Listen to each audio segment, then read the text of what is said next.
Don't run. Help. Somebody help me. My name is Xia Qiu.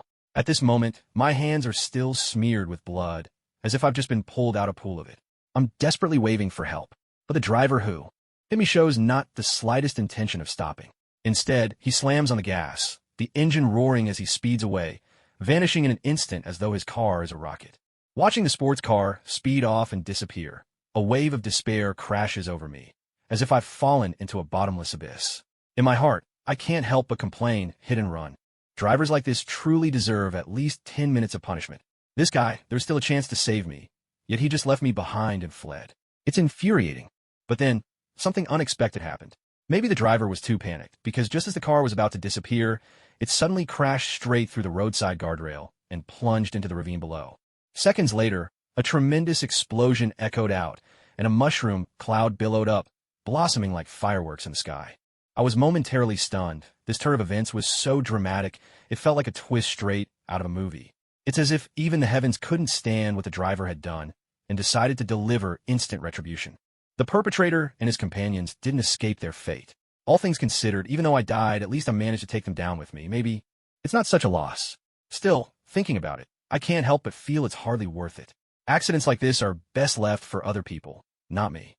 I've been flung through the air by that speeding car, my whole body battered and numb, as if electrified, unable to move.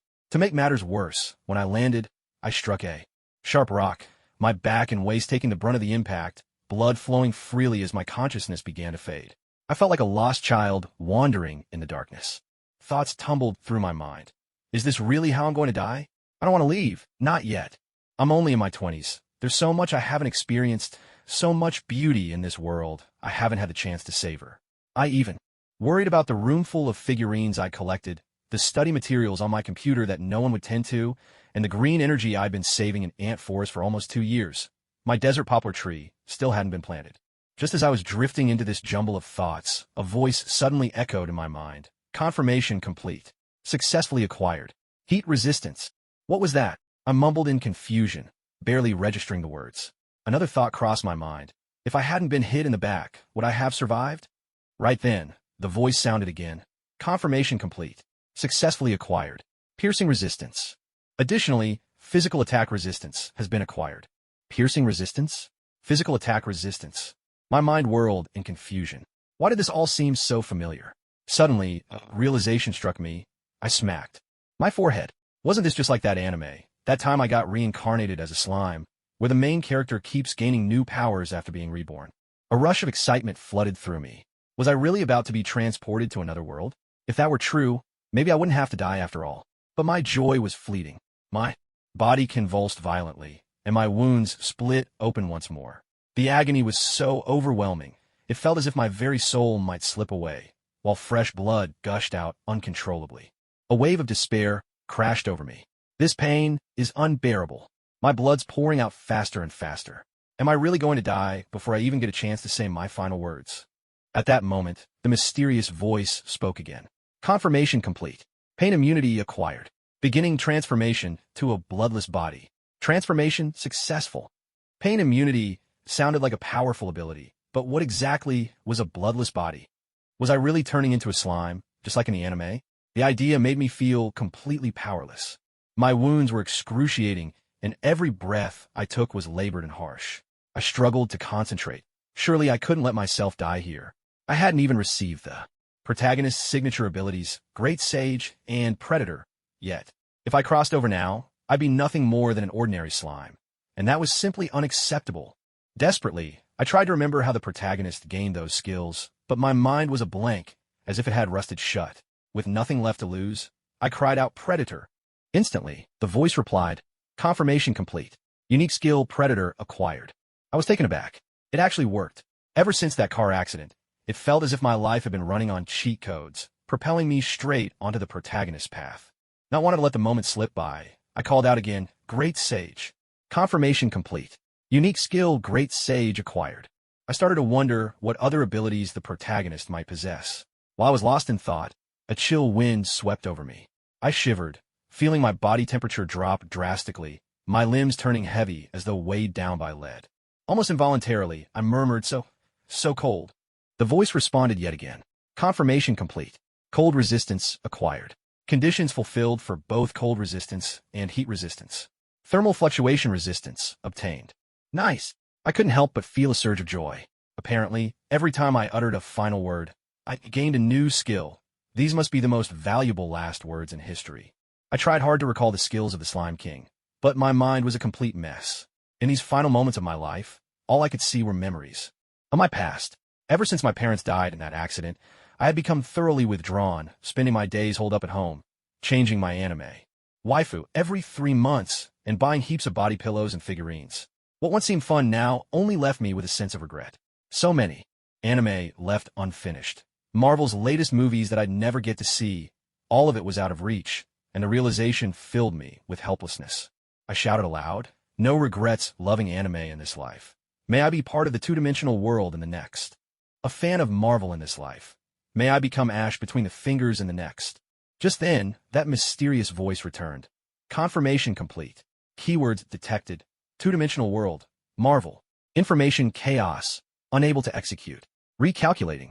If it couldn't be executed, there was nothing more I could do. My consciousness began to fade, as if I were sinking into a vast darkness. Suddenly, a deafening crash rang out, and a bolt of lightning tore across the sky. The thunderous roar jolted me awake, bringing a moment of clarity. It struck me, lightning of course. The Slime King gained resistance to electricity after having a coworker destroy his computer. Confirmation complete. Electric resistance acquired. Additional skill paralysis resistance obtained. I forced a faint, satisfied smile onto my face. Who would have thought a bolt of lightning would let me pick up 2 more skills? It all felt like fate's arrangement. Maybe being hit by that car was the result of sheer chance and timing. A deep drowsiness was closing in on me. Was this what dying felt like? My eyes drifted shut, my breathing grew weaker, and my heartbeat slowed to a crawl. Darkness. Complete and utter darkness. I couldn't see a thing, as if I were suspended in boundless emptiness. Wait, where are my hands? Response. A slime's body consists of a mass of identical cells. Each cell functions as both brain, nerve, and muscle, so there are no hands as such. Hearing the voice in my mind, I blurted out in delight. Are you the Great Sage? Yes. Oh my god, the Great Sage is the Slime King's most powerful skill. Great Sage, please report your abilities. Understood. The Great Sage possesses 5 main functions. Accelerated thought. Increases perception speed by 1,000 times. Analysis and identification. Analyzes and identifies target objects. Parallel computation.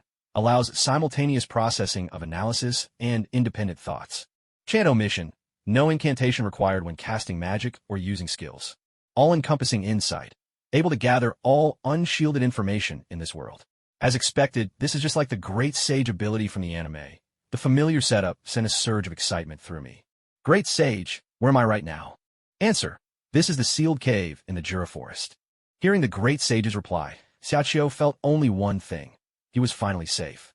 It was as if he'd been transported straight into an anime world, taking the place of Satoru Mikami and becoming the true protagonist. If he followed the plot from the anime, he'd first encounter the Storm Dragon, exchange names, then leave the Great Forest, befriending goblins, dwarves, and the majestic ogre tribe along the way, and ultimately founding his own nation, Tempest.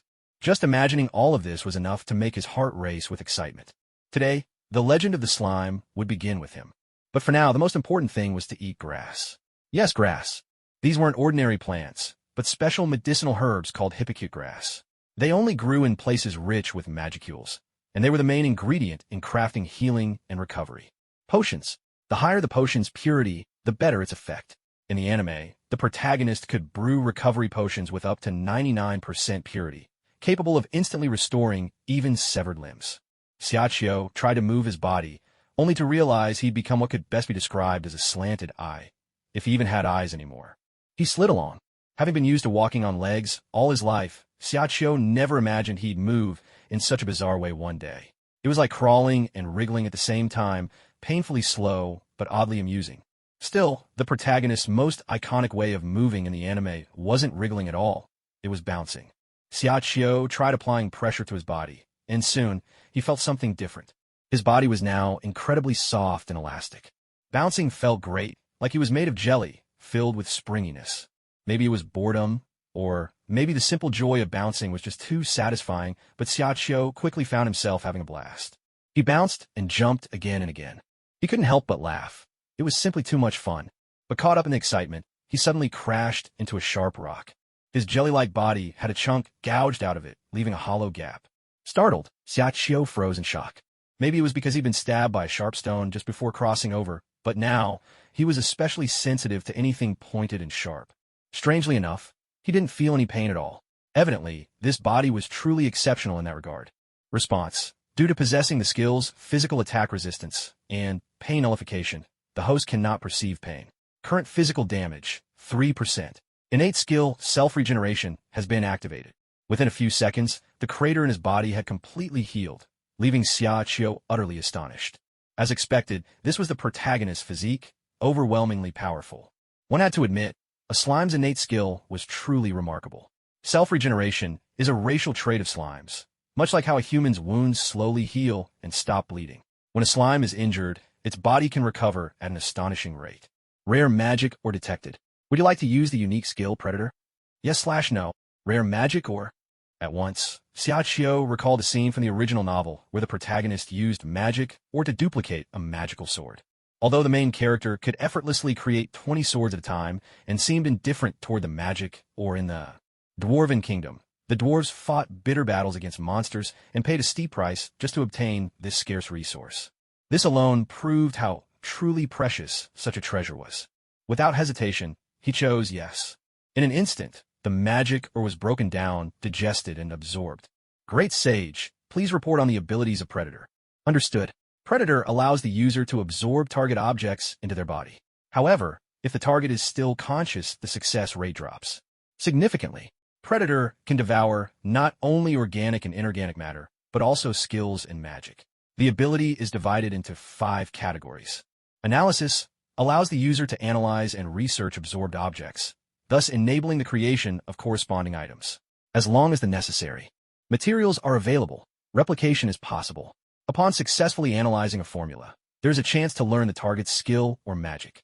Stomach serves as storage for devoured objects and also houses items created after analysis. Anything stored in the stomach is unaffected by the passage of time. Mimicry enables the user to reproduce the abilities of absorbed objects, but only for targets that have been successfully analyzed.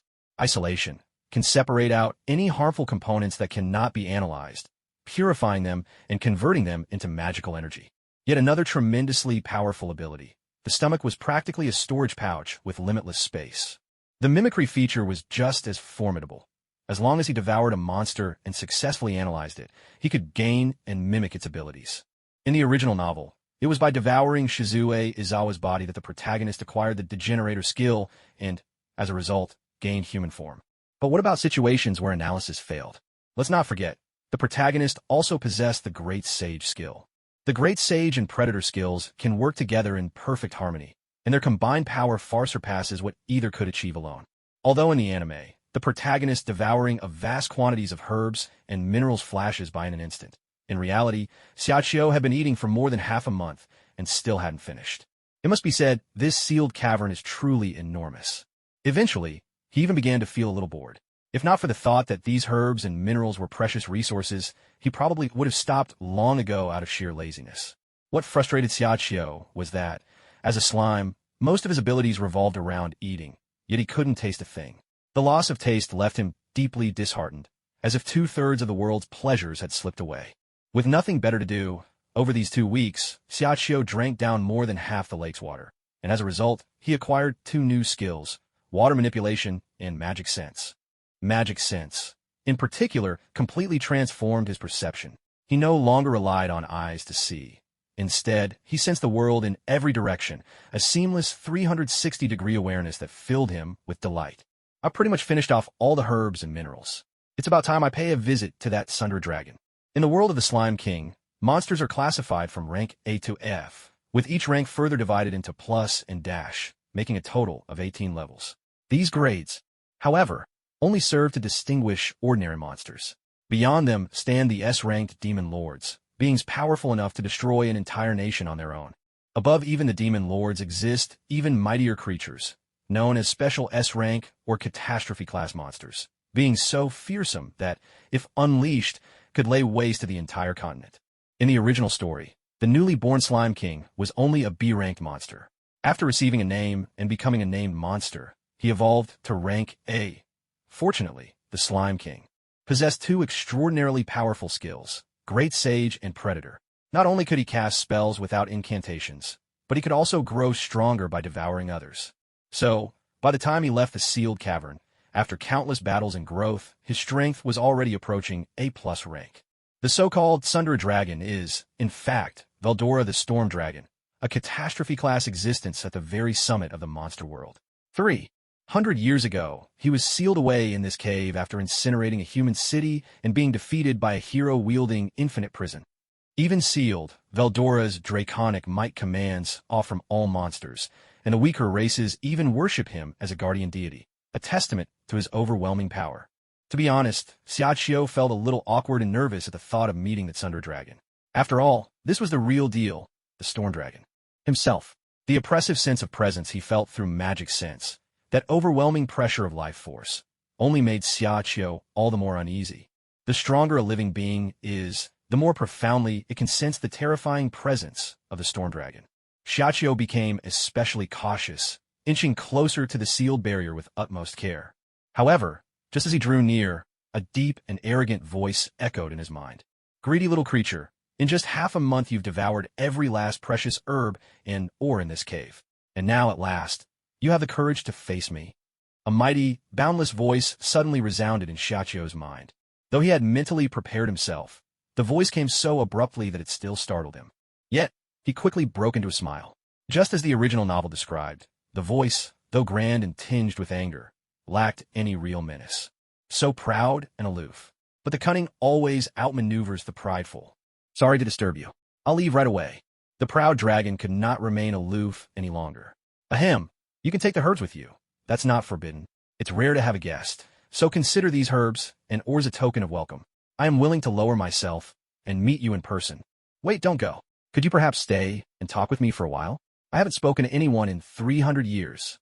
To see, with his own eyes, this storm dragon, towering before him like a skyscraper, pleads so humbly for his company, the contrast was far more striking and moving than any animated portrayal. The sense of loneliness and desolation was almost palpable. Xia Qiu chuckled softly. "Since your invitation is so sincere, I'll stay." "Really?" The proud dragon was overwhelmed with gratitude. Thank you so much." "Tempest? What a distinguished name. From this day forth, I shall be Veldora Tempest. And as for you, I shall bestow upon you a name. From now on, you are Rimuru Tempest." The moment the name was spoken, Xia Qiu could feel a profound transformation sweeping through him. Both his soul and his body underwent an incredible metamorphosis. The name Rimuru Tempest seemed to be etched deep within his very soul. Is this what it means to ascend to a higher form of life? What a wondrous experience. Then, Xia Qiu, or rather, Remuru, unleashed his unique skill, Predator, drawing the storm dragon Veldora into his own stomach dimension. "Would you like to analyze unlimited imprisonment? Yes/no." The wise sage's voice rang in his mind, and Remuru, without hesitation, chose yes. Gazing at the now empty cave, Remuru couldn't help but feel a wave of emptiness and solitude. Though Veldora was a proud dragon and not a human, since his reincarnation, this was the first living being with whom he'd truly spoken. Now it was time to leave this sealed cavern. Truth be told, this cave was enormous. Rimuru had been leaping about for nearly 5 days and still hadn't found the exit. With its Sundra dragon now tucked away in his stomach and Veldora's intimidating presence gone, the monsters lurking in the cave began to stir restlessly. All along the way, Rimuru devoured and evolved, acquiring the black serpent's heat-sensing and poison mist breath, the shell lizard's body armor, the wicked centipede's paralyzing breath, the black spider's sticky thread and steel thread, as well as the giant bat's blood-sucking and ultrasound abilities. Among these, it was the giant bat's ultrasound skill that finally allowed Rimuru to speak. He was overjoyed, chattering away aimlessly and singing simple, childish tunes, relishing the sheer delight of being able to talk. 2 more days passed. Just as Rimuru was beginning to think he might lose himself in this labyrinth, he unexpectedly ran into someone who absolutely shouldn't be here. That familiar outfit, that familiar mask. Shizu Izawa. How could she possibly be here? According to the original story, Shizu was never supposed to appear in this cave. What on earth was happening? What shocked him even more was that Shizu was engulfed in flames, fighting desperately to suppress the rampaging fire spirit, Ifrit. Could it be that his own butterfly effect had altered history, creating a new parallel world? Rimuru couldn't be sure. In that moment, he was powerless. All he could do was watch in silence as Shizu, through sheer willpower, gradually regained control over the berserk fire spirit. Half an hour later, Shizu finally managed to subdue the rampage, but the effort had drained her strength. She collapsed onto the ground, her body frail and weak. Seeing this, Remuru rushed to her side, morphing into a soft cushion to break her fall. With a gentle slap, Remuru pressed a ball of healing potion onto Shizue's body. Within seconds, her strength began to return. Shizue removed her mask, revealing a delicate, charming face. She smiled and said, "Thank you, Mr. Slime." Watching her in the anime was one thing, but experiencing Shizue's heartfelt gratitude up close in reality was something else entirely. Rimuru couldn't help but blush at their close proximity. Ahem. Rimuru hurriedly changed the subject. "Aren't you afraid of me?" To avoid disrupting the original storyline, he hadn't bothered to hide his powerful magical aura. With her abilities, Shizu could certainly sense his strength. Though she still wore her mask, the warmth in her voice was unmistakable. "If you meant me harm, would you really have waited until now?" Rimuru immediately realized what a silly question he'd asked. "Well, that's true. After all, I'm not a bad slime." A burst of laughter escaped Shizu as she heard Rimuru's words. "I'm not a bad slime." This line comes from the famous Japanese RPG game, Dragon Quest, and is considered a classic among fans. Although Shizu herself had never played the game, she'd heard about it from others who, like her, were also brought to this world from another. Curious, Shizu asked, "Mr. Slime, are you also someone who came here from Japan?" Remuru replied, "I did come from another world, but not from Japan. I'm from China." Upon learning that Remuru was also from Earth, Shizu instantly felt a deeper connection with him. She began to ask him all sorts of questions about Earth. Remuru, without holding anything back, patiently recounted for her the many changes Earth had undergone from World War II to the dawn of the new century. For this, Shizu was immensely grateful, and she, too, openly shared the story of her life with Rimuru. He listened with heartfelt attention, knowing that Shizue's willingness to share her story came from her hope to leave behind a trace of her existence in this world. A day later, the fire spirit Ifrit lurking within Shizu suddenly broke free from her control. She was no longer able to suppress it. In the end, Rimuru managed to swallow Ifrit into his own stomach, making him a companion for the haughty dragon, and thus resolving the crisis once and for all. However, with the loss of the fire spirit, Shizue's life also drew to a close. Rimuru stayed by her side during her final moments, and this moved Shizu deeply. At first, Shizu had planned to make this cave her eternal resting place, but now she had found a new choice. Just as in the original story, her last request was for Rimuru to let her body find peace within his stomach. Even though the original tale described it this way, now that the moment truly arrived, Rimuru couldn't help but feel overwhelmed with sorrow. Shizue's life had never been free from tragedy. Each fleeting moment of happiness she found was always followed by misfortune. As she herself once said, she hated this world, yet could never truly bring herself to despise it. In the end, Shizu was just a little girl longing for recognition from a demon lord or a hero. And yet, even this small wish remained unfulfilled. May you find sweet dreams and rest in peace. With that, Rimuru activated his predator skill. After consuming Shizue's remains, Rimuru inherited her appearance as well as her unique skill, Degenerate. Like in the original story, he had gained a human form, but there was no joy in his heart.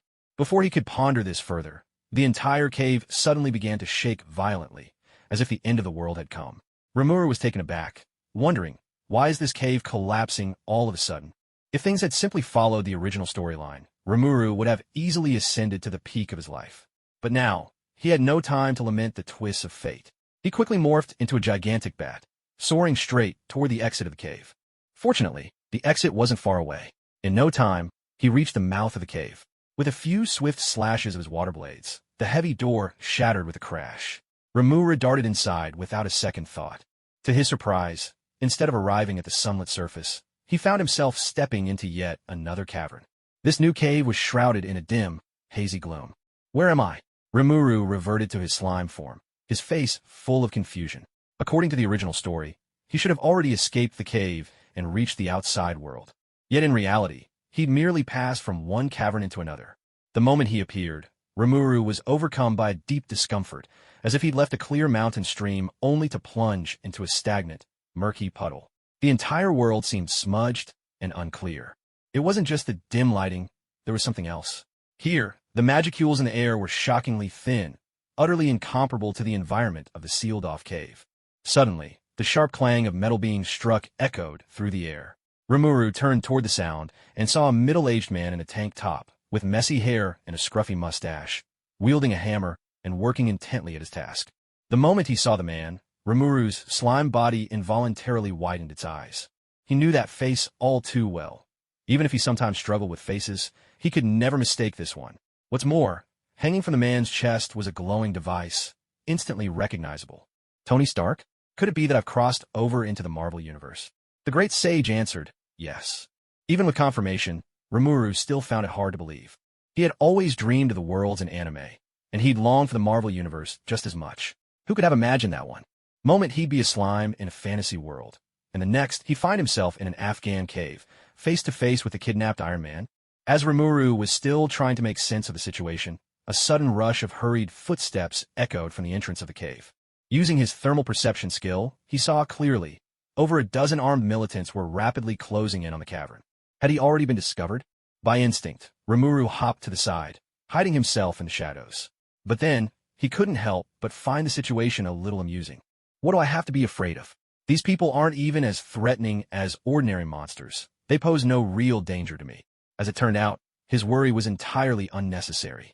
The militants burst into the cave. The bald man in the lead immediately seized Insun, then grabbed a pair of tongs and lifted a glowing hot coal, threatening to shove it into Insun's mouth while repeatedly interrogating him and Tony about what they were doing. Seeing this scene, Rimuru couldn't help but feel as if his IQ had just plummeted, a sensation akin to having his head knocked hard by Aqua herself. He recalled how the story unfolded. It was Tony's testing of the suit's leg movement mechanism that aroused the terrorist's suspicions, leading directly to this brutal interrogation. Insun remained tight-lipped throughout, refusing to betray any secrets even while facing grave danger. Remuru deeply admired his resolve.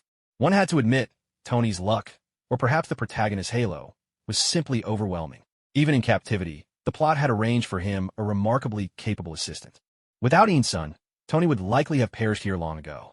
Not only did Insun perform surgery to save Tony's life, he also acted as a mediator between Tony and the captors, and even guided Tony onto the path of becoming a hero.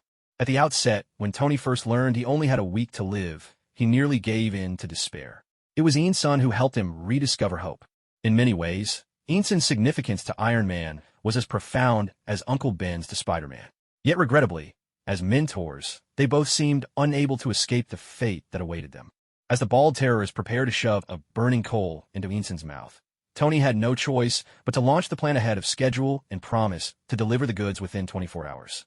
That crisis, for the moment, was averted. To this, Remuru had only one thought. These terrorists were utterly fooled simply because they lacked knowledge, especially those assigned to watch the cave. They kept comparing photos of the Jericho missile with the parts Tony was assembling, scrutinizing every detail. One of them stared at Tony's creation for ages, finally declaring it looked nothing like a missile. Another joked that maybe if they turn it upside down, it might resemble one. Rimuru could only sigh in exasperation, thinking, honestly, you guys are hopeless. Time was running out. Deep into the night, Tony and Insun worked frantically, making the final preparations with everything they had. Meanwhile, Rimuru quietly slipped into a camera's blind spot and transformed into a human form. Her sudden appearance startled both Tony and Insun. The two of them were especially on edge. After all, they had reached the most critical juncture, and any unexpected development could render all their efforts useless. What's more, Rimuru had shown up without warning, and in such an unusual way. If she hadn't appeared as a harmless little girl, and instead looked anything like a terrorist, their hearts might have leapt right out of their chests. Still, the atmosphere remained taut as a wire. Insun couldn't help but swallow hard several times, momentarily at a loss for what to do. Bathed in the glow of the fire, Rimuru's blue hair and golden eyes looked dazzlingly beautiful, making Tony even more certain of his suspicions. Tony raised both hands in a gesture of friendliness and harmlessness. Hey girl, are you another victim captured by these terrorists? Your blue hair is stunning. Are you a mutant? I have absolutely no prejudice against mutants.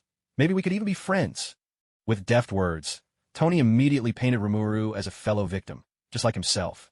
He made a point of stressing that he held no bias against mutants, trying his best to ease any hostility Rimuru might feel. If he could win Rimuru over, that would be ideal. Even if he failed, he wouldn't lose anything. Remuru shook his head. Not quite. I'm neither a victim of the terrorists nor a mutant. And one more thing you should know, I'm a boy. A boy. Tony and Insan gave Rimuru a quick once-over, and though they tried to hide it, their expressions clearly showed they thought he might be joking. The cave was dim, but their eyes weren't so poor as to mistake a boy for a girl. Still, their lives now rested in the hands of this mysterious child. They dared not offend him, and could only try to keep things calm. All right, young man, you're in a perfect spot right now. The cameras can't see you. Could you stay put for a bit? Let me and Uncle Insan get back to work. As Tony tried to soothe him, he was also stalling for time. Every extra minute they could buy men a step closer to finishing the Iron Man armor, which would turn the situation around. Even if this kid did turn out to be a hostile mutant, at least they'd have a fighting chance. Unlike now, where they were nothing but helpless captives, unable to resist. Hearing Tony's words, Remuru couldn't help but roll his eyes. Did Tony really think he was as gullible as those terrorists? Remuru cut straight to the point. You're not making Jericho missiles at all. You're building an iron suit to escape, aren't you?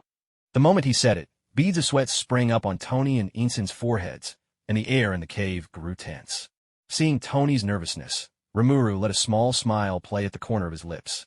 Teasing others was rather entertaining. Noticing Remuru's smile, Tony and Insan instantly realized they'd been played. A surge of anger rose within them. They would have liked nothing more than to teach Remuru a lesson. But at this point, resistance was out of the question. Even if Remuru slapped them, they'd just have to grit their teeth and bear it. Just our luck, huh? Getting toyed with by a kid. Could anything feel worse? Clang, clang, clang. Insan kept hammering away at the metal, while Tony busied himself programming at the computer. Seeing this scene, Remuru couldn't help but sigh with admiration. Tony was truly one of the most versatile geniuses in the Marvel Universe, capable of mastering any skill. Especially back in Extremis Virus chapter, Maya Hansen had spent 10 years perfecting her research, yet Tony's single night of work surpassed all her efforts. And this was all sparked by a burst of inspiration after Tony and Maya's brief encounter. Watching Tony's hands fly over the controls, Rimuru grew even more cautious. There were simply too many geniuses in the Marvel Universe. He would have to remain vigilant at all times. Keeping a low profile and quietly building up strength was the wisest choice. At dawn, people's minds were already stretched to their limits. Even the most responsible professionals found it hard to stay awake, let alone these unruly terrorists. It was precisely at this point of exhaustion that Tony and Insan's creativity flourished.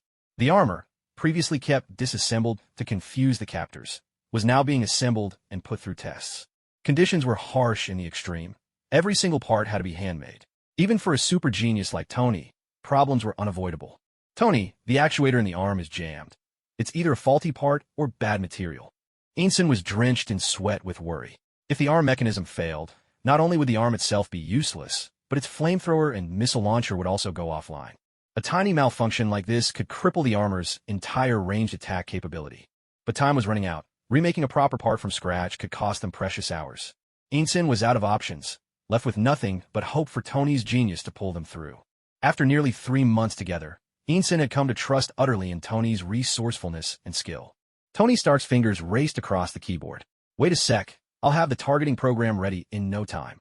Watching Tony and Insan racing against the clock, totally absorbed in their work, even Rimuru, just an observer, couldn't help but be moved by their determination. In the film, this was shown in mere seconds, but in reality, it took them hours of relentless effort. Rimuru walked over to the frustrated Insan and said, "It's not the part that's faulty. You probably mixed up the C9 and G9 components, didn't you?" Insan was startled by Rimuru's sudden reminder. Could it really be a mix-up between those two parts? He hesitated for a moment, but seeing how busy Tony was, he decided to take Rimuru's advice. With nothing to lose, Insan started removing, swapping, and reassembling the components. Though Insan's hands-on skills weren't quite on Tony's level, as an excellent surgeon, his hands were still remarkably deft. His only real limitation was that this just wasn't his field of expertise. Once he had pinpointed the problem, he quickly finished replacing the C9 and G9 components. With this adjustment, Ethan immediately felt a remarkable difference. His arm movements became incredibly smooth, and it seemed as if every issue had been perfectly resolved. Ethan turned to look at Remuru, his eyes filled with disbelief. He hadn't expected that such a complicated mechanical challenge could be solved so effortlessly by the young girl before him. Could it be that she, like Tony, was a genius? In truth, it wasn't Ethan himself who had identified the problem, but rather the Great Sage system. Of course, the great sage was also a part of his abilities.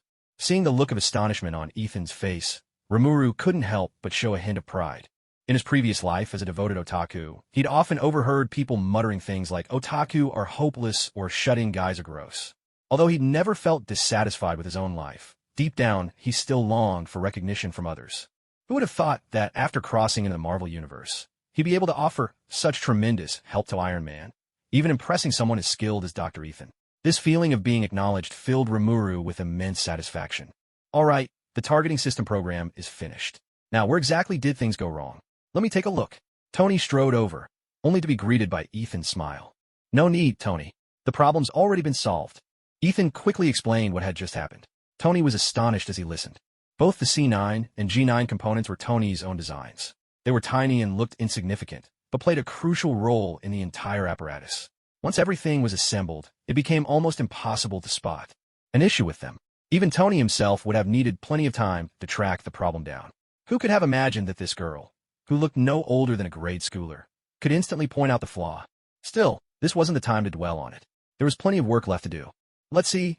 The next systems to assemble are the most complex: the power supply, the shock absorption system, and the flight mechanism, right? That's right. Ethan nodded. Each of these three systems was extremely intricate. There was no room for error, and only Tony could handle them. Ethan glanced at his watch and said, Tony, it's already 7:40. Based on past experience, the terrorists will wake up in at most an hour and a half. We're running out of time. Tony picked up a wrench, his voice brimming with confidence as he replied, An hour and a half. That's plenty. He bent over the workbench, tightening screws as he called out, Parts F3, G7. Parts F3, G7. Ethan responded while searching for parts by the side. But soon, it became obvious he couldn't keep up with Tony's pace, often leaving Tony waiting for him to hand over the needed components. After a while, even Remuru started to feel a bit anxious watching this unfold. Whenever Tony called out for a part, Remuru could always find it instantly and pass it right into Tony's hand. At first, Tony was surprised by Remuru's efficiency, but he quickly grew used to it. As the assembly went on, Remuru soon didn't even need Tony's instructions. He could anticipate exactly which part Tony required and have it ready before Tony even asked. This scene left Ethan, who'd been watching from the sidelines, utterly astonished, and even Tony himself was deeply impressed.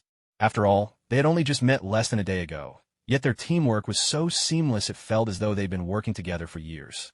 Such perfect coordination was almost beyond belief. Rimuru had given Tony so many surprises that Tony no longer saw him as just an ordinary kid. In Tony's eyes, Rimuru was now a genius on par with himself. What made it even more remarkable was the effortless way they worked together. Tony found himself more and more impressed by Rimuru, even wishing he could bring him into Stark Industries right away. And Rimuru's youth only made him more attractive in Tony's eyes. Someone so young meant endless potential, like an uncut gem waiting to be shaped. I can't believe you two finished half an hour early. Tony, and you, blue-haired girl, you're amazing, Ethan exclaimed. Upon hearing himself called blue-haired girl, Rimuru was left speechless and shot Ethan a fierce glare. I told you I'm a guy, a real man. But Rimuru's attempt at fierceness had no effect on Tony and Ethan. To them, it only made him seem even more endearing. Tony Stark grinned and extended his hand. Got it. Thanks for your help. Let's do this properly. My name is Tony Stark, but you can call me Tony. Can you tell me your name? Seeing Tony reach out, Rimuru smiled and shook his hand. Nice to meet you, Tony. My name is Rimuru Tempest, but you can call me Remuru. Tony said, Remuru, that's a beautiful name. It really suits a cute girl like you. But Tempest is a pretty unusual surname. Rimuru's face darkened in irritation. Oh my god. Tony nodded. Understood.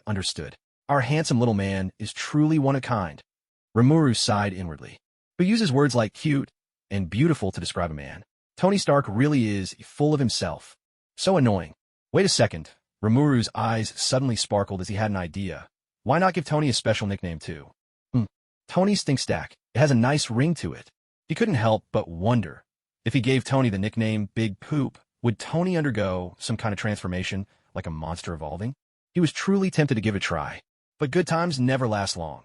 After all, they weren't out of danger yet. With Ramuru and Eanson's help, Markai quickly finished getting suited up, and at the same time, a bomb was set on the door. Meanwhile, in the control room, the terrorists finally noticed Tony's disappearance and Rimuru's intrusion. The tense moment had arrived at last. Several terrorists rushed over to check, trying to force open the door while shouting angrily. Tony asked with curiosity, Eanson, What are they saying? All I can catch is that they're yelling our names. Einstein shook his head. They're speaking Hungarian. I don't understand it either.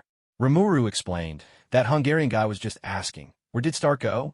Then he demanded to know who I was and how I got in here. He also threatened us, said if we didn't cooperate, he'd kill us. Both Tony and Einstein were taken aback. You know Hungarian?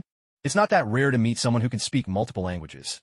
Einstein himself was fluent in Arabic, Russian, English, Persian, Dari, and more. But what truly surprised them was Rimuru's youthful appearance. Up until now, they'd always spoken in English, naturally assuming that was Rimuru's native tongue. Who would have guessed she understood Hungarian as well? Just how many hidden talents did Rimuru possess? Faced with Tony and Einstein's bewilderment, Rimuru just smiled and didn't elaborate further. In truth, Rimuru didn't know Hungarian, but he possessed a special skill, magic sense. This ability allowed him to sense even the faintest magical fluctuations all around, and also to convert light waves and sound waves into comprehensible information. No matter what language was spoken, as long as it carried conscious intent, magic sense could translate it into something Rimuru understood. Likewise, he could use his own thoughts to project words directly into others' minds, achieving seamless cross-lingual communication. In other words, Rimuru could understand any language in the world. He could even converse with animals. Suddenly, with a thunderous explosion, the trap Tony had rigged on the door went off, killing 2 terrorists on the spot. Tony was now fully suited up in his armor. With a bright, confident smile, he looked at Einstein and Rimuru. Einstein, Rimuru, stick close to me from here on out. Leave the rest to me. The Markai suit looked rough and cumbersome, but its massive frame and powerful armor filled the terrorists with dread. Their bullets couldn't penetrate the steel shell. To them, it was as if a war machine from hell had come to life before their eyes. Tony didn't hesitate for a second. With a few heavy punches, he knocked out all the terrorists who had just burst in. It wasn't only Tony Stark. Both Rimuru and Einstein's eyes sparkled with excitement at the sight of the suits of armor. Who wouldn't want a mechanical battle suit of their own? Even though Rimuru already possessed a vast array of superpowers, his desire for the Iron Man suit hadn't faded in the slightest. It wasn't just about the suit's power. More than that, it was a symbol of dreams and passion. Mecha, it's almost every man's idea of romance. Actually, with Rimuru's abilities, if he wanted a suit, he could simply absorb one and have the great sage analyze it. In no time, he'd be able to replicate countless brand new suits. But this was something he had to get Tony's permission for. Otherwise, it would be stealing pure and simple, and that would easily damage the friendship between them. After all, the Iron Man suit meant the world to Tony. Throughout the entire Marvel Universe, only his closest friend, Colonel Rhodes, had ever been given one. And even then, Tony had only agreed under extreme circumstances, facing intense pressure from the military and even threats to his own life. Otherwise, getting your hands on an Iron Man suit was no easy feat. Boom! Tony knocked down another enemy with ease. He turned to Rimuru, showing off with a proud grin. So, Rimuru, what do you think? Isn't Uncle Tony amazing? Are you starting to worship me yet? Rimuru rolled his eyes and thought to himself, worship you? Come on, you just took down a couple of regular guys. What's there to brag about? The ego on this guy. Just then, Einstein suddenly shouted, Tony, look out. There's another one behind you. Tony didn't even bother to turn around. He drove his elbow backward with a powerful strike, taking down the terrorist before the man could even react. Maybe Tony was trying a bit too hard to impress Rimuru.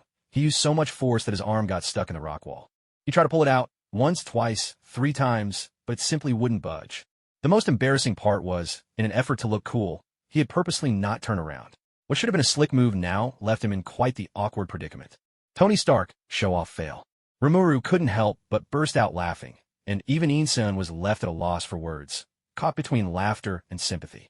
When Tony finally yanked his arm free, he tried to play it off, his face flushed with embarrassment. That doesn't count. Let's just pretend none of you saw that. Wow, this gun is awesome. Rimuru exclaimed in admiration. While Tony was battling up ahead, Rimuru was busy gathering weapons from the battlefield behind him. In just a short time, he'd already stuffed nearly a dozen high-performance weapons from Stark Industries into his stomach pouch. If it weren't for his concern about these terrorists threatening Miss Xinjiang's safety, Rimuru might have even considered devouring one of the enemies. Perhaps he could have gained a unique skill for handling firearms. At the mouth of the cave, Tony launched a small missile, knocking down the bald-headed leader of the terrorists in one swift strike. The beam of daylight streaming in from outside filled the 3 of them with excitement. Tony Stark, in particular, could hardly contain his joy. For a billionaire to be trapped in this damp, pitch-black cave for 3 whole months, it had been nothing short of a nightmare. Now, at last, he was about to break free from it all. Rimuru, Ethan, stick to the plan. I'll go out first and deal with the enemies outside. When the time comes, you follow my lead. Understood. Ethan responded immediately, and Rimuru had no objections either. With his current strength, there was no one left in this place who could pose a threat to him. Bullets clattered against the Iron Man's suit, ringing out with sharp metallic notes. The fierce battle erupted once again. Inside the cave, Remuru gripped a recently acquired M4 assault rifle and approached the fallen bald-headed boss, ready to finish him off. He knew the story well. The bald leader was notoriously tough to kill, and right now, he was only unconscious, not dead. Remuru, what are you doing? Ethan, startled to see Remuru ready to pull the trigger, quickly reached out and pushed the gun down.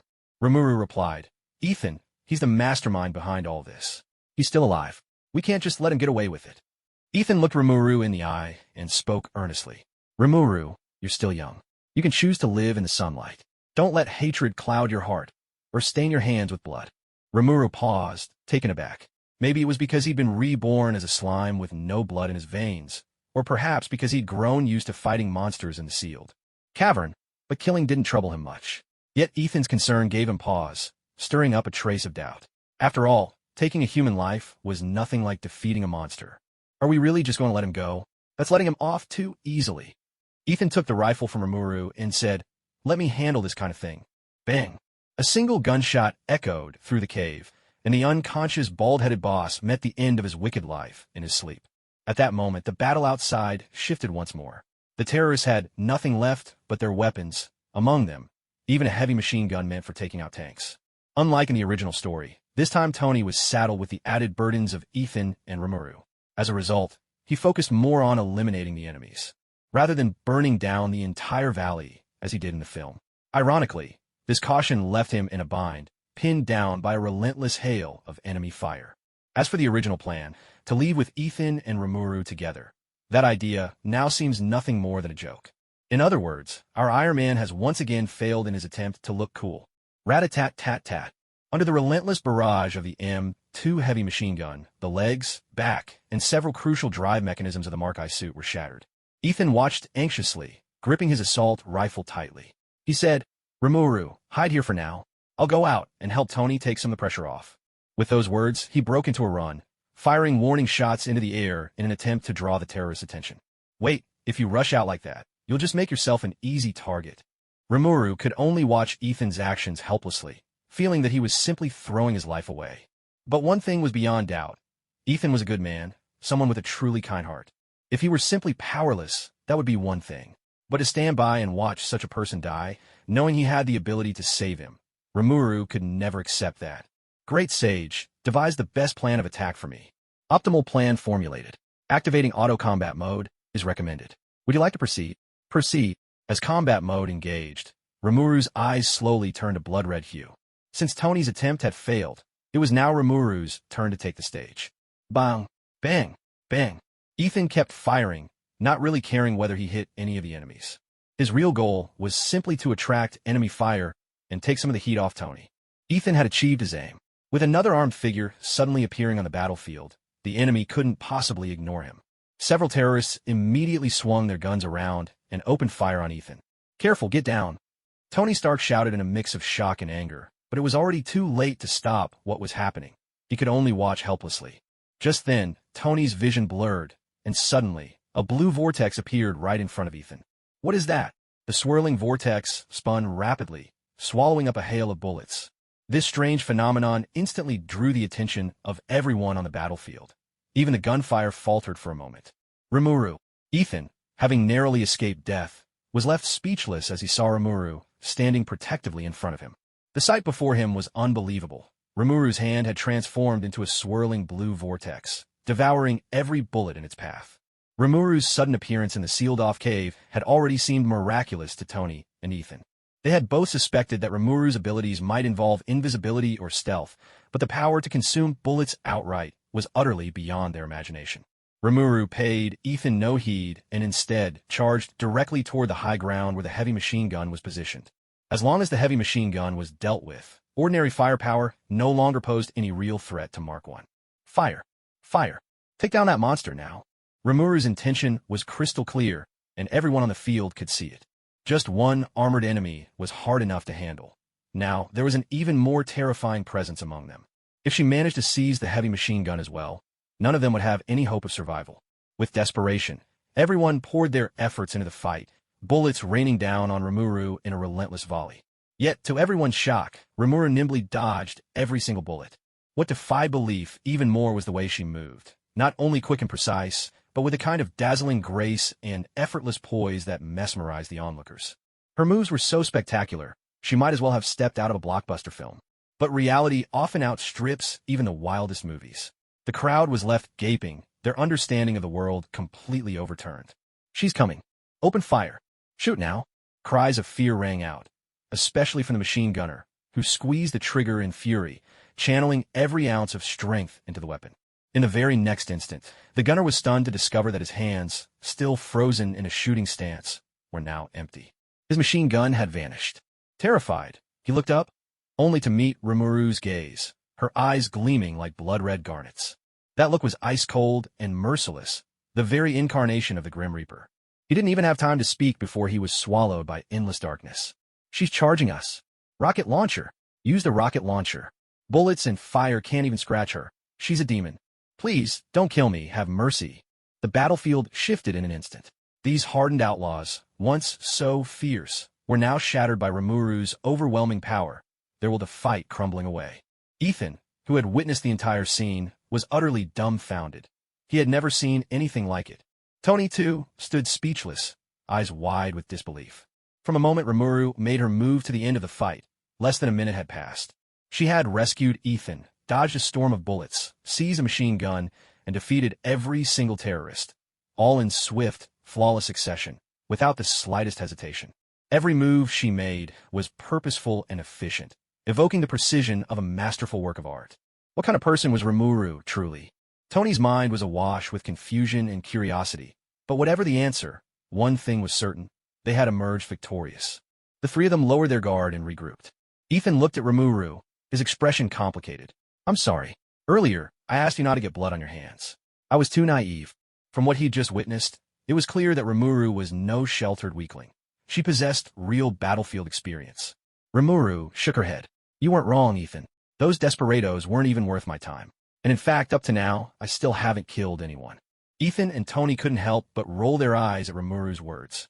Given how skillfully she had performed just now, nobody would believe her modesty for a second. But clearly, this wasn't the time to argue about it. "Ethan, Rimuru, you two leave the valley first. I need to destroy all the weapons here." Tony's gaze darkened as he looked at the piles of weapons stamped with the Stark logo scattered throughout the valley. As America's largest arms dealer, Tony had always faced criticism and suspicion from the public. Many called him the Merchant of Death, but he had never really cared.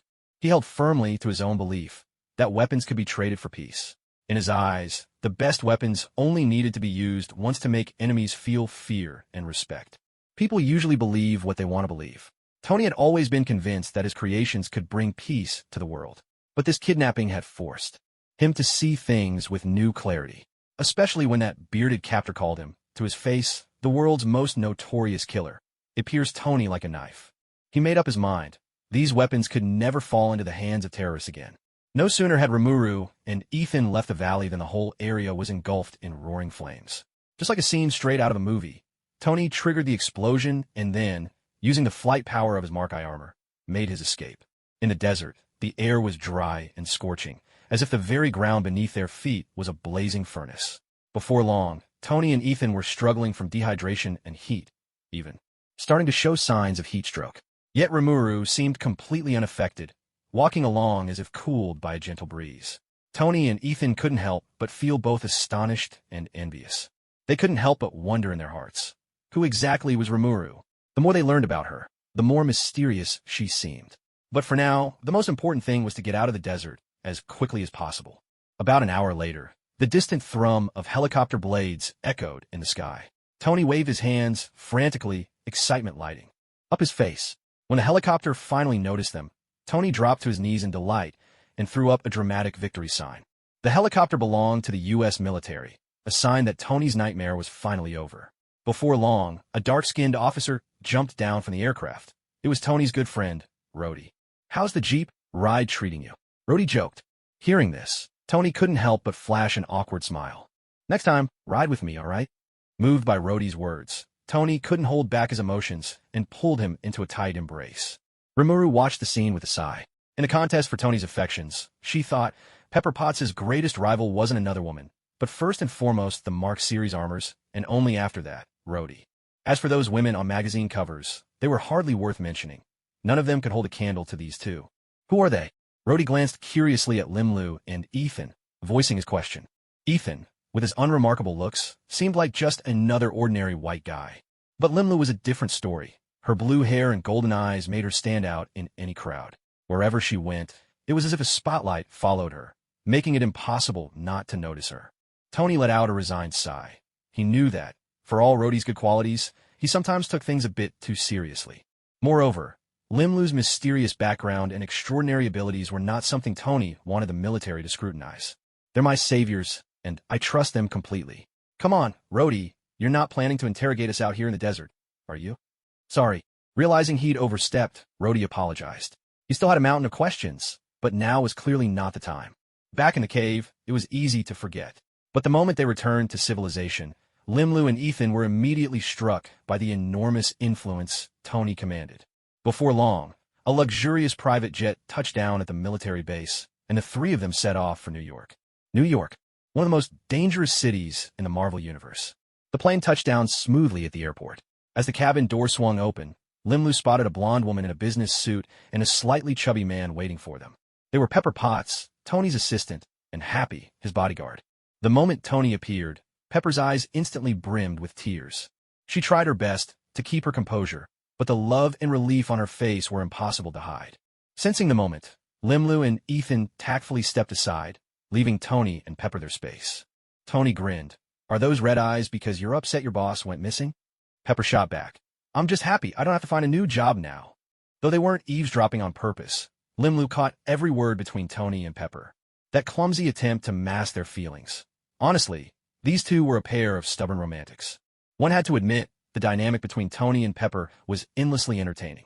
Tony, the notorious playboy, could charm a Vanity Fair reporter like Christine with jokes and flirtation, sweeping her off her feet in no time. But when it came to Pepper, he grew uncharacteristically awkward, as if he cared too much to say a single sweet word. Pepper's situation, on the other hand, is even more intriguing. In a certain sense, she could easily be the protagonist of a romance novel aimed at women. If the story were told from Pepper's perspective, Iron Man's tale might well become something like Iron Man. The powerful CEO fell in love with me, or the billionaire's assistant turned beloved wife. She began as an ordinary employee, but managed to capture the heart of Tony Stark, the richest man in the world, and eventually married into immense wealth. No matter how you look at it, her story fits the classic template of an inspirational, feel-good novel. Pepper asked, "Who are those two?" After briefly reporting to Tony about work, she took the initiative to ask about Ethan and Rimuru's identities. Remuru, in particular, caught her attention. In fact, any woman who came near Tony would inevitably raise Pepper's guard. This sensitivity was, in truth, a lingering aftereffect of her own against-the-odds success. The vast difference in status between her and Tony meant that she always felt at a disadvantage in their relationship. Tony could indulge himself time and time again, and whenever he got into trouble, it was Pepper who had to clean up the mess. As long as Tony made even the slightest effort to rein himself in, he would be easily forgiven and praised as the prodigal son who found his way home.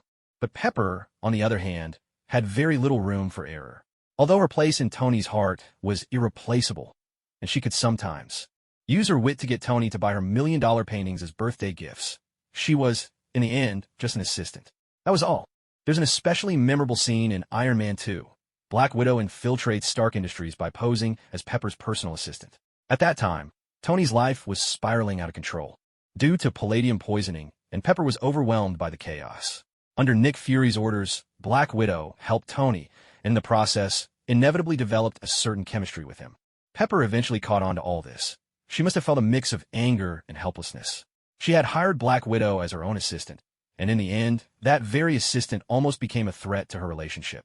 Pepper wound up blaming the recent chaos on Black Widow, convinced that her presence was the cause of Stark Industries' troubles, and even considered firing her.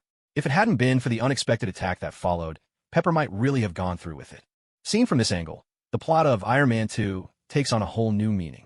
With Pepper as the central thread, it's really a main wife versus the rival story, perhaps best titled Iron Man, Battle for the Marriage. On closer inspection, though, her reaction is perfectly understandable. After all, to triumph over adversity as she did, Pepper had to possess beauty, capability, and a fair amount of savvy. Pepper, let me introduce you. This is Dr. Ethan. If it weren't for him, you might never have seen me again. Dr. Ethan, thank you so much. Pepper took the initiative to reach out and shake Ethan's hand, her poise evident in the confident gesture. She was genuinely grateful. Tony's safety was intimately tied to her own well-being. By saving Tony, Ethan had, in effect, saved everything she cared about. This is Rimuru. She's... Tony trailed off, suddenly at a loss for words when it came to introducing Rimuru. His hesitation made Pepper uneasy as well, a subtle tension creeping into her heart. Just what was Rimuru's relationship with Tony? Long, aquamarine hair, delicate features, fair and flawless skin, and a petite, adorable figure. All of it spoke of a girl who was strikingly pretty and undeniably cute. If Rimuru didn't look so much like an elementary schooler, Pepper might have suspected Tony of yet another questionable entanglement. Given Tony's colorful past, it was hard to put such doubts entirely to rest. Could she be his adopted daughter?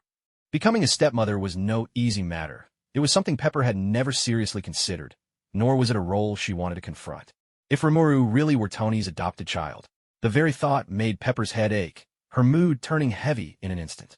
Though Remuru wasn't exactly skilled in social situations, she was remarkably sensitive to the emotions of those around her. It didn't take her long to sense Pepper's confusion. Remuru spoke up proactively. Hello, Miss Pepper. It's nice to meet you. I met Tony last night in the kidnapper's cave, and we escaped together this morning. Strictly speaking, I'm a lifesaver for Tony, too. Her words carried a lot of information. She and Tony had only met yesterday. Pepper's worries quickly began to dissolve. And Rimuru was also Tony's rescuer. When faced with someone who'd saved your boss's life, an assistant hardly needs to be told what to do. Had anyone else said such a thing, it might have sounded like they were fishing for praise. But Rimuru looked so young, just a child, and her words came across as pure and innocent. Pepper couldn't help but be surprised by what she heard. After all, the way Rimuru spoke was nothing like what you'd expect from a grade schooler. Nevertheless, Rimuru's explanation did a lot to put Pepper's mind at ease. Pepper immediately warmed to Rimuru, and soon the two were chatting animatedly. Their conversation flowed so effortlessly that Rimuru could barely keep up. Goodness, Pepper's presence was overwhelming. Women really are born experts. There's no competing with that. The real world was proving to be far more complicated than Remuru had ever imagined. Inside the luxurious car, the driver, happy, asked, "Sir, where to?" Pepper replied, "Please take us to the hospital." Tony insisted, "No, we're not going." Pepper, anxious, retorted, "Tony, you have to go. The doctors need to check you over." Tony shook his head. "There's no need for that. After 3 months in captivity, I only want to do 2 things. First, eat a cheeseburger. Second." Before Tony could finish, Pepper interrupted him with a helpless sigh. "Why do you always have to be so improper?" Tony, unfazed by her misunderstanding, simply smiled. He was clearly used to being misjudged in this way. "It's not what you're thinking. I want to hold a press conference." "A press conference?" Pepper looked at him in astonishment, unable to understand why Tony was in such a hurry. She wanted to talk him out of it, but the car had already started moving. All she could do was reluctantly go along with Tony's plans. With a boss like this, sometimes she truly felt powerless. "Stark Industries, here's my advice for you. Are you ready? Ready? Sell all your shares. Hurry. Get out while you still can." On the TV, a bald host waved a baseball bat, smashing the water glass on the table to pieces. At the press conference, Tony announced without hesitation that the weapons division would be shut down, setting off a massive shockwave throughout society. The internet and the media exploded with the sensational news. Stark Industries' stock price plummeted, investors suffered heavy losses, and some were nearly driven to despair. Inside the company, chaos reigned as well. Stark Industries had always led the global arms market, but now, with the sudden abandonment of its main business, both executives and employees were left bewildered and anxious. To outsiders, if an arms company wasn't going to sell weapons, what would it do? Start selling baby bottles instead? From management down to ordinary staff, no one could adapt to the upheaval. Confusion and uncertainty filled the air. Unless one experienced it firsthand, it was hard to grasp the weight carried by the name Stark in this world. One had to admit, ordinary people could never truly understand the way a genius thinks. Tony's decision left countless people tossing and turning through sleepless nights. In Stark's private villa, Remuru turned off the television, his mind awash with thoughts. He knew how the story would unfold. He understood that, Far from collapsing, Stark Industries would soar even higher after shutting down its weapons division. Now was the perfect time to buy Stark Industries stock. If he could become a major shareholder, life in this world would be smooth sailing. Sadly, he didn't have the funds. But Rimuru himself was a treasure trove. Even the most diluted recovery potion, if he revealed just a little, would cause a sensation. If managed well, he could even market the recovery potion as a cosmetic product and make money with ease. Of course, all of this depended on him revealing his true identity to Tony. As a newcomer to this world, Remuru had no connections, not even legal status. Although he disliked being called little girl, there was no denying that, at this moment, he really did look like an elementary school student. If he acted recklessly, who knew how many dangerous characters would take notice of him? Unless he was willing to throw caution to the wind and make enemies of everyone at once. If this were just a normal world, that might not be so bad. But this was, after all, the Marvel Universe, a place teeming with gods and demons. The more he drew attention to himself, the more likely he was to meet an untimely end. Hadn't anyone noticed that even the infamous Thanos, the terror of the cosmos, couldn't escape disaster? After laying down his armor to live a quiet, pastoral life, he was still tracked down by his own daughter and her allies, who broke into his home. Not only was he beheaded, but his body was reduced to dust, a truly tragic ending. In the Marvel Universe, you can't get by without money. Without connections, you'll eventually be eliminated. Those who manage to thrive either have powerful backing, like Black Widow or Hawkeye, or they have both strength and connections, like Thor. But if you only have strength without support, you're likely to run into serious trouble. Just look at the Hulk, a prime example. One of the strongest beings in the universe, yet constantly hunted by his father-in-law because he had no one to back him up, to the point where he became a man without a home. But should he really come clean with Tony right now? Rimuru hesitated. Tony was a staunch supporter of the Sokovia Accords, a big believer in superheroes registering with their real names. Rimuru, on the other hand, had absolutely no intention of registering under his real identity. He didn't even have the slightest desire to become a hero. The word hero felt far too heavy, burdened with responsibilities, and any mistake would be magnified and publicly condemned, completely at odds with Rimuru's way of thinking. In a world like this, who doesn't face danger? Everyone needs to have something up their sleeve. What's the point of investigating the connection between Lu Sun and Zhou Shuren? What's the use in chasing down the link between Conan and Shinichi Kudo? Real name registration? That's absolutely out of the question. But the reality was, nobody would help him for no reason. Other than cooperating with Tony, Rimuru didn't seem to have a better option. Tony Stark might be a little arrogant, but even Rimuru had to admit, at his core, Tony was trustworthy. Great Sage, should I really work with Tony?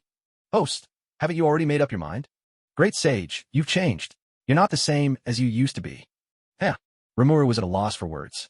For a moment, he even felt like his own skill was mocking him. Just then, a burst of electronic whirring filled the air. Good evening, guest. Pardon the interruption. This is Tony Stark, owner of the villa, here to pay you a visit. It was Jarvis's voice. Even though Rimuru already knew about Jarvis, the sophistication of his artificial intelligence still piqued his curiosity. Hey there, Rimuru. Mind if I come in? Rimuru said helplessly. You're already in here, so isn't asking that a bit pointless? Also, please just call me by my name, dropping the little in front of it. It makes me really uncomfortable. Now equipped with a brand new arc reactor, Tony Stark seemed completely unfazed by Rimuru's teasing. As the world's most popular Tony Stark, nobody can turn me down. As for your second point, I'll try to remember it in the future. Little Rimuru. Rimuru was speechless. This guy's narcissism and sharp tongue are as insufferable as ever. Tony settled naturally onto the sofa across from Rimuru, his gaze turning serious. All right, now it's just the two of us. If you don't mind my asking, could you tell me who you really are and where you come from? And don't even think about trying to fool me. My Jarvis is no ordinary AI. How impressive is it exactly? It's even more impressive than you can imagine. If it's that powerful, then even if I don't tell you, Jarvis should be able to find out, right? Tony fell silent. What a tricky little character. Seeing Tony momentarily at a loss for words, Remuru couldn't help but laugh. Bannering with Iron Man was turning out to be quite entertaining. After a moment's thought, Remuru spoke up. Tony, can I trust you? Tony Stark's expression turned serious at once. Although he hadn't known Remuru for long, he was well aware that she possessed a wisdom far beyond her apparent age. Tony replied, Anyone who knows me knows I'm the best at keeping secrets. Rimuru understood well. Tony was indeed capable of keeping secrets, but he could also blurt them out without a second thought. When S.H.I.E.L.D. asked him to keep the Iron Man identity under wraps, he'd casually revealed S.H.I.E.L.D. information instead. S.H.I.E.L.D., You're the most troublesome Avenger we've ever had. But when it came to Spider-Man's secret, Tony had never breathed a word. Ultimately, it all depended on whether he chose to keep it. Still, secrets are best kept to oneself. After all, no matter how tight-lipped Iron Man might be, the Marvel Universe has plenty of mind readers. Wanda had even once invaded Tony's mind and felt his deepest anxieties. Rimuru's purpose in saying this was to make Tony Stark feel she was ready to be honest and worthy of trust. Tony, the truth is I'm not from this world. Strictly speaking, I'm not even human anymore. Rimuru chose her words carefully, avoiding any mention of her previous life on Earth, and simply shared a few experiences from her time in the Jura Tempest dimension. As for her core abilities, such as Great Sage and Predator, Rimuru kept those details entirely to herself. Even so, Tony Stark still found it all a bit hard to grasp. Wait a minute, did you say you're a slime? Like those soft, jelly-like creatures you see in online games. That's right. Without another word, Rimuru transformed back into her original form. When Stark watched Rimuru shift from a little girl into a bouncy, blue, gelatinous sphere, he felt his entire understanding of the world turn upside down. Aren't slimes supposed to be mindless, low-level monsters? But you're not only intelligent, you're powerful, Stark exclaimed in amazement. There are always exceptions. I'm probably the strongest slime in history. Rimuru replied with a confident grin. Tony Stark didn't take the strongest in history a bit too seriously. His mind was still buzzing with excitement over the freshly designed Mark II armor, making it hard for him to contain his enthusiasm. Yet, standing before this mysterious being from another world, Tony's curiosity remained undiminished. He fixed his gaze on Rimuru, eyes brimming with a hunger for discovery. Rimuru promptly shifted back to human form, arms crossed over her chest in a posture that clearly warned him to keep his distance. She spoke earnestly. If you ever think of using me as some kind of lab specimen, I won't go easy on you. Though Rimuru's tone was serious, her words came out with such playful flair that any real threat was lost. I know. Little Rimuru's the greatest. Absolutely unstoppable. Tony raised his hands in mock surrender, but his attitude made it obvious he was just humoring her. Rimuru glared at him, thinking, what's with this patronizing, coaxing a child routine? Rimuru, you're a genius. Come work for Stark Industries. Name your salary. Choose your perks. Having just learned about Rimuru's origins, Tony wasted no time extending an olive branch. Although Rimuru had made it clear she didn't want to be a test subject, Tony believed that there was nothing in the world money couldn't solve. And if there was, it probably just meant the price wasn't high enough. To Tony Stark, money wasn't everything. But if a problem could be fixed with cash, then it wasn't really a problem. Remuru shook her head and said, a job? I never take a job like that. I'd rather be a shareholder in Stark Industries than work for someone else. Oh, Tony raised an eyebrow. Stark Industries stock is about to hit rock bottom. You're still willing to take it? Without hesitation, Rimuru replied, why wouldn't I? You're Tony Stark. Don't you have faith in yourself? Tony burst out laughing. I love people who can speak their mind. You've got way more vision than those boring talk show hosts. Rimuru was left speechless by his sheer arrogance. If you keep treating me like a child, we won't be able to continue this conversation. All right. I apologize for being so insensitive just now. May I ask you something? Do slimes have genders? No, slimes don't have genders, Rimuru replied without hesitation. Tony Stark burst out laughing. Then why do you keep insisting you're male? Rimuru fell silent. A wave of bitterness washed over him. Was he really supposed to tell Tony Stark that, before becoming a slime, he used to be a man? Tony looked at Rimuru seriously and said, in life, you can't always live up to other people's expectations, but you also can't ignore them completely, especially when you don't have the power to do so yet. Mutants are still suffering all kinds of discrimination. If the FBI or CIA were to learn your true nature, what do you think would happen? Rimuru gave no response. As sharp-tongued and abrasive as Tony could be, Rimuru had to admit his words made sense.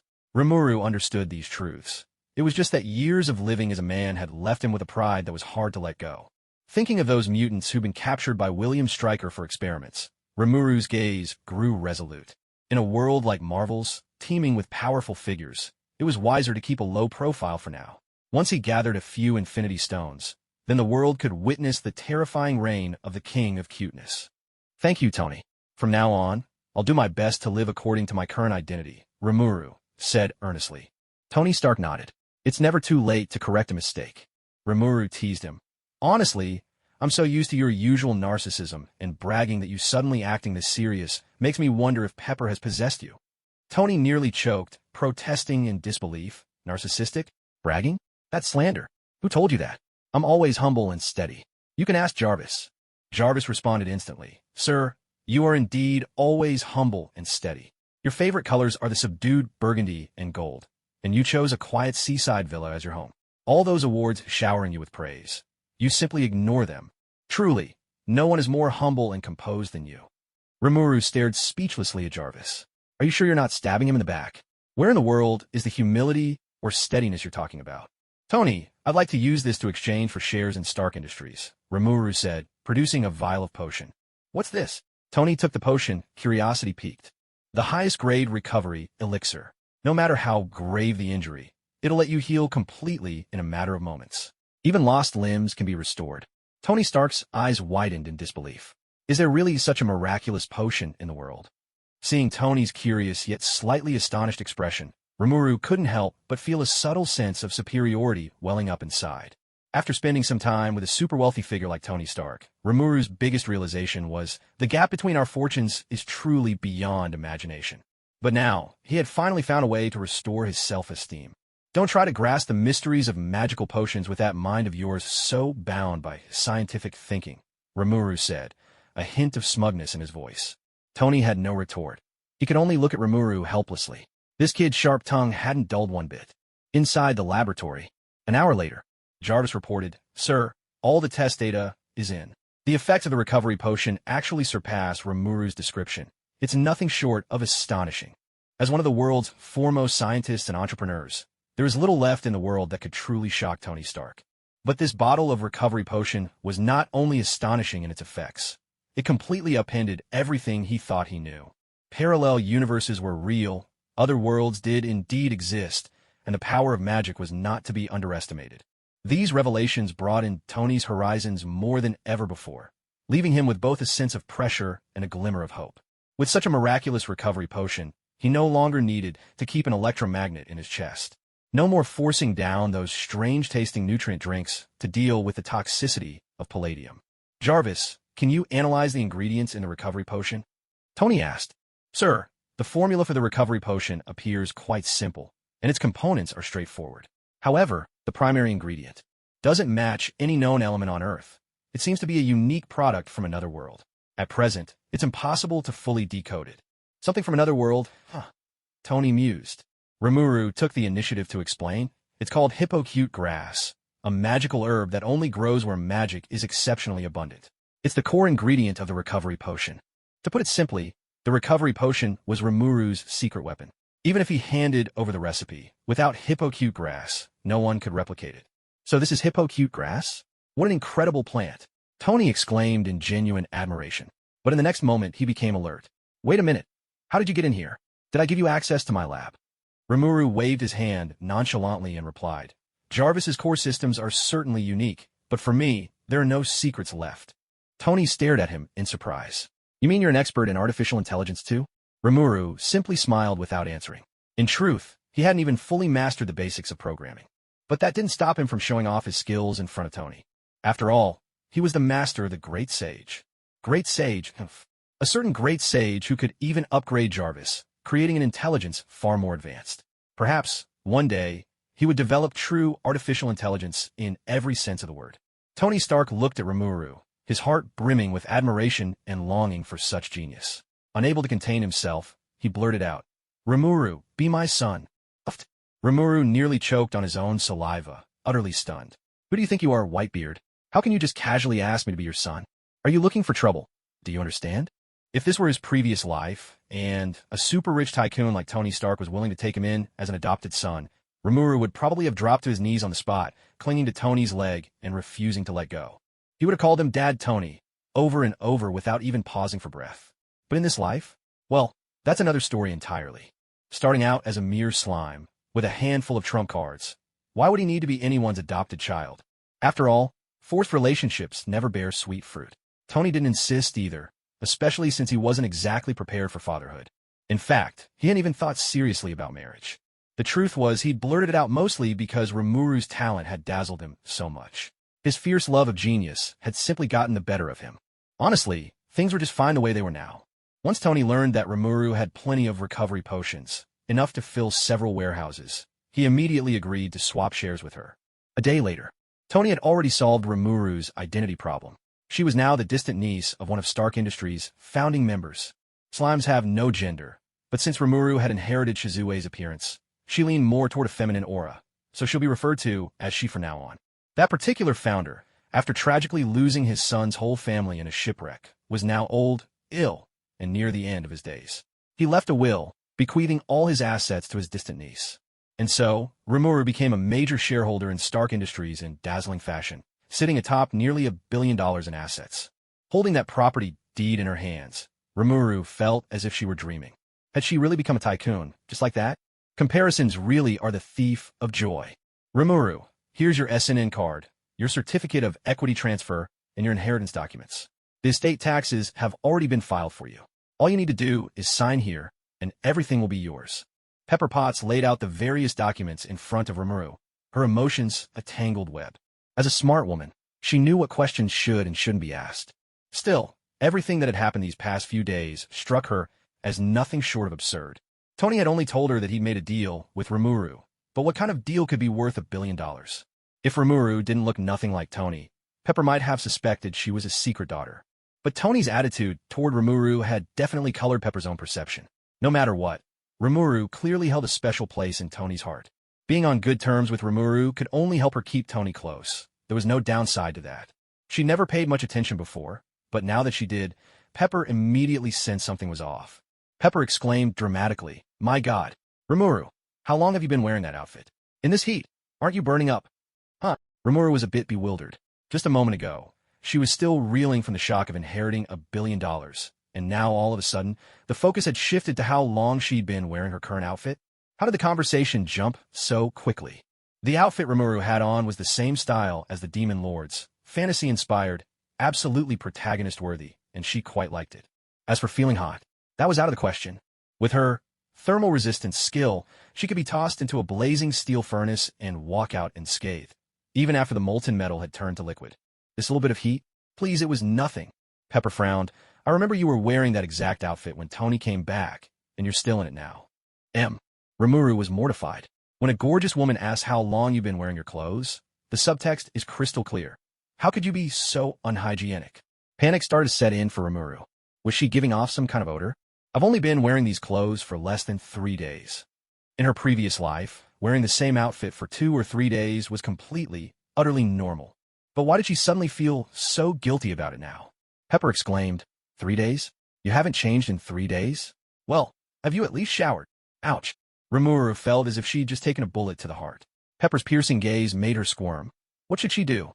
Great sage, what do I do now? Answer, turn around and point at the other person, then say, he didn't prepare any clothes for me. Tony Stark was flabbergasted. Just a moment ago, he'd been enjoying watching Pepper scold Rimuru, relishing the chance to see that troublesome slime get a little comeuppance. He never expected that Rimuru, who was always quick with a sharp retort, would be completely defenseless in front of Pepper. It's true, there's always someone who can keep you in check. To be honest, Tony had been ready to sit back with a cheeseburger and watch the show unfold. But he didn't see it coming. The fire would suddenly turn on him. And on top of that, Remuru had just thrown him under the bus. Slime, where's your sense of decency? Pepper glared at Tony. Tony, you're way too careless. As the host, how could you overlook something so basic? I really can't with you. That's not true. I didn't. Don't make stuff up. Tony immediately launched into a rapid-fire denial. But the problem was, nobody believed him. When it comes to shifting blame, Tony Stark had to admit, Rimuru was the undisputed champion.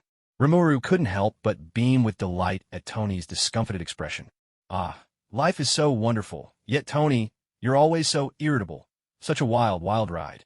If only there were a bag of sunflower seeds right now. Sunflower seeds truly are magical. Even if the news one day announced a nuclear strike on Hawaii, cracking open a bag of seeds could turn even the gravest moment into something casual and lighthearted. Pepper took Rimuru's hand and said, Come on, let's head to the mall. I'll help you pick out some lovely new clothes. Rimuru immediately broke out in a cold sweat. Shopping? Just picturing the bustling crowds and the blinding sunlight made Rimuru panic on the spot. Rimuru shook her head like a rattle. Pepper, you're so busy. Really, there's no need to trouble yourself. I can buy clothes on my own. Tony Stark declared righteously. Pepper, it was my oversight before. You simply must help little Rimuru pick out some cute, pretty dresses. And stockings, lots of stockings. Rimuru could be a bit of tsundere. That's right, tsundere. She might say no, but her actions always tell the truth. You get what I mean, right? Rimuru, what the heck? At hashtag you and asterisk asterisk asterisk asterisk. Was this just mutual sabotage at this point? Remuru glared fiercely at Tony, but Tony didn't back down and glared right back. The two locked eyes, sparks practically crackling in the air. Pepper stifled a laugh and said, "You two really do get along so well." Remuru and Tony shot back in perfect unison. Who gets along with him? Back and forth they went. Remuru and Tony stabbed each other with words wherever it hurt most. The satisfaction was intense. Half a day later, after trying on more than a dozen adorable dresses, Rimuru's eyes rolled back, her spirit completely crushed. She was done for. This time, there was no escape. Honestly, how did she get stuck with Tsundra label, anyway? Tony Stark, you'd better remember this. Seeing Rimuru's dead fish stare and existential doubt, Pepper couldn't help bursting into laughter. At first, Pepper's intentions in befriending Rimuru were purely strategic, but after an afternoon together, Rimuru had begun to win her over. Rimuru was nothing like any other girl Pepper had ever met. She was just too cute, too much fun. With Pepper's intelligence, of course, she knew Rimuru actually hated things like stockings and frilly dresses. But when the boss gives you a task, you make sure it gets done, and done beautifully. Getting Rimuru into cute little outfits felt, to Pepper, like tackling a high-level challenge in a game. The more outfits Rimuru tried, the higher Pepper's score, and the more favor she'd earn with Tony. Yet when Rimuru finally emerged, shy and awkward, in her first dress, Pepper felt as if an arrow had struck her heart. Rimuru's bashful look was just too adorable, too entertaining. Before long, Pepper even found herself enjoying the whole dress-up process. Especially with Rimuru's soft, squishy cheeks. They were a joy to pinch. Honestly, how could human skin be so springy? Beware of fire, thieves, and especially Pepper. This was the painful lesson Rimuru learned after an afternoon of shopping with her. In the end, it all came down to the fact that her heart was just too soft. She never really knew how to turn down a beautiful woman's request. Ah, the woes of a homebody. It's getting late. Let big sister Pepper treat you to a feast. Pepper glanced at her watch, then beamed, her voice full of cheer. What kind of McDonald's meal are we talking about? McDonald's meal? Which one? Pepper looked puzzled, not quite catching what Remuru meant. Remuru cleared her throat, putting on a serious face. She looked every bit like a little TV host. On a blazing summer day, the people of Maine enjoy McDonald's meal number 1. Far off in the southern state of Florida, folks prefer meal number 2. Meanwhile, the mountain folk of Tennessee go for meal number 3, and over on the Californian coast, people are partial to meal number 4. Bursting into laughter, Pepper shook with delight, completely amused by Rimuru. Where on earth did you learn all that? Your take on American food culture is wildly off. Rimuru just smiled. Of course she knew. It was all just a running joke. What she'd recited was actually a parody that went viral back when A Bite of China took the internet by storm, a playful riff called A Bite of America made by creative netizens. Was any of it true? Well, it was good for a laugh. Just like how folks up north can't quite get used to all the rice-based dishes down south, people from every country experience food in their own unique way. The eating habits you grow up with shape your very own gourmet stomach.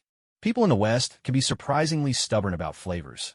Once they've grown fond of certain taste, chances are they'll stick with it for life. Trying a new flavor? That's not something they take lightly. If you tried to win over America with authentic Chinese cuisine, you might just lose your shirt in the process. The dishes that have taken the West by storm as authentic Chinese food, like General Tso's chicken or chop suey, were actually invented or heavily modified to suit Western palates. In fact, most Chinese people have never even heard of these so-called authentic dishes. At the restaurant, this is amazing, so delicious. Remuru was eating with pure delight, her face glowing with happiness and satisfaction. Miss Jingjiang, I truly owe you my thanks. Having the gift of taste is such a blessing. Being surrounded by good food again feels absolutely wonderful. Watching Rimuru's blissful expression, Pepper could almost see her sparkling with joy from head to toe. Rimuru is just too lovely, too adorable. That's exactly why Pepper enjoyed spending time with her. Whether they were shopping, trying on clothes, or, like now, sharing a meal, Rimuru always managed to surprise her. Staring like this might be a bit rude, but Pepper simply couldn't help herself. She even felt as if all the stress and anxiety from Stark Industries' recent stock plunge had melted away. Little Rimuru was, without a doubt, the perfect stress reliever and a bundle of joy all in one. Aren't you going to eat too?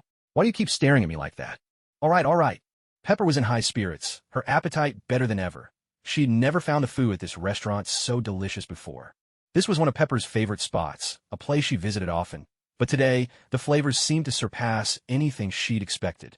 Happiness and joy really are contagious. Pepper even found herself thinking that having a daughter as adorable as Limla wouldn't be so bad after all. The thought flashed through her mind, and Pepper was startled. Was this really something she should be thinking? Oh heavens, had she fallen under Limlu's spell? But soon enough, Pepper sensed that something wasn't quite right. Honestly, Limlu was eating way too much. Enough for 2 grown adults at least. If it had been anyone else, Pepper would have scolded them for being such a glutton. But this was Limlu, her cute little foodie. 10 minutes later, Pepper was thoroughly alarmed. Limlu, don't you think you're eating a bit too much? Really? Limlu glanced around while still chewing a piece of steak. Only then did she notice it wasn't just Pepper. Many other diners were staring at her in shock, eyes wide at her impressive appetite. Wow, really? Just like that, everyone's stunned? Humans are so silly, Limlu thought, a little disappointed. She wasn't even half full yet. Still, she knew when to stop. She politely set down her knife and fork. She'd remember this place and come back next time. Come to think of it, with an appetite like hers, she could easily become a food live streamer. No competitive eater in the world could beat her. Fame was inevitable. A 6-figure salary, marrying a rich and beautiful woman, becoming a CEO, none of it would just be a dream. But honestly, money didn't hold much appeal for her at this point.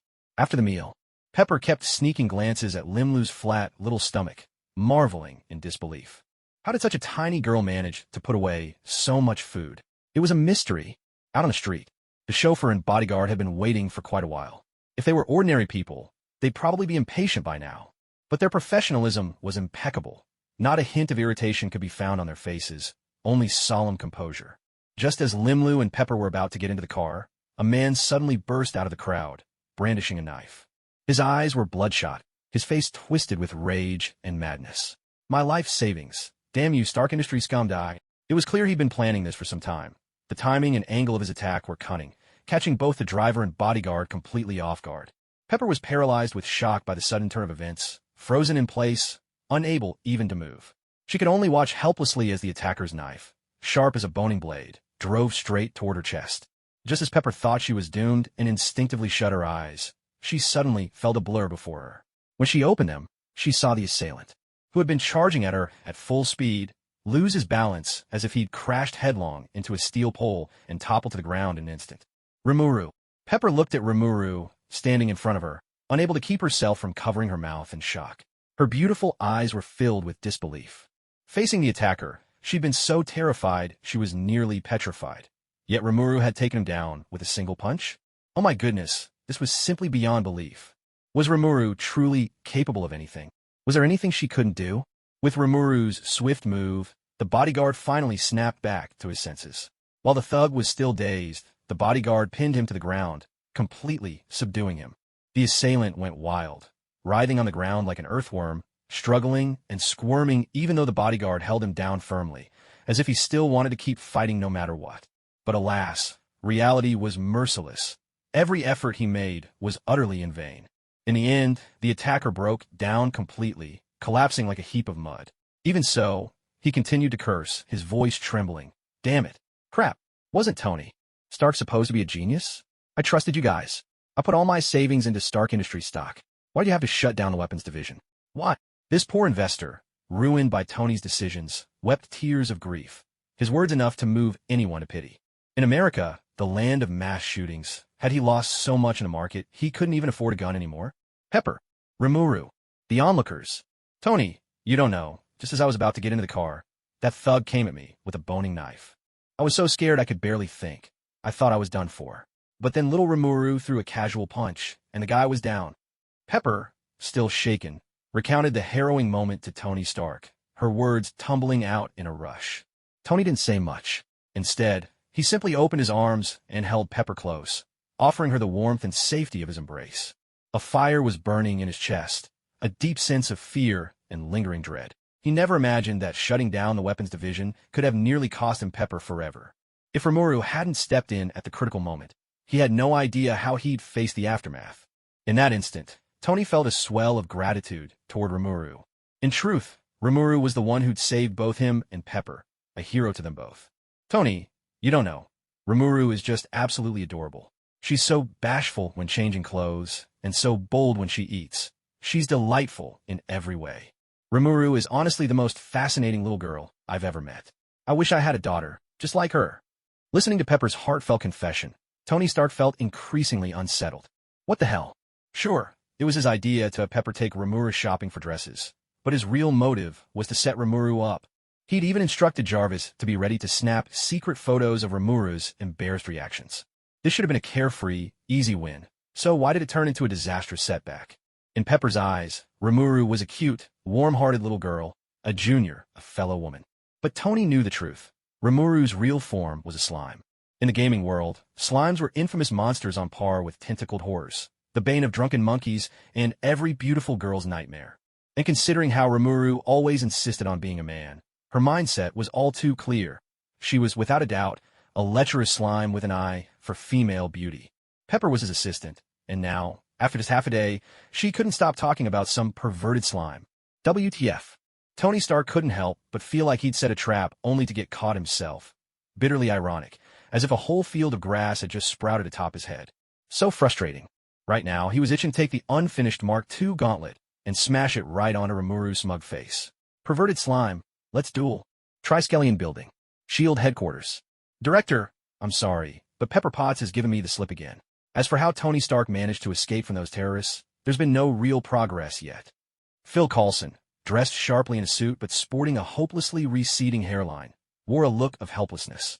If this were just any ordinary suspect, he would have already dragged them into a dark room for a little intimidation. The secrets would have spilled in no time. But Tony Stark was no ordinary man.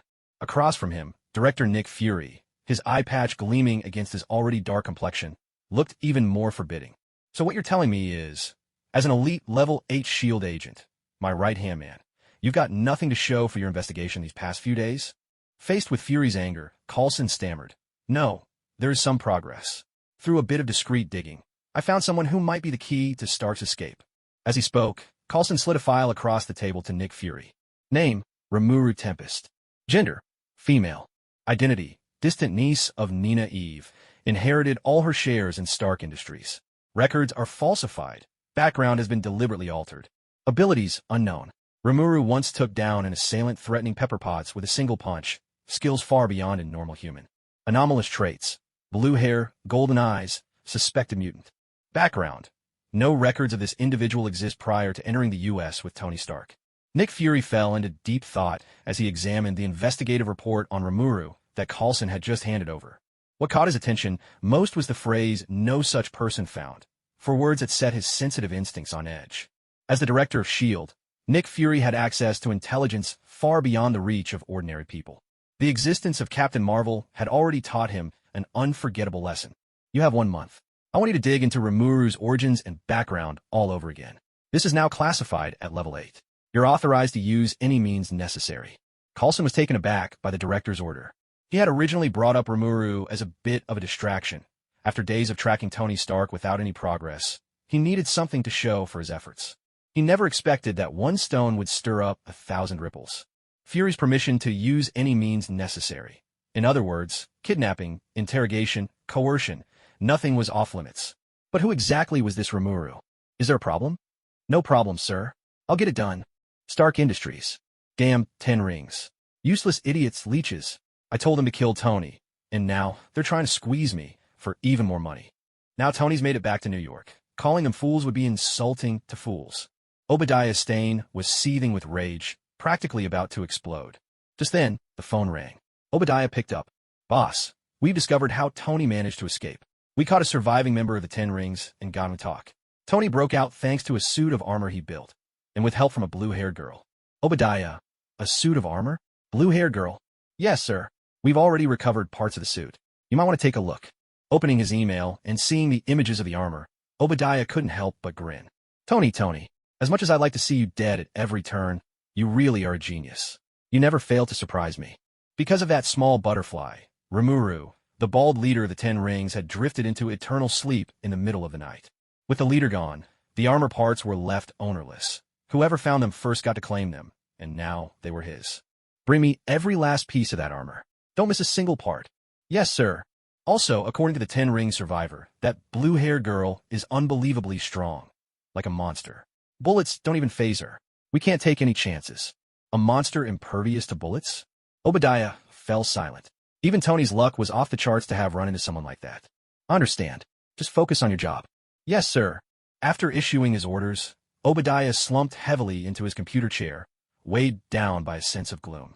The moment Tony returned, he buried himself in the lab, refusing to disclose anything he was working on. It was obvious now. Tony had grown suspicious of him, and Obadiah knew his window of opportunity was closing fast. Dealing with Tony Stark alone was already a headache, but now there was that strange little creature to worry about, too. With a sigh, Obadiah fell back on his usual habit. He opened up the collection of short videos on his computer. Watching Tony get pummeled by the 10 rings until he looked like a battered fool, Obadiah couldn't help but burst out laughing, his laughter echoing harsh and guttural. Tony, oh Tony, looks like the tables have finally turned. These little videos really are a godsend. Nothing else relieves stress quite like they do. Welcome, Rimuru. Jarvis's deep, resonant voice greeted her as the laboratory doors slid open automatically. Stepping into Tony's lab, Remuru was immediately enveloped by an overwhelming sense of high technology, and she couldn't help but marvel. Being rich truly has its perks. One day, she thought she'd build a lab even more advanced than this one. So, what was so urgent that you had to call me over in such a rush? Seeing Rimuru arrive, Tony Stark, sporting 2 prominent dark circles under his eyes, yet still exuding an ethereal presence, felt a jolt of surprise. Was this really the Rimuru he knew? She was stunning, almost unrecognizably so. Though Western and Asian standards of beauty often differ, there's a universality to certain charms. Pepper truly had an excellent eye for fashion. The outfit she picked for Rimuru fit perfectly, highlighting every one of her best features. And with that cascade of blue hair framing her face, she looked like a dreamlike fairy, adorable and enchanting all at once. That outfit really suits you. Tony had planned to tease Rimuru, but for once, all his biting remarks melted away, leaving only this heartfelt compliment. Thank you. Rimuru responded with a bright, natural smile. After their many verbal sparring matches, Rimuru felt she finally understood Tony Stark.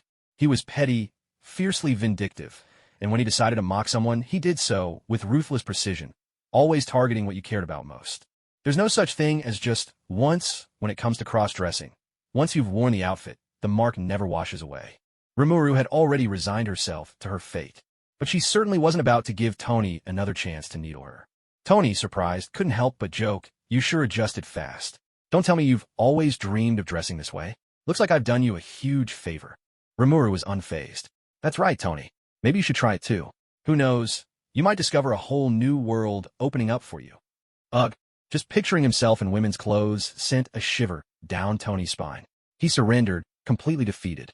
"The recovery potion you gave me. I've finished analyzing it.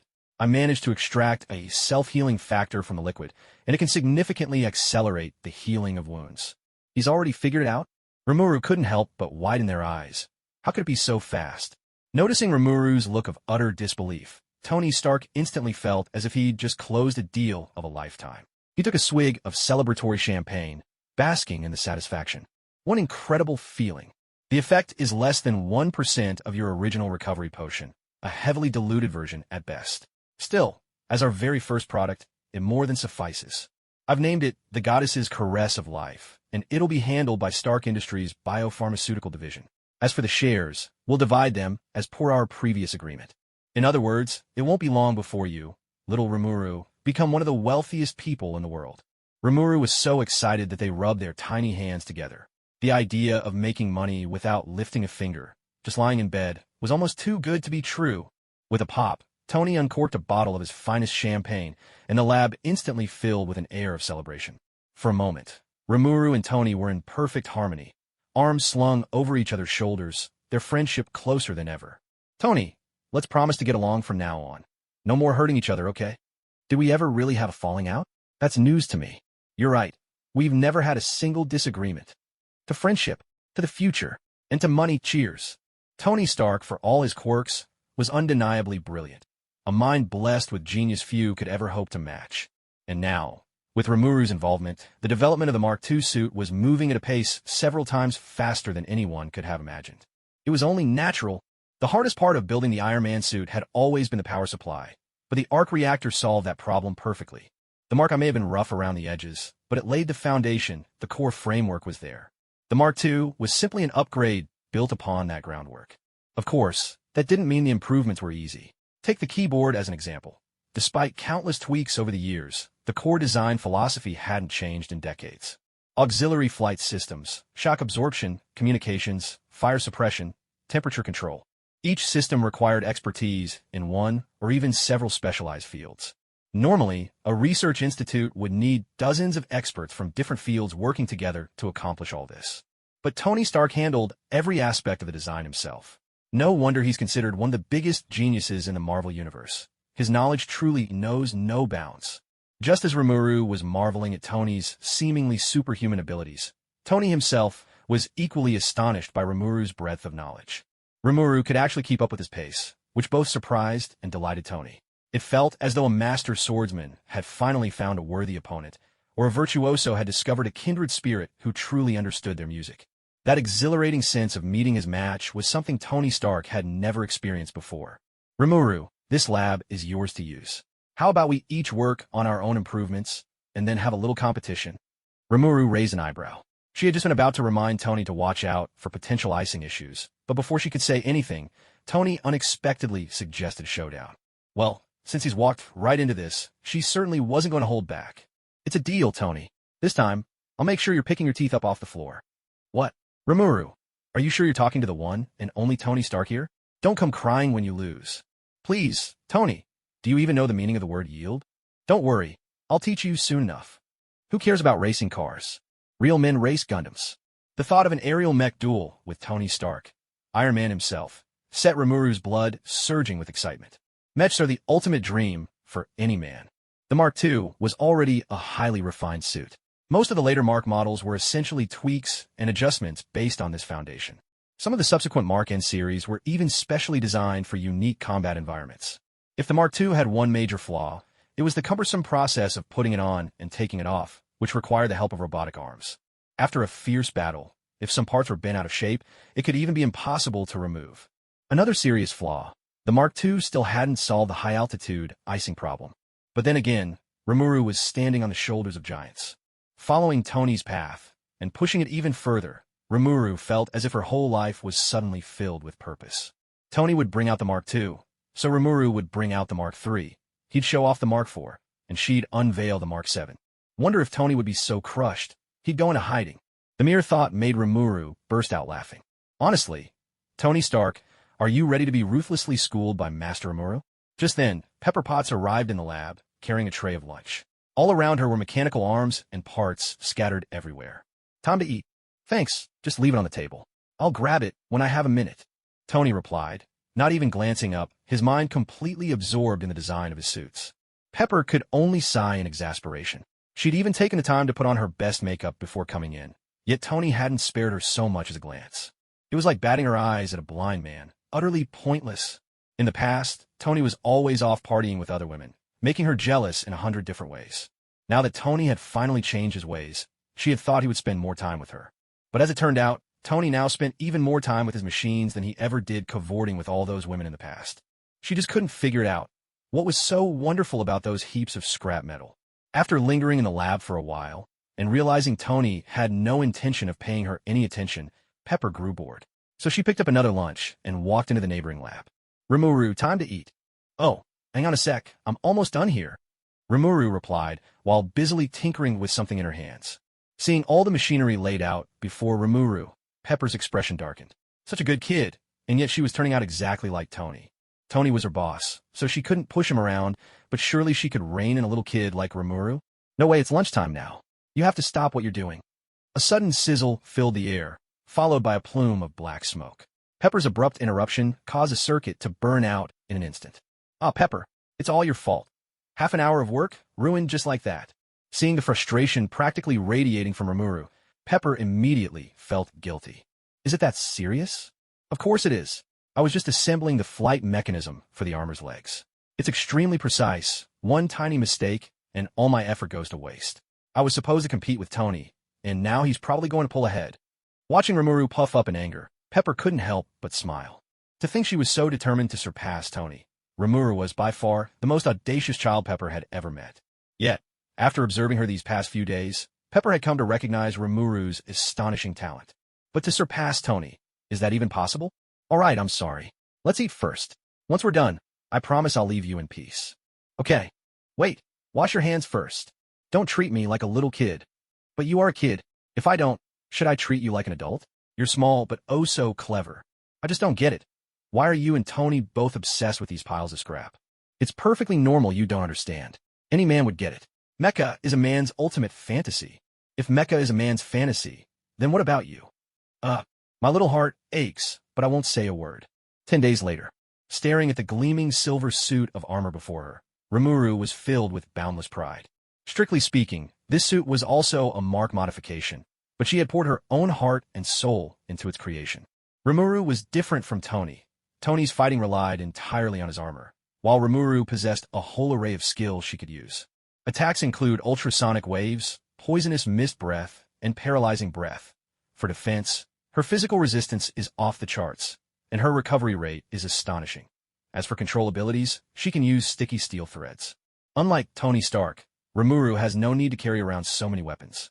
All sorts of modern weaponry, when added to Remuru's armor, serve merely as embellishments.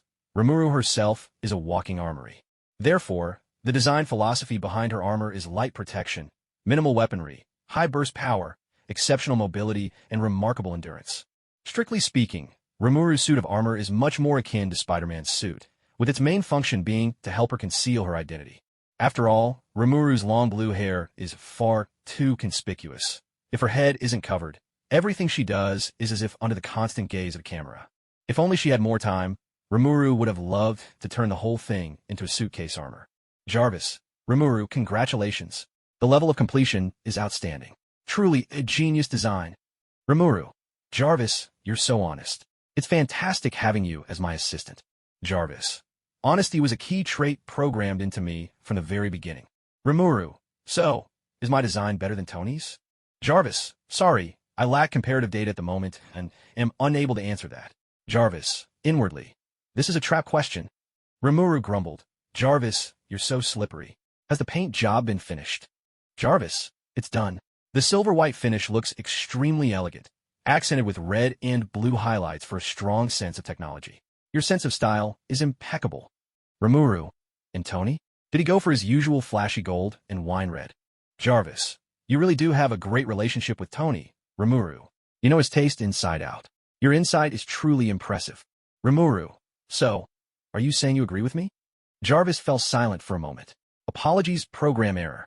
I'm currently unable to answer that question. The wise sage, huh? Rimuru was speechless. I'm teasing Jarvis. Why are you chiming in, wise sage? The wise sage, huh? Rimuru. At that moment, Jarvis's voice sounded again. There's a call from Tony. Would you like to answer? Yes. Moments later, Tony's big, cocky face was projected into the lab. Rimuru, my Mark II is finished. I'm ready for a showdown anytime. How much longer do you need? I'll wait for you. Rimuru replied. Wait for me? Are you kidding? My Wind God Type 1 armor has long been ready. If you don't believe me, you can ask Jarvis. Tony Stark. Jarvis, who finished first? Me or Rimuru? Jarvis. I'm exhausted. All I want is to be a quiet artificial intelligence. Why is that so hard? On the rooftop, Tony and Rimuru stood side by side, both already suited up in their armor.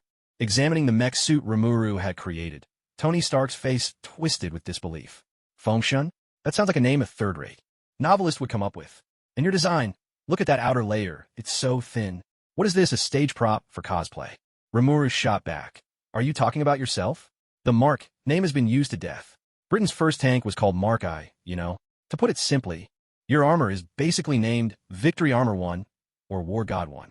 Dress it up all you want and call it a tribute, but let's be honest, it's just copying. Tony Stark was rendered speechless. One infuriating little slime. With a thunderous roar, 2 jets of fire erupted from the thrusters beneath Tony Stark's feet, propelling him into the air in an instant. Actions speak louder than words. I'll show you. My Mark series is the best. Your so-called function? It's nothing but a toy.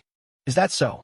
A boom sounded as a surge of orange flames blasted from beneath Rimuru's suit, launching her 10 meters into the air to hover right above Tony's head. Hovering there, she looked for all the world as if she was showing Tony who was boss, and that got under his skin immediately. He responded by sending his own suit climbing upward.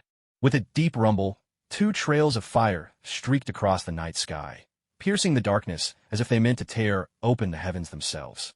The spectacle was nothing short of awe-inspiring. The sky was filled with the thunderous rush of engines.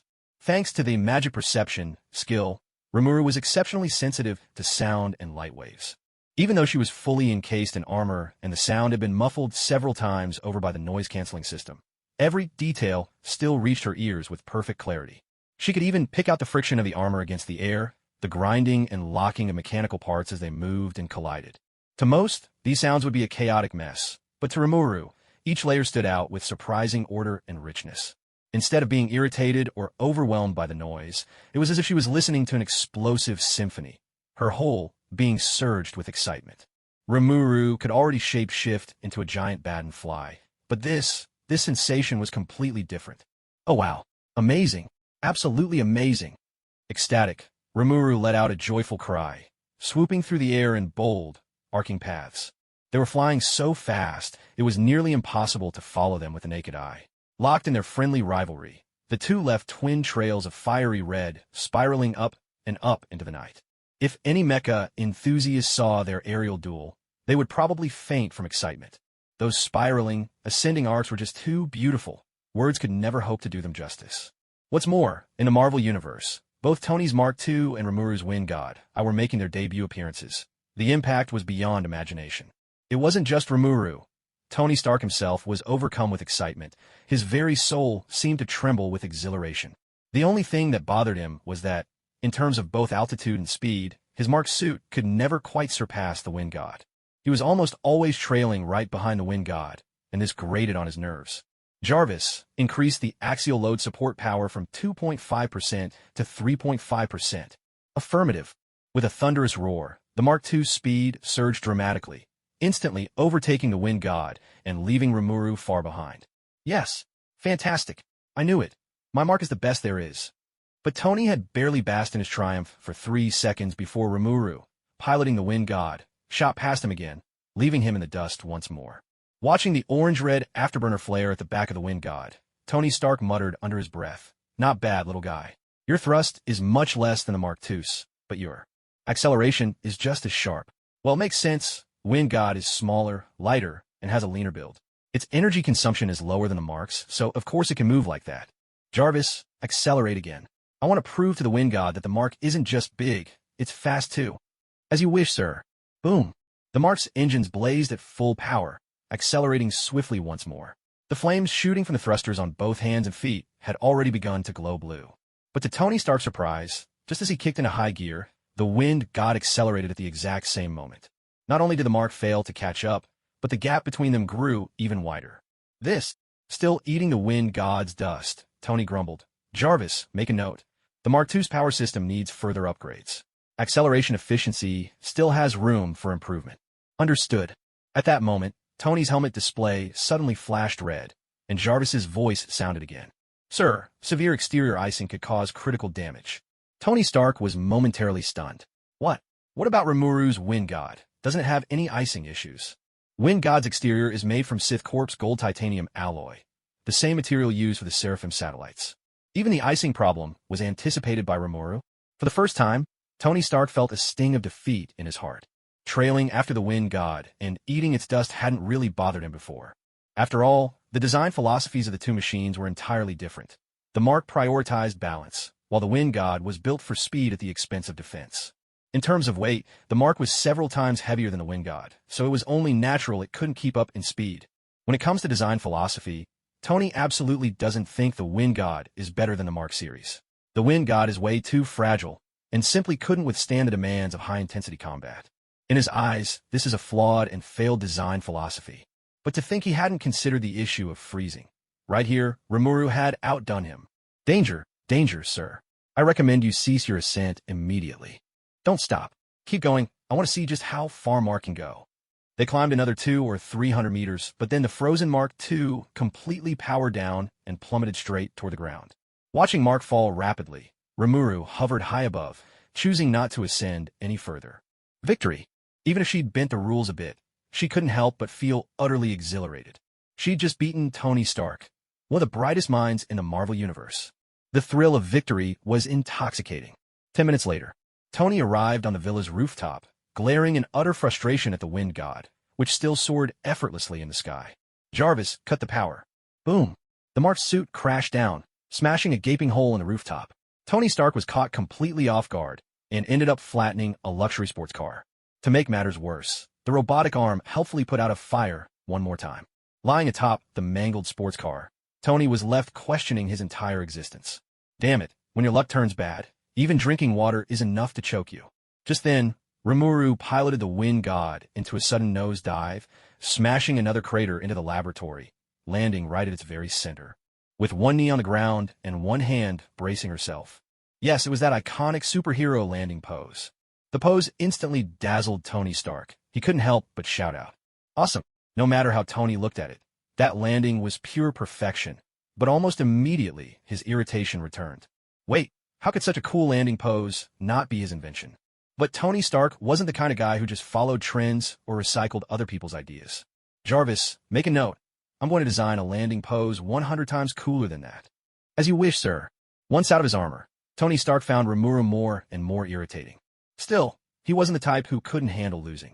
But when he saw Remuru approaching with brush, ink, paper, and inkstone in hand, Tony was momentarily baffled. What are you doing? Remuru replied. I'm going to teach you how to write the character for concede. Huh? Seeing Remuru carefully write the Chinese character for concede in neat calligraphy, Tony's face fell. You gotta be kidding me. WTF. With a mischievous grin, Remuru teased. Tony, you're not thinking of weaseling out of this, are you? Tony Stark was instantly infuriated. He rolled up his sleeves, grabbed a calligraphy brush, and declared, I'm Stark, a genius. Writing a single submit character? You think I'd be afraid? Remuru grinned mischievously. Impressive, impressive. As expected of Tony Stark. But this character has to look just as good as the one I wrote. Oomph. Tony snorted, refusing to pay Remuru any more attention. What a thoroughly wicked slime. How he wished he could give her a good thrashing. Remuru called out, Jarvis, take this down for the record. On some day in some month, 2008 AD, Tony lost to Remuru and, using a calligraphy brush, wrote a huge submit character. Jarvis, Tony Stark, we're all highly trained professionals. We don't lose our tempers, except when we just can't help it. You rotten slime, prepare to face justice. Tony Stark felt like he was on the verge of losing his mind. Why did this world even have something as torturous as a calligraphy brush? And to think he had promised to make his submit look as good as Rimuru's. What an impossible pitfall he'd dug for himself. Looking at the twisted, awkward character he'd scribbled on the white paper. More like a dog paddling across a pond than a proper word. Tony Stark's spirit was nearly broken. Who knew how many hairs he'd yanked out in frustration? If he couldn't even write a single submit character properly, how could Tony Stark show his face? But writing that word with a calligraphy brush was truly agonizing. Had the ancient Chinese really used these things every day? Were they all superhuman? Most importantly, he absolutely refused to accept defeat. So, how's your submit character coming along? You know, mastering brush calligraphy is extremely difficult. If you can't manage it, that's perfectly fine. Remuru entered the room, her tone gentle and considerate. Tony Stark scrutinized her closely. Could this troublemaking slime actually be that caring? Was she setting another trap for him?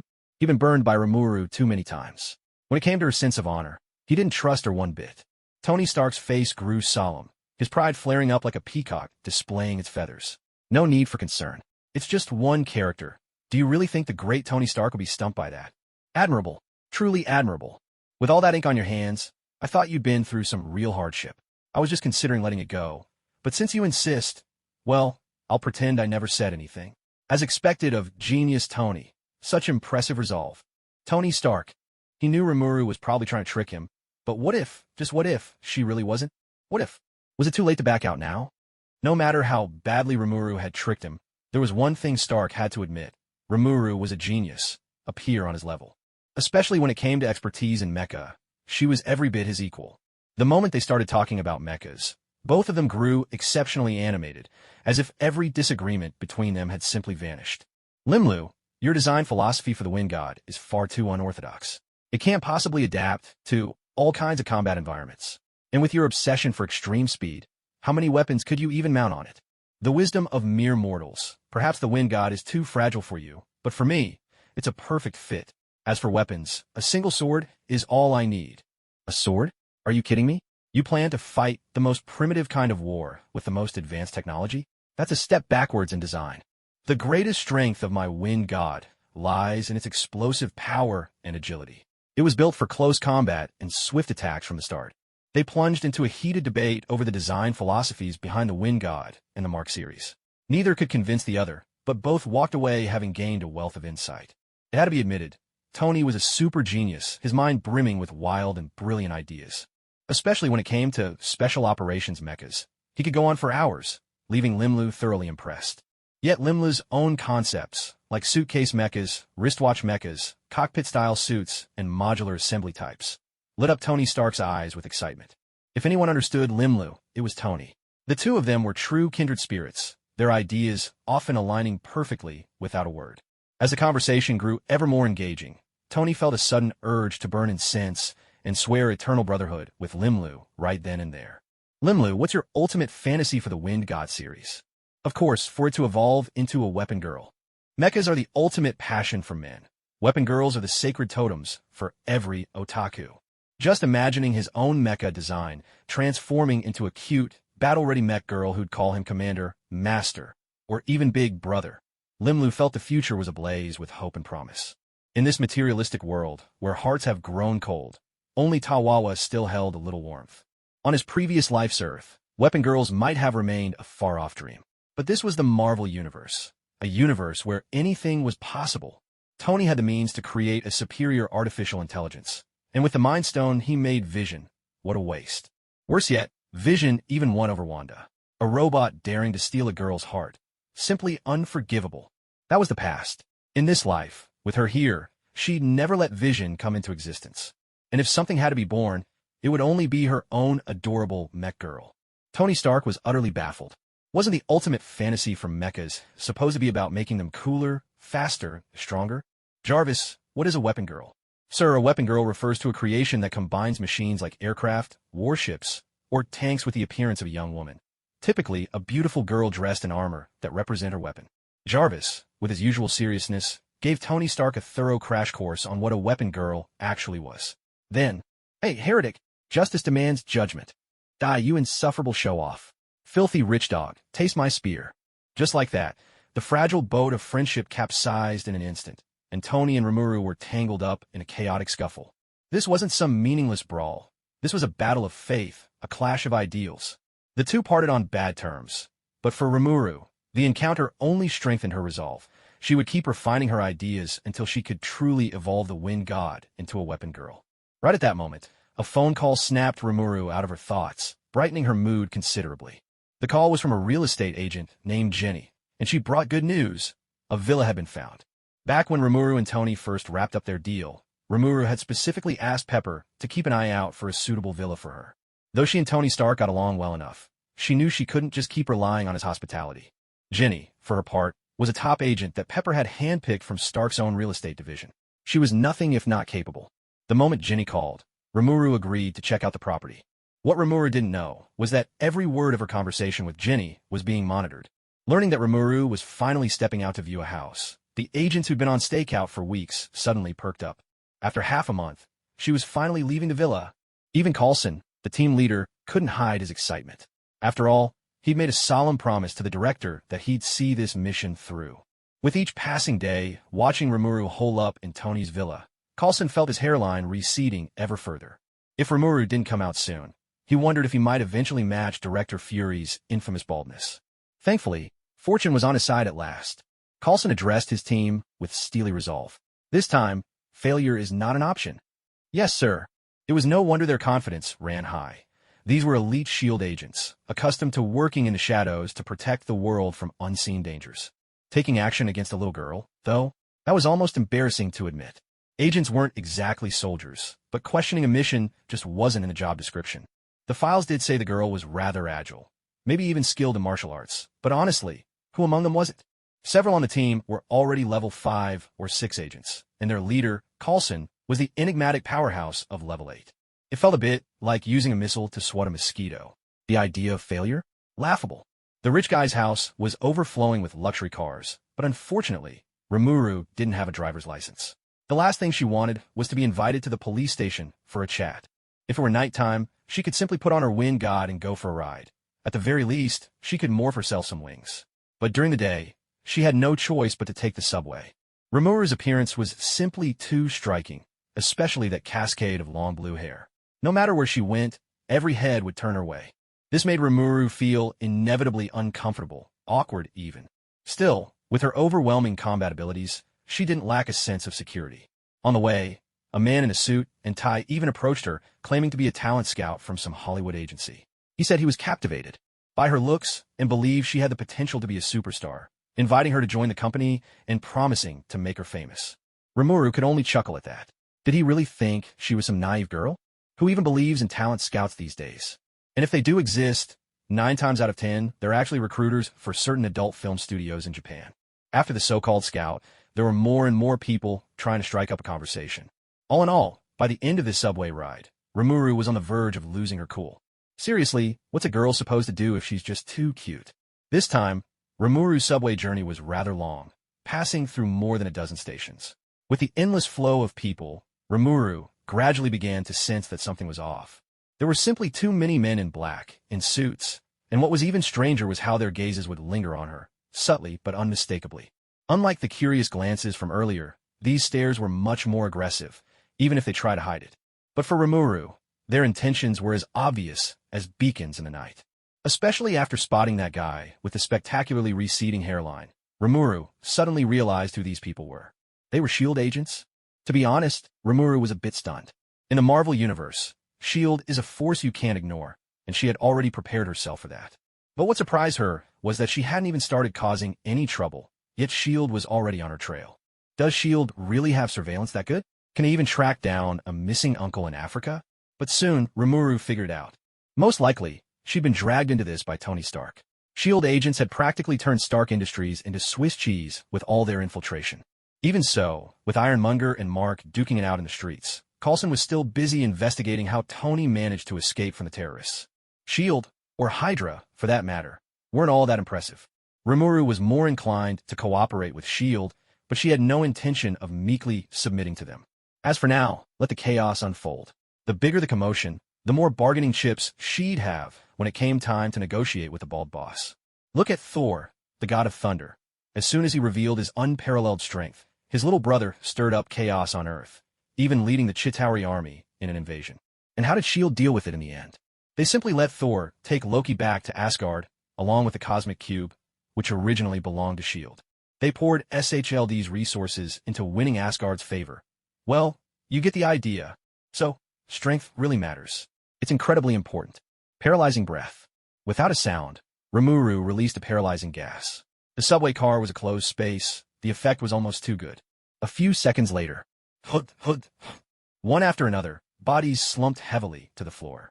Even Agent Coulson, a level 8 agent, blacked out and went down, making close acquaintance with the subway car's floor.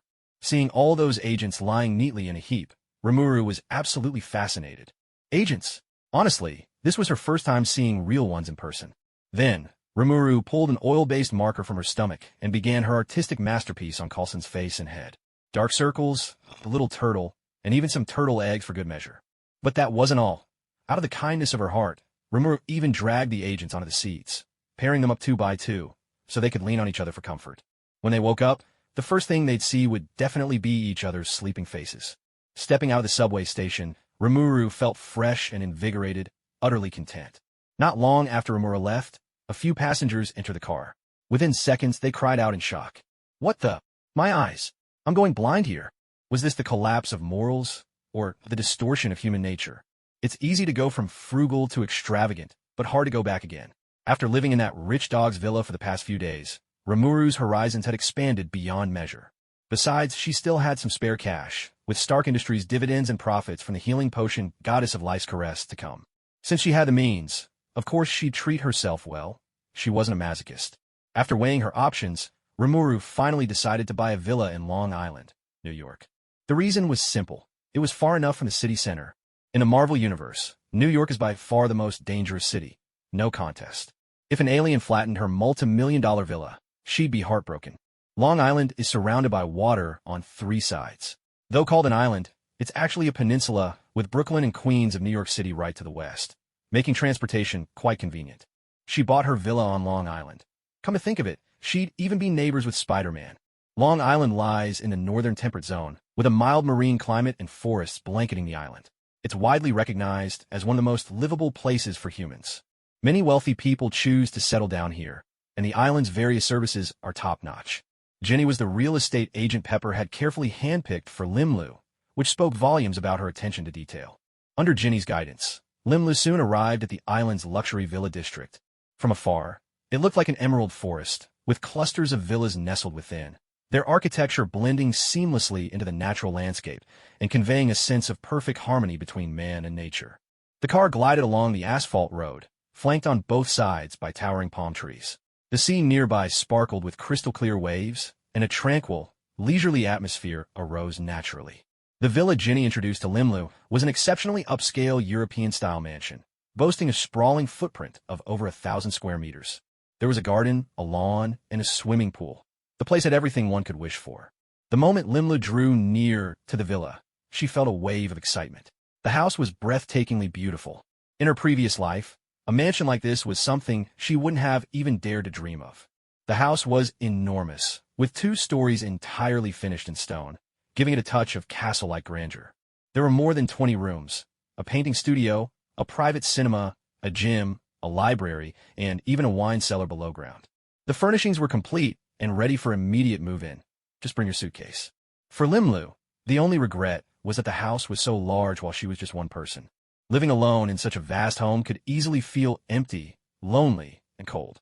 However, when she saw the studio, Rimru's excitement was instantly reignited. The studio was enormous, almost rivaling Tony's laboratory in size. To do a good job, one must first sharpen their tools. She was determined to create her own weapon girls. So how could she settle for a small lab? Without hesitation, Rimuru decided to buy the villa. Because Jenny was one of Pepper's most trusted aides, she offered Rimuru an insider's bargain. $93 million. That amounted to nearly 1/10 of Rimuru's current total assets, and for a moment, she felt as if her heart was bleeding. But having made her decision, she would not look back. Of course, paying in full was out of the question. She naturally opted for an installment plan. With such a major transaction completed, Jenny, the real estate agent, was practically beaming with joy. Thanks to her careful arrangements, Jenny also took care of assembling a team of top-tier talents. Chefs, gardeners, cleaners, and security staff, all handpicked for Rimuru. It had to be said, with enough money, life could be as comfortable and indulgent as one pleased. By rights, given Rimuru's age, she still shouldn't have been able to purchase property independently. But when money paves the way, the impossible quickly becomes possible. What's more, Rimuru had the mighty Tony Stark backing her, making anything she wanted to accomplish a breeze. Those with stable homes have stable hearts. A Chinese belief in the deep significance of owning property, something foreigners can scarcely imagine. With a place to call home and a purpose, creating weapon girls, Remuru finally felt a sense of reality settle in her heart. Especially now, life seemed to brim with meaning. Settling down was never a simple affair. The matter of buying the villa had long been reported to Pepper, and Jenny was sent by Pepper specifically to help her out. Still, her abrupt decision to move out stirred up quite a commotion. Tony Stark even thought he'd quarreled with Rimuru, leading her to move out in a fit of pique, and he went out of his way to apologize to her. This left Rimuru both amused and exasperated, though she was in some way touched by the gesture. To be honest, the villa really was a bit too big, and that only made the place feel all the more empty and quiet. But Rimuru wasn't the sort to wallow in melancholy. Truth be told, she'd long since grown accustomed to solitude. Why fear being alone? As long as she had the internet and her beloved 2D waifus on screen, she could survive just fine. Throw her onto the moon with nothing but instant noodles, and she'd still make it work. That's right. Her survival skills were just that formidable. But before anything else, her first order of business was to create an artificial intelligence. As for the hardware requirements for the Weapon Girl project, she wasn't there yet. But on the software side, she could get started. She'd always wanted an intelligent assistant like Jarvis. With the Great Sage by her side, the core code of Jarvis held no secrets from Rimuru. Once Rimuru switched on the auto mode, the Great Sage took direct control of her body. Click-clack, click-clack. Rimuru's fingers danced across the keyboard, her keystrokes a steady rhythm, and lines of code surged across the computer screen at a speed visible to the naked eye. If any ordinary person witnessed this, they'd probably worship Rimuru as the god of computers.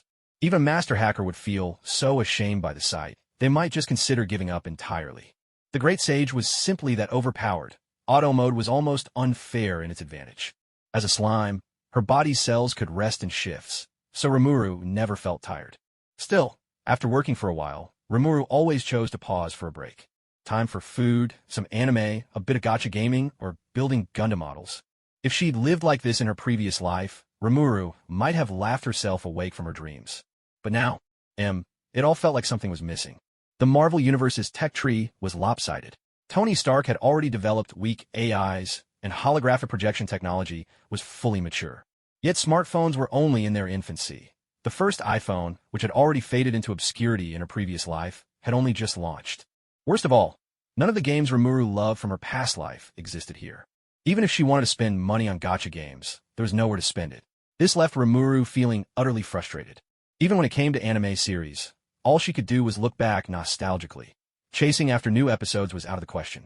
What brought her comfort, though, was that she had found far more exciting things to occupy her time.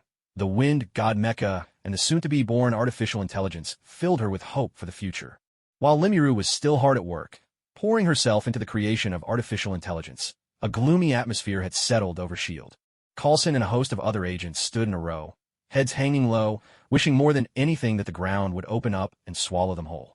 Not only had they failed their mission, but now their boss had to come bail them out from the police station. What a humiliation! And when they learned the reason for their detention was disturbing public order and corrupting social morals, their shame deepened. Coulson, in particular, was so mortified he nearly suffered internal injuries. It was so unjust. He had no such unsavory hobbies. His only idol was Captain America. He might be known as the nice guy, but even nice guys have tempers, and he still had his pride. All right, spill it. What exactly happened? Coulson looked up, feeling that Fury's expression had grown even darker. The worst part was, he didn't know what had happened either. Even if he wanted to explain, he had nothing to say. Smack! Fury slammed his palm down on the table. Well, cut out your tongues. Fury was fuming. As the king of agents, he was about to be driven to tears of frustration by these bumbling subordinates. He had sent them to investigate a little girl suspected of being an alien, but they ended up getting taken out in an instant and dragged off to the police station for public indecency. He thought back to the old days, when he and Captain Marvel, Carol, had fought side by side against the Skrulls and the Kree. He'd carried a ginger cat named Goose, battled from video stores to subway trains, from the subway to military bases, and from military bases to outer space. Blade flashing, fists flying, never flinching for a second, they'd beaten the Kree so thoroughly, their own mothers wouldn't have recognized them. That was a fight that made Earth's people proud and established S.H.I.E.L.D's reputation. Who could have predicted that Coulson would end up flat on his back at the hands of a blue-haired little girl? In the end, they hadn't even figured out if she was really an alien. It seemed that S.H.I.E.L.D. agents were getting worse with every generation. Maybe it was time to put his super soldier squad plans on the fast track. Just as Nick Fury was lamenting that Coulson and his team might be the worst batch he'd ever trained, Melinda rushed in with a stack of files. Director, the blood test results are back. According to the report, Agent Coulson's blood contains a compound similar to ether. So it's been determined that Coulson and the others were indeed drugged. Based on the agent's reports, none of them noticed any unusual smells before they lost consciousness. This must be a new kind of anesthetic, colorless and odorless. Hearing the report, Coulson and the other agents exchanged bewildered glances. They really were taken down by the drug. How humiliating for agents of S.H.I.E.L.D., who have vowed to protect the world, to be knocked out by a little girl wielding a tranquilizer. But when you think about it, releasing anesthetic gas in such a confined space, wasn't she worried about being affected herself?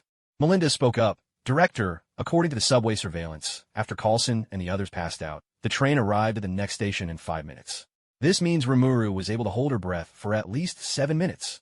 Based on this, it's clear Remuru is vastly different from ordinary humans. There's a high probability she's an alien.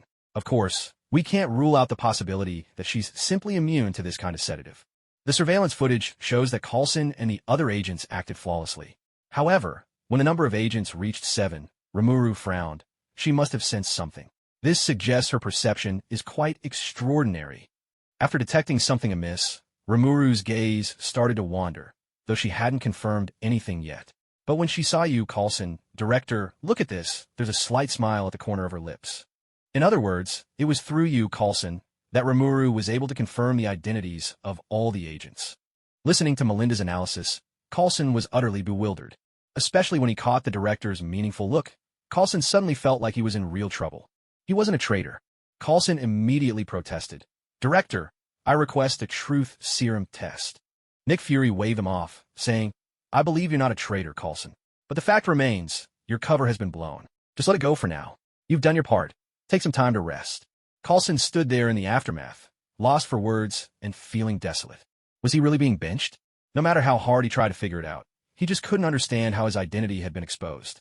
Rimuru had sized up so many agents and only seemed suspicious. She didn't have any mind-reading abilities, as far as he knew.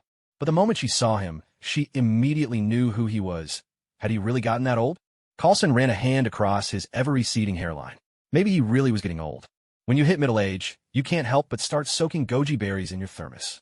Nick Fury repeatedly studied all the files on Rimuru, his brow furrowing deeper each time. From the information they had so far, Remuru possessed at least 2 extraordinary abilities, a special anesthetic gas and superhuman perception.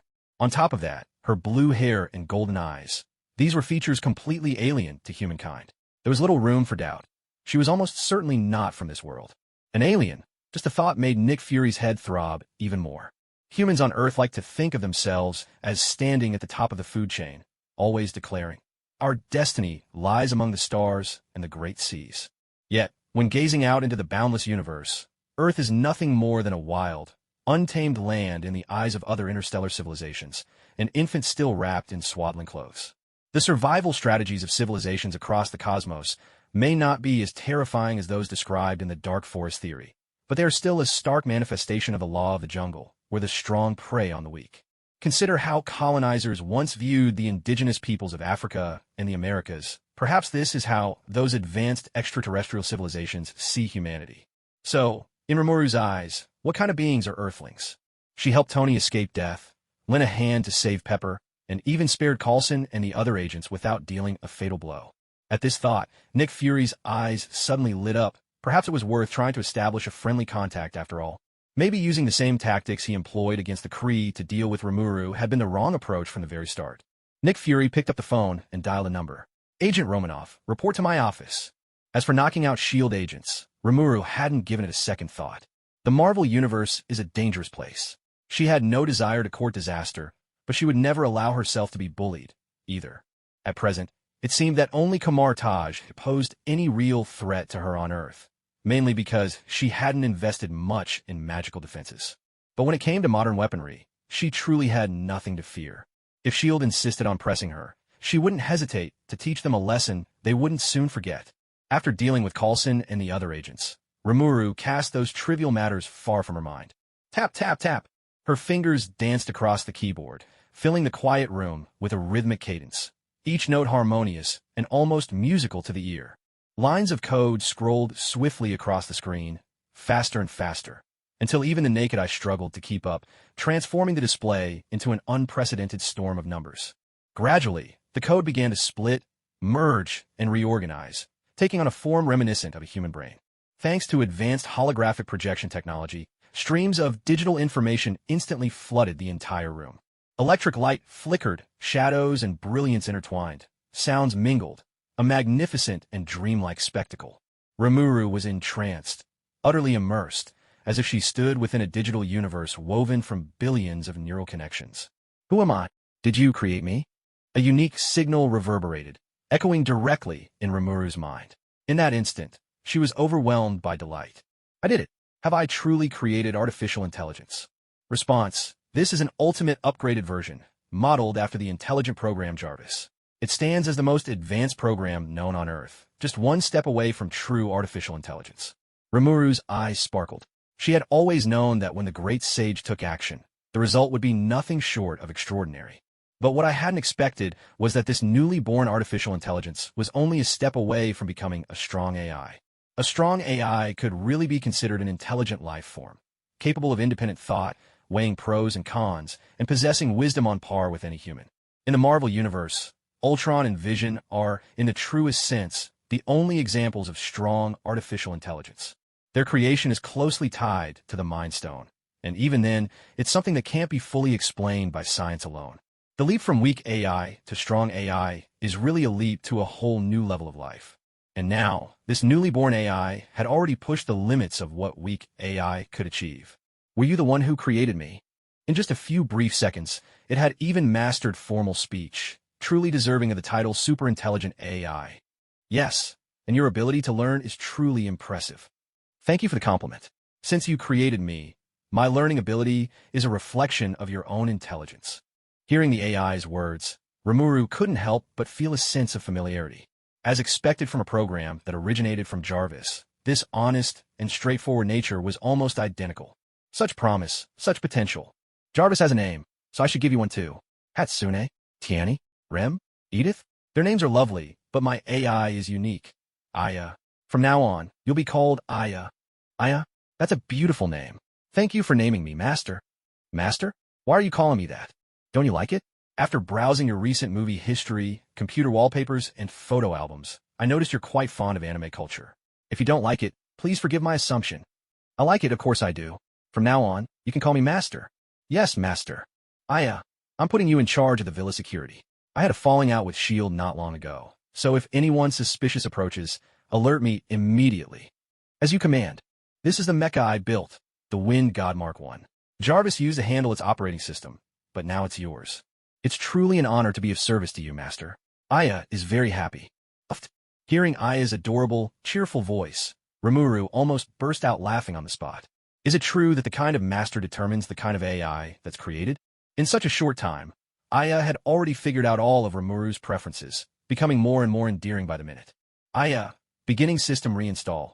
1%, 2%, 3%, 100%. System reinstall complete. So fast. Rimuru instantly transformed into a soft, squishy slime and zipped right into the Wind God mecha. That's right. With Rimuru's unique body, putting on the mecha didn't even require the help of mechanical arms. Aya, activate the helmet display and load the home environment. As you wish. The helmet display flickered to life, and the interior of the villa, its decorations, its furniture, unfolded vividly before her eyes. Activate the virtual walking routine. Virtual walking routine initiated. Loading your walking habits. Virtual walking routine loaded successfully. Combat support system engaged. Loading your various superpowers. Superpower loading complete. There are 35,000 different superpower combinations available for you to choose from. More than enough to handle a wide variety of combat scenarios. Wait, 35,000 options? That's insane. Way too complicated. Master, would you like to initiate a specialized training tutorial? Stop. I'll handle combat decisions myself. Right now, all we need is to go out for a spin. Yes. A streak of orange-red arced across the sky, and Rimuru's spirit soared. The Wind God suit, absolutely amazing. And Aya, the AI, so cool and adorable. She was utterly in love with this life. Whenever someone finds a toy that truly captivates them, it's hard not to become obsessed. Just like someone who's just learned to drive, suddenly wanting to drive everywhere, no matter how short the distance, even if it's only a few hundred meters. Right now, Remuru was a little addicted to piloting her mech.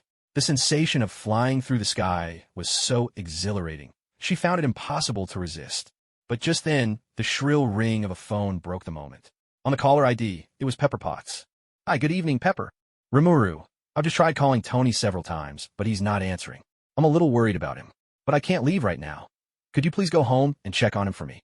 Tony Stark didn't have many close friends. Colonel Rhodes was one, and Rimuru was another. But compared to Rhodey, Rimuru, equipped with the Wind God armor, was undoubtedly the best choice for the job. Rimuru's heart skipped a beat. She blurted out, Pepper, what are you doing right now? Don't tell me you're taking agents to arrest Obadiah? How did you know? Pepper's voice was filled with shock. Remuru replied urgently, Never mind how I know, just listen. Get out of there. No matter how many agents you bring, it won't help. Obadiah has built his own suit of armor. What? Oh my god. It's too late. We've already spotted that giant suit Obadiah built. He's chasing after me now. Oh no. Rimuru, hurry and find Tony. He's the only one who can take down this monster. A burst of static cut through the call, and then the line went dead. It sounded like Pepper was running for her life. Pepper was Iron Man's official girlfriend. She had luck on her side and a knack for getting out of trouble. She'd probably be all right. For now, Rimuru decided it was best to hurry over and check on Tony Stark. Limulu quickly changed direction, heading straight for the Stark Industries Research and Development Center. After all, Tony Stark is the legendary Iron Man. When it comes to sheer aura, no one outshines Tony. Besides, at this very moment, Pepper is being hunted down by Ironmonger. As Limulu piloted the Wind God, soaring through the sky, several radars at a U.S. military base simultaneously picked up his presence. Not long ago, Tony had flown the Mark III to Afghanistan to strike at terrorists, resulting in an F-22 crashing. Since then, the military had heightened their aerial surveillance. Limulu, unfortunately, got caught up in this heightened alert. Colonel Rhodes, we've picked up that unidentified flying object again. F-22s are taking off to intercept. Wait. Colonel Rhodes' voice was urgent as soon as he heard the report. Others might not know, but he did. This so-called unidentified flying object was none other than his good friend Tony Stark. It's just a routine training flight. Keep a close watch, but hold your positions. Yes, sir. Though the soldiers were puzzled, they chose to follow orders. Meanwhile, Pepper was running desperately out of the R&D center. Inside, a group of agents fired repeatedly at Ironmonger, but their bullets only spark harmlessly off the steel armor, utterly ineffective. In fact, in the blink of an eye, several agents were already taken out. My God, has Obadiah lost his mind? As a major shareholder of Stark Industries, Obadiah had status, power, and more money than he could ever spend. Pepper couldn't fathom why he would do such a thing. In the past, when he betrayed Tony and got him captured by terrorists, it could still be chalked up to a power struggle. But now, rampaging in the Ironmonger suit, had he never thought about the consequences? Being smaller in size had its perks. The doors Pepper could slip through, Ironmonger couldn't even fit. This bought her precious time to escape, and she finally managed to make it outside the R&D center. Pepper pulled out her phone to call Tony, but before she could say more than a few words, the ground in front of her suddenly began to crack and split apart. With a deafening crash, Ironmonger's menacing head burst through the ground. Just his head alone was as big as Pepper's entire body. And that's not to mention the Gatling gun mounted on his arm, a sight that radiated pure intimidation. Faced with this hulking behemoth, Pepper froze, her body unwilling to move. Ironmonger leveled his machine gun at her. It's over, Pepper. You can't run. Is this the end? Pepper Potts' heart leapt in her throat. But just then, she suddenly saw a flash of silver light streak down from the sky. A fist smashed straight into Ironmonger's head. With a thunderous explosion, the entire ground trembled. Ironmonger was smashed straight into the earth, carving out a crater the size of several rooms. The force of this collision, as if Mars had crashed into Earth, was so immense that a gale swept through the area. Pepper's clothes whipped wildly in the wind, and she instinctively raised her arms to shield herself. A few seconds later, when Pepper dared open her eyes again, she realized there was a silver-white suit of armor hovering before her. It was Aeolus Rimuru. Almost instantly, a smile broke over Pepper's face, and a sense of reassurance washed over her. In the past, she might not have understood why Tony and Remuru were so obsessed with these giant suits of armor. But now, she was starting to get it. Pepper, you should get somewhere safer for now. Leave this to me, Remuru called out. Pepper frowned. The Ironmonger was on a completely different scale from Aeolus. Could Remuru really defeat it? But this wasn't the time for doubts. A wise woman always knows when to stand her ground and when to retreat decisively. Now was not the moment for questions or hesitation. The last thing Pepper wanted was to drag Remuru down. Without delay, Pepper sprinted toward the interior of the research center. She had barely left, hadn't even caught her breath, when Ironmonger, having recovered, burst back up to the surface. So, Remuru, you must be that blue-haired girl the intel mentioned. I didn't expect you to have your own suit of armor. But you shouldn't have meddled in my feud with Tony, Obadiah said, raising Ironmonger's arm as he prepared to unleash a hail of bullets at Remuru's Aeolus. A barrage of gunfire erupted, bullets pelting the ground and the walls, each shot leaving a crater the size of a bowl wherever it struck. But to Obadiah's frustration, the bullets simply couldn't keep up with the dazzling speed of Remuru's silver-white armor. What the hell? How could her armor move so fast? Is running away all you know how to do, coward? He taunted. Run? There's no need for that now, Remuru replied with a gentle smile, coming to a stop and ceasing her rapid movements. Obadiah laughed maniacally. Still just a youngster, so easy to provoke. One little taunt, and she abandoned her greatest advantage. But in the very next moment, Obadiah's blood ran cold. He realized something was wrong. Ironmonger's legs and arms suddenly felt sluggish, barely able to move. Looking closer, horror dawned on him. At some point, Ironmonger had been wrapped all over with nearly invisible threads. Could it be that Remuru had been weaving these threads around him, even as she dodged his bullets? The cunning of it was terrifying, but though he might lose in manpower, he would never lose in spirit. You think these thin threads can restrain me? My Ironmonger could bowl over cars like they were pins. With a surge of strength, Ironmonger flexed, and one by one, the sticky steel wires snapped with a sharp metallic twang.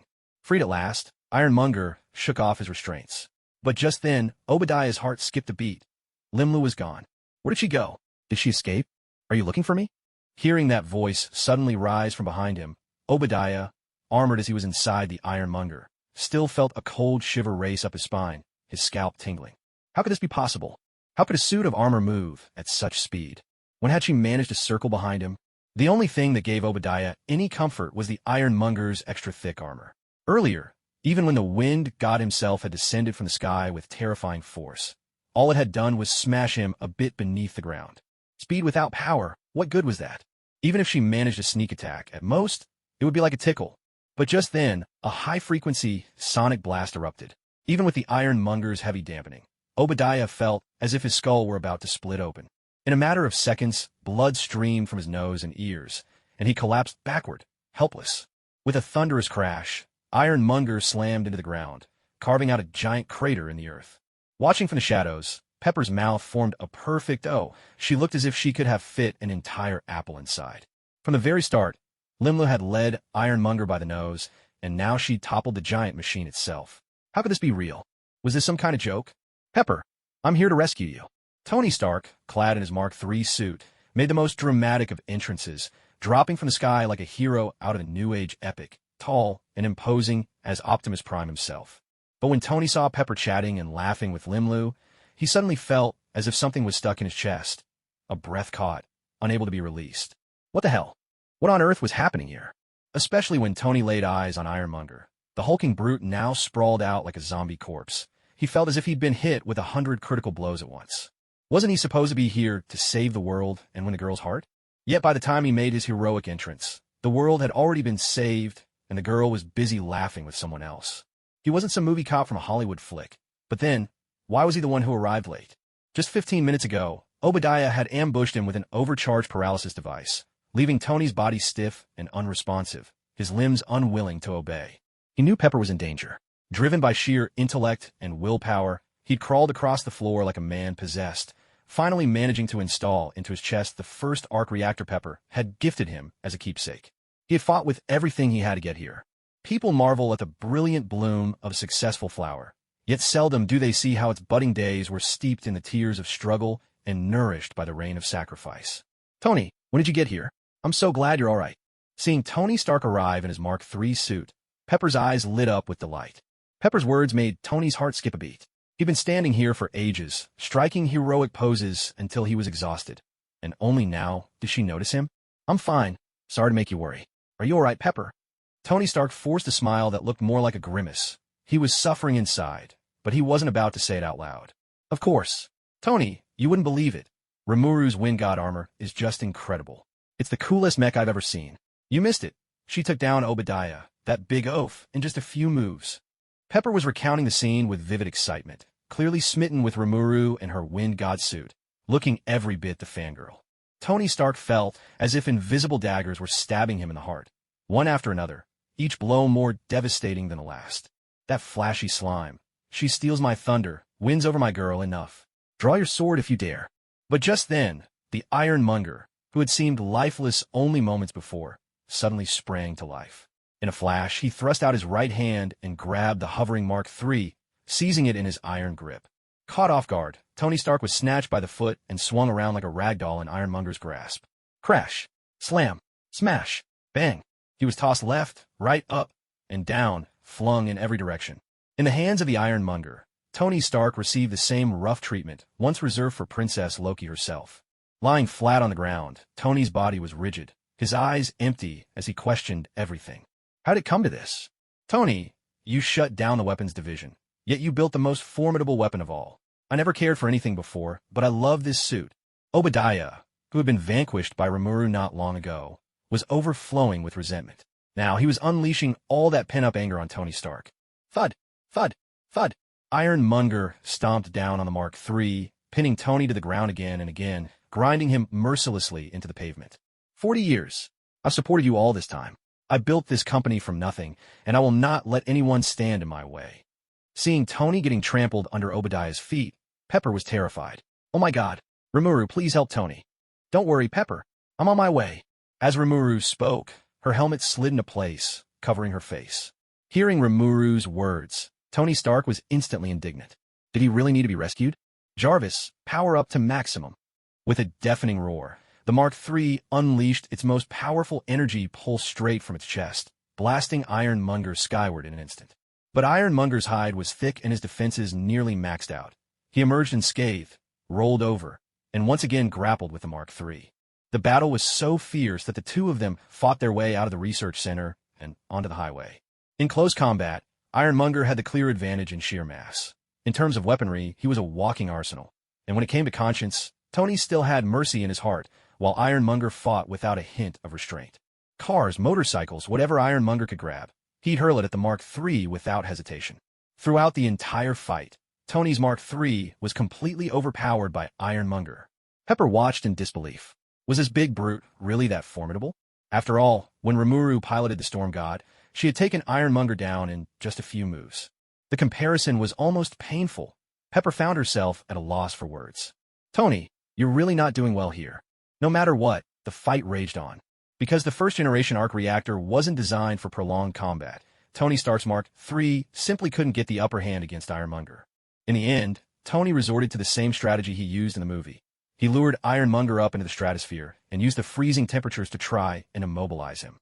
But unfortunately, even after plunging from such heights, Ironmonger still wasn't fatally damaged. When Tony finally managed to make it back down to the ground, battered and exhausted, Ironmonger was waiting and swiftly pummeled him once again. Pepper was losing hope as she watched. Remuru, I'm counting on you. Tony Stark was frustrated, but he really had no other good options at this point. Besides, he too was curious to see how Rimuru's Storm God had managed to defeat Ironmonger so effortlessly. So, Rimuru employed her signature move once more, using an ultrasonic blast to deliver the ultimate mind-shattering attack on Obadiah. A blood-curdling scream tore from Obadiah, so harrowing that even the bystanders felt their hearts ache. Even Tony Stark was startled. He hadn't expected this sort of tactic, using the penetrating power of ultrasound to bypass the steel armor and attack the pilot directly. If he had been the one facing off against the Storm God earlier, the thought alone sent a chill down Tony's spine. Looks like I'll need to upgrade the Mark III's soundproofing system. The armor could fly at incredible speeds, even breaking the sound barrier, and its noise-canceling system was top of the line. But just like the age-old struggle between spear and shield, when the spear grows stronger, the shield is left wanting. Even the most advanced noise-canceling system seemed feeble in the face of such a powerful ultrasonic weapon. Honestly, Rimuru's idea to equip her Storm God with ultrasonic weaponry was nothing short of genius. Ideas sparked in Tony's mind. He felt a rush of inspiration, as if countless new inventions were bubbling up all at once. Tony, are you all right? Pepper hurried over to his side, her face filled with worry. Tony was a proud man, and this setback hit him hard. Let's hope Tony doesn't take it to heart. What could be wrong with me? I've already got some ideas to improve the Mark IV. Pepper was at a loss for words for a moment. Should she praise Tony for his extraordinary resilience, bouncing back stronger every time? Or should she be annoyed that he was still so obsessed with those suits? After all, Mark was her greatest rival for Tony's attention. Thinking of this, Pepper couldn't hold back any longer. Why do you have to upgrade your suits so often? Look at Rimuru's Zephyr. Tony, your design concepts are just too immature. Ouch. Tony didn't lose heart when Ironmonger used him like a club. He didn't lose heart when Ironmonger stomped on him, grinding him into the ground. Even when his plan to drag Ironmonger into the stratosphere failed, Tony still didn't lose heart. But with just one sentence, Pepper Potts hit Tony Stark with a crushing blow. The Zephyr's design is perfect? That piece of junk? His design concepts are too immature? Are you kidding me? Is it you who's getting too cocky, or is it me, Tony Stark, who's lost his edge? Last night, a massive explosion rocked Stark Industries. Witnesses say, fortunately, Tony Stark's bodyguard. On the television, a live press conference was airing, covering the big explosion at Stark Industries the night before. Colonel Rhodes was up there, putting on a straight face and spinning stories. Backstage, at the press conference, in the prep room, Pepper Potts was busy dabbing makeup on Tony's face, try her best to cover up the little cuts and scrapes, so he'd look as if last night's chaos had nothing to do with him at all. Tony Stark flipped through the newspaper. Iron Man, now that's a catchy name. Just not all that accurate, though. This thing's made of a gold titanium alloy. But when Tony turned to another page, his mood soured instantly. There was a massive explosion at Stark Industries. The R&D building practically lit up like a fireworks show. And I'm not the front page headline? These reporters have zero taste. Looking at the big photo of the Zephyr splashed across the front page, Tony Stark grew even more irritated. The Zephyr? The silver-armored war god? Fine, you can have your moment this time, but from now on, the front page headlines will all be his. Seeing Tony sulking like a jealous child, Pepper couldn't help but break into a smile. Both of you were suited up at the time. Who would know you were Tony Stark? That only made Tony more annoyed. Wasn't Pepper just pointing out that, in last night's battle, his marked suit hadn't performed as well as the Zephyr? It wasn't even his fault. Did he really have to tell Pepper that the reason the Mark III didn't last long was because he was sabotaged by Obadiah and had his arc reactor stolen? A loss is a loss. Tony Stark wasn't the sort of man who couldn't accept defeat, but next time, he was determined to win it all back. Is Rimuru really not coming? Tony asked curiously. Pepper nodded. Remuru said she checked the calendar. Today's a lucky day for drawing cards. Whether she gets Ilya or not, it all depends on today. Tony Stark was speechless. He had actually lost to this die-hard otaku, obsessed with collecting anime characters. The calm he'd just regained shattered instantly, his frustration boiling up so strongly it nearly took physical form. With Pepper's help, Tony Stark changed into a sharp-looking suit, and his whole demeanor instantly transformed. Meanwhile, Coulson entered carrying a thick stack of briefing notes. Ever since his investigation into Rimuru had failed, he'd been left to cool his heels on the sidelines. Sweeping up the mess for Tony Stark and fully dispelling the fallout from the robot incident, Coulson had actually volunteered for this assignment. For him, it was a golden opportunity to redeem himself and regain director Nick Fury's trust. Coulson was confident. He handled more cases like this than he could count. It's all arranged, Coulson said. At the time, you and Miss Potts were hosting a party on your yacht. You knew nothing about any of this. There were over 30 people on board, and every one of them can vouch for you. Tony Stark glanced at the papers covered in bullet points and said offhandedly, a party with over 30 people? Couldn't it just have been the two of us? Me and Pepper? Pepper didn't respond. She simply yanked off the medical tape stuck to Tony's face, painfully and on purpose, to recover his wounds. The sting made Tony stop his casual banter. Why isn't there any mention of Stan? He asked. We've taken care of it, Coulson replied. He's on vacation. You know, small planes have a pretty high accident rate. Tony was at a loss for words. Don't you think this sounds a little too much like a movie script? My bodyguard building a killer robot. Coulson was patient. Mr. Stark, that's not my main concern. Just stick to the statement. This whole thing will blow over soon. At the press conference venue, Tony walked in just as Colonel Rhodes, who nearly talked himself into a corner, was addressing the crowd. Sensing the moment, Rhodey smoothly handed the stage over to his best friend. It's been a while since the last press conference, Tony began. I think this time I'll just stick to the script. His almost playful tone drew laughter from every reporter in the room. At the last press conference, Tony had barely opened his mouth before he announced the immediate shutdown of Stark Industries' weapons division. That was a genuine, earth-shaking piece of news, enough to guarantee every reporter present a hefty bonus. It was, without question, an exhilarating experience. Flashbulbs went off in rapid succession as the crowd of reporters jostled for photos, but Tony seemed completely unfazed, handling it all with the ease of a seasoned pro. Some people suspect that I was involved in last night's events on the highway and the rooftop, but Tony had barely gotten halfway through his sentence when a reporter cut him off. Excuse me, Mr. Stark, do you really expect us to believe that? That one of your bodyguards miraculously appeared in a suit of armor? That a bit far-fetched, don't you think? Everyone turned to look at this reporter, and Tony Stark was no exception. In an instant, Tony recognized her, a reporter for Vanity Fair named Christine. They'd once spent an entire night studying foreign languages together in his hotel room. You're certainly within your rights to question the official statement, Tony replied. But let's not throw around wild accusations or insinuate that I'm some sort of superhero. Christine shot back. I never said you were a superhero. Tony was momentarily taken aback. You didn't? Well, I suppose it does sound a bit like science fiction. I'm really not cut out to be a hero. I've got too many character flaws, and I've caused you all plenty of trouble. Watching Tony go off script again, flustered by a slip of the tongue and the reporter's relentless questions, Colonel Rhodes couldn't help but sigh in exasperation. He leaned in and quietly reminded Tony, just stick to the script. All right. Tony nodded, signaling that he understood. He picked up the little note card, ready to read from the prepared statement. But suddenly, as if struck by inspiration, he set the card aside and looked straight ahead. I'm Iron Man, he declared. The words had barely left his mouth when the entire room erupted. Flashbulbs exploded in a wild frenzy. The reporters surged forward, abandoning all semblance of order as they swarmed Tony Stark, completely surrounding him. Mr. Stark, you're Iron Man. Can you tell us, which suit were you wearing at the time? Was it that sleek silver one? Tony's face darkened. Of all the questions, why did they have to ask about that? Seeing Tony's less-than-pleased expression, the reporters quickly picked up on his mood and, disappointed, remarked, so you were the one in the wine-red armor, not the silver suit? Tony's face grew even darker. Sorry to disappoint, but apparently, I'm not the silver-armored hero you all imagined. If I may be blunt, Mr. Stark, one reporter pressed, based on the video footage taken by tourists last night, Your performance left something to be desired. Do you happen to know the identity of a superhero in the silver suit?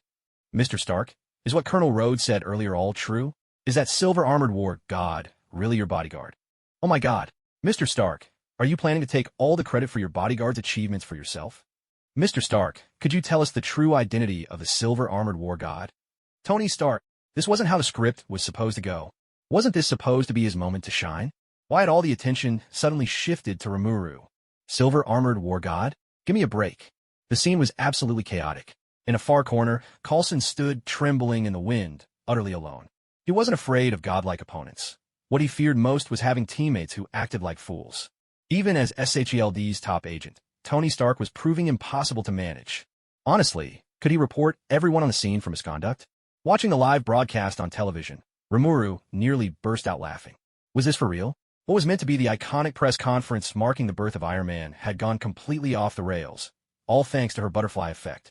The great Tony Stark, now left speechless and green-faced in front of a horde of relentless reporters. For the record, she had never intended to steal Tony's thunder or headlines. Silver-armored war god? That's actually a pretty decent name. Hearing the nickname the reporters had given her, Rimuru found herself rather satisfied. She had once considered titles like Silverwing Knight, Hero of the Winds, Assault Freedom, or Wings of Liberty. But those all sounded a bit too over the top. Now, at least, she didn't need to agonize over it anymore. Just then, Aya's voice rang out. Master, you have a visitor. A visitor? Rimuru looked puzzled. Though she had been in this world for almost a month, she hadn't made many acquaintances. But as soon as Aya pulled up the security footage from the front door, Rimuru couldn't help but sigh. A visitor? More like trouble. Standing at the door was none other than the famous Black Widow, a striking, capable, and dangerously deceptive woman. On the screen, Black Widow had her long hair elegantly pinned up, wore a tailored business suit with black stockings and high heels, gold-rimmed glasses perched on her nose, and a folder in hand. The very picture of an elite office professional. No wonder she was the face of the Avengers. Rimuru couldn't help but be dazzled for a moment. But she didn't dare let her guard down. Black Widow was a woman who could lie more smoothly than she could tell the truth. Aya, run a scan around the villa. How many S.H.I.E.L.D. agents are lying in wait? Yes, Master. Under Aya's control, every surveillance camera in the neighborhood came online. A swarm of mosquito-sized miniature drones took to the air, quietly sweeping the surroundings at Aya's command. Master, there's no sign of any suspicious individuals in the area. Just Natasha by herself? Did S.H.I.E.L.D. change their strategy, or did they really think that Black Widow alone could handle her? Either way, Rimuru wasn't worried. When friends come, she greets them with fine wine. When enemies arrive, she welcomes them with a shotgun. As for S.H.I.E.L.D., Rimuru didn't really harbor any ill will toward them. Sure, the organization had been infiltrated so thoroughly that it was practically Hydra in disguise, but most of its agents were just ordinary people unaware of the truth. They genuinely believed that everything they did was in the service of protecting and stabilizing the world. And honestly, whether it was S.H.I.E.L.D. or Hydra running the show, what did it matter to her? The moment Black Widow laid eyes on Rimuru, her eyes lit up in surprise. Blue hair cascading down, a petite frame, delicate features, especially those golden eyes, which gave off an impression of remarkable purity. To be honest, this alien visitor left Natasha with a very favorable first impression. By now, Rimuru's existence was no secret to SHELD's higher-ups, especially after last night, when Rimuru had piloted her silver armor and clashed with Ironmonger. Director Fury's assessment of her had risen by several notches. Powerful, mysterious, dangerous, yet never crossing the line, always acting in the name of justice. All these qualities pushed Nick Fury to make up his mind to approach Rimuru peacefully. For Nick Fury, being an alien wasn't a problem. As long as he didn't pose a threat to global security, he could tolerate just about anything. And if he could bring someone like her into S.H.I.E.L.D., all the better. He'd even taken in Skrulls, now some of his closest allies. Natasha adjusted her glasses and gave a sweet smile. Sorry to interrupt. My name is Ivy Timothy. I'm a community social work director here. Yesterday, I received reports from residents that there's a school-aged child in the neighborhood who isn't enrolled in accordance with the Education Act. So, I came by personally to look into the situation. As she spoke, Natasha handed over her badge, identifying her as the community director. Examining the badge, Remuru couldn't help but marvel inwardly. S.H.I.E.L.D. really knew how to craft a convincing fake ID. But what was this about a school-aged child not complying with the Education Act? Were they seriously here to urge her to attend elementary school? Rimuru suddenly felt a wave of malice directed her way. In her previous life, she'd nearly finished college. The thought of going back to elementary school with a bunch of rowdy kids sent a chill down her spine. Catching the fleeting expression on Rimuru's face, Natasha adjusted her glasses again, a knowing smile playing at her lips. As a spy, reading people was an essential skill, and Natasha was a master of it. There's definitely something suspicious about Remuru. This fake ID was specially crafted by SHLD's internal logistics department. Even if the head of the Education Bureau came, they might not be able to tell if it's real or not. Yet Rimuru only needed a single glance before a sly, knowing smile crept across her face. That alone was enough to warrant some serious thought. When dealing with someone like Rimuru, who clearly possesses superpowers, how could Natasha possibly come unprepared? She had a capsule tucked beneath her molars, specifically designed to counteract tranquilizers. The moment she sensed something wrong with her body, she could bite down and break it. Behind her ear, she wore a high-tech patch engineered to guard against telepathy. If any foreign psychic force tried to probe her mind, the patch would heat up to alert her. But up to now, the patch hadn't reacted at all. Rimuru hadn't tried to read her mind. Or perhaps, Rimuru truly didn't have any psychic or mental control powers. As one of SHLD's top agents, Natasha had faith in her professional instincts. In this brief exchange, she was sure she hadn't done anything out of character. So how did Rimuru know her true identity? It seems Rimuru might be even more mysterious than she'd imagined, and might know far more than she'd expected. Natasha's curiosity only grew stronger. Aren't you going to invite me in for a chat? Of course. Rimuru welcomed Natasha inside with open composure.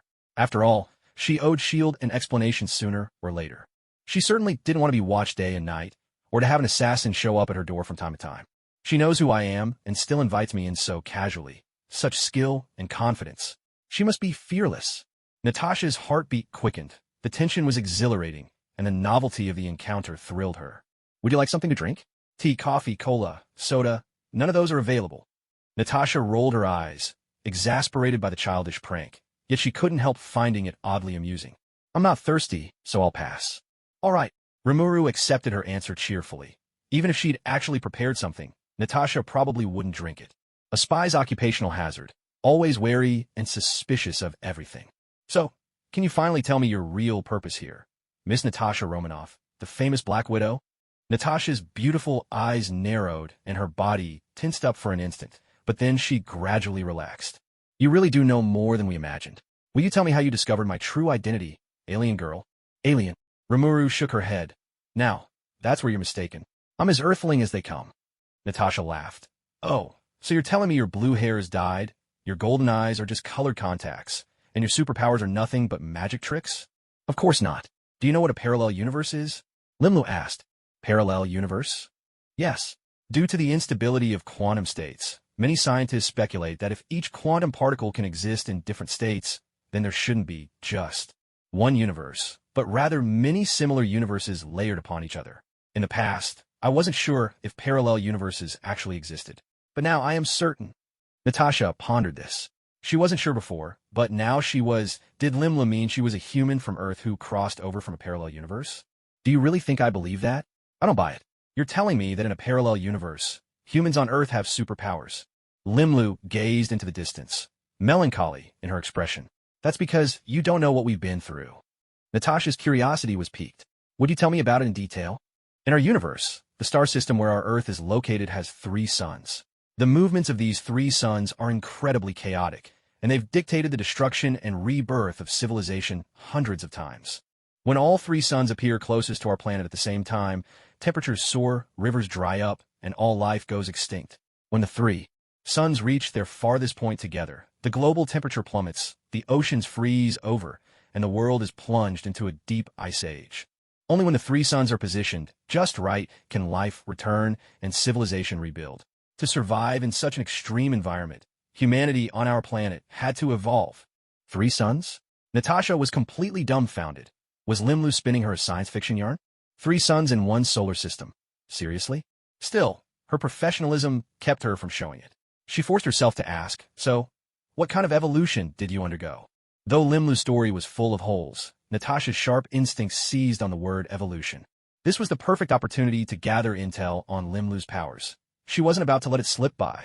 Limlu didn't hesitate. In an instant, she transformed into her slime form. What? Natasha's beautiful eyes widened in astonishment as she looked at the soft, jelly-like blue blob before her. She'd never seen anything like this. Just a moment ago, Rimuru had been a beautiful young woman. Now, she was a little blue ball. Was she dreaming? Natasha couldn't help herself. She reached out and poked it with her finger. The soft, springy texture was surprisingly pleasant. She suddenly wanted to scoop Rimuru up and cuddle her. Wait a minute. She was a highly trained agent. Where was this urge coming from? Could this be some kind of enchanting ability? Suppressing her overwhelming desire to squeeze Rimuru, Natasha asked curiously. Is this the evolution you were talking about? Transformed into this soft, shapeless blob, with no limbs or features. By any measure, it just looks like a form of degeneration. Ahem. Remuru cleared his throat and slipped right back into his grand storytelling mode. In order to survive the most extreme and harsh environments, Earthlings were forced to acquire all sorts of superpowers. For example, resistance to temperature changes. If you have this ability, no matter how the temperature fluctuates outside, it won't affect your survival at all. Resistance to temperature changes? Natasha's beautiful eyes widened in disbelief. Was this really something a human being could accomplish? But then she remembered those 3 suns, and suddenly, Natasha felt that having such a superpower made perfect sense if one had to adapt to such a brutal environment. That's right. Survival of the fittest. Nature's law is ruthless and unforgiving. Natasha was speechless. For a moment, she felt like, what you're saying actually makes so much sense that I'm a loss for words. She had carried out countless missions, but none as unforgettable as this one. What a wild science fiction tale. Is there more? Rimuru replied, of course. Water is the source of life. How could anyone survive without water? When all 3 suns reach their closest point at the same time, all moisture evaporates, and the earth is left bone dry. In order to survive and ensure the continuation of our civilization, people on Earth have no choice but to stockpile water. In ordinary times, a drop is precious. In times of crisis, the entire Pacific might not be enough. Natasha rolled her eyes, feeling her intelligence had just been insulted. When all 3 suns are at their closest, and the Earth is bone dry, how exactly do you stockpile water? Bury water tanks in the planet's core? Ramuru answered, the wisdom of mortals. Life itself is the greatest miracle in this world. As the philosophers say, people only show their true potential when pushed to the limit. Our potential is boundless. To adapt to an extreme drought, the stomachs of Earthlings have evolved. What? Natasha nearly choked. Their stomachs evolved? Are you messing with me? With a perfectly straight face, Remuru continued. To survive through the waterless drought eras, we preemptively store several lakes worth of water in our stomachs. If I just told you that, you probably wouldn't believe it. So let me give you a demonstration. What? He's going to demonstrate this? Natasha felt like her brain was about to short-circuit, but she numbly followed Rimuru to the pool. Once Rimuru had transformed back into human form, he stretched his arms and said, always be prepared. In order to survive the dry era, about half a lake's worth of water stored in my stomach. I wanted to fill it up, but even the lake didn't have enough water left. Rimuru opened his mouth and began spraying water from his stomach. He sprayed for a full 10 minutes, filling the entire pool. Natasha was utterly dumbfounded. Oh my goodness, it was all true. Did her stomach connect to another dimension? Natasha felt as if her entire worldview had been turned upside down. She suspected that Rimuru's fear was just a smokescreen, so Natasha even reached out to test it herself. And it was indeed real water, no doubt about it. Good heavens, is that even possible? Do humans really have such boundless potential? With a stomach that enormous, come to think of it, wouldn't their planet be free from any food crisis? Even long after the demonstration, Natasha's emotions still hadn't settled. Wait a minute, there was an obvious inconsistency. There aren't 3 suns in the solar system at all. You're not even from Earth, are you? Rimuru gazed up at the starry sky at a 45-degree angle, wearing an expression of bright but sorrowful longing. This is an even sadder tale. It all began 100 generations ago. Back then, our solar system had only 1 sun, and our civilization thrived, unbroken through the ages. But one day, the sun aged rapidly, and Earth became uninhabitable for humans. Faced with extinction, the United Federation of Humanity launched the Wandering Earth Project. All of humanity banded together to escape the solar system with Earth itself. The journey took 2,500 years and 100 generations, but none of us expected that our new home, for light years away, would have 3 suns. Natasha, she imagined that every Earthling, upon seeing those 3 suns, would subconsciously raise a defiant middle finger toward the sky and shout, damn it. Single chapter, supplement to the skills of the Lord of Cuteness. In the previous 3 chapters, I introduced the skills of the Lord of Cuteness, but to avoid dragging out the pacing, After devouring Miss Shizue's body, I only mentioned one skill, Degrader, and didn't detail its specific effects. Here's some clarification. Miss Shizue actually granted the Lord of Cuteness two skills, Degrader and Heat Manipulation. Degrader, integration and separation, combining various skills and promoting their evolution into new abilities. Essentially, this is a super unique skill with incredible growth potential. It can merge skills and generate entirely new ones. After devouring the Flame Spirit Ifrit, the Lord of Cuteness acquired Ifrit's Clone, Flame Transformation, and Area Barrier skills. As for Clone, anime viewers will know that when the Lord of Cuteness transformed into a small version of Shizue, they also created a life-sized male clone. However, because the male clone was larger than the slime form, Black Mist was used as a workaround. After using the Black Mist, the clone's abilities are somewhat diminished. In other words, the larger the thing the Lord of Cuteness mimics, the greater the decrease in power. So, in the Marvel Universe, if the Lord of Cuteness transformed into something as huge as Abomination, their combat effectiveness would drop dramatically, making it hardly worth the trade-off. The doppelganger possesses the same abilities as the original body, and within a kilometer can be freely controlled. Beyond that range, it can only share its vision and carry out commands. The main body can also issue orders to the doppelganger through mental transmission, or what is called telepathy. The area barrier can contain heat within a certain range to prevent it from escaping, and it can also block some physical and magical attacks. That's why Rimuru shrank it down to use as a protective shield. After being integrated and evolved by the Great Sage and the Metamorph, it later developed into a multiple barrier. This new power was showcased once during the 9th volume, in the duel between Remuru and Hakuro. During a sudden attack, Hakuro severed Rimuru's arm, which was protected by both body armor and multiple barrier. This left Rimuru utterly stunned. The Great Sage grouped Mimicry, Ignition, and Heat Control together into the unique skill Metamorph, which then led to acquiring the skills Black Flame, Molecular Manipulation, and Universal Shapeshift. Universal Shapeshift allows the user to release partial abilities of devoured monster skills. However, if the skill isn't used in a monster's full original form, its power will be somewhat diminished. In the anime, Rimuru didn't transform into a black spider, but simply extended a hand and released sticky steel thread to bind shine. This is an example of using Universal Shapeshift. Black Flame is a power that produces fire directly from within, without the need to create a magical body. In this story, our protagonist is indeed capable of this skill. The Black Flame Lightning that Remuru used to demonstrate power before the Ogre tribe is a new composite skill formed by linking Black Flame with Molecular Manipulation. This is an even more advanced technique than Black Flame. In the anime, it instantly shatters a massive boulder, while in the novel, it completely erases an entire mountain, a truly formidable ability. That's why Remuru said this skill ought to be sealed away. Alright, that concludes today's supplement about Remuru's skills. I hope you all enjoyed it. Wait a minute. Steering the Earth toward a new home 4 light years away? How is that even possible? Did your universe have that kind of technology 2,500 years ago? With such advanced tech, why didn't you just build spaceships? Although Natasha wasn't a science major, she still had some common sense. If technology was already that advanced, wandering the cosmos with a whole planet sounded insane. Seeing Natasha's reaction, Rimuru was momentarily at a loss for words. Ah, miscalculated.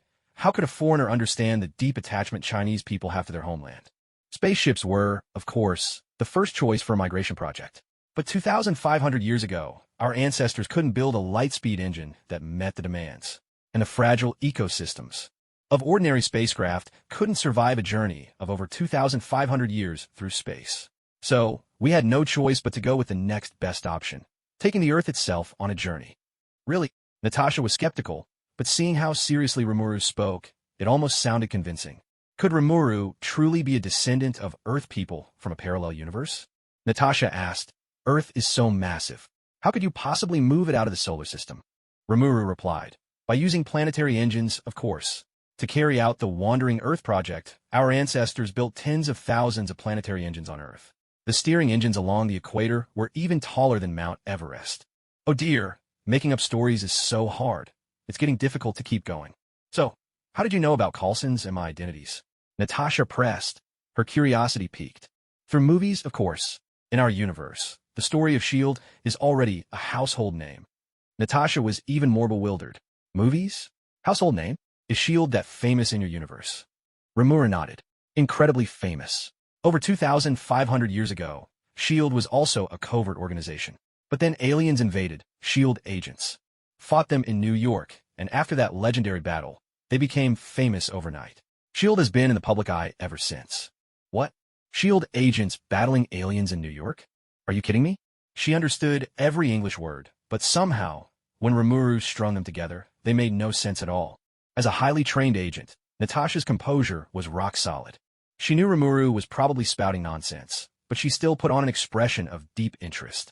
In this line of work, what you fear isn't a subject who tells tall tales, it's one who stays silent. The more someone talks, the more likely they are to slip up. As long as they keep talking, you can always extract more intel. Can you give me some details? Natasha feigned curiosity, looking as if she'd been completely taken in by Rimuru's story. Rimuru shook his head. According to the theory of parallel universes, even the tiniest change can give birth to a whole new universe. If I say too much, I might interfere with your timeline. It's better if I leave out the specifics. Natasha rolled her eyes in exasperation. So you get me all interested, and then say you can't give spoilers? How infuriating. Actors in movies aren't the same as real people. How did you recognize me at a glance? As soon as she spoke, Natasha regretted it.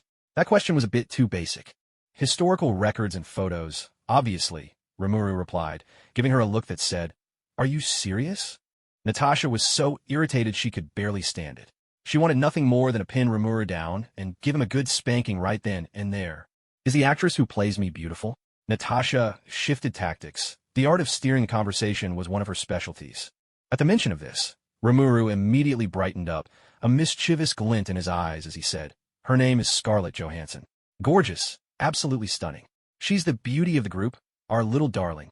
"And how does she compare to me?" Natasha asked with a playful smile. "She's just as beautiful as you are. Honestly, you two could have come from the same mold." Hearing Rimuru's words, Natasha couldn't help but laugh. The way he said they were cut from the same mold. Such a sweet talker, truly endearing. "Can you tell me a little about your universe?" "Of course. Let me share some stories about our ancestors' wandering days on Earth. You see, our solar system is actually one of the 9 realms, under the rule of Asgard. In the eyes of the Asgardians, Earth is called Midgard, which is the middle realm, a sort of little brother to Asgard. Asgard, also known as the realm of the gods, is ruled by King Odin. He has 2 sons. The eldest is Thor, and the youngest is Loki, though Loki is actually adopted. Wait a second.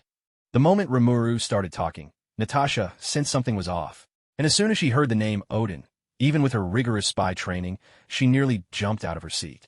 King Odin? Thor? Loki? Was he really taking her for a fool? Natasha's expression darkened. "Please, speak English," she snapped. Rimuru fell silent. "When I make things up, you listen with rapt attention. But when I tell the truth, you tell me to speak plain English. These days, nobody believes the truth anymore. What's the world coming to?" Suddenly, Natasha's gaze sharpened. She fixed her eyes on Rimuru and asked, "What do you think of humans? Isn't it obvious? I am human." "Okay, that's all I needed to know." Natasha nodded with satisfaction. She had just used one of the most common yet effective interrogation techniques, chatting aimlessly to lower the subject's guard, then suddenly dropping a crucial question. Caught off guard, most people would fall for it. It never failed. No matter how many lies Rimuru might have told, as long as he held no hostility toward humans, that was enough. This was the core reason Nick Fury had sent her to make contact with Rimuru, and, judging by the outcome, this meeting had been quite a success. One last thing, Rimuru. Your identity is special, your origins are mysterious, and you possess extraordinary abilities. I hope you won't use your powers without permission. What exactly counts as using them without permission? In public, or if someone manages to catch you red-handed, Natasha replied. She didn't say absolutely forbidden, because that was impossible. If she tried to lay down an absolute ban on using powers, it might provoke a strong backlash from Rimuru at any moment. With her emotional intelligence, Natasha would never do something so thankless as crossing the line, especially when it's bound to backfire. Rimuru caught on instantly. "So what you mean is, as long as there's no evidence left behind, it's fair game, right?" Natasha shot back. "I never said that." She wouldn't admit it, but Rimuru understood her perfectly. Do as you please, just don't speak of it. No matter if you're a language instructor, you still have to keep up appearances. With business out of the way, Natasha suddenly reached out and gave Rimuru's cheeks a gentle squeeze. "I wanted to do that for ages, so soft and bouncy. Feels amazing." Rimuru was left speechless. She'd actually been ambushed by a female hooligan. What a nerve. Tri-Wing Tower. Shield headquarters. Director Nick Fury stood by the floor-to-ceiling windows, gazing into the distance, exuding an unmistakable aura of authority. His outfit never changed with the seasons. Always a black turtleneck under a black leather jacket, the signature black eye patch, covering his one eye, and his dark skin blending seamlessly into the shadows. He could disappear into darkness at a moment's notice. It suited his role as a secret agent. Still, his office was kept uncomfortably cold all year round. Just then, a knock sounded at the door. Nick Fury moved to his desk, sat down, struck a cool pose, and called out, "Come in." The moment Natasha Romanoff stepped inside, a chill swept over her. She was more than used to it by now. Nick Fury got straight to the point. "How did the mission go? Is that alien girl cooperating?" "She's very cooperative," Natasha replied, "but the results were quite extraordinary." She took a moment to gather her thoughts. "Here's the situation. In this investigation, I've obtained some very useful information. For instance, Rimuru's superpowers and her attitude toward Earthlings. Based on my analysis, Rimuru holds a considerable degree of goodwill toward both Earthlings and S.H.I.E.L.D. She's basically harmless." "Basically harmless? And she actually likes S.H.I.E.L.D.?" Fury's curiosity was piqued. For a civilization capable of interstellar travel to reach Earth, their technology must be formidable. He would have counted it lucky if such beings merely looked down on humanity. Yet this one seemed to genuinely like Earthlings. Was this what they called a globetrotter? An alien intellectual? A cosmic saint? "Give me the details of your investigation." "Of course, Remuru is an alien, but strictly speaking, she isn't exactly an alien." Natasha succinctly briefed Fury on Rimuru's background, sticking to the facts without adding her own opinions. When he heard that Rimuru was from a parallel Earth in another universe, Nick Fury was momentarily stunned. The concept of parallel universes was hardly new on Earth. Still, it was something else to be faced with living proof. However, when he heard that in a parallel universe, Earth had also undergone the 2,500-year-long Wandering Earth project and finally arrived at a new home 4 light years away, only to find there were 3 suns. It all sounded absurdly science fiction. And really, taking Earth for a cosmic wander? What kind of nonsense was that? Nick Fury's expression was so dark, it practically gleamed. If Natasha weren't one of SHLD's elite agents, capable, outstanding, and with a flawless record on past missions, he'd have probably reassigned her to join Coulson on desk duty without a second thought. A good brain is a precious thing. Yet, when he heard about the evolution of humanity's descendants, Nick Fury once again found himself at a loss for words. To adapt to the unpredictable whims of 3 suns, the Earthlings who immigrated in this parallel universe supposedly evolved resistance to temperature changes. Was this truly a superpower that humans could develop? Then again, adaptation through evolution is an unshakable law of nature. In fact, the environment of outer space is far more likely to trigger genetic mutations in humans. This much is not mere fantasy. NASA once reported that after a year-long mission in space, 8.7% of an astronaut's genes underwent permanent mutation. And that was just after a single year. If, in another world, humans really did wander the cosmos for 2,500 years before arriving in a system with 3 suns, perhaps they really would evolve some kind of resistance to extreme temperature changes. He couldn't help but think, didn't that actually make a strange sort of sense? But reason immediately snapped back, telling him just how utterly ridiculous it all was. Yet there was more. To survive the water-scarce, even waterless, dry ages, these new humans supposedly evolved a dimensional stomach capable of storing an entire lake's worth of fresh water. Was he listening to a fairy tale? Was human potential really that astonishing? Human potential? Wait a minute. Nick Fury's first thought was of Carol Danvers, Captain Marvel, someone fierce enough to dismantle a starship as if it were a toy. In a binary star system, Carol could even traverse the cosmic void with nothing but her own body. And most importantly, Carol was human. This was the extent of human potential. Could Remuru actually be telling the truth? Nick Fury's brow furrowed, twisting into a deep knot. Stealing a glance at the director's expression, Natasha let out a silent whistle of amazement. Truth be told, before she even walked in, she was fully prepared to be chewed out by the director. Honestly, compared to her previous assignments, this one had been far from flawless. So much information was simply too far-fetched. Despite her reputation as SHLD's ace and the trust Nick Fury placed in her, Natasha's reality was far less glamorous than it appeared. As a defector from the Soviet Red Room, her margin for error was razor-thin. Once a traitor, always a traitor, the label would follow her for life, and there was no scrubbing it away. Nick Fury. By the way, you mentioned that Remuru seems to have a pretty good impression of S.H.I.E.L.D. as well. What's that about? Natasha. Rimuru said that in her universe, S.H.I.E.L.D. was once a secret organization just like ours. But 2,500 years ago, New York was invaded by aliens, and S.H.I.E.L.D. rose. to prominence by thwarting the alien plot. Since then, Shield became widely known, and some agents even became legendary heroes whose stories were adapted into movies. What? An alien invasion of Earth? A battle in New York? Shield defeating an alien conspiracy and then having that turn into a movie? What on earth is going on? But then again, if that weren't the case, how would Rimuru know about Coulson or Black Widow? Are aliens really planning to invade Earth? Could it be that taking in the scrolls has been discovered by the Kree? Is it still possible to hand those scrolls over before it's too late? The more a person knows, the farther their imagination runs. Many things Rimuru said, Natasha didn't believe a single word of it. But the more Nick Fury thought about it, the more uneasy he felt. What else did she say? The director isn't actually buying all this, is he? Natasha found it all rather bizarre, but reported honestly. She said our planet is called Midgard, also known as the Middle Realm, and it's considered the underling of Asgard. Asgard is ruled by King Odin, who has two sons, the elder, Thor, and the younger, Loki. But Loki is adopted. Nick Fury cut her off impatiently. Enough. I don't need a report on fairy tales that sound this far-fetched. Yes, sir. Natasha let out a sigh of relief. If the director had actually believed any of that, she would have started to question his sanity.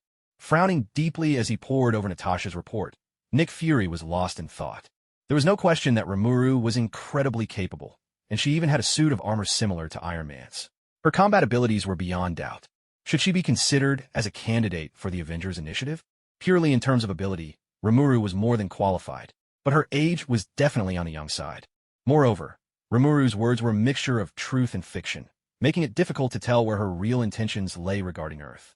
If he were the type to simply take people at their word, he'd never have become the director of S.H.I.E.L.D. in the first place. He decided it would be best to watch and observe for a while longer. Children shouldn't be allowed to waste their time. Your identity as Ivy Timothy is perfect. I want you to make sure young Rimuru goes to school and gets a proper dose of American values. Natasha couldn't help but laugh. She knew for a fact that Rimuru had a strong aversion to school. This was going to be entertaining. Yes, sir. After Natasha left, Nick Fury stood up and placed all the files on Rimuru into a thick, reinforced safe. Within this safe, the other documents were clearly marked with the code 084. 084 was not just a code, but a classification, a category reserved for S.H.I.E.L.D.'s most confidential files, accessible only to the director and a select few with the highest clearance. 084 signified objects of unknown origin, encompassing things and energies alike. The very first item ever classified as 084 was the Inhumans Terrigen obelisk. Later, the Cosmic Cube was added to the list. Now, Rimuru had become the first human ever to be designated as 084. Forest Hills Elementary School. Located in Queens, New York, it's one of the city's oldest and most established public elementary schools. It is truly an honor for our school to welcome Rimuru. Please rest assured, we will make sure Rimuru feels right at home here. After hanging up, the principal of Forest Hills Elementary couldn't help but wipe the sweat from his brow. Just who exactly was this Rimuru Tempest? It was only a simple school transfer, yet in less than half a day, he had already received calls from 3 major figures. The first was from the Director of Education for Queens, who specifically reminded him that a student named Rimuru would soon be joining Forest Hills and urged him to provide special care. If that call merely caught his attention, the second left him utterly stunned. It was from none other than Tony Stark, the famed Iron Man, who was making headlines everywhere. Stark personally asked the school to look after Rimuru and then proceeded to donate $5 million to Forest Hills Elementary. When he heard the news, the principal was nearly overwhelmed with excitement. He even wondered if he'd misheard an extra zero. This was an elementary school, not a university, and a public one at that. In over 20 years as principal, he had rarely seen donations of any kind, let alone one of this magnitude. Such extravagance was simply staggering. The third call was even more mysterious. An FBI agent named Natasha Romanoff informed him that the school would temporarily be under FBI supervision and requested his cooperation. Natasha promised that, as long as he performed well during this period, there might even be a chance for him to move up in a few years. The principal was left utterly bewildered.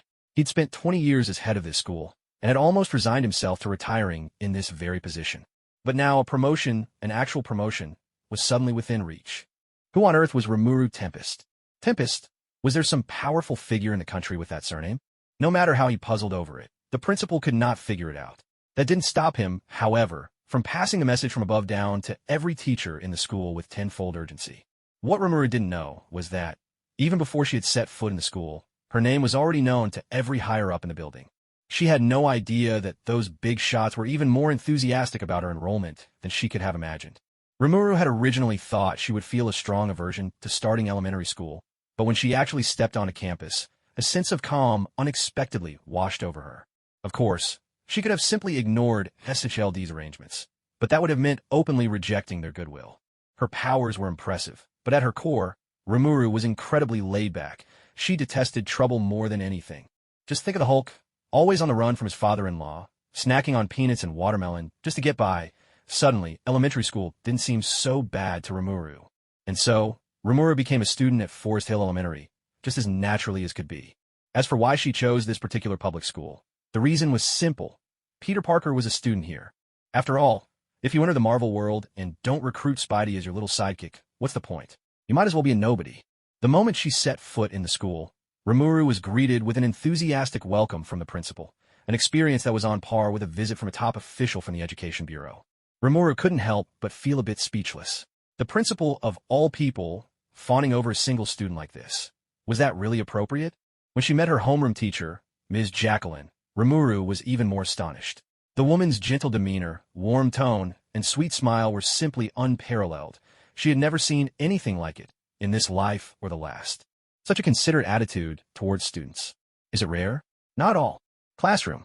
Ms. Jacqueline stood at the front of the class, her face beaming. I have some good news to share with everyone. We have a new student joining our class today. Let's give her a warm welcome.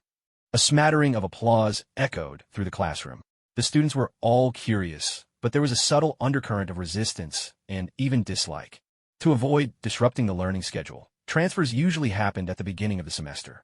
But now it was already the end of the term, with just over a month before summer break, a decidedly odd time to transfer. Of course, it wasn't unheard of.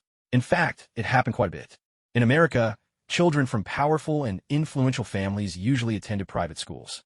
Still, there were exceptions, like when a student got into serious trouble and was forced out of their private school, ending up in a public one. So, at the mention of a transfer student, the first thought that crossed everyone's mind was, did some private school just dump their problem child into our class? But the instant Rimuru walked into the classroom, every student's eyes widened in shock. The room fell so silent, you could have heard a pin drop. Oh my God, this was a new transfer student? She was stunning, almost unbelievably cute. She was wearing the standard school uniform, but somehow she looked completely different from everyone else. She was like a beautiful girl stepping right out of a painting, especially with her long blue hair and golden eyes, which set her apart in the most remarkable way. Hello, everyone. My name is Remuru Tempest. I hope we can get along well from now on. After writing her name neatly on the blackboard with a piece of chalk, Remuru gave a simple introduction of herself. Unlike before, the classroom instantly erupted in enthusiastic applause, each round louder than the last. So, this is the new transfer student? She's adorable. To be classmates with such a cute girl. I'm so lucky. Her eyes are golden. That's so rare. Is she wearing colored contacts? She's beautiful. Listening to her classmates' excited chatter, Rimuru couldn't help but sigh inwardly. Earth may not be the Earth she once knew, but the world truly is the same. Looks really are everything. Thanks to her magic sense skill, Rimuru's senses were exceptionally sharp. Just moments before, she'd heard every word of her classmates' disdain, clear as day. Many hadn't even bothered to hide it, openly muttering things like, ugh, another loser. But the moment they saw her face, everything changed. In the blink of an eye, she had become one of the most popular students in the class. Now that everyone's acquainted, Remuru, why don't you take the seat next to Peter Parker? Ms. Jacqueline announced. Huh? Little Peter Parker was completely stunned. He'd been an innocent bystander this whole time, just watching the show. When did such unbelievable luck fall into his lap? But as soon as he felt the naked hostility radiating from his classmates, a chill ran down Peter's spine. Oh no, this is bad. Classic trouble caused by a pretty face. Determined to avoid getting beaten up by the class bullies, Peter made a silent vow. Even if he starved or had to jump out the window, he absolutely would not say a word to Rimuru. Rimuru set down her small backpack, then turned to the tiny spider and said, My name's Rimuru. We're desk mates from now on. Let's get along, okay? The little spider's face turned bright red. He stammered, And my name is Peter Benjamin Parker. I live in Forest Hills, Queens, at the XXX complex with Aunt May and Uncle Ben. Aunt May calls me Peter, but most classmates call me Bookworm Peter. Thompson calls me Pathetic Peter. Remuru couldn't help but burst out laughing.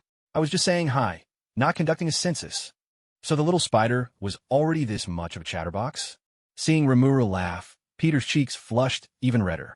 He scratched the back of his head sheepishly, looking completely clueless and utterly adorable. Such a cute boy. He must be a blue boy. Staring at little Spider's sweet, earnest face, a sudden thought popped into Rimuru's mind. One that, once it appeared, simply wouldn't leave. In the classroom, "Thompson, why don't you answer this question?" Called out by Ms. Jacqueline. Thompson remained slouched in his seat and joked, "Teacher, you should ask Bookworm Peter. He'll definitely know the answer." The class burst into laughter at Thompson's remark, his tall and burly figure adding weight to his words. Peter Parker shrank his little head, hoping to stay out of Thompson's sight. The last thing he wanted was to get singled out and roughed up again. Seeing Peter's timid demeanor only made the laughter in the classroom grow louder, some of the naughtier kids even banging on their desks in open amusement. Remuru watched all of this in silence, finding it rather unbelievable. Excelling in academics and loving books were traits that drew scorn from classmates here. In a country like China, where grades were everything, such a pecking order was unimaginable. This hierarchy of disdain was truly strange. Usually, Ms. Jacqueline would take advantage of the situation and have Peter answer the question. But this time, she didn't call on Peter Parker. Instead, she called Rimuru's name. The principal had asked her to pay special attention to Rimuru, but how exactly should she go about it? Ms. Jacqueline's answer was simple. Focus. Give Rimuru more and more attention. Rimuru stood up crisply and, without hesitation, explained the entire problem-solving process. The whole class stared at Rimuru, eyes wide in astonishment. Even Peter Parker was surprised. The question was no walk in the park. Even he would have needed to rack his brains to answer it. Yet Remuru answered with ease. Was she really this good at her studies? Wasn't she supposed to be the troublemaker who'd been advised to leave her private school? Sensing the class's surprise, Remuru felt utterly indifferent. It was just 2 elementary-level questions, hardly anything to be proud of. Physical education class. Remuru dashed across the track like a gust of wind, leaving her classmates far behind, even outpacing 2 of the strongest boys in the class. Everyone watched in stunned silence. Then, suddenly, the playground erupted in cheers. Remuru, Remuru, Remuru. Not only were the boys shouting her name, but even the girls, usually so reserved, cried out with excitement. Compared to Remuru's academic prowess, her athletic achievements won her even more admiration from her peers. Soon, a crowd of girls gathered around Remuru, peppering her with questions. Remuru responded with poise and ease. For a moment, the atmosphere was exceptionally joyful. Watching Remuru blend in so quickly and make so many friends in just half a day, Peter Parker felt both envious and self-conscious. His new seatmate was just too impressive. Powell, that's Coach Powell. Wow, he's walking over to Remuru. Wait, is he really about to invite her to join the school football team? I can't believe it's true. Coach Powell is incredibly famous. So many people have tried to get his attention, but with no luck. Yet he actually sought out Remuru himself. She's just amazing. Peter, your new desk mate is incredible.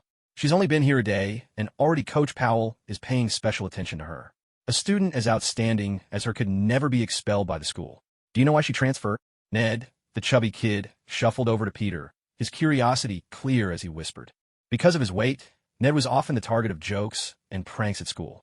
Naturally, he became friends with Peter, who knew what it felt like to be an outsider. Peter snuck a glance at Remuru, his eyes filled with envy. I have no idea. So far, I've only spoken a single sentence to her. Ned nodded in understanding, giving Peter's shoulder a sympathetic pat. Face it, Peter, girls like Remuru, smart, athletic, popular, are just in a completely different league from us. Peter nodded glumly. Truth be told, he didn't dare interact with Remuru too much.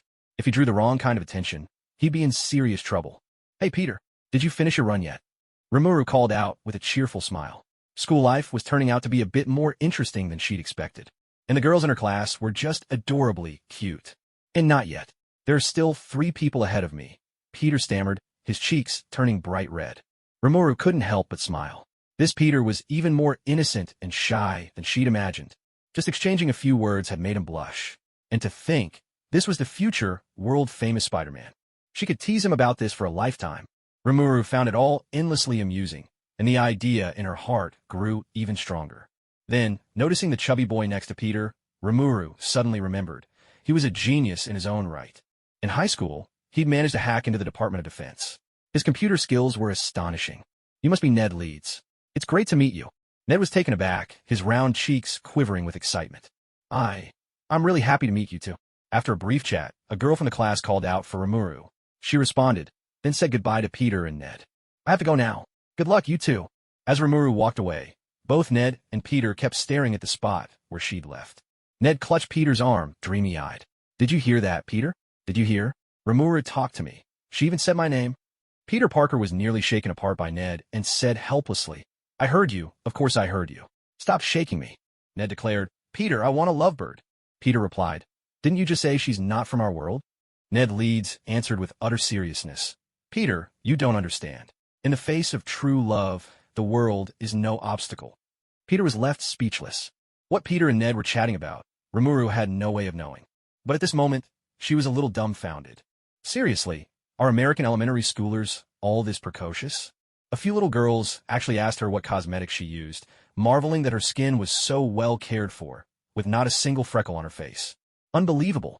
Cosmetics, was that really something elementary schoolers should be concerned with? In her previous life, she'd once been obsessed with the movie The Parent Trap, especially the twin girls Annie and Hallie.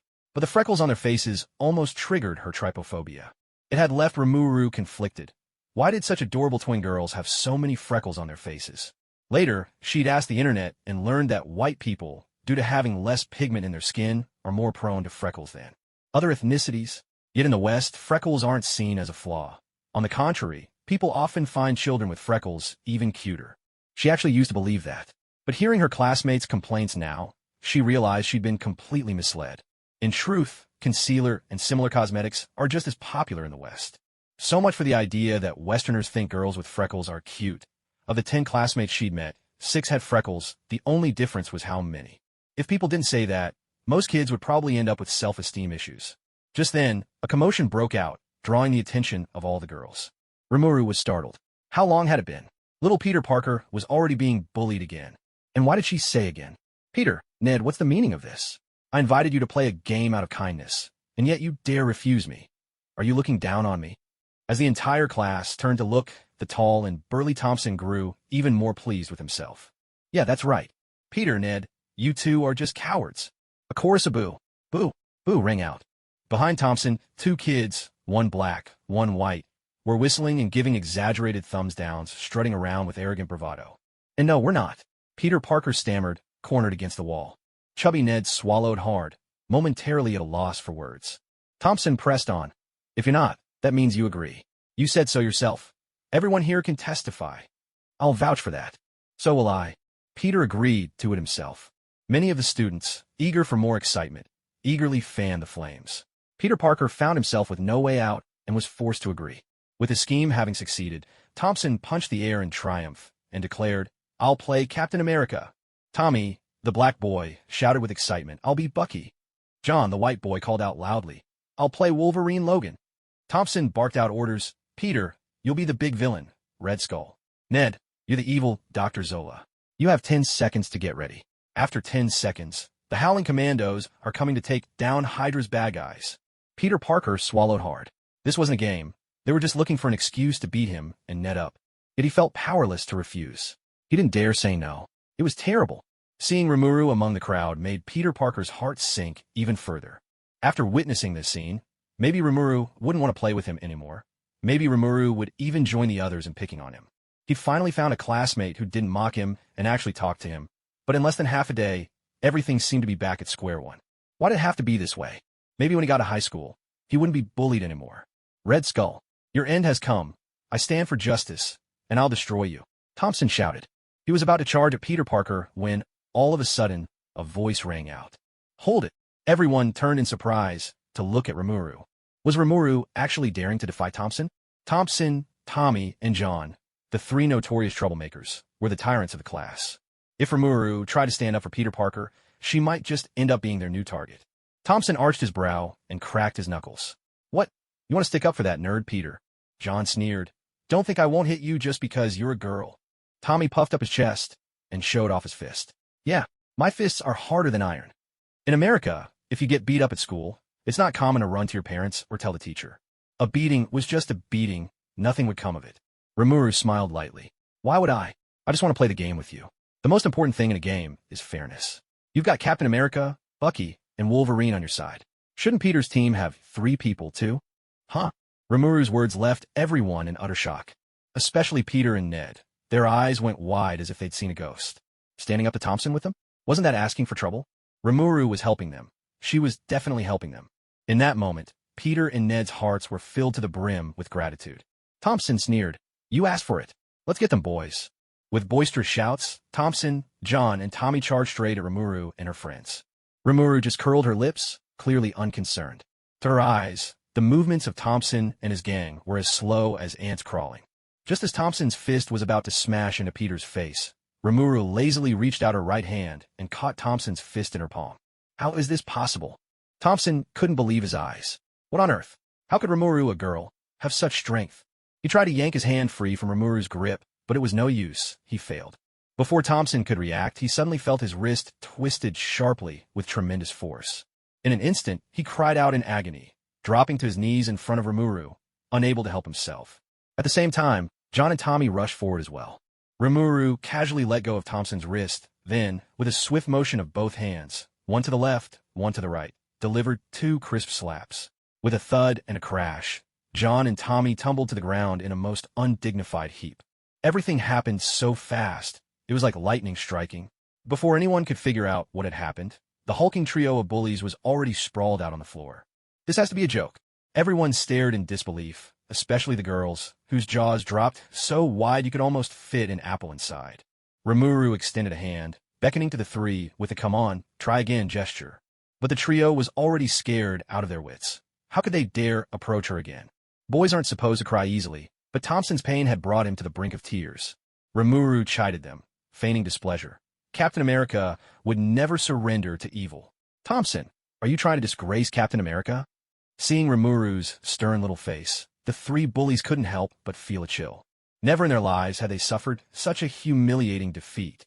Whether it was their pride as boys or the sting of humiliation fueling their need for revenge, the 3 gritted their teeth and stood up again, fighting through the pain.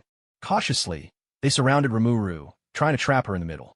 But before anyone could make sense of what happened next, crack, smack, the trio once again ended up face-first on the floor, even more pitiful than before. Thompson, in particular, took a blow to the stomach and curled up like a shrimp. The pain was unbearable, utterly excruciating. After all, they were just kids. Willpower was not their strong suit, and they burst into loud, wailing sobs. But Remuru clearly had no intention of letting them off the hook. Captain America, Bucky, Wolverine, they're all true heroes, tough as steel. Look at you. Is this how heroes behave? Again, not just the bully trio, even Peter and Ned were left speechless. Oh my goodness, they had thought she was a little fairy, but it turns out she's a little witch. I quit. I don't want to be Captain America anymore. I quit being it too. Me too. What? You're quitting? Thompson, John, Tommy, are you 3 just going to ignore me like that? Limlu rubbed her fists together, putting on a fierce and menacing face, which immediately scared the trio of bullies out of their wits. It wasn't just the 3 of them. Even the other classmates were frightened out of their skins.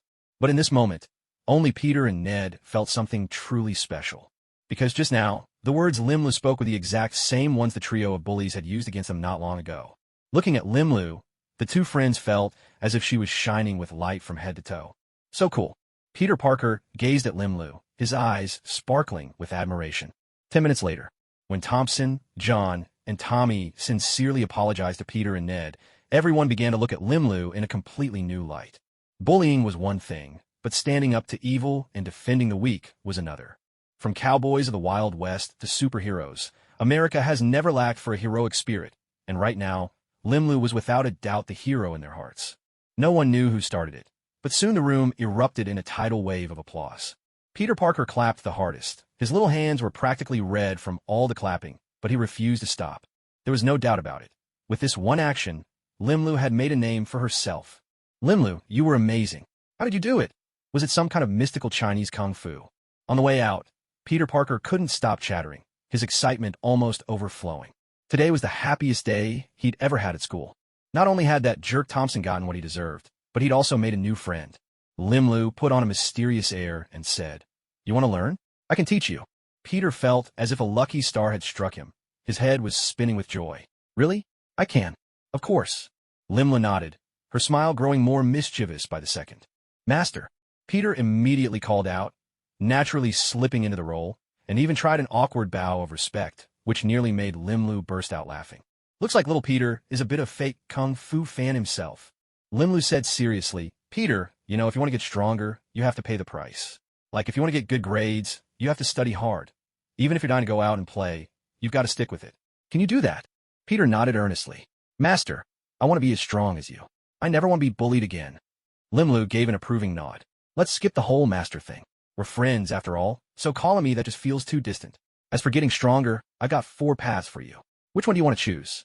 Peter Parker was instantly stunned. There were 4 more paths to choose from. Could you be more specific? Of course. The first path is called Sanctifying the Flesh. This road is extremely, extremely difficult and requires tremendous effort. But once you succeed, you'll become incredibly, incredibly powerful. Sanctifying the Flesh. What on earth does that mean? Peter Parker had no idea, but sounded truly extraordinary. Could you give me some details? Remuru spoke with gravity. First, you must do 100 push-ups. It may seem like a simple exercise, but when you do 100 in a row, it really shows your strength. It's great for building up your arms and overall power. The hardest part isn't the 100, it's sticking with it until you reach 99. By then, you'll be so exhausted you'll think you can't go on. Gulp. Little Peter swallowed hard. The path to sanctifying the flesh was indeed daunting. But the thought of becoming as strong as Rimuru filled Spider-Man with determination. Just 100 push-ups? He was sure he could manage that. Next, you need to do 100 sit-ups every day. This is great for building up your core muscles. And don't forget 100 squats a day, too. As you go on, your legs will get so tired you'll barely be able to stand. You'll push your body to the limit. Finally, you have to run 10 kilometers every day. Only by reaching this level of training can your body truly transform. 10 kilometers? Peter Parker was dumbfounded. He knew his math, and this wasn't one of those times when the gym teacher got it wrong. With his slender frame, could he really keep up with this routine? Noticing Spider-Man's hesitation, Remuru dealt another blow. Is this really all you want for yourself? The hardest part of sanctifying the flesh is perseverance. 1 day, 2 days, 10 days, even a month or a year. There won't be much to show for it. You must stick with it for a full 3 years, no matter what, rain or shine. After 3 years, you'll realize. Rimuru paused just in time, glancing at Peter Parker's dark hair. Peter felt a sudden jolt in his head, but his longing for strength kept him going. Realize what? Rimuru clasped his hands behind his back, speaking with an air of mystery. You'll realize you've gone bald, and you've grown stronger, too. But? Peter reached up and touched his hair, swallowing nervously. Then, in a timid voice, he asked, Master, what's the second path? Rimuru chuckled softly. The second path is called growing stronger through spending money. You know Iron Man, right? He's the unrivaled champion of cash power. Peter gave an awkward smile, his poverty showing through. Let's hear about the third path instead. Rimuru continued. The third path is called the poor rely on mutation. The poor rely on mutation? Peter's eyes sparkled with curiosity. This sounded like it might actually be something worth considering. Can you be more specific? You know that green monster who caused chaos in New York 2 years ago, right? Peter Parker's eyes lit up. Of course. I saw it online. Our teacher told us it was just a rumor on the internet, and that we shouldn't spread or believe such things. But we all knew it was real. Why is that? Remuru asked, intrigued. Peter explained, a lot of buildings were smashed up, and then the police showed up. The whole neighborhood was cordoned off. The official explanation only fooled people who weren't from around here. Remuru nodded. That green monster is called the Hulk. He mutated after being exposed to a massive dose of gamma radiation. Of course, you could also try your luck getting bitten by a spider, a bat, a scorpion, or even a lizard. Then you might end up with some strange superpower. But whether you mutate successfully or just die from the poison, that's up to fate. Gulp. Peter Parker was crestfallen. How was he supposed to compete with that? The Hulk was just too ugly and too dumb.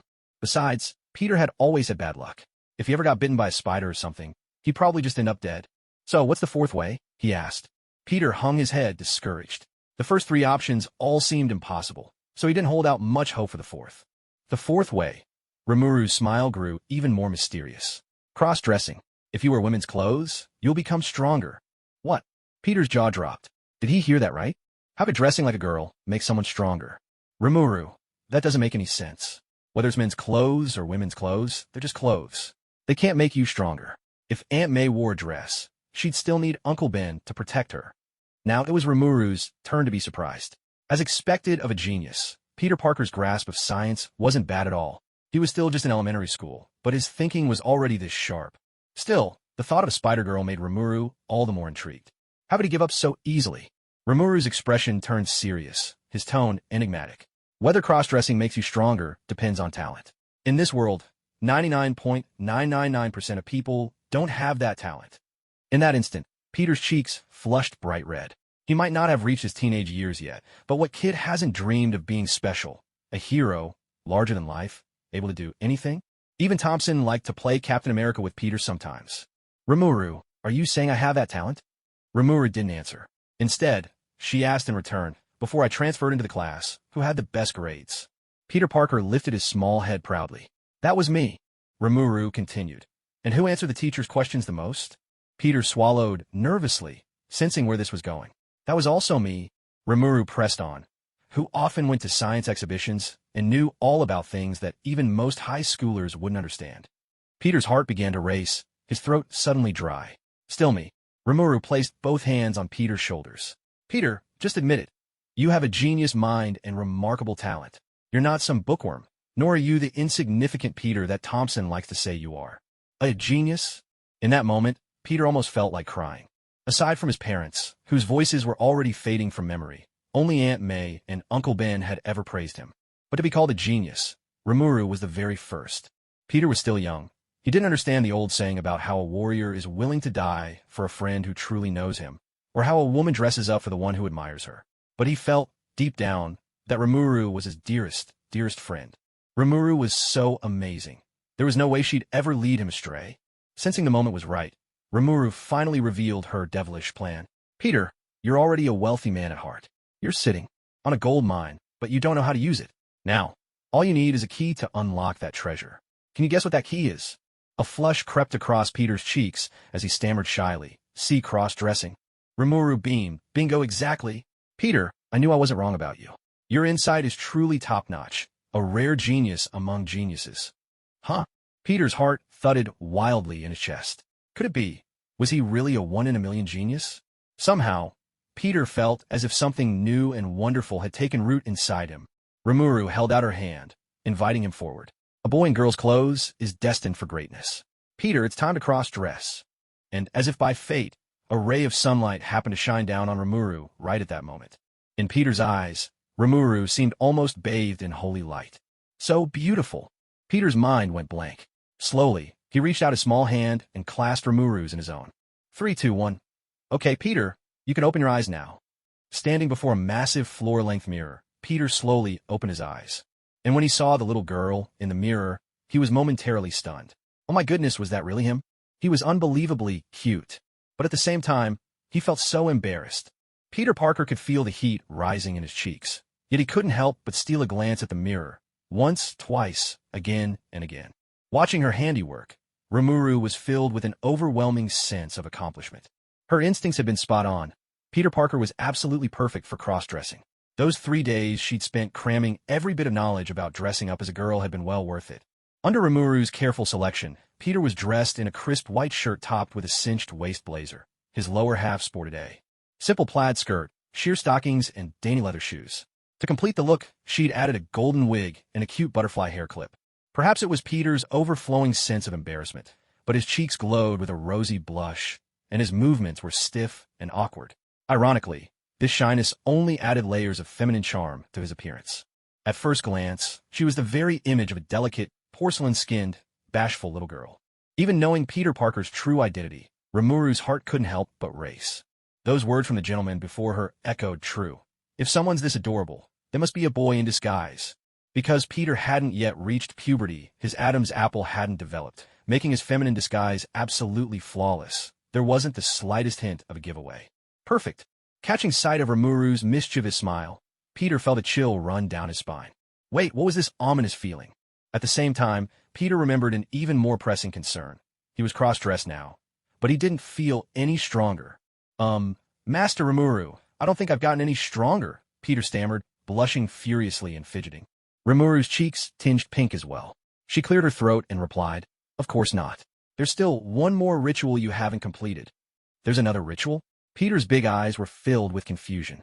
Remuru hadn't mentioned anything about a ritual before he put on the dress. Could Remuru be tricking him? No. Remuru was so kind. There was no way she'd lie to him. He was just overthinking things. I can't believe I doubted Remuru. Oh, Peter, compared to the kind and upright Master Rimuru, you're really falling short. After a quick round of self-reflection, Peter straightened up, determination shining in his eyes. Master Rimuru, what's the next ritual? I promise I'll give it my all. Good. That's the spirit of a true hero. Remuru declared, striking a pose just like All Might and pointing at Peter, her voice booming with confidence. Peter, you can become stronger. Peter covered his mouth, tears springing to his eyes. Master Remuru, you're truly incredible. Are you ready? Little Peter was full of enthusiasm. Master Remuru, just tell me what to do. Remuru replied, all right. First, stretch out your right hand and make a fist. Peter said, okay, I've done it.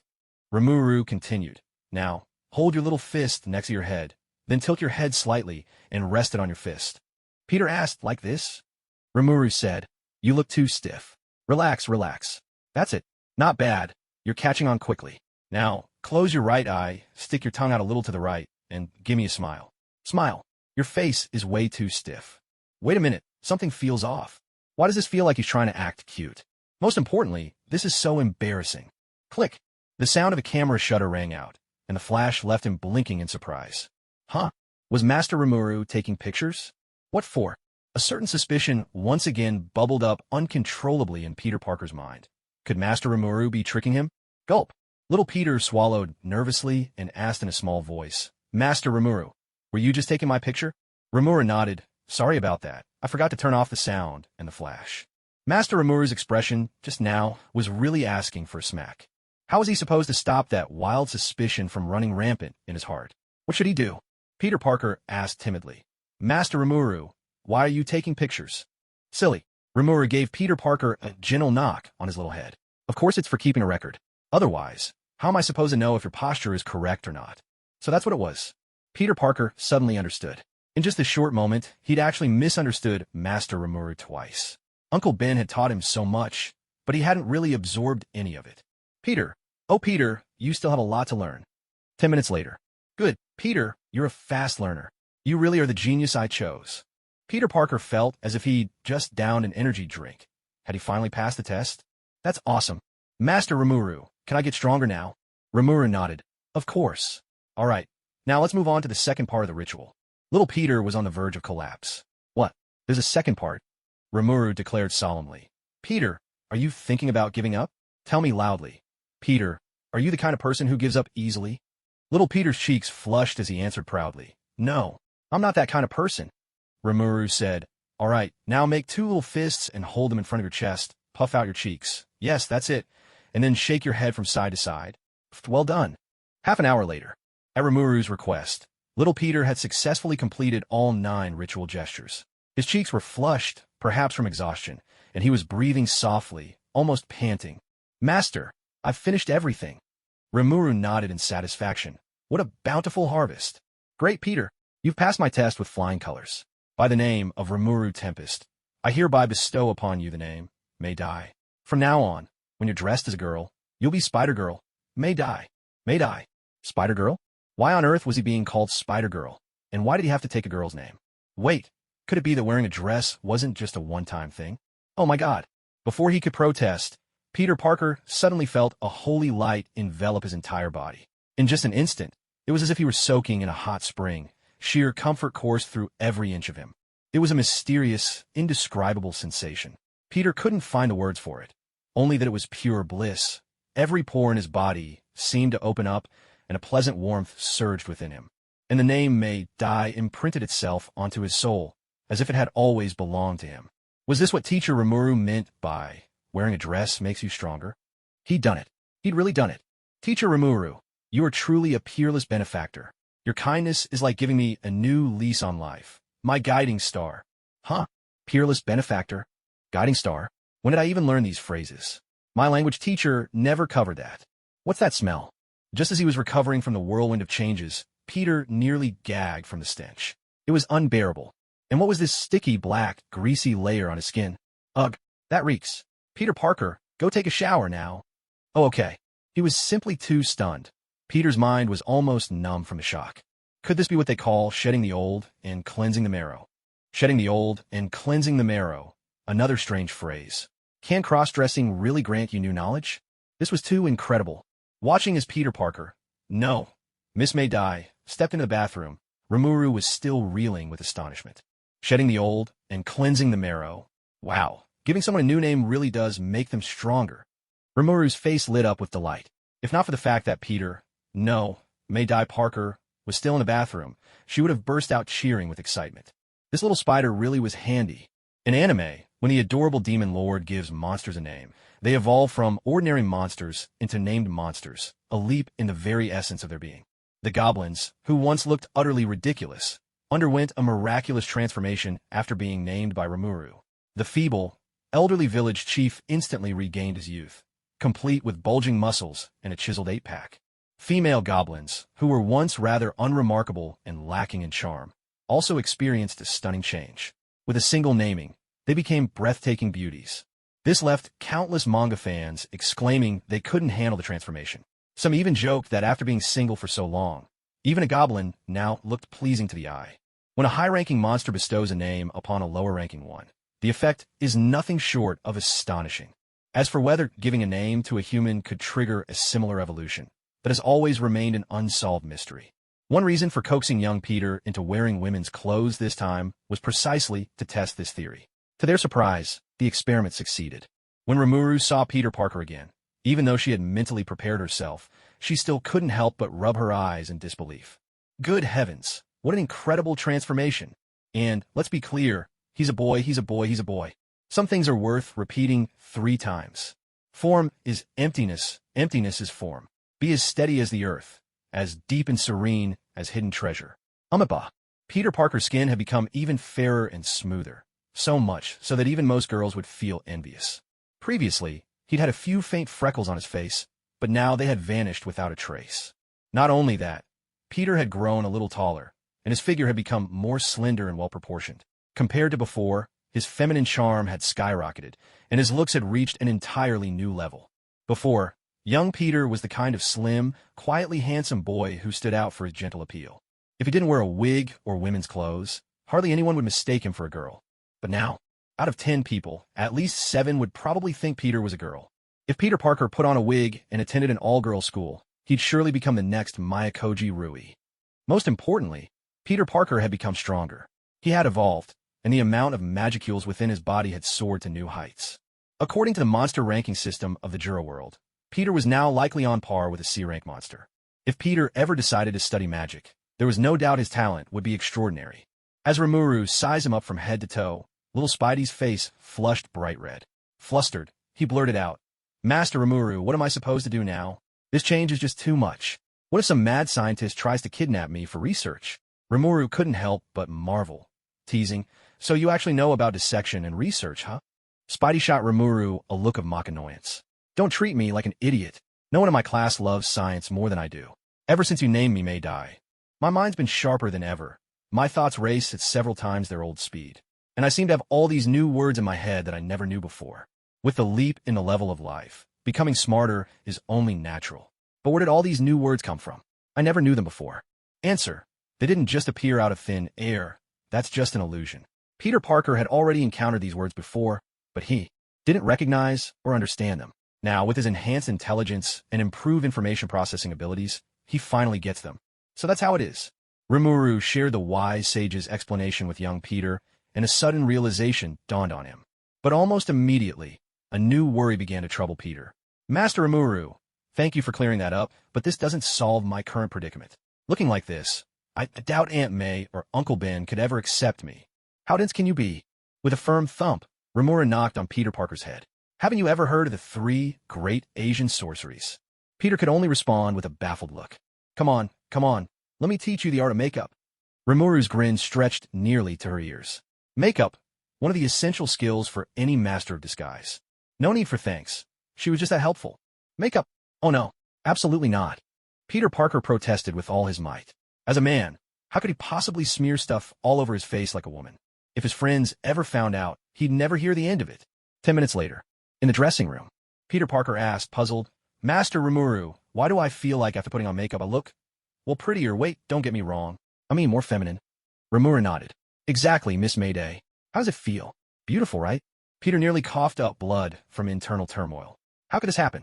He'd put so much trust in her, even called her master, and yet she tricked him again and again. Where was the most basic trust between people? And worst of all, she admitted it without a hint of shame.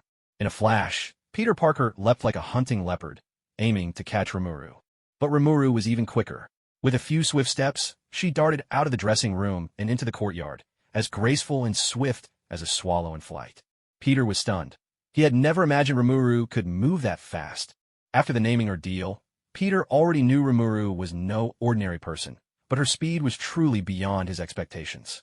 Not bad, Peter. You've made even more progress than I imagined. Want to see where your limits are now? Limits of the body?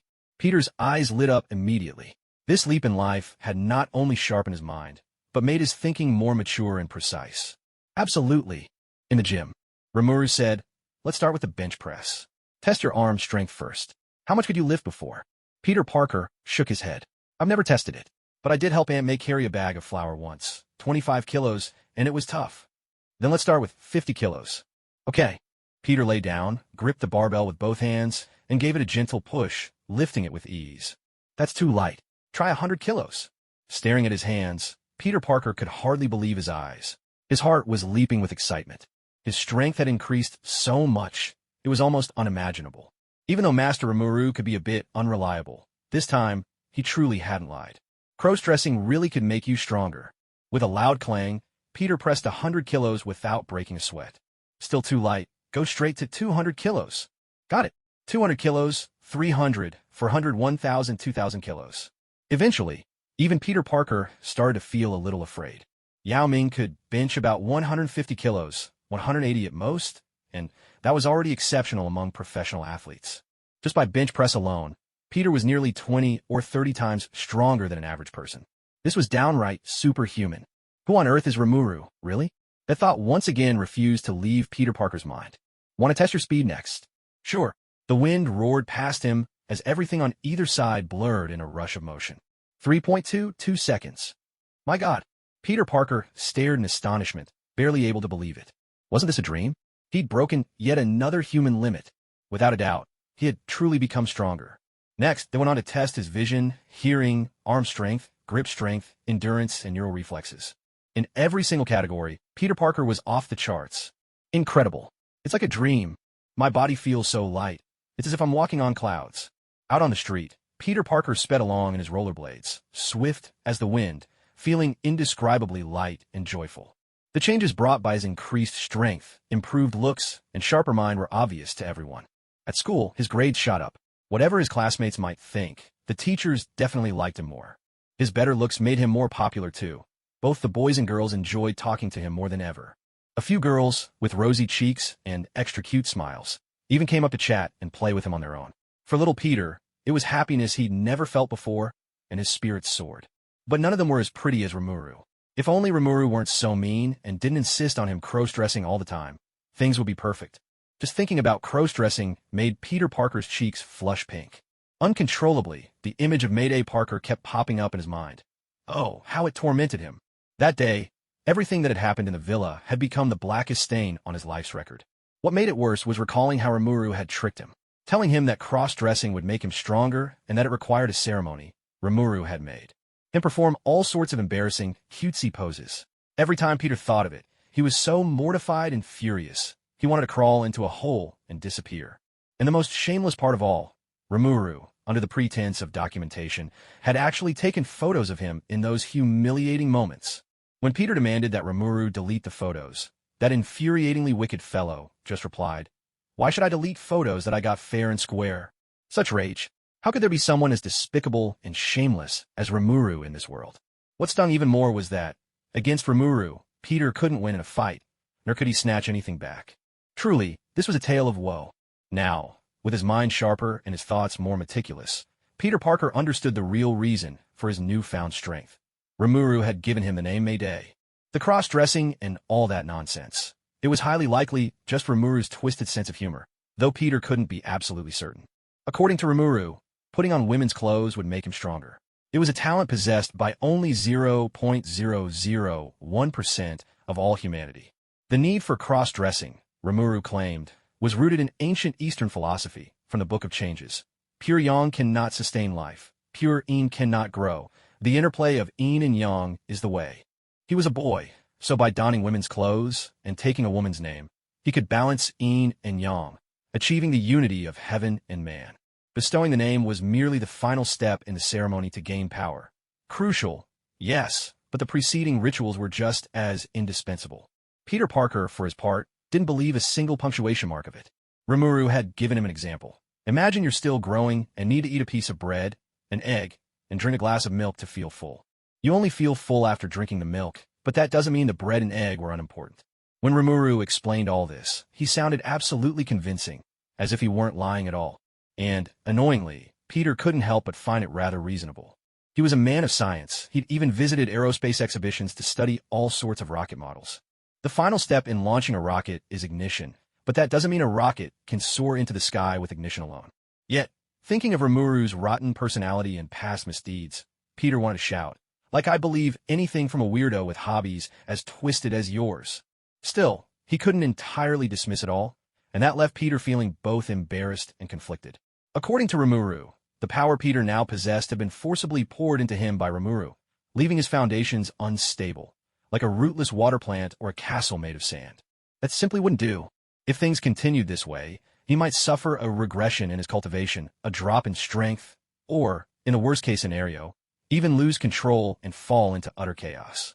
To help him with this, Rimuru specially recommended a few martial arts manuals to Peter, guiding him from the basics to more advanced levels so he could solidify his foundation.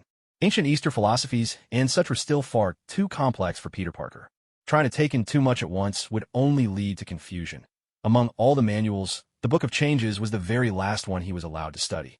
The first book he needed to read was titled Cross-Dressing, From Beginner to Mastery. According to Remuru, this book would aid him in stabilizing his energy and balancing yin and yang. It had to be Rimuru's twisted sense of humor at play. But what if it actually worked? What if he ignored this manual and ended up suffering a disastrous backlash? Honestly, Peter Parker was starting to panic. Power is a peculiar thing. When you don't have it, it's fine, but once you possess it, you never want to let it go. Forest Hills, Peter Parker's home. No sooner had Peter stepped into the house than he was greeted by a wave of delightful, mouth-watering aromas. "Aunt May, I'm home." As he kicked off his rollerblades, Peter called out to Aunt May in the kitchen. "Peter's home. Dinner will be ready soon. Just have a seat for a while, okay?" "Okay," Peter replied cheerfully. He moved about with ease, his face beaming with a genuine smile. Aunt May and Uncle Ben exchanged a glance, seeing joy and comfort reflected in each other's eyes. "You know, Peter's becoming more and more cheerful these days," Aunt May remarked. "He comes home with a bright, clean face, and there are no more cuts or bruises. Looks like he isn't being bullied at school anymore. I heard Peter's even made some new friends," Uncle Ben said, his voice filled with gratitude. "God bless. It's the best news I've had all year." Aunt May sneaked a peek out of the kitchen, lowering her voice. "Ben, have you noticed that Peter's suddenly become so fair-skinned? Almost like a girl? The other day when he came home, I could hardly believe my eyes. What do you think is happening to him?" Ben chuckled. "Maybe it's because he's made some new friends. You know, there's only ever one reason why a scruffy boy suddenly starts caring about his appearance." As someone with experience, Aunt May instantly understood and smiled knowingly. "Our Peter is growing up." Uncle Ben nodded in agreement. But neither Aunt May nor Uncle Ben realized that making a messy boy clean up his act wasn't just about growing up. There were other reasons, too. "Kamartaj." With a solemn expression, Master Mordo bowed and requested, "Sorcerer Supreme, we haven't found the source of the foreign magic at the New York Sanctum. I request permission to go to New York and investigate further." Dressed in a bright yellow robe, the Ancient One shook her head. "Mordo, you are too fixated. That surge of magic, although unlike anything we've seen before, is not inherently evil. There's no need to pursue it obsessively." Mordo did not agree with his master's conciliatory words. "A single horseshoe can lead to the loss of a war. Light is light, and darkness is darkness. Sorcerer Supreme, I ask for your permission." "Mordo, the world is not simply black or white. More often, it is shrouded in shades of gray. Go on, then." "Thank you for granting me this, Sorcerer Supreme." Watching Mordo's departing figure, the Ancient One couldn't help but shake her head. This senior disciple of hers, straightforward and honest to a fault, yet completely inflexible and far too set in his ways. If only his strength matched his convictions, it would be another matter. But as things stood, he simply wasn't strong enough to shoulder such a burden. It seemed it was time for her to seek a new successor. What kind of impact will this utterly alien magic have on the world? So the days passed, one after another. The leisurely times of coaxing Peter into cross-dressing were gone for good. Now life had settled into a simple routine. Eat, sleep, go to school, and upgrade the powers of the wind god. Stark, the tireless tycoon, was relentless. He was all about the grind, truly formidable. If it weren't for Pepper's complaints over the phone, Rimuru would never have realized that, during the days she'd been distracting Peter, Stark had been holed up in his lab, determined to regain his standing. When she first heard the news, Rimuru was startled. She'd been getting carried away lately, almost forgetting that Iron Man was hot on her heels, never one to give up. According to the intel she gleaned from Pepper, Stark had nearly completed the design for his Mark IV suit. Remuru didn't know the exact specs of the Mark IV, but she was certain it had to be an upgrade over the Mark III. The Mark III was already quite advanced, but it hadn't exactly shown in the fight against Ironmonger, especially with the Wind God, setting such a high bar.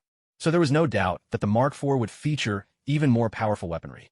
In the movies, that was always Stark's approach. However, thanks to Rimuru's interference, Stark's Mark IV was bound to have a significantly upgraded anti-sonic system. After losing the speed race to the Wind God and getting outperformed by Ironmonger, Stark's pride would never allow him to let that stand. If he didn't claw his way back, he wouldn't be Tony Stark. He might even develop a Mark VII level propulsion system, for example, by adding hidden thrusters along the ribs. In a way, Stark's Mark IV was turning into an anti-wind god model. Naturally, Rimuru refused to be left behind. If Tony Stark thought he could outdo her this time, he was dreaming.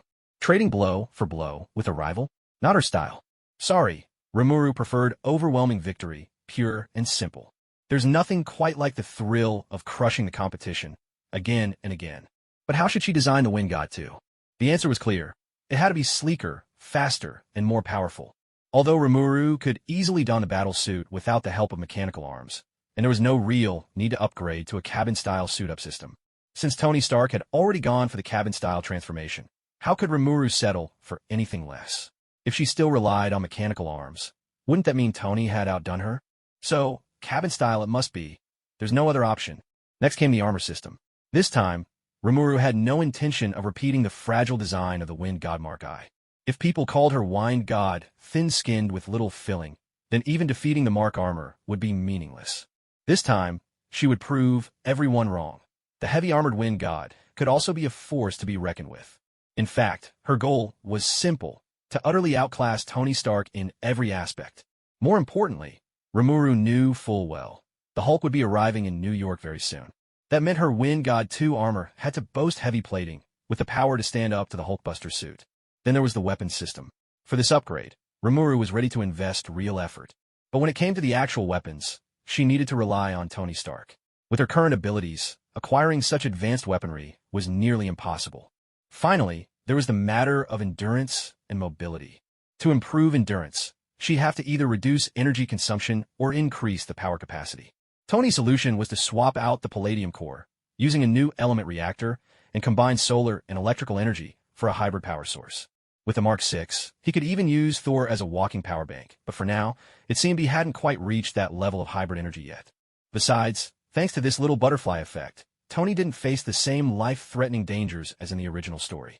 So, the search for a new element probably wasn't even on his agenda. With the power of the Great Sage, Rimuru could easily identify new elements, giving her a near-generation advantage in energy technology. As far as endurance went, that was actually a pretty easy problem for her to solve. Mobility, however, was a tougher nut to crack. Keeping a heavy suit agile would require a dramatic increase in thruster efficiency. Everything from materials to core design would have to be upgraded across the board. Because she didn't have a supercomputer, Aya had no choice but to hijack networks across America, tapping into computers nationwide for massive calculations. This heavy load had noticeably slowed down computers all over the country. Countless netizens vented their frustration while streaming videos or browsing websites, cursing out their service providers. During this period, the major U.S. telecommunications companies came under heavy fire, with complaints skyrocketing exponentially. Of course, Remuru didn't dare push things too far. If anyone caught on, she might be invited for a chat with S.H.I.E.L.D. For now, she absolutely didn't want Aya to be exposed. A supercomputer. Looks like she'd have to buy a whole set for herself. In order to design this new set of heavy armor mechs, she also had to spend money to upgrade and renovate her laboratory, purchasing even more advanced equipment. First and foremost, a more efficient and stable particle collider was a must. Then, she needed a higher performance 3D printer, and of course, even more high-tech materials for the function too. Money, money, Just doing the math made Rimuru feel like she was about to return to square one, back to the days before she had anything at all. The rich rely on technology. Mechs like these, truly, they're not something the poor can even dream of affording. Great Sage, isn't there a way to save money without sacrificing mech performance? If I keep burning through cash like this, I might not even be able to pay the maintenance fees on my place. Answer. Your thought process is too limited, host. Have you forgotten that there's something called magic in this world? Magic? Remuru blinked in surprise, realizing she had indeed fallen into a pattern of thinking. Up until now, all her mech designs have been rooted in scientific logic. But if she combined magic and technology, wouldn't that make the impossible possible? In an instant, it was as if a new door had opened before Rimuru. Her mind became more active than ever, ideas and flashes of inspiration bursting to life in her head. Just imagining a new generation of function mechs powered by both magic and science set Rimuru's very soul ablaze with excitement. To be honest, her current function was essentially a mark upgrade, but if she could truly integrate science and magic, that would be a creation entirely her own. That sense of founding a new path. How could mere imitation ever compare? Rimuru thought for a moment. So far, the only magic she knew that could easily integrate with a mech was multiple barriers. With something as unscientific as an energy shield, there was no longer any need to pile on thick armor for the function itself. That would solve the mobility issue in one stroke. Brilliant. Great Sage, which types of magic can currently be applied to mechs? Answer.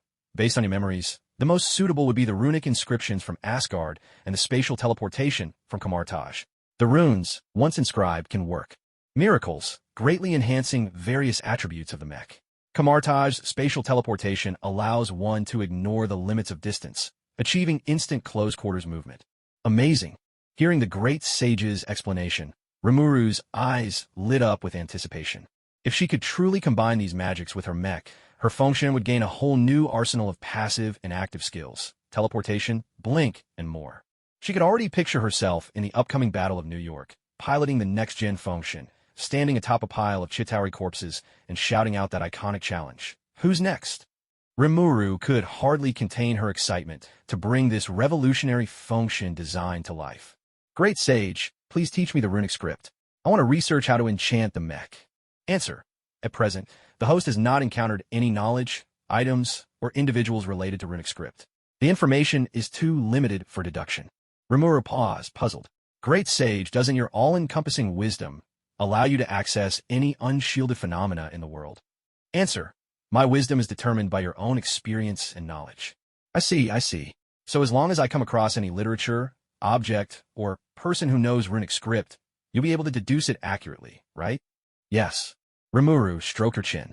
That meant, if she wanted to complete this new generation of armor that fused technology and magic, she would have to meet Thor, or at least have a touch of Meow Meow Hammer. It wasn't exactly difficult, but there was still at least a year to go before Thor would come to Earth to shoot Metamorphosis.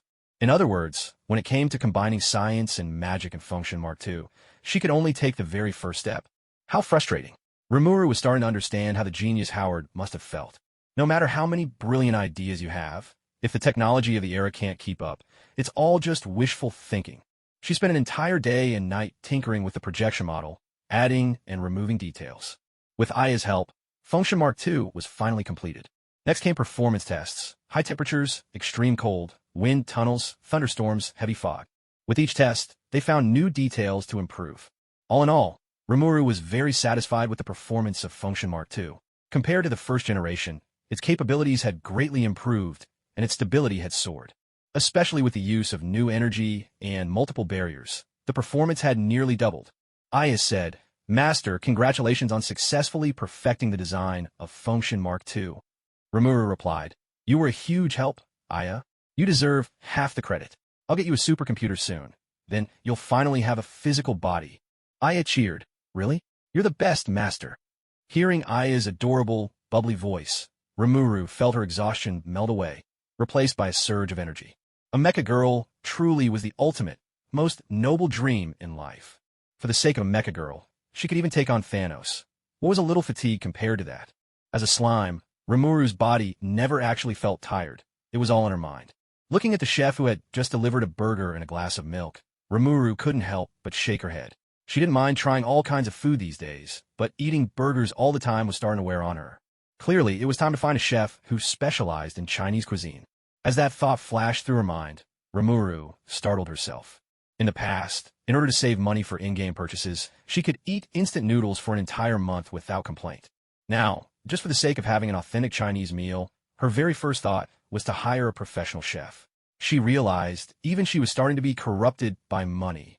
On this matter, Remuru wanted to say, to prevent money from further corrupting innocent people, she would gladly volunteer to be corrupted instead. Help me order titanium alloy, high-strength fiberglass, a 3D printer, a particle collider, an infrared sensor, and a supercomputer. Aya replied, understood. The orders have been placed. However, Master, I just checked your personal account, and you only have $10 million left. What? Remuru was taken aback. Not long ago, the inheritance she received totaled nearly $1 billion. How could it be that now there was only $10 million left? Her throat went dry. Aya, check for me. Where did all my money go? Aya responded, Master, the bulk of it was spent on the supercomputer, the villa, and various mech materials. Remuru was puzzled. Didn't we choose to pay for the supercomputer in installments? Aya explained, Master, this is what's left after the installments. Installing the supercomputer included not only the computer itself, but also installation, maintenance, and a whole series of procedures.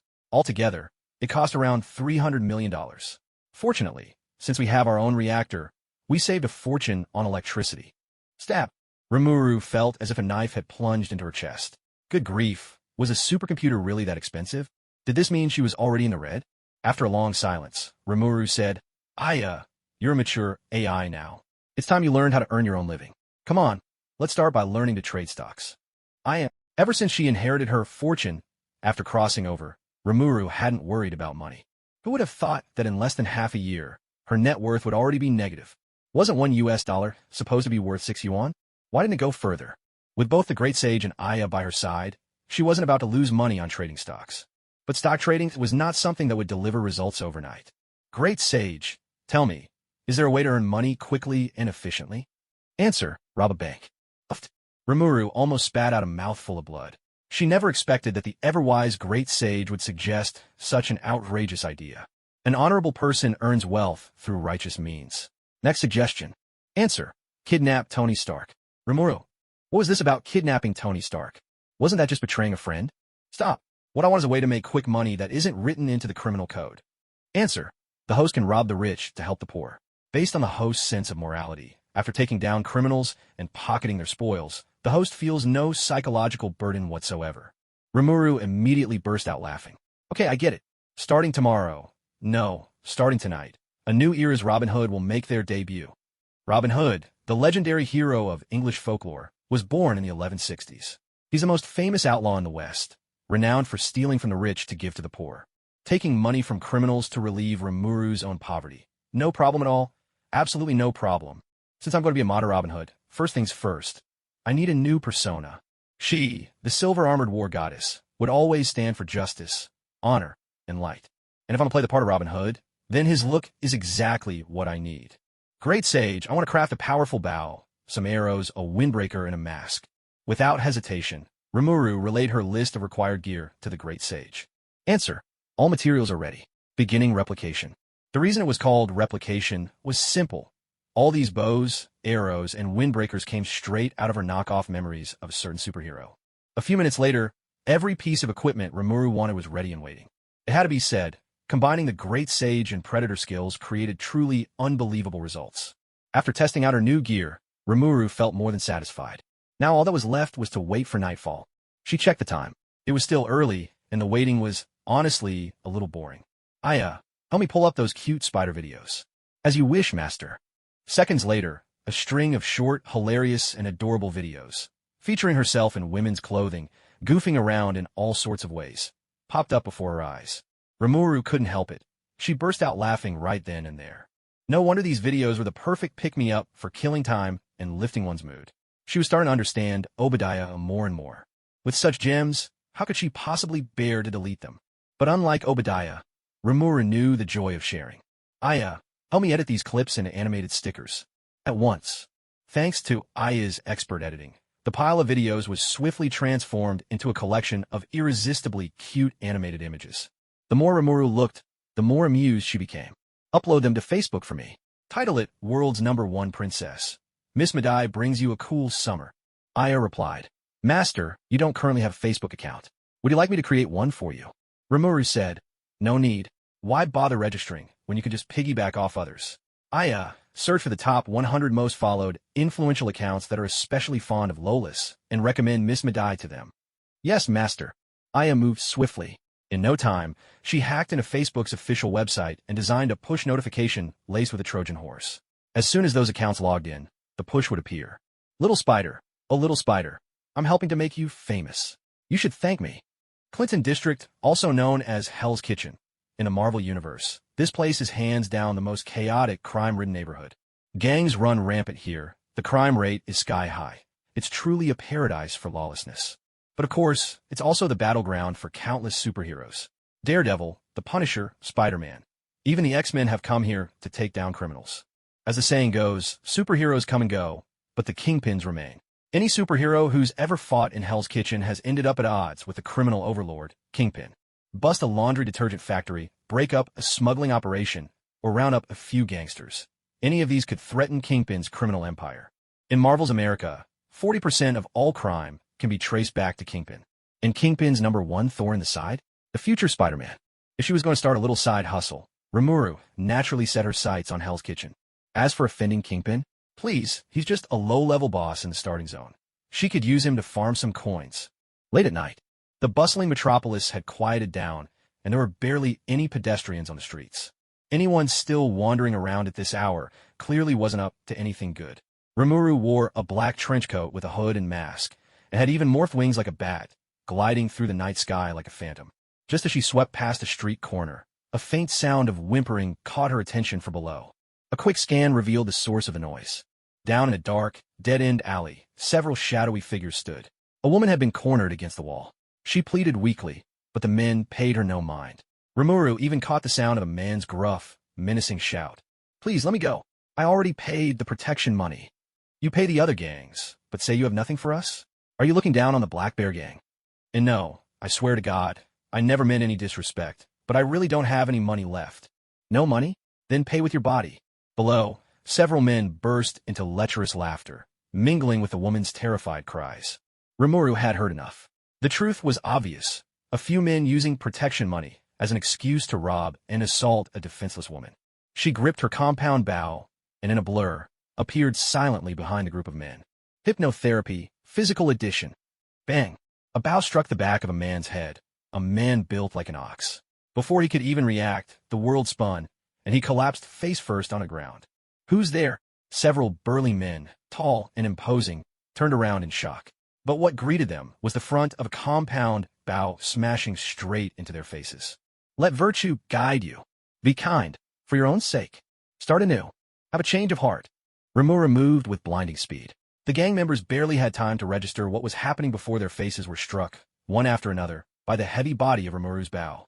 Maybe the first ones didn't even realize what hit them, but the last hulking man, right before he went down, caught a clear glimpse of the weapon in Rimuru's hand.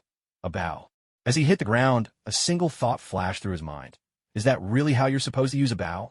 The woman Rimuru had rescued trembled in fear, yet her eyes filled with curiosity as she looked up at Rimuru.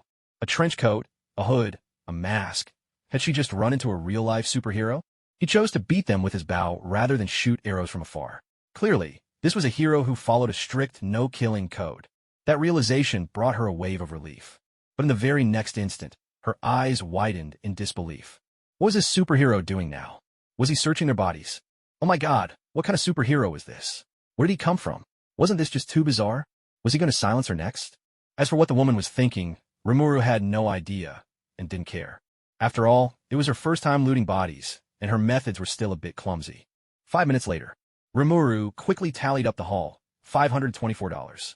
She stared at the wad of small bills in her hand, at a loss for words. So much for being a gang. The cash was pitiful. How embarrassing. Could it be that their real savings weren't here?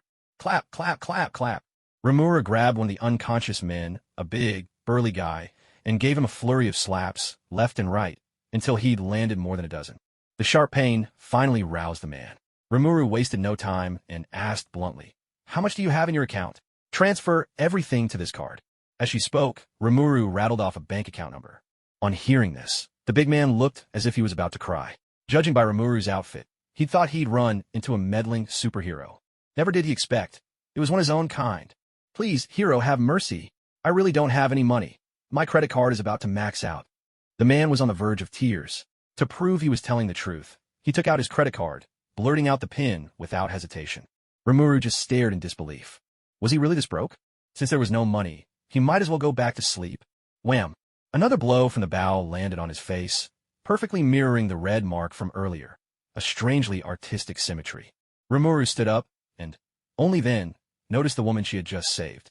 Though the night was dark, nothing could escape Rimuru's keen perception. He saw at a glance that the woman was heavily made up and dressed revealingly. Her profession was obvious without even needing to ask. As Rimuru's eyes swept over her, the woman immediately froze in fear. Her voice trembled as she pleaded, "Hero, the gangsters already took all my money. Please don't hurt me. I can write an IOU and pay you back in installments. Is that okay?" Rimuru was speechless. Was it really necessary to go after the money of a streetwalker? And paying in installments? That was certainly a novel approach. After a moment's thought, Rimuru pulled out a franklin from his hand, hesitated, then drew out a second one. He tucked the 2 little bills gently into the woman's hand. "Anyone who witnesses gets a share. These are for you." Huh? Staring at the franklins in her hand, the streetwalker was utterly baffled. What kind of act was this? She had just witnessed this masked man's obsession with money, and yet here he was, giving some to her. It was just 2. For a moment, she was at a loss for words to describe how she felt. As the woman stood there in a daze, her gaze lingering on the other 3 franklins still in Rimuru's hand, he turned and dashed away without looking back. Staring won't help. You're not getting any more. Seeing Rimuru vanish in a heartbeat, the streetwalker couldn't help but burst out laughing. The contrast was just too much. Agile and quick, greedy for money, yet somehow brimming with sympathy for the weak. What a fascinating and endearing superhero. "Mr. Superhero, may I have the honor of knowing your heroic title?" The long night stretched on, and no reply came. "No? Am I being rejected?" The streetwalker smiled wryly to herself. In truth, she was used to it. But just then, a clear, resounding voice echoed in her mind. "I am known as Hawkeye, and that name will not change." Hawkeye. Her eyes lit up. Hawkeye, what a kind and intriguing superhero. Meanwhile, inside SHLD's Triskelion headquarters, Agent Clinton Francis Barton, who was on duty, suddenly sneezed. A chill ran down his back. What was this ominous feeling all about? Dawn. In the rough and tumble Hell's Kitchen. Thud. Remuru lunged forward and struck at a bald man's legs, sending him crashing to the ground. By now, 7 or 8 gang members were already sprawled across the pavement. He had stumbled upon a smuggling operation. "Who are you? How dare you interfere with the Kingpin's business?" Clad in a black trench coat and wearing a mask, Remuru spoke with impeccable pronunciation, though hardly exuding any coolness. "Listen up. I never change my name or will hide my identity. Hawkeye, and you dare call yourself the Underground Emperor in front of me? Pass this message to Kingpin. He has 7 days to wire $500 million into this account, or I'll take his head." Huh? Hearing this outrageous demand from the so-called superhero Hawkeye, the gang members were all dumbstruck. Hawkeye? Which back alley superhero just popped out of nowhere? Not only did this person ruin Kingpin's business, but now they were threatening Kingpin himself, demanding $500 million. Is this really the kind of superhero who stands for justice? Their heart is 100 times darker than ours. Rimuru weighed the briefcase in her hand, satisfied, and gave a small nod. Kingpin truly is the rookie boss everyone has to grind in the starter village. Taking down 1,000 petty thieves couldn't compare to shutting down just one of Kingpin's operations. With $1 million in hand, her financial crisis was finally eased a little.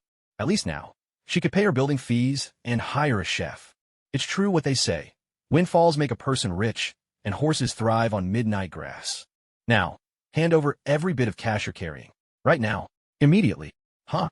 The gang members were on the verge of tears. Not only had their transaction money been stolen, but even the cash in their pockets wasn't spared. Seriously, who's the real gangster here? Such a miser, such a vampire. 5 minutes later, Rimuru floated away, supremely satisfied, leaving behind a heap of unconscious terrorists. Practice makes perfect. Her hypnotism skills were only getting better each time she used them. Before leaving, she played the part of a civic-minded resident of Chaoyang District, dialing 911. Surely, these gangsters would sleep straight through to a prison cell at the police station. When they woke up in the morning, who knows, maybe they'd even get a complimentary breakfast courtesy of the police. No need to thank her. Her service was always this thoughtful and thorough. Stowing the briefcase safely in her stomach, Rimuru still wasn't quite satisfied. Aya, is there any other criminal activity nearby worth my attention? Through the mask display, Aya's voice came through. Master, I just hacked into the police department system. There's a live stream of a particularly heinous crime. 2 hostages are being beaten, and someone's doused them with kerosene. It's extremely dangerous. What? Remuru was shocked. Murder and arson, broadcast live, for everyone to see? How brazen can you get? Where are they? Track their exact location, and send me the coordinates as soon as you decrypt them. Understood. As Remuru spoke, she retrieved the wind god from her stomach. Aya's tech skills were second to none. The entire digital realm was her domain. Seconds later, the wind god's jets blazed across the sky, rushing toward the crime scene. Meanwhile, the sudden live stream of this crime had caught the attention of everyone online. At first, everyone thought it was just a prank, a desperate bid for attention and fame. But when the audience watched as the kidnappers truly beat the 2 people black and blue, every voice fell silent on the other side of the screen, especially when they saw the 2 doused in kerosene. The collective hearts of the viewers twisted with dread.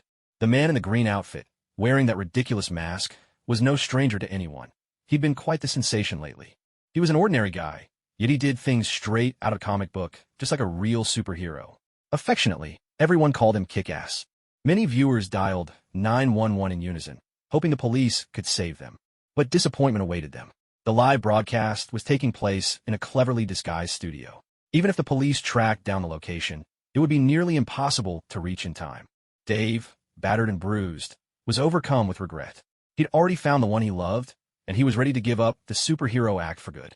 Yet, because he had put his trust in the wrong people, not only was his own life hanging by a thread, but he had also dragged Mindy and Big Daddy down with him. It was all his fault. All his fault. All his fault. Bang! A gunshot rang out, shattering one of the spotlights in the studio. Chaos erupted as a gunfight broke out, and hope flickered once more in Dave's heart.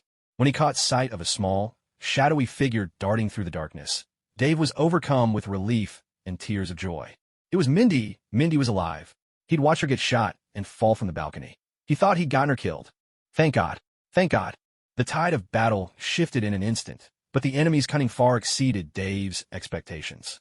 Flames burst across Big Daddy's body as the kerosene ignited, and Mindy was left exposed in the blaze. Her concern for Big Daddy became her undoing, and the situation grew perilous. Were they truly at the end of the line? Who would come to their rescue? At that very moment, an earth-shattering explosion thundered through the air.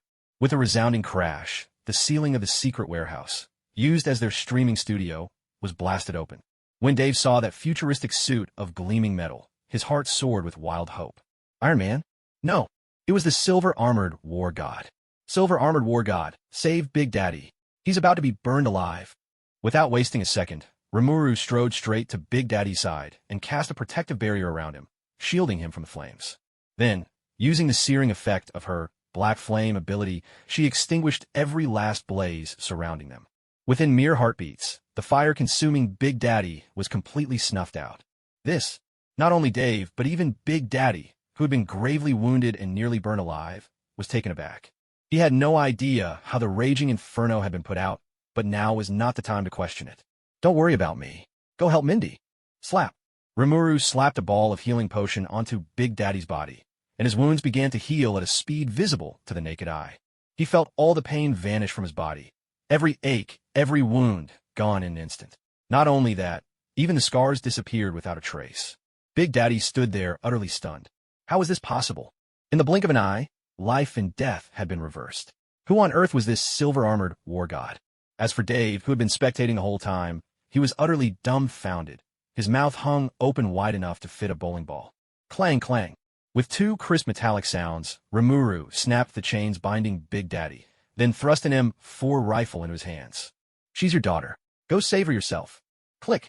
Big Daddy pulled back the M4's charging handle and said coldly, "From this day forth, my life belongs to you." Without another word, he charged into the darkness. Remuru didn't say more, but strode over to Dave's side.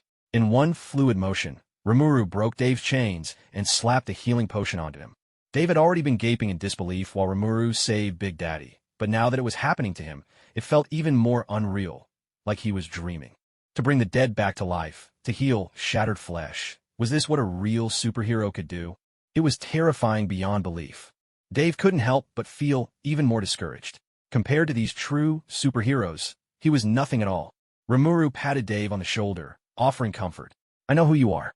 You have the heart of a hero. In that instant, Dave's eyes grew wet. He wanted to cry, but he forced back the tears. What had he just heard? The true superhero, the silver-armored war god, not only knew him, but acknowledged his heroic heart. That meant he wasn't a total failure after all. Dave's feelings were easy to grasp. He was just an ordinary person who dreamed of being a hero. Just like the unlicensed writer in One Punch Man, his actions defied easy judgment, but they were undeniably moving. Remuru said, if you want to be a hero, passion alone isn't enough. You need real skills, too. Starting tomorrow, train hard with Big Daddy. Yes, sir. Dave Lazuski stood tall, shoulders squared, his purpose clearer than ever before. These drug dealers had already been thrown into chaos thanks to Mindy, but with Big Daddy joining in, their defeat was inevitable, and with the silver-armored war god supporting them, their fate was sealed. In less than a minute, the drug dealers were utterly wiped out. Dad, let me see your wounds. We need to get to a hospital, right now. Mindy, calm down. I'm fine, really. If you don't believe me, just look. I'm really okay. Oh, Dad, you scared me so much. I thought I was going to lose you. Mindy, I'm sorry. I didn't mean to frighten you. When Limlu saw Big Daddy Damon McCready holding Mindy in his arms as they both wept, she couldn't help but smile, feeling an overwhelming sense of pride deep in her heart. To save a single life is worth more than building a 7-story pagoda, the saying goes. Rescuing Big Daddy was, without a doubt, one of the most meaningful things she had accomplished since arriving in this world. As for Hit Girl, that fierce little warrior, Limlu had taken quite a liking to her as well. In her previous life, she had more than once felt profound regret over Big Daddy's death. Now, being able to save him was a way to make peace with that lingering sorrow. Thank you, silver-armored warrior. If it weren't for you, I wouldn't know what to do with myself from now on. Hit Girl Mindy voiced her deepest gratitude to Limlu. Seeing Mindy's tear-streaked face, so fragile and lovely, Limlu felt a wave of tenderness. Delicacies and adorable girls. One should never let either slip by. It's my honor to be of service to a beautiful lady. Limlu performed a graceful medieval knight's salute to Mindy, who immediately burst into laughter, her spirits lifted.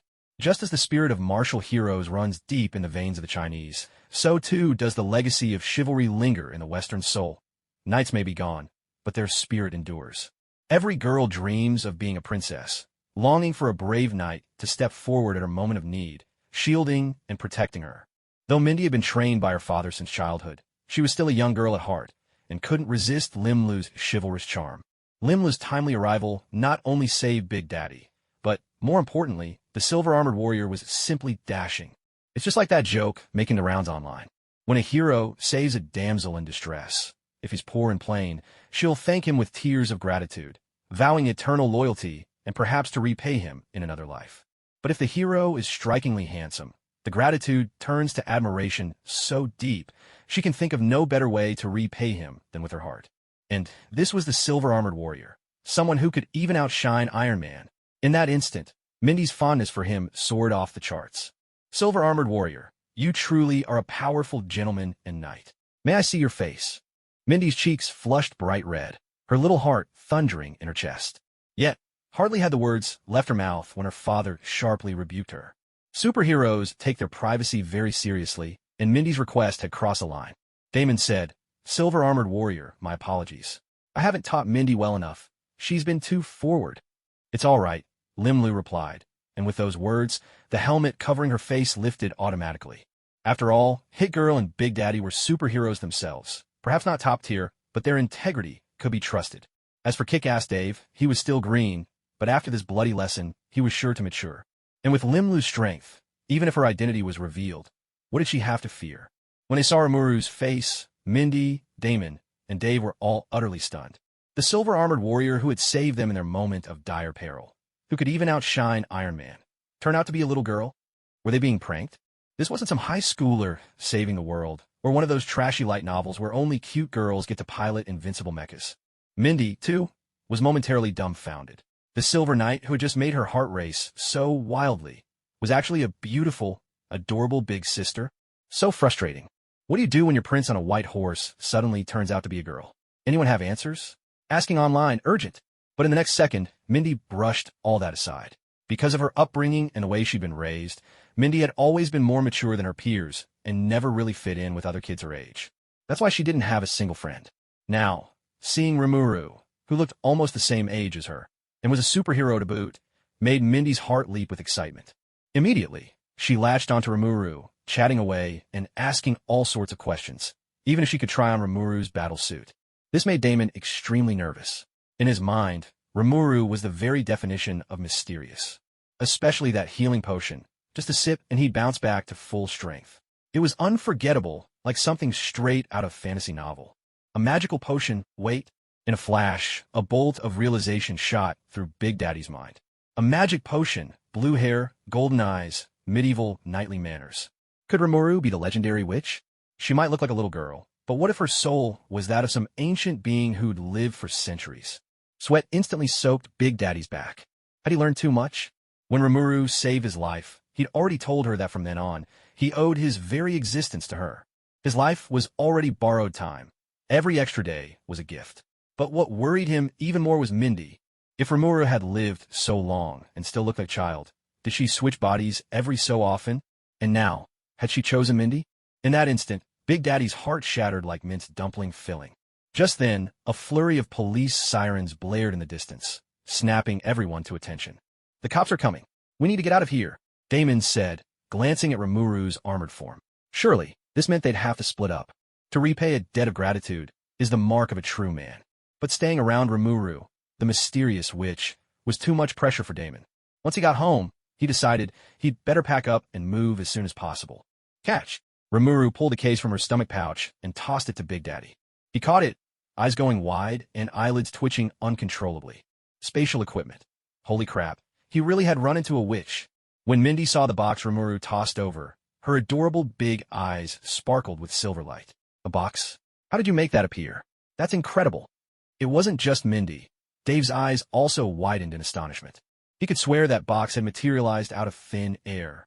As for Remuru, she didn't bother to hide much. In her eyes, these three were trustworthy.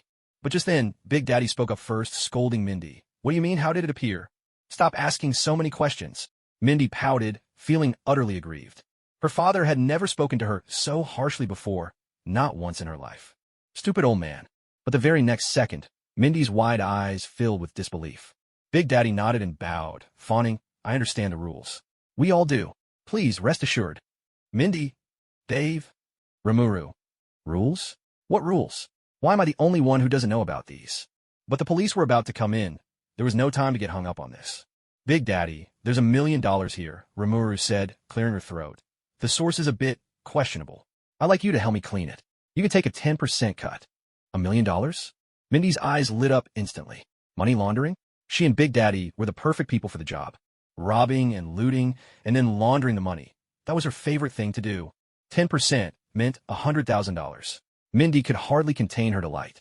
Big Daddy clasped his hands and gave a fawning smile. What commission? Serving you is an honor. Mindy, Dave, Remuru, Big Daddy and Mindy's secret base. Click, click. Mindy swiftly removed the magazine, loaded the bullets, flicked the safety on and off, took aim, then set the safety again. That damn red cyclone. She dared to double-cross me and nearly burned my dad alive. Mindy stashed away both guns, glancing at Big Daddy's tightly closed door, urging, Dad, aren't you ready yet? This place has been compromised. We can't stay much longer. In another room, Big Daddy, his fingers flying across the keyboard, quickly looked up and reassured her. Already ready? Mindy, you're amazing. Mind giving my gear a check while you're at it? Mindy was puzzled. Her dad had never been this slow before. What was going on? Did he have some hidden injury she didn't know about? Mindy didn't know, but it didn't stop her from patiently helping him check and maintain the weapons. Under her father's careful guidance, Mindy was more familiar with guns and weapons than with dolls, plushies, or frilly dresses like most girls. After countless battles, Mindy had come to understand, deep in her bones, just how crucial weapons were to winning a war. Therefore, while I was a bit frustrated by Dad's slowness, when it came to checking the weapons, I remained meticulous and thorough. What Mindy didn't know was that, at this very moment, in another room, Big Daddy was furiously writing letters. Letter 1.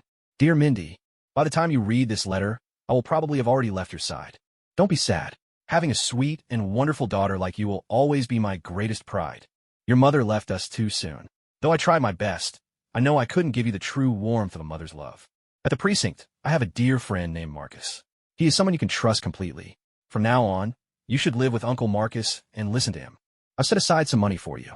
It's hidden in a secret compartment at our other safe house. The code is your mother's birthday. It's not a fortune, but it should be enough for you to get by. Mindy, never try to uncover the truth behind my death, and never seek revenge for me. Remember this. Never forget. Forever loving you, Dad. Smiley face. Letter 2. To Marcus. Brother, if you're reading this, I must already be gone from this world. Death comes for us all. I have no regrets about that. My only concern is Mindy. All these years, Mindy has absorbed my belief that only violence can bring criminals to justice. She's become as capable as I'd hoped, able to protect herself, at least a little. But after everything that's happened, I've realized that perhaps I was wrong. This world is far more complex and mysterious than I ever imagined. Maybe you were right. Mindy is my daughter, but I can't decide her future for her. Not too soon. Perhaps she should live like any other girl, go to school, get an education. You once told me, you know Mrs. Jacqueline at Forest Hill Elementary. Now all I can ask is that you help look after Mindy for me, brother. As for my sudden death, Marcus, I must ask you, do not investigate what happened to me.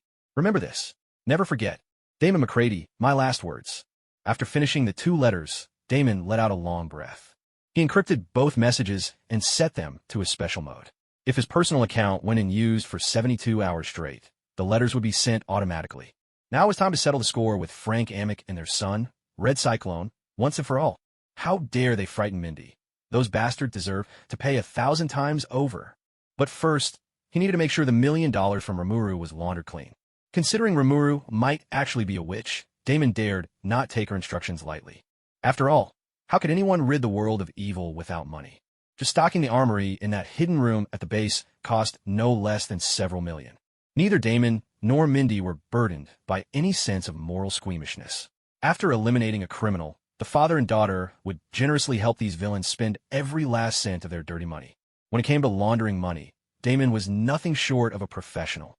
After inspecting their gear and meeting with their contact, Damon and Mindy would split up, each staking out and surveilling the target's homes and offices. Damon and Mindy, for their part, had no qualms about morality.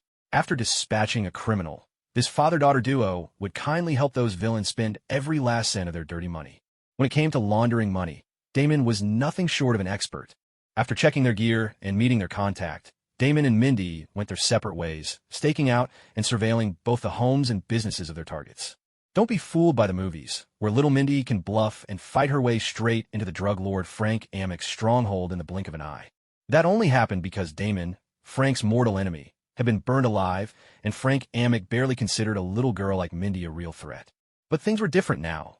Frank Amick was on high alert, with his defenses raised to an entirely new level. All of this meant that Damon and Mindy's road to vengeance had gone from nightmare mode to downright hellish. Just after parting ways with Damon and Mindy, Rimuru suddenly remembered the infamous drug kingpin, Frank Amick. He was a fat, slippery sheep just begging to be fleeced. How could she forgive herself if she didn't take a hefty cut? The silver-armored war god was always the epitome of righteousness and heroism. But Hawkeye? Well, Hawkeye could play by a different set of rules. After all, it wasn't her reputation on the line. And so, the hero who would one day strike terror into the hearts of every New York gangster, Hawkeye, made her return to the city's dark underbelly. Frank's headquarters. A squad of burly men patrolled around the clock with machine guns in hand. The grisly scenes playing out live on their monitors had made everyone realize they'd provoked a truly fearsome foe this time.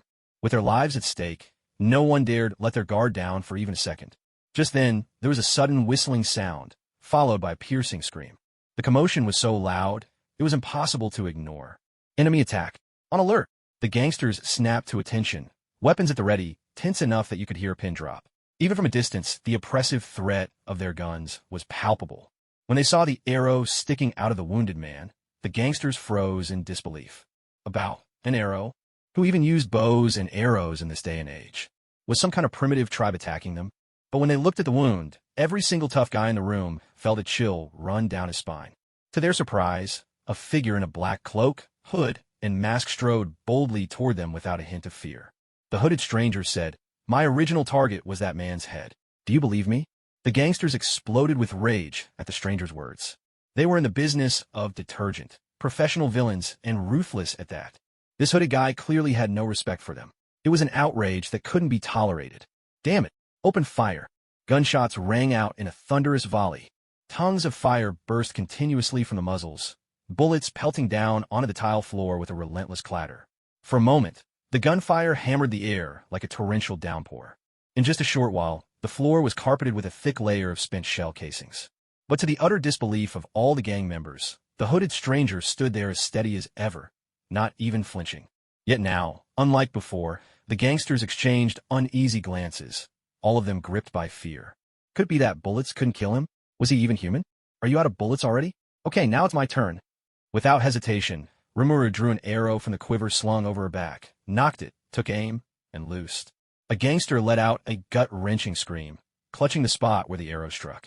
His face flushed red, an unnatural rosy hue blooming across his cheeks. Remuru was mortified.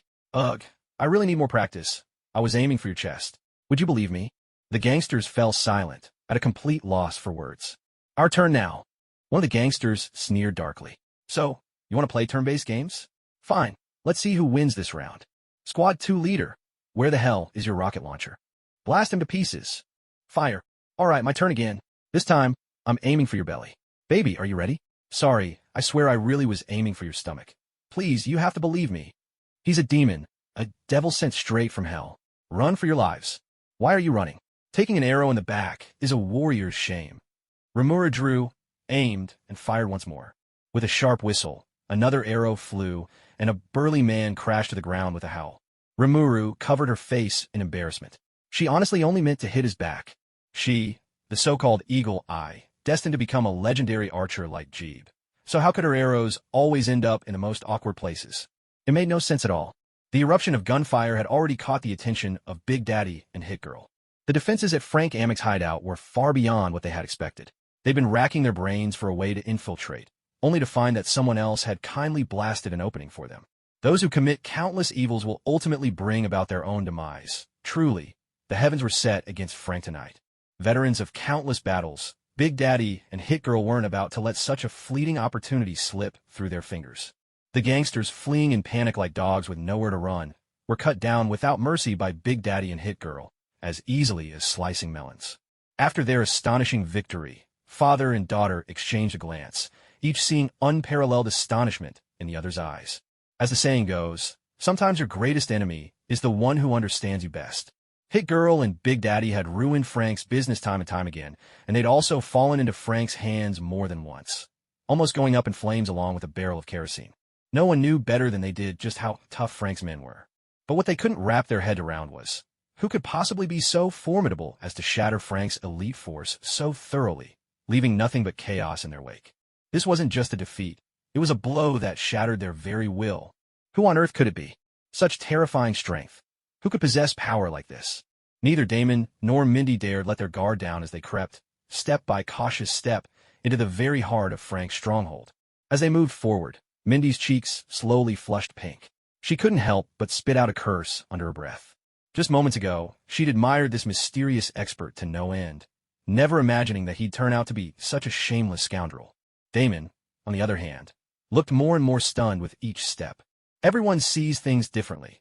Where Mindy saw a rogue, Damon saw an archer whose every shot was a bullseye. There's a reason firearms replaced bows and arrows. Guns are simply superior. Is there even a contest between guns and bows? Even a 3-year-old knows the answer. Yet this hidden master had single-handedly crushed Frank's entire gun-toting squad with nothing but a bow. Who could this person possibly be? A living legend. It was nothing short of terrifying. When Damon spotted the empty shell of a rocket launcher, his jaw dropped so wide you could fit an apple inside. In an instant, he recognized both the make and the model. It was the very same rocket launcher he'd ordered online, with free shipping. But if even that couldn't deal with the mysterious powerhouse, causing Frank so much trouble. For a split second, Damon felt the urge to grab Mindy and run for their lives. This was a level of conflict way beyond what two small-time vigilantes like them could handle. Yet now that they were already inside, could they really just turn tail and run? How would he ever keep up his cool dad image in front of Mindy if he did that?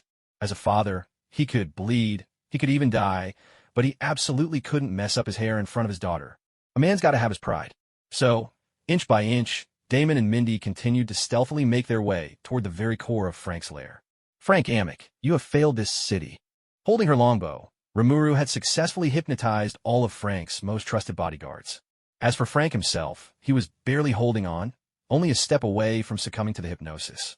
When he heard Rimuru accuse him of betraying the city, Frank Amick felt as if 10,000 wild horses were stampeding through his heart. Damn it. Talk about disaster falling from the sky when you're just sitting at home minding your own business.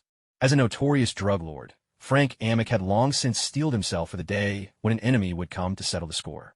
But this man standing before him, he truly had no idea who he was. Coughing violently, Frank spat out a mouthful of blood, then snarled, "Who are you, anyway?" Rimuru straightened up with pride. "I walk under my own name, never hiding. Across the universe, I am known as the #1 master archer, Hawkeye." Frank blinked. "Hawkeye? Have we crossed paths before?" Rimuru replied, "Never." Frank was speechless. Damn it, he thought, just my luck to run into a meddlesome do-gooder. Every hero has their temperament, and trying to bribe a superhero with money is about as foolish as it gets. Superheroes, who among them cares about cash?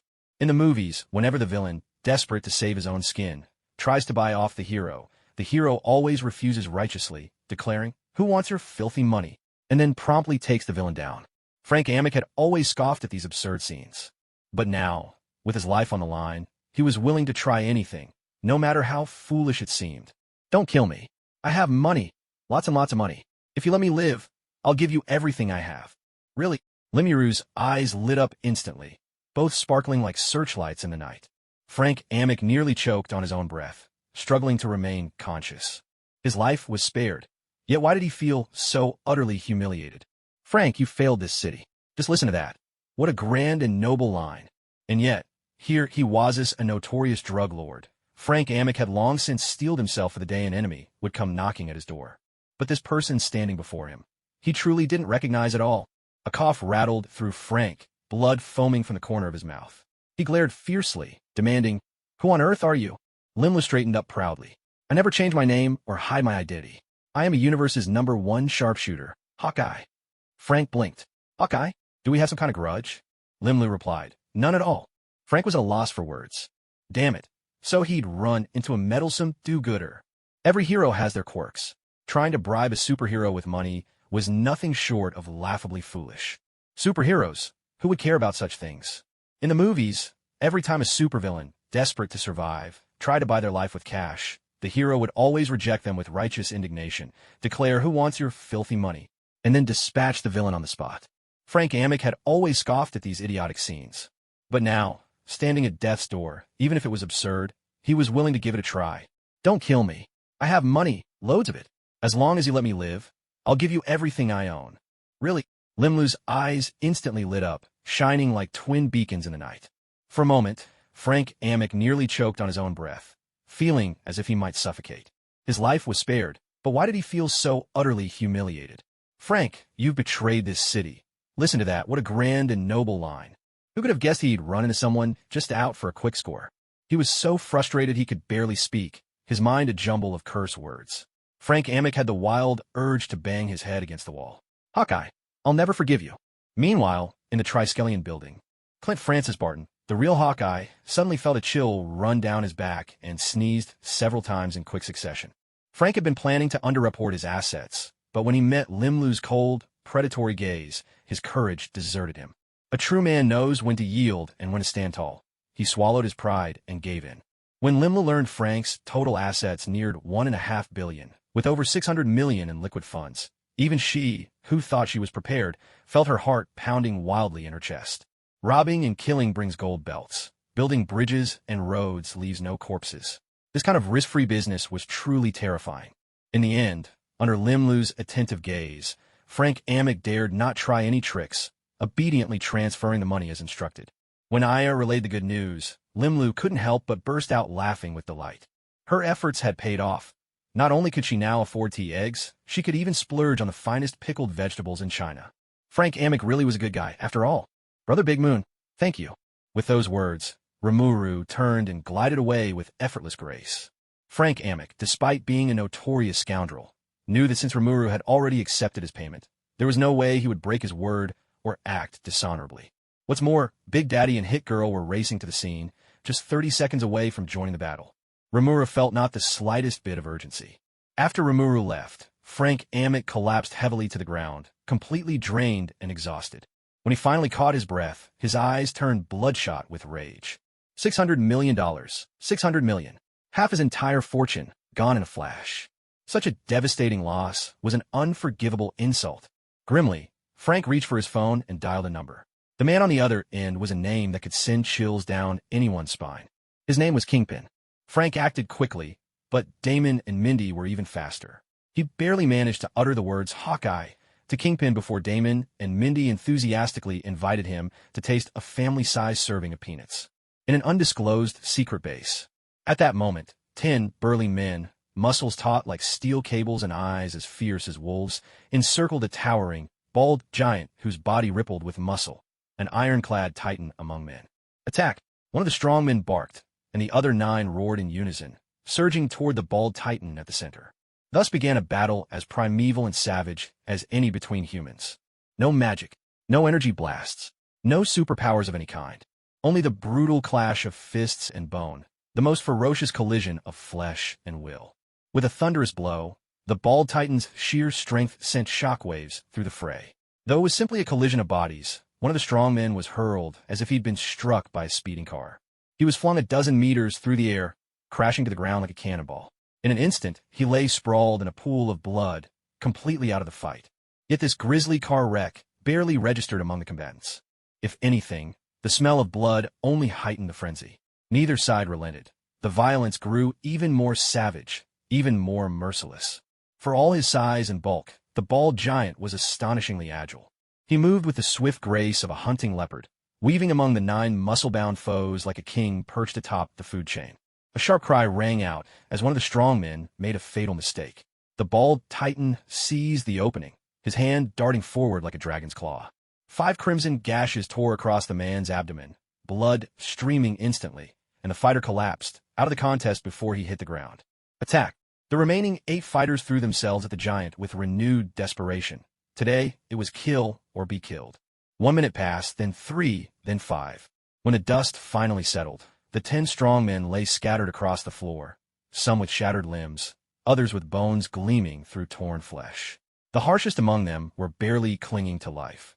The burly man, built like a tower and beset by 10 attackers, stood tall amidst the bodies of strong men sprawled haphazardly across the ground, his own body smeared with blood. Yet, unlike those lying at his feet, not a single drop of that blood was his own. One of the lackeys, sharp-eyed and quick on his feet, hurried over and respectfully offered a white towel. This bald, towering figure was no nameless thug. He was the underground emperor whose very footsteps sent tremors through all of New York, Kingpin. Unlike Tony Stark, whose fortune could rival a nation's and who wielded influence in politics and the military, even able to sway presidential elections with his limitless wealth, Kingpin was a different breed. In the eyes of the true elites, Kingpin might never make it onto the main stage. To them, he was just a dog, one they could slaughter for meat whenever they pleased. The reason he'd been tolerated so long was simple. Kingpin knew his place, paid generous tributes every year, and never overstepped his bounds. But in the criminal underworld, a single word from Kingpin could unleash a storm of blood and chaos. With a casual wipe of the towel across his chest, Kingpin nonchalantly asked, "What happened with that deal in Hell's Kitchen last night?" Though his tone was light, the atmosphere instantly turned frigid, as if everyone had been plunged into an ice bath. No one could help but shiver at his words. It was unclear how long the man standing nearby had been forcing a smile, his face nearly paralyzed with anxiety. He rushed forward at once. "Boss, I've already investigated the matter. According to our informants in the police department, the deal failed last night because a superhero named Hawkeye stuck his nose in where it didn't belong." The man, trembling, reported every detail he'd uncovered to Kingpin, not daring to leave anything out. He was terrified. Messing up this job could mean Kingpin would have him tossed into the Gulf of Mexico to feed the sharks. "Hawkeye." Kingpin frowned. First there was that pest Daredevil, then the Butcher Punisher, both wrecking his operations at every turn. Now another troublemaker had crawled out of the woodwork. This Hawkeye. Did they really think he was such easy prey that anyone could mess with him and walk away unscathed? Seeing Kingpin's brow furrow, the underboss knew things were taking a bad turn. The boss was in a foul mood, and he could be the next scapegoat. Especially since he remembered Hawkeye had a message for the boss. Cold sweat began to bead on his back and forehead. Noticing the man's trembling, Kingpin spoke. "Hawkeye left a message for me, didn't he? Just say it. I won't get angry." "Yes, sir." Relieved by this promise, a guarantee of his own survival, the underboss finally exhaled. Boss, Hawkeye said you have 7 days to wire $500 million to this account. Otherwise, the minor henchman stole a glance upward, sneaking a look at Kingpin. Seeing that his boss didn't seem the least bit angry, he finally dared to continue. Otherwise, he would have taken your head. Taken my head? Kingpin repeated the words, his voice utterly calm, betraying neither joy nor rage, as if this threat had not even been directed at him. This only made the henchman tremble all the more. Serving a man like Kingpin was like living with a tiger. His moods were becoming harder and harder to read. You may go. Kingpin waved him away, and the henchman let out a long, shaky breath of relief. He had survived. He'd actually survived. In that moment, he was so overwhelmed he almost wanted to cry. He'd botched yet another job for the boss, yet the boss was still willing to give him another chance. From now on, he swore he would work himself to the bone for Kingpin and never again let those meddling pests ruin things. Once the henchman had disappeared, Kingpin beckoned, and another underling quickly hurried over. 3 deals ruined in a row, losses in the hundreds of millions. I don't want that man to see tomorrow's sunrise, Kingpin said coldly. At once, trailing the first henchman, 2 more men in suits quietly exited the room. At that moment, another sharply dressed man entered, his air far more relaxed than the others. Unlike the trembling underlings from before, this man was almost casual. Wilson, I've finished the investigation. Frank Amick is dead, killed, right inside his heavily guarded lair. According to police files, several of Frank's bodyguard were first taken out by arrows, then shot. Arrows? Hawkeye. A cold gleam flashed in Kingpin's eyes. Lester, after Daredevil and the Punisher, now another pest named Hawkeye has crawled out of the woodwork. But he's not like Daredevil or the Punisher. He's greedy, very greedy. That'll be his undoing. Here's what we'll do. Kingpin immediately outlined a baiting scheme. Since Hawkeye liked Kingpin's money so much, then he could pay for it with his life. Lester, known as Bullseye, was Kingpin's top enforcer, an assassin whose throwing skills bordered on supernatural. He could slit a man's throat with a single playing card, spit out his own tooth to pierce his skull, or hurl a toothpick out a window 91 meters away to kill a target with unerring precision. It was no exaggeration to say Bullseye was one of Kingpin's strongest trump cards, a key architect of Kingpin's criminal empire. Kingpin had the utmost confidence in Bullseye's abilities. This time, he was determined to make sure Hawkeye would never walk away alive. Once the plan was set, Bullseye took his leave without another word.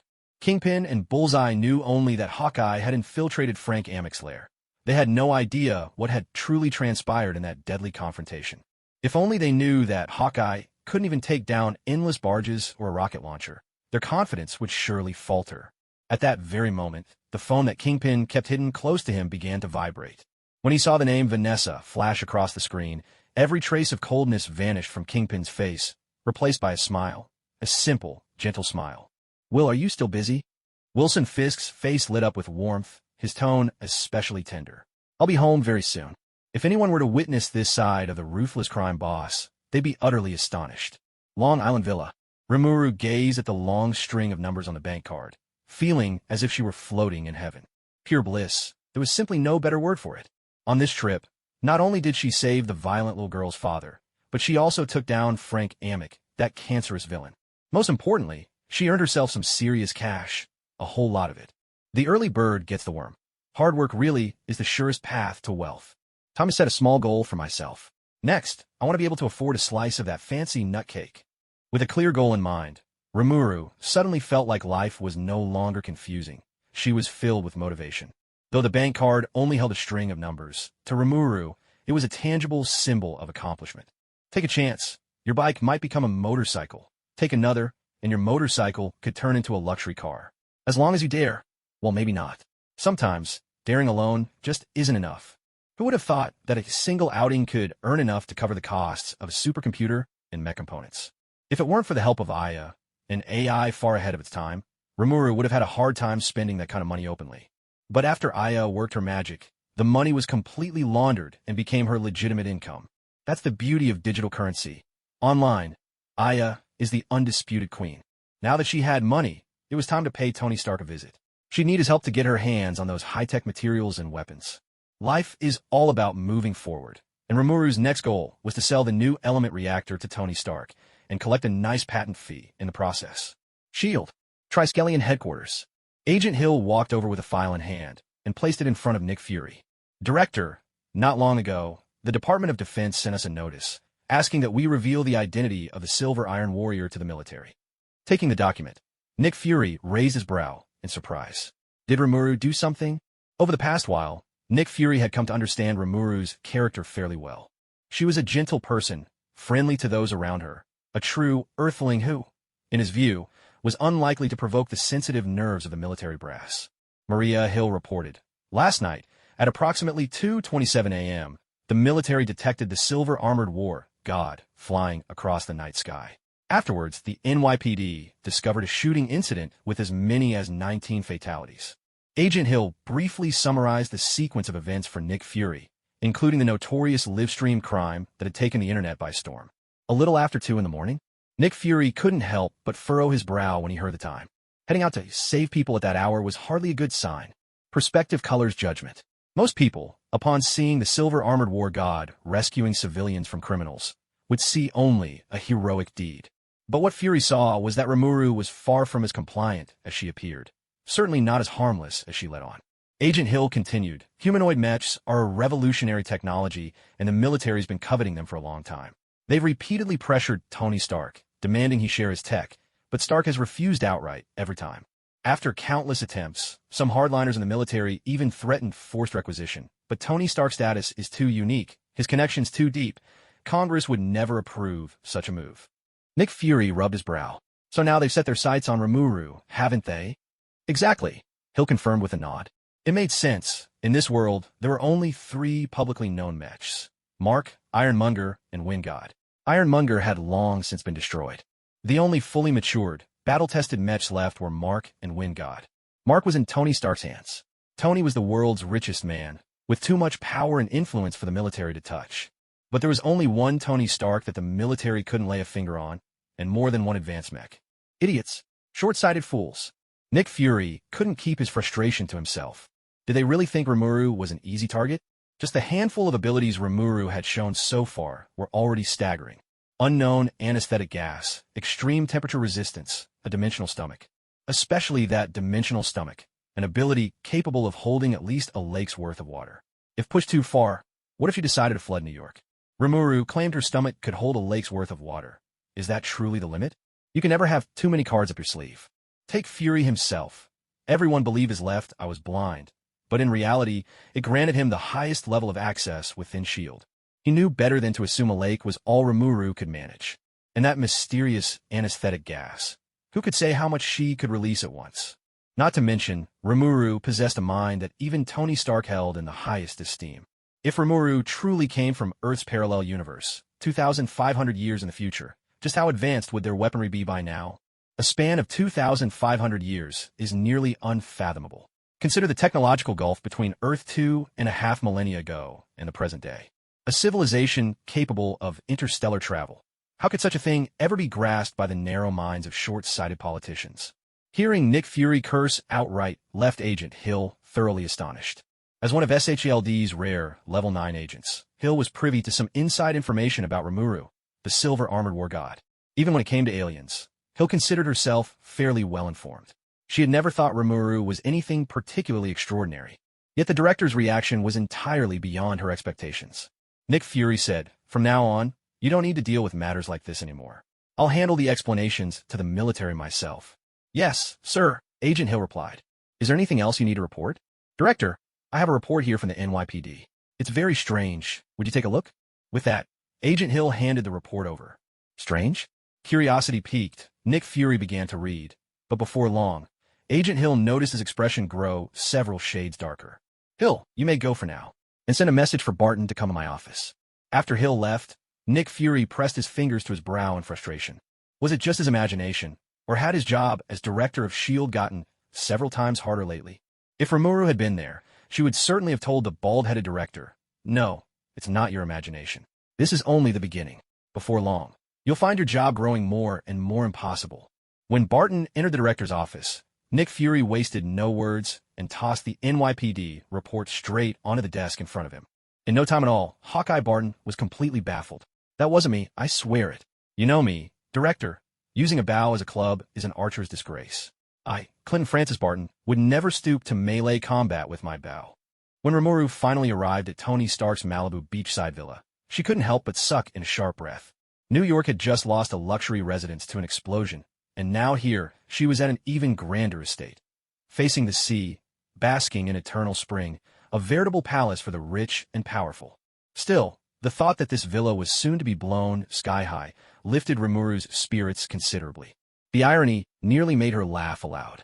Tony Stark's luck really could give the Suzuki conglomerate from Detective Conan a run for its money. In the sniper from another dimension, Suzuki Tower, which cost 40 billion yen, collapsed. In Sunflowers of Inferno, a painstakingly constructed, ultramodern exhibition hall was blown up. And in The Darkest Nightmare, the entire amusement park was utterly destroyed. Fans of Detective Conan have long since spotted the pattern. Any grand, high-tech building that gets a lavish introduction in the opening, especially if it's funded by the Suzuki conglomerate, is guaranteed to get blown up. No exceptions. And what about Tony Stark? In Iron Man 1, his New York mansion was bombed and his research center destroyed. In Iron Man 2, the expo grounds went up in flames. In Avengers 1, the brand new Stark Tower got demolished. Iron Man 3 saw his California cliffside home obliterated. Then, in Avengers Endgame, the rebuilt Avengers compound was leveled again. Isn't it fair to say that Tony has a real knack for explosions? Rimuru had barely settled in when Pepper, graceful as ever in her high heels, came over. Pepper, you look even more stunning today. Oh, you flatterer. I've been pulling so many all-nighters lately. My skin's a mess. I hardly want anyone to see me. Despite her words, Pepper couldn't hide the warmth in her smile. She was clearly delighted by the compliment. Rimuru wasn't about to fall for that trap. If he dared agree that Pepper's skin had worsened, he'd end up on her blacklist for sure. Talk about a lose-lose situation. Women. Sharp and perceptive as ever, Rimuru could see through it all. It had to be said, Pepper really was a master of conversation. Her emotional intelligence was off the charts. Once she got chatting, she steered the discussion with ease, and soon, she and Rimuru were deep in lively conversation, both enjoying themselves immensely. Rimuru? Now that's a rare sight. Tony Stark, tousled hair and all, had just emerged from the lab when he spotted Rimuru. His eyes lit up instantly. He just finished tweaking the Mark IV suit, and here Rimuru was showing up right on cue. It was as if fate itself was eager to grant him a rematch and help him reclaim his dignity. Tony was brimming with confidence in the Mark IV. Its speed, armor, and weaponry were all ingeniously upgraded. Compared to Mark III, the improvements were nothing short of revolutionary. Rimuru, my Mark IV is finally ready. What about your win, God? How about we set a date for another match? Nope. Rimuru shot him down without a moment's hesitation. Quick, clean, and decisive. Huh? Tony was taken aback. That was fast. Way too fast. Was he hearing things? What about your pride as a man? You're not scared, are you? Tony tried goading him. Rimuru stayed cool as ever. The Mark lost to Wine God. Tony wrote a big, bold I can see. Tony was left speechless. Being top dog is just a matter of the latest upgrade. My Mark's already at version 4. What about your win, God? Don't tell me you're still stuck on the first generation. The Mark lost to Wine God. Tony wrote a big, bold I can see. Tony's face darkened instantly. If he put on an eye patch, he could have passed for Nick Fury on the spot. Tony Stark looked down his nose and taunted. If you've got the guts, let's go another round. I promise I'll beat your win, God. So bad he'll be picking up his teeth off the ground. Remuru replied. Mark lost to the Wind God, and Tony wrote a huge I concede. Tony Stark was about to lose it. So what if he lost once? Did they have to keep harping on about it? Was this really that amusing? With reddened eyes, Tony Stark demanded one more match. Let's do it again. Remuru teased. Are you begging me? Tony gritted his teeth. Yeah, fine, let's call it begging. Remuru replied. Mark lost to the Wind God, and Tony wrote a huge I concede. Even if you beg me, it's no use. Tony was at his wit's end. Me, Tony Stark, the richest man in the world, Iron Man, a superhero. When have I ever been this desperate to punch someone before? What am I supposed to do now? A stifled laugh burst out. Watching Rimuru and Tony butt heads, Pepper couldn't help herself. She was absolutely delighted. Both Rimuru and Tony turned to look at her, but Pepper just couldn't stop smiling, her face alight with mirth. Rimuru, Tony, you two have no idea how hilarious you looked just now, bickering like that. Honestly, you looked exactly like a father and daughter. Your personalities are just way too similar.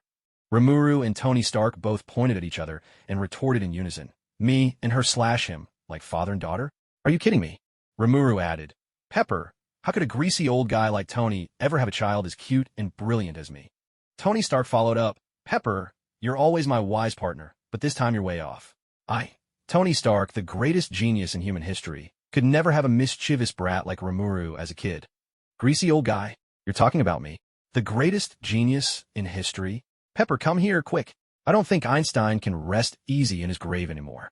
Watching Rimuru and Tony tear each other down, jabbing and poking fun, Pepper was even more amused, laughing until she was almost doubled over. Honestly, Tony was just like an overgrown child, completely swept along by Rimuru's antics. It really was incredible. Who would ever believe that Iron Man himself could be driven this crazy by Rimuru, and yet be totally powerless to do anything about it? Tony, what happened to the energy light on your chest? It looks terrible without it. How about calling in a doctor to put it back in? Put the energy light back in? Seriously, who talks like that? That palladium was toxic. He'd practically gag himself with all that chlorophyll juice. This little rascal was just out to embarrass him. Nothing more. Tony Stark's chest heaved with irritation, anger flaring inside him. He was just about ready to chuck his iron gauntlet right at Rimuru's face. You little brat, draw your sword. After settling his emotions, Tony finally spoke. All right, tell me, what will it take for you to agree to another match with me? Remuru replied, the wind god is a weapon for the battlefield, meant to slay enemies, not for dueling. Tony Stark countered, I'll cover all the materials for wind god too. What? Rimuru's eyes lit up instantly, transforming into the shape of sparkling dollar signs. What did you just say? Say that again. Seeing Rimuru's expression, Tony Stark was filled with regret. I was being foolish truly. It wasn't that Rimuru was unwilling to fight. It was just that, as someone chronically broke, she had absolutely no means to procure the materials for Wind God 2. He really should have realized this much sooner. Rimuru declared righteously, the Wind God is a weapon for the battlefield. Before Rimuru could finish, Tony interrupted again. I'll cover the materials for Wind God 3 too. Gulp. Rimuru swallowed hard, suddenly feeling that Tony Stark appeared incomparably tall and imposing, as if his whole body was shining with a dazzling light. The power of money. So formidable, so blinding. I'll have another serving. Rimuru licked her lips, still unsatisfied. Compared to Tony's personal chef, her own cook skills at home were truly touching, in a tragic way. Pepper had long known about Rimuru's voracious appetite, and had specially instructed the chef to increase the portions. But seeing the mountain of plates stacking up in front of Rimuru, Pepper was still left speechless. How is it possible for someone to eat this much? Every time she watched Rimuru polish off a plate of steak in the blink of an eye, Pepper's eyelid couldn't help but twitch. She genuinely worried that Remuru might accidentally eat so much she'd burst. Tony, are you sure this is okay? Pepper kept shooting Tony Stark anxious glances, silently pleading for help. Tony Stark, seeing Rimuru eat without restraint for the first time, was surprised too. But since he knew Rimuru's true nature, he wasn't all that shocked. In fact, he was more curious. This slime seemed even more extraordinary than he'd imagined. But before Tony could say a word, Rimuru spoke up first. Sister Pepper, don't worry. This food wouldn't even reach 1/1,000,000th of my true appetite. Since Rimuru had already overheard, Pepper didn't bother hiding her feelings anymore. She poked Rimuru on the forehead with mock annoyance. You clever little thing, you really have sharp ears. You know I'm worried, but you don't show even a hint of restraint. Eating like this is terrible for your stomach. If you overdo it, let's see if you can even sleep tonight. Remuru didn't bother with words and simply transformed into her slime form. Sister Pepper, I'm sorry I've kept the truth from you until now. This is my real body. Remuru had put a lot of thought into revealing the truth to Pepper. First of all, as the woman behind Iron Man, Pepper was someone with a keen sense of propriety and could be trusted to keep secrets. Secondly, in this world, Pepper is one of the only two true friends Remuru has. Revealing her true identity to Pepper could effectively break down the barriers between them and bring them even closer. And lastly, well, it's all about the food. If Pepper doesn't know the truth, how could she ever enjoy a feast to her heart's content? When Pepper saw Remuru transform from a beautiful girl into a round, blue little orb, her eyes went wide with astonishment, and her mouth formed a perfect O. Oh my God, what is this? Tony, is it April Fool's Day or something? Tony Stark's eyes sparkled. Even though this wasn't the first time he'd witnessed Remuru's shift from humanoid to her true form, he still found it utterly fascinating. How on earth did she switch between these forms? It made absolutely no scientific sense. Relax, relax. Just as you see, this is Remuru's real form. She won't hurt you. Pepper finally picked up on the situation, glancing at Tony with a hint of sulkiness. So, you know all along, huh? She had every right to feel a little hurt. Pepper had always thought she was Remuru's closest confidant, a true soul sister. But as it turned out, Tony knew even more than she did. Tony couldn't help but find it amusing. Was Pepper actually jealous? Honestly, women, sometimes they just need to act a little spoiled, and that's completely understandable. As a gentleman, of course he had to comfort her.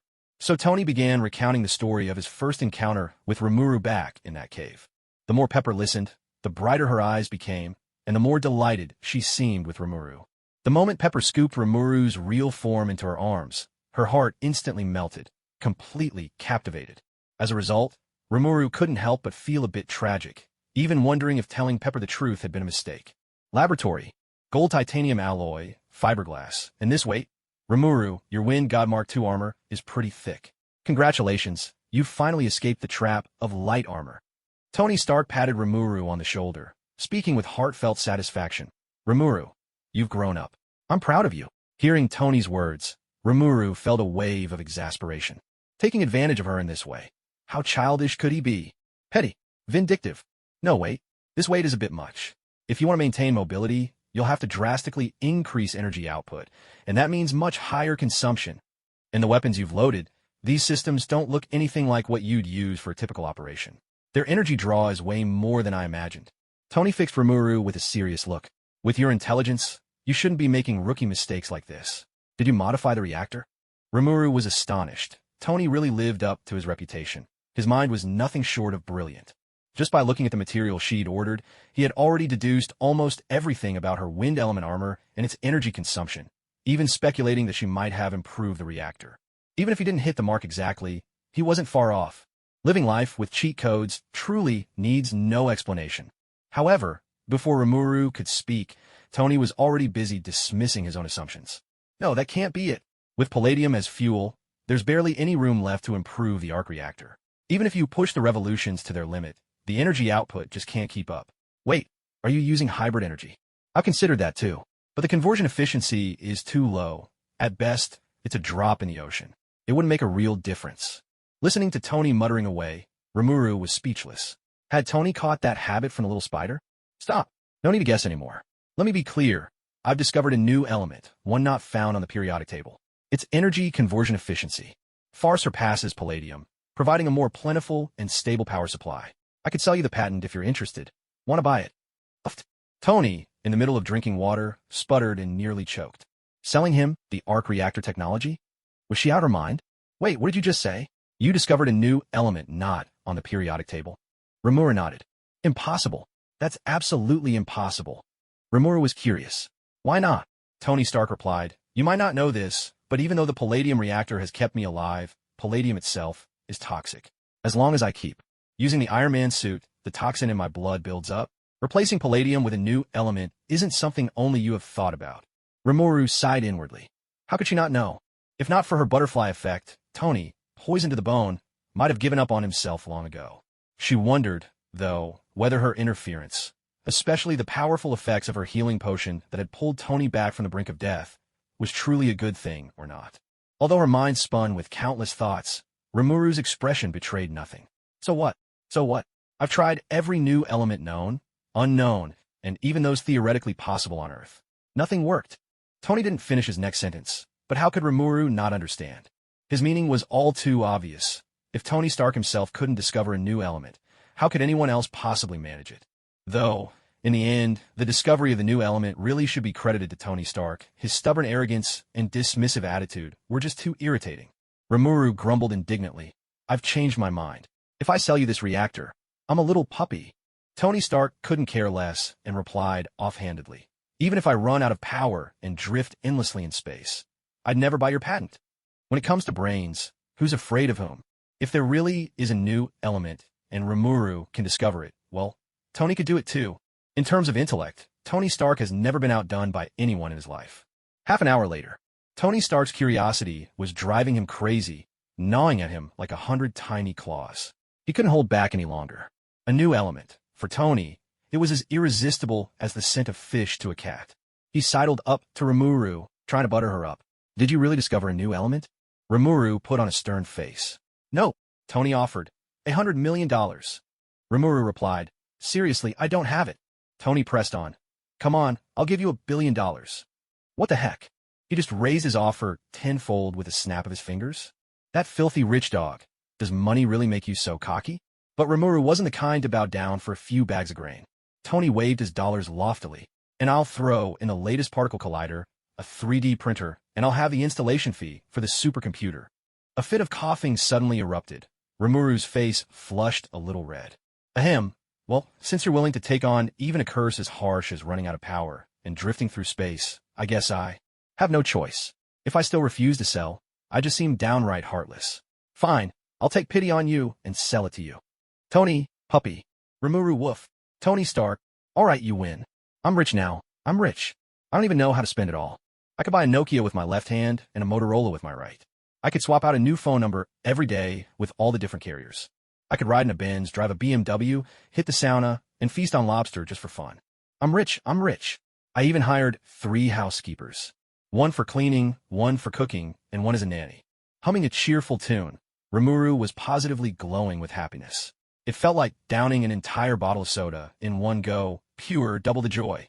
This trip to the West Coast had been a gold mine for Remuru.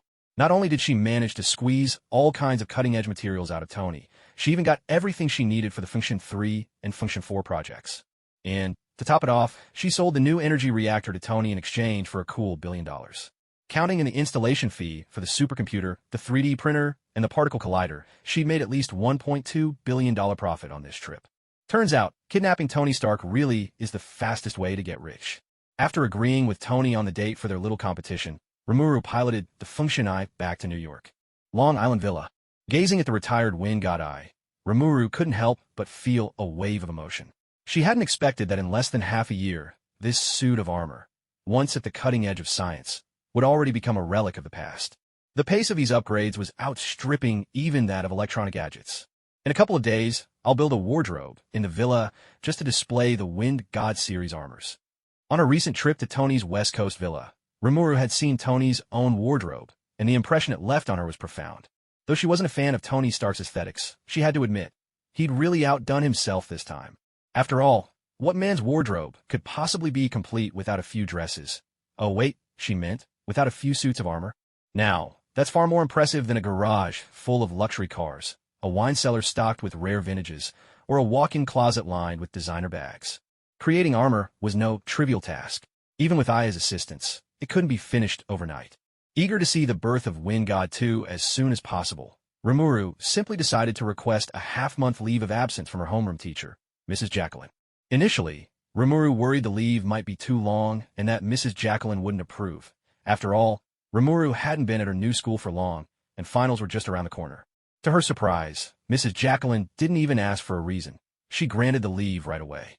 The level of service left Remuru genuinely speechless. She couldn't help but wonder, if she ever overslept, would there be a special wake-up call service as well? Day by day, time slipped away.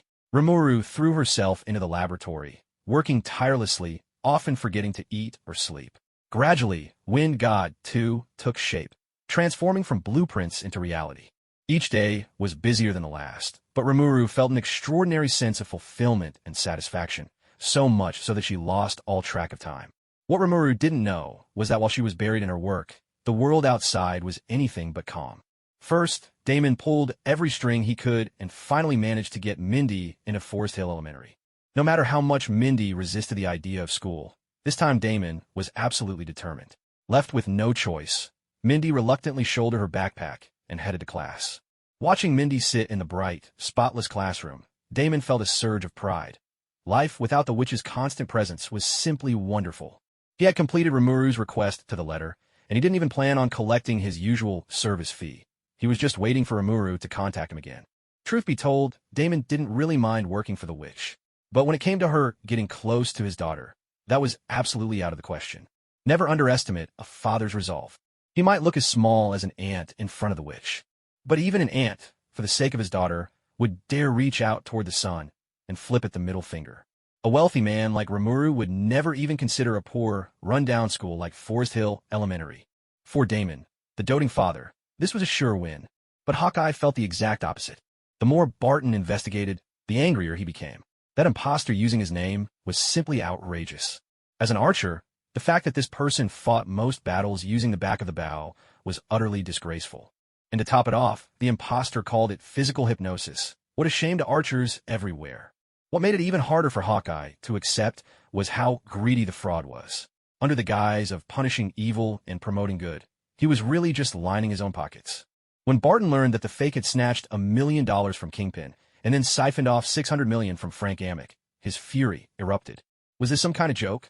He worked with trembling caution, waking earlier than the rooster, sleeping later than the dog, and barely made $10,000 a month. He couldn't even remember the last time he got a raise, and his meager paycheck was often delayed. Barton's sense of justice was now blazing. If not for America, then for world peace, he swore to put an end to that fraud, once and for all. While Hawkeye was hot on the trail of the imposter, his own findings landed on Kingpin's desk. Every snake has its path, every rat its hole. Compared to the high and mighty S.H.I.E.L.D. agents, Kingpin's men might be a ragtag bunch lacking polish, but what they lacked in class, they made up for in numbers. If Hawkeye wanted information, and happened to throw a punch at some tattoo-covered street performer, odds were he'd just hit one of Kingpin's men. Or if he had a heart-to-heart with a scantily clad, overly friendly young lady on the street, chances were he'd just charmed one of Kingpin's protected girls. Not to mention, Hawkeye always wore that fitted leather suit, carrying a bow and a quiver of arrows. He was as conspicuous as a torch in the night. And so, a top-secret tip about one of Kingpin's major deals landed right in Hawkeye's hands. Arlington, Virginia. General Ross, you might find this interesting. In Milwaukee, a citizen drank a bottle of guarana soda and found it a lot more intense than expected. We suspect gamma poisoning. A female clerk handed a file to General Ross, who was puffing on a cigar. What? General Ross leapt to his feet, the news hitting him like a spring bubbling up in the desert. In an instant, he seemed 10 years younger, brimming with energy. Where was the soda bottled? The clerk replied, Brazil, Port. Ross said, send someone to the bottling plant to find a white man. Hold your positions for now. If he sees us, he'll escape. The female clerk responded, yes, sir. After she left, Ross's gaze grew even sharper. At first, capturing the Hulk was merely part of his duty, an obligation grounded in a soldier's sense of responsibility, honor, and mission. But after his daughter pleaded over and over on Banner's behalf, the chase for the Hulk became laced with personal resentment. Put yourself in his shoes. As a father, could you imagine the daughter you raised with your own hands marrying a being who could lose control and turn into a monster at any moment? Don't talk to him about true love. How can there be love between different species?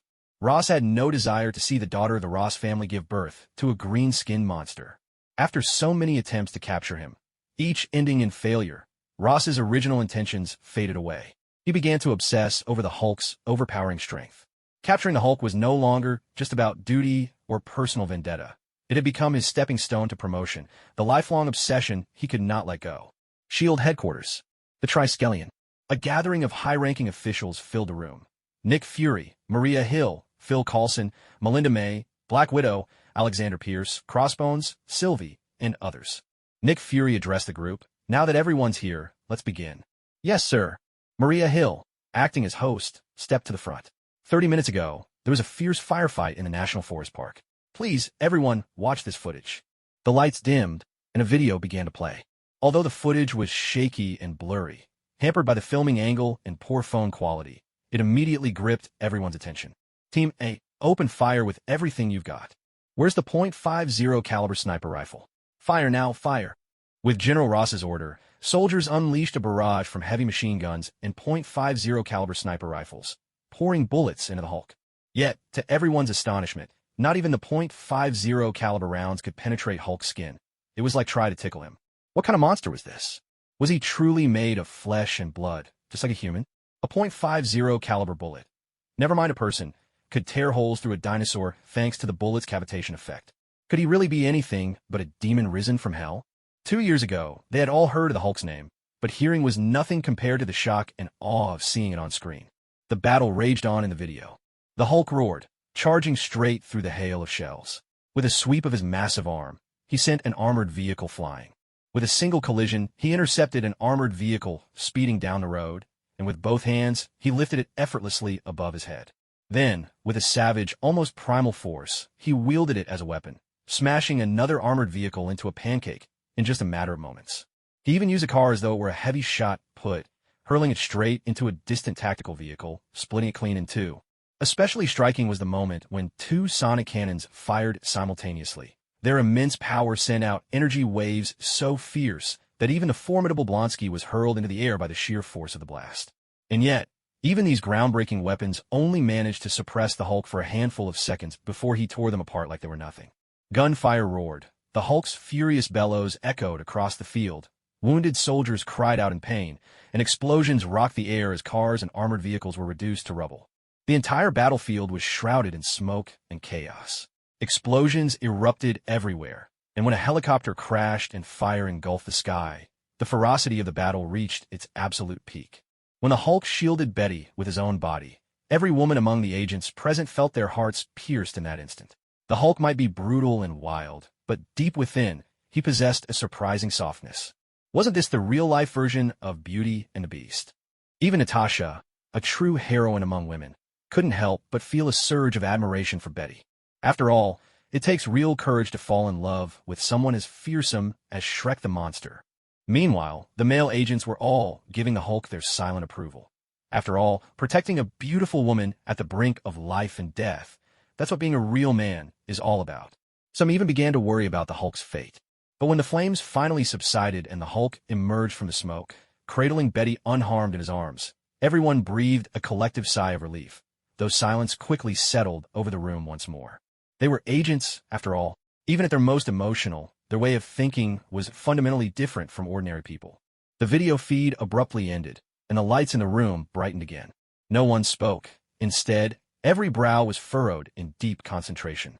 SHIELD, the Strategic Homeland Intervention, Enforcement, and Logistics Division, had been established by the International Security Council specifically to deal with extraordinary incidents. Such extraordinary incidents didn't just mean supernatural events. Whether attack, defense, or logistics, SHIELD had the authority to intervene in anything that threatened national security.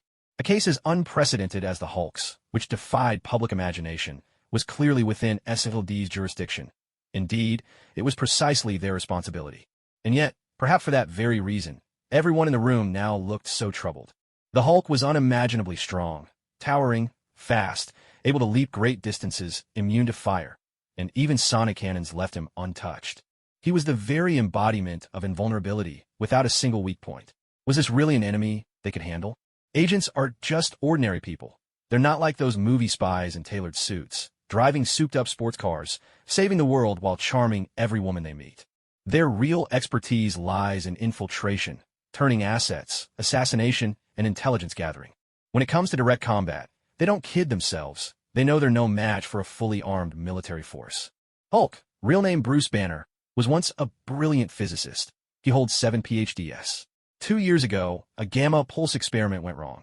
The angrier he gets, the stronger he becomes. No one knows what his limit is. His blood is toxic and highly contagious. Agent Hill adjusted the projector as she briefed the room on everything they knew about the Hulk. Nick Fury spoke up. Let's hear your thoughts on capturing the Hulk. Don't hold back. Speak up. Who in their right mind would volunteer for that? To say anything now is to claim responsibility for this disaster. The Hydra-aligned faction avoided Fury's gaze, feigning ignorance. Director Pierce looked half asleep, as if he was slowly succumbing to senility. An awkward silence filled the room, leaving Nick Fury feeling decidedly uncomfortable. Fury shot a glance at Coulson, his trusted aide. Wasn't it time for him to step up and ease the boss's burden? Coulson wiped the sweat from his brow. With his skills, he wouldn't last a second against the Hulk. But the heat of his superior's gaze was hard to ignore. After a long, silent struggle, Coulson finally murmured, "If only Captain America were here." Nick Fury, the agents. No one even knows how long Captain America has been missing. Sure, they all admired him, but wasn't this a bit much? Natasha raised her hand. "Go ahead," Fury prompted. Natasha said, "The Hulk has incredible strength and defense. He's resistant to fire and sonic attacks. But do we know if tranquilizers or toxins have any effect?" Fury shook his head in disappointment. According to General Ross's intel, toxins and tranquilizers barely affect him. Natasha pressed on. "What if we targeted Banner before he transforms? For example, a Barrett round from 800 meters away." Fury shook his head again. If Banner feels anger, fear, or pain, he transforms into the Hulk.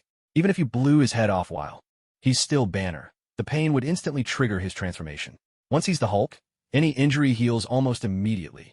A heavy silence fell over the room. So the Hulk has no real weakness? What's the point of this meeting? They might as well pack up and go home. Of the known superheroes, only Captain America and Iron Man come to mind. Captain America's whereabouts are unknown. He could be dead for all they know. As for Iron Man, his toys wouldn't last 2 seconds against the Hulk's raw power. Nick Fury's headache was unbearable. After all, they had been preparing their forces for years, only to use them in a moment of crisis. And now the military had sent official notices. If they couldn't handle the Hulk, the council might just reconsider whether S.H.I.E.L.D. should even exist. Natasha looked thoughtful. Director, perhaps we could go ask that person. Maybe there are also Hulk movies on their side. Movies? Many agents with insufficient clearance stared in confusion, while those with higher clearance, who knew a bit more of the truth, fell deep into thought. Nick Fury nodded helplessly. In his heart, he truly didn't want to drag Rimuru into this mess. A parallel universe was a headache far greater than a single Hulk. But right now, he had no other options. I'll leave this matter in your hands, he said. Handle it well, and I'll see to it you get a 6-month vacation, plus a $3 million bonus. Thank you, Director. A bright smile instantly blossomed on Natasha's face. A subordinate who couldn't ease the boss's burdens was hardly a good one. Sure enough, she'd bet right. This maneuver was going to bring her far more benefits than she'd expected. Going to Remuru for information was so much simpler and more cost-effective than facing the Hulk head-on. If she succeeded, she'd hit the jackpot. If she failed, there wouldn't be much to lose anyway. Hearing the reward Fury offered, everyone else could only watch with envy and longing. Of course, more were still pondering. What exactly did movies mean, and who was that person they referred to? Not long ago, Director Pierce had been feigning senility, but now his sharp eyes darted about. In an instant, thousands of thoughts flashed through his mind. Long Island Villa. After grinding away for over 10 days straight, he had finally finished assembling the Wind God Mark II. Looking at the Wind God Mark II before him, Rimuru's heart was brimming with excitement, a feeling akin to love at first sight. The sleek lines, balanced modules, and harmonious proportions of the suit perfectly embodied the artistry of mechanical engineering. The main color was a shimmering silver white, accented by touches of red and blue, giving it a distinctly futuristic vibe that complemented the metallic finish. The exterior armor, in particular, was a marvel, composed of layered modules arranged like overlapping scales, seamlessly integrated, and making the most of aerodynamic principles. In a sense, the Wind God Mark II was no longer a crude war machine. It was a true work of art. Thanks to the multi-layer barrier, Remuru had significantly reduced the armor thickness, though from the outset, he designed it to battle behemoths like the Hulk. As a result, compared to the Mark I, the Wind God Mark II was still a giant among machines. At first glance, it even gave off the impression of a mobile fortress brimming with aggression. On the energy front, he'd upgraded to a new generation reactor. All in all, its performance was outstanding, with hardly any weaknesses to speak of. Running her hand along the exterior armor of the Wind God, Remuru felt the unique sensation of melting, icy-cold metal seep through her fingertips and into her mind, making her feel as though she were drifting among the clouds. Anything crafted by the great sage is bound to be a masterpiece. While Remuru was still basking in the pride of the Wind God II's creation, Natasha once again appeared at the villa's front door. This time, unlike her previous visit, Natasha's demeanor had softened. The arrogance had faded, replaced by a sense of reverence. In the annals of human history, Captain America was the first widely recognized and universally accepted superhero. Of course, Captain America was the first and, in many ways, remained the last of his kind. There were repeated attempts to revive the super soldier program, but nearly all ended in failure. As for Natasha herself, after undergoing modification from the former Soviet Union, her immune system and resilience had been drastically strengthened, and even the march of aging had slowed to a crawl. In a sense, Natasha was a half-cybernetic being herself, the person whose physical abilities came closest to Captain America's. After so many years as a secret agent, she had never once felt fear on the battlefield. This was the source of her confidence. But the appearance of the Hulk, the rampaging green giant, had redefined her understanding of power. At first, Natasha had dismissed Rimuru's outlandish tales as nonsense. But watching the director's reaction, she realized there might be more truth to Rimuru's words than she'd thought. When it comes to the unknown, the mysterious, and an uncontrollable future, people are always filled with awe. She pressed the doorbell and waited. Natasha couldn't help but feel a flicker of anticipation about this meeting. The thought of a 6-month vacation and $3 million only added to her motivation. Seeing Rimuru again, Natasha was struck by her beauty all over. It was truly hard to imagine that such a delicate, adorable girl could, without effort, transform into a bouncy, squishy blue orb. The idea of asking her for advice on defeating a raging behemoth like the Hulk struck Natasha as almost absurd.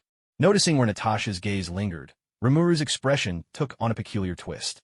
Rimuru had to admit, Natasha's impressive figure was oddly alluring, but more than that, she knew Natasha was hiding something extraordinary there. Natasha truly lived up to her reputation as the deadly Black Widow. For what seemed like a simple meeting, she had listening devices, voice recorders, and other gadgets hidden in her ears, her chest, her stockings, beneath her skirt, and in several even more concealed places.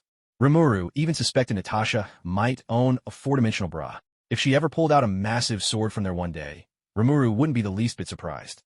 Which begged the question, what if she got caught in the rain, or if one of those devices malfunctioned and short-circuited? Not everyone is called Rimuru, blessed with a skill like electric resistance.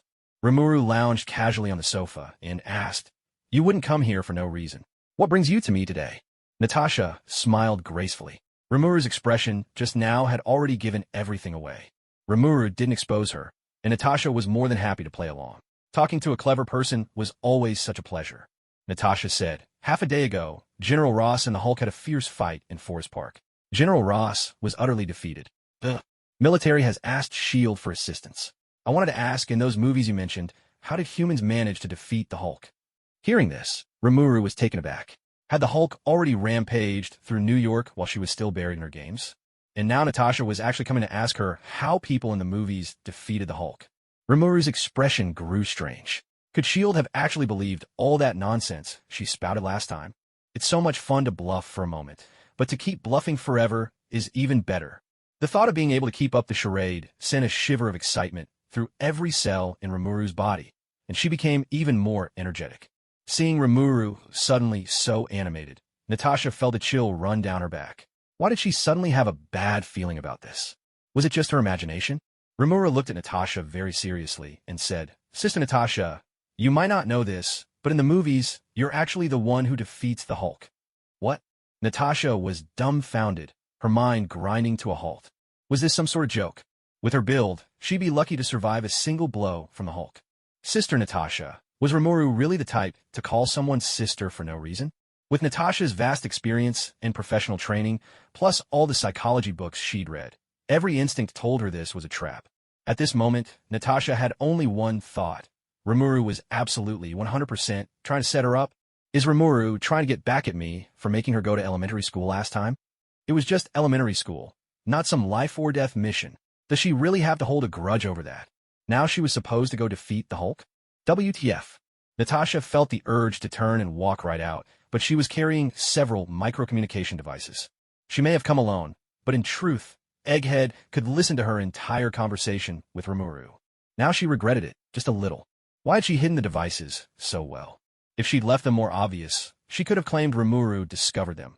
Then Rimuru would have blown up, and Natasha could have been kicked out right away. She kept smiling on the surface, but inside she was swearing up a storm. Knowing there's a pit right in front of you and still having to jump in. There's nothing more painful in this world. A smile played on Natasha's lips, but it only barely concealed her tears. She asked, "In the movie, how did I defeat the Hulk?" Remuru, looking perfectly serious, replied, "Natasha, there's a very classic movie called King Kong. I'm sure you've seen it." King Kong? Natasha's beautiful eyes narrowed instantly. Of course, King Kong, a true classic. She remembered how King Kong had fought off planes atop the Empire State Building, the planes suffering a crushing defeat. But in the end, it wasn't modern weaponry that brought King Kong down. It was a beautiful woman. Was Remuru suggesting that she... OMG. I'm sorry, I don't know, I haven't seen it. Goodbye. If only she hadn't volunteered for this mission, she could turn around and leave. But did she volunteer? Yes, she did. So, she couldn't just walk away. If only she hadn't hidden all sorts of advanced listening devices on herself, she could openly tell the director she didn't know what to do. But had she hidden them? Of course. So, pretending ignorance was out of the question. If she had never seen King Kong, she could go on believing that humanity's victory over the beast was thanks to technology, not beauty. But had she seen the film? Absolutely. So, she couldn't deny that a beautiful woman really could conquer, and even destroy, a beast. But she just couldn't do it. Natasha Romanoff felt utterly at a loss. What was the point of asking for 6 months' leave, or $3 million? To seduce the Hulk, win his heart, and then take him down? She simply couldn't bring herself to do it. She could only hope the director wouldn't take Rimuru's wild suggestions seriously. She really hoped. Watching the Black Widow's troubled expression, Rimuru chuckled inwardly, then feigned shock. "Natasha, you didn't actually think I wanted you to seduce the Hulk, did you?" Natasha blinked at Rimuru, her eyes wide and searching. "Isn't that what you meant?" Rimuru covered her mouth in disbelief. OMG, how could there be a romance between two totally different species? Natasha, That's a little too out there, don't you think? Natasha ground her teeth, seething with frustration. She wanted nothing more than to grab Rimuru and give her a good thrashing. How could she be accused of having unhealthy thoughts? Wasn't that exactly what Rimuru had been hinting at all along? Remuru looked at Natasha with admiration. Natasha, I used to have 3 people I admired most in the world. Su Xian, Ning Kaichun, and Lu Shi. But now I think I need to add someone new to that list. What did that even mean? Natasha was at a loss, completely baffled. Rimuru wasted no time in giving Natasha a quick rundown of the legendary deeds of those 3 men. Natasha nearly lost her mind on the spot. She chased after Rimuru, ready to give her a piece of her mind. But Rimuru, being who she was, well, come on. Don't be silly, Natasha. Rimuru never picks fights with women. Just then, the earpiece crackled with a reminder from the egghead, snapping Natasha back to her senses. I was wrong. I admit my thoughts were out of line, and I apologize to you. Natasha looked at Rimuru, biting her lower lip, and forced out each word with deliberate emphasis. It was as though with every word, she was taking a fierce bite out of Rimuru. As a top agent, she was skilled at playing along and flattering others, but it was still hard to swallow her pride. Swallowing bitterness, her heart ached with every gulp. She took a long, deep breath. Rimuru, too, sincerely acknowledged her own mistake and accepted Natasha's apology with grace. I'm sorry, Natasha. I should have made myself clearer. Wait, was there still hope? Natasha's big eyes sparkled, brimming with renewed optimism. As long as she didn't have to seduce the Hulk, she was willing to do almost anything. Rimuru continued. Natasha, what I meant was for you to seduce Banner. Natasha nearly coughed up blood on the spot. Someone please explain, what's the difference between seducing Hulk and seducing Banner? Oh, this temper of mine. The prejudice in people's hearts is like a mountain. No matter how hard you try, you can't move it. Remuru stood up, all traces of her earlier mischief gone. Natasha was taken aback. Was this really the same little troublemaker from before? How did she suddenly become so philosophical? Was this another setup? Natasha had every reason to be suspicious, given Rimuru's infamous track record. Rimuru could probably guess what Natasha was thinking, but this time, she truly wasn't playing another prank. Joking was one thing, but there was a line she wouldn't cross. Taking things too far wouldn't be right. Banner was perhaps the most unfortunate superhero in the Marvel Universe, and if she could help him, Rimuru was genuinely willing. Natasha, Rimuru said, when you all consider your options, why is your first instinct always to capture the Hulk, instead of trying to talk with Banner? Natasha was left speechless, utterly confused. Rimuru went on, when it comes to capturing the Hulk, I've never actually lied to you. You must have seen the footage of the battle in the park, didn't you notice? The Hulk is actually very kind, very gentle. Kind and gentle? The Hulk? Surely you must be joking. In the videos, the Hulk was either smashing armored vehicles or on his way to smash them. She vividly remembered him flattening both cars and people into pancakes. But then, Natasha suddenly recalled how the Hulk had shielded Betty with his own body, protecting her from bullets and fire. Could Rimuru actually be telling the truth? Seeing Natasha begin to waver, Rimuru continued, whether it's the military or S.H.I.E.L.D., they went down the wrong path from the very beginning. Every time the Hulk appeared, it was because General Ross forced his hand. This was true in Brazil and again in the park in New York. Think about it carefully. Has Dr. Banner ever truly done anything wrong? In order to prevent the Hulk from appearing, Banner has always gone to extraordinary lengths to suppress his own emotions. He even started learning yoga from scratch, all in pursuit of eradicating the gamma radiation and becoming an ordinary person again. It wasn't just Natasha. Even Nick Fury, who'd been silently observing from the shadows, seemed lost in thought. Sometimes, those closest to the situation are the ones who see at least clearly, while outsiders can offer true insight. Rimuru's words fell like thunder, striking deep into the hearts of both Natasha and Fury. For Fury in particular, these remarks touched something within him. He'd entertained the idea of recruiting Banner more than once, but he'd always hesitated. The Hulk was just too unpredictable. Fury said, Romanoff, ask her, how does Banner behave in the movie? Natasha paused for a moment. Sharp as ever, she immediately understood. The director had been swayed by Rimuru's words and was now considering bringing Banner into the fold. To be honest, the thought of adding such an unstable element to the team filled Natasha with dread and resistance. But this wasn't her decision to make. She faithfully relayed Fury's question to Rimuru. Rimuru replied, well, the Hulk does lose control quite a bit, but time and again, he ends up saving the world. He's definitely a double-edged sword, powerful but dangerous. Compared to the occasional rampage, his heroic deeds more than make up for any mistakes. Fury nodded. Understood. Romanoff, go ahead and ask for more details. Anything you can find out. Natasha responded, got it. With Natasha's probing, Rimuru shared honestly everything she knew about Banner and the Hulk. For instance, while the Hulk is quick to anger, he still possesses a basic sense of right and wrong. Almost as if he's a distinct personality with room to grow. He's fond of cute things, puppies, kittens. These can genuinely soothe his fury. Moreover, Banner's and Hulk's personalities can merge, transforming him into the Professor Hulk, who combines Banner's intellect with the Hulk's strength. At this, Natasha and Fury's eyes lit up. Fury in particular seemed electrified with excitement. If Professor Hulk could truly exist, then the Avengers would gain an irreplaceable powerhouse. He was tempted. At that moment, Fury was genuinely moved. Many online novels exaggerate SHIELD's capabilities, making it seem as if they could track down a lost tribesman in a remote African village without breaking a sweat. But that's pure fantasy. In reality, SHIELD isn't much more efficient than any typical government agency. With so many people in the world, how easy could it possibly be to find someone determined to stay hidden? In the vast city of New York, with its population of over 10 million, even if those hundreds of thousands of agents were dispatched, it would hardly cause a ripple. Long plagued by illness and relentlessly pursued by his father-in-law, Banner had grown adept at the art of escape. He never used anything that could reveal his identity. No cell phones, credit cards, passports, or anything of the sort. Faced with such a seasoned fugitive, SHIELD found itself virtually powerless. In the movie, the only reason SHIELD was able to discover Banner's transaction with Mr. Blue, pinpoint it to Culver University, and set up a perfect trap in advance, was mainly because Banner used an encrypted network called SHIELD to transfer his data. What Banner didn't realize was that this encrypted network, SHIELD, was actually controlled by the logistics department of SHIELD itself. To make matters worse, the files he transmitted included crucial information like gamma pulse. It was as if he were waving a lantern in the dead of night, practically begging to be found. At its core, this was a failure of information symmetry. That's why even a veteran like Banner stumbled.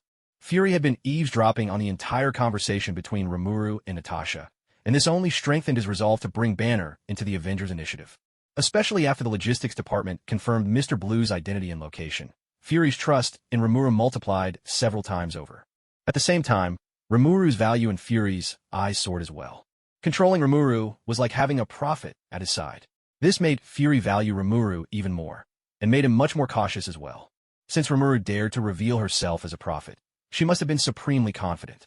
Any mistake, any reckless or impulsive decision, could sour the relationship between SHIELD and Remuru, or worse, turn them into enemies. That was something Nick Fury would never allow. Far from feeling resentment, Fury actually admired this. Having power and knowing how to use it for one's own benefit. That was the mark of maturity, and it was the surest way to avoid trouble and earn respect. This also prompted Fury to re-evaluate the information Black Widow brought back from her first encounter with Remuru. With this in mind, Fury couldn't help but glance out the window at the sun. The dazzling light sent a chill through his bald head. Would the sun really age so rapidly? The mention of the Battle of New York by Rimuru made Fury feel an even greater sense of urgency. He began to seriously consider the feasibility of bringing Rimuru into the Avengers initiative. Rimuru herself might not realize that with her little ruse, she'd actually managed to rope herself in as well. Although SHIELD was officially an international organization, in reality, it was under American control. In recent years, SHIELD's position had grown increasingly awkward. Every member country on the Security Council wanted a hand in its operations, and Fury's stubborn resistance only made them more frustrated. Because of this, the Council has repeatedly and openly questioned the necessity of SHIELD's existence, often threatening to cut its funding as leverage. If it weren't for Fury's shrewd maneuvering, SHIELD might have long since lost its independence. But even so, the pressure on Fury only grows day by day. He has to deliver tangible results to prove to the Council that SHIELD is essential. Every cent of taxpayer money spent is justified. Fury's inner monologue, it really is justified, well except for my penchant for embezzling funds to build secret bases. And now, this is the perfect opportunity to prove SHIELD's worth. After all, General Ross's efforts to capture the Hulk have cost huge sums and resulted in significant casualties. The public and Congress have long harbored dissatisfaction with Ross, and even the military has its reservations. If SHIELD succeeds, it will finally have its moment in the sun, and, as director, Fury can use this victory to slap those bureaucrats on the Council right in the face. Without the military's dismal performance, how else could SHIELD's competence shine through? As for tossing General Ross under the bus, and perhaps even ending his political career, Fury doesn't lose a wink of sleep over it. Even if the operation fails, it hardly matters. After all, hasn't General Ross failed time and again? It's a world where everyone's competing to see who can do worse, and no matter how badly S.H.I.E.L.D. performs, it can't possibly outdo Ross's disasters. That's right. Whether they succeed or fail, General Ross is destined to be the scapegoat. Who told him to be the man in charge of catching the Hulk? Only to botch the job repeatedly. If the Hulk weren't such a colossal pain, there'd be no shortage of people eager to kick Ross out and take his place. Fury quietly suppressed news from the logistics department and quickly finalized the plan to make discreet contact with Banner. Agents began to move in and out with increasing frequency. What Fury didn't know was that S.H.I.E.L.D. had another name, the Snake Shield. While Fury brimmed with confidence, Hydra's operatives were also quietly connecting behind the scenes. Especially with Pierce, the Kingpin with max-level clearance. On their side, Fury's supposedly airtight plan had already been riddled with holes from the inside. Crossbones spoke up. Director Pierce, what do we do now? We've all seen the Hulk's power. If Nick Fury really manages to recruit him, is there any hope left for our plan? The iron-willed, bald-headed Sylvette nodded in agreement. All that talk of glorious missions and reviving Hydra, none of it mattered to him. Unlike the die-hard zealots who ran on ideology and dreams, Sylvette, with his Indian heritage, just wanted a quiet life as a regular agent. Hydra or S.H.I.E.L.D. Honestly, he'd rather not get involved with either. But since Crossbones had spoken, he had no choice but to take a stand. Otherwise, he'd look downright disloyal. It was just a matter of nodding and showing support in front of the boss, a move with minimal risk and high reward. How could anyone pass up such an opportunity? So, he casually nodded along, blending in just to earn some brownie points and gain experience. As a former director, Pierce knew far more than the average person. Nick Fury's Avengers initiative might be top secret to most agents, but to someone like Director Pierce, there were no secrets at all. Despite being the top dog among all agents, Nick Fury still wanted to build a secret team of his own. That was hardly good news. Pierce even suspected that Nick Fury might have learned something he wasn't supposed to know. But one thing was certain. Whatever the enemy wanted to achieve, the best move was to sabotage it. We don't need to get involved directly. If General Ross finds out that Nick Fury has been withholding intel from him and is trying to recruit the Hulk on his own, I'm sure his reaction will be quite a spectacle. Crossbones let out a cold, derisive laugh. As a die-hard Hydra loyalist, he found Pierce's maneuver very much to his liking. We'll leave this task to Agent Sylvette, Pierce said offhandedly, glancing at the bald man. Sylvette drew in a sharp breath, his scalp tingling, but he still gritted his teeth and accepted the assignment. Rank has its privileges. When the higher-ups give an order, the lower ranks have no say. And so, the plan was set. Soon enough, news about Banner landed right on General Ross's desk. As a general, Ross liked to think of himself as a man of great self-control, able to keep his emotions hidden no matter what. But Nick Fury's sudden betrayal sent his temper flaring. He cursed loudly, and his desk shook under his pounding fists. Hulk is my prey. If I can't succeed, then nobody else will. After 2 years of failed attempts and enduring repeated pressure from the military, Congress, and the public, Ross had come to see the Hulk as his exclusive quarry. In fact, it wouldn't be too much to say that Ross's entire career was now tied to the Hulk's fate. You could even call it raising a tiger to bolster one's own power. Each failure and humiliation at the Hulk's hands had only confirmed his belief. The Hulk's power was extraordinary, the military needed him, and capturing the Hulk held immense promise. Before Banner became a monster, he was Ross's future son-in-law. No one knew his character and talents better than Ross himself. If S.H.I.E.L.D. really tried to win him over with a softer approach, the chances of success were incredibly high. Too high. That was something Ross could never allow. There's nothing more humiliating than comparison. If S.H.I.E.L.D. managed to recruit the Hulk effortlessly, what would that make of the billions in funding Ross had burned through, and the countless soldiers lost to the Hulk? A joke, that's what. He would not allow it. He absolutely would not allow such a thing to happen. Send Captain Blonsky over. Yes, sir. Captain Blonsky, who would later become known as Abomination, was originally a seasoned soldier in his 40s, a man who placed the highest value on personal strength. But there was no escaping the passage of time. At the advanced age of 40, his combat abilities had inevitably begun to decline. This was something he simply could not accept. During the pursuit of the Hulk in Brazil, he witnessed the raw power of the green giant firsthand, which only deepened his desperate yearning for strength. General Ross saw this desire in Blonsky and used it to entice him into undergoing the injection of a diluted version of the super soldier serum. With Captain America's successful transformation as a precedent, the military had never truly given up on developing the super soldier serum. Unfortunately, their efforts had always ended in failure. This watered-down version was riddled with flaws, and in the end had to be shelved in frustration. If the serum had magnified the goodness in Captain America's heart, then in Blonsky, this diluted serum amplified the darkness within him to the extreme. Blonsky's obsessive pursuit of power tipped into madness, driving him to the brink of insanity and slowly eroding his reason. In the battle at the forest park, Blonsky threw caution to the wind. He deliberately provoked the Hulk and was taught a brutal lesson. One mighty kick shattered his internal organs and broke every bone in his body. Ordinarily, such injuries would have left a man paralyzed for life, little more than a living corpse. Yet Blonsky made a full recovery in less than a day. But this only further amplified the evil within him, intensifying his longing for Hulk strength. Regrettably, General Ross never noticed this change.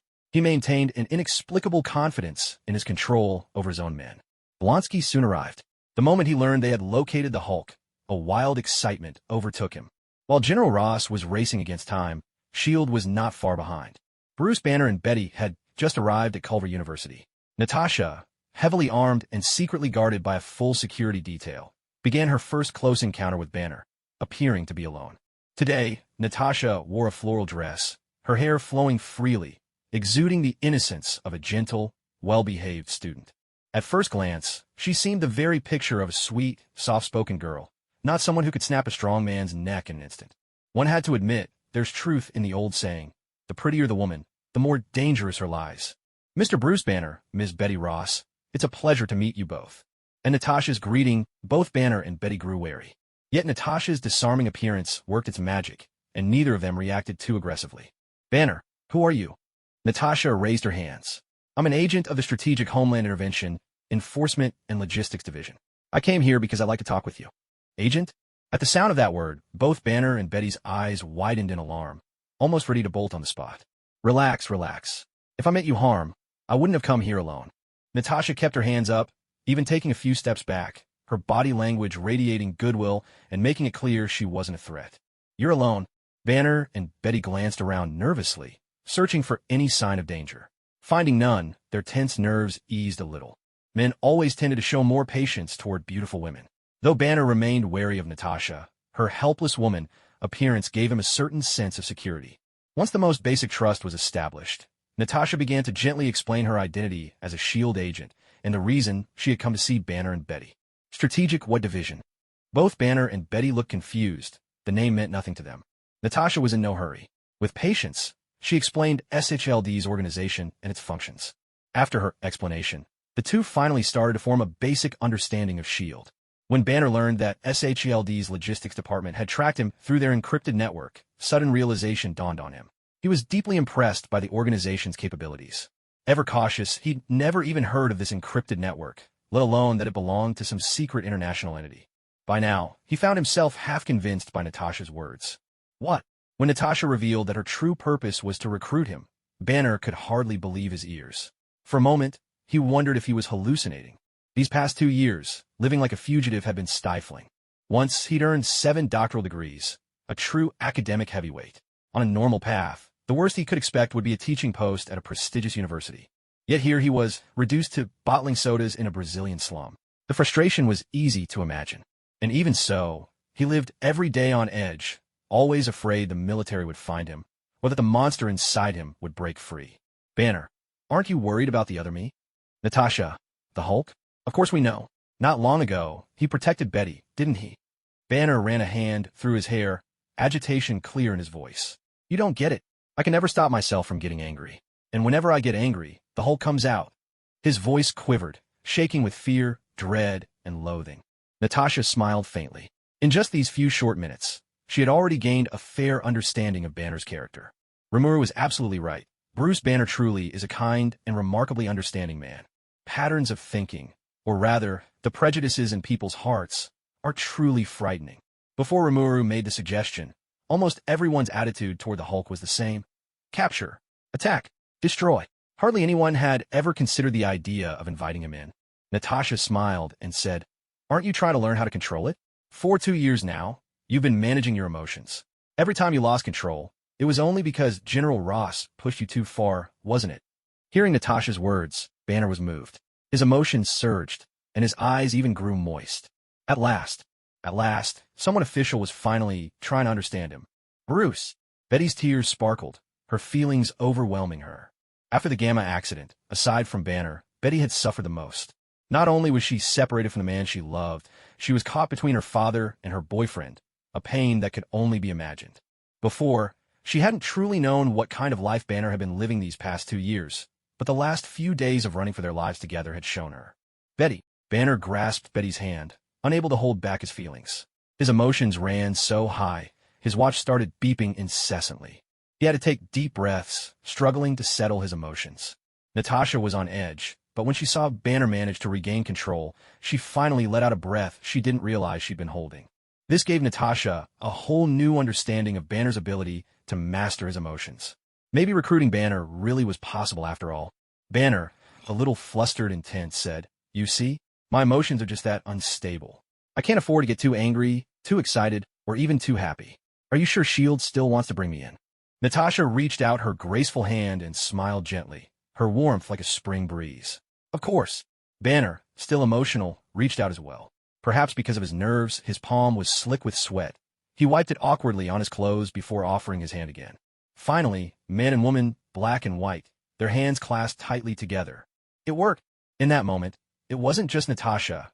Everyone watching through hidden surveillance, including Nick Fury himself and countless agents, couldn't help but be moved. But before the smiles could even fade from their faces, they suddenly saw Banner's head explode, blood spraying across Natasha and Betty's faces. Natasha and Betty watched, stunned, as the bullet struck Banner collapsed before their eyes. The shock came too suddenly. Just a second ago, everyone had been celebrating successfully persuading Banner to join S.H.I.E.L.D., and in the next instant, he was shot in the head and collapsed in front of everyone. Even now, they could still see the smile frozen on Banner's face. This was more than a slap in the face. It was a blatant humiliation for SHLD's director. S.H.I.E.L.D. headquarters. Smack! Nick Fury, who had been monitoring the mission's progress the entire time, slammed his palm onto the table. His face was so dark it seemed to gleam, radiating a deadly, chilling aura. Team A, move out immediately. Find me that gunman. The murderer. S.H.I.E.L.D. does not accept surrender from terrorists. With those words, Nick Fury had already branded the suspect as a murderer and a terrorist, and made it clear there would be no negotiations. His rage was palpable. Yes, sir. On site. The agents of Team A sprang into action at once. SHLD's policy was clear: no surrender for terrorists. In other words, as soon as they found the perpetrator, they were authorized to take him out on the spot. There was no need for further orders from Fury. The agents themselves were seething with murderous intent. Recruiting the Hulk was a mission as dangerous as tying your head to your belt. Your life could be snuffed out at any moment. But high risk came with high reward. Should they succeed, they might earn top honors, promotions, and wealth would be within reach. If the mission had been hopeless from the start, perhaps it would have been easier to accept. But now, when they were so close to success, someone had thrown a wrench in the works at the very last moment. To sabotage another's fortune was as grave as killing their kin. At this point, every member of the Special Ops team had bloodshot eyes. As the agents launched a thorough, sweeping search, Nick Fury's expression suddenly shifted. Agent Romanoff, evacuate immediately. Do you copy? Evacuate now. Fury reacted in an instant, ordering Natasha to pull out at once. Unlike the rational and reasonable Banner, the Hulk in a frenzy was terrifying. Even Banner himself was afraid of what he could become. But it was already too late. A furious roar erupted. Banner, who had just been shot in the head, began to swell, his body growing larger and greener by the second. His shoes, socks, and shirt burst apart in an instant, leaving only a pair of pants that somehow managed to survive the transformation. At Gribov Academy, both faculty and students were present in great numbers. The sound of gunfire had already caused a commotion. Now, with this sudden appearance of a hulking green monster, chaos erupted into sheer bedlam. People screamed and scattered in panic, scrambling to escape. In a fight for survival, who cared about order or traffic rules? Pushing and trampling broke out. Car accidents happened in an instant. The whole campus descended into utter turmoil. Hulk smash. The Hulk unleashed a thunderous roar at Natasha, the sound wave hitting her like a hurricane, whipping her clothes and hair in every direction. For a moment, she could hardly even open her eyes. Facing the Hulk head-on, Natasha was left dazed. Her mind seemed to freeze, her body locked in place. Until you faced the Hulk yourself, you could never truly grasp the terror he inspired. His towering height, explosive muscles, overwhelming strength, and savage features. It was a level of dominance that crushed you to your very core. Banner fought desperately to suppress the Hulk within. And though the Hulk had existed for more than 2 years now, his intelligence remained alarmingly low. He was like an irritable infant, driven by overwhelming urges to destroy, acting entirely on instinct. That gunshot to the head hurt more than anything. Destruction was the only thought burning in Hulk's mind now. Destruction of everything in front of him. When he saw Natasha, Hulk's simple mind immediately decided she had deceived him. In Hulk's eyes, there was no such thing as mercy or pity. Without hesitation, he swung his massive fist at Natasha. His fist loomed larger and larger at her eyes, the suffocating threat of death closing in with every second. But Natasha, as a top agent, had excellent reflexes. Even with her body frozen for an instant, at the very last moment, she managed to roll away, barely escaping Hulk's crushing blow. With a deafening crash, Hulk's fist missed its target and smashed straight into the wall behind Natasha, sending bricks flying in all directions and filling the air with dust. Run! Natasha, regaining her senses, sprinted down the narrow corridor without looking back, while Hulk charged after her in relentless pursuit. In an instant, the entire hallway was thrown into chaos. Hulk was like a runaway armored tank, bringing destruction wherever he passed, the walls collapsing in his wake. Everything happened so fast. It was only when Hulk began his furious chase after Natasha that Betty finally snapped out of the shock from Banner's gunshot wound. Seeing Hulk rampaging after Natasha, tearing through the building in a frenzy, Betty shouted "Bruce!" again and again, desperately hoping to reach what remained of Banner's consciousness within Monster. But how could Banner's fury be quelled so easily? The fact that he managed to retain even a shred of reason and not turn his wrath on Betty was already the best anyone could hope for. The deadly chase continued. Natasha became a parkour expert one moment, a champion escape artist the next, always dancing on the razor's edge between life and death. Watching all of this unfold on the screen, Nick Fury wasted no time. He ordered Squad B to move out, hoping to support Natasha. But even the best trained agents can't simply appear on command. Natasha was fleeing deeper into the academy, getting farther and farther away from Squad B's position. And when facing the Hulk, without the right firepower, no agent would be foolish enough to rush in blindly. In short, whether Natasha would escape to live another day or fall to Hulk's fury now depended entirely on her own luck and skill. As Natasha fled for her life, Blonsky, the very man who had just shot Banner in the head, received new orders. Soldier, excellent work. Shield agents are heading toward your ambush point. Evacuate immediately. Blonsky withdrew as he replied into his earpiece. Copy that. Hulk has taken the bait. Requesting immediate action. Initiate the next phase to capture the Hulk. General Ross said, Soldier, hold off on that for now. I have another critical mission for you. He immediately revealed Mr. Blue's identity to Blonsky and ordered him to go to the university at once, arrest Mr. Blue, and confiscate both Banner's blood samples and all related research materials. Blonsky, who had been disgruntled about not being allowed to go after the Hulk, perked up the moment he heard that Mr. Blue possessed blood samples from the Hulk, along with all the research data. Having tasted the power of the super soldier serum twice already, Blonsky was hooked. I understand, General. I'll bring you back the Hulk's blood and his power. He licked his lips, a strange and almost wicked smile flickering across his face. Excellent, Blonsky. You truly are my finest soldier. Go, do what you must. After hanging up, General Ross felt thoroughly satisfied. SHIELD agents had been thrashed by the Hulk. His recruitment plan was in shambles. But now all of Mr. Blue's research would fall into his hands. Everything about the Hulk was still his alone to control. With everything moving in the right direction, Ross felt a rare contentment. Even the chaos before him seemed less like a problem and more like a spectacular scene unfolding for his benefit. Long Island Villa. The moment Rimuru heard from Aya that the Hulk had gone on a rampage and was relentlessly chasing Natasha, she couldn't help but exclaim, "Oh my God!" Without a second thought, she donned the Wind God 2 suit and shot straight toward Reborn University. Why did she do it? There was no need for a reason. When someone needs saving, what more justification could you possibly need? The harder the chase, the angrier the Hulk became, and the angrier he got, the more his strength and abilities surged. Strictly speaking, the Hulk's rage-fueled power system made the ultimate skill of Tryndamere in League of Legends look like child's play by comparison. At least Tryndamere has a limit. Even when his ultimate makes him invincible, it only lasts 5 seconds. But the Hulk? His power has no ceiling, no limitations from energy or stamina, and his recovery is so fast it borders on despair for anyone facing him. Natasha, known as Black Widow, was among the rare elite level 10 agents, a household name within SHIELD. Among her peers, she was the unapproachable big sister, someone you simply didn't cross, almost superhuman in reputation. But right now, Natasha was in dire straits. The chase was a deadly dance, Hulk growing stronger by the second, while Natasha, drained by her desperate flight, was rapidly weakening. With every moment, the pressure on Natasha's escape mounted.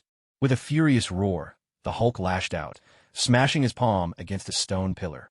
The pillar crumbled instantly, disintegrating as if it were nothing more than a pile of sand. Hulk's strength was simply overwhelming. The debris he casually swatted away shot forth like stone cannonballs, rocketing toward Natasha amid a barrage of thunderous blasts.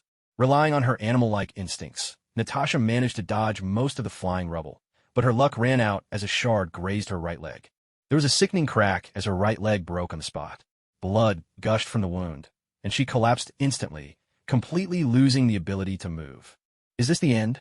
Watching the hulking figure of Hulk bearing down on her, Natasha let out a bitter laugh. For an agent to have survived as long as she had was already a rare blessing. She had always harbored some imaginings about death. In the past, she'd pictured herself falling in a hail of bullets after a mission gone wrong. Or perhaps, captured, she would bite down on the poison capsule hidden in her tooth to end things quickly. She'd even imagined the grim possibility of failing at suicide and suffering a torturous end at the hands of her enemies. But never, not in her wildest thoughts, had she expected to die at the hands of a green monster called Hulk. In this moment, the face that flashed most clearly in her mind was Rimuru's. If it hadn't been for that little mischief-maker Rimuru, she never would have accepted such a hellish assignment. Strangely, though, she couldn't bring herself to resent Remuru, even as she faced death on the job. Perhaps this, too, was simply the fate of a spy. This isn't such a bad ending after all. As she looked up, Hulk leapt a dozen meters into the air, towering above her and coming down with crushing force. Yet seeing her death approach, Natasha couldn't help but reveal a serene smile. But at that very instant, Natasha's eyes widened in shock. Just as Hulk was about to come crashing down on her, his body was suddenly hurled sideways, as if struck by cannonball, and sent flying. The force that struck him came out of nowhere and was utterly terrifying. Hulk's massive form bounced and rolled across the ground like a skipping stone, plowing through buildings and leaving a trail of destruction in his wake. What? As everyone watched, mouths fell open in unison at the sight of the figure hovering mid-air, fists still poised for a heavy blow. The Storm God. Was that really Hulk who'd just been sent flying? It was almost impossible to believe. Hulk's strength was legendary, and even if this was a surprise attack, his sheer mass should have made such a feat unthinkable. Yet this giant had just been knocked away with a single punch from the silver-armored warrior? Was this mech really that powerful? And where on earth had this heavy-duty suit come from, anyway? Judging by the paintwork, it looked a bit like Storm God, but had Storm God ever been this imposing and formidable? Could it be that this mysterious silver-armored war god had upgraded Storm God from its first to its second version? Oh my god, how could the world be changing so fast? General Ross, utterly bewildered and completely in the dark about Remuru, wasn't the only one stunned. Even the high-ranking S.H.I.E.L.D. officials, who prided themselves on knowing Remuru inside and out, were left speechless with shock. Nick Fury's eyelids twitched uncontrollably as countless thoughts raced through his mind. Could this be the kind of futuristic black technology from a parallel universe's Earth? If he had 100 of these storm gods, would he even need to assemble the Avengers? Clang!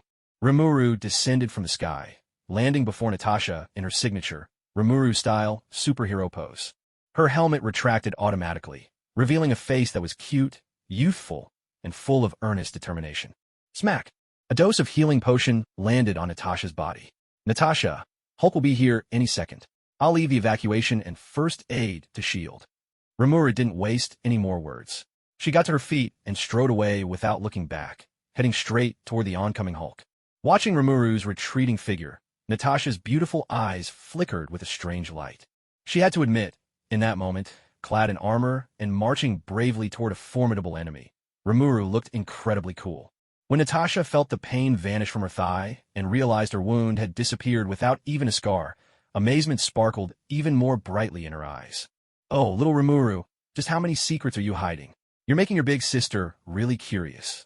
It's true, strength and mystery in anyone are irresistibly captivating. But Natasha was still Natasha. As soon as she recovered, she immediately began issuing orders over the S.H.I.E.L.D. comms channel, evacuating civilians, tending to the wounded, intimidating the TV crews into not filming recklessly. She handled it all with practiced ease.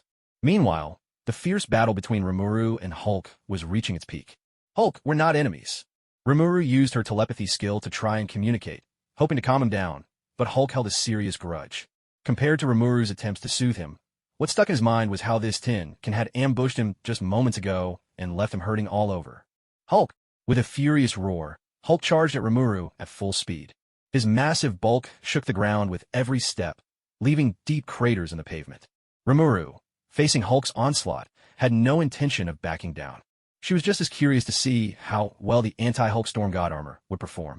Layer upon layer of magical barriers, Remuru accelerated, piloting the Storm God armor across the ground, reinforcing it with shield after shield as she went. Unlike Tony, who could afford to be extravagant, Rimuru had no intention of letting her precious armor be wrecked after just one fight.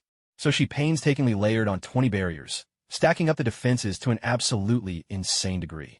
Boom! Rimuru and Hulk collided with the force of two speeding locomotives, smashing into each other head-on. The kinetic energy from their collision was utterly terrifying, like a massive TNT explosion erupting all at once, unleashing a violent storm of energy in an instant. A thunderous roar echoed as the energy storm swept across the scene, whipping up a fierce gale that sent sand and stones flying. The nearest trees were snapped clean in half by the force. As for the drones that had been sent to covertly film the fight, they were caught completely off guard. The sudden gust flipped them over and sent them tumbling out of control. Even Natasha, who had been watching from a relatively safe distance, was caught unprepared. Her long dress was blown upward, and despite her tough, no-nonsense demeanor, she instinctively struck that classic Marilyn Monroe pose, holding her skirt down. Oh my God! Nick Fury, General Ross, Pierce, and a host of unknown heavyweights observing from the shadows, all stood dumbfounded. Someone could actually go toe-to-toe with the Hulk. Everyone knew the Hulk could tear apart an armored vehicle as if it were a child's toy. Who exactly was this silver-armored warrior? This was simply unbelievable. Every observer with the privilege to watch, regardless of age, found their blood surging at Rimuru's astonishing display. A true man should face the Hulk head-on. Magnificent! Time rewinds to 5 minutes earlier. West Coast Villa. Tony Stark emerged from his office, sporting two massive dark circles under his eyes. Arrogant and self-assured as always, Tony was nonetheless brilliant. After a brief exchange with Rimuru, he had already deciphered much of Rimuru's wind god technology, and the introduction of the new element arc reactor had opened his mind to even greater possibilities. At the same time, this discovery sent Tony's sense of crisis soaring to unprecedented heights. The new arc reactor's energy capacity and efficiency far surpassed anything the Palladium reactor could achieve. If Rimuru had managed to develop such a revolutionary arc reactor, then her Wind God Mark II was certainly not to be underestimated. This upcoming duel, Tony realized, might very well see him defeated again. And that was something Tony Stark could never tolerate. So he threw himself headlong into his lab, completely overhauling and upgrading the newly created, yet-to-be-unveiled Mark IV suit. The redevelopment took nearly half a month, but the results were spectacular. The improved Mark IV saw comprehensive upgrades in every area. Unless someone invented brand new materials or sparked another technological revolution, his Mark IV wasn't going to become obsolete anytime soon. On this point, Tony Stark was supremely confident. Now, he could hardly wait to face Rimuru's Wind God in battle once more. The rumors about Wind God besting Mark. Tony silently vowed he would make Rimuru eat those words one by one. Sir, Jarvis chimed in, there's been a major incident at Reborn Academy. Remuru is piloting the Wind God and fighting the Hulk. I imagine you would find this most interesting. The Hulk? Rimuru's Wind God is going head-to-head with him. Tony Stark's interest was instantly piqued. To Tony, the Hulk was hardly a mystery. He already had a fair grasp of the Hulk's combat abilities. But as for Remuru and the Wind Soul, they were his greatest rivals. Jarvis, hack into the military satellites, adjust the frame rate, and stream the footage to me. As you wish, sir. In just a few heartbeats, the real-time scene from Reborn Academy was displayed right before Tony Stark's eyes. Awesome. As a man who loved all things mech, the moment Tony saw Rimuru's Wind Soul Mark II, his eyes lit up. The lines of the Wind Soul 2 were so fluid, each module and component blending together seamlessly.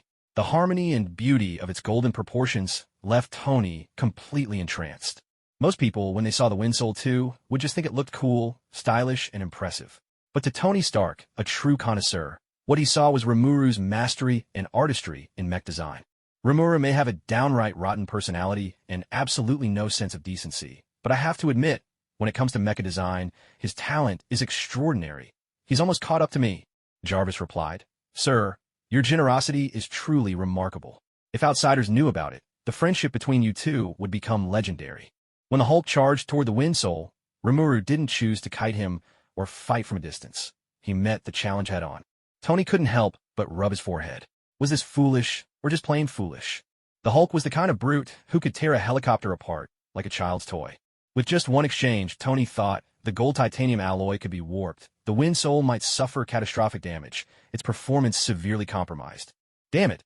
Why isn't Remuru using energy cannons? Don't tell me he didn't install any energy weapons. But in the very next second, Tony's eyes nearly popped out as he cried. That's impossible. The materials for Rimuru's Wind Soul 2 had practically been swindled from Tony himself. No one knew better than him just how tough that armor was. Especially after that intense collision. The kinetic energy unleashed was equivalent to a TNT explosion. And yet, strangely, Rimuru's armor hadn't suffered a scratch. In that instant, Tony's eyelids twitched uncontrollably, as if 1,000 scientists were rolling in their graves. How is this possible? It makes absolutely no sense. 4 equals mc squared to trigger an energy storm. The impact force would have to reach at least in newtons. Under that kind of power, the gold titanium alloy shouldn't be able to withstand it at all. How did the Wind Soul pull this off? There's just no rational explanation. Tony Stark instinctively ran his hand through his black hair, only to find a clump of it coming loose. For a man already facing a midlife hair loss crisis, this made his eyelid twitch uncontrollably. Damn it, do the laws of physics just not apply to Remuru? Tony watched as Remuru commanded the winds, swift as a gale. With just a few agile movements, Remuru skillfully dodged Hulk's heavy fists and appeared right at his side. What the? He had sidestepped Hulk's wild charge in just a few steps? Tony Stark felt his mouth go dry. They both used armor, so why was Remuru so much better at it? If Remuru could move like that, all the dodging Tony did in his suit seemed almost pointless.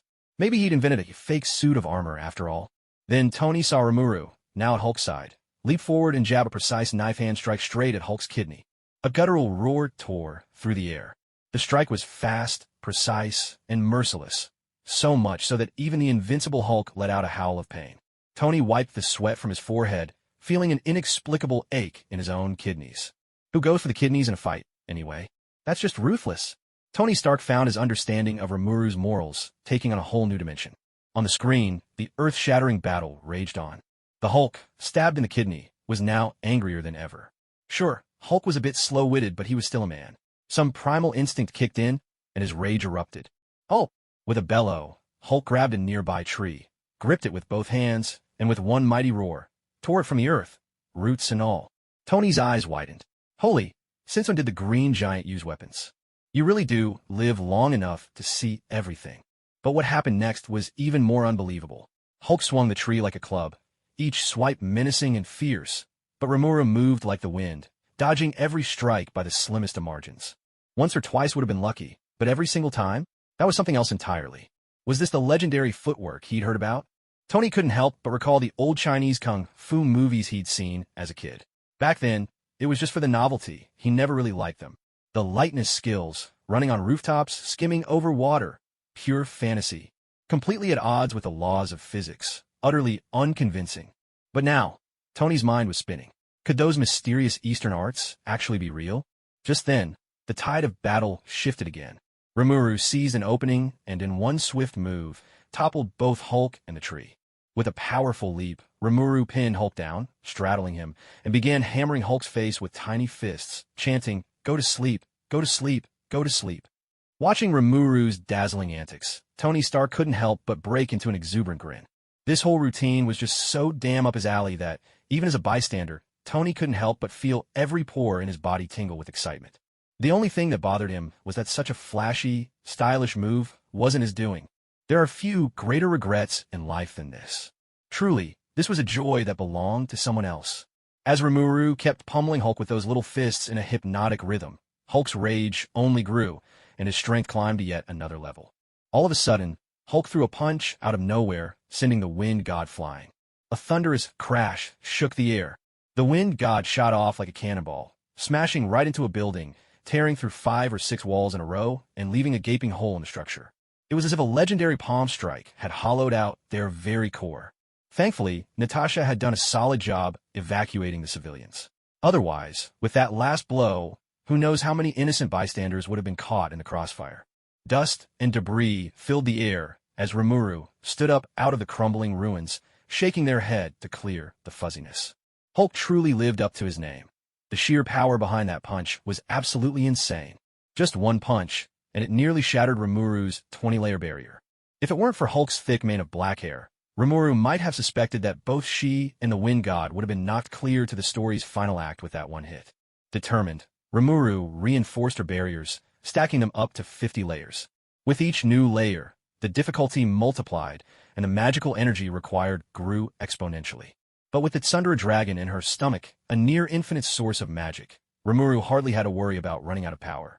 What Rimuru didn't realize was that, to any sorcerer watching, her unrestrained use of magical energy turned her into a blazing beacon.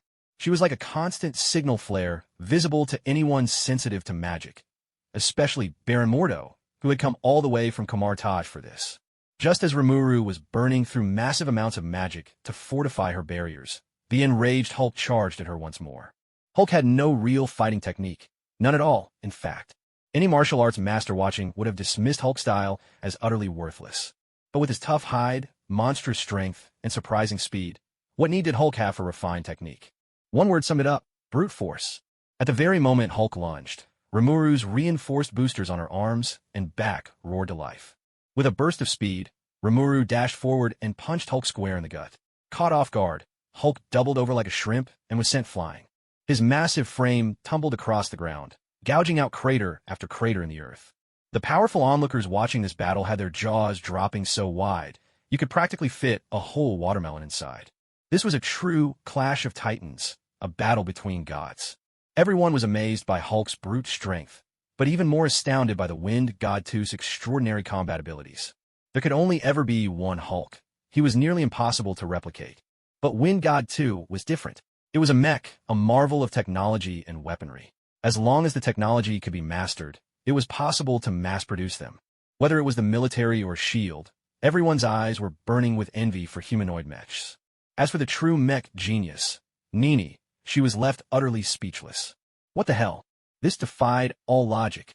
With the Wind God's armor, it should have been torn apart by Hulk ages ago.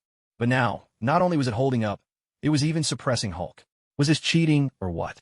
Jarvis reported, "Sir, I'm detecting multiple layers of mysterious, unknown energy surrounding the Wind God, possibly an energy shield."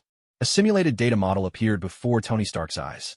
Only now did Tony see the layers of energy shields covering the armor, each like a protective eggshell. What the?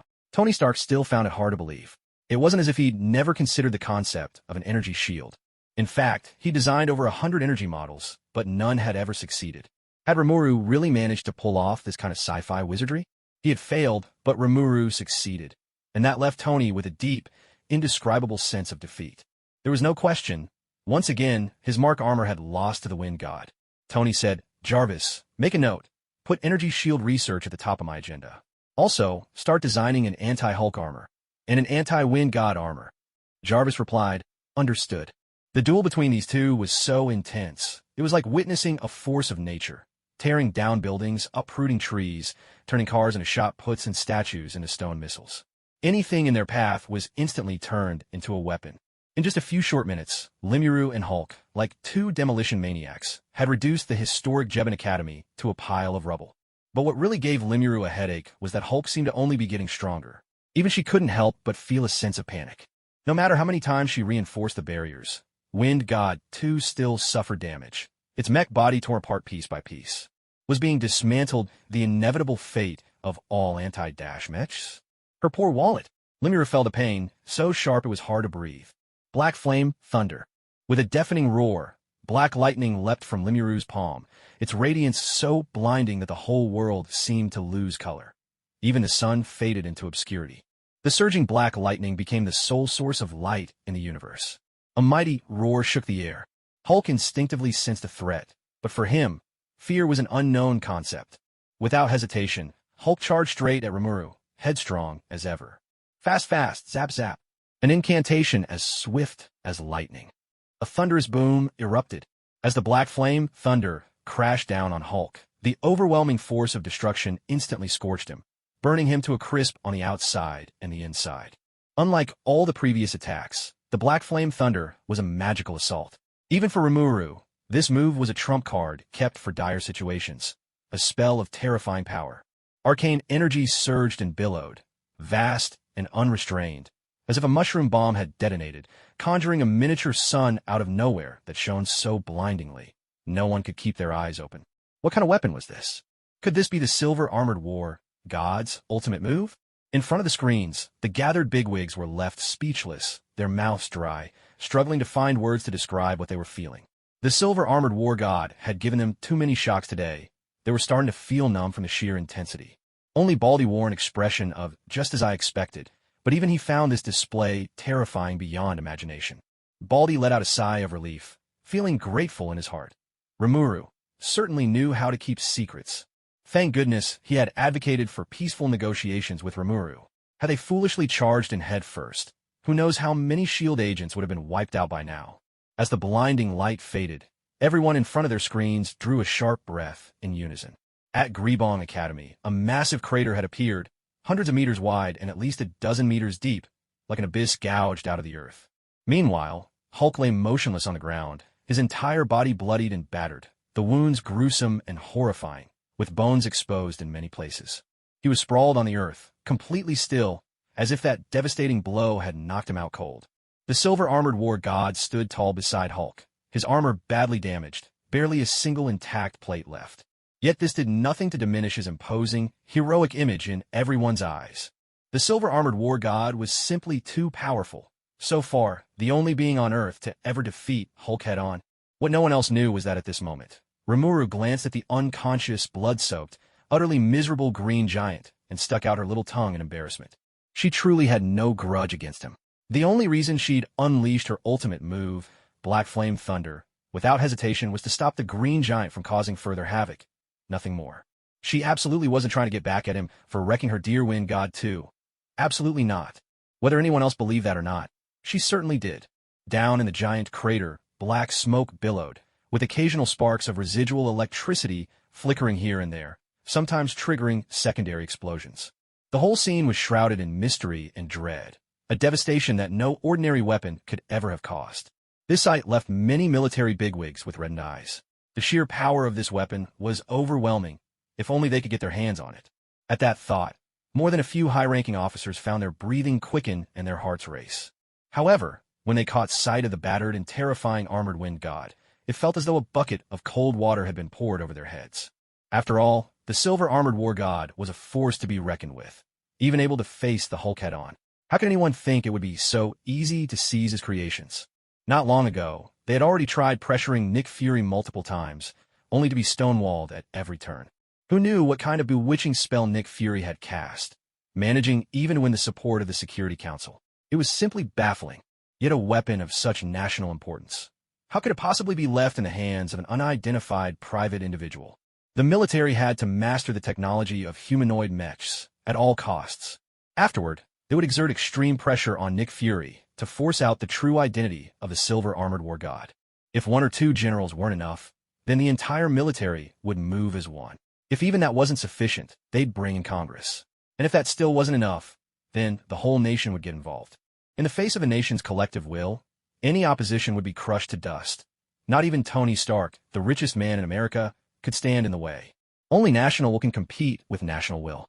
Meanwhile, Bruce Banner slowly regained consciousness, his first sight the battered and scarred wind god.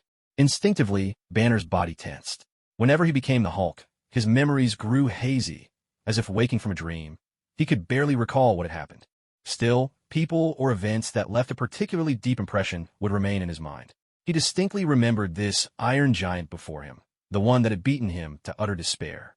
Like a calf unafraid of tigers, until it grows up and is beaten down by the world. For example, by getting thrashed by a certain bald, purple menace. Clearly, at this moment, the Hulk still didn't know what it meant to fear. Suddenly, Banner's heart rate skyrocketed. No, no, no. He forced himself to take deep breaths, desperately trying to keep his emotions in check and prevent the Hulk from emerging once more. Every time the Hulk surfaced, it was a nightmare, not just for others, but for Banner himself. The crushing sense of failure from losing emotional control, the unbearable guilt over the destruction and casualties he caused, these could easily drive him to madness. Even Rimuru was startled. If the Hulk burst out again, even Black Thunderflame might not be enough. She feared she'd have to resort to Predator, her ultimate trump card. And trump cards were always best kept hidden. With a metallic clang, the armor covering Rimuru's head lifted, revealing her face, so adorably beautiful, it seemed almost unfair. Hulk, calm down. I really don't want to fight you right now. Honestly, if possible, I'd much rather be your friend. Banner was taken aback by Rimuru's words. Be friends with Hulk? Did he hear that right?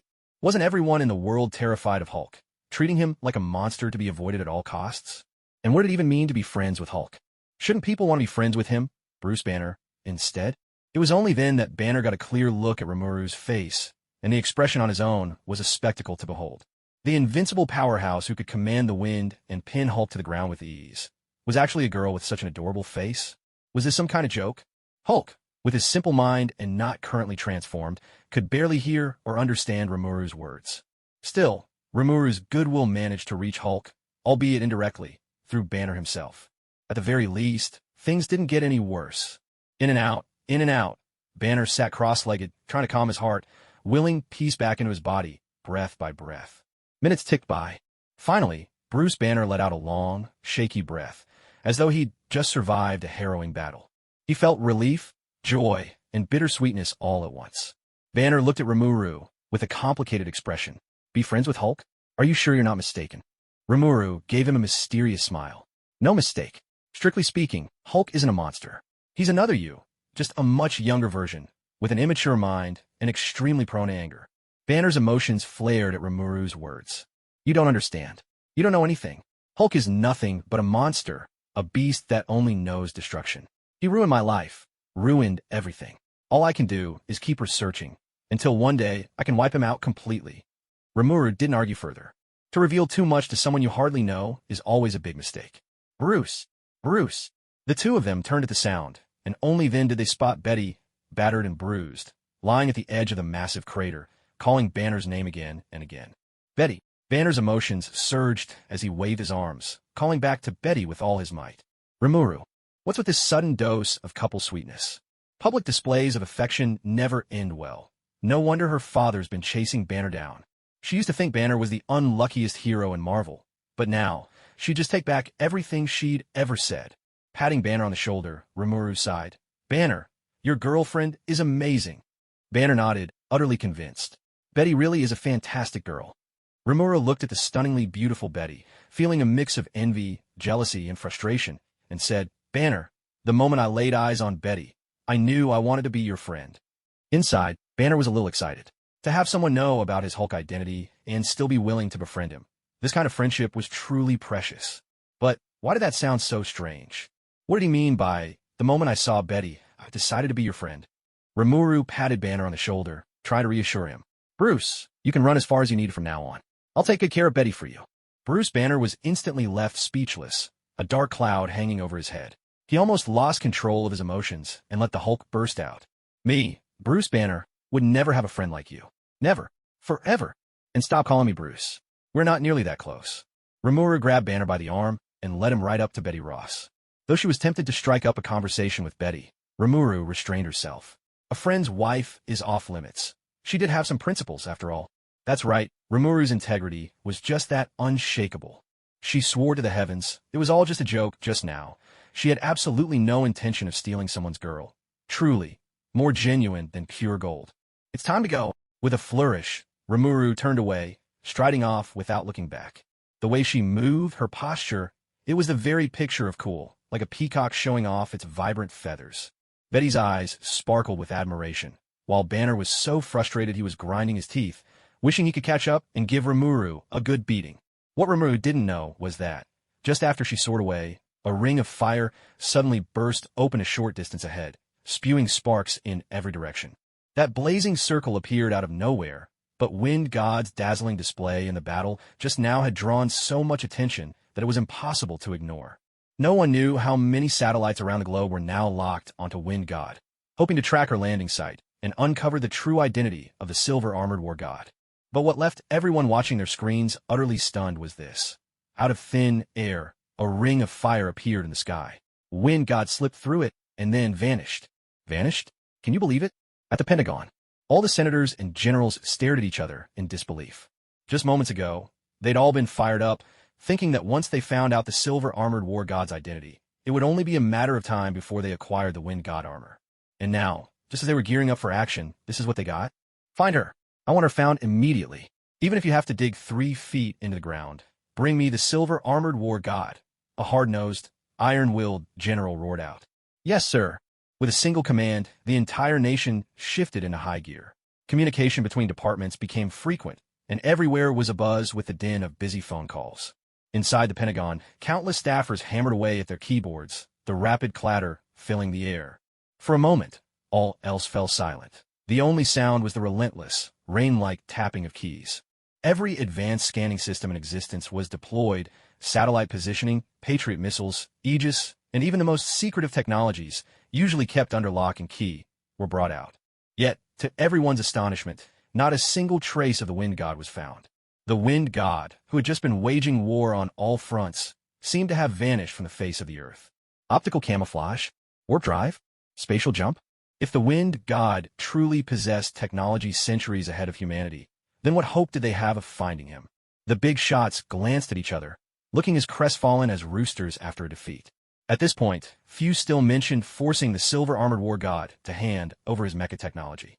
Politicians are like hunting dogs who prefer to eat the meat without chasing the prey, but that doesn't mean they're willing to risk their lives just for a bite. As for humanoid mecha technology, wasn't there still this soft target Tony Stark? With remarkable flexibility, the politicians quickly shifted their sights from the wind god to Stark's Mark series. Nick Fury, who had been watching the whole drama unfold, wiped the cold sweat from his brow. Damn, Rimuru had hidden her cards so well. She even understood enigmatic technologies like optical invisibility and spatial jump, yet kept them concealed, treating everyone else like clueless fools. How devious. Clearly, he'd have to be even more cautious when dealing with Remuru in the future. Nick Fury rubbed his temples. All he wanted was a quiet life as director. Why was that so hard to achieve? With someone like Remuru, who possessed both supernatural ability and technological genius, what sort of gift could possibly win her favor? Perhaps it was time to rummage through SHLD's vaults again, see if there was anything worthy of catching Remuru's eye. And it wasn't just Fury. Even Pierce and Crossbones, key Hydra agents, exchanged uneasy glances. They too were tempted by the wind god's overwhelming power. Unlike the military brass, someone like Pierce actually knew Remuru's true identity. They'd been planning to threaten her directly, but Remuru's parting display had been a deliberate warning. Being treated as small fry was unpleasant, but they had to admit, her move was extremely effective. Remuru truly was unfathomable. With a brief exchange of looks, Pierce and Crossbones quickly reached a silent agreement. When it came to a mysterious powerhouse like Remuru, whose full capabilities were unknown, it was best not to provoke her. At least, not yet. As for humanoid mecha technology, isn't there still Iron Man? Even a child of 3 could see. In this situation, who's the easy target? As for Iron Man, Tony Stark nearly jumped 3 feet in the air. This is impossible. Today, Tony had already lost count of how many times he'd said those words. Considering Tony's status, it was hard to imagine him uttering something so out of character and careless.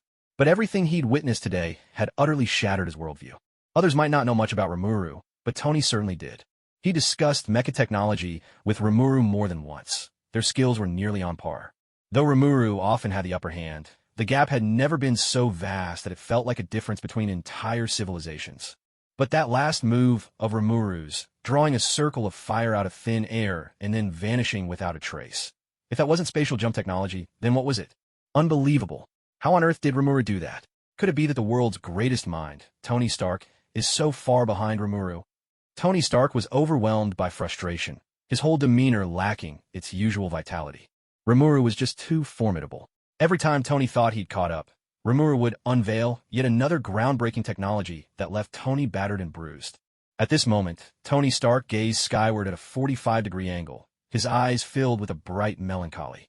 Why must there be 2 geniuses in the same era? Why indeed? Just then, Jarvis's voice broke the silence. Sir, there's been a large-scale disturbance at the Broadway intersection.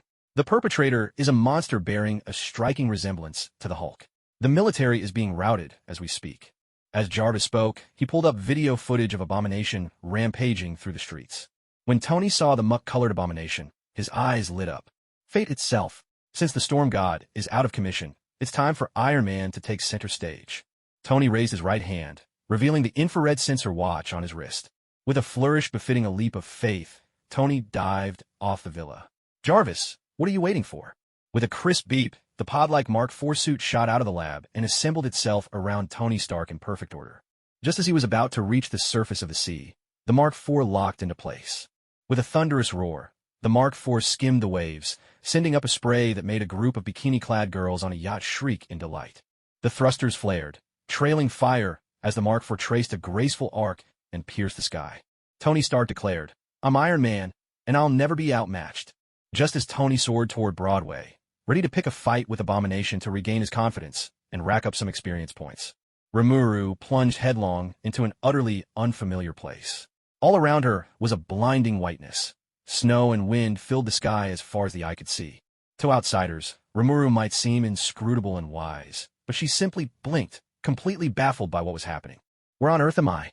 "Answer, Mount Everest." Rimuru exclaimed. "What the heck? How did I end up in this godforsaken place in the blink of an eye?" "Answer, this is a magic portal from Kamartaj." Rimuru felt utterly wronged. Since her arrival in this world, she hadn't done anything but good deeds. Yet those brawny brawlers from Kamartaj hadn't even given her a heads up before whisking her away to the top of Everest. What was the meaning of this? Were they inviting her for tea? Just then, a surge of magical energy flickered in Rimuru's mind. She turned around and saw a black man with a buzz cut, clad in an Eastern-style robe and carrying a thick, dark wooden staff on his back. The very sight of him made Rimuru want to blurt out in surprise. Wasn't this Baron Mordo, the Ancient One's top disciple? How did she end up catching his attention? Mordo studied Rimuru closely, his voice grave. "Your magic does not belong to the Vishanti, nor does it resemble that of the Dark God. Thon, the Dread Lord Dormammu, or the Crimson Lord Sidorak, those otherworldly beings. You, mysterious one, do not belong on Earth." On Everest, the icy wind howled and snow whirled in the air. A great mass of blue liquid oozed out from the wreckage of the Wind God 2, quickly enveloping it before vanishing entirely in just a few breaths, leaving only Rimuru, dressed in summer clothes, standing alone. Seeing Rimuru's true form, Baron Mordo was momentarily surprised, but not overly so. In a world of magic, appearances meant little. After all, his own master, the Sorcerer Supreme, didn't look old, but her true age was a mystery lost to time. Though his encounter with Rimuru was brief, Baron Mordo's expression grew increasingly grave.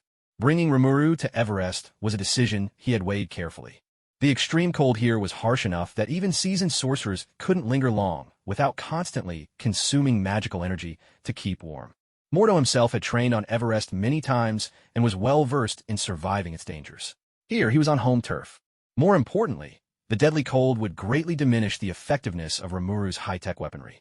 He had seen the Wind God 2 in action with his own eyes. Even damaged, it was not to be underestimated. Baron Mordo was under no illusions that his magic was all-powerful. At the very least, compared to his master, he still had a long way to go. But what truly caught him off guard was that this mysterious visitor simply shed her entire suit of advanced technology. Even more frightening was that she didn't seem to be using any magic at all to shield herself from the cold, as if the icy chill of this place simply didn't exist for her. Even a supreme sorcerer might not be able to ignore the cold here, would they? He had miscalculated. This realization sent another chill down Baron Mordo's spine as he faced the terror of the figure before him. He needed to end this fast, or the lethal cold of this place would be his grave before the battle even finished. With a sharp crack, Baron Mordo gripped the black wooden whip across his back, and with a swift flick, the segmented bones of the whip separated, transforming into a whip of bones strung together by flaming magic, each joint sparking and crackling with bursts of fire. Mordo was a man of action, not words. He lunged forward in a few quick strides, closing the distance to Rimuru's side, and lashed out with the whip, aiming straight for Rimuru's head. "You're too slow." Rimuru tilted his head back slightly, dodging the attack with ease. Mordo paid no heed to Rimuru's taunt. The long whip in his hand twisted and turned like a dragon or serpent, swirling with fierce, unstoppable power. A sweeping strike, a downward chop, a sideways lash, a crashing sweep, a twisting press. Baron Mordo used every technique he knew, but to his frustration, Rimuru, hands still clasped behind his back, dodged each and every blow with effortless precision, as if he always knew exactly where to move. So strong. For a moment, Mordo could almost imagine he was facing his own master. Breathing heavily, clouds of white mist burst from Mordo's mouth and nose. The relentless assault and the bone-chilling cold were draining his magic too quickly. He was starting to struggle. Mordo, you should already know the gap in our power. If I really wanted to kill you, your corpse would already be frozen stiff by now. We're not enemies. If it weren't for the powerful backers behind Mordo, Rimuru wouldn't even bother with all this talk.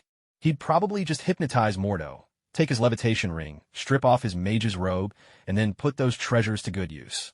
With a strange expression, Rimuru couldn't help but speak up. You come at me swinging a glorified fire poker. Do you even understand what it means to be a mage? Mordo remained unmoved. Demon, you won't sway me. I sense a darkness in you greater than anything I've ever known. I'm not fighting you because I'm your enemy. I'm protecting this world. Suddenly, he stomped down on the ground, and sparks erupted beneath his feet, boosting his speed several-fold in an instant.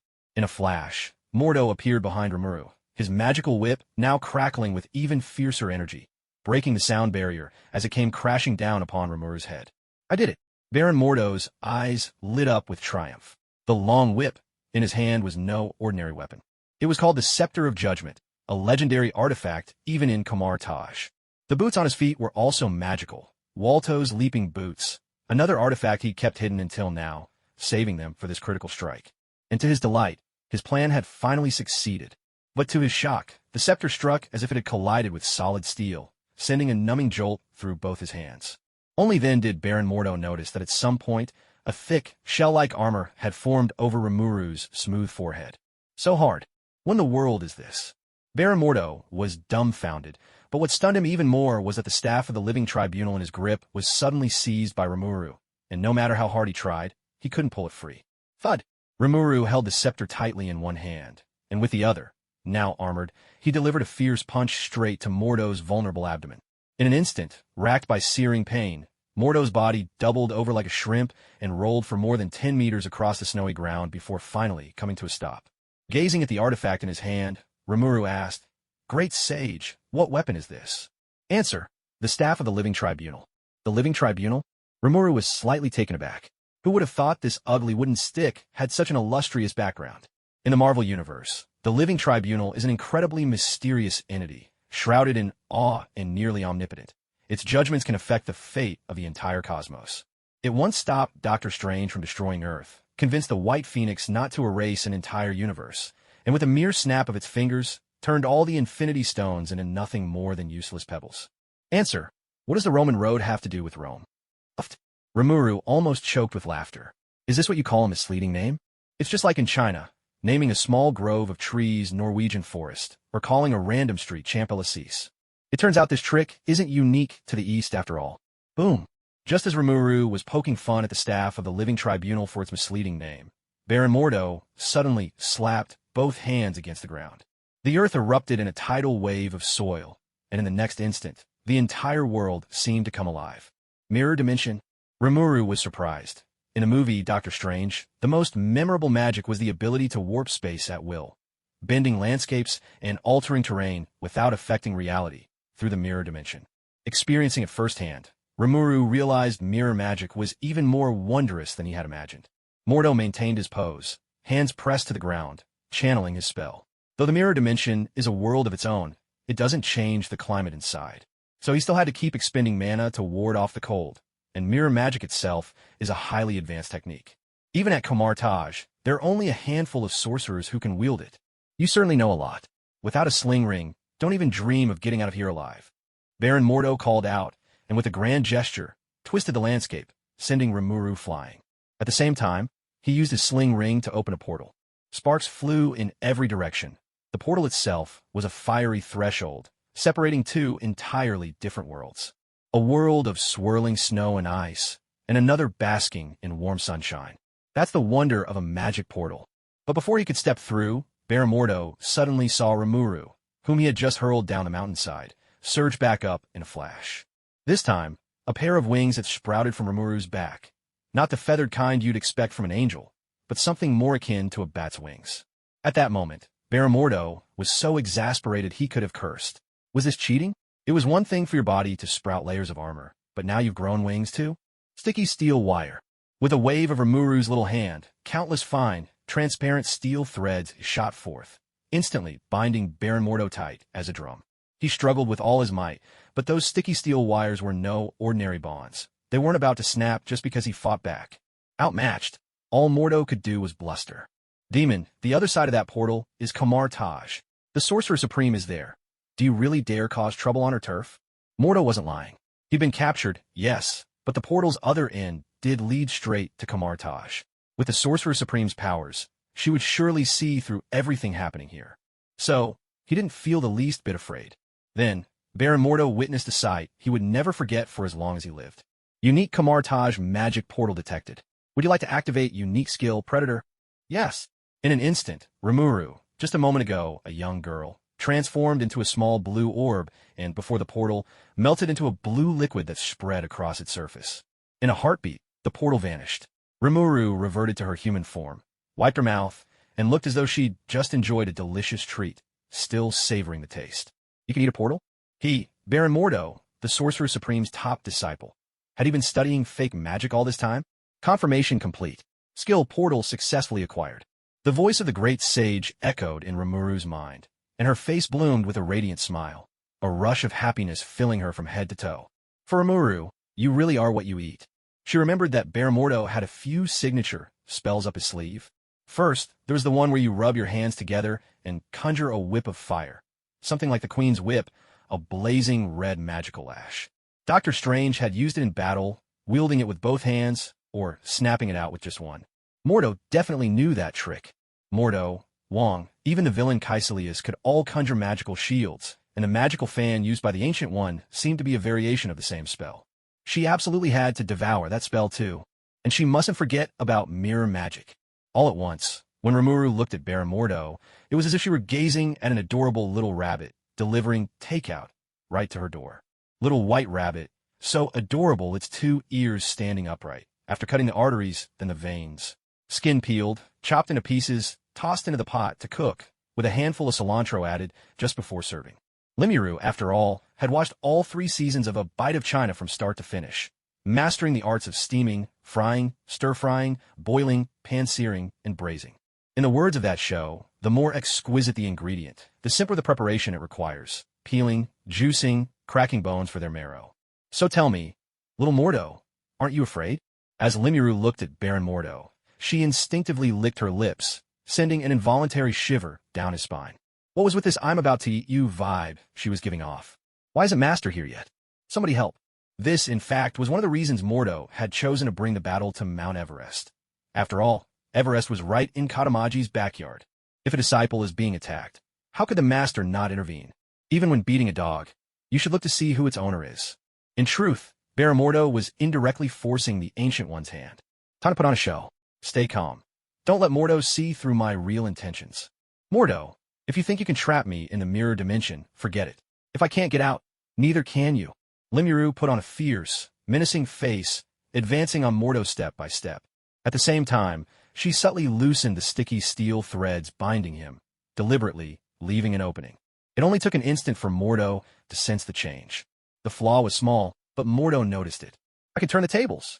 A flash of wild excitement flickered in Mordo's eyes, but he quickly bowed his head, hiding his thrill. Inside, Mordo thought, now's the time to test my acting skills. We've never met before, nor do we have any grudges to settle. Why don't we just call it even? You open a portal to New York, and we'll go our separate ways. How about it? Rimuru walked up to Mordo, putting on a show of being especially wary of the mirror dimension, acting as if everything was negotiable. It's now or never. Suddenly, Mordo broke free, the sticky steel threads snapping apart with a sharp twang. Chanting an incantation under his breath, he rubbed his hands together and conjured a blazing magical whip. In a flash, he lashed it at Rimuru. Caught completely off guard, Rimuru was sent flying by the whip, gravely injured, and could only roll back and forth on the ground in a desperate scramble as Mordo, whip in hand, pressed the attack. Mordo was in high spirits, the whip in his hands crackling with energy and power. Strength doesn't guarantee victory. Your pride and arrogance will drag you straight to hell. Pay for your hubris, Outlander. You forced me into this. I'll swallow it all. Rimuru shouted, like a cornered animal, ready to make a last stand. The long whip that Mordo lashed out was instantly and forcefully devoured by Rimuru. Confirmation complete. Skill acquired. Magic whip. A delighted gleam flashed across Rimuru's face as she couldn't help but lick her lips. What a delectable taste. However, realizing she might be getting carried away, Rimuru quickly pressed a hand to her chest and coughed lightly, making an effort to restrain herself. But if you looked closely, you'd still notice a subtle tremor running through her body. As the top apprentice of the Sorcerer Supreme, Mordo's perceptiveness was nothing to scoff at. He immediately saw through Rimuru's act. That magic devouring spell must take a heavy toll, doesn't it? You're barely able to stand now, aren't you? At first, Rimuru panicked, but then she put on a brave front. Nonsense. Taking you down is as easy as slicing vegetables. Yet, no matter how she acted, Rimuru's bravado looked like nothing more than a desperate bluff at the end of her rope. Baron Mordo's confidence only grew. Chanting an incantation, he crossed his hands and, after a series of precise gestures, summoned 2 blazing red energy shields adorned with intricate magical patterns, one on each hand. Forced to flee in disarray once again, Remuru found herself with no other choice. Backed into a corner, she invoked the magic devouring spell yet again. Confirmation complete. Skill acquired. Magic Shield. With both Magic Shield and Magic Whip in hand, conditions fulfilled. Acquired Magic Energy Manipulation. Nice. Rimuru's eyes sparkled. The moment she gained Magic Energy Manipulation, she instinctively mastered the ability to shape magical energy into any weapon she desired. A magic shield, a magic whip, a magic sword, a magic spear. She could conjure all of these and more without effort. Just then, the sage's voice resounded once again. Confirmation complete. New source of magical power detected. Do you wish to connect and absorb it? Rimuru was momentarily taken aback. A new source of magical power? Answer. In the Marvel Universe, so-called magic is the art of drawing energy from extra-dimensional realms. The white sorcerers of Kamartaj and others primarily absorb magical power from the trinity of dimensions governed by Agamotto, Hoggoth, and Ashtar, collectively known as the Vishani. Hearing the sage's explanation, Rimuru's heart leaped with joy. With an opportunity like this, what was there to hesitate about? Yes. In the blink of an eye, Rimuru was overcome by a sense of temporal dislocation. In a daze, she seemed to glimpse a vast and magnificent world. This world was impossibly distant and shrouded in mystery. Yet Rimuru could feel its undeniable presence. She realized she had established a faint, yet inseparable, connection with this dimension. A torrent of magical energy, brilliant and multicolored, rushed past her like a mighty river, flowing from the Vishani dimension, streaming past her side, and continuing onward into the unknown distance. Confirmation complete. The host has acquired a new source of magical power, distinct from magicules, the power of Vishani. Confirmation complete. The host's original magicules and the power of Vishani have fused, evolving into a higher form of magical energy. The host's very existence has ascended to a new level. In just an instant, Remuru could feel the difference. The sense of deprivation, the world shrouded in the scarcity of magicules after arriving in the Marvel Universe from the sealed cave, vanished completely. The whole world seemed to brighten, as if a dust-covered mirror had finally been polished and now gleamed with clarity. It felt like stepping out of a shallow puddle and plunging into a mighty river. Both Rimuru's body and soul experienced a profound elevation. Rimuru was overjoyed. She hadn't expected that, after being ambushed by Baron Mordo, she would stumble upon an opportunity to evolve. After all, even in the original, that time I got reincarnated as a slime. Rimuru's chance to evolve only came after she devoured the Orc Lord, gained his unique skill Gluttony, and evolved her Predator skill into Gluttonous King. Baron Mordo really was a good guy in his own way. Seeing Rimuru frozen in place, Mordo's eyes lit up with hope. Could it be that Rimuru had absorbed so much magic that her body could no longer move? That had to be it. Strike while your enemy is down. Mordo formed hand seals, conjuring 2 magical shields once again. With a powerful stomp, he launched himself 10 meters into the air, swooping down with the shields aimed directly at Rimuru's head. But Rimuru was still preoccupied with her sudden evolution. Why would she bother with Mordo, whose tricks were already spent? Don't make trouble. With a casual flick of her wrist, half a dozen blazing scarlet magic whips materialized out of thin air, lashing at Mordo from every direction, left, right, above, and below. Battered and broken, Mordo lay sprawled on the ground, his expression utterly desolate, as if all hope had left him. Why? Hadn't he been just a step away from turning the tables? Why did it have to end like this? After devouring Miss Shizu, Rimuru had gained Shizue's unique skill to greater. At this point, according to the classification system of the Juro world, Rimuru's power had already reached S rank, the realm of a demon lord seed. There was nothing wrong in calling herself a demon lord now. The Orc Lord had been about this powerful too, but with Rimuru's overpowered abilities, Predator, Great Sage, and Degrader, she was already among the strongest of Demon Lord seeds. Now, with her strength surging yet again, Rimuru was essentially at S+ rank. In the Jura world, even among Demon Lords, this placed her in the upper middle tier. And the gap between her and the fabled SS rank awakened Demon Lords, like Malim, was growing smaller. If she truly went all out, unleashing black flame lightning in a relentless barrage, destroying an entire continent would no longer be out of reach. Though not yet capable of destroying a planet, Remuru could now be counted among the ranks of the truly powerful. At this point, there were very few left whom Remuru regarded with any caution. Even against titans like the Ancient One, Odin, or Thanos, Remuru was by no means without the power to contend. As for the others, Hulk, Thor, Hela, and their ilk, in Remuru's presence, they would have no choice but to bow their heads and acknowledge allegiance. While Remuru was savoring the rush brought by this new surge of strength, Baron Mordo, reeling from a crushing defeat, finally managed to regain his composure. He looked at Remuru, his expression more complicated than ever. By now, how could he not realize that from start to finish, he had been played for a fool by Remuru? What a truly devious character. Observing Remuru, lost in thought and completely unguarded, Baron Mordo could only let out a bitter chuckle. This demon had never once taken him seriously from the very beginning. But now, even if he wanted to act, there was nothing he could do. A burning sensation spread through his limbs, his body overheating to the point where he almost wanted to rip off his clothes. He knew this wasn't because the room had grown warmer, but rather because it was so cold that his body had reached its limit. The temperature regulation center in his brain was sending out the wrong signals. In 5 minutes at most, he might very well freeze to death. Perhaps it was just his imagination, but Baron Mordo sensed a subtle shift in Rimuru's aura. Her magic was no longer pure darkness. There seemed to be a trace of the familiar power of the Vishani. Was it because she had devoured his magic earlier? His thoughts churned, and once again Baron Mordo was shaken. Just who was she? To gain new magical powers simply by absorbing another's magic. Such a thing was nothing short of terrifying. At that moment, a portal appeared abruptly within the mirror dimension. Dressed in a bright yellow robe, her bald head gleaming in the light, the Ancient One strode calmly through. Master! At the sight of the Ancient One, Mordo's eyes lit up.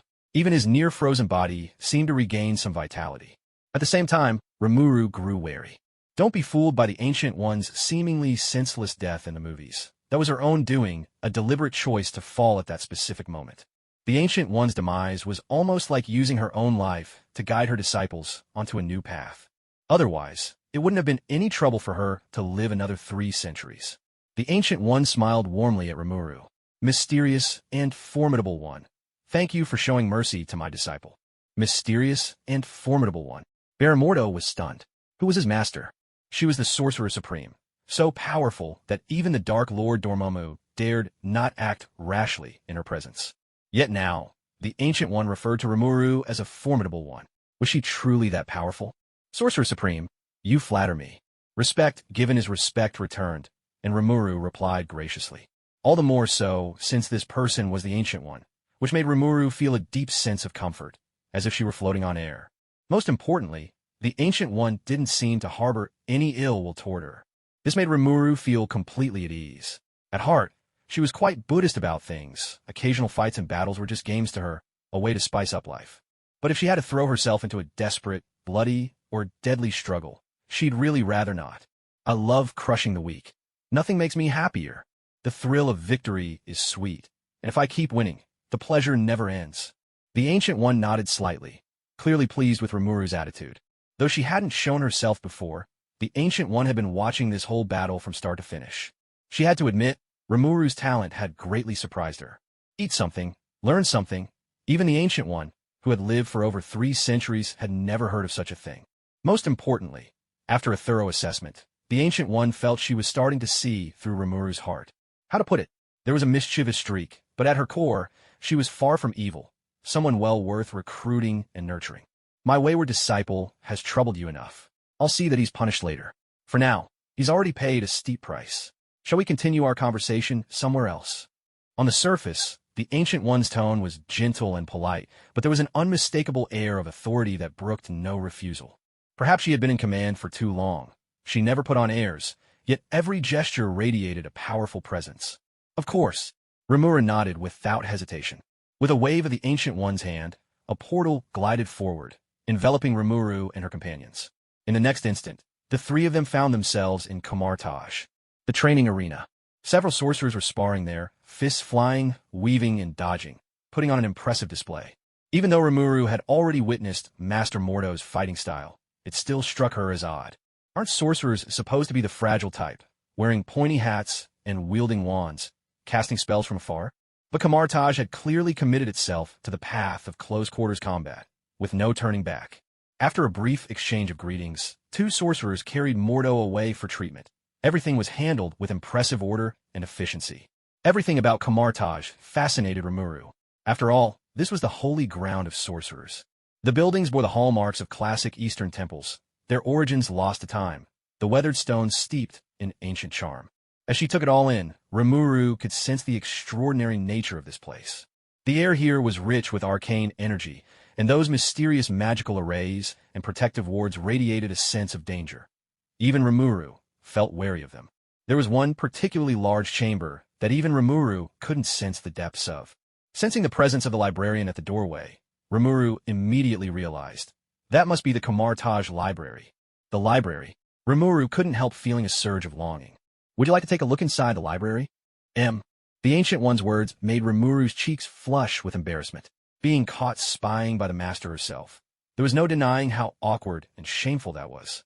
But in the next moment, Rimuru's eyes widened in surprise. What had the Ancient One just said? She asked, did Rimuru want to go inside and take a look? Was it really possible for her to enter and read those books?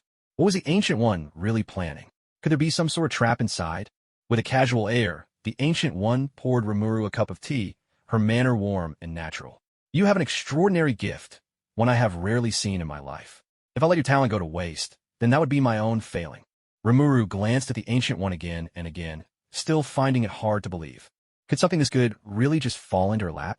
Sipping the tea in small, cautious mouthfuls, Rimuru pondered her options, but in the end, she simply couldn't resist the temptation. In a soft voice, Rimuru asked, if I go in and read the books, what price will I have to pay? The Ancient One shook her head. There's no price. Rimuru remained skeptical. The CEO of the company devoted to creating happiness had taught her that nothing is ever truly free. The cost is often hidden, and sometimes it's higher than you could ever imagine. After all, who was Rimuru? She was blessed with the great sage, her ultimate cheat. If she wandered around Kamartaj, soaking up knowledge here and there was a good chance the great sage could unravel the workings of all sorts of magic for her. Just as Rimuru was about to refuse, the Ancient One's voice sounded again.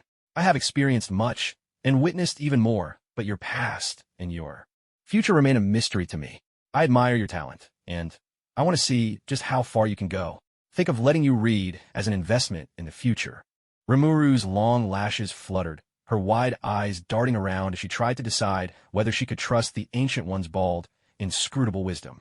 But the chance to read in the library, oh, it was so tempting, so irresistibly tempting. Is there really such a thing as a free lunch in this world? To be honest, Remuru found it hard to believe. The Ancient One's skill was simply on another level. If she wanted to set a trap, Remuru knew she might never even see it coming.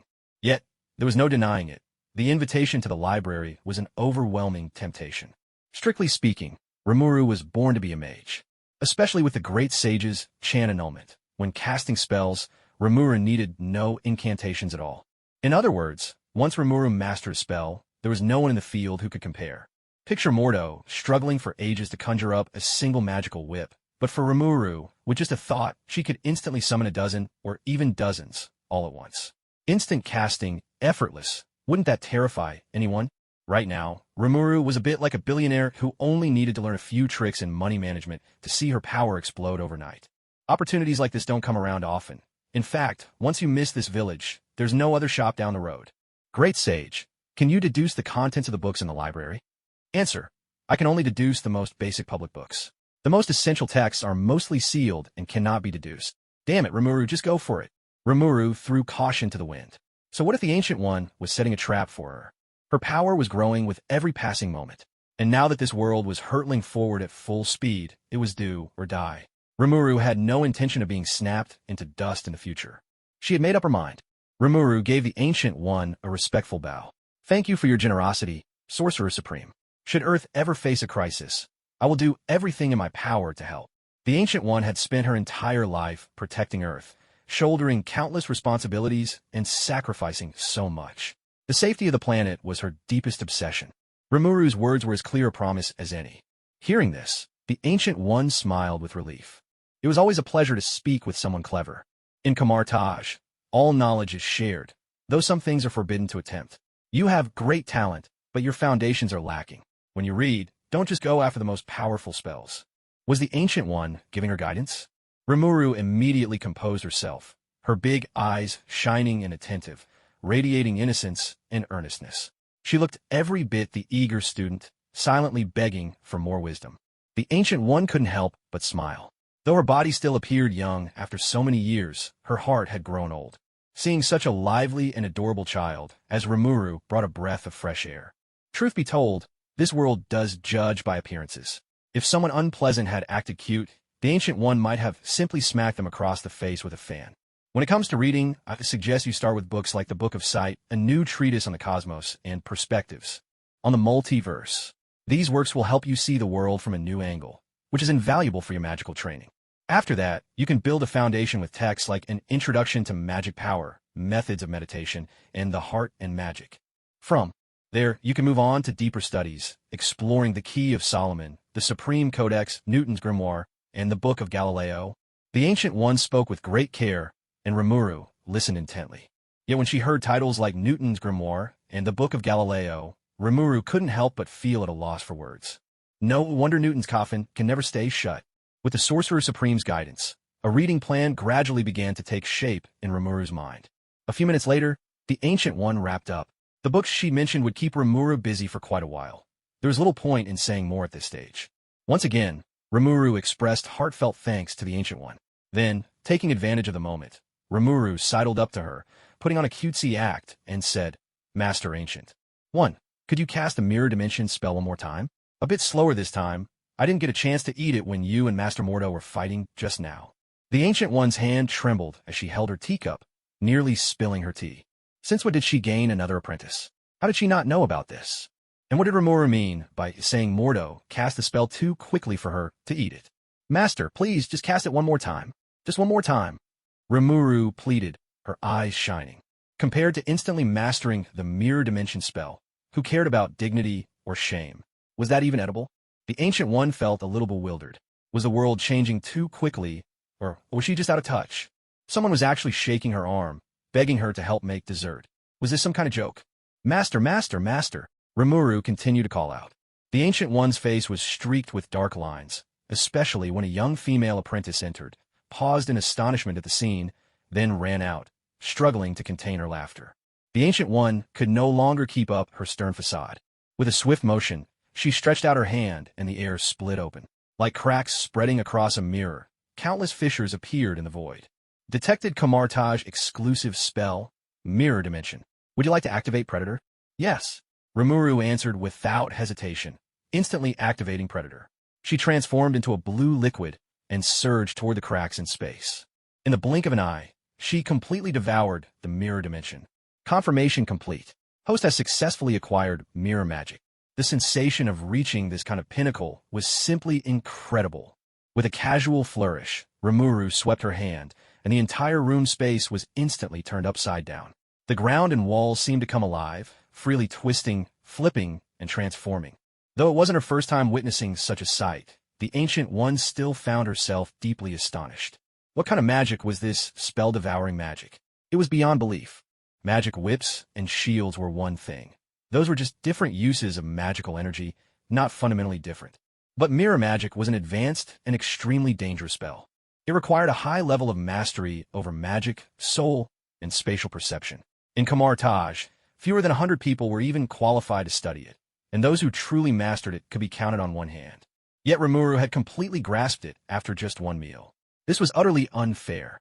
Even the Ancient One couldn't help feeling a twinge of envy and jealousy. Thank you, Master, for your generous gift, Remuru said sincerely, overflowing with gratitude. With the spell in hand, her future shenanigans would be so much easier. It was the perfect divine art for murder and mayhem. If she wanted to trap someone, she could just pull them into the mirror dimension. No matter how loud they screamed, it would be useless. Seeing Rimuru's sweet, innocent smile, the Ancient One nodded, feeling genuinely pleased in her heart. She even recalled her youth, those tireless days spent learning magic, when every bit of progress would bring her joy that lasted for ages. Sadly, ever since she became the supreme sorcerer, that kind of pure happiness had disappeared. Perhaps this is the price one pays for growing up. Just then, Rimuru's voice broke through the pleasant recollections of Gu Yi's past. Rimuru's eyes sparkled with excitement, her gaze brimming with yearning, just like Katanda Eru's insatiable curiosity. Master, do you have any secret spells tucked away? I can help spread your legacy far and wide. Gu Yi was momentarily speechless. Even with Gu Yi's exceptional self-control, she almost lost her composure from Rimuru's antics. Honestly, was it a mistake to send this greedy little rascal to the library to study? Rimuru might have shortcomings in many areas, but she was a master at reading people's expressions.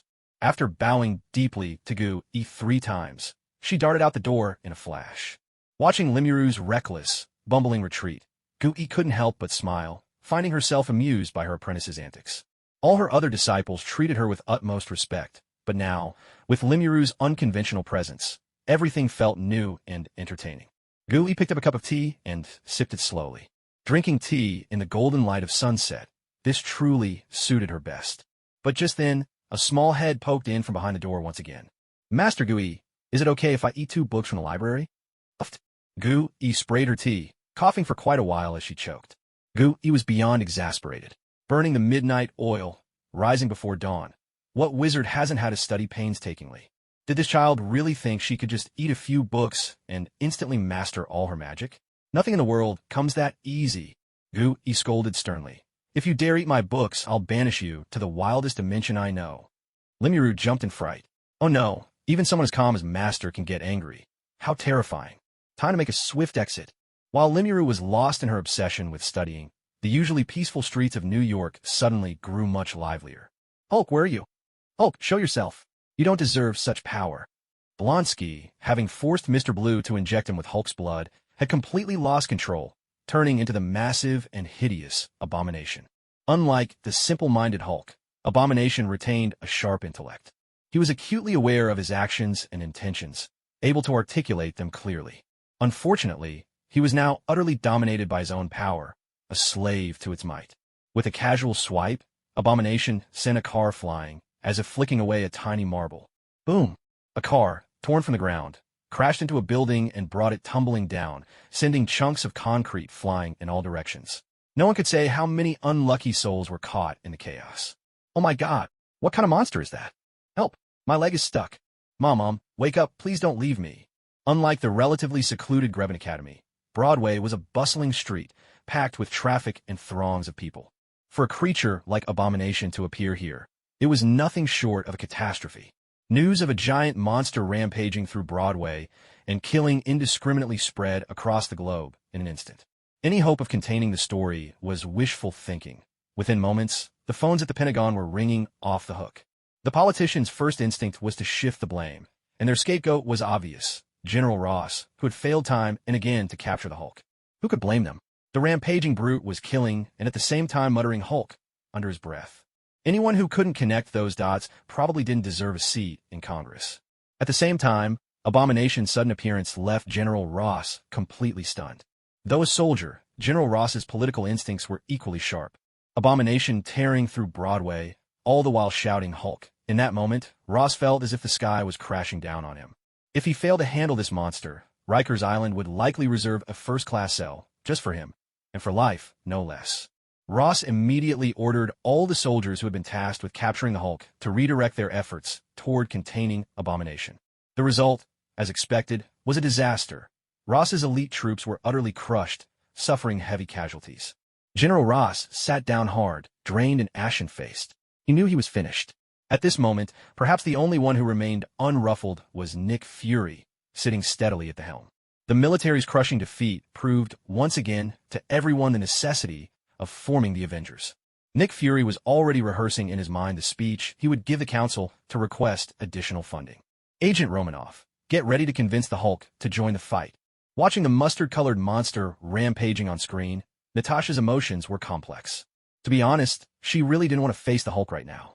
His pursuit of her not long ago had left a mark on her psyche that was hard to shake.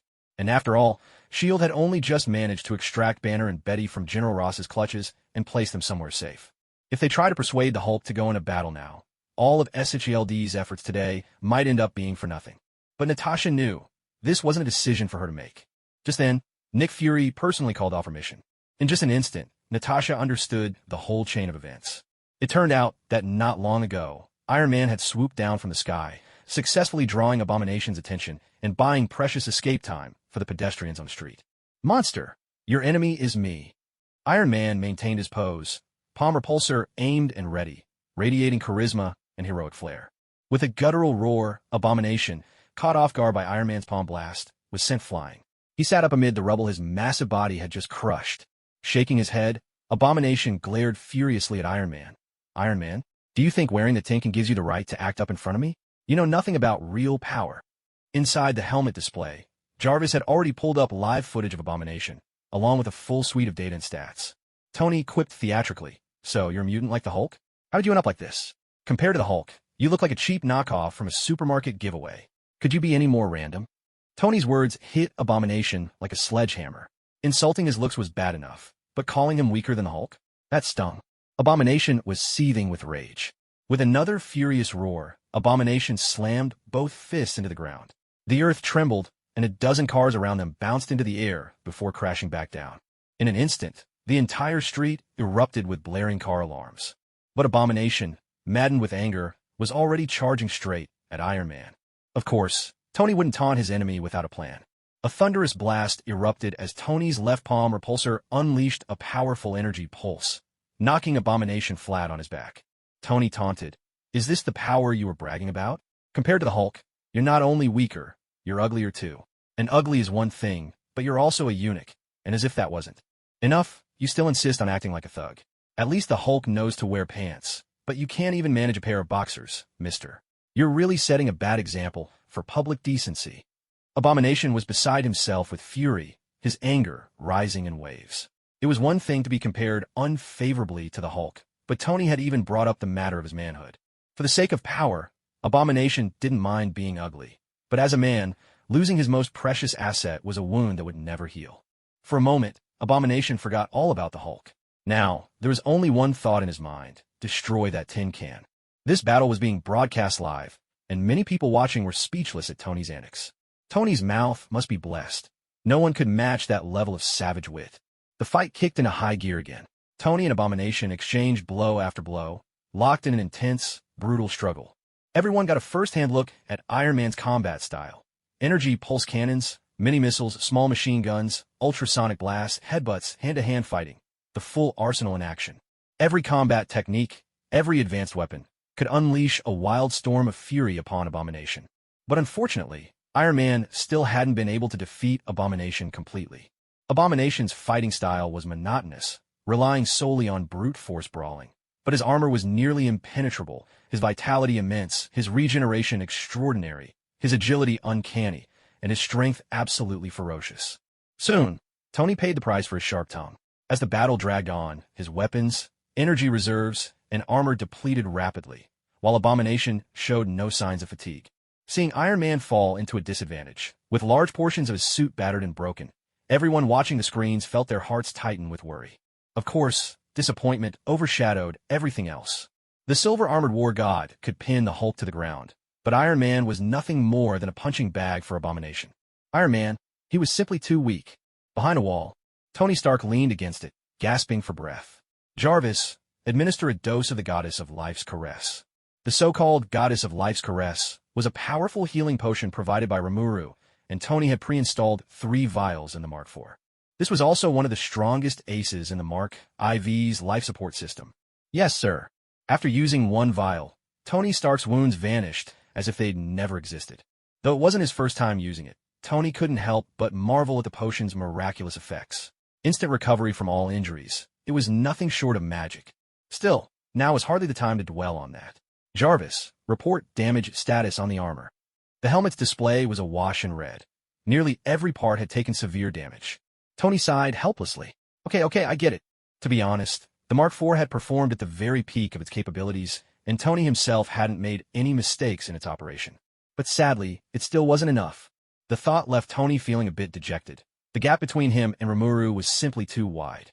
Without energy shield technology, the Mark IV's armor just wasn't up to the task of fighting a behemoth like Abomination. With the armor badly damaged, the shock absorption system was barely functional. Tony Stark had suffered multiple injuries. Out of 3 healing vials, he had already used 2. This battle was proving far more brutal than Tony Stark could have ever imagined. Jarvis's voice sounded, "Sir, energy reserves are down to 30%. You are in an extremely dangerous situation. I suggest you withdraw from combat immediately." Tony brushed off the warning, feigning ease. "Jarvis, my old man taught me plenty, but he never taught me how to run away from a fight. What you need to do now is help me simulate a path to victory." "Understood, sir." A thunderous crash echoed. Unable to locate Iron Man, Abomination was growing ever more frenzied. With a leap soaring over a dozen meters high, the monstrous figure bounded from rooftop to rooftop, venting his fury by smashing through walls and kicking cars out his way. In the blink of an eye, the entire street was reduced to chaos, a wasteland strewn with rubble and destruction. "Iron Can, is that all the strength you've got? Come out. Show yourself to me now." The Abomination's furious roars echoed all around, churning Tony's mind with worry and calculation. How could he possibly defeat such a creature? His energy reserves were running low, and he had precious few weapons left. It seemed he would have to rely on external help. Even if defeating the Abomination was out of reach, at the very least, he had to trap him to keep him from wreaking further havoc. "Jarvis, bring up a full holographic map of the street." "At your command, sir." After weighing his options, Tony settled on a particular building. "Jarvis, scan that building for any life signs." "As you wish." Jarvis responded almost instantly. "Sir, the scan is complete. No life signs detected." "Good. Now help me map out the best plan of action. I'm going to lure the big brute over and give him a taste of something nasty." "Understood." A rapid burst of gunfire rattled out, peppering the Abomination and drawing his rage squarely onto Tony. "Iron Can, so you finally found the guts to show yourself?" Catching sight of Iron Man, the Abomination's face lit up with savage glee, and he charged straight at Tony with a barrage of heavy blows. Tony, of course, had no intention of matching brute force with brute force. Dodging and weaving, he kept his distance, drawing the simple-minded Hulk into his rhythm. Within minutes, Tony had successfully lured the Abomination to his carefully chosen ambush point. Just as he was about to set off his last bomb, intending to bring the whole building down and bury the monster beneath the rubble, Tony was stunned to discover that a life sign had suddenly appeared on the rooftop of his trap. Zooming in, Tony was shocked to see a journalist standing there, camera on his shoulder, filming the chaos. There had been no sign of him during the initial scan. When did he get up there? Was breaking a story worth risking his life? Tony Stark could barely keep himself from cursing aloud. If Tony's mood could be summed up, it would be like a disaster movie gone epic, like a school suddenly let out for summer break. And to make matters worse, the Abomination, aiming for Tony, casually hurled a sedan, which, by sheer bad luck, was headed straight for the reporter's position. The sight of the car hurtling toward him left the reporter petrified. He squeezed his eyes shut, bracing for the worst. With a deafening crash, Tony's thrusters blasted with a surge of power, propelling him in front of the reporter just in time to catch the car in midair. The car that should have crushed him never landed. The reporter slowly opened his eyes, only to witness a sight he would never forget for the rest of his life. Iron Man, clad in battered armor, stood protectively in front of him. Half kneeling on the ground, he caught the oncoming car with both hands. It was Iron Man. Iron Man had saved him. The reporter watched as Iron Man, with visible effort, slowly set the car down. But at that very moment, the reporter's eyes widened in alarm, and he shouted instinctively, "Watch out!" His warning came too late. Tony had no chance to dodge. What surprised the reporter even more was that, just as Abomination's monstrous foot came crashing towards them, Iron Man suddenly wrapped his arms around him. A deafening crash echoed through the air. The world spun. The next instant, he and Iron Man were hurled away like cannonballs. Agonizing pain shot through the reporter, so intense that he coughed up blood, his consciousness slipping into a haze. His final, blurry impression was of sparks flying relentlessly from Iron Man's armor. Just like the reporter, Tony's vision went black. The sharp, searing pain threatened to knock him out as well. If Abomination hadn't been distracted by the newly arrived Hulk, who drew his attention away for a crucial moment, one of Marvel's legendary trinity, Iron Man, might have met his end right then and there. Perhaps this, too, was the power of the protagonist's halo. Sir. His vision darkened, a ringing filling his ears. Only after a long moment did Jarvis's voice gradually become clear. Sir, I have detected a critical threat to your life. According to protocol, I am about to administer a dose of the goddess of life's embrace. This was an automatic program Tony had set up himself, designed for situations of extreme danger like this. Stop. No sooner had Jarvis prepared the injection than Tony halted him. Sir, Jarvis urged, your injuries are extremely severe. Immediate intervention is necessary. Otherwise, you will go into shock within 10 minutes. Organ failure will occur in 20, and in 30 minutes, death will be inevitable. Tony glanced toward the other side, where the raging battle between the Hulk and Abomination threatened to tear the world apart with every move. He took a deep, steadying breath. My fight is over, he said. Let the recovery serum go to this reporter instead. Sir, your selflessness is truly remarkable. You are noble and pure, Jarvis replied. Tony managed a wry smile. Noble? No, not at all. I'm just a failure. Begin treating the reporter, Jarvis. Yes, sir. The last vial of recovery serum was administered to the reporter. His wounds began to heal rapidly, while the battered Iron Man shot into the sky. Before their screens, countless viewers stared at Iron Man soaring upward, their eyes shining with inspiration as stories began to take shape in their minds. Iron Man is defeated by Abomination and flees the battlefield. Superhero or cowardly deserter? If he can't protect the citizens, does Iron Man still deserve to monopolize the use of humanoid mechs? Because Abomination had one less piece of equipment than the Hulk, a pair of pants, this battle ended with Abomination's crushing and undisputed defeat. And so, the grand and tumultuous Battle of New York drew to a close. Perhaps S.H.I.E.L.D. had succeeded in recruiting Banner, but the Hulk himself had no interest in cooperating. After his fight with Abomination, the Hulk leapt away from New York, bounding across rooftops and leaving behind a trail of crushed buildings. S.H.I.E.L.D. didn't intervene. They simply dispatched agents to secretly track the Hulk's escape route from start to finish. Where the Hulk ended up wasn't all that important, so long as he remained under SHLD's watchful eye. Nick Fury's calculations were meticulous.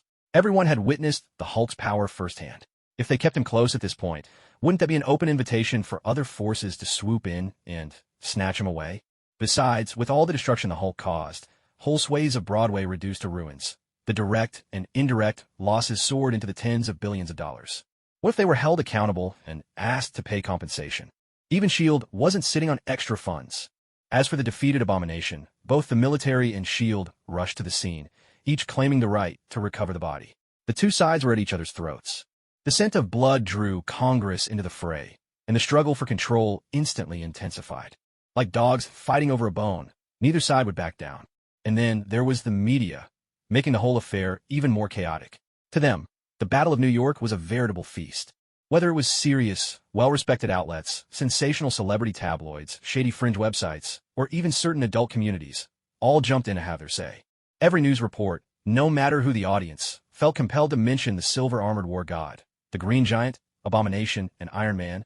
Otherwise, it was as if they had completely lost touch with the times. As for the angles of their coverage, the approaches were countless and varied. Some reported the course of the battle. Others dug into the damage New York had suffered. Some questioned whether the Green Giant and Abomination were results of military bioexperiments. And still others broke down the Silver War God's powers and Iron Man's Mark series. There was no doubt, no matter the comparison, Iron Man came out utterly humiliated. The results spoke for themselves. Silver-armored war god, Green Giant, Abomination, Iron Man. The silver-armored war god received endless praise, with compliments showered on him as if there were no limit. His mysterious identity and the portal he used to depart at the end sparked wild speculation among both professional analysts and the casual public alike. Meanwhile, Iron Man became the poster child for weakness, a running joke, especially as certain parties fanned the flames. Many media outlets began to openly question whether Iron Man was truly qualified to wield the armor. Many public intellectuals have even openly declared that, for the sake of world peace and the safety of all humanity, Iron Man should release the patents for his Iron Man suit, so that its potential can be fully realized. Never overestimate the integrity of the media, especially when someone is deliberately steering public opinion. Denouncing Iron Man has already become a form of political correctness. At one point, it even created the illusion that in the Battle of New York, Iron Man was actually the real villain. California, Malibu Coast, at a private villa. On the television, a talk show was playing. The host. It was that same unpleasant man from Iron Man 1. The one who smashed a glass with a baseball and urged everyone to dump their Stark Industries shares. At this moment, his performance was extremely exaggerated. He raised both thumbs enthusiastically, then slowly, inch by inch, flipped them upside down. Iron Man, take my advice. Just go home and keep saving the world in bed with those celebrity models. There, it won't matter how strong you are. Even if you're weaker than Ultraman, those models will never call you out. Real fights, those are not for playboys like you. A burst of laughter erupted from the live audience. Tony Stark was utterly annoyed. Jarvis, buy that TV station for me. Next episode, let him keep hosting, but make him do 100 episodes where all he does is praise me. Jarvis replied, yes, sir. Tony Stark changed the channel. This time, the show was clearly different in style from the previous one. It resembled a celebrity interview program, with a beautiful host and a panel of experts, chatting together in a relatively serious atmosphere. An elderly expert, with only a few stubborn strands of hair left on his head, spoke confidently. The humanoid mech is a revolutionary invention, and Stark is truly a genius. But without a doubt, he's only a great inventor, not superhero material. The beautiful host asked, so Professor Simon, are you saying Stark should open up the patents for the humanoid mech? Professor Simon replied, absolutely. Tony Stark's face remained expressionless. Jarvis, acquire this TV station as fast as possible. Within 3 days, I want this expert to change his tune and publicly declare that private property is sacred and inviolable. Jarvis responded, understood, sir.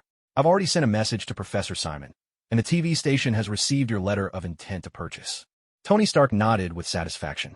Jarvis, help me put together a list of all the TV stations, newspapers, and websites across America that are spreading negative opinions about me. For those openly spreading false rumors, send them a legal notice. Contact Pepper and have her assemble our legal team to file lawsuits. For those spreading negative opinions, if it's a large corporation, buy their shares. I want a say in their boardroom. If it's a small company, just acquire them outright. Jarvis replied, sir, I'm afraid I can't do that. Some newspapers and websites have powerful backers. They're mouthpieces for the Pentagon and the military. Tony Stark said, then let's stir up a media storm. Get the senators debating gun control again.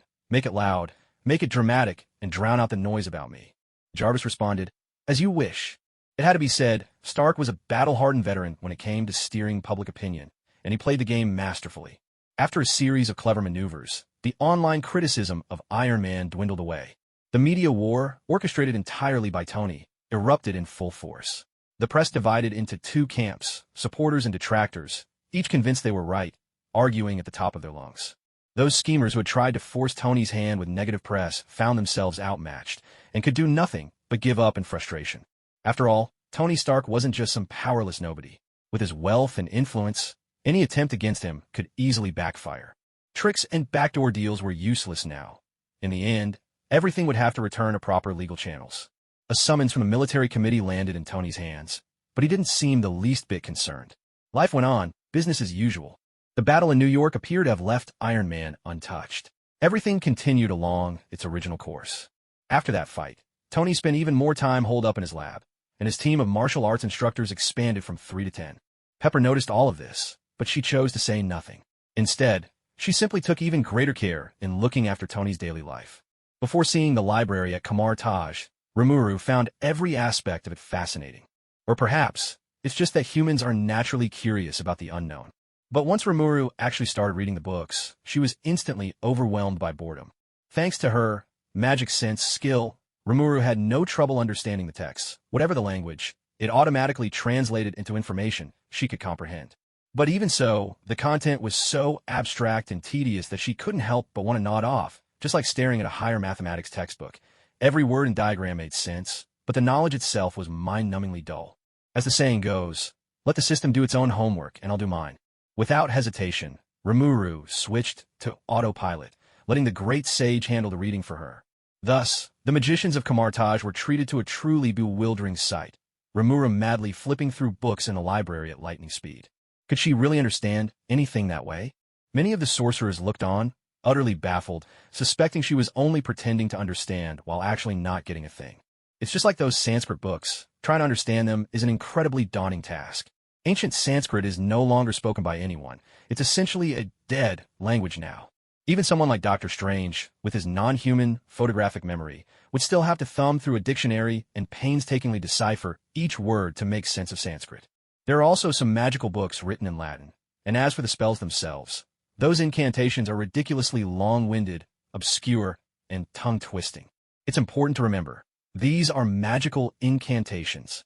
If you mess up even slightly, the spell might fizzle, or worse, turn into something even the caster can't fathom.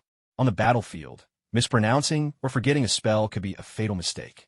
Rimuru finally began to understand why Kamartaj was such a prolific producer of melee mages. Think of students who avoid memorization-heavy subjects and instead opt for science. Suddenly, everything makes sense. But this also serves as a reminder. There's no future for slackers, unless you've got cheat codes and a truly extraordinary father. Talent counts for 30%, hard work for 70%, and then, well, the remaining 90% comes from your parents. As for those fleeting acquaintances in the library who questioned Remuru, she only smiled in silence. Some people might seem relaxed on the surface, but in reality, they're even more relaxed behind the scenes. For Remuru, once the great sage has mastered a concept, it's as good as being mastered herself. And if the great sage's explanations are too complex, Remuru can always ask for a simplified, illustrated version. Just like in those anime scenes where the great sage explains the concept of magicules to the demon lord. If the all-text explanation is too deep to grasp, no problem. Just bring on the diagrams and visuals. What's even better, once Rimuru truly learns magic, she'll never have to recite spells again. When you're living a cheat-enabled life, there's really nothing to explain. How can you not be jealous? Jealous? Well, getting worked up won't help. Even with the great sage's help, Rimuru still followed the Ancient One's advice and started from the basics. If the Ancient One hadn't said anything, Rimuru would have browsed at will, but since she did, Rimuru couldn't just ignore her words. This isn't just a matter of ability. It's about attitude and character. It's a matter of basic respect for the teacher. Truth be told, all of the above is just a load of nonsense. Rimuru's real motivation? Since the Ancient One dared to let her into the library, there was every chance she was secretly watching from some hidden corner. So, of course, this was a time to put on her most obedient act, to put on a good show for the Ancient One and earn some favor points. That way, she could rightfully ask the Ancient One for even more benefits down the line. After all, it's the child who cries who gets the milk. When it comes to sly tricks, fighting for your legitimate interests, Remuru is a true expert. It must be said, the reading sequence that the Ancient One recommended to her, progressing from the simple to the profound, was indeed exceptionally well designed. The first thing this knowledge offered Remuru was an entirely new worldview, a fresh perspective from which to observe this vast multiverse. Many of the ideas within these books were, in fact, in direct conflict with the education Rimuru had received in the past. They even left Rimuru's thoughts somewhat muddled. For instance, in Rimuru's previously ingrained philosophy, the origin of the world was matter. Matter determined consciousness, and consciousness was merely an objective reflection of matter within the human brain. The body was the source of consciousness. When a person died, their light was extinguished. Yet in the Book of Vision, there was no distinction between consciousness and matter. The true nature of the world depended entirely on one's vision. Some people spend their entire lives focused only on the small patch of Earth in front of them, while others can gaze upon the starry cosmos, see through time and space, and perceive the depths of the multiverse. Undoubtedly, these books had a tremendous impact on Remuru.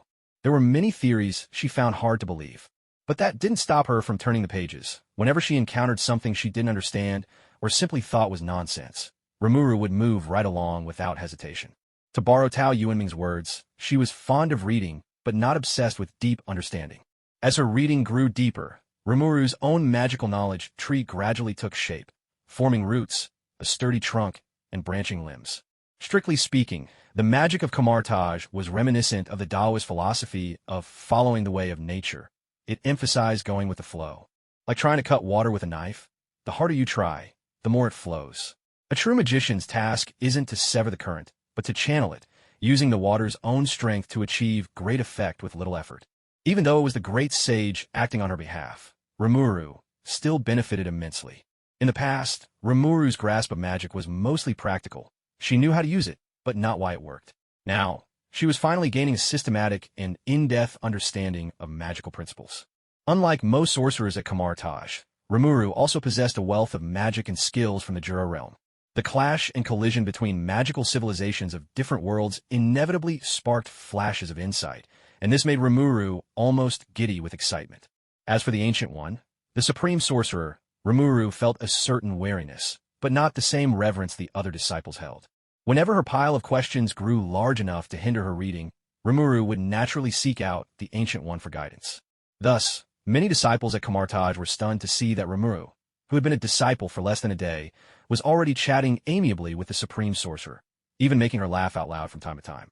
This inevitably stirred up some envy among the disciples, for after all, not everyone was privileged enough to receive such personal attention from the Ancient One.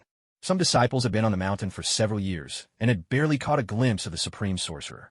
That made them feel even more disgruntled. As a result, unsavory rumors began to circulate among many of the disciples.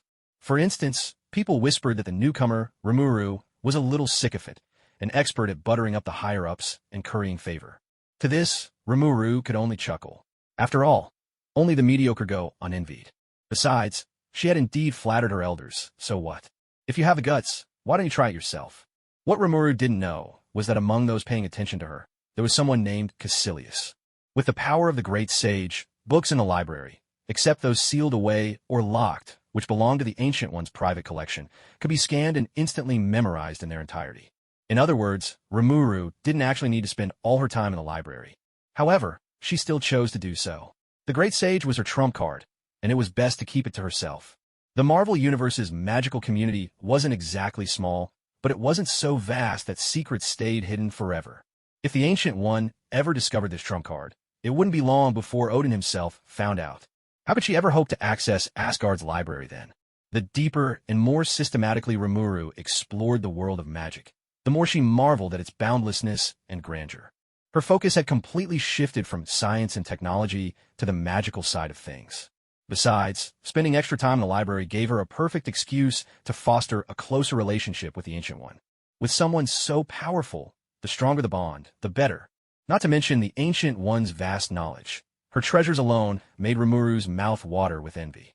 If you don't know how to flatter your teacher and make them happy, how do you expect to inherit their finest treasures? Dream on.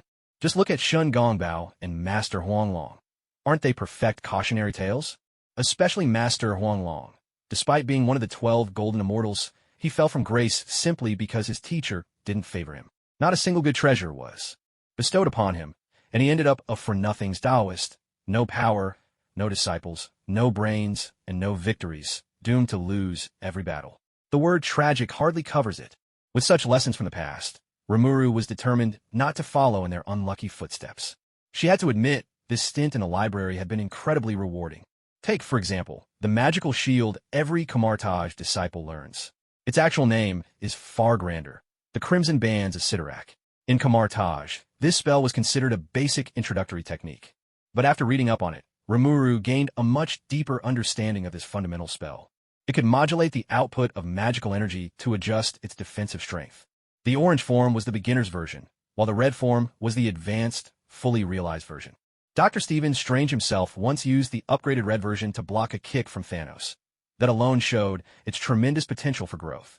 Among these, there were many fascinating spells, such as the Sacred Sword of Ishani, the Ancient Body of Hoggoth, Bolt of Balthak, Shield of Seraphim, Teleportation, Source of Divine Power, Form of Icon, and the Crimson Bands of Sidorak, to name just a few. The reason these spells stood out in memory was that they were the very ones Doctor Strange showcased brilliantly during his epic battle with Thanos in Avengers: Infinity War. For instance, the Ancient Body of Hoggoth was the spell that transformed Thanos' black hole attack into a dazzling flurry of butterflies, leaving Thanos utterly bewildered. In her previous life, this spell left a deep impression on Remuru. It was simply too fantastical, too beautiful to forget. Many fans even affectionately called it the butterfly transformation spell. Then there was the Form of Icon, which began with a gesture reminiscent of the thousand-armed Avalokiteshvara, instantly splitting Strange into countless duplicates. This spell was absolutely mind-blowing. The clones were both real and illusory. Though they seemed like mere illusions, each could launch an attack of its own. When Strange unleashed this move, every clone simultaneously wielded a magical whip. In a heartbeat, Thanos was ensnared from all directions. It was nothing short of miraculous. It was, in essence, the Marvel version of the multi-shadow clone technique. As for the Crimson Bands of Sidorak, this spell was even more intriguing. Sidorak was no ordinary being. He was a figure on par with Dormammu, the ruler of the Crimson Cosmos. The Crimson Bands were a formidable binding spell. Even someone as powerful as Thanos would struggle mightily to break free. For ordinary people, once bound, there was simply no escape. They were at the mercy of the caster. The Shield of Seraphim was an all-encompassing, seamless energy barrier. It once enabled a spaceship to achieve a gentle landing. But what does it mean for a spaceship to land softly? It's akin to withstanding the impact of a small meteorite. Its defense was nothing short of extraordinary. Having mastered these spells, Rimuru's abilities were now more or less complete, and her power soared to new heights. Aside from being slightly lacking in her understanding of the multiverse, time, and the soul, Rimuru's strength was now on par with the Sorcerer Supreme. At this point, Rimuru had truly become one of the Marvel Universe's most formidable beings. Just as Rimuru was savoring the joy of her newfound powers, someone's arrival disturbed her thoughts. "Good day, Master Caecilius. Good day, Master Caecilius. Good day, Master Caecilius." Rimuru looked up and noticed that everyone in the library was greeting the newcomer. Not only that, but their attitude was one of utmost respect. If it had been an unfamiliar sorcerer, Rimuru wouldn't have been so surprised, but this man's name was Caecilius. Caecilius is the main antagonist from Doctor Strange. He's the one who stole the crucial pages from the Book of Cagliostro that summoned Dormammu, and, together with a handful of followers, betrayed Camartage. The feat Caecilius could brag about for a lifetime is having personally killed the Ancient One, the Supreme Sorcerer. What Rimuru hadn't expected was that, before his betrayal, Caecilius was actually so popular at Camartage, even seeming to command considerable respect. Like the old saying goes, Wang Meng was humble before usurping the throne. Rimuru couldn't help but marvel at the performance. This guy could give the most cunning schemers a run for their money. Even Oscar owes him a golden statue. However, just then, Rimuru's mind went blank for a moment, because this highly respected sorcerer Caecilius was heading straight toward her. They had never met before. Had she somehow offended him without knowing it? Still, Rimuru was unfazed. If he dared to pick a fight, she wouldn't mind giving him an early meeting with Dormammu. Caecilius looked Rimuru up and down and smiled. "Greetings, Sorcerer Rimuru. My name is Caecilius. It's a pleasure to meet you." "Hello," Rimuru replied casually, brushing him off. She really had no intention of befriending a notorious villain with a death wish like him. Caecilius could tell Rimuru was being perfunctory, which left him a bit puzzled. By all logic, this was their first meeting. There shouldn't be any reason for animosity. Of course, he wasn't foolish enough to bring this up directly. He made small talk, while Rimuru deflected with vague responses. One tried to steer the conversation, the other replied half-heartedly. But from the outside, it looked as if the two were having a lively and friendly exchange. Little did anyone know, their conversation went something like this. "Caecilius, Sorcerer Rimuru, what made you choose to study magic?" "Rimuru, isn't it obvious? Who needs a special reason to study magic?" "Caecilius, Sorcerer Rimuru, are you aware that the Supreme Sorcerer has lived for countless years, so long, in fact, that no one knows her true age?" "Rimuru, sure I know. She's lived for about 300 years, right?" "Caecilius, the social butterfly Caecilius was left speechless. 300 years. Would it kill you to at least pretend to be impressed?" He met people with low social skills, but never someone quite as hopeless as this. Was she the conversation terminator? For mere mortals, 300 years was indeed an unimaginably long time. Enough to witness the rise and fall of dynasties and the cycles of several generations. From the founding of the United States to the birth of Iron Man in 2008, it had been only 243 years. So, you can imagine just how astonishing and tempting it must be for ordinary people to encounter someone like the Ancient One, who has lived over 300 years. But for Remuru, such longevity is hardly impressive. On the Jura plane, aside from humans, whose lives are comparatively short, most other magical beings tend to have exceptionally long lifespans. Take Veldora the Storm Dragon, for example. Sealed away by a hero in the infinite prison for 300 years, and he came out none the worse for wear. Or Malim, the little demon lord, ancient beyond comprehension and virtually immortal. For Remuru now, even if Thor, the god of thunder, had died of old age, she might still look as young as ever. So, Caecilius's attempt to lure Rimuru into their fold, to worship Dormammu or whatever, was simply barking up the wrong tree. As for Dormammu himself, Rimuru couldn't help but entertain an immature thought. What would Dormammu actually taste like? If he took off his head and guts, would his protein content be 6 times that of beef? Would he crunch like a chip, with a hint of chicken flavor? When words fail and interests don't align, there's little point in further conversation. Seeing he was getting nowhere, Caecilius offered a few polite remarks and left, visibly disappointed. Rimuru didn't mind at all. The two of them were total strangers, and Caecilius had probably approached her after hearing about her page-turning exploits in the library, hoping to coax her into reciting the Book of Cagliostro for him. Utterly boring. It seemed that at this point, Caecilius already harbored rebellious intentions, but was still too wary of the Ancient One's unfathomable power to openly steal any books. Watching Caecilius's retreating figure, Rimuru was lost in thought. If she were to sell out Caecilius to the Ancient One, would he fetch a good price? At this time, the Ancient One's secret of quietly drawing power from the Dark Dimension had yet to be exposed by Strange, so her desire to die probably hadn't solidified. If Remuru handed over this traitorous disciple, would it be worth it? To be honest, Remuru wasn't sure. Most big shots, upon discovering a traitor in their ranks, would deal with them immediately, as long as there was proof. But the Ancient One, she valued destiny above all. Reporting a matter like this required a very particular touch. If handled poorly, it could easily backfire and leave the leader with the impression that you're nothing but a schemer, something to be approached with utmost caution. In the end, Rimuru decided to jot down Caecilius's name in her little notebook and wait for the perfect opportunity. Meanwhile, Caecilius, just as he was heading out, suddenly felt a chill run down his spine, a cold shiver that made him quicken his pace without even realizing it. He had no idea that, after that brief attempt to win Rimuru over, she was already calculating how best to sell him for a good price.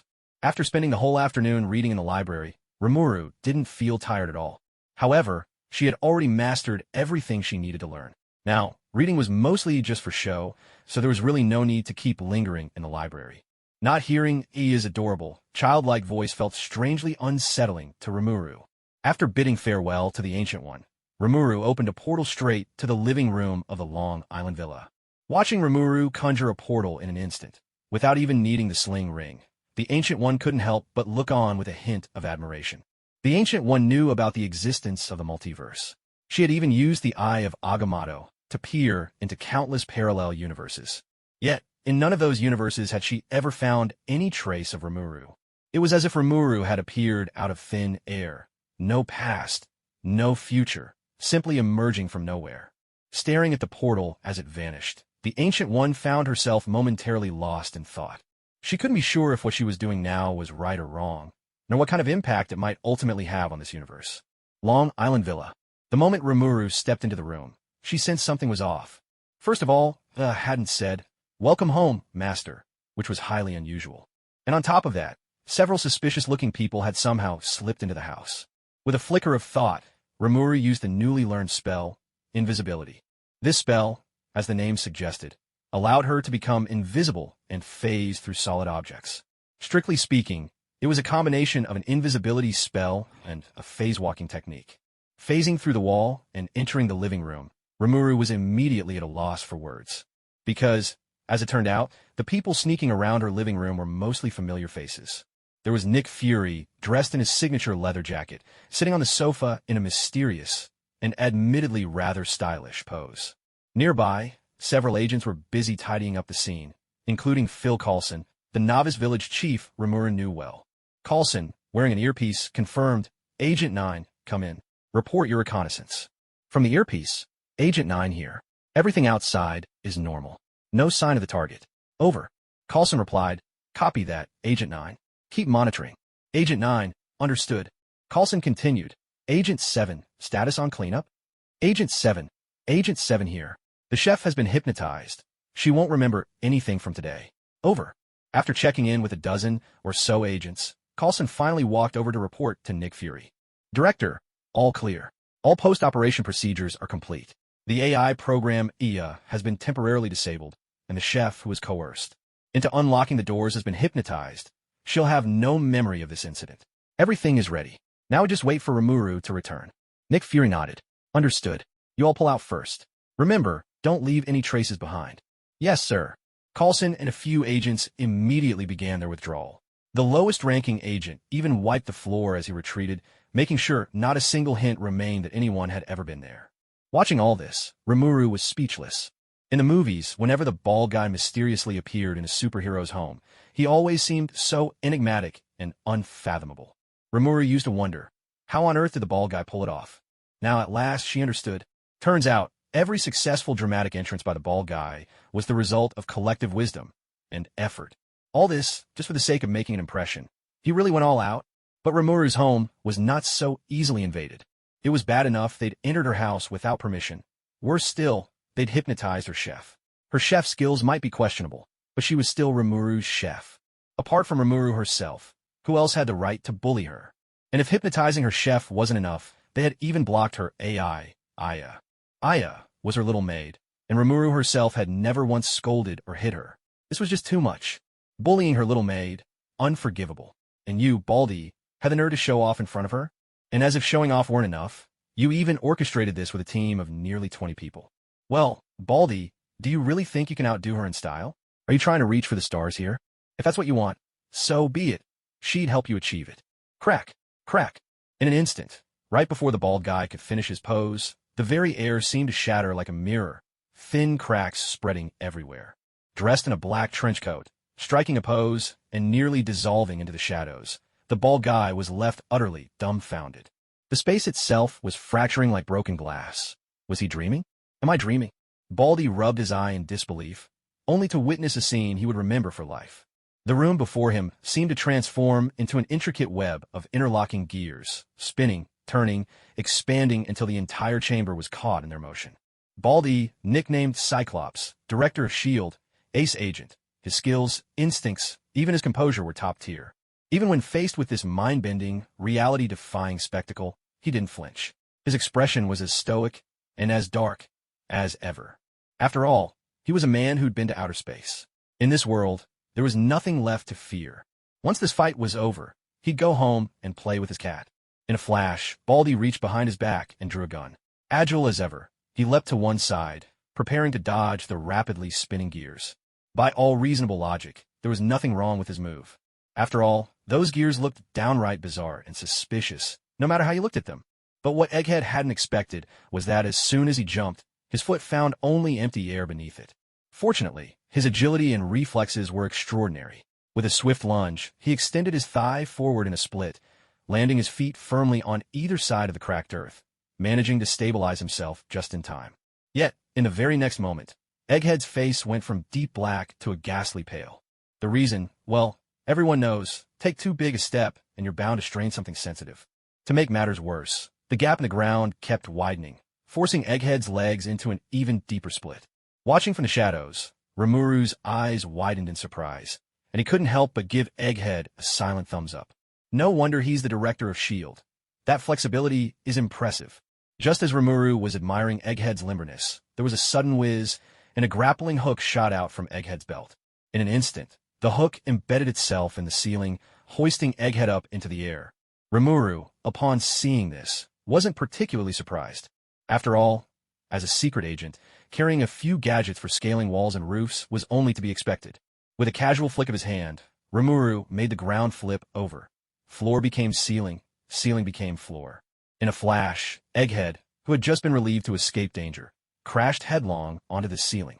Immediately, his eyes rolled back, and he sucked in a sharp breath, wincing in pain. His poor back. First the floor came to life, then the rolling gears, and now, to top it off, the floor and ceiling had swapped places in an instant.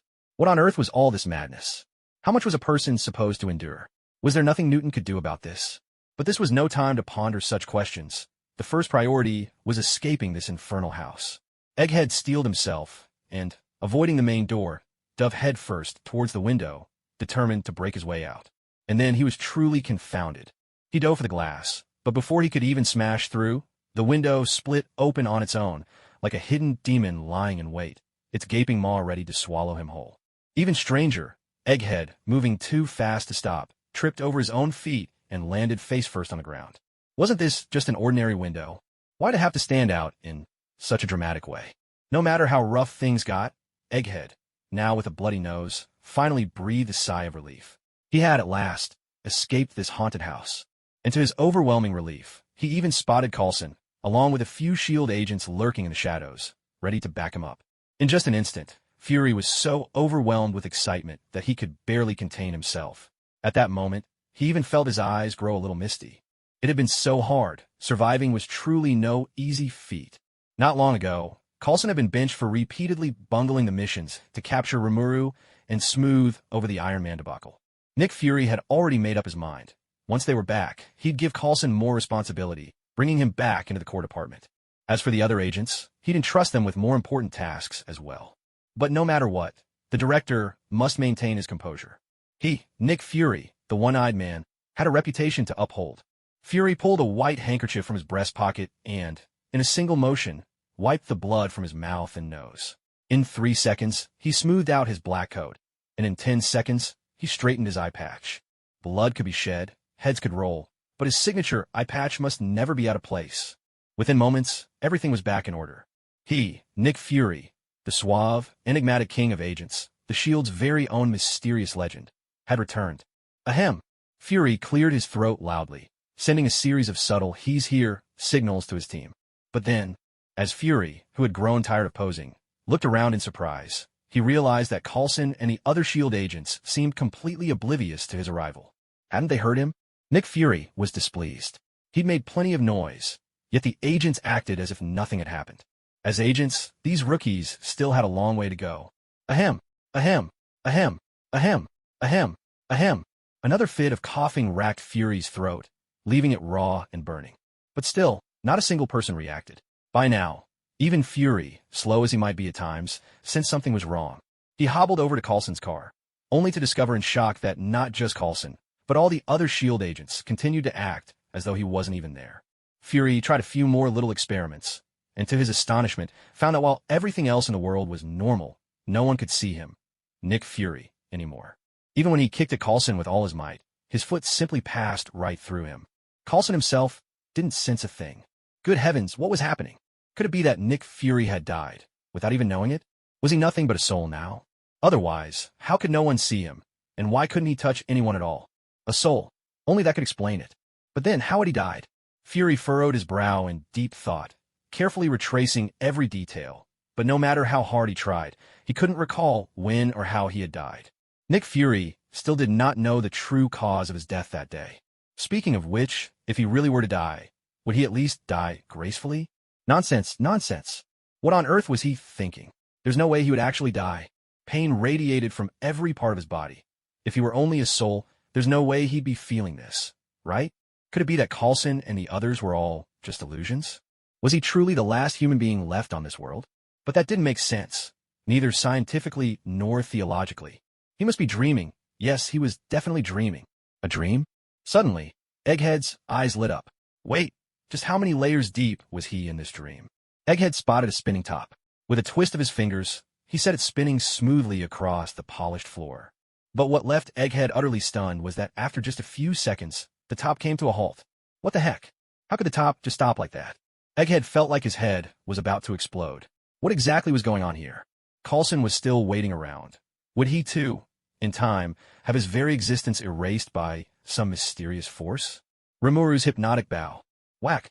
Rimuru waved her hand with effortless flair, a spell of her own invention landing squarely on the back of Egghead's head, swift, graceful, and thoroughly decisive. Egghead swayed, then collapsed into a deep sleep. Looking at Egghead, now fast asleep, Remuru felt immensely satisfied. From this moment on, she too had a spell worthy of being passed down through the ages. To think she'd picked it up from these Westerners, adapting to local customs in her own way. Perhaps it was a matter of copyright awareness, but among Western mages, every magical invention was named after its creator. For example, the shape of Icon was invented by the mage Icon. The crimson chains belonged to the Crimson Lord Sidorak, and there were Vishanti's sacred sword, Sabo's thunder, Thomas's ascending spiral, and Schrodinger's Loki, all following this tradition. In the future, Rimuru would likely develop more spells of her own, like Rimuru's Mark of Upheaval, or Rimuru's Face-Breaking Fist. Sooner or later, the world of magic would surely make room for Rimuru's name. After a period of steady shaking, Nick Fury slowly regained consciousness. Opening his eyes, he found himself staring at an unfamiliar ceiling. He reached up and rubbed the throbbing pain at the back of his head, his mind still foggy, as memories from just before he blacked out gradually returned.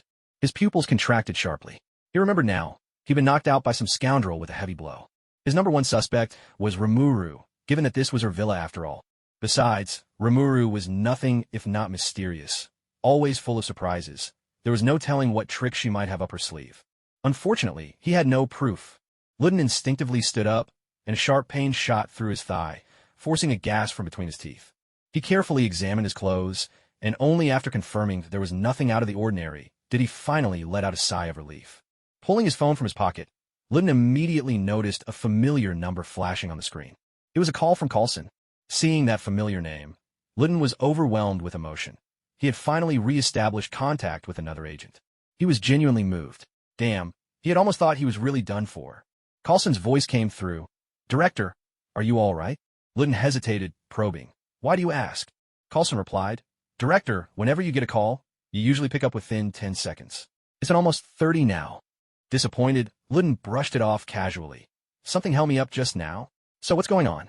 Coulson continued. Director, logistics has detected the location of the Wind God. It's flying toward Long Island. Please be prepared. Luden's eyes gleamed. The Wind God? Where did it first appear? Coulson answered. West coast of California. Luden drew a deep breath. Understood. Stay hidden, all of you. From California's west coast to New York, crossing the entire United States. Under normal circumstances, it was hard to believe Rimuru wouldn't have had a chance to act.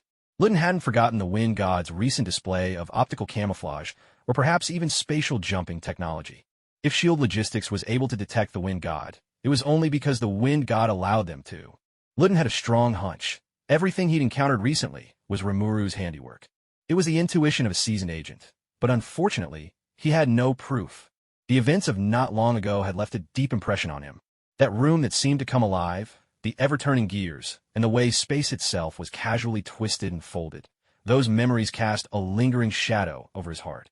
Unless you'd lived through it yourself, you would never understand the terror of being the only one isolated in a world where everyone else still exists. On this earth, if anyone claimed to know more secrets than Luden, he'd consider himself second. Who would dare claim first? Yet all he encountered today was still beyond his imagination. It all felt like something only a god could do. This world was far more mysterious than he'd ever imagined. Looking back on how he once thought he had everything under control, what a joke.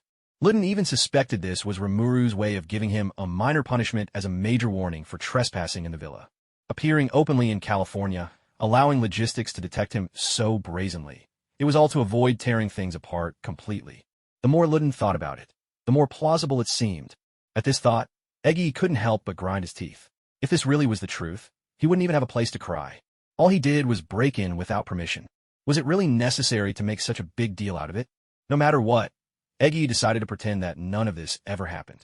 He stood up, stepped into a shadowy corner, and melted perfectly into the darkness. If Remuru could read minds, she would definitely be cheering wildly for Eggy's reasoning. Exactly. That was her true intention. This time, she wanted to give Eggy, and even SHIELD, a lesson they'd never forget. She had revealed so many impressive things. The Wind God who defeated the Hulk, portal magic, healing potions, too many treasures to count. She had to give them a warning in advance, just in case these hounds started running their mouths. To punish without teaching is cruelty, especially when there's no benefit to be gained. As for fishing for trouble, Rimuru couldn't be bothered. The thrill of pretending to be weak comes from the strength of your opponent. Facing a few flies she could swat dead without effort. Why bother playing the pig to eat the tiger? Wouldn't that just be asking for trouble and making herself miserable? Clang! The Wind God landed on the villa roof, and Rimuru, ever the consummate actress, put on a look of utter innocence. And then, Eggy made his entrance, mysterious and impressively cool. Defeated the Hulk, vanished before the eyes of countless satellites. The silver-armored warrior Remuru. Aren't you just the picture of modesty? Do you really think you're the world's strongest superhero? The tone, the sarcasm, it was just like when he used to mock Iron Man. Eggy was still the same show-off as ever, though Remuru had already knocked his bravado down by 99%. A textbook case of, can't be comfortable unless he's showing off. Yet Remuru had no intention of exposing him. Eggy was already struggling enough. Why make things harder? Who are you? Why are you in my house? Looking wary, Remuru sized up Nick Fury from head to toe, her voice uncertain. Director of S.H.I.E.L.D., Nick Fury? Nick Fury nodded, teasing, saw me in the movies again, did you? Of course. I do enjoy a good film, especially ones about myself. Hope we can chat about them sometime, if you're free. Sure. They exchanged some small talk that didn't mean much, and Eggy never missed a chance to probe carefully for more information. Rimuru, on the other hand, replied carelessly, making it clear, yes, I did what you saw earlier, and what can you do about it? Seeing Rimuru's nonchalant attitude, Eggy seethed with frustration, grinding his teeth in silent anger. Fine, I'll just put up with it. Honestly, the impact of Rimuru's demonstration was 100 times greater than even she'd imagined. It was truly extraordinary. Looking at Eggy, swallowing his pride and suffering in silence, Rimuru even felt a little guilty. Poor Eggy, just look at that pitiful expression. If it weren't for Egg's skin, so dark and glossy it almost reflected light. Rimuru would have suspected he was some descendant of the sun itself, a hero whose battle for the Tang dynasty had won a millennium of peace. It takes all sorts to make a world, and people respond to humiliation in wildly different ways. Some, when angered, will spill blood within 5 steps. Within 10, they are a nation's worth of enemies. Others, however, know the art of endurance, biding their time for a better day. There's no doubt that Egg is a master of patience. At the very least, when it comes to his teenage mutant ninja turtle spirit of perseverance, Remuru had to admit she couldn't compare. The more a person knows, the more their mind spins, conjuring up endless possibilities. His brief but despairing encounter with Remuru had made Egg more wary of her than ever. A boss like Remuru, whose power seemed bottomless and whose trump cards never ran out, was not someone you wanted as an enemy if you could help it. And of course, if you could win her over or strike up an alliance, that would be even better. At the very least, you must never push her to the other side. Looking at Rimuru's fresh, youthful, and adorable face, Egg felt a headache coming on. Who could have guessed that a seemingly harmless little girl could corner someone like him? The director of S.H.I.E.L.D., a man who could place a call to any world leader, until he had nowhere to run. The world was becoming more and more unfathomable. Yet on second thought, Egg felt a bit more at ease. After all, Rimuru had always treated S.H.I.E.L.D. fairly well. She'd even saved Romanoff from the Hulk not long ago. The reason she'd taught him a lesson this time, he realized, was mainly because he had overstepped his bounds. If he thought it through, Egg felt he was starting to grasp Rimuru's bottom line. Really, if any other agent had snuck into his house and played tricks without so much as a heads-up, Egg would have shot them on sight. As their conversation continued, Rimuru was surprised to notice that Egg's attitude toward her seemed much more amiable. This struck Rimuru as exceedingly odd. Had her scolding awakened some hidden trait in Egg? Was he a masochist? Pervert. Rimuru instinctively put a little more distance between herself and Egg. Creepy uncles were the worst. Little did Rimuru know Egg, who had mastered the art of endurance, might not even realize it himself, but he possessed a certain spirit, the spirit of Xia Qiu. Self-consoled, and having resolved his inner conflict, Egg's tone grew increasingly friendly, and his desire to win Rimuru over became more and more apparent. Recruitment? Rimuru scoffed. With her strength now, she could rise above it all. She owed no allegiance to any organization.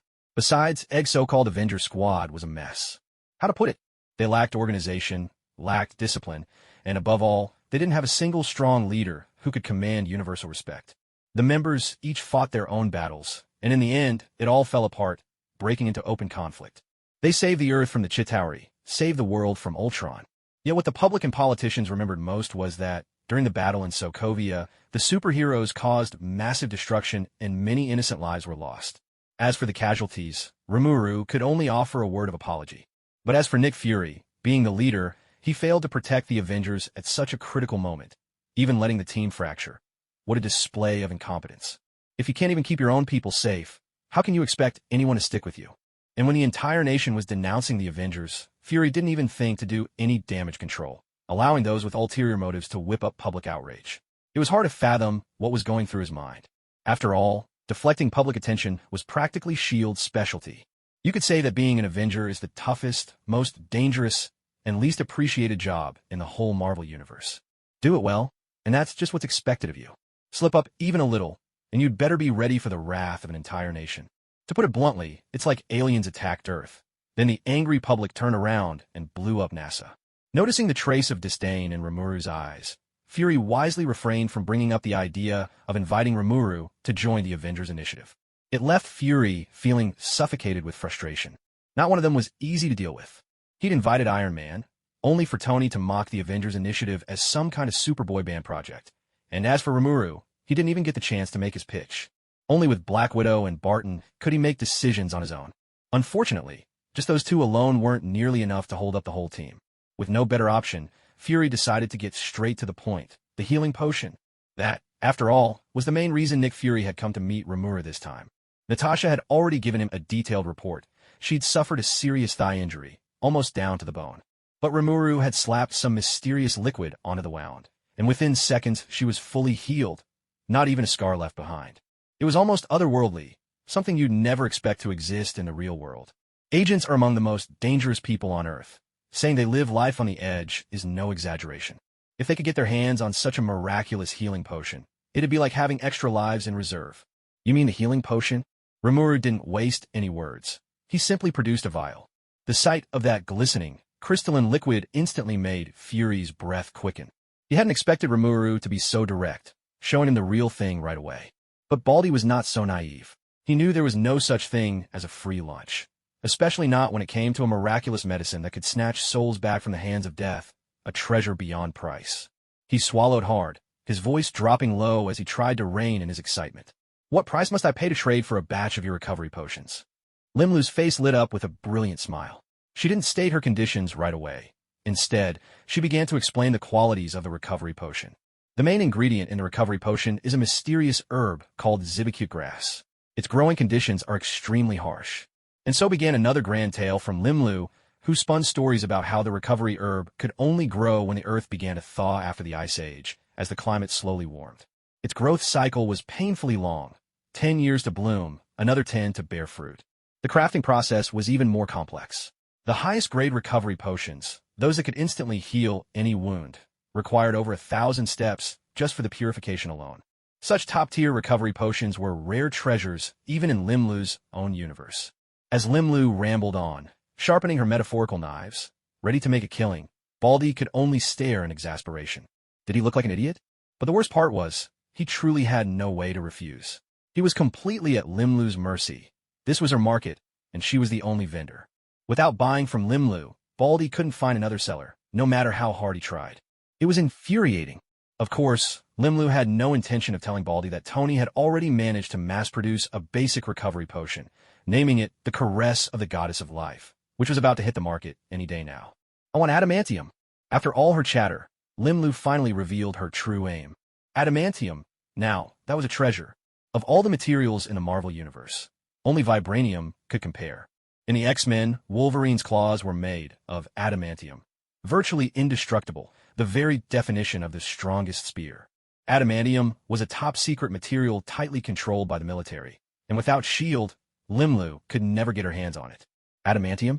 Baldy's mind raced, and he instantly realized what Limlu wanted to do with it. In that case, didn't this mean the two of them could finally make a fair trade? Limlu grinned. I'll make a tiny concession and give you a fair deal. 1 bottle for 1,000 pounds, how about that? Baldy nearly spat blood, his eyes bulging in disbelief. He blurted out, 1 bottle for 1,000 pounds? Why don't you just rob me? That's right, but how could you call this robbery? Limlu's tone was pious, as if she were taking a terrible loss. Just 1,000 pounds, what's the big deal? With 1 sip of my recovery potion, even if you, Baldy, are riddled with bullets and barely clinging to life, I'll have you bouncing back on your feet in a second. Egghead was exasperated, dark lines practically drawn across his forehead. Who are you calling Egghead? Who exactly are you calling Egghead? And for the record, you're the one who got riddled with holes and is barely hanging on. Honestly, you unlucky kid, you really don't know how to talk to people. I, Nick Fury, would rather jump off this building and turn to dust than ever give in to your blackmail. Adamantium is forged from a blend of extraterrestrial meteorite elements and carbon alloy, making it utterly indestructible. It's the hardest metal known on Earth. Once smelted, it has to be kept at a constant 1,500 degrees Fahrenheit. That's about 815.56 degrees Celsius. At this extreme heat, adamantium remains liquid and can be molded into any form. But as soon as it cools, under normal circumstances, it's virtually unbreakable and unchangeable. You can't even reshape it. It won't melt again, not even at 500,000 degrees Celsius. But what does 500,000 degrees Celsius even mean? For context, the Earth's core is around 4,982 degrees Celsius. The sun's surface is about 6,000 degrees, and the sun's core reaches about 20 million degrees. So, if you want to melt an adamantium weapon again, you'd basically have to toss it right into the heart of the sun. It's truly a one-and-done process. Never needs reshaping, not even an after-sales warranty required.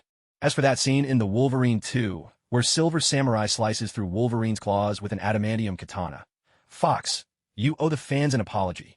In the comics, Silver Samurai doesn't just have an adamantium blade. He's also created a kind of superluminal particle energy. By imbuing his sword with this energy, he can disrupt atomic bonds, allowing the blade to cut through the hardest substances imaginable. But when it comes to Wolverine's claws, absolutely useless. Wolverine could sit there all day while he hacks away. When Logan wakes up from a nap, chances are his claws wouldn't even have a single scratch. Rimuru's longing for adamantium isn't exactly new. She's been eyeing it for ages, but unfortunately, never had a way to get her hands on it.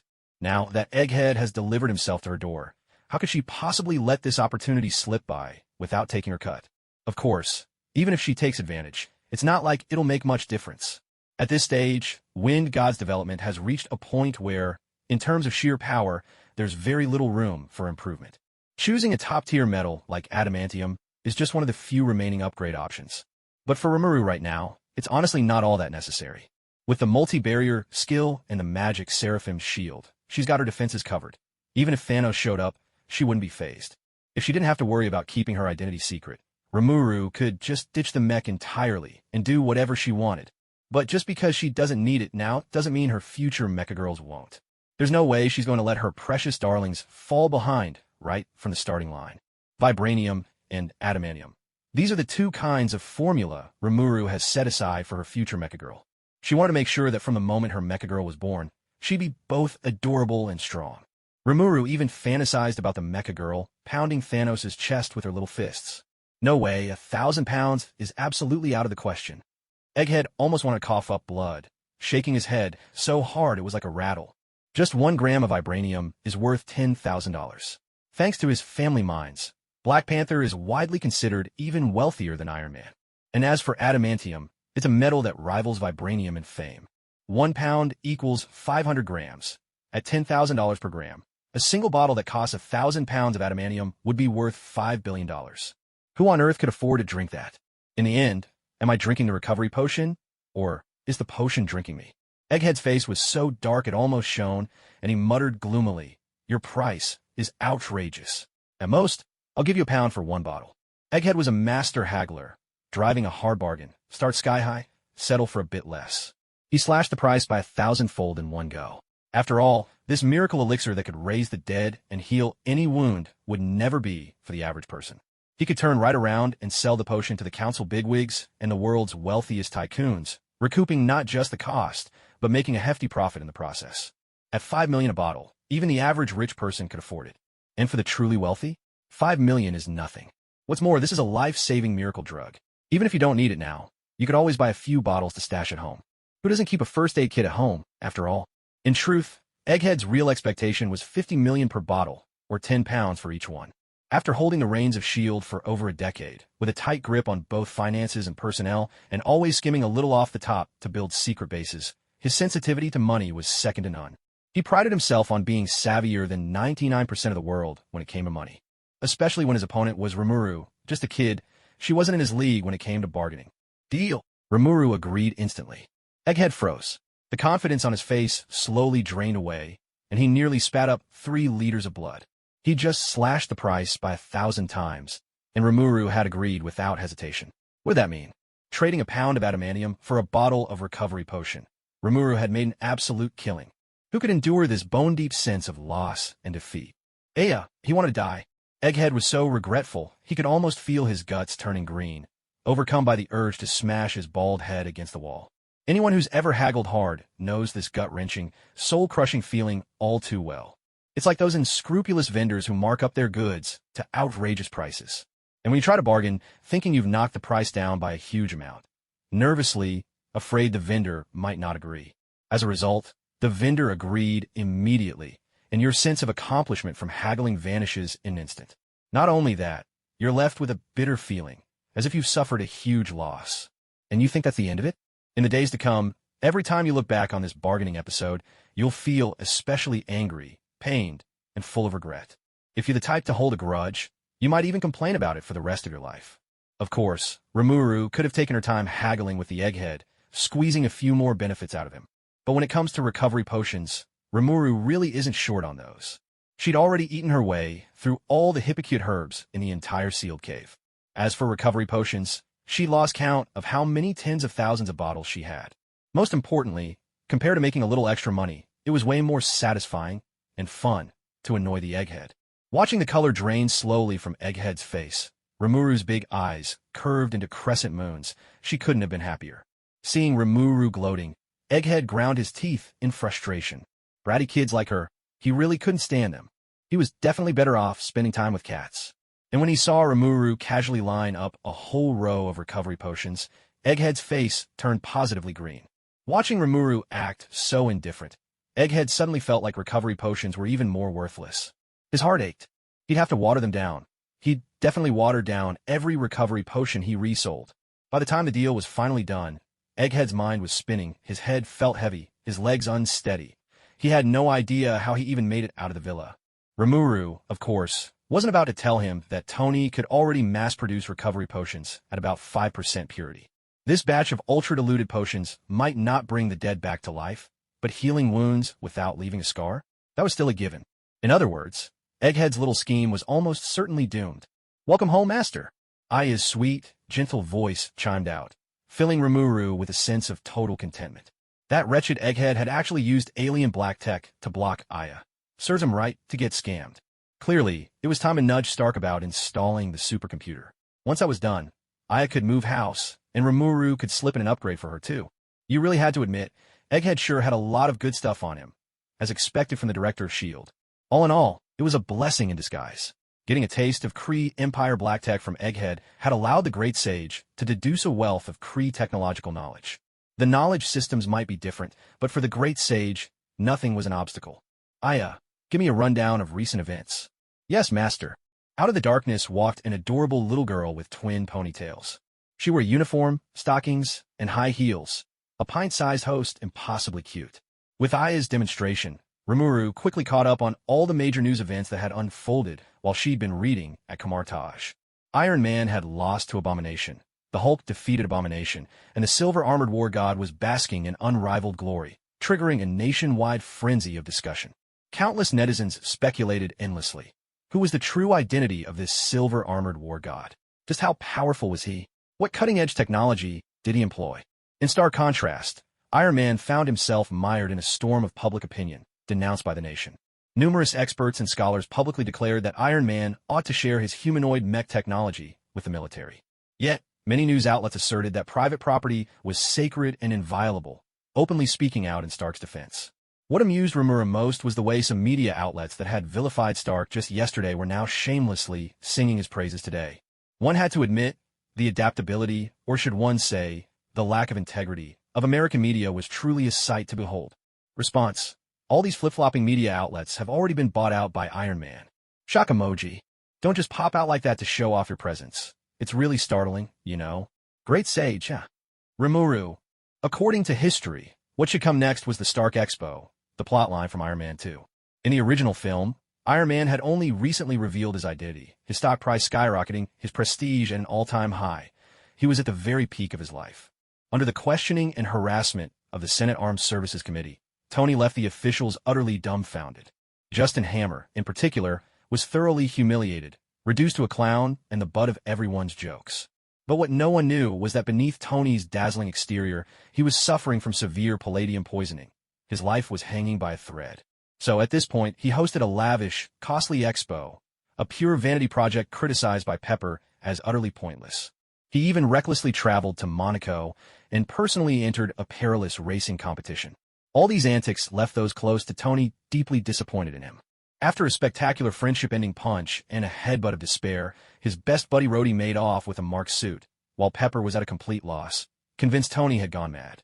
But now, would this expo even go on as before? That was a big question mark. Unlike the original timeline, due to Rimuru's unexpected interference, Tony had repeatedly failed to show off, suffered one setback after another. And as for his prestige, was there even such a thing left for Tony now? Thanks to the healing potion, Tony's life was no longer in danger. The Stark Expo, this extravagant, wasteful, and ultimately meaningless display of prowess, probably wouldn't happen anymore. At this point, Tony was far more likely to hide away in his lab, quietly licking his wounds and planning his comeback. It seems that, in the upcoming days, New York City is about to officially enter a new era of peace, where people leave things on the streets and doors remain unlocked at night. Speaking of which, what's Tony like when he's plotting and scheming in the shadows? Poor Pepper. Should someone go and comfort her? Pepper, is there something weighing on your heart? Why not share it with us, so we can all find some joy in it together? Snap. Remuru snapped her fingers, and, just like that, the decision was made. After all, Remuru is always so empathetic, gentle, and considerate. In a little while, when the god of hammers descends to Earth, Remuru will go play a minor role, maybe learn a thing or two about runic script from Odin and his mighty hammer. Runes are truly a marvelous thing. If she manages to pick up a few tricks, surely someone as magnanimous as Father Odin won't mind. In truth, runes aren't exactly a closely guarded secret in Asgard. Many magicians are familiar with them. But then again, is Madara's grand fireball technique really the same as Sasuke's? Not all skills come equal. On a related note, all the artifacts in Asgard share a very interesting trait. No matter how far they're thrown, they always return smoothly to their owner's hand. Take Odin's spear, Gungnir, the eternal spear. Once thrown, it never misses, as though it's a weapon that bends the rules of fate itself. And once it strikes, the eternal spear will fly straight back into Odin's grasp. Thor's hammer, Mjolnir, works the same way. Once thrown, a simple call brings it whirling back to Thor's hand. Hela's legendary blade, the knight's sword, is no different. She wields it as if she owns a treasury fit for a king, and it, too, returns to her without fail. If Rimuru ever forges her own weapon, this is a feature she absolutely must include. Let's not forget, Rimuru's stomach is practically a treasure trove filled with magic steel ingots. Remuru is also quite curious. What kind of reaction would these magic steel ingots from the Jura dimension have when combined with vibranium, adamantium, or URU metal? You can't really blame Rimuru for cobbling together a weapon from bits and pieces. After all, she's not from a prestigious background. She's just making do with what she's got. She's not like Sun Quan with a capable brother, or like Cao Cao with a powerful godfather. Like the struggling Emperor Liu, Rimuru has to build her own path from the ground up. Speaking of which, there are a few things Rimuru just has to get off her chest. Thor, the god of hammers. He is, without a doubt, Marvel's #1 prodigal son. No competition. Look at everything Thor's done. It's the classic case of the son squanders the grandfather's land without a care in the world. Old Odin takes a brief nap, and one of Asgard's most important treasures, the destroyer armor, gets smashed to bits with a single swing of Thor's hammer. Not long after, with a few more careless swings, Thor goes and wrecks the Rainbow Bridge, Asgard's strategic lifeline, beyond repair. There's the Bifrost and Asgard's warriors. Wherever they want to strike, they strike. It's like the sword of Damocles, hanging over the heads of the other 8 realms. Who would dare to act out of line? When Thor starts smashing things, he really does it without a hint of regret. The only thing that made him hesitate was not being able to go see his little girlfriend, Jane Foster, right away. This time, he made old Odin so furious that he woke up straight from his Odin sleep. But as far as Rimuru is concerned, a prodigal son is a wonderful thing. Since Thor doesn't want these things, why shouldn't she pick up a few scraps? Surely, Lord Odin wouldn't mind. The destroyer armor, since Thor has no use for it, she might as well help recycle it. How can people just toss things away like that? Even if it didn't hit anyone, smashing all those flowers and plants isn't good, either. And the Bifrost, if Rimuru took a bite, maybe she could learn how to build one herself. That unique transmission method, capable of teleporting an entire army at once. Remuru is very interested in that. Just thinking about it, Remuru couldn't help but wipe her mouth. A single word, craving. Preparation is everything. If you don't prepare, you prepare to fail. Remuru might be easygoing, but when it comes to her own survival, she's nothing but proactive. The Chitauri will be dropping by New York soon, and, as the host, she has to get the food and drinks ready. Otherwise, that would be terribly rude. As for the wrecked Quinjet, Rimuru simply swallowed it up, let the great sage analyze it, and then reproduced a brand new one. Looking at this shiny new Quinjet, Rimuru was full of admiration. Oh heavens, oh my, am I not amazing? Those flowing lines, the sheer artistry of the structure, that cutting-edge, high-tech look.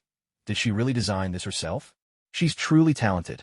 Oh my goodness, with me, Rimuru, anything and everything is possible. No wonder everyone sings my praises. Just as Rimuru was lost in the beauty of her new Quinjet, Aya's voice rang out suddenly. Master, there's a new transaction on your bank card. Would you like me to report the details? Huh? Rimuru's eyebrows shot up.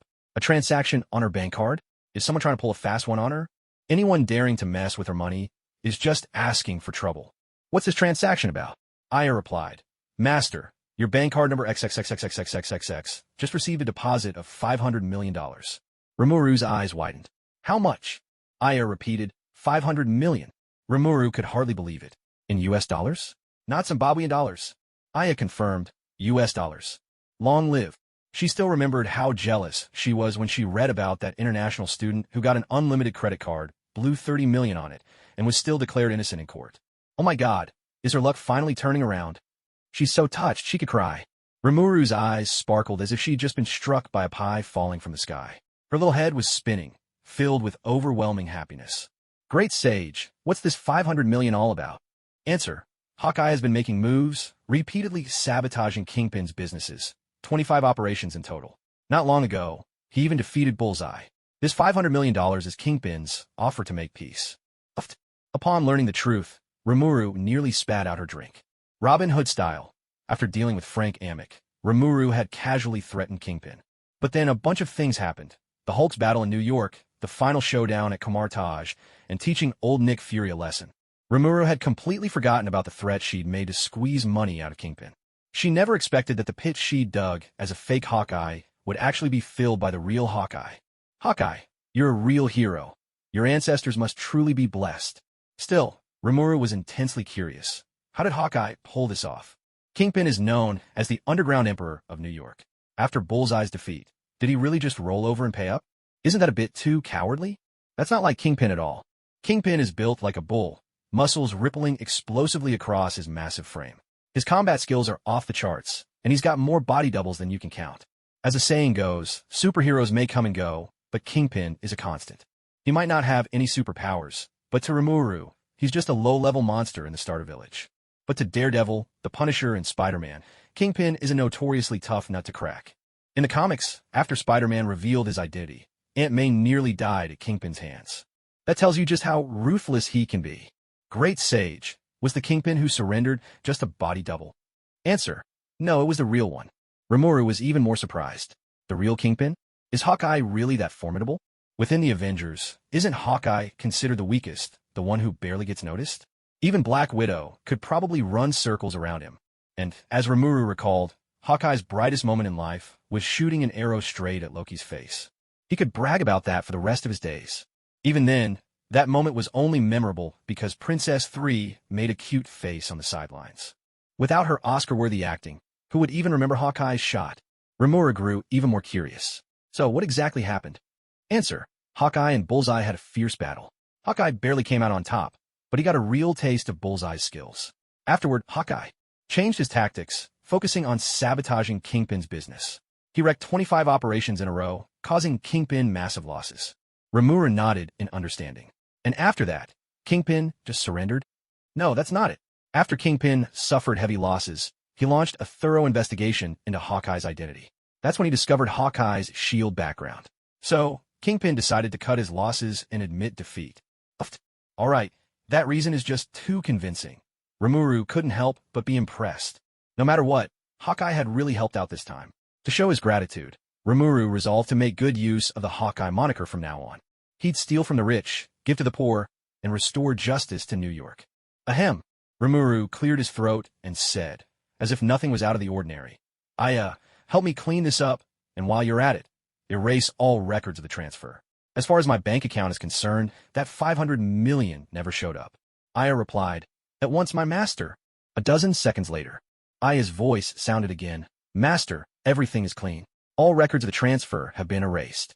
Rimuru grinned cheerfully, feeling as light as a feather, as if he were floating among the clouds, basking in the sun on a bed of soft cotton candy.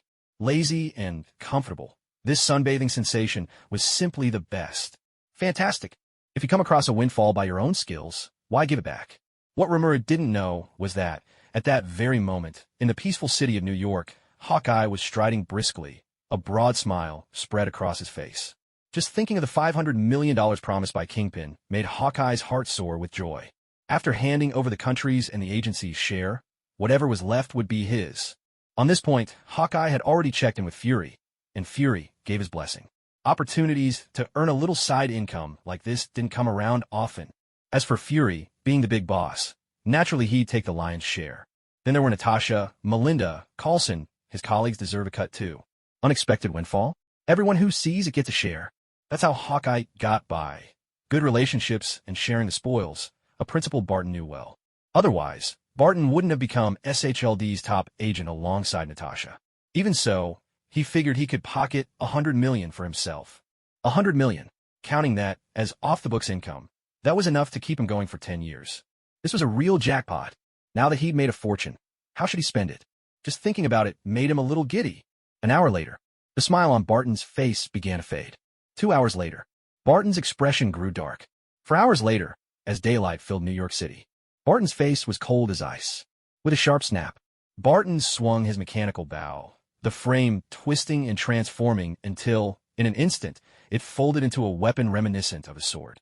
Diligence brings prosperity, laziness brings ruin, and waiting for rescue only leads to poverty. Lu Sun. With a bow in his hands, even Hawkeye could hypnotize himself. Kingpin, you've let this city down. Barton leapt from the rooftop, his trench coat swirling in the wind. His solitary, mysterious figure resembled a lone hero, boldly challenging both heaven and earth. The next night, Kingpin's 26th business operation was sabotaged. Kingpin was livid. Damn it, Hawkeye, you're forcing my hand. Dawn. The first rays of morning sunlight crept over the horizon, promising a clear, beautiful day. After waking up, Rimuru felt remarkably refreshed. Slimes don't require sleep, but the sensation of waking up after a good rest was surprisingly pleasant. Years of living as a human had made sleep a habit that couldn't be shed in just a day or two. Besides, Rimuru had no real desire to change that. Today, Rimuru decided it was time to go back to school. As for the reason behind this decision, it all started with a phone call from a night before, a call from her homeroom teacher, Mrs. Jacqueline. As soon as the call connected, Mrs. Jacqueline's gentle, kind voice came through.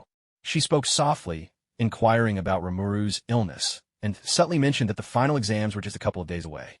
If Rimuru was feeling better, Mrs. Jacqueline hoped she could make it to school to take the finals. Still, Mrs. Jacqueline was quite clear. If Remuru truly wasn't well enough, missing the exams wouldn't be a problem. That attitude, that tone, left Remuru a little embarrassed. Truly, what a wonderful teacher in America. Forest Hill Elementary School. The moment Remuru stepped into the classroom, several familiar voices filled the air. Did you guys hear about what happened on Broadway this Saturday? Come on, who doesn't know about something that big? That dirt yellow villain was amazing. He grabbed a car with his bare hands and could leap several stories high. It was terrifying. No way. That dirt yellow guy was strong, but not as strong as that green skin monster. The green one had even more power in his fists. Dirt yellow and green? That's not even the right terminology. My dad said the dirt yellow one is called Abomination, and the green one is the Hulk. But neither of them is the strongest. The real powerhouse is the Silver Armored Warrior. Both Abomination and the Hulk are no match for him. Silver Armored Warrior is so cool. I wish I could have a suit of armor, just like his. Then I could defeat monsters and save the world too. If anyone gets to wear the Silver Armored Warrior's suit, it's me. You? At best, you might get to be Iron Man. I don't even want to be Iron Man. He's too weak. Listening to the children's innocent banter, Rimuru was left speechless. What do they mean? At best, you might get to be Iron Man. Honestly, Tony really has it rough. This might be the worst shade ever thrown at Iron Man. History is written by the victors, and the defeated are always dismissed. It's been that way everywhere and always. Rimuru couldn't help but sigh. Public opinion really wasn't in Tony's favor these days. Even the kids thought Iron Man was weak. Nobody wanted to be him. As for those politicians, their attitudes need no further explanation. Survival of the fittest has always been an unshakable truth since ancient times. After suffering one setback after another, it seemed certain that the Stark Industries Expo would not be held. And then there was the hearing at the Congressional Military Committee in Washington. This time, Tony probably wouldn't get off so easily. Where would the future lead? Rimuru found herself growing increasingly curious. While Rimuru was deep in thought, Mindy, who had been slumped over her desk moments before, looking utterly bored and listless, suddenly brightened. Wonder filled her delicate features. In a flash, Mindy spun off her chair and darted across the room to Rimuru's side. Silver armor. Hush! Before Mindy could say another word, Rimuru gently pressed a finger to her lips, smiling as she nodded. With her identity confirmed, Mindy's excitement bubbled over in an instant. She cheered, unable to contain her delight. Mindy, hello. My name is Rimuru Tempest. Just call me Rimuru. But Mindy didn't bother with formalities. She eagerly took Rimuru's arm and launched into a torrent of chatter. Silver Rimuru. So you really are Rimuru? That's incredible. I'm so happy. Lately, my classmates can't stop talking about this new girl named Rimuru. How? She's so beautiful and cute. Honestly, I wasn't that impressed at first. Who would have thought you were Rimuru? Oh, if only I'd known sooner. Rimuru, you have no idea. I watched your fight with the Hulk. It was absolutely awesome. I adore your wind powers. Rimuru, can you show me your wind magic? Please, please. Mindy instantly transformed into a complete chatterbox, her words tumbling out in a non-stop stream, like a spider spinning its web. Rimuru couldn't help but feel both amused and helpless. Strictly speaking, this was only her second meeting with Hit Girl. Mindy was certainly astonishingly forward. Of course, Rimuru agreed without hesitation. Rimuru, you're the best. I love you. With that, Mindy planted a firm kiss right on Rimuru's cheek, leaving her momentarily stunned, a faint blush coloring her face. Western cheek kissing customs really are wonderful. Watching the affectionate display between Rimuru and Mindy, their classmates were left dumbfounded. Who was Rimuru, after all? She was widely recognized as the most beautiful girl in class, but after only a few days of attendance, she'd been absent ever since. An utter mystery, and Mindy was even more intriguing. She, too, was beautiful and charming, but in a completely different way from Rimuru. Mindy hadn't even been at the school a full week before she'd managed to take down nearly every troublemaker in class. Now, she ruled the class like a queen bee. But what really left everyone puzzled was this. Why were Mindy and Rimuru so close? Did they know each other from before? Is she a childhood friend? A Japanese term meaning someone you grew up with, like a childhood sweetheart or close companion. As for Madai, well, Peter Parker's expression instantly grew complicated. To think he had once put so much trust in Rimuru, only to find out Rimuru was either setting him up or plotting his downfall. Now, he finally understood that all that talk about balancing yin and yang, achieving harmony between heaven and man, and losing your cultivation if you don't cross-dress, it was all a lie. In Peter Parker's eyes, Remuru was nothing but a little devil dressed as a beautiful girl. Cut her open, and she'd be darker than coal. But what really drove Peter up the wall was that Remuru had taken the photos of him dressed up in cute outfits and turned them into memes. If only it'd stopped there. Even worse, those memes were now spreading across the entire internet. Every time he thought about it, Peter felt like tearing his hair out, desperate to crawl under the covers and cry his heart out in secret. One careless misstep becomes a regret for all time. How could I have been so foolish? What made things even more mortifying was that quite a few of his classmates now knew about Miss Madai. In the final blow, his old rival, Thompson, had actually set up a Miss Madai fan club, and more than half the boys in class had joined. Every day, watching his classmates gush in group chats about how adorable Miss Madai was, Peter couldn't help but get goosebumps all over. How could he possibly tell them that Madai was actually him? That he and Madai were one and the same? He used to be the chattiest guy in the group, quick with words, pictures, and memes. He could toss them out with ease. But now, he didn't even dare say a word in the chat. Rimuru hadn't just tricked him. She'd also robbed him of the simple joy of playful banter. And as for meme battles, that was just a tragedy. Because now, whenever a meme war broke out, it was always flooded with all sorts of Miss Madai reaction images. Oh, how he wanted to disappear. Where's the most basic trust between people? He'd grown, covering his face, utterly exasperated and on the verge of tears. Peter Parker was furious, and the consequences were serious. That's exactly why, even though Rimuru had been sick for so long, he hadn't called her once. If Rimuru didn't apologize to him properly, he wouldn't speak to her ever again. Hey, Madai, no, Peter Parker, minute. The moment Rimuru spotted little Madai, her beautiful eyes lit up. Hey, Peter, long time no see. Peter's face flushed bright red at once, and he stammered, long time no see. I set up a chat group. It's called the Great Slime Enthusiast Association. Group number 69-62-14-358. Everyone's welcome to join and hang out. Why are you tagging along, Wim? Mindy eyed little Peter with clear discontent. Though she'd only transferred schools less than a week ago, Mindy had her own private standards for judging people. In her eyes, little Peter had decent athletic skills and was quite strong, but his character was far too soft, even softer than Kick-Ass Dave. To be so strong, yet still get bullied by Thompson. He was all show and no substance, a total wimp. If it were her, she'd march right up and deliver a couple of ringing slaps, followed by a swift combo of low kicks, just to teach that little thug Thompson a lesson he'd never forget. Mindy had absolutely no respect for Peter. Besides, today was supposed to be the day Remuru showed her the wind god, a day meant for her and Remuru to spend together. Yet here was this clueless tag-along, stubbornly forcing his way in like an unwelcome third wheel. There was no way Mindy would treat him kindly. Peter scratched the back of his head, clearly embarrassed. To be honest, this violent little Lolita Mindy made Peter more than a little nervous. Hadn't everyone seen how many people Mindy had beaten up just this week? Not just classmates. Even upperclassmen had been forced to kneel and beg for mercy. She was like a walking, talking hurricane of chaos. Mindy, don't underestimate Peter, Rimuru said with a gentle smile. He's really strong, and he has a kind heart.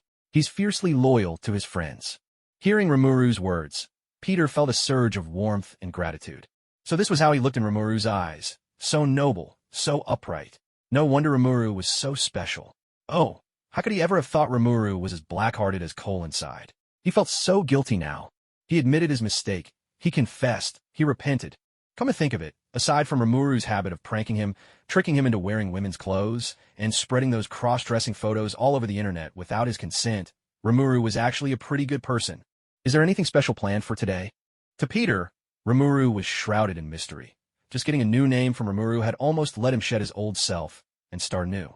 But Rimuru's personality was also strange at times, like that time with the cross-dressing prank. Of course, Peter would never admit he was secretly just a tiny bit excited. Absolutely not about wearing women's clothes. Really? That's a se cret. Remuru replied with a mischievous grin, deliberately keeping him in suspense. Peter's curiosity only grew, itching at him like 100 little claws inside. Telling Peter about the identity of the silver-armored war god was a decision Rimuru had made after careful consideration. After all, Spider-Kid, the future friendly neighborhood hero of New York, the MCU's next Iron Man, had a future with limitless potential. Among all superheroes, Spider-Kid might not be the most powerful, but he was undoubtedly one of the most beloved. His whole life, Spider-Kid lived by Uncle Ben's words. With great power comes great responsibility. Even when he was down and out, he never abused his abilities. Truly, truly admirable. To Rimuru, Spider-Kid had already been her chosen ally for some time. Besides Spider-Kid, had she ever played tricks on anyone else? Not at all. Today, Rimuru was as principled as ever. She had no interest in tricking ordinary people. Such things were beneath her. Oof. The little spider had enormous potential, and now that Rimuru had stepped into his life, she couldn't just sit back and do nothing. If he were to grow in the wrong direction, now that would be a real tragedy.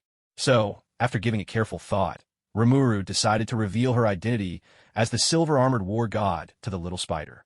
With absolute authority, she would guide him earnestly, encouraging the little spider to cross-dress and walk the right path. As for why she brought Mindy along, that too was the result of much deliberation. Mindy was a master of fashion, makeup, disguise, firearms, and hand-to-hand combat. In every way, the perfect teacher for young Peter at this stage. They arrived at the entrance of the villa. Though it wasn't Peter's first visit, he was still incredibly nervous. This house was simply too luxurious. Unlike Peter, Mindy was no stranger to such mansions. She'd seen plenty before. But every time she entered one with her dad, it usually ended with them taking out the owner and walking off with their dirty money. This was probably the first time Mindy had ever strolled through the grand front doors of such a luxurious villa in broad daylight. Remuru called out, "Aya, these are my good friends, Mindy and Peter Parker." Aya responded, "Welcome home, master. This is the second time you've brought friends over. It seems your school life is going well." "Mindy, Peter, welcome." The sudden voice startled both Peter and Mindy. To be honest, it was a beautiful voice. The two of them looked around, their eyes darting everywhere, but they couldn't spot the maid. Mindy's big eyes sparkled with curiosity. "Rimuru, is Aya the name of your maid? Where is she? Why can't we see her?" Rimuru smiled. "Aya isn't human. She's an artificial intelligence." "An artificial intelligence?" Mindy didn't react much, but the little spider was instantly electrified. "Oh my god, are you talking about something like the Red Queen from the Resident Evil movies?" "That's right." With Rimuru's confirmation, Peter Parker was practically bouncing with excitement. "Cool, this is insane. Rimuru, are you an alien or something?" Rimuru was intrigued. "Why do you ask?" "Right now, computer language is based on binary, zeros and ones. All information is converted into code made of zeros and ones for storage and transmission." Peter launched into a torrent of technical jargon about computers, his words tumbling out in rapid fire, leaving Rimuru and Mindy both a little dizzy. Rimuru managed, thanks to the great sage translating everything for her, but Mindy's eyes started spinning. She looked like she'd been hypnotized. "Same 9 years of school. Why are you so brilliant? Speaking of which, are you really an elementary school student? Or are you perhaps a fan of that infamous little Grim Reaper detective?" When Peter Parker laid eyes on Fengshan 1 and Fengshan 2 displayed in the closet, his eyes nearly popped out of their sockets. Fengshan 1 was somewhat unfamiliar to Peter, but Fengshan 2, he knew all too well. It wasn't that long ago that this very mech had fought the Hulk at Gabon Academy, pinning the Green Giant down and giving him quite the beating. The battle was so intense that, by the end, Gabon Academy had been reduced to complete ruins, the ground left with a massive crater nearly 100 meters wide. In a short span of time, this mech had won over countless fans. Online, many people called it Fengshan, though no one knew where the name came from. It almost seemed official. But not everyone agreed. Some prefer to call it Silver Charm, enchanted by its gleaming, silvery white finish. So striking, so full of science fiction allure, so irresistibly charismatic. Others dubbed it the Silver Lightning, thanks to its staggering speed, breaking the sound barrier with ease, outclassing even the best fighter jets any country could offer. No matter the name, Feng Shun, Silver Charm, or Silver Lightning, each one ignited passion in the hearts of mech enthusiasts everywhere. Peter Parker had already become a devoted fan of the silver-armored war god. He'd even daydreamed about how amazing it would be to have a suit of armor like that for himself. He'd spent plenty of time speculating about the true identity of the silver-armored war god. Who could possibly invent such a spectacular mech? He'd imagined countless possibilities, but not once had he guessed the real silver-armored war god was actually his classmate, Rimuru. This was just too wild. And it wasn't just Spider-Man.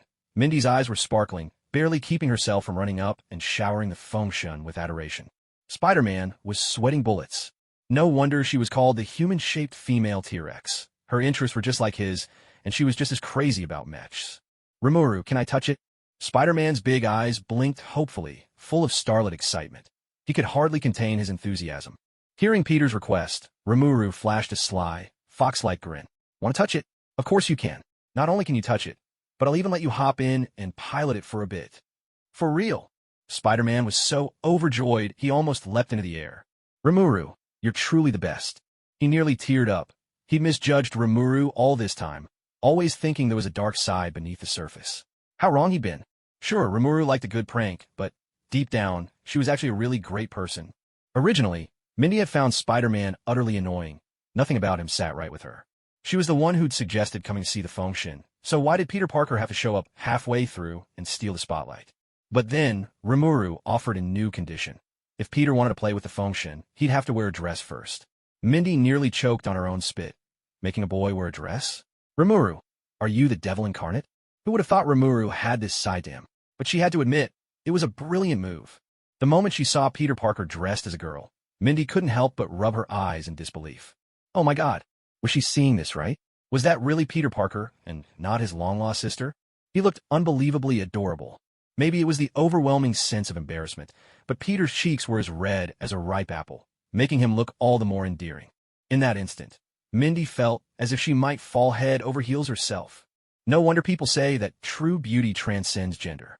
Peter in a dress was the perfect embodiment of that saying, and the more Mindy looked, the more familiar he seemed. When she finally remembered why he looked so familiar, Mindy instinctively covered her mouth with both hands, her wide eyes brimming with utter disbelief. Peter, don't tell me you're Miss Mayday. Peter Parker's face instantly turned crimson, like a kettle about to whistle. Oh no, his hard-earned reputation was in shambles. Why had he agreed to such an outrageous, humiliating demand, just for a chance to try on the Wind God suit? He must have been out of his mind. Looking at Peter's expression, Mindy was left utterly speechless, struggling to find words to describe the shock and amusement she felt. Back in class, Thompson had even started a Miss Mayday fan club, with plenty of vocal members. If they ever found out that their beloved, ever-adorable Miss Mayday was actually Peter Parker, what would they think then? Just imagining it was both hilarious and horrifying. Remuru, can I finally put on the Wind God suit and take it for a spin now? Snapped Mayday Parker, determination flashing in his eyes. He was going to turn his embarrassment into fuel and make the most of this opportunity. Of course, Rimuru replied without hesitation. He always kept his promises. After all, Rimuru's reputation was on the line, especially when it came to guiding young Spidey down the right path. With Aya's autopilot guiding him, there was really no complicated skill required. In just a short while, Spidey was soaring through the sky, loop after loop, his excitement impossible to contain. The only thing that worried him was the possibility of being intercepted by the military. But what Spidey didn't know was that Rimuru had long since set up a mirror dimension for protection. So, his fears were completely unfounded. And it wasn't just Spidey. Mindy had her fill of fun too. By the end, both of them were exhausted and starving, finally willing to call a day. Yet even at the dining table, their minds, words, and hands were all still preoccupied with mechas. What they thought about, talked about, and did was invariably related to those steel giants. It was just like someone who had just learned to drive. A new obsession takes hold, and you can't help but want to touch the car, get behind the wheel, and take it for a spin at every opportunity. That was exactly what Limlu wanted to cultivate. The bait had been cast. How could Miss Mayday possibly resist the hook? Limlu had already made up her mind. From now on, whenever Peter wanted to come over to play with mechas, he would have to wear women's clothing. That was non-negotiable, a matter of principle. What Limlu hadn't expected was that Mindy was even more passionate than she'd imagined about steering Peter Parker onto the right path. The moment Limlu mentioned the idea, Mindy threw herself behind it with full support. Mindy promised that she would teach Peter Parker every one of her skills, holding nothing back. In Mindy's words, Peter Parker was already a big boy and should know how to draw a clean eyeliner, shape a neat pair of brows, and spritz on a fresh, pleasant perfume. With this new shared interest, the bond between Rimuru and Mindy grew rapidly, the friendship blossoming in leaps and bounds. Before long, Mindy, caught up in the excitement, suggested they form a hero team, a group dedicated to fighting crime and upholding justice together. Upon hearing this proposal, Peter Parker immediately shot both hands and feet in the air in agreement. Just the thought of being a superhero was exhilarating. There was nothing cooler. He loved the idea, absolutely, especially with Rimuru, someone his age who could take down the Hulk, as a role model. How could he possibly say no? Never doubt the place of superheroes in the American heart, especially not in the Marvel Universe. The spirit of Captain America has inspired generation after generation, becoming the very emblem of American ideals. Even Dave Lazowski, a kid with no powers at all, bought himself a garish green costume online and dared to hit the streets to fight crime, and actually managed to make a name for himself. That alone speaks volumes about the depth of America's love for personal heroism.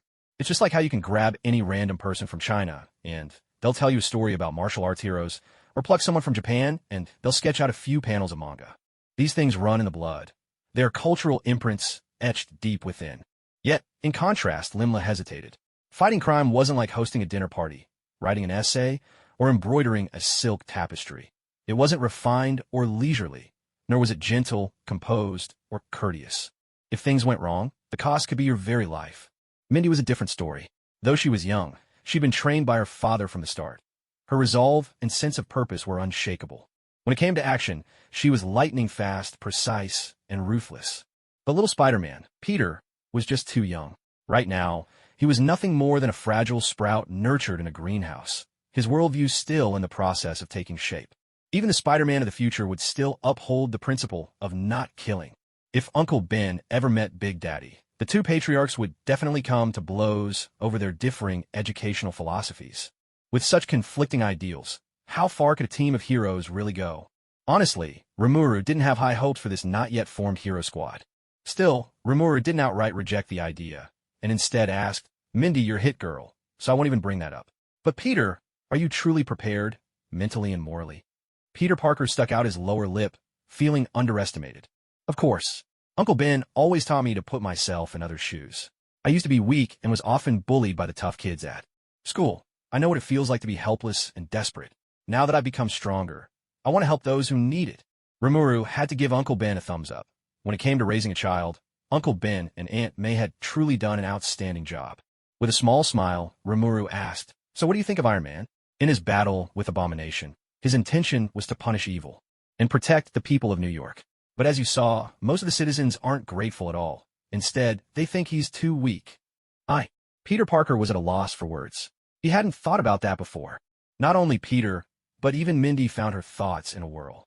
She and her dad fought crime with violence, dealing out justice from the shadows. They'd done so much, yet the public barely even knew there existed heroes called Big Daddy and Hit Girl. If she found herself in the same situation as Iron Man, what would she do? Remuru said earnestly, "Peter, there's no need to rush. Go home and think it over. If you really can't figure it out, you can always ask Uncle Ben. Mindy, you too." Both Peter and Mindy seemed a bit lost, but they nodded obediently. The next day, "Master, the hearing has begun. Would you like me to stream the live broadcast to you?" So the hearing was about to start? Rimuru's eyes sparkled. The current situation was already dramatically different from the original story. Much worse, in fact. So what would Tony do now? "Put it on for me." "Yes, Master." The scene shifted, switching directly to the live hearing underway in Washington, D.C. "Mr. Stark, let's return to the topic at hand." Senator Stern banged his gavel for emphasis, hoping to get Tony's attention, repeatedly reminding him to listen carefully.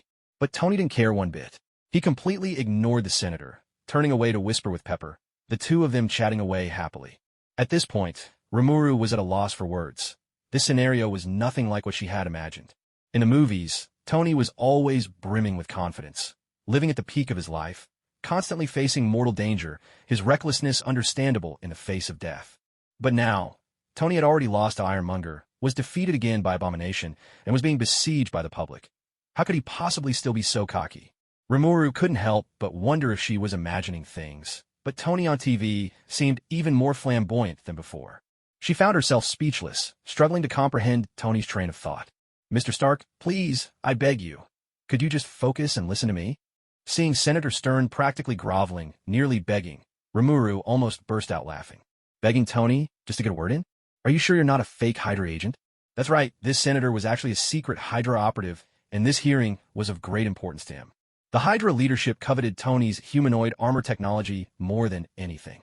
If they could get their hands on dozens or even hundreds of these suits, Hydra's ambition would be within reach. Senator Stern asked, "Do you possess a weapon?"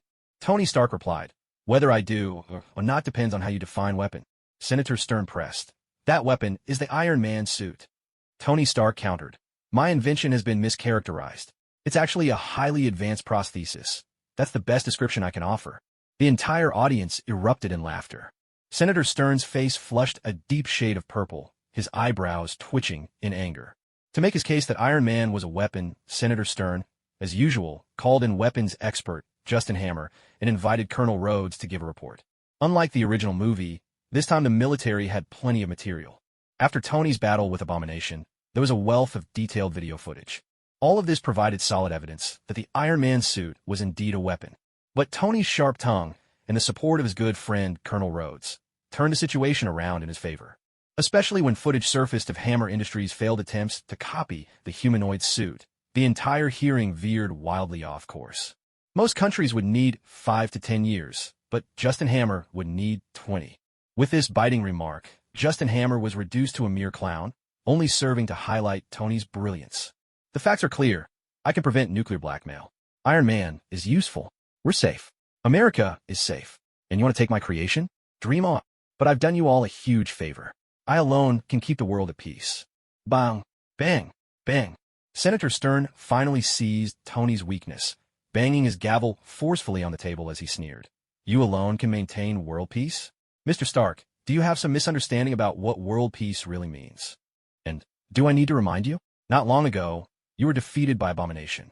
And if I recall correctly, the silver-armored war god's wind god seems far more advanced than your marked suit. As soon as these words fell, the room fell so silent you could hear a pin drop. Everyone's eyes were fixed on Tony Stark. There was no question. This was an obstacle Tony couldn't sidestep, no matter how hard he tried. It wasn't just everyone else. Even Remuru was especially curious. Yet, to everyone's surprise, Tony's face remained brimming with confidence. The wind god more advanced than my mark suit? Only someone as clueless as you, Senator, could say something like that. Should I let you in on a secret? The wind god and the mark suit are actually built on the same technology. The moment Tony dropped this bombshell, the room erupted. This was the first time anyone had heard that the wind god and the mark suit shared the same origin. After all, the design philosophy of the wind god was worlds apart from the mark, and their performance in battle couldn't be more different. Especially when you considered the wind god's feats, spatial jumps, optical invisibility, and the way it could casually blast massive craters into the earth. These were capabilities beyond imagination. One could only imagine how Tony's words completely upended and shocked everyone present. Senator Stern was stunned. Mr. Stark, are you saying you know the true identity of the silver-armored war god? Tony Stark simply shrugged. Senator, I think your English could use some work. Do I really need to explain questions fit for kindergarten? Senator Stern pressed on. Who is the silver-armored war god? Tony Stark replied. I know, but I'm just not going to tell you. The crowd burst into laughter, with even Remuru at a complete loss for words. Tony was being outrageously cheeky, almost begging for a punch. Senator Stern was so infuriated he nearly toppled over backwards, close to having a heart attack right then and there. He took several deep breaths before finally regaining his composure. Go ahead and show off, Tony Stark. Let's see how long you can keep this up. After all, today's hearing wasn't really about uncovering the identity of the silver-armored war god. The real agenda was to classify Iron Man as a weapon, and then force Tony to surrender his technology. Mr. Stark, let's set aside the silver-armored war god's identity for now. Ironmonger was defeated by the silver-armored war god, which you don't deny, correct? Tony nodded indifferently. That's right. A broader grin spread across Senator Stern's face. And not long ago, you failed to defeat the Abomination. You can't deny that, can you? Tony replied, Of course not. Senator Stern drew a deep breath, suppressing his excitement at what he saw as victory, and said, So, all that talk about you being able to maintain world peace on your own is nothing but nonsense. Mr. Stark, for the safety of America and the peace of the world, You should hand over the Iron Man technology, let it better protect American citizens, instead of treating it as your personal plaything. Tony Stark, Iron Man. When compared to world peace, you can't just focus on your own petty interests.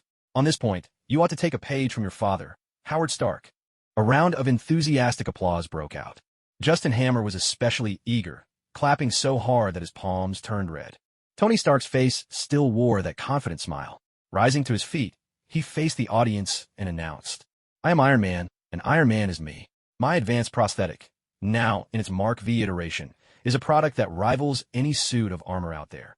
I'm going to hold the Stark World's Ultimate Battle Tournament for a whole year. Anyone, any mech, is welcome to take on a challenge. The champion will win Stark Industries' latest suit as a prize. Want my technology? Come and get it."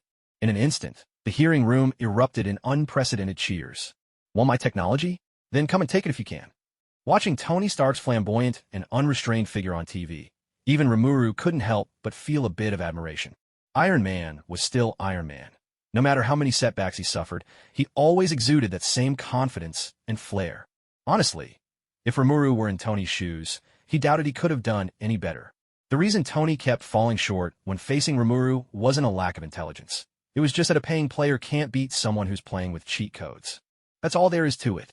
Every card Tony held was almost transparent to Rimuru. Yet Tony could never know just how many trump cards Rimuru kept up his sleeve. Not only that, nearly every card in Rimuru's hand was a game breaker. How could Tony possibly compete? Luck can't change fate, and spinning can't rewrite destiny. Do you really think that's just an old saying? No more Stark Expo. Instead, a world's ultimate battle tournament, with the latest suit as the grand prize. This move, what a bold, dazzling show. Only Tony would dare to dream up something like this. To tell the truth, even Remuru felt a little itch in his heart. He had no particular desire for the Mark V technology itself, but the thought of snatching victory straight from Tony's hands, that carried a meaning all its own. Placing the Mark V armor in the wardrobe is far more impressive than any dramatic gesture like, "Mark loses to Wind God and admits defeat" in big letters. When Tony made this statement before all the media, it was essentially a declaration of war against Rimuru. After all, the Wind God and the Mark series are currently recognized as the two strongest mechs in the world. And now, the general consensus among the public and the media is that Wind God outperforms the Mark. Clearly, Tony wants to use this martial competition to prove that his Mark is truly the strongest. Of course, Rimuru could never allow that. After all, isn't there endless delight in competing with Tony? What kind of new technology did Tony incorporate into the Mark V? Rimuru was intensely curious. In the original timeline, the Mark V was a suitcase armor that sacrificed much of its functionality for portability. So in this altered world, what kind of marvel would the magically modified Mark V be? As the saying goes, your adversary often knows you best. Though Rimuru and Tony aren't true enemies when it comes to armored suits, they are undoubtedly fierce rivals. If anyone could deduce the specs and capabilities of the Mark V, it would undoubtedly be Rimuru. Following Tony's design philosophy from his previous life, every new generation of his armor was based on lessons learned from actual combat. For instance, the Mark II had an icing problem, so the Mark III was upgraded with a gold titanium alloy. After the Mark III's brutal battle, the armor shell would deform and frequently lock up, making it difficult to shed the suit. So the Mark IV improved the connectors and redesigned the bolts to address these issues. Looking at Tony's battles in this world, his Gundam-style contest with Remuru, his fierce clash with Ironmonger, and the recent showdown with Abomination. After his bout with Wind God, Tony realized the Mark II lacked mobility, which led to the high-mobility Mark III, featuring earlier development of thrusters on the back and at the sides. In the original story, such a design didn't appear until the Mark VII. It was with this very armor that Tony heroically carried a nuclear missile into the sky. The fight against Ironmonger revealed the Mark III's shortcomings. Though the main issue was the incompatible arc reactor, it also exposed the Mark III's lack of firepower and armor-piercing abilities. Thus, in this world, the Mark IV saw a clear boost in firepower, especially with the introduction of a new elemental reactor, which enabled Tony to wield high-powered energy weapons. The repulsor beams in the palms and chest became stronger, capable of longer sustained fire and increased destructive force. He added a laser cutter capable of slicing through steel armor, mini anti-armor missiles, and retractable ablative missiles. All three new weapons were inspired by lessons learned from the battle with Ironmonger and were designed specifically for armor penetration. The retractable ablative missile, especially, utilized the principle of explosive armor piercing at close range and had proven effective time and again. If Mark IV and Ironmonger were to clash again, Ironmonger would be reduced to scrap metal in a matter of minutes. Next comes the most significant battle, Tony versus Abomination. Abomination is massive, incredibly strong, and his defense is nothing short of outrageous. In comparison, Mark IV seems utterly powerless before him. In this altered timeline, the upgraded Mark V will surely learn from these shortcomings. The mechanical exoskeleton's arms will be reinforced for greater power, increasing Mark V's striking force and enhancing its close combat abilities. But clearly, that's still not enough. To go toe-to-toe with someone as absurdly strong and hulking as Abomination, adding high-powered auxiliary thrusters for even greater impact is a must. And then there's Abomination's agility. His ability to leap and bound is off the charts. So, it's only natural to consider a powerful means of restraint. Perhaps an emergency containment net, shackles, and more. After all, this so-called world's greatest martial arts tournament is a direct challenge to Rimuru. While devising ways to counter a brute like Abomination, the design must also take into account Rimuru's wind god. High mobility is absolutely essential. Could it be a thicker layer of armor over the mech?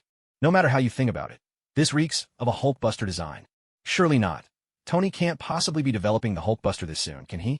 The Hulkbuster armor comes with its own host of technical challenges. For instance, Mark 42's self-assembly tech was already a groundbreaking leap, with almost every component boasting its own power and control system. That technology was carried forward and perfected in the Hulkbuster Mark 44. But breakthroughs like these don't happen overnight. It's hard to believe Tony could surmount so many technical obstacles in such a short time. But then again, this is Tony Stark we're talking about, one of Marvel's biggest game changers. He even whipped up a quantum tunnel for time travel with just a few tweaks, so maybe it's not impossible for Tony to overcome all those hurdles. Wait a minute. Remuru suddenly thought of another possibility, a wild material overload approach. Tony isn't just a genius. He's also got unbeatable financial power. What if he uses vibranium or adamantium in his designs? Oh my god. Thinking about it this way, it's actually not impossible at all. Now that Rimuru has access to adamantium, forging the ultimate spear is entirely within reach.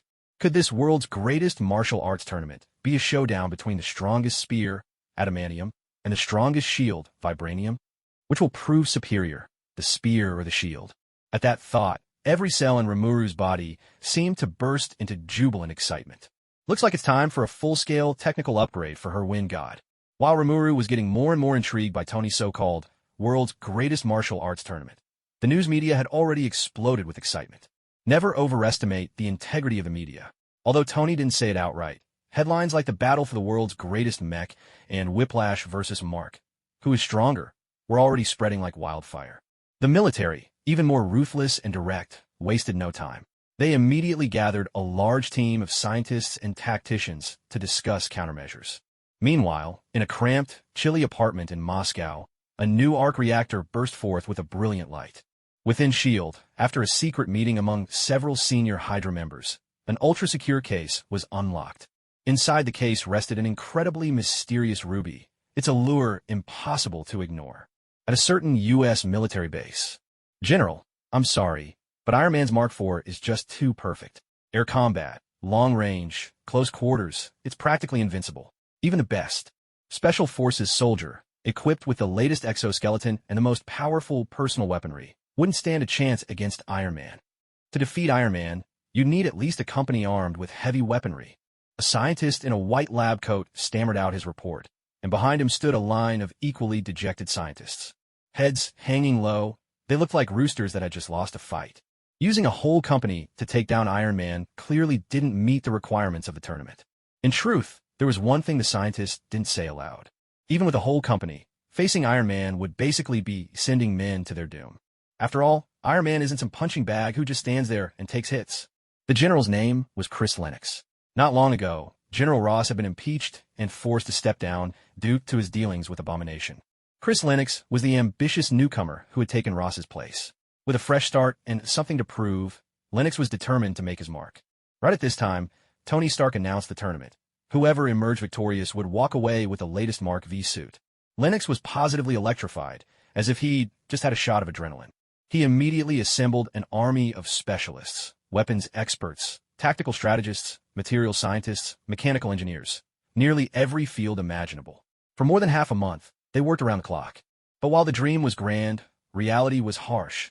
A cold bucket of water dashed all his hopes. Lennox's face darkened, and he roared. Every piece of information on the Mark series is right here, including partial blueprints for the Mark I and the Ironmonger. I never asked you to design an entirely new suit from scratch. I even skipped the hardest part, the power system. All I wanted was for you to come up with a plan, based on a Mark IV data, that could defeat Iron Man. That's it. Hundreds of experts spanning every cutting-edge discipline, and not one of you can outdo Tony Stark.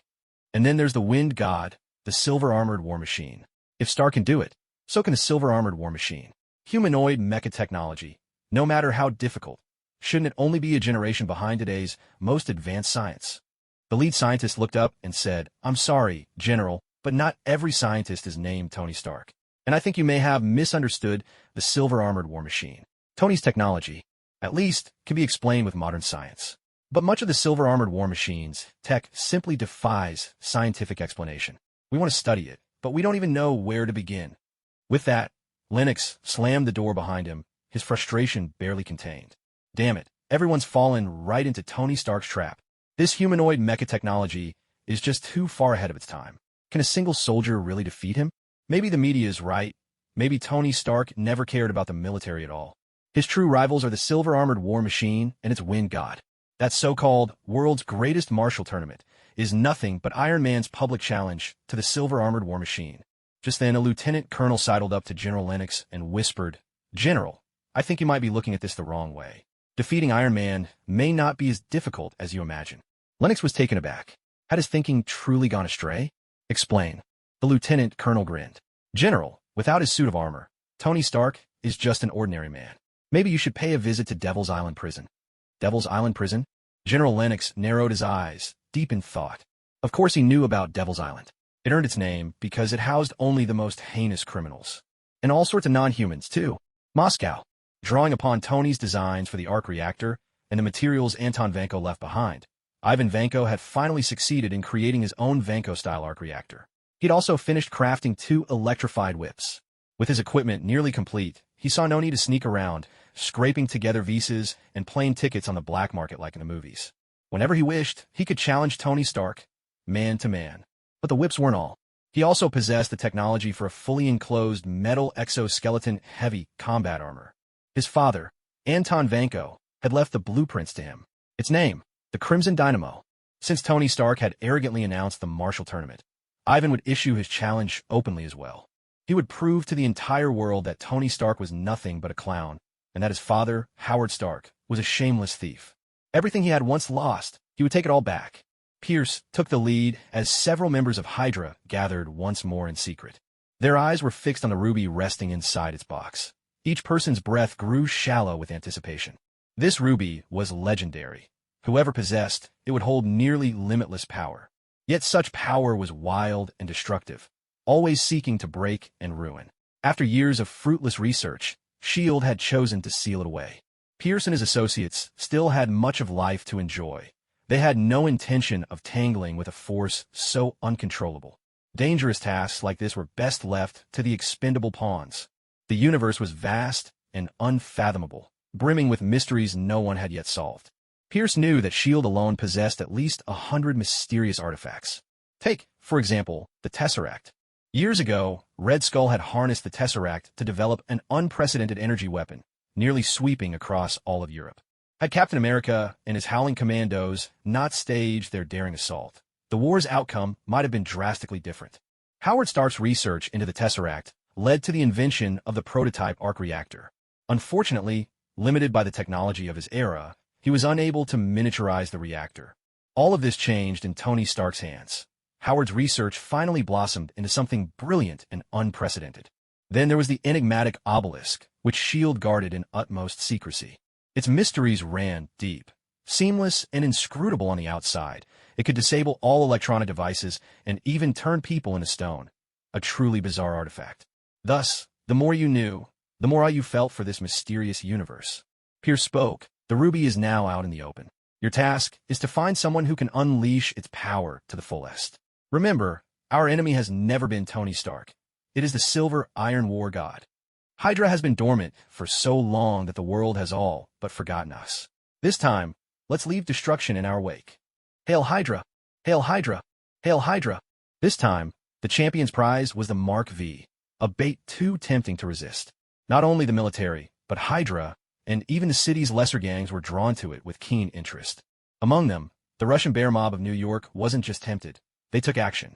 One of their enforcers, Alexei Mihailovich Seisvich, finally gave in to the lure of money after relentless persuasion from the mob boss and agreed to undergo a high-risk chemical and radiation experiment.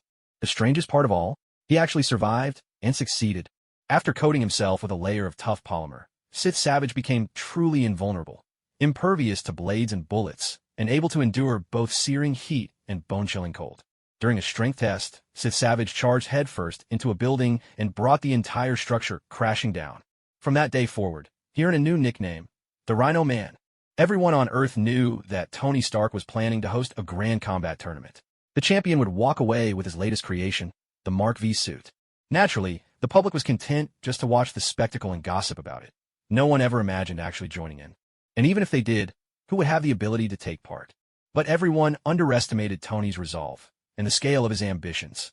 On the giant screen, there stood Tony Stark, impeccably dressed in a suit, his face alight with a confident smile, posing before a magnificent, imposing steel structure.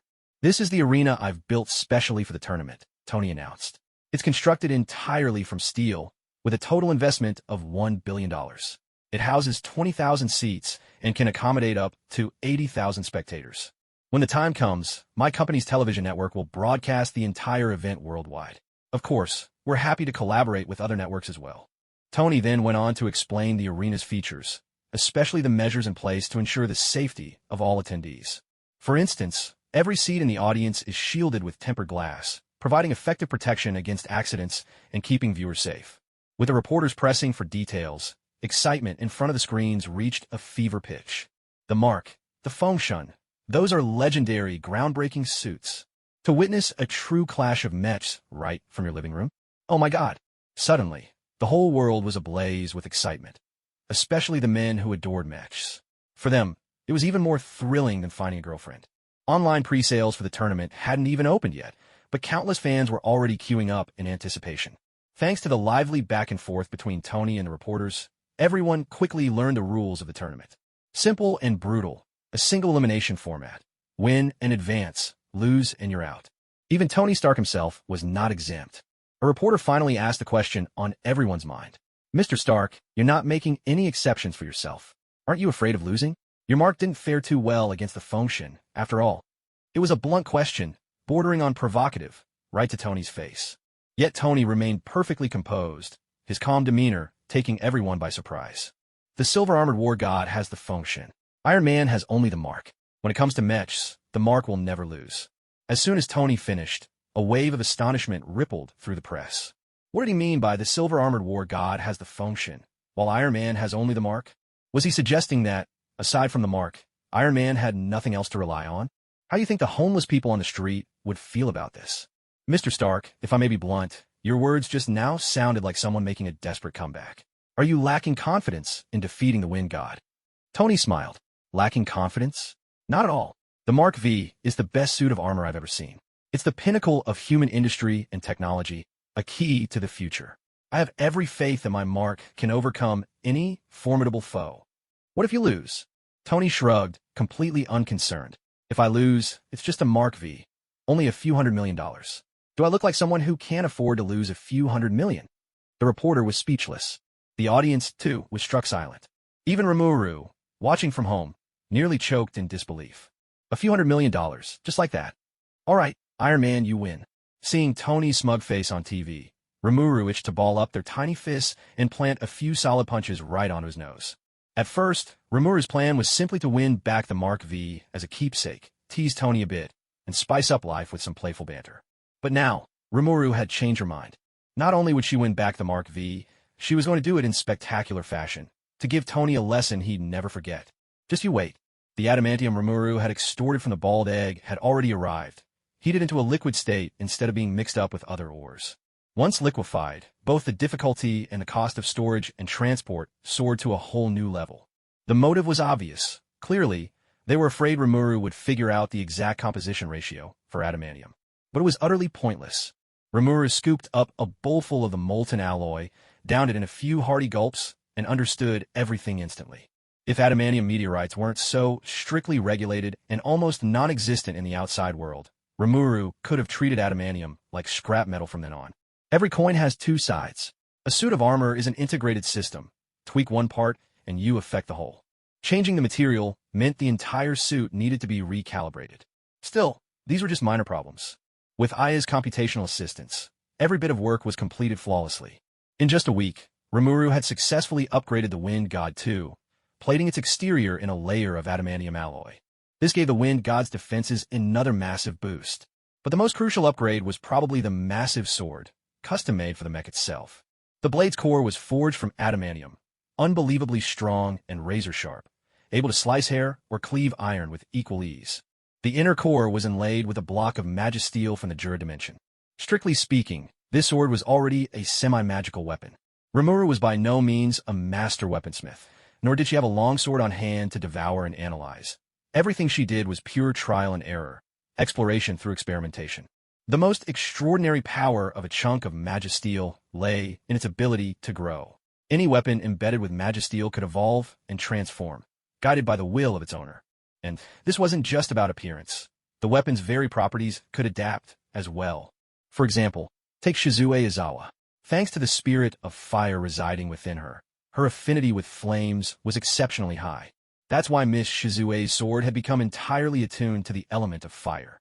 For her, wielding the blade felt as natural as breathing, and its power had increased dramatically. On the other hand, once an adamantium alloy was forged, it would never change shape. It was the very opposite of magisteel's mutable nature. By combining metals from two worlds, each with fundamentally conflicting properties, Remuru was essentially running an experiment. She was eager to see what kind of fascinating chemical reaction might occur when these two materials came together. While Remuru toiled away in the laboratory, the much-discussed and hotly anticipated martial arts tournament, which had been the talk of the internet for weeks, finally kicked off. And to everyone's shock, Tony turned out to be the very first to take the stage. His opponent was Ivan Vanko, known as Whiplash, with a suit of armor named Crimson. Except for Rimuru, no one could have guessed that the grand opening of the World Martial Arts Tournament would begin in such a dramatic fashion. Not long ago, at the public hearing, everyone had heard Tony's bold claims. He'd boasted that his technology would remain unchallenged for at least 5 to 10 years. Yet, in less than half a year, not only had the arc reactor technology been cracked, but someone had also managed to develop a fully functional, full-body exoskeletal suit. The world was changing at a dizzying pace, so fast, in fact, that many people could hardly keep up. Nevertheless, excitement was running high across the board. Most had assumed that the first clash between two suits of armor, Mark and Fengshen, would be a distant spectacle, something to wait ages for. But now, at the very opening of the tournament, there was already a showdown between two armored titans. It was sheer madness. What would a battle between two mechanical suits look like? Everyone had an idea from the movies, of course, but witnessing it in real life, this was truly a first. Tickets for the tournament had sold out in a flash, and even scalpers found themselves empty-handed. Even the broadcasting rights had become a global battlefield, with TV stations around the world vying desperately for a share. You had to hand it to Tony Stark, the man had guts. Not only did he dream big and act on his ambitions, he actually made them a reality. It was almost unbelievable that, in a city as crowded and expensive as New York, Tony had managed to secure enough land to build such a massive tournament arena. So, this is the arena? Awesome. Peter Parker, the young Spider-Man, looked around in awe as he stepped inside, snapping photos with his second-hand camera. There are so many people here. I can't wait for this to start. Little Mindy was also looking around constantly. Her face lit up with such happiness that her smile seemed ready to overflow. Most girls might not get this excited, but Mindy had long since been raised a bit differently by her dad. Dolls, cute clothes, pretty dresses, things most girls adore, left Mindy completely uninterested. On the contrary, anything related to weapons would spark her utmost curiosity. She could even rattle off their names and types with dazzling expertise, leaving others utterly amazed. As for Dave, the kick-ass, he was also glancing around in every direction, his mouth hanging open, momentarily a loss for words. Dave came from an ordinary family, and the steep ticket prices had always kept him away, not to mention that tickets were now impossible to find, even from scalpers. But never in his wildest dreams did he expect that he'd get to watch the contest live, something he never thought possible. And all of this was thanks to Remuru, the silver-armored war god. Noticing Remuru chatting warmly with a woman in uniform, Dave's curiosity was instantly piqued. There was something oddly familiar about this sophisticated woman. When Dave finally realized who she was, his jaw dropped even further, his mind momentarily going blank. Pepper Potts, Tony Stark's personal assistant. How did she become so friendly with Rimuru? Wasn't everyone saying that the silver-armored war god and Iron Man were bitter rivals? Ah, rumors really can be misleading. Pepper, these are the friends I told you about. Remuru introduced Peter, Mindy, and Dave to her. The three of them greeted Pepper sweetly and politely. Receiving such a warm welcome from her, the trio felt both delighted and flattered. The atmosphere at the venue was electrifying, and with Pepper's knack for setting the mood, it didn't take long for everyone to feel at ease and get along. Pepper had reserved seats for Rimuru and friends in the best possible viewing area. The view was perfect, the security top-notch, and even the electronic equipment in the box was state-of-the-art. This kind of private box was usually reserved for the super rich. There weren't many like it in the whole arena. Ladies and gentlemen, good afternoon. A male host, microphone in hand, took the stage and immediately showcased his uniquely charming voice, rich and magnetic. What will the wars of the future look like when fought by machines? Let's wait and see. First, let's welcome the pioneer of next-generation humanoid mecha technology, Tony Stark. Fireworks shot up all around the venue. Though it was still broad daylight, the sky was ablaze with shimmering bursts, turning it into a field of glittering stars. Inside the arena, every high-tech screen flashed vivid footage of Iron Man soaring through the sky in his Mark armor, captivating the crowd with stunning aerial maneuvers. Blue sky, white clouds, the sonic boom of the Mark suit tearing through the city sky, accompanied by an almost explosive soundtrack. In just an instant, countless people erupted with excitement, shouting and cheering in unison, and the atmosphere at the venue was instantly set ablaze. Clang! Tony Stark, piloting the Mark suit, landed in the center of the arena with a classic superhero pose, precision and style. The suit's impact with the ground radiated power and energy, as if the force struck the hearts of everyone present. A tidal wave of cheers erupted in response. Let's welcome today's challenger, Ivan Vanko. The host made an exaggerated gesture of invitation, their voice overflowing with infectious enthusiasm. Inside the arena, the staff coordinated seamlessly. All the screens simultaneously displayed the figure of Ivan Vanko. Unlike the explosive entrance of Iron Man, Ivan Vanko's introduction began in a low, humble home, the overall tone dim and somber. A crude, impoverished workshop, rough tools scattered about. Ivan hammering away, sparks from the welder flying, crimson metal slowly taking shape. Amid the heavy, oppressive yet hopeful music, a single idea emerged unmistakably. Unlike Tony, who was born with a silver spoon in his mouth, Ivan was the ultimate underdog. Ivan versus Tony.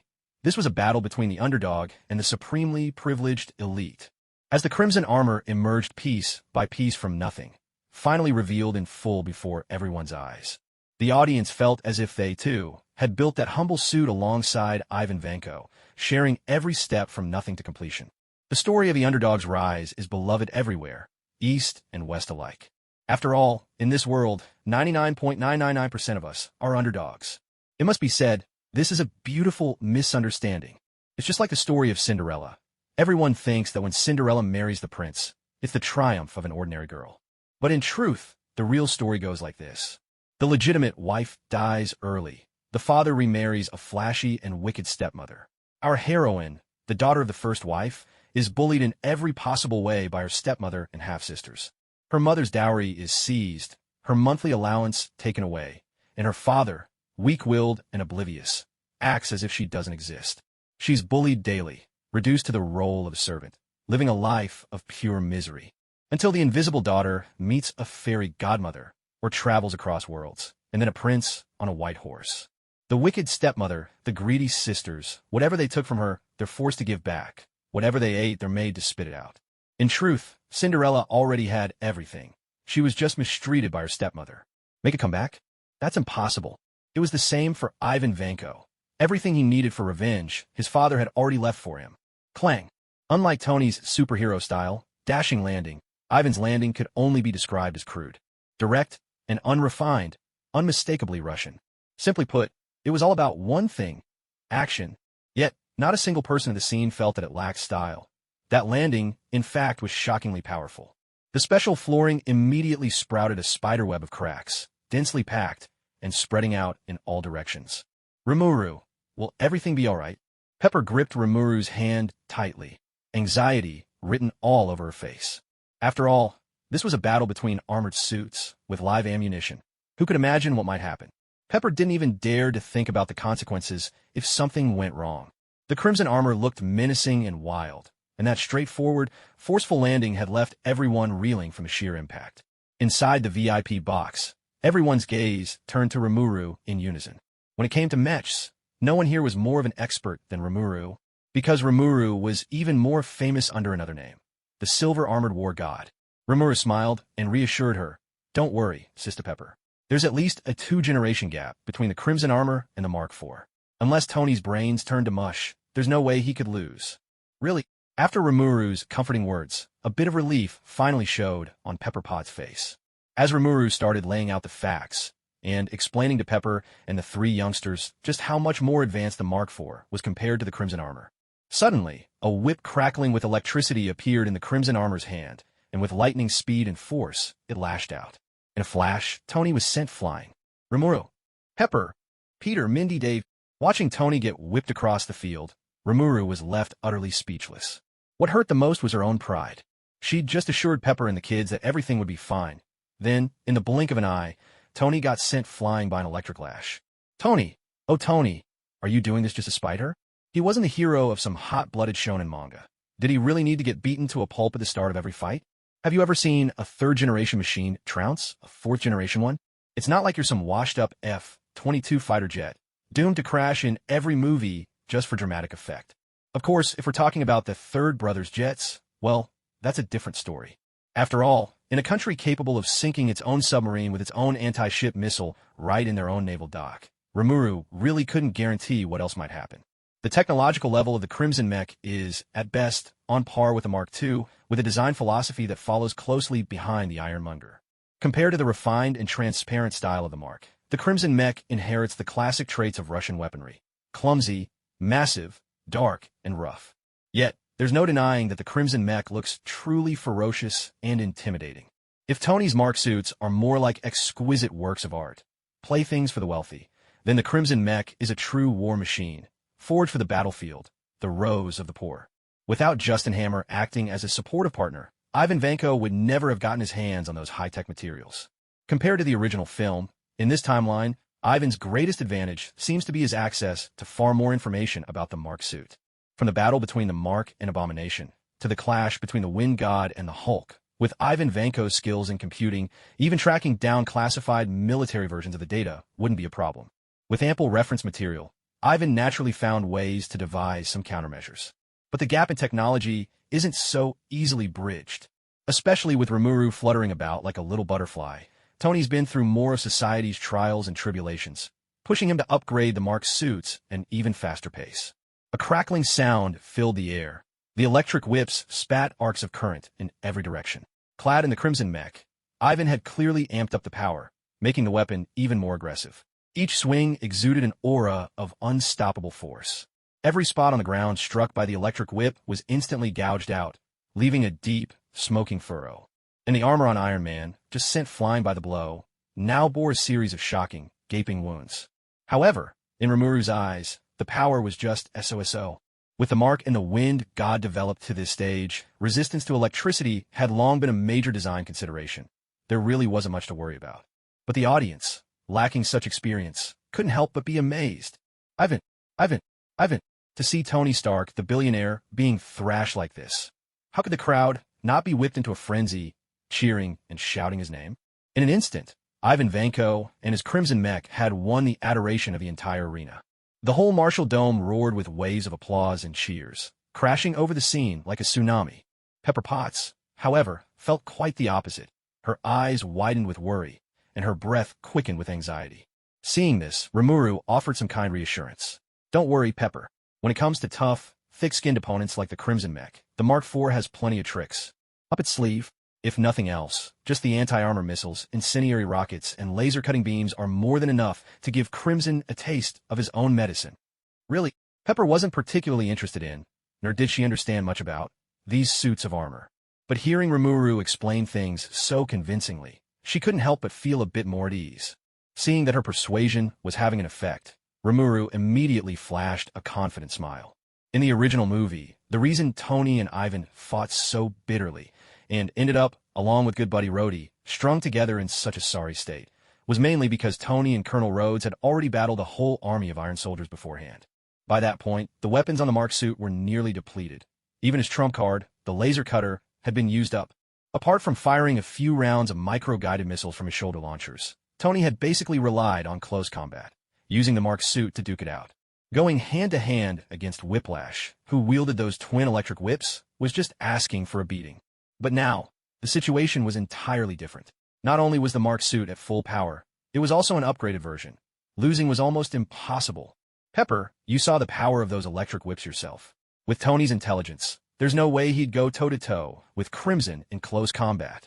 All Tony needs to do is take advantage of the Mark IV's agility, put some distance between himself and Crimson, and then he can kite the Crimson mech to his heart's content. Before Rimuru could finish, the thrusters on Tony's feet roared to life, and in a flash, the Mark IV soared into the air. From his lofty vantage point, Tony drew back his massive, fist-sized gauntlet and unleashed a punch at Ivan Vanko. Clang! The Crimson mech staggered under the impact, its body lurching, nearly toppled by Tony's iron fist. But as the saying goes, a miss by an inch is as good as a mile. Regaining his balance, Whiplash spun and lashed out with an electric whip, aiming straight for the Mark's neck. Crackle, snap! The Mark IV, its neck ensnared by the whip, seemed to suffer from the overwhelming surge of electricity, its systems clearly affected. Tony dropped to his knees on the spot. He really did. He hit the ground hard. The smile faded from Rimuru's face, her expression freezing in disbelief. Tony Stark, are you some kind of clown sent by the Monkey King? This fight was turning into a farce. Where was his intelligence? Why would a lightweight mech go toe-to-toe in close combat with something that's basically a walking war fortress? Is he out his mind? Noticing Pepper, Spidey, Mindy, and Dave all casting her doubtful glances, Rimuru's face burned with embarrassment, hot and stinging. She was a true expert, a real specialist, not some so-called expert. And to make matters worse, this was all happening in front of her subordinates. She had her pride, after all. What on earth was going on? Could the Crimson mech be hiding some kind of secret tech she didn't know about? Maybe some kind of intelligence-draining weapon? Great sage, does Ivan's Crimson mech have any special hidden technology? Answer: no unknown special weapon detected. What about mind control abilities? The original Remuru would never have asked such a question, because Ivan Vanko had absolutely no superpowers. At least, that's what Limlu had believed. But now, she was starting to have her doubts. Answer: no unusual fluctuations of supernatural abilities detected. Limlu. So, does that mean Tony really got utterly thrashed by the Crimson armor purely on skill? Black lines creased Limlu's forehead, and she made a heavy mark in her little notebook. Now she had yet another reason to give Tony Stark a good beating.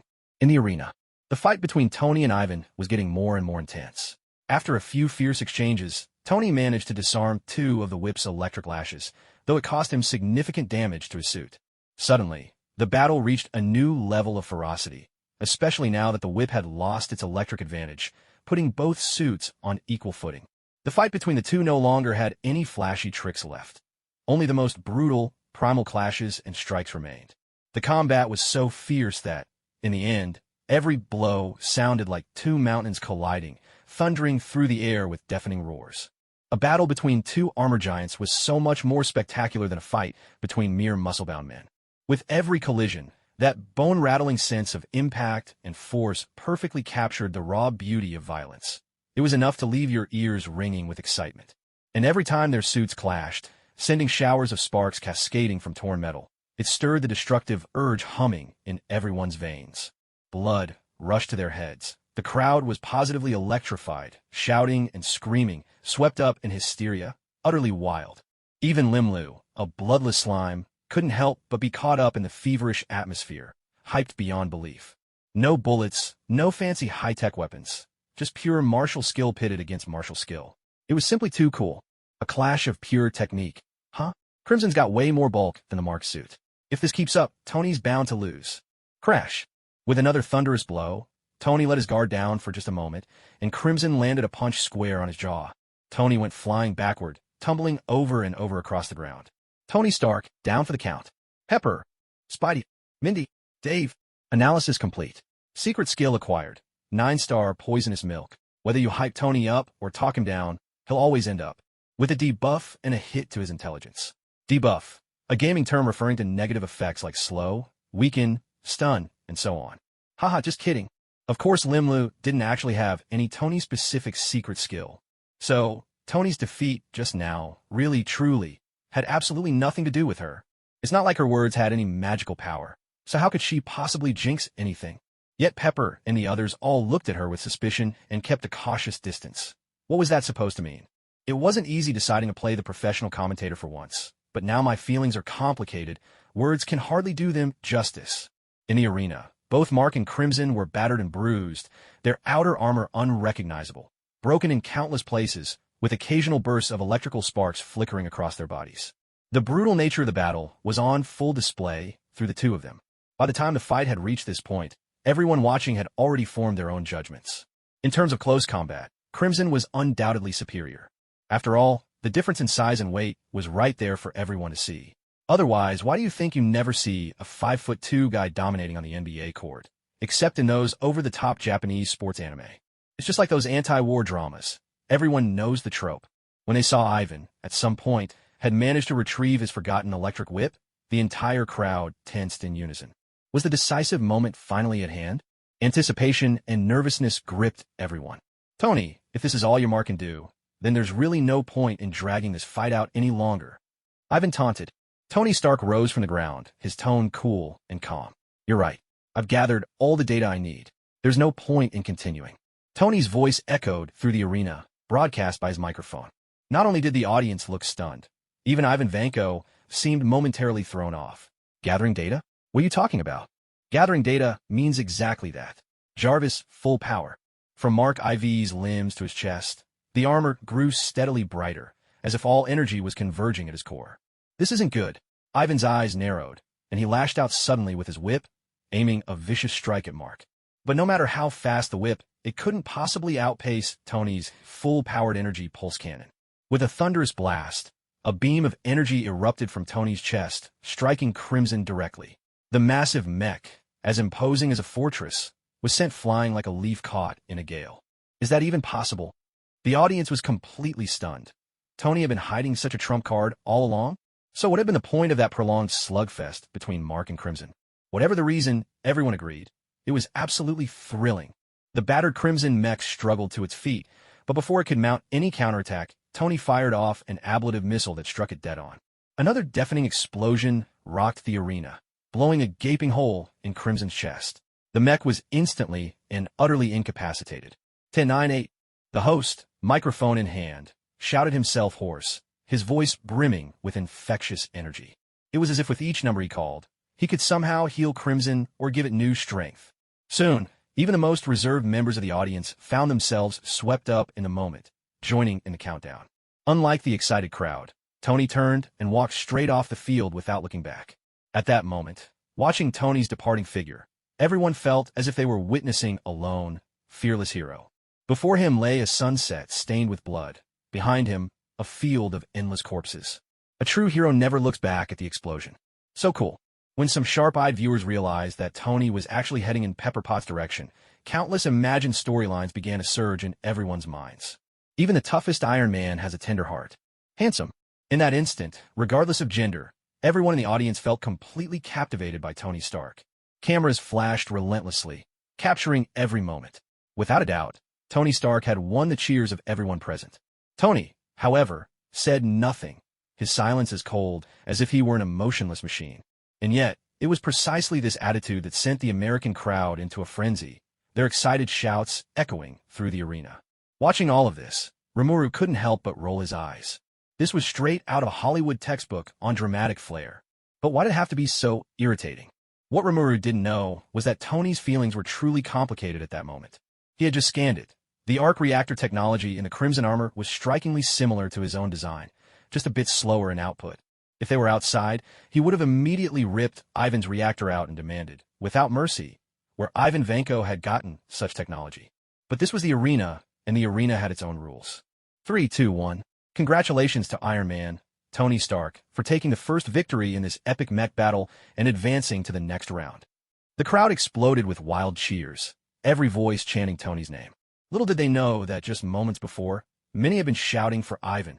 Ignoring the jubilation of the masses, Tony Stark piloted his battered Mark IV suit, soaring skyward in a flash, headed straight for his Malibu coast villa in California. Though Tony was long gone, the excitement at the scene was still at its peak. Everyone was buzzing, chattering nonstop with those around them, eager to share their exhilaration. Everyone felt their ticket was worth every penny. Those who snapped photos wasted no time sharing them on Twitter and Facebook, racking up unprecedented likes and attention in just moments. They were absolutely thrilled. With Tony Stark putting on such a spectacular show, how would the next match between the Silver Armored War God and Rhino Man unfold? Anticipation in the crowd only grew. After all, current public opinion held the Silver Armored War God as the undisputed top contender. Back in the arena, a large number of staff had already rushed onto the stage, lifting the injured Ivan Vanko, along with his crimson mech, onto a stretcher, ready to provide emergency treatment. In the audience, countless pairs of eyes were fixed on the scarlet suit that enveloped Ivan Vanko. Even though the crimson mech had lost this battle, its performance remained nothing short of dazzling. The greatest challenge in humanoid mech technology has always been the power supply. But now, it seemed that the arc reactor was no longer the exclusive property of the Stark family. The military, Hydra, arms dealers, and energy conglomerates, all these factions prowled like cats that had caught the scent of prey. The prize was right before them. Who would get to feast was a matter of skill and cunning. Many with hidden agendas watched intently, as if in silent salute, following Ivan Vanko's departure from the arena. To an outsider, one might even think Ivan Vanko was the true victor in the end. Yet, unknown to all, an inconspicuous figure, Remuru, was just as focused on Ivan Vanko. How should Ivan Vanko be dealt with? His presence was, for Rimuru, an unpredictable variable. In today's battle, Ivan had displayed his capability and intelligence to the fullest, especially with the Crimson Mechs technology, which was sure to draw covetous eyes from all sides. No matter which faction got hold of him, it would spell trouble for Rimuru. After all, Rimuru was now a shareholder in Stark Industries. Albeit a minor one, her fortune rose and fell with the company's fate. If Ivan were to collaborate with any rival, the arc reactor technology would inevitably leak, shaking Stark Industries' stock price and inflicting unimaginable losses upon her. To Rimuru, Ivan Vanko was like a ticking bomb. Her first instinct was to eliminate him, yet she found herself smiling and shaking her head. She was no evil slime, after all. Truth be told, Rimuru had never taken a life, not yet at least. Not out of saintly virtue. In fact, she didn't particularly dislike Ivan Vanko. On the contrary, she even admired him a little. Rimuru wasn't quite sure how Ivan Vanko was portrayed in the comics, but in the MCU, his only real crime seemed to be standing against Iron Man, Tony Stark. She even felt a twinge of pity for him. Ivan and Tony's backgrounds were nearly identical, both sons of great scientists, both inheritors of the arc reactor legacy. Yet Howard Stark, disagreeing with Anton Vanko's philosophy, simply dismissed him, dooming Anton to a life of obscurity and poverty, ending in illness in a cramped apartment. The irony was bitter. Howard's reason for firing Anton was that he didn't want the reactor technology used for military or commercial purposes. Even more absurd was the reason Howard fired Anton. His own son, Tony Stark, did the very same thing. If you insist on calling humanoid mechas high-tech prosthetics, then Remuru really has nothing more to say. The story of Iron Man was born against the backdrop of the Cold War between the US and the Soviet Union. Making fun of the Soviets was just everyday business, nothing unusual. To be honest, Rimuru actually has a certain admiration for Ivan Vanko's genius. When Ivan built his reactor in that cramped little house of his, the conditions were hardly any better than Tony's in the caves of Afghanistan. Scientists are common enough, but true genius is rare. In the Marvel Universe, there's little faith in collective wisdom. The power of a single gifted mind far exceeds imagination. It would be a real pity to simply have him killed. Recruit him, perhaps? But Rimuru, used to robbing the rich to help the poor, has no interest in toiling away to start business. Truly, he's neither worth keeping nor discarding. What a frustrating dilemma. Maybe use Ivan as bait to reel in that clown, Justin Hammer? Hammer doesn't have much real ability, but his ego is sky high, and he's picked the wrong opponent to boot. If Ivan were handed over to Hammer, with Ivan's thirst for revenge, he'd definitely use Hammer's resources to go head-to-head with Tony once more. And when Ivan failed, he'd be sure to drag Justin Hammer down with him. Then, Remuru could seize the opportunity to become the major shareholder of Hammer Industries. That actually sounds pretty good. Nowadays, Aya is already an expert at manipulating stocks, so Remuru could just sit back and let things unfold. With all this figured out, Remuru couldn't help but break into a smile. A portal opened silently in the hospital, and Rimuru stepped straight into an equipment room with no cameras. Once the mirror dimension was activated, Rimuru swaggered right past all the visible and hidden guards, heading directly into the ward. Ivan Vanko hadn't actually suffered any serious injuries. The real reason he was still in the hospital was that too many factions were watching him. With everyone holding each other in check, no one dared to make a rash move, resulting in a tense stalemate. As for Ivan's own opinion, who really cares? With a toothpick dangling from his lips, Ivan was bored out of his mind, but this was just as he'd expected. He'd studied both Mark and Wind God armors carefully and knew exactly where the differences lay. Maybe he could catch Tony off guard, but in a head-on fight, his chances were slim. Still, he came anyway, without hesitation. As long as he revealed the technology behind the reactor and the crimson armor, Tony Stark would lose one way or another. He'd anticipated all of this, but when it actually happened, it still left him deeply unsettled. No one likes to feel like a pawn, with their fate out of their own hands. At that very moment, Ivan was astonished to see a fiery red circle appear inside the hospital room. Before he could react, he felt something coil around him, and then both he and the remains of his mech suit were yanked straight into the ring of fire. Dragged through the flaming circle, Ivan Vanko was left bewildered. Where was he now? Judging by the architecture, the place was lavishly decorated, clearly the home of someone with deep pockets. This was most definitely not a hospital. In the blink of an eye, he had been whisked away from his hospital bed to somewhere entirely unfamiliar. What kind of power was this? As for the fiery circle, it sparked countless associations in Ivan's mind. Could it really be his doing? What on earth did he want? Ivan Vanko's thoughts raced, a shiver running down his spine. The world, it seemed, was far more mysterious and complicated than he had ever imagined. He had barely taken a few steps when he heard a voice filled with resentment. Wade Wilson, aren't you supposed to be the best mercenary out there? I don't care how you do it. Just bring Ivan Vanko to me, and the $100,000 is yours. $100,000? Wade's voice trembled with disbelief. Mr. Hammer, who do you take me for? I'm a battle-hardened Special Forces vet. Do you hear me? My reputation is spotless. Everyone who's ever hired me can vouch for that. I've pulled people out from under the very noses of the military and arms tycoons, and you're offering me just $100,000? Are you kidding? Overhearing the conversation next door, Ivan Vanko instantly understood where he was. Justin Hammer, Mercenary Wade, Hammer Industries. Honestly, that mercenary next door was annoyingly chatty. All this haggling, and he had to drone on and on? And Justin, what a cheapskate.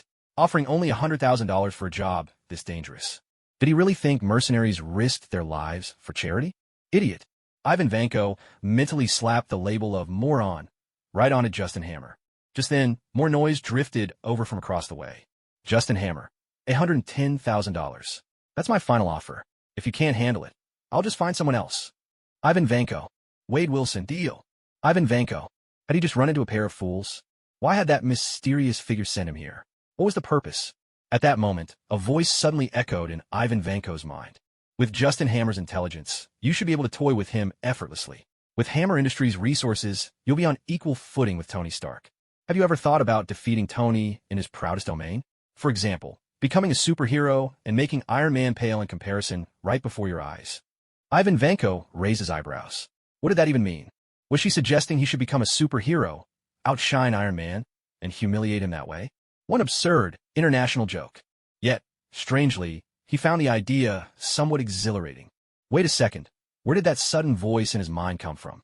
As for Ivan Vanko, Remuru couldn't be bothered to even show her face when tossing him over to Justin Hammer. It was just a casual, throwaway move, nothing worth her serious attention. Justin Hammer's so-called talent was, frankly, abysmal. His greatest masterpiece, the ex-wife, said it all. To put it bluntly, Justin Hammer was nothing more than a tap dancer whose dreams were waylaid by the arms business. And his tap dancing? Now, that was truly something to behold. The reason Rimuru handed Ivan over to him was, in part, because Hammer was safe enough. Whether Ivan Vanko would actually become a superhero, that was just an offhand comment from Rimuru. If it happened, it'd be a pleasant surprise. If not, it didn't matter in the least. She could snuff him out with a snap of her fingers. When you have power, you have that kind of confidence. Now, Rimuru had more than enough qualifications to play chess with the world as her board. What Rimuru didn't realize was that her idle move was about to stir up a storm. There were countless forces keeping tabs on Ivan Vanko. Now that he'd vanished, everyone suspected someone else had made a move, and things were on the verge of breaking out into an all-out brawl. But none of that had anything to do with Rimuru anymore. Instead of worrying, she'd rather run another dungeon and farm a few more Saint Quartz. If it's all just playing games, why did it have to be so hard for her? She'd even checked the almanac last time, and still didn't manage to pull gone. While Rimuru was lost in the game, unable to extricate herself, outside news about the martial arts tournament had reached a fever pitch. The clash between Mark and Crimson was simply stunning. The collision of steel against steel created a chemistry that defied imagination. In the blink of an eye, Mark and Crimson had become the hottest trending topics. Thanks to the intentional and unintentional promotion by countless creators, every major short video platform was dominated by highlight reels of the epic duel between Mark and Crimson. Especially when Iron Man's entrance music kicked in. It was a perfect match. Watching the creators' edits with that soundtrack, viewers couldn't help but feel chills run down their spines. It was electrifying. Nowadays, if you didn't know about the showdown between Mark and Crimson, you were hopelessly out of the loop. You probably wouldn't even be able to join in a conversation. It was a bit easier for the girls. While they found the mecha battles fresh and exciting, beautiful clothes still held more appeal for them. After all, these girls who have traveled through time only care about finding romance, never once thinking about changing the course of history. They truly are a wondrous breed. But the boys, on the other hand, seem to have lost their minds. Some didn't even care about the setting. They would animatedly reenact scenes and gush about their excitement to anyone who'd listen. Talking about mechas, they were just like die-hard sports fans, leaving those who hadn't joined the craze completely baffled. To outsiders, those obsessed fans seemed insufferable, but once you got hooked yourself, you know what real frenzy looked like.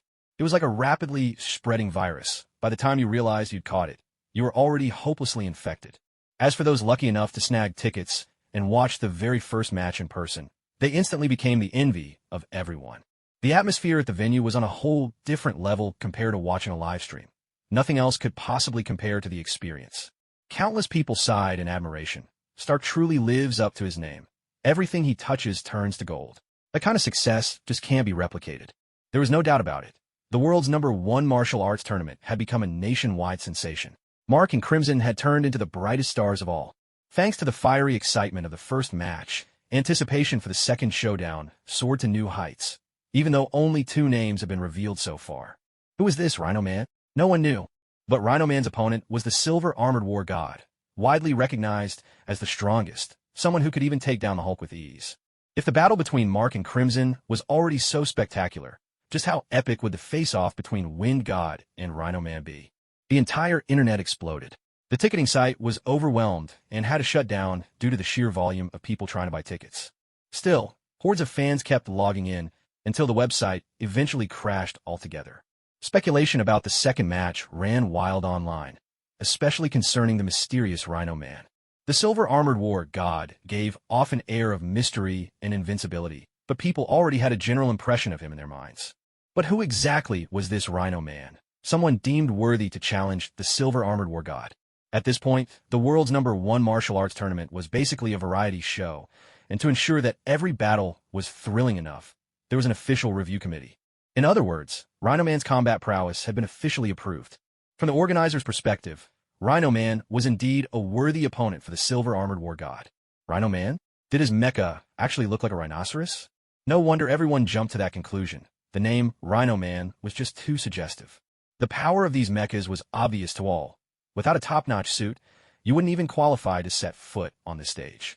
So, after Wind God, Mark, and Crimson, were we about to see a brand new Rhino mecha join the fray? The crowd was absolutely electrified. Doesn't this mean that, within their lifetimes, even these ordinary folks, these muggles, might have the chance to don their own mechs? Mechs, after all. Just imagining the scene of soaring through the skies in a suit of powered armor has set countless hearts ablaze with longing. As for the military and arms manufacturers, their feelings were a tangled mess. Given the current trend, there were already 3 mature mech models, with a 4th still pending, and yet the military didn't have a single one. If things kept going like this, what dignity would they have left? The arms companies were left bewildered by the emergence of mech after mech. The panic in their hearts could probably only be understood by those oil tycoons in the Middle East. If they couldn't design their own mech soon, they might well be swept into the dustbin of history. Those arms industry giants had never dreamed that one day, the world's most advanced weapons manufacturers would suddenly find themselves obsolete. Honestly, isn't this era changing a little too fast? There were even some big names who released conceptual designs for a Rhino battlesuit, which attracted a flood of likes and praise from netizens. It has to be said, true talent resides among the people. The showdown between Rhino Man and the Silver Armored War God even caught the attention of betting agencies, who promptly opened wagers. As for the odds, let's just say they were quite dramatic. Nearly 90% of people bet on the Silver Armored War God to win, though there were still a few risk-takers going for the underdog. All in all, as the battle between the Silver Armored War God and Rhino Man drew near, the excitement only grew, refusing to die down. At last, under the gaze of the entire world, the day of the match finally arrived. Compared to the battle between Mark and Crimson, today's crowd was even larger. From above, the arena was packed tightly with a sea of heads. You could spot quite a few people holding up signs that read things like, "Go, Wind God," or "Silver Lightning, we heart suit you." Tony Stark gazed at the newly refurbished arena, a storm of emotion swirling inside him. He had been involved in reviewing Rhino Man's qualification for the match. No one knew Rhino Man's combat abilities better than he did. So, for this showdown, Tony was genuinely excited. After all, his Mark V armor had another name, the Counterwind God armor. Ladies and gentlemen, good morning.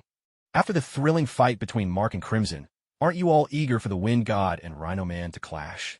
The male host's resonant, magnetic tenor swept across the stadium, and in an instant, it was as if a floodgate had burst open. The entire arena erupted in a wave of excitement. Who exactly is Rhino Man? Why did the qualification committee unanimously agree he deserved to challenge the Silver Armored War God? Why? The host, microphone in hand, asked the same question 3 times in a row. With each round, his tone grew bolder, his gestures more exaggerated, keeping every member of the audience on the edge of their seats. Is everyone ready? Are you ready? Ready. Another round of triple questioning. The crowd could barely contain themselves. They wanted nothing more than to drag this guy off stage and give him a good thrashing. Damn it, we're here to watch the Wind God and the Rhino Man fight, not to listen to your endless babbling. But, to be fair, this host was truly a master at stirring up excitement. With just a few lines, he had piqued everyone's curiosity to the extreme. Let's see what happens next. As stirring, deep music filled the air, every big screen inside the Marshall Arena lit up with the same scene at once. From various angles, frontal, aerial, side views, the audience immediately grasped what they were looking at, a specially constructed concrete wall, half a meter thick. The steel bars embedded in the wall were as thick as a baby's arm. In an instant, everyone got a clear, visceral sense of what this wall was: a fortress. Solid, unyielding, seemingly indestructible, something that could easily serve as a bunker. But why then was such a hefty wall being shown on the big screen? Everyone's curiosity was stoked even higher. Suddenly, the roar of a high-powered engine filled the arena. A menacing Hummer appeared, accelerating at full speed straight towards the wall. There was a mighty crash as the Hummer slammed into the barrier. On the screens, in what looked like bullet time, everyone saw the Hummer's front crumple and deform from the impact, while the wall itself only showed the slightest cracks, remaining virtually unscathed. What a formidable wall. But why put it here? The audience's anticipation only grew. Then the background music suddenly intensified, urgent, electrifying. Out strode the Rhino Man, savage, wild, and imposing. He charged from afar, his speed far surpassing even that of the Hummer moments before. Everyone watched as this beast, horn gleaming, barreled headlong into the wall. Oh my God! The entire crowd gasped in shock. After all, they had just witnessed how tough that wall was. Could a person really smash into it like that without splitting their skull open? But in the very next instant, everyone's eyes went wide with disbelief. The wall that had seemed indestructible only moments before shattered instantly under the Rhino Man's charge. Even the steel bars snapped apart. Unbelievable! In a heartbeat, everyone in the arena screamed at the top of their lungs, adrenaline surging through their veins. But the real surprise was yet to come.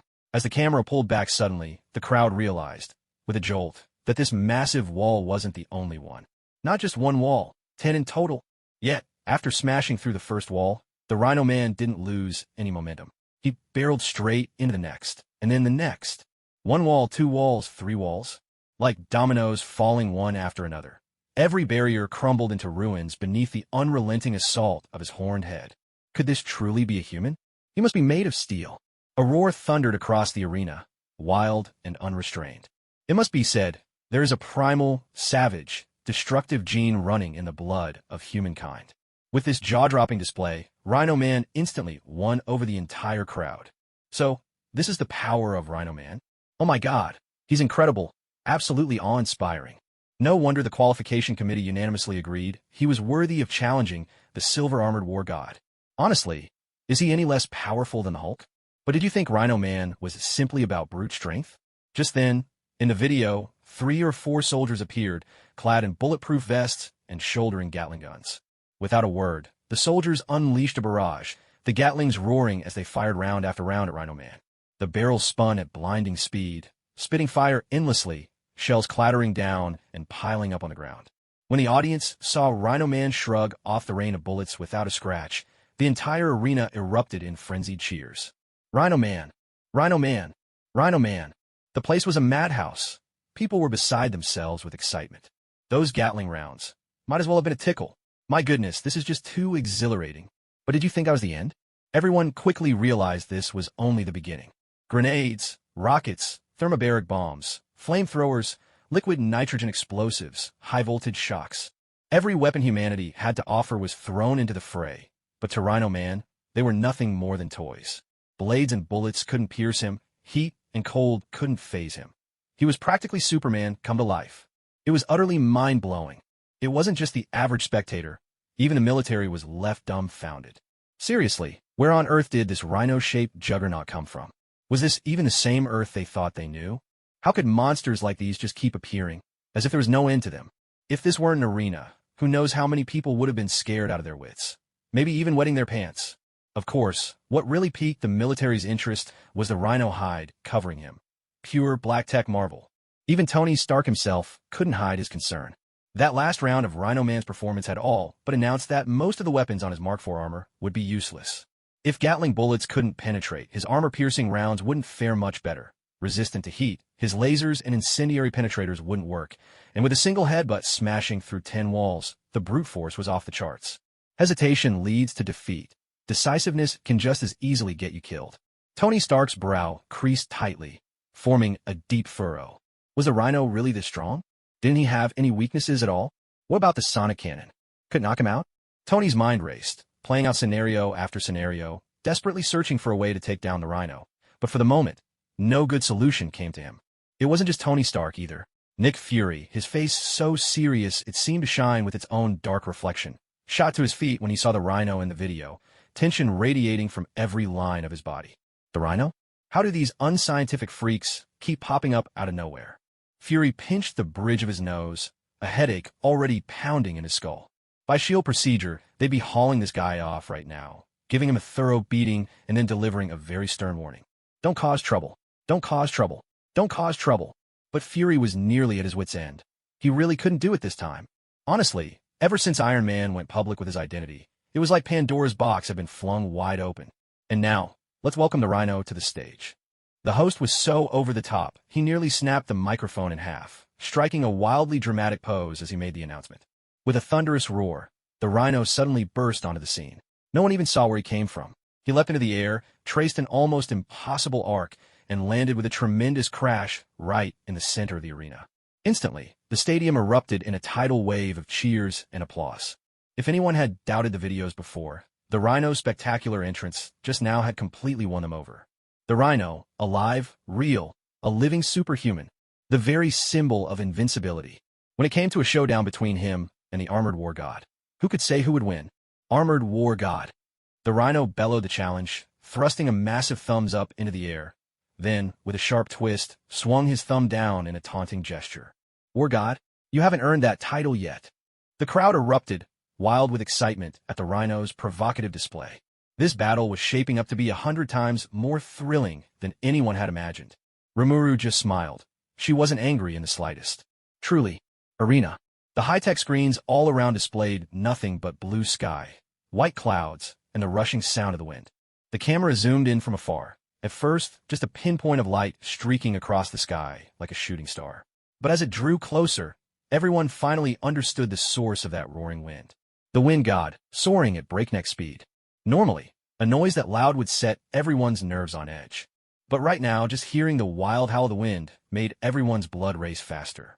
And when the wind god's figure finally appeared, so perfect it seemed sculpted by an artist's hand, the whole crowd widened their eyes in awe, as if they were hopeless romantics gazing at a peerless beauty, utterly mesmerized. At this moment, regardless of gender, everyone probably shares a single thought. Who could possibly resist this? I want to be the one to protect such breathtaking beauty, even in sorrow. Boom. With a sudden, thunderous sonic boom, the wind god's speed soared. In a flash, the crowd could no longer make out its form. All that remained was the dazzling silver body, slicing through the air, the shimmering barrier created by its friction, and the long, graceful arc of its vapor trail. Absolutely stunning. Though Wind God 2 had only appeared on screen for barely 10 seconds, the footage was expertly edited to immediately showcase its signature trait. Wind God, the unrivaled speed king of the world. Roar. With a furious bellow, the Hulk unleashed a shockwave of sound, radiating outward. Behind him, rubble and devastation stretched as far as the eye could see. People fled in terror, their screams piercing the chaos, many wounded and bloodied. In an instant, the sense of a monster's rampage, a disaster descending, was rendered with vivid intensity. Suddenly, a bold, brassy marching band score blared to life, and the style of the scene shifted in a heartbeat. The camera cut to a close-up of a mechanical, undeniably beautiful foot brimming with sci-fi flair. As the massive foot slammed into the ground, the earth itself seemed to tremble from the impact. Another quick cut. Wind God 2, a colossal titan, thundered across the landscape, charging straight at the Hulk.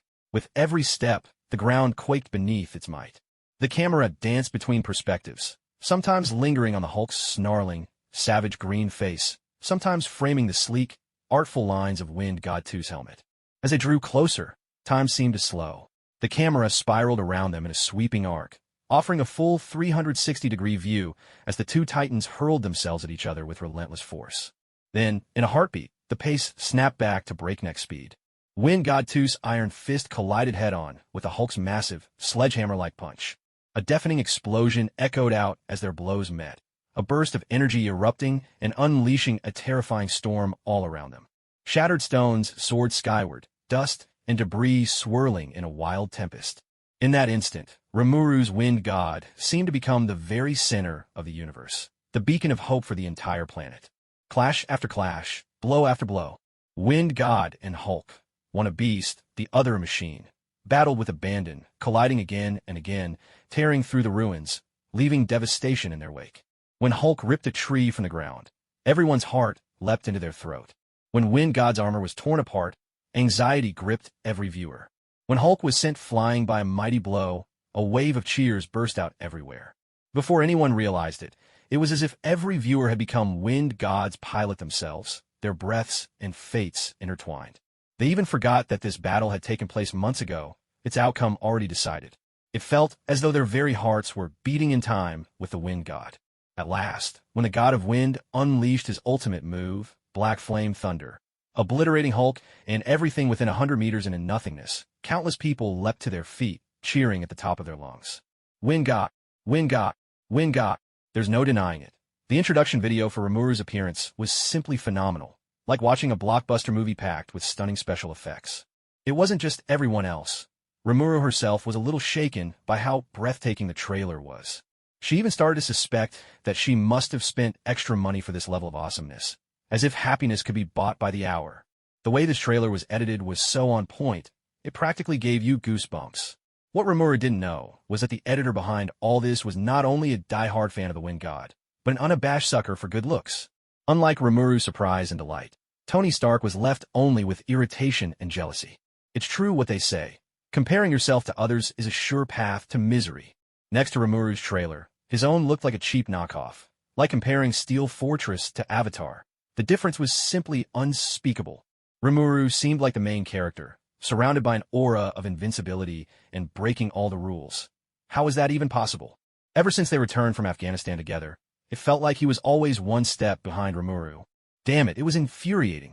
And now, let's welcome the mightiest superhero, the silver-armored war god, to the stage. A dazzling array of fireworks shot into the sky as Remuru descended from above, landing at the center of the arena in Nini's signature pose.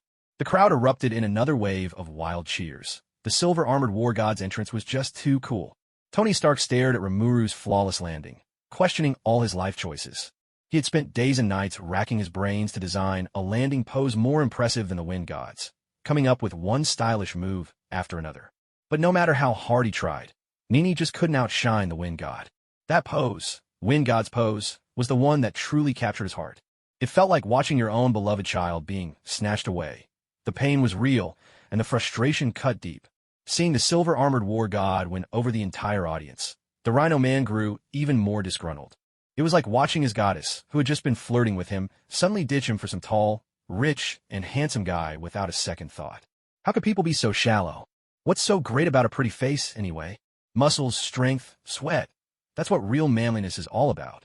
Hearing those endless, ear-splitting cheers, Rhino Man gnashed his teeth and muttered through clenched jaws. So what if you're good-looking? All those flashy tricks, silver-armored war god. I'll rip apart your toys and scratch up that pretty face of yours. Remuru was taken aback. To say such things out loud, had Rhino Man knocked his head against the wall a few too many times? Zero intelligence. Negative emotional intelligence? Is that even a question? Of course, being good-looking is a big deal. Being strong is just a matter of time. But being handsome is a lifetime affair. If you can make a living off your looks, why bother relying on skills? You ask me if living off others is enjoyable. Let me tell you straight. It's delightful, absolutely delightful. Roar. The Rhino Man was completely enraged by Limlu's words. With a furious charge, he seemed ready to tear the Storm God apart. But before he could even finish gathering his strength, he was startled to find that Storm God had already appeared right before him, and Storm God's fist was slamming straight into his vulnerable side. Boom! Caught off guard, the Rhino Man's body bent like a shrimp. In an instant, he was struck and sent flying like a cannonball. As he hurtled through the air, the Rhino Man's body moved uncontrollably, skipping and bouncing forward like a stone skimming over water, landing and rebounding again and again. Limlu had unleashed his full strength. Just how powerful was that blow? In the blink of an eye, everyone could see that the arena floor was left pockmarked with deep craters. In some places, there were even grooves shaped just like a person, carved right into the ground. Gazing at Storm God, still holding his punch-ready stance, the crowd could even see the exhaust flames of the special boosters on his arm, which had yet to die down. The arena was utterly silent. You could hear a pin drop. Is the silver-armored war god really this powerful? And how did he manage to appear in front of the Rhino Man in the blink of an eye? Isn't that cheating? Storm God! Storm God! Storm God! A thunderous roar of cheers erupted from the stands, like a tidal wave. The Rhino Man was strong, no doubt, but he simply couldn't compete with Storm God's good looks. And after that promotional video, Storm God had truly won countless hearts. Not only did the boys like him, even the girls were starting to fall under the spell of this dazzling hero. As they say, the uninitiated watch for the spectacle, while the insiders look for the technique. Tony Stark frowned deeply, his hands unconsciously clenching into fists. Had Limlu become even stronger? That nearly instantaneous movement. Limlu hadn't shown that ability last time. While Tony was busy developing anti-Storm God armor, Limlu clearly hadn't been idle. Tony felt an unprecedented pressure, but also a surge of excitement. His heart was practically leaping with anticipation. Limlu truly was a worthy rival for Tony Stark. Still, judging by the Rhino Man's performance in the promotional film, he couldn't possibly be finished off by just that one attack. Sure enough, after being pounded and sent flying by Limlu, the Rhino Man hauled himself back to his feet. He braced both hands on the ground, settling into a crouched sprinter stance. On the ultra-high-definition screens, the audience could even see the Rhino Man's leg muscles bulging as if they were about to burst. Then, with a thunderous crack, the ground beneath the Rhino Man's feet split into a web of jagged fissures. A cloud of mist burst apart, and the Rhino Man's body, as massive as a tank, shot toward the wind god like a cannonball. Everyone was stunned. Just how powerful was this Rhino Man's explosive force? Was he really even human? Yet before anyone could process what they were seeing, they noticed the flames roaring at full blast beneath the wind god's feet as well. With a thunderous roar, the wind god's leg thrusters kicked into overdrive, hurling him forward like a Sidewinder missile aimed straight at the Rhino Man's heart. Everything happened in a heartbeat. All the crowd saw was both giants surging with power, and then, in the next instant, they collided with earth-shaking force. One moment, the wind god's iron fist smashed against the Rhino Man's muscle-bound arm, sending the swollen, knotted muscles rippling and twisting. The next moment, the shockwave and blast of air crashed over the audience, sweeping through the arena like the collision of heaven and earth. A hurricane-force wind tore across the stands, making it impossible for anyone to keep their eyes open, and bodies were shoved helplessly backward. Hats, jackets, anything loose, everything was whipped into the air, tumbling wildly. What on earth is this? Is it possible that just the energy from their collision could create a storm like this? That's unreal. Oh my god, it's only the two of them fighting, but the scale is absolutely insane. The arena erupted in a chorus of shouts and screams. Yet beneath the chaos, the crowd was electrified. Adrenaline surged through every vein. Excitement was at a fever pitch. A barrage of deafening impacts rang out as the Wind God and the Rhino Man exchanged blows with berserk speed, their fists moving so fast they blurred into near invisibility. What was truly astonishing, though, was how each time their fists met, the force of each punch was perfectly matched, canceling the other out. Forget ordinary people. Even the commentator was left speechless, unsure how to describe the scene. Was it pure coincidence?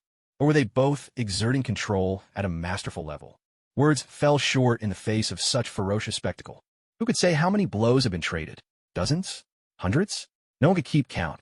Under their feet, the ground was torn apart, huge cracks spiderwebbing outward. The impact was so great that chunks of earth broke free and bounced into the air with every clash. Watching all of this, Little Spider's eyes glowed as bright as headlights. He'd never imagined that a mech could move with such agility, as if it were an extension of the body, alive, not just a suit of metal.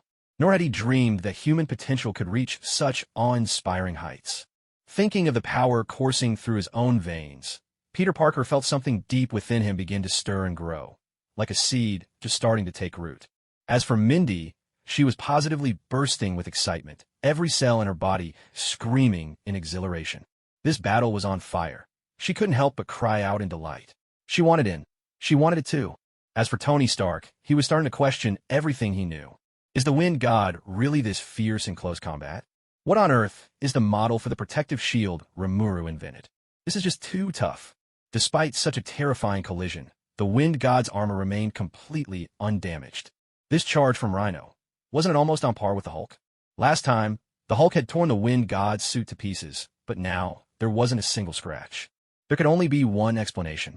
Rimuru's energy shield had been upgraded again. Remuru is truly a genius.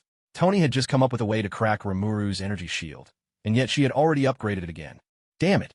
Just as Tony was growing increasingly frustrated, the situation in the arena shifted dramatically. No matter how strong Rhino was, he was still human, still made of flesh and blood. And humans get tired. Their strength fades. With his power waning, Rhino made a wrong move. Rimuru's fist caught him square on the jaw, sending his entire body hurtling skyward. Rimuru's strength was simply overwhelming. Everyone watched in astonishment as Rhino's body rose, higher and higher. At first, they had to look down to see him, but soon, they were craning their necks up. The crowd stared in disbelief. Just how much force could the Wind God's punch deliver? This was incredible. Rhino must weigh at least 500 or 600 pounds, yet a single punch had launched him skyward, so high that he was nearly out of sight. No wonder she's the silver-armored war god, the strongest superhero of them all. Before the crowd could even react, they realized that with her thrusters roaring at full power, the Wind God had soared into the sky, instantly surpassing Rhino's altitude. But she didn't stop there. She kept climbing higher and higher. Soon, in the eyes of those below, the Wind God was nothing but a tiny star, a glimmer against the vast sky. Meanwhile, Rhino's body, succumbing to gravity, began its rapid descent back to Earth. When he was about to crash into the ground, the Wind God, having climbed several thousand meters, dived back down. From that height, gravity added to the full throttle power of her thrusters, and her speed was now beyond measure. Who could even count how many Mach she was hitting? In that instant, the Wind God seemed to become pure light, a streak of lightning tearing through the heavens. With a thunderous impact, she descended from the sky, unleashing a powerful punch right into Rhino's abdomen. Rhino's body doubled over like a shrimp, and he couldn't help but spit out a mouthful of blood. But this was only the beginning. That terrifying force embedded Rhino deep into the unyielding ground, the shockwave shattering the earth for dozens of meters in every direction. The ground rumbled and cracked, and as the dust slowly settled, only the Wind God's graceful figure remained, standing proud amidst the wreckage. The Rhino Man lay buried beneath a heap of rubble, his eyes rolled back, utterly unfocused and devoid of life. Rhino Man versus the God of Wind. Rhino Man had suffered a crushing defeat. When the crowd saw that the Wind God's armor was as spotless as if it were brand new, with not even a scratch upon it, the entire arena erupted in rapturous excitement. Is this really the Wind God? He's just too cool. Compared to him, Mark and Crimson looked completely insignificant before the silver-armored war god. Mere shadows of contenders. From now on, I'm only a fan of the Wind God. Iron Man has fallen behind in the storm. Life is just too hard for him.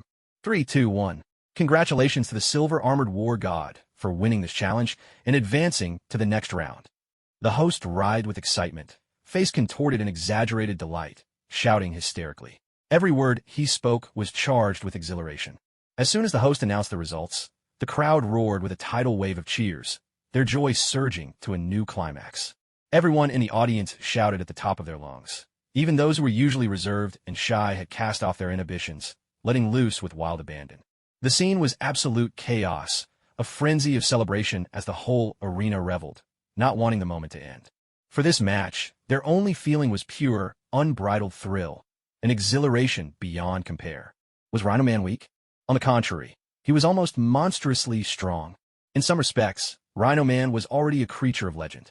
He could tear down walls that would stop a Humvee with a single headbutt, collapsing 10 or more barriers in the blink of an eye. His raw power might even rival a speeding train's collision. Bullets, explosions, fire, ice. He feared none of it, as if he had no weaknesses at all. Yet against the silver-armored war god, Rhino Man was completely suppressed from start to finish, even bested at his own specialty, hand-to-hand combat.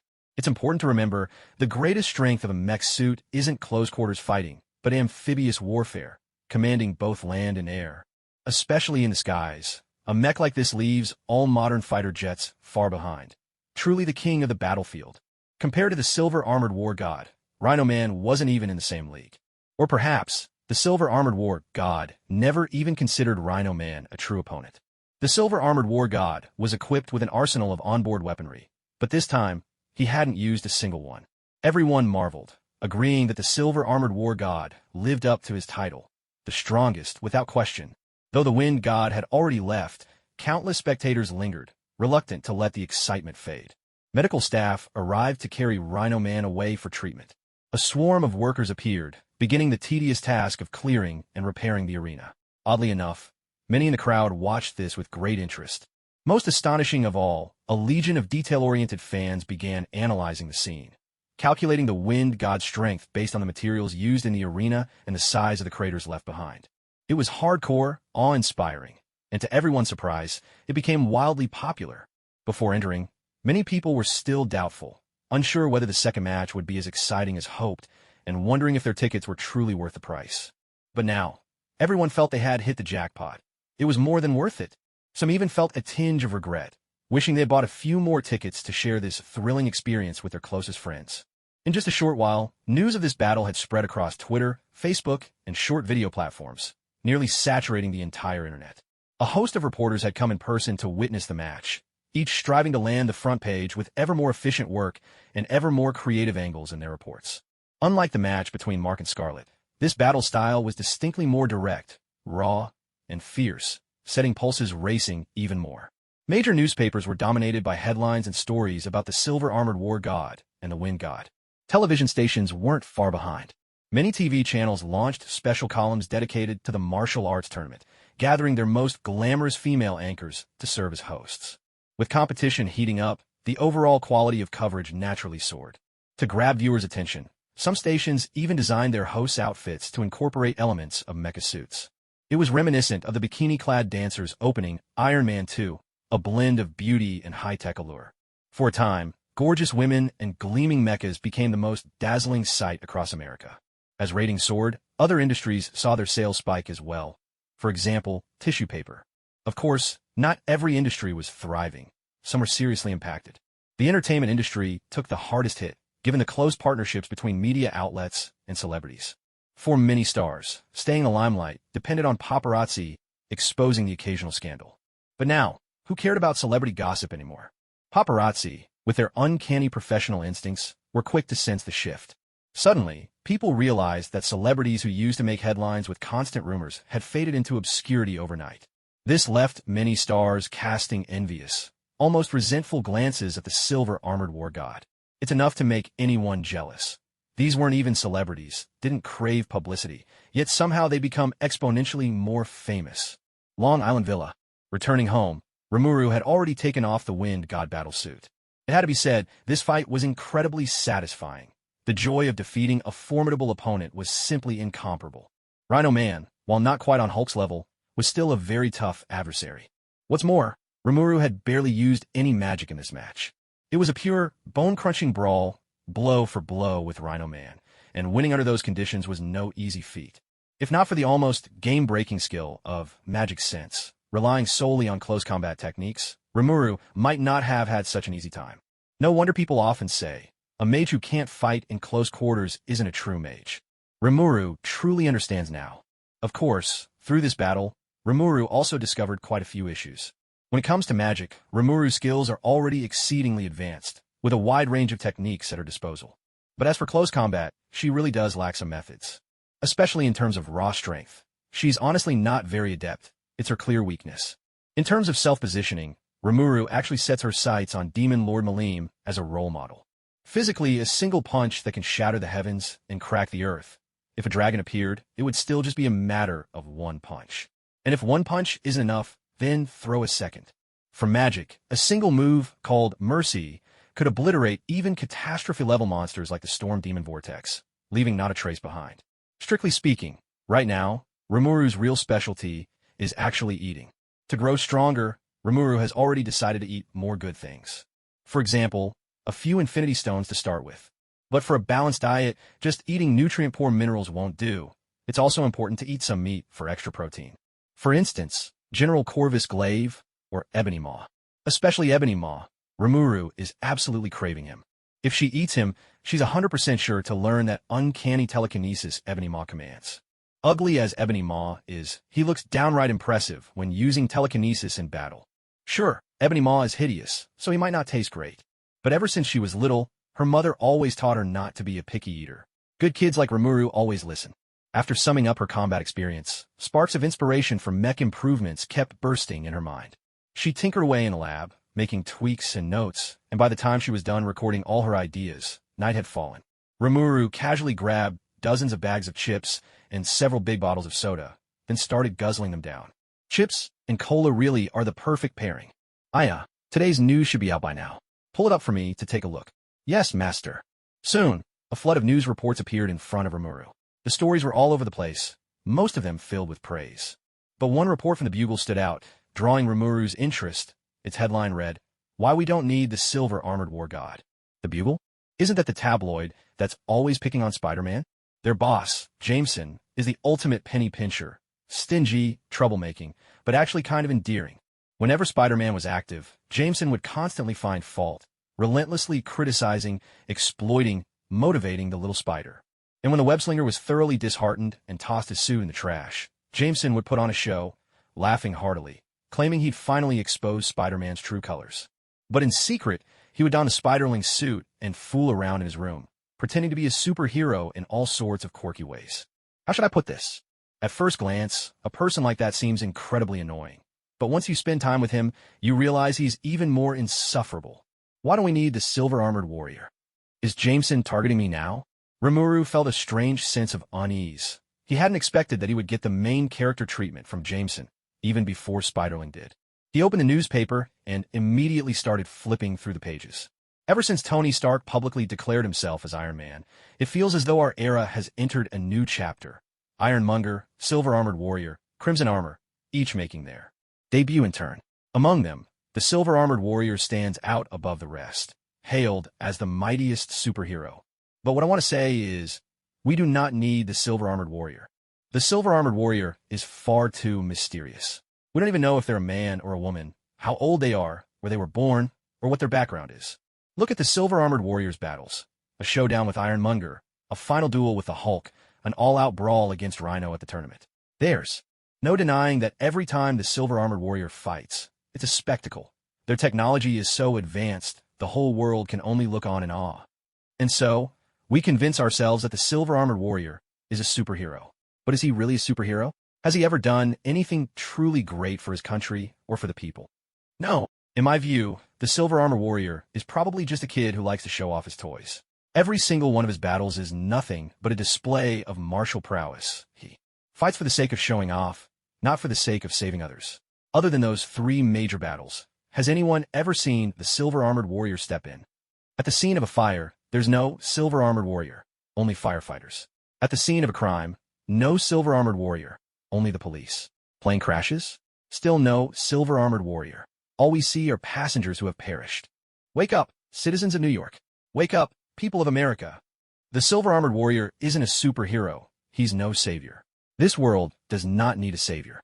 Even if people in pain are calling out for help, the silver-armored warrior may not answer. More importantly, this world does not need a god. The silver-armored warrior is too powerful. His armor can soar through the skies and burrow through the earth. Even America's most advanced F-22 is no match for him. Today, he can choose to save us just to show off his gadgets. But tomorrow, what if he chooses to destroy just to show off? Gods are selfish. They only wear their armor and soar above the world, looking down on humanity, never willing to share their power with mankind. A god need only remain upon their shrine, accepting the worship of the people. The world does not require a living god. What we need is progress. The world must move forward. That's why we don't need the silver-armored war god. The article wasn't particularly long, just over 1,000 words, yet Rimuru spent several minutes reading it. One had to admit, Jameson really had a way with words. Each sentence cut to the quick, hitting home with remarkable precision. Its impact was far from ordinary. If, starting tomorrow, throngs of New Yorkers began protesting the silver-armored war god, Remuru wouldn't be the least bit surprised. Even Remuru had to admit that many of Jameson's arguments were right on target. She was not a superhero. She lacked that selfless spirit embodied by Spider-Man. But wasn't it a bit much for Jameson to call the silver-armored war god a god? Shouldn't that description be reserved for Thor, or perhaps Odin? At best, she was just a minor demon lord, nothing more. Reading this article, Rimuru couldn't help but sigh at how deeply rooted America's persecution complex seemed to be. It was in dire need of a cure. After a few moments of silence, Rimuru tossed the article aside. While she could admit that Jameson made a few valid points, she had no intention of changing. What kind of person is a true hero? Everyone, surely, has their own understanding and interpretation. The Marvel Universe, in a sense, is a universe of heroes. Captain America, Iron Man, Thor, Hulk, Spider-Man, Scarlet Witch. Each of them is a hero, yet each defines heroism in their own way. Strictly speaking, Captain America is just a soldier. After 70 years of slumber, he awakened still a soldier at heart. The only thing that changed was his enemy. Everything Captain America did was, in essence, simply the duty of a soldier, nothing more. It wasn't just him. Any competent soldier would have done the same. Captain America simply embodied the soldier's spirit to the utmost. As long as he believed in what was right, he never wavered from his original ideals. That was the true nobility of Captain America. Iron Man's battle with Ironmonger was a clash of capitalists, a struggle for power. His fight with Whiplash stemmed from the grudges of an older generation, a family feud. His conflict with scientist Aldrich Killian was a personal vendetta. Iron Man's actions, taken as a whole, had little to do with heroism. Tony was simply handling his own affairs. Put another billionaire in his place, and similar things could have happened. As for the Hulk, everything he did was, at its core, just an attempt to survive, a yearning to reclaim the life he once had. What Thor did was simply to be a good prince, to take responsibility for his nation and his people.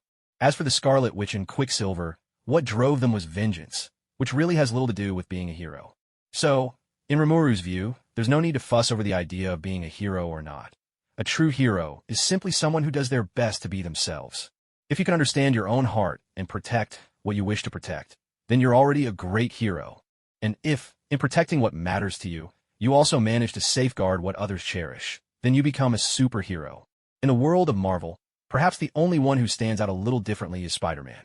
As New York City's friendly neighborhood Spider-Man, his actions genuinely have a sense of selflessness. None of what he does is part of his job description. To live up to being a good neighbor, Spider-Man is constantly pursued by the police, criticized by the media, and doubted by the public.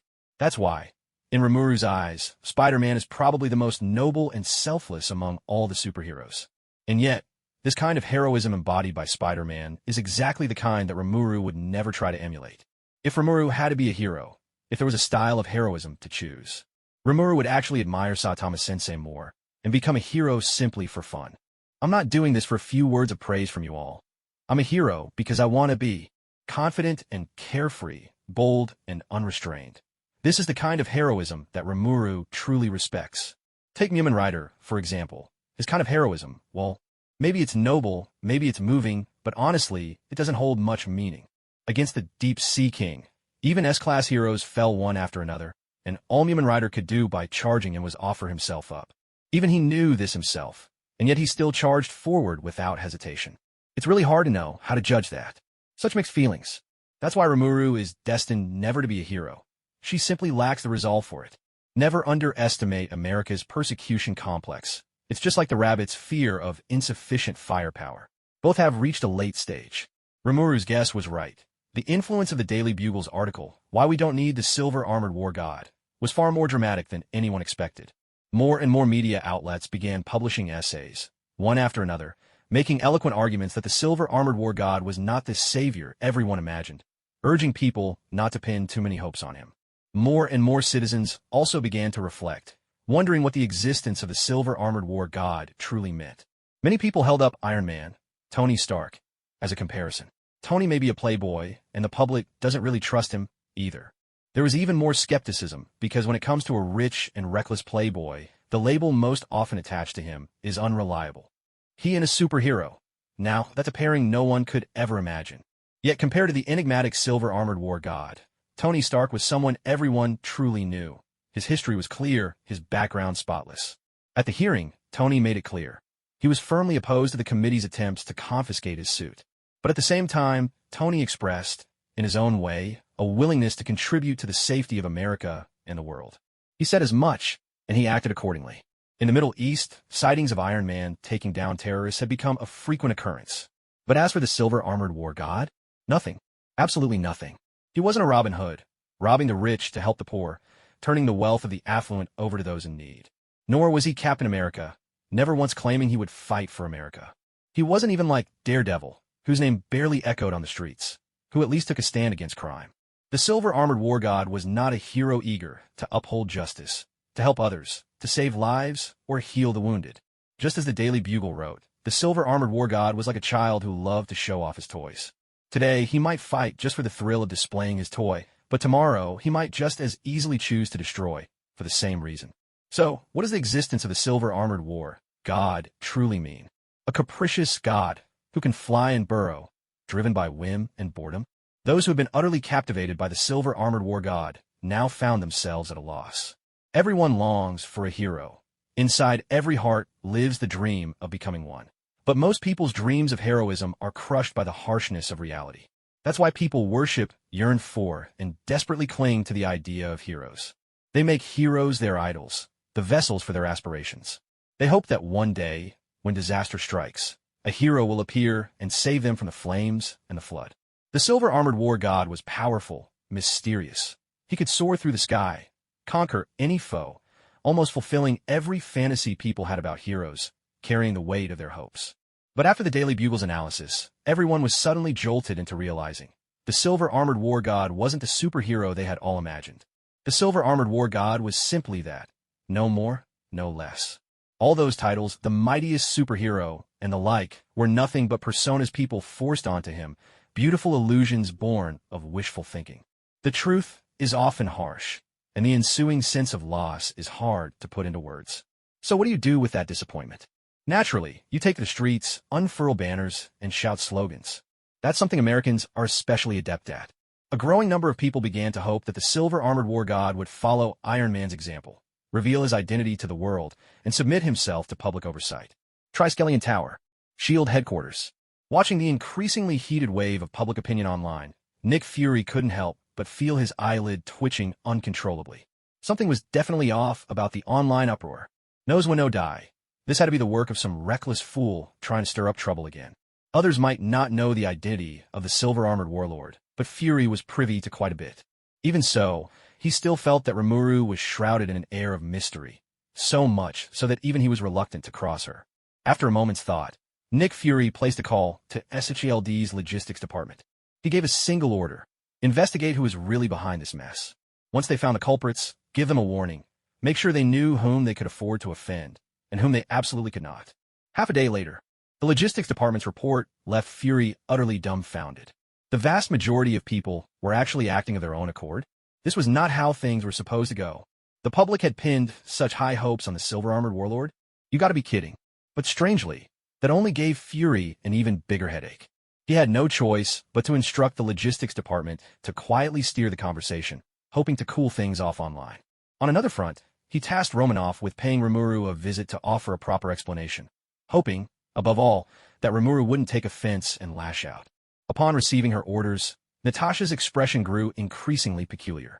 Was the director perhaps being a bit too soft, when it came to Rimuru.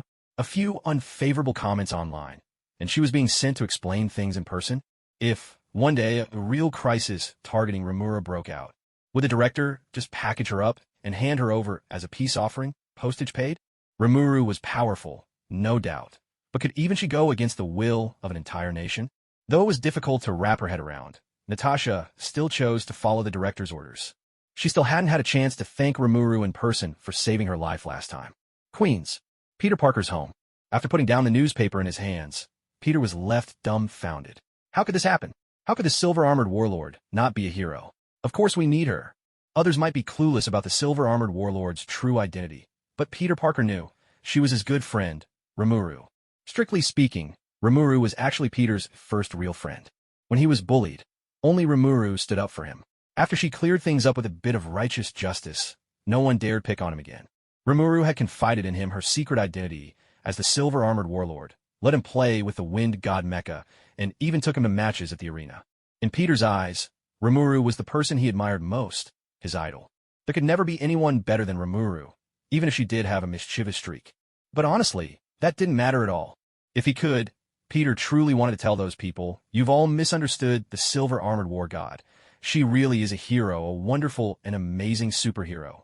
When you say, 'We don't need the silver-armored war god,' it would surely break her heart."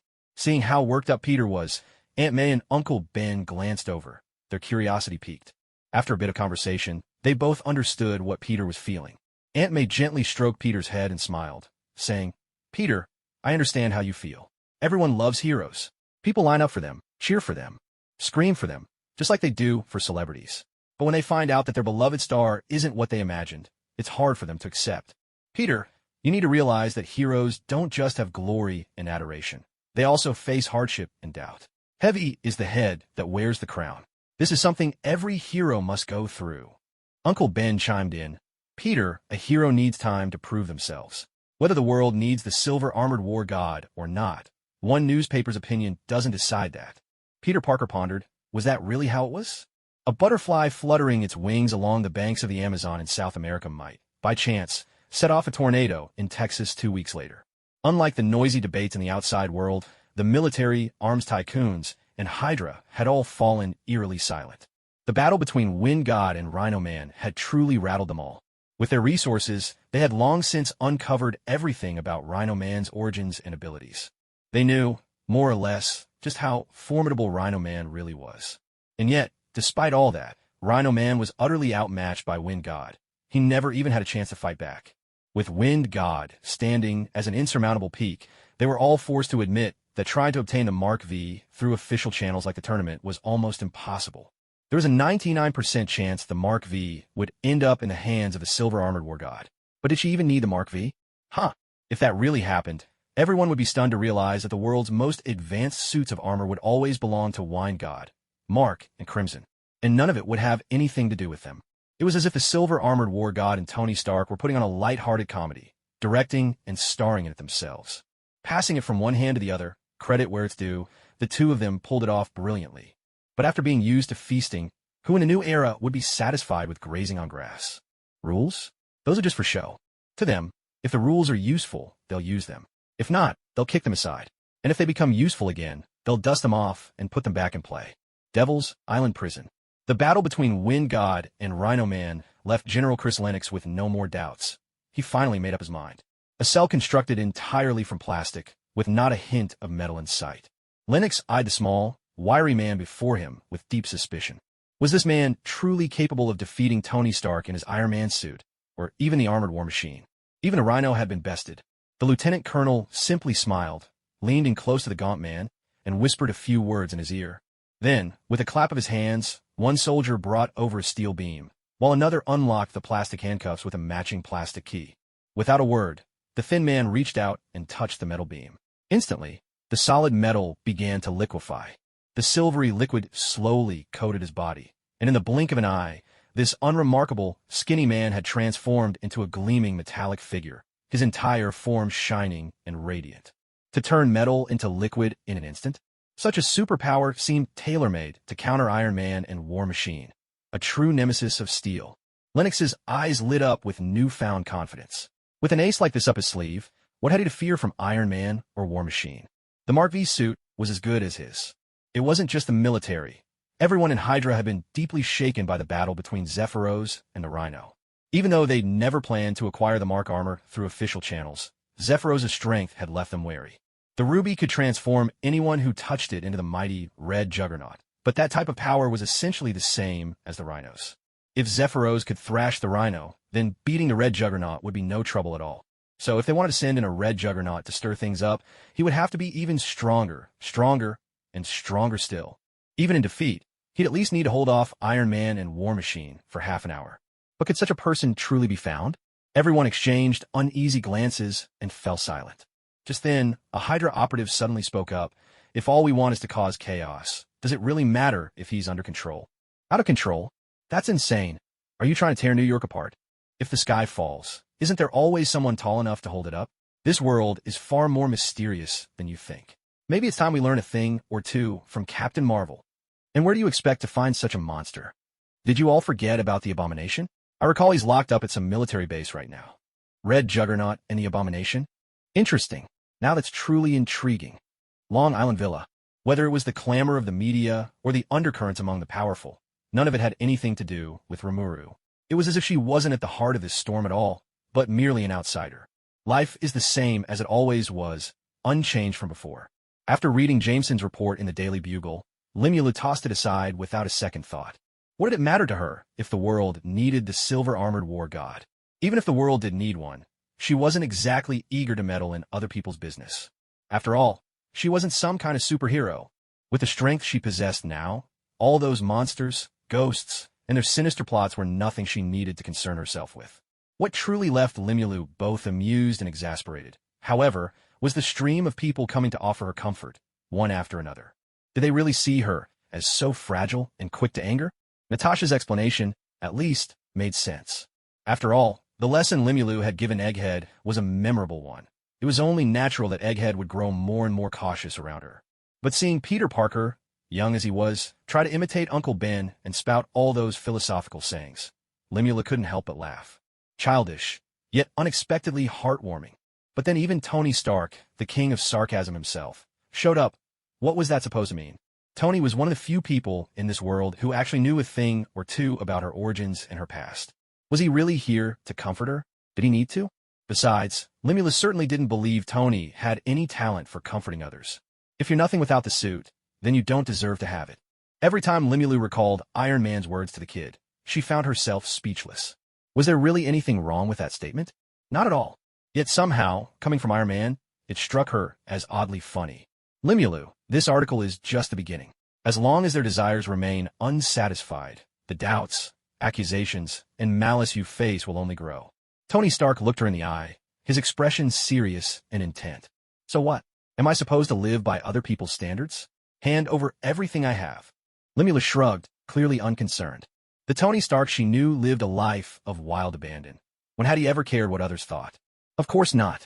Tony shot back without hesitation. Even if you gave them everything, they still wouldn't be satisfied, because they believe there's always more to take. Limulu regarded Tony thoughtfully, not quite sure what he was getting at. Are you thinking the human heart is dark, greedy, rude, ugly, selfish? What's your point? Limulu, you're a slime. You might not understand the true nature of humanity. People are like this. There's both light and darkness within them. I hope that after seeing what humanity truly is, you can still love them. At the very least, don't hate them or seek revenge. Remuru nearly spat out her drink. So Tony Stark had come today, not to comfort her, but because he was worried she might lash out at humanity in a fit of rage. Was that really necessary? I'm just a little slime, not some kind of Szorn bent on vengeance against humanity. Aren't you being a bit dramatic? Tony Stark fell silent. I know you're a slime, but little is hardly the word I'd use for you. The truth was, Tony Stark's visit today was rooted mainly in his concern for Remuru. Remuru was simply too powerful, and meanwhile, the humans outside were relentlessly testing the limits of Remuru's patience, pushing her buttons over and over. Tony Stark's words made Remuru want to laugh, but they also stirred something strange inside her. Even though she turned into a slime, deep down, Remuru still saw herself as human. The whole monster identity? She'd never really embraced it. As for being disappointed in humanity, she'd been thoroughly disillusioned with people a long time ago. And not just once either. The only thing she was living for now was Ilya. So why couldn't she ever manage to summon her? Damn it all. Yet, for all her cynicism, Tony Stark's concern made Rimuru take another long, hard look at herself. And after some serious reflection, Rimuru came to a conclusion. She really was just too beautiful, too smart, too powerful, and, let's face it, too adorable.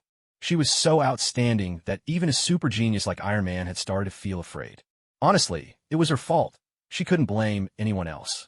But when you shine this brilliantly, it's simply impossible to hide it, even if you tried. She was helpless. She was desperate, even. People are fickle creatures.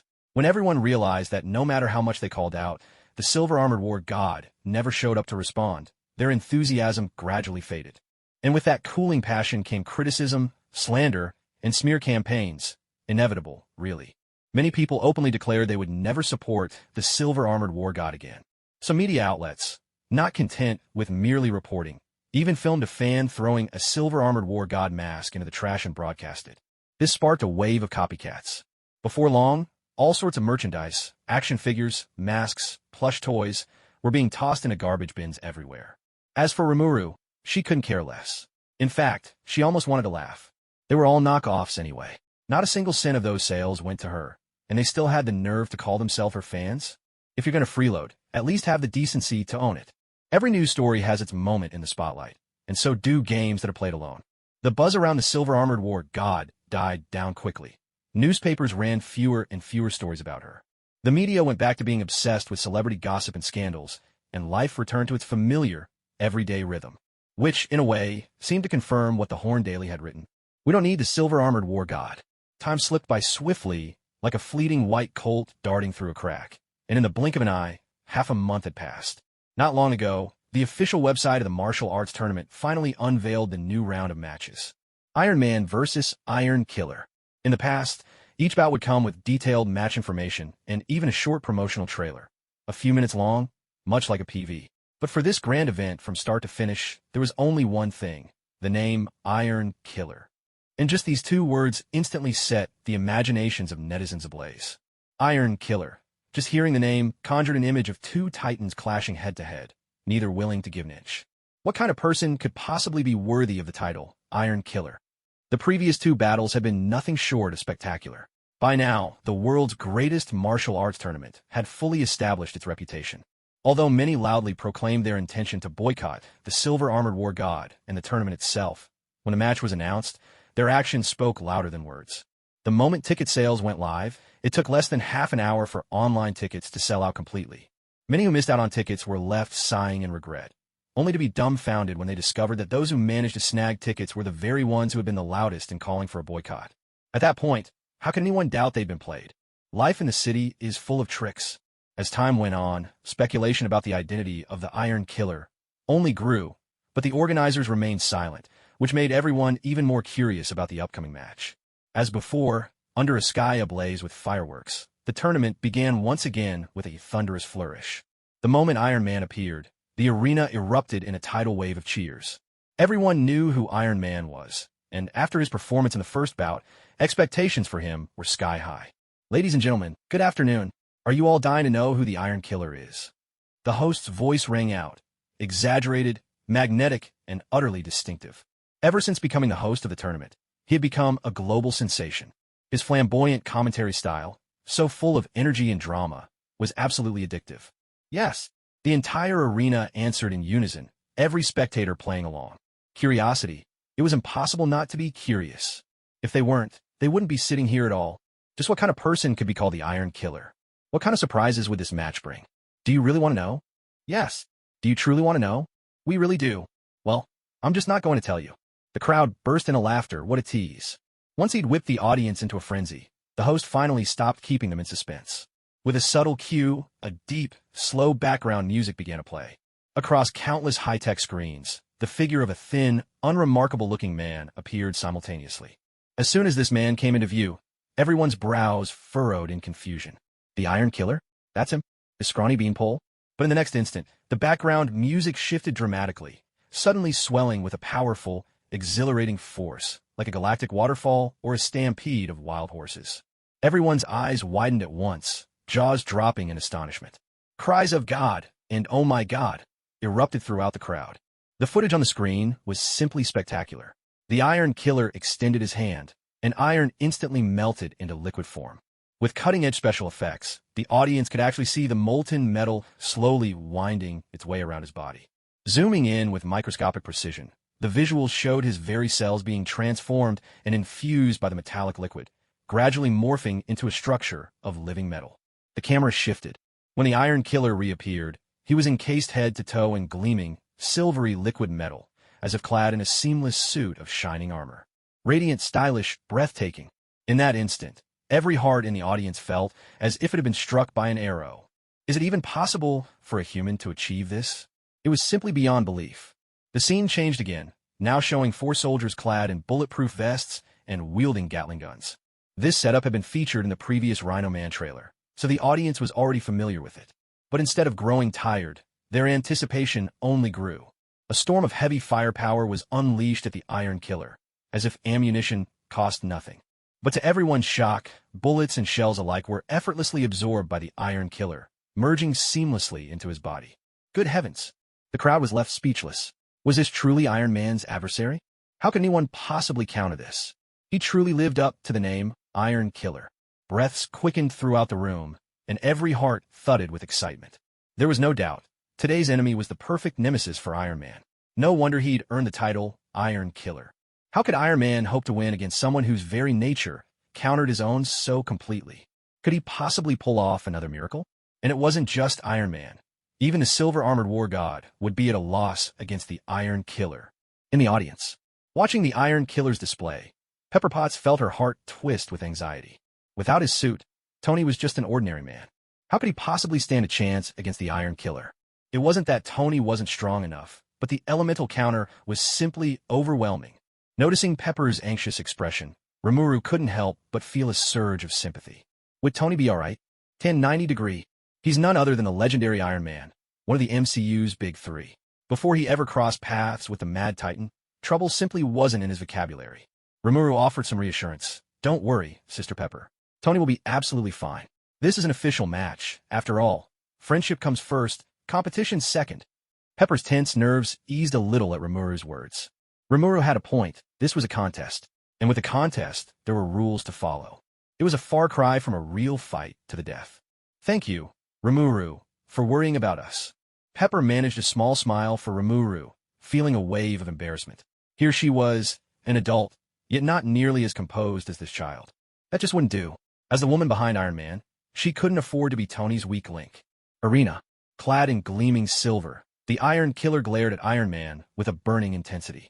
Tony Stark, do you remember me? Tony Stark sized up the Iron Killer in his shiny silver suit, his brow furrowed. Have we met before? Have we met before? Those words felt like a knife to the heart. The Iron Killer was instantly hit with a tidal wave of frustration. All this time in prison, day after day, night after night, he'd thought of nothing but getting out and taking revenge on Tony Stark. And yet, Tony Stark didn't even know who he was. Unbelievable. The Iron Killer's breath came in ragged bursts, radiating fury. Stark, I'm Dr. Gordon Cotton from Caltech. Now do you remember? Gordon Cotton? Who's that? Sorry, could you give me another clue? Tony could plainly see this Iron Killer meant him harm, but he was genuinely baffled. He truly didn't recall anyone by the name of Gordon.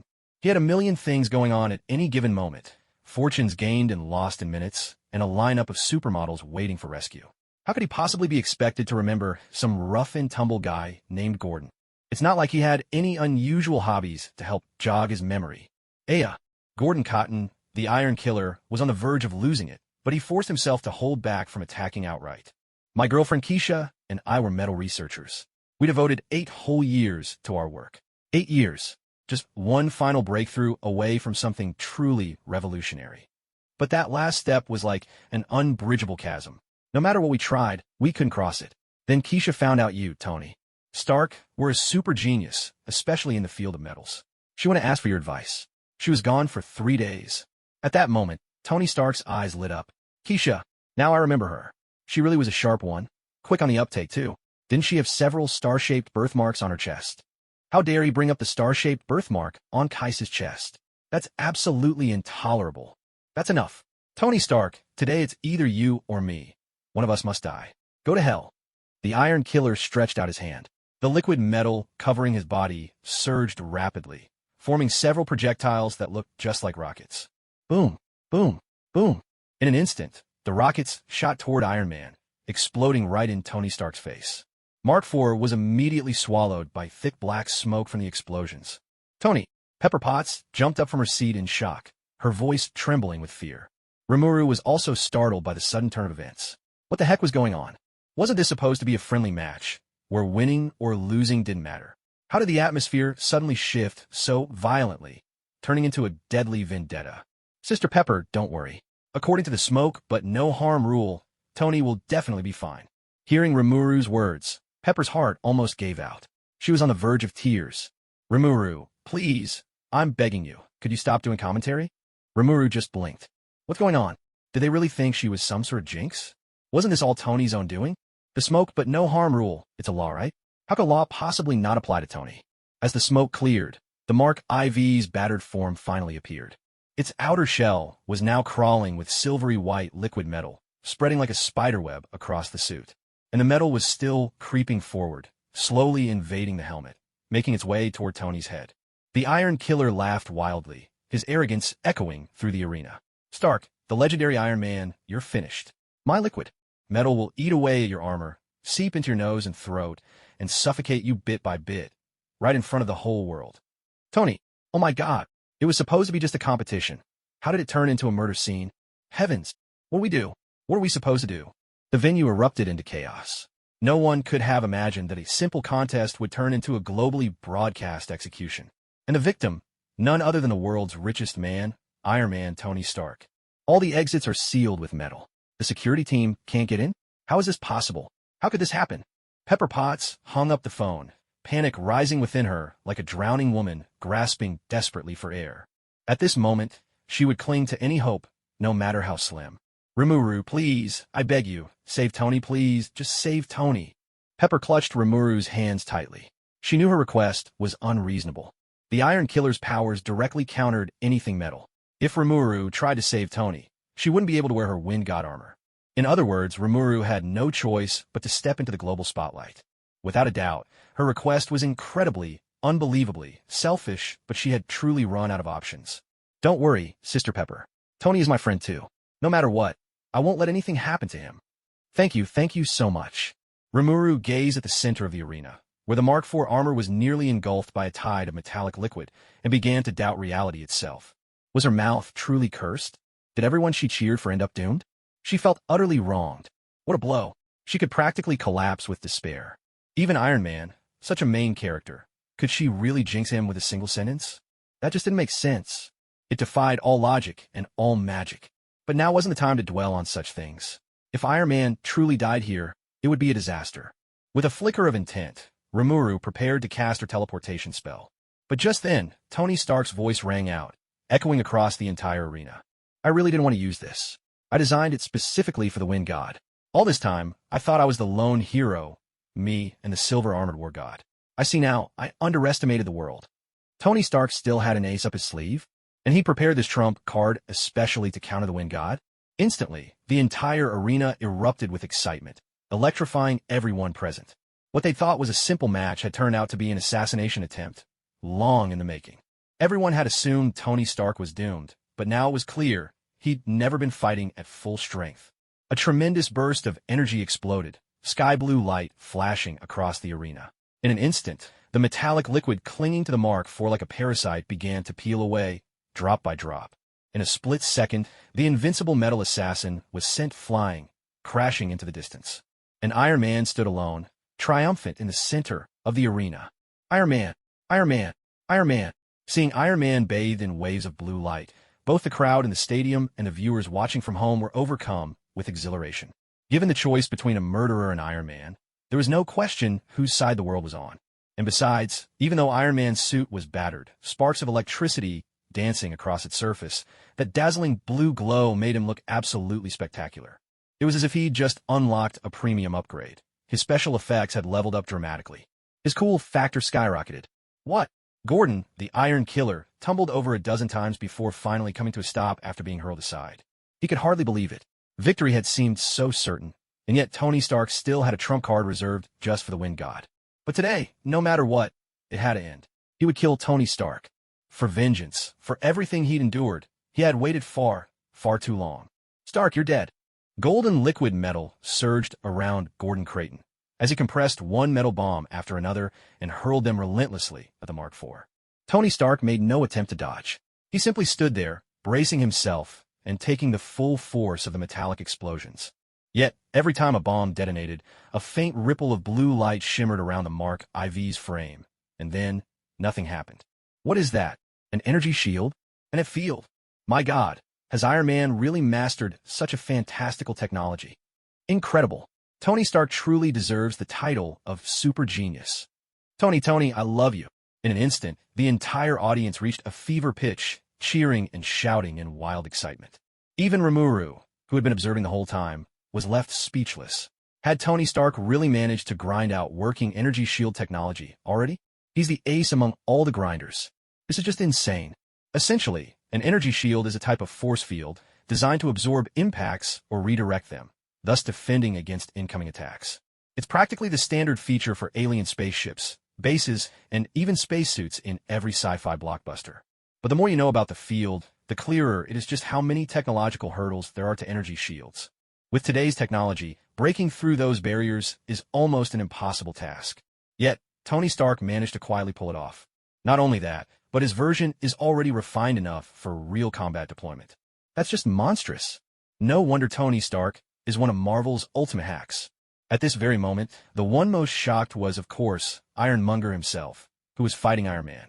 He could hardly believe it. He simply couldn't accept it. Impossible.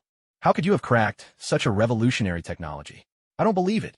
Gordon Creighton used every ounce of his strength, compressing dozens more liquid bombs and bombarding Iron Man in a wild frenzy. He was trying to overwhelm Tony Stark's energy reserves with sheer numbers. And honestly, that strategy made sense. Energy shields are notorious for their power consumption. But would Tony just stand there as a passive target? A deep hum filled the air. The sonic cannon kicked in, unleashing a barrage of high-frequency ultrasound. Gordon Creighton suddenly felt as if his head would explode. His eardrums burst instantly, and he clutched his head, howling in agony. What fresh hell was this? Seeing Gordon Creighton in such misery, the entire audience was left utterly stunned. Everyone thought Iron Man would be completely overpowered this time, but no one expected Tony to turn the tables so spectacularly. The sheer variety of high-tech weaponry was dazzling, leaving everyone struggling to keep up. But this was the true spirit of Iron Man. So cool. After all, Creighton is a mutant who can control liquid metal. Despite suffering a heavy loss, he struggled to manipulate the metal and finally managed to seal his ears shut. But before Gordon could catch his breath, Tony Stark's laser cutter beam swept toward him. With a sharp sizzle, a deep groove appeared instantly on the floor in front of Gordon Creighton, the high temperature of the cut still radiating from the uncooled scar. Creighton, admit defeat. Next time, my laser cutter won't miss, Iron Man warned, aiming his laser emitter straight at him. Staring down the barrel of Iron Man's weapon, Gordon Creighton looked as if his spirit had left his body. How unfair is God, he cried. He gave you, Tony Stark, not only the world's finest family background, but also a peerless mind. Kaisha and I toiled away for 8 years, and still can't match what you achieve in just 2 or 3 days. The miniature reactor technology that has stumped every scientist on Earth. You pulled it out of your pocket like it was nothing. The battle suit that could terrify an entire nation is just a toy to you. In less than a year, you've upgraded all the way to Mark V. And now, you've even mastered energy shield technology. God, how unfair. Utterly unfair. Gordon Creighton's words, broadcast live, echoed around the world. Everyone fell silent. Indeed, how unfair was fate to grant all the best gifts to Tony Stark. In that moment, countless people sighed in sorrow, feeling a deep resonance with Creighton's words. Some even began to sympathize with Gordon Creighton. People naturally gravitate toward pitying the underdog, but compared to Iron Man Tony Stark, everyone here was an underdog. Creighton's words struck a chord with every underdog present. That included the little demon King Remuru. This was just too unfair. Tony, that cheat, had an IQ off the charts. Unfair. Tony Stark gave a wry smile, as if they were saying he never worked hard for anything. People loved to sweep away all his effort by simply calling him a genius. But who really knows the bitterness he felt every time Remuru outshined him? The ironmonger that Remuru could take down in 3 moves, Tony had failed repeatedly. We heard Pepper say, "Tony, why are you so lousy?" Did they think that didn't hurt him? He wasn't some emotionless machine. The Hulk, who could pin Abomination to the ground, was easily thrashed by Rimuru in turn. But Iron Man, he was the one getting beaten down by Abomination. Silver Battle God, Hulk, Abomination, Iron Man. That's an equation even a child could understand. If a genius like him could see it, how could he not understand? Even the energy shield technology that now amazes everyone. Wasn't that just something Remuru had already played with and tossed aside? Who would have guessed that even the arc reactor in his chest was a patented invention he had purchased from Remuru? No one knew. Not a single soul. But Tony Stark refused to accept that. He was Tony Stark. He was Iron Man. As long as he wore his suit, there was nothing he couldn't do. Even when faced with the unparalleled genius that was Remuru, he would never, ever surrender. In this world of heroes, only Tony Stark and Rimuru Tempest stood at the very top. He had always believed this, and he still did. And only Rimuru could be Tony Stark's lifelong rival. Seeing Tony Stark finally swayed by his silver tongue, Gordon Ton's eyes flickered with a strange, sinister light. Stark, you should just die. A torrent of liquid metal suddenly peeled away from Gordon Ton's body, surging toward Tony Stark in a relentless wave. A sharp, tearing sound rang out. A flash of light, and a searing pain shot through Ton's abdomen. When he had time to register what had happened, he realized, to his horror, that a hole the size of a fist had somehow appeared in his stomach. What was this? Did Tony Stark have another secret trump card no one knew about? The so-called Iron Killer. Was he nothing but a joke from start to finish? The arena fell into stunned silence. No one had expected things to escalate this far. What was supposed to be just a match had become a battle of life and death. Iron Killer, Gordon Ton, had died, and with him, his wall of liquid metal collapsed. A flood of medical staff rushed onto the field, hurrying to try to save Gordon Ton. But with a wound that size, vital organs devastated, how could he possibly be saved? One by one, the medical team shook their heads, sighing in helpless regret. There are limits to what humans can do. Not even doctors can snatch a soul from death's grasp. But could anyone really blame Tony Stark for this? Anyone with eyes could see. Tony had already given Ton a chance, but Ton was still hell-bent on killing him. If Tony Stark killed Ton, it was nothing more than rightful self-defense. But then, to everyone's surprise, Tony Stark, still clad in his Iron Man suit, walked over to Ton's side. Countless high-resolution cameras zoomed in as the mechanical arm of the Mark suit opened, and Tony retrieved a syringe. A syringe? The crowd was puzzled, not sure what Tony intended to do. How could an injury like that possibly be treated? Yet, because it was Tony Stark, hope flickered in every heart. Then, under the gaze of a global livestream audience, everyone stared in utter shock as they witnessed Gordon Cotton, whose abdomen had been punched through with a fist-size hole, begin to heal at a visible speed after receiving an injection of that serum. Even more astonishing, there wasn't a single scar left where the wound had been. Oh my God! In that instant, everyone shot to their feet, no matter what they had been doing. What on earth was in the syringe Tony had just injected into Cotton? Were they all seeing things? Cough, cough, cough. Seeing Gordon Cotton cough a few times before opening his eyes again, alive and well, was simply unbelievable. Heaven above, Tony Stark actually possessed a potion that could almost bring someone back from the dead. His abdomen had been torn open by a gaping wound, and yet not only was he saved, there wasn't even a scar left as evidence. If that isn't a miracle drug, then what is? Tycoons, the military, politicians, hospitals. Every sector of society was thrown into turmoil. Pharmaceutical companies in particular were thrown into a panic. Tony Stark had just wrecked the weapons industry's business. Now, was he going to destroy the pharmaceutical industry's livelihood too? Tony Stark, are you the devil himself? Faced with this epic-making medicine, none of the reporters on site could sit still. Like sharks drawn by blood, they ignored the stadium's restrictions and surged onto the field en masse. Tony was already the most successful arms dealer. Maximizing benefits was his forte. Sometimes, the more you try to hide something, the more desperate people become to uncover the truth. Ignoring the swarming reporters, Tony immediately took to the skies in his armor. The journalists stamped their feet in frustration, but they were seasoned pros at handling situations like this. Without hesitation, they turned and made a beeline for Pepper Potts, who was also there to watch the event. But their efforts were doomed from start. With Remuru by Pepper's side, how could they possibly succeed? Remuru understood Tony's intentions perfectly and supported him without reservation. After all, how well the restorative serum sold was directly tied to her own wealth and happiness. Thwarted yet again, the reporters didn't lose heart. Sometimes, success or failure just depends on how your competition fares. If everyone is in the same boat, then winning or losing doesn't really matter. Phones rang off the hook as major media outlets and correspondents stationed in different cities sprang into action. As for the reporters in California, they rushed straight to Tony Stark's Malibu mansion. What Tony Stark had just revealed was so explosive that the whole world was in an uproar, buzzing with excitement and speculation. Meanwhile, at a certain U.S. military base, General Chris Lennox was plagued by a splitting headache. It hadn't even been half a year since he'd taken over for General Ross, but already a swath of his hair had turned white. He was supposed to be one of the youngest and most promising among all the generals. At the start of his tenure, he had been full of ambition, but now, after one setback after another, his confidence was nearly shattered. At this moment, he even found himself admiring General Ross's craftiness. Ross had hunted the Hulk for years, failing time and again, yet he never gave up. Despite relentless skepticism and impeachment attempts from every direction, General Ross had managed to stay standing. Now, Lennox himself was hanging by a thread, on the verge of being impeached. He never would have imagined that his so-called trump card, the Iron Killer, would not only crumble at the first blow, but would even turn against him, assassinating Tony Stark right in the middle of the arena.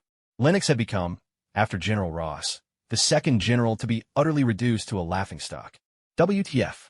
But when he saw the serum Tony Stark produced, Lennox felt a glimmer of hope. If he could secure that serum for the military, it would be a tremendous achievement, maybe enough to redeem himself. Just then, the phone on his desk began to ring. General, it's bad. The Abomination has escaped, and we can barely hold him back. Requesting fire support. Requesting fire support. What? General Lennox froze, unable to believe what he was hearing. Soldier, did you say the one who escaped was the Abomination? The place where the Abomination was held was a specially designed super prison, reinforced inside and out with specialized steel plates measured in meters.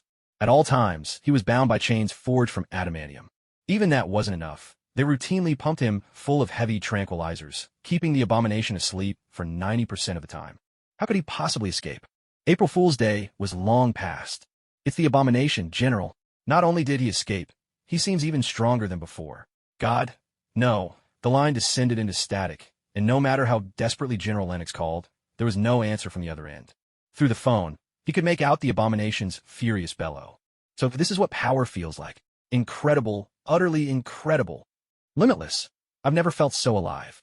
Hulk, where are you? Isn't there anyone who can fight me? Give me a stronger opponent. A deafening crash rang out, and just like that, General Lennox lost all contact with the prison holding the Abomination. Oh God. Lennox's lips trembled. He knew, without a doubt, that his political career was over. With the Abomination on the loose, there was sure to be a river of blood. No matter what, he would ultimately be the one to take the blame. Awaiting him were the military tribunal and prison. Yet, as a general, he could not shrink from battle under any circumstances. This was the mission and responsibility that came with his rank. 10 minutes later, General Chris Lennox, now clad in full military uniform, boarded the helicopter bound for the prison to apprehend Abomination. Squad C, use incendiary grenades. Inside the helicopter, General Lennox gave his orders. With a series of sharp whooshes, the soldiers, acting on his command, unleashed a barrage of incendiary grenades at Abomination. In moments, the area where Abomination stood was engulfed in roaring flames. Squad B, prepare the liquid nitrogen explosives. Squad D, ready the plasma bombs. Having taken over for General Ross, Lennox had done his research on Abomination. He knew that conventional weapons were useless against Abomination and Hulk alike. Only extraordinary measures might stand a chance. Incendiary grenades? That paltry heat is nowhere near enough. Within the Inferno, Abomination, now empowered by the Ruby, had doubled in size. The bone armor and hide that covered his body looked even more gruesome and terrifying than before. He resembled a prehistoric beast, making humankind seem small and helpless by comparison. With a twisted grin, the red tank Abomination charged headlong into Squad C's fortress. There was a thunderous crash as the seemingly indestructible stronghold, built to withstand missile strikes, was reduced to rubble in an instant.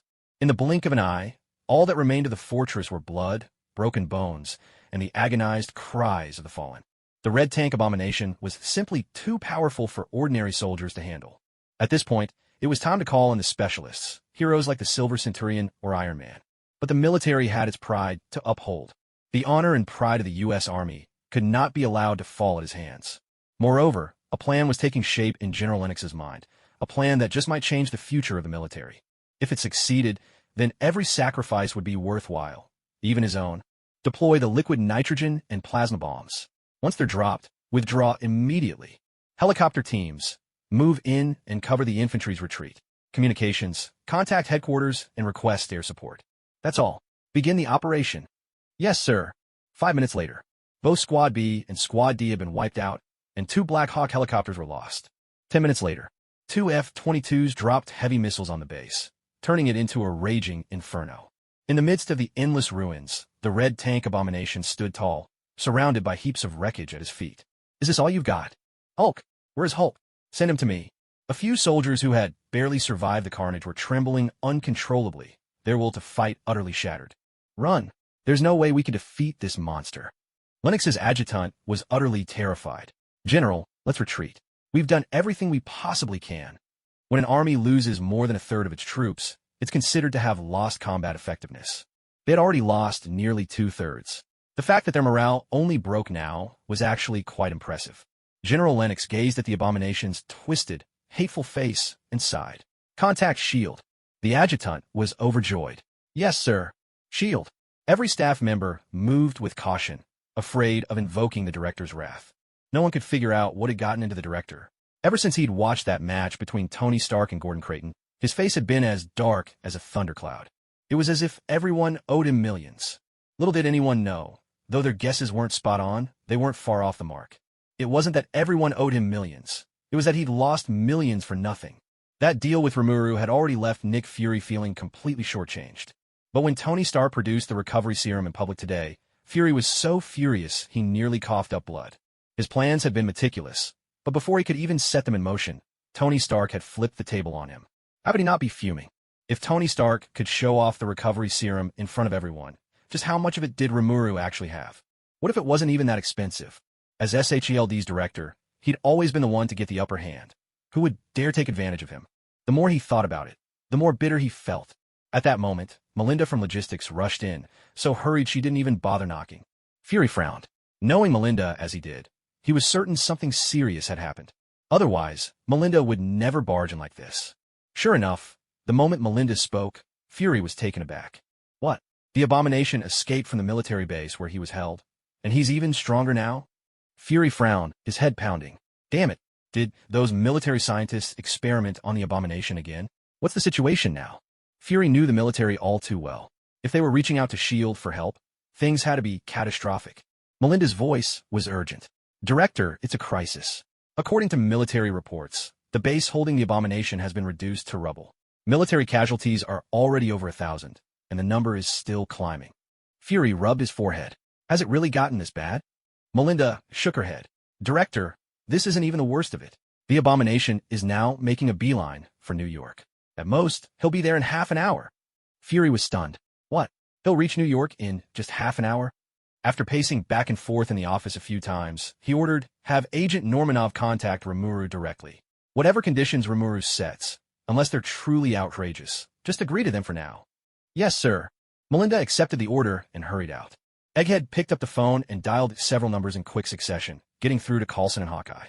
10 minutes later, S.H.I.E.L.D. was on full alert, shifting into emergency mode. With cooperation from the military, all intelligence regarding the Red Tank and Abomination was swiftly transferred to SHLD's internal network. Even though Egghead had braced himself for what he might see, Abomination's display still left him completely stunned. What on earth is going on? How did Abomination become so much stronger? What kind of experiments has the military been running on him? And that odd habit of smashing his head into walls. Why does it feel strangely familiar? Is it just my imagination? As S.H.I.E.L.D. scrambled into action, the whole of New York was swept up in a wave of panic. In this day and age, with guns and missiles everywhere, there was simply no way to keep such things under wraps. Thanks to several news stations relentlessly covering the story, New Yorkers who had just enjoyed a peaceful day soon learned the truth. What the hell is that monster Abomination, who nearly leveled Broadway not long ago, coming back to New York? You gotta be kidding. Outraged, citizens immediately unleashed a torrent of curses at the U.S. military. If they can't even keep a monster locked up, what good are they? And to make matters worse, they're just letting Abomination march straight toward New York. What's the point of having such a useless bunch? Taxpayers' money might as well be going down the drain. Panic spread like wildfire. A huge number of people tried to flee the city all at once, but with so many behind the wheel, the roads quickly became choked with traffic, plunging everything into chaos. In the face of disaster, the darker side of human nature was laid bare. robbery, murder, sexual assault. A torrent of crime erupted, as if the world were spiraling into apocalypse. Whenever the thunderous roar of the red tank Abomination echoed through the city, like the pounding of ancient war drums, everyone running for their lives felt a chill grip their hearts, their faces turning ashen with terror. Report, report. Abomination is about to reach New York City. Requesting backup, requesting backup. General Lennox's face was grim. America's vast land meant most areas were sparsely populated. But New York was different. It was the country's largest city, the economic, financial, and cultural heart of America, packed with people. A battle with Abomination out in the countryside was one thing. Fighting him in New York would have consequences on an entirely different scale. Lennox turned to an aide. What's the word from S.H.I.E.L.D.? The aide replied heavily. S.H.I.E.L.D. is already on emergency footing. Their agents are reaching out to the silver-armored war god and Iron Man. Lennox was crestfallen. He was already trying to make urgent contact, but whether he could get through, and even if he did, whether help would come, all remained uncertain. He was not so old as to be forgetful. Just a few days ago, there had been massive public protests against the silver-armored war god. Some had even raised banners proclaiming, "We don't need the silver-armored war god." In other words, now, they had no choice but to grit their teeth and hold the line themselves. At all costs, we must keep Abomination outside New York City and buy more time for the citizens to evacuate. Yes, sir. 10 minutes passed. Report, report. Abomination has broken through our defenses and stormed into New York International Airport. Requesting immediate backup. Requesting backup. Lennox grew visibly anxious. What's happening at the airport? Abomination arrived suddenly and wreaked havoc. There are huge numbers of passengers stranded, and chaos is erupting on a massive scale. This is bad. The control tower was struck by airplane wreckage hurled by Abomination. Many staff are injured. Planes taking off and landing have lost contact with the tower. There's a grave risk of a collision. What? Hearing the communication officer's report, General Lennox was stunned. New York International Airport, the largest in the United States and watched by the eyes of the world. If disaster struck here, the consequences could be even worse than 9/11. As its commander, no number of deaths could atone for his failure. The air was stiflingly hot, but General Lennox felt a chill deep in his bones. Find a way to lure Abomination away and re-establish contact between the control tower and the planes as soon as possible. Yes, sir. After hanging up, Lennox felt as if every ounce of strength had been drained from his body. In all his years in the military, he had never felt so powerless. America, with the world's most powerful Navy and Air Force, was helpless against a single monster on its own soil. Was it that the world was changing too fast, or had he grown too old to keep up? He was supposed to be one of the rising stars of the U.S. military. A helicopter soared overhead. Below, roaring flames engulfed the earth. Everywhere were the ruins of buildings, shattered weapons, wounded soldiers. General Lennox's mind went blank, as if the sounds of the world were slowly fading into silence around him. The world needed a hero who could turn back the tide and save everyone.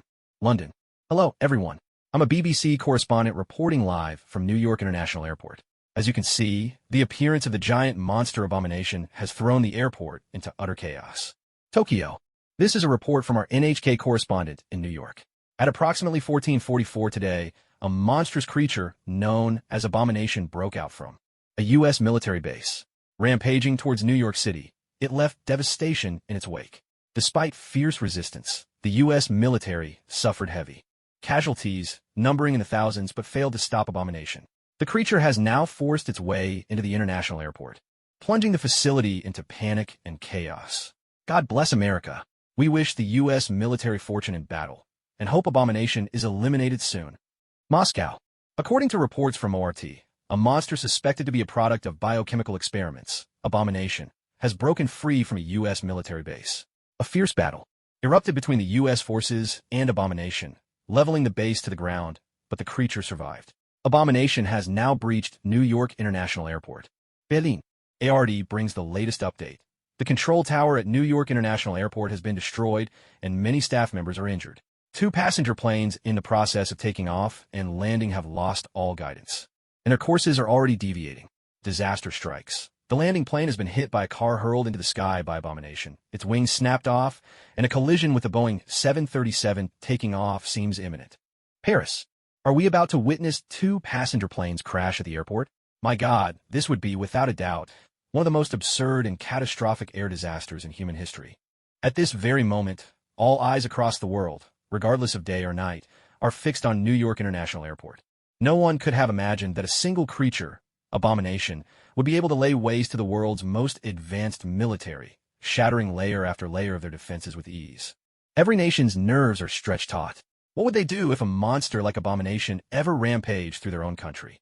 The image of the Boeing 737, its wing torn off, engines ablaze, trailing thick black smoke across the sky, gripped the hearts of people everywhere.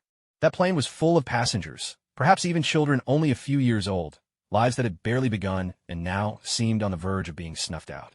But who could possibly snatch anyone back from death in a crashing plane? At this moment, in the minds of many, the image of that gleaming silver suit of armor appeared. Perhaps only he could do something. What's that? In front of their screens, countless eyes widened in unison, focusing on a small figure speeding toward the smoke-trailing plane. Is that a bird? It's so fast. Is that a mech? It's Iron Man. With a resounding crash, the entire world erupted into a frenzy. In living rooms and public spaces, everywhere screens flickered. The arrival of Iron Man sent waves of hope and excitement through millions of hearts. Just moments before, people everywhere had been caught in an unstoppable tide of dread, silently wishing that the silver-armored war god, or Iron Man, would appear and turn the tide.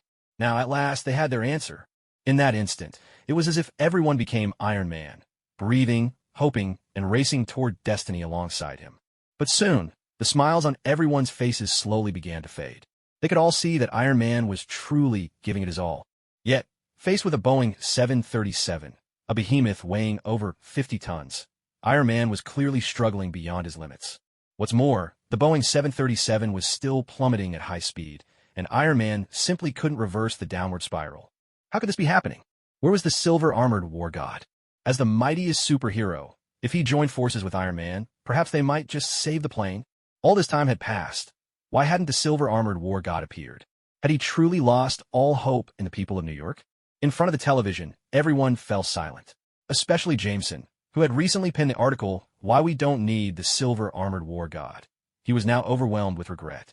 Was it really his article that had led the silver-armored war god to lose faith in the people of New York? You are a superhero, the kind that enemies can't defeat, that adversity can't crush, that setbacks can't break. How could you possibly abandon such a noble and great cause over a mere article or a single protest? Just then, Jameson slapped his thigh and his face lit up with excitement. I knew it. I just knew a superhero would never fail to appear when people need him most. Inside the passenger cabin, chaos reigned as terrified screams erupted from all around. Planes are the safest form of transportation in the world, but when accidents occur, they're also the deadliest. Fear gripped every passenger.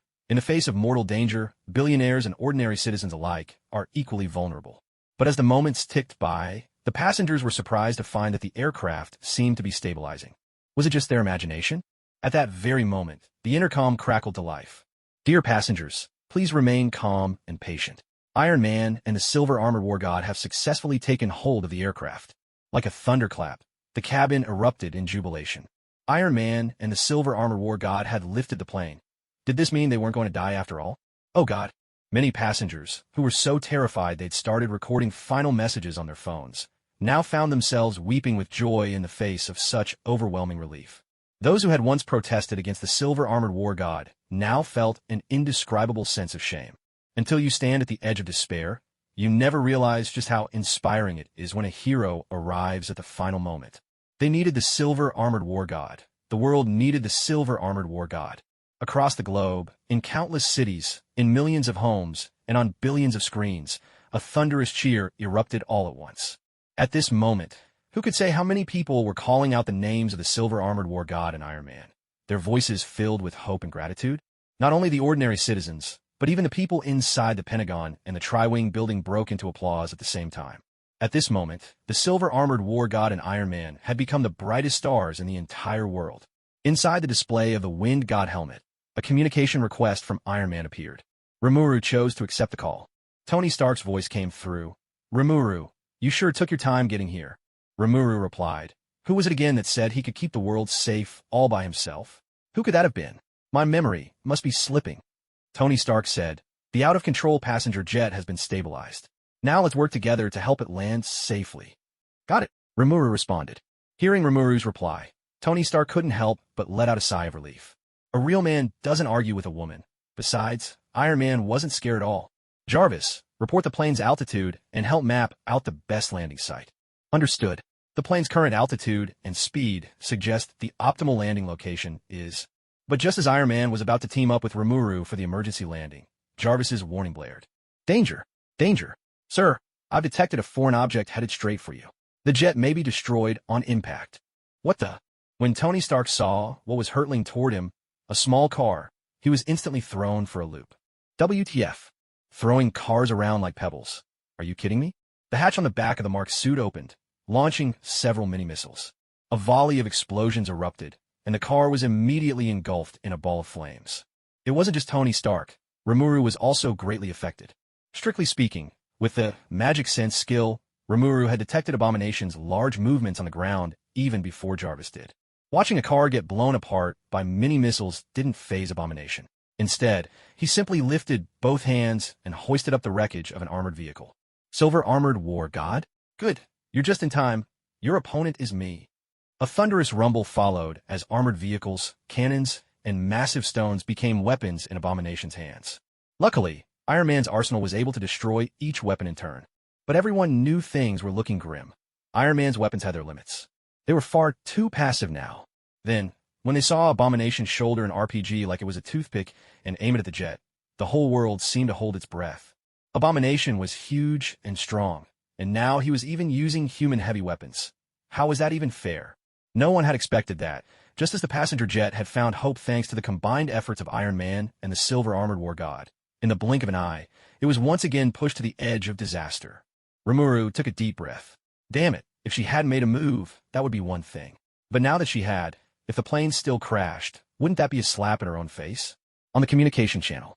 Tony, you go deal with Abomination. Leave the plane to me. Leave it to you? This jet weighs 50 tons. Both Mark and Wind God are absolutely necessary. Stop fussing. I still have a trump card on my sleeve. All right. Tony Stark fell silent for a few seconds, said nothing more, and immediately turned his head, flying down toward Abomination on the ground. A thunderous rumble. In the blink of an eye, the jet was thrown into chaos once again.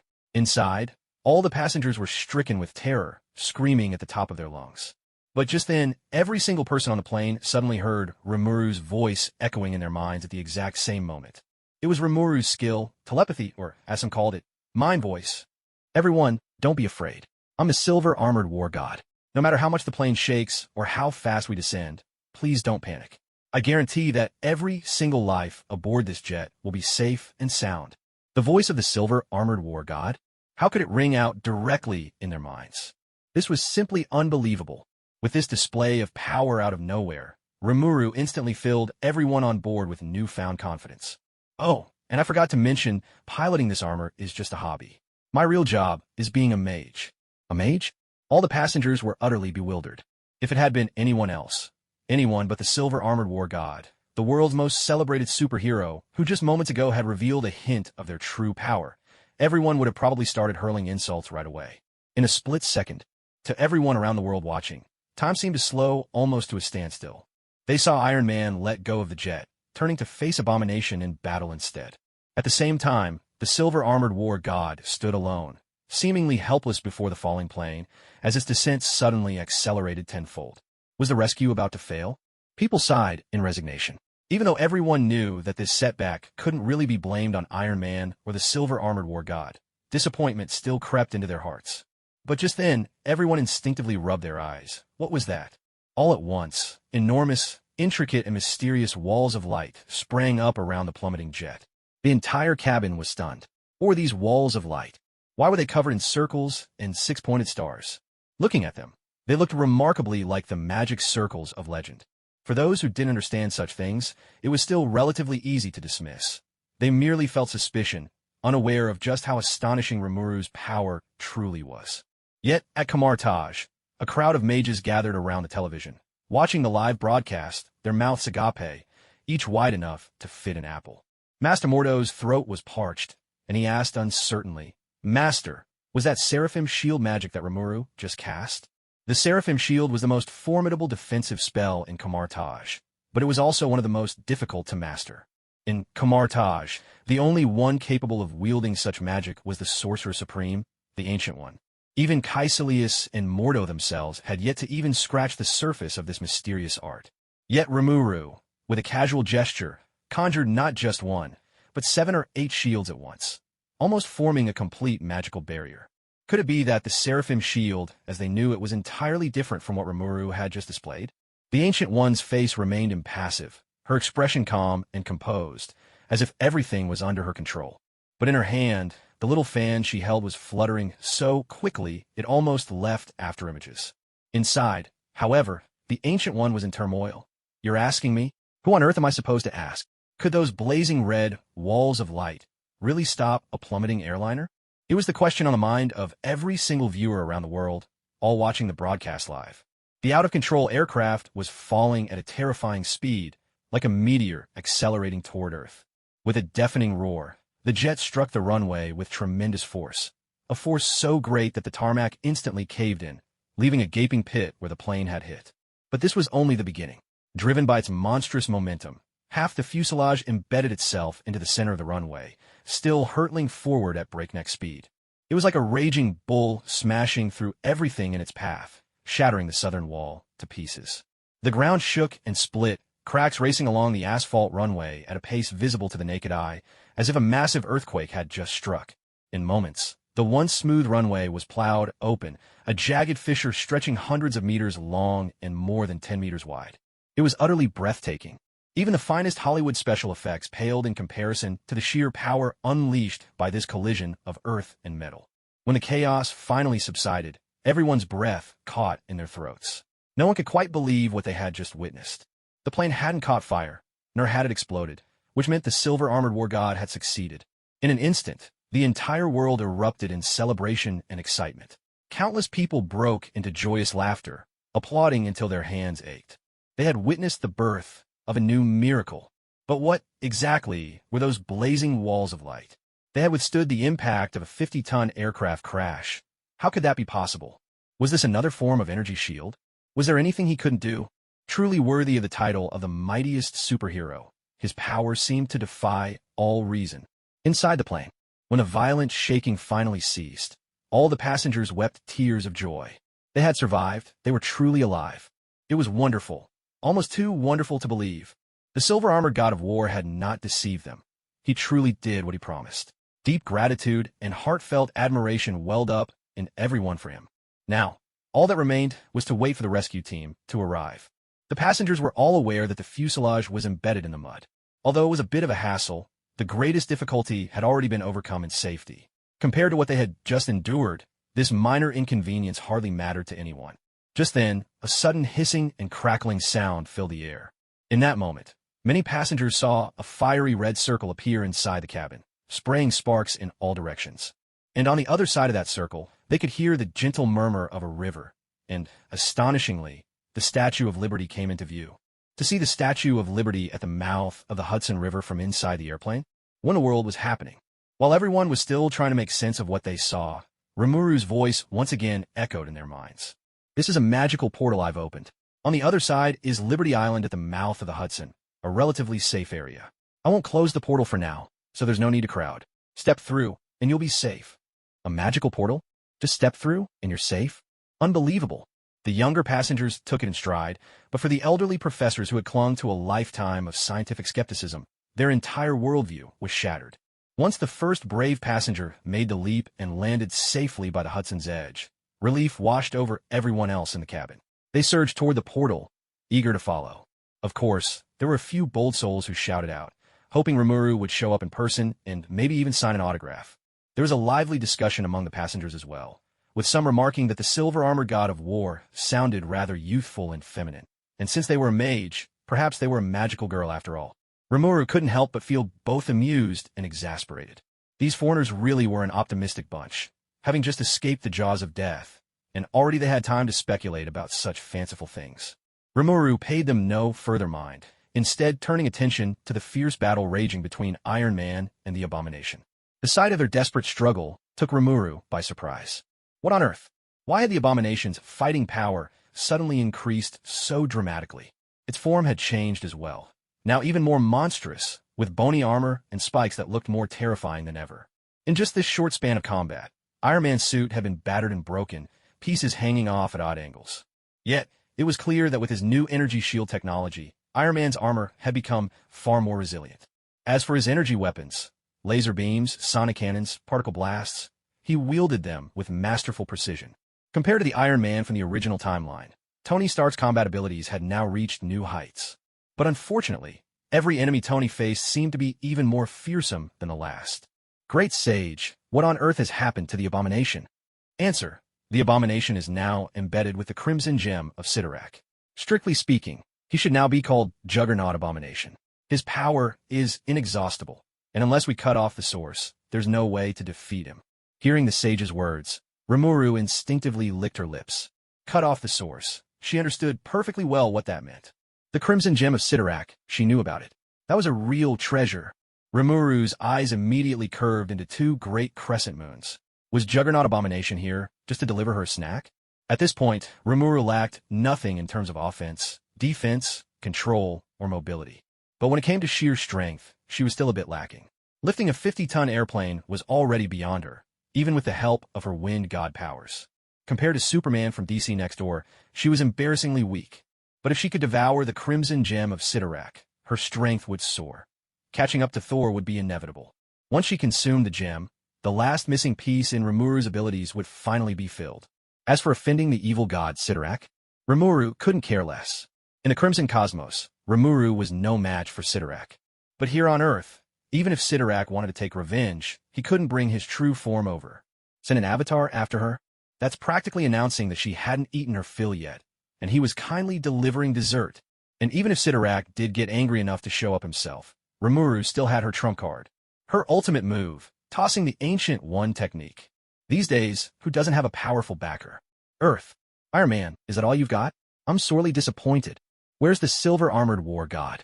Let him come fight me. In front of screens. Witnessing Abomination's wanton laughter, the whole world fell silent in shock. So this was Abomination? Wasn't his power level just outrageously unfair? Everyone had watched Iron Man's performance. He alone was as effective as an entire elite military unit.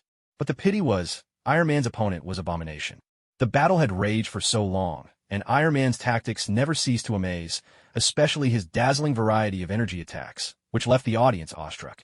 Yet even those overwhelming assaults had no effect on Abomination. Hearing Juggernaut Abomination's taunting call, Remuru couldn't help but smile. Since you're inviting me to dinner, I won't refuse. But before that, she owed the silver-armored war god a perfect curtain call. Ever since mastering the sorcery of Kamar Taj, the wind god armor had offered Remuru little further help. So why not use one spectacular, exhilarating battle to bid the wind god a proper farewell? Iron Man, is all you know how to do is flit around like a fly, buzzing here and there? Abomination's hide was tough as steel, and now, with the Crimson Gem of Sidorak, his defenses had soared and his strength was nothing short of monstrous. The weapons equipped on the Mark armor hardly did any damage to Abomination. But when it came to Iron Man, even the slightest brush from Abomination could leave him wounded, and a solid hit could be fatal. Yet, Iron Man's tactics were so infuriating that Tony managed to elevate playing dirty to an art form. It was like being pestered by a mosquito, one that couldn't really hurt you, but kept buzzing incessantly around your ears, impossible to kill or catch, and just when you let your guard down, it'd sting you again. Abomination was grinding his teeth with rage at Iron Man, but there was nothing he could do. All he could do was hurl taunts and provocations, trying to get under Tony's skin. But faced with Abomination's goading, Iron Man refused to take the bait, pushing his evasive kiting tactics to their absolute limit.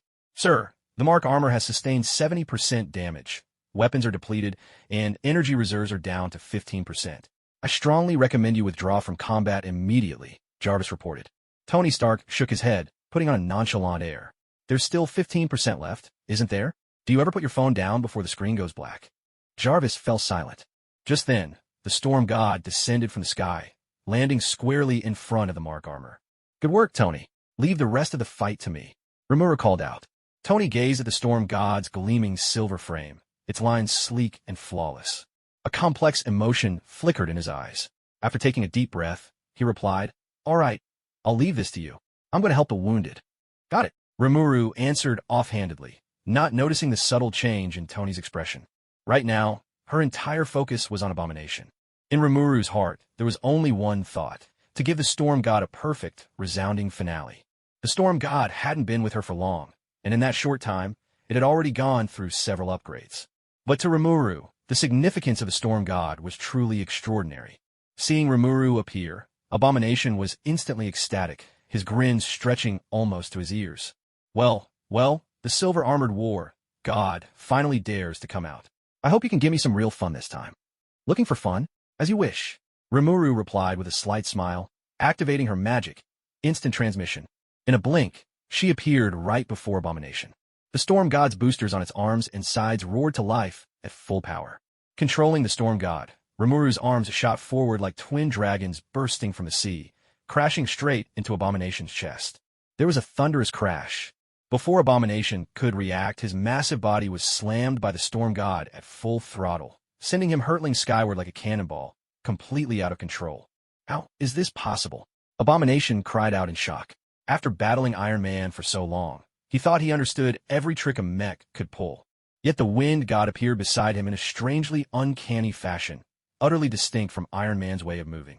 He closed the distance in a flash, powered up to the max, and launched a ramming assault. All these actions flowed together seamlessly, so fast that he couldn't even react in time. But Abomination was not afraid. On the contrary, he grew even more excited. As expected, you, the silver-armored god of war, are the stronger one. Entertain me to your heart's content. Are those your last words? Hearing Rimuru's voice as his body was still hurtling through the air, Abomination was stunned. Was this even possible? Still, he hadn't managed to process what was happening. Suddenly, a terrifying blow slammed into his abdomen. The force wasn't just a simple physical impact. Even the air itself seemed to explode inward with pressure. It was as if Abomination had been struck by both an iron fist and a cannon of compressed air at the same time. His massive body involuntarily curled up like a shrimp. But that was only the beginning. The terrifying force of the collision pierced straight through his gut, radiating to every corner of his body. In that split second, Abomination felt as if his organs, all his muscles, even his bones, were shifting violently from the immense impact. He even felt his eyeballs bulge out, the pressure so overwhelming it seemed they might burst at any moment. He couldn't help but vomit a mouthful of blood, stunned by the impossibility of it all. He was injured. He was actually injured. Since touching the ruby, this was the very first time he had ever bled. The silver-armored god of war truly lived up to his legendary title. His power was indeed formidable. With a thunderous crash, Abomination's colossal body plummeted down like a meteor, slamming into a passenger jet parked at the airport and slicing the plane clean in half.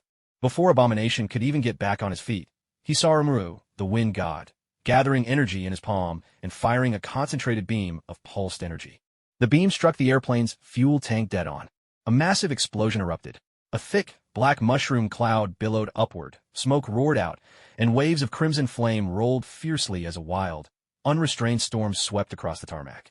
In an instant, a howling gale tore through the entire airport. Sand and debris filled the air, whipping so fiercely that countless soldiers couldn't even keep their eyes open. So this is the silver-armored god of war's way of fighting? In front of their screens, hundreds of millions of viewers stared wide-eyed in disbelief, as if they couldn't trust what they were seeing. Compared to Iron Man's gadget-laden, evasive fighting style, the silver-armored god of war's tactics were undoubtedly simpler and more direct. There was only one word for it: attack. But seeing it unfold, every heart was pounding, adrenaline surging, scalps tingling, and even their skin broke out in goosebumps. It was electrifying, utterly electrifying. The seemingly invincible Abomination, who had so easily smashed through the layers of American military defenses, was now being utterly overpowered in a head-on clash by the silver-armored god of war. What does it mean to be a god of war? It means that no matter how formidable the opponent, victory is always within reach. Silver-armored god of war. Silver-armored god of war. Silver-armored god of war. In that moment, people all over the world, men and women, young and old, called out the name of the silver-armored god of war. Yet those cries were abruptly silenced. Because amid the raging inferno of the exploding plane, Abomination rose to his feet once more. Even as flames still danced across his skin, Abomination remained utterly unfazed.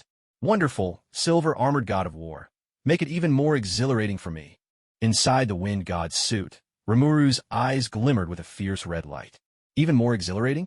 That's right. Let's raise the stakes.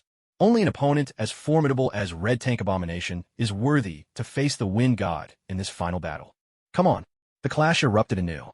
The Wind God and Red Tank Abomination charged toward each other, unleashing their fury. With every step they took, the ground of the airport trembled. When the two finally collided, the sheer force of their impact sent out a shockwave of energy. The blast was so powerful, it shattered the windows of a nearby, small aircraft. Battle against battle. Power against power. There were no elegant techniques here, only the most primal, brutal struggle for survival. Across the world, hearts tightened with anxiety. The level of this fight was simply beyond imagination. Even movies paled in comparison to its thrilling intensity. Everything inside the airport had become a weapon in their hands. A 10-meter-long wing turned into a flashing blade. Wheels from the landing gear became makeshift shields. The airplane cabins exploded in showers of sparks like celebratory fireworks.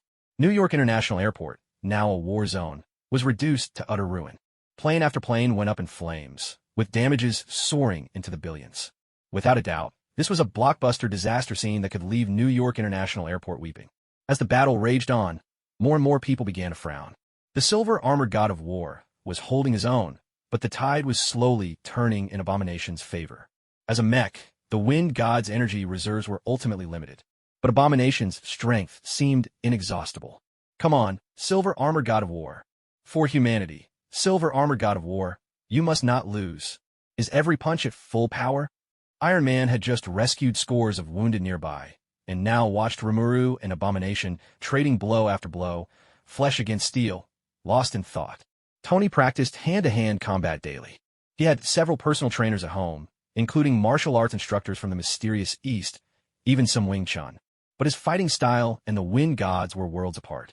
As a former arms dealer, no one understood the destructive power and value of weaponry better than Tony. Yet there was no denying it. Rimuru's way of fighting was far more exhilarating, more passionate, more heroic. Still, Iron Man knew he would never walk that path. At this moment, what weighed even heavier on Tony's mind was the Wind God was about to run out of energy. On the comms channel, Remuru, be careful. The way you're fighting is far too reckless. You're almost out of power. Get ready to pull out. I'll cover your retreat. Don't worry, I've got my own plan. This battle means a lot to me, so don't you dare interfere. Hearing Rimuru's words, Tony Stark was taken aback. He knew it. Ever since the fight began, he'd felt that there was something off about Rimuru. Besides, Tony remembered perfectly well that Rimuru still had one trump card left, that black lightning strike that once knocked the Hulk out cold in an instant. But today, Rimuru hadn't used it at all. What Tony Stark couldn't help but wonder was, just what is Rimuru really trying to do? On the battlefield, the longer the fight dragged on, the more Abomination began to adapt to Rimuru's combat rhythm. Now, they were evenly matched, blow for blow. In only a short while, the Wind God was covered in wounds, its armor battered and torn in countless places. Off-screen, countless viewers glued to the live broadcast felt their hearts twist with anxiety. Though they hated to admit it, it was clear the silver-armored war god was starting to falter. The suit was taking more and more damage. Combat performance had taken a serious hit, while Abomination's strength seemed undiminished. Was the silver-armored war god not strong enough? No, he was incredibly strong. Calling him the strongest would not be an exaggeration. But the opponent he faced was beyond monstrous, something no ordinary person could ever hope to defeat. How could this be? Where in the world could there be such a creature, one that never seemed to tire? Right now, what more could anyone do, except silently pray for the silver-armored war god in their hearts? At the Pentagon, the faces of the high-ranking officials were grim. If even the silver-armored war god wasn't a match, who else in this world could possibly eliminate such a monster? Were they really going to resort to those forbidden weapons on their own soil? Bomb themselves? Japan, across the Pacific, would probably die laughing. Could it be that even the silver-armored war god couldn't defeat Abomination? What sort of monster had they let loose upon the world? General Lennox let out a heavy sigh. He knew, all too well, that with a single order, countless young soldiers would pour out their blood before Abomination. But as a general, he had to do what must be done. With trembling hands, General Lennox picked up the phone. All units, prepare to support the silver-armored war god. Remember, New York is at our backs. At S.H.I.E.L.D., Nick Fury's face was dark as thunder as he stared unblinking at the screen. Remuru about to lose? He didn't believe it for a second. He'd seen it firsthand. Remuru definitely had another ace up her sleeve, a trump card she had yet to play. Let's not even mention those terrifying techniques that left him crying for help to heaven and earth, but to no avail. Even Rimuru hadn't used the Black Flame Thunder. Rimuru, what exactly are you trying to do? The members of Hydra, War, grave expressions. Unleashing Red Tank Abomination had produced even better results than they'd imagined. Yet the sheer, overwhelming power of Red Tank Abomination still left them shaken and uneasy. With such endless strength, could a monster like this truly be defeated? Were they really doing the right thing? Was this world truly on the verge of being ruled by the Red Tank Abomination? The mere thought of such a terrifying fate sent a chill down their spines. No, it can't be. It absolutely can't. Even if no one on Earth can put a stop to Red Tank Abomination, don't we still have Captain Marvel? Crossbones interrupted coldly. Now's not the time for that sort of thinking. Don't forget what we're here to do. Sylvette chimed in. Exactly. Iron Man and Silver Armored War God are both tied up fighting Abomination. This is our best chance to steal the Mark armor. That's right. Let's move. On the battlefield, a loud crash echoed. After a brutal exchange of blows between Wind God and Abomination, the display on Wind God's helmet suddenly went dark. With the suit's power lost, Remuru and Wind God together were sent flying hundreds of meters by Abomination, skimming and tumbling across the hard ground like stones skipping over water. In an instant, the whole world fell silent. Many with fragile hearts broke down and wept. Has even the silver-armored war God fallen? Who left under the heavens could possibly defeat this monster called Abomination? In the movies, aren't heroes always supposed to triumph over evil? Get up, silver-armored war God. Don't give up. No one knew who shouted first. But soon, people from every corner of the globe, from different nations, cities, all skin colors, speaking in countless tongues, joined their voices in unison. Go, silver-armored war God. Stand up, silver-armored war God. You're the mightiest superhero. There's no way you'll ever lose, right? Justice always defeats evil, doesn't it? Don't give up. On the battlefield, as the last victor, Abomination let out a wild, arrogant laugh. Silver-armored war God, is this really your end? That was one exhilarating fight. I have to say, I admire you. Hearing the Abomination's triumphant laughter only deepened the world's sorrow. Countless people choked up, overcome with emotion. So much desire to vanquish evil, yet utterly powerless to turn the tide. This was, without doubt, the darkest day in the world's history. And no one knew when, if ever, the dawn would come. But just then, through every screen, everyone heard the voice of the silver-armored war God. When God's out of power. Was that a little girl's voice? Did they imagine it? The strongest superhero is a girl? Are you kidding me? This is America. Not some Japanese light novel adaptation where, coming into the world, only beautiful girls can wield the ultimate weapon. But what's with this sweet, girlish voice? What are you doing at the end of the world? Are you free? Could you come save us? Forget everyone else. Even Abomination was left dumbfounded. After battling for so long, practically neck and neck, for the first time he'd felt the thrill of facing a worthy opponent. And it turns out it was a girl? You must be joking. Abomination grinned maliciously. Since you're out of power, you're worthless to me now. Time to go find some new entertainment. To this, Rimuru offered no comment. She simply lost herself in her own world. Thank you, Wind God.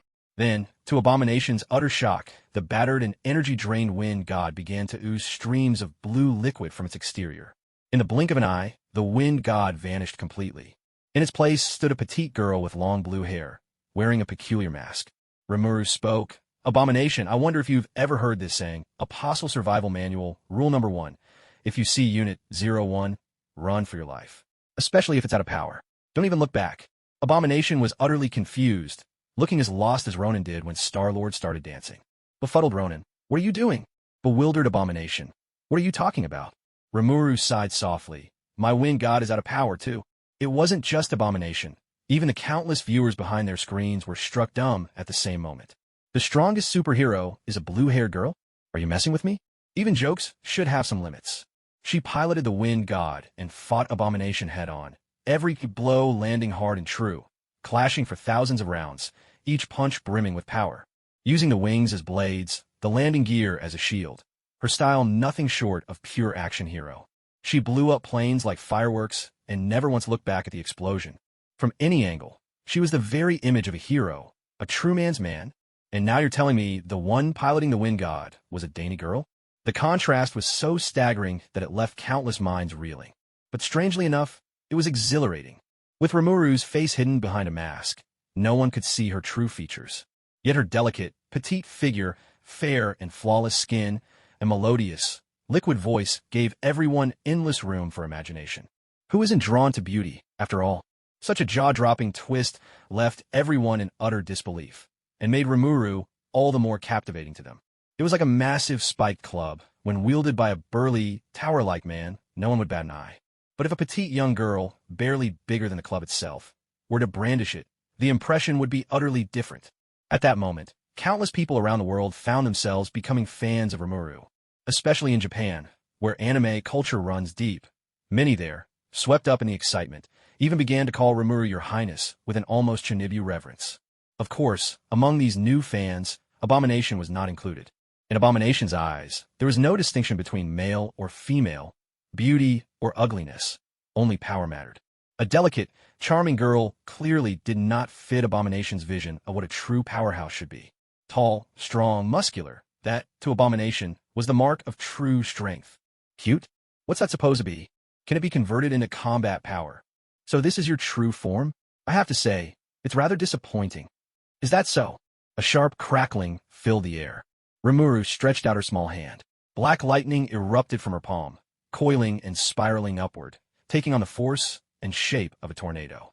The black lightning was so dazzling, so blindingly bright, that for an instant it seemed the world itself faded, leaving only that swirling darkness as the sole source of light. What the? All around the globe, every viewer was left thunderstruck as they watched Rimuru lift the twisting, rising storm of black lightning overhead. This black lightning had made an appearance before, during the epic battle between the Wind God and the Hulk. So, it wasn't exactly a state secret. But this time, things were different. In the past, everyone assumed the black lightning was a mysterious weapon built into the Wind God's armor. Now, for the first time, the truth dawned: this was not a weapon of the mech. It was her own personal means of attack. In other words, this mysterious blue-haired girl not only piloted a mighty suit of armor, she herself wielded a power capable of shaking the heavens and shattering the earth. At this moment, the minds of those in power raced in 1,000 directions, their thoughts impossible to guess. Danger! Danger! Sir, high-energy reaction detected. Immediate evasive action recommended. Immediate evasive action. Tony Stark, clad in his armor, retreated by over a kilometer before Jarvis's warnings finally ceased. Tony Stark was stunned. What kind of thunder was this? The energy it contained was simply terrifying. Through his helmet's display, Tony saw a streak of black lightning tear down from the heavens, aiming straight for Abomination. For a heartbeat, time itself seemed to freeze. There was nothing else in the world, only the raging energy of that black lightning. Magical power surged, vast and boundless. Within an instant, the earth cracked and split, and everything within 100 meters of Abomination was swallowed by blinding white light. All was swept away, obliterated beneath the overwhelming force of that magical storm.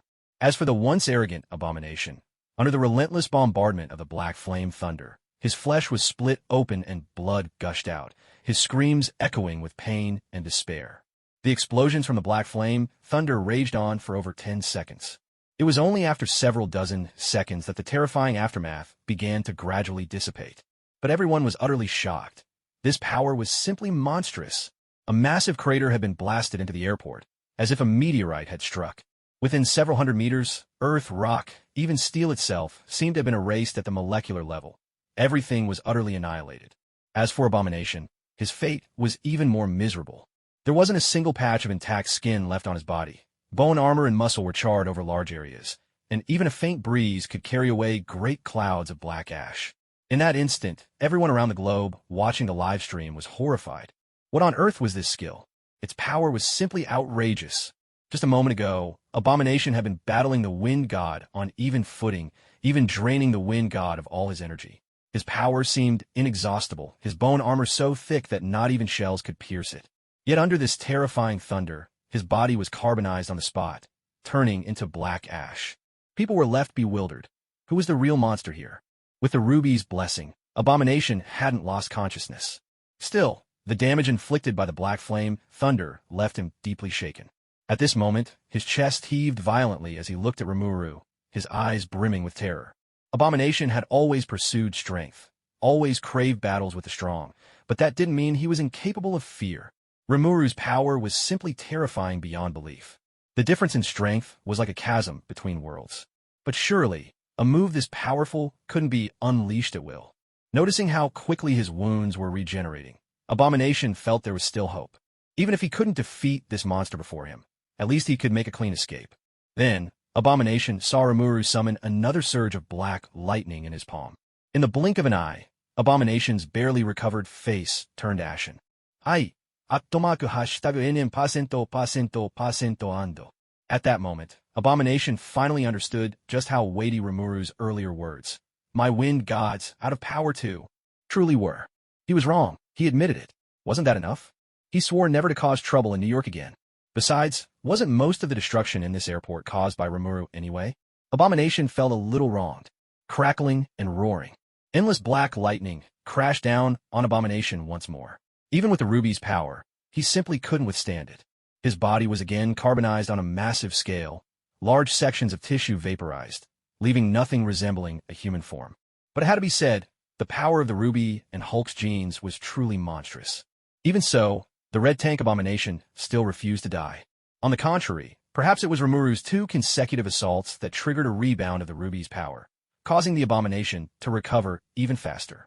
The Abomination burst out laughing. Ha ha ha, silver-armored war god, I admit defeat. I'll give you that. Your black lightning is formidable, but don't even dream of killing me. My power is endless, while yours is finite. If it comes down to a battle of endurance, I'll be the last one standing. His sinister voice echoed across the world. A chill swept through everyone's hearts. A monster that couldn't be killed. What could anyone do against that? Is that so? Remuru smiled. She couldn't kill him? Abomination, clearly you've never experienced the true cruelty of society. With a single thought, Remuru opened a portal. Before the Abomination could react, he was swallowed up by the swirling gateway. Standing before the portal, Remuru, her face hidden behind a mask, spoke with a heavy tone.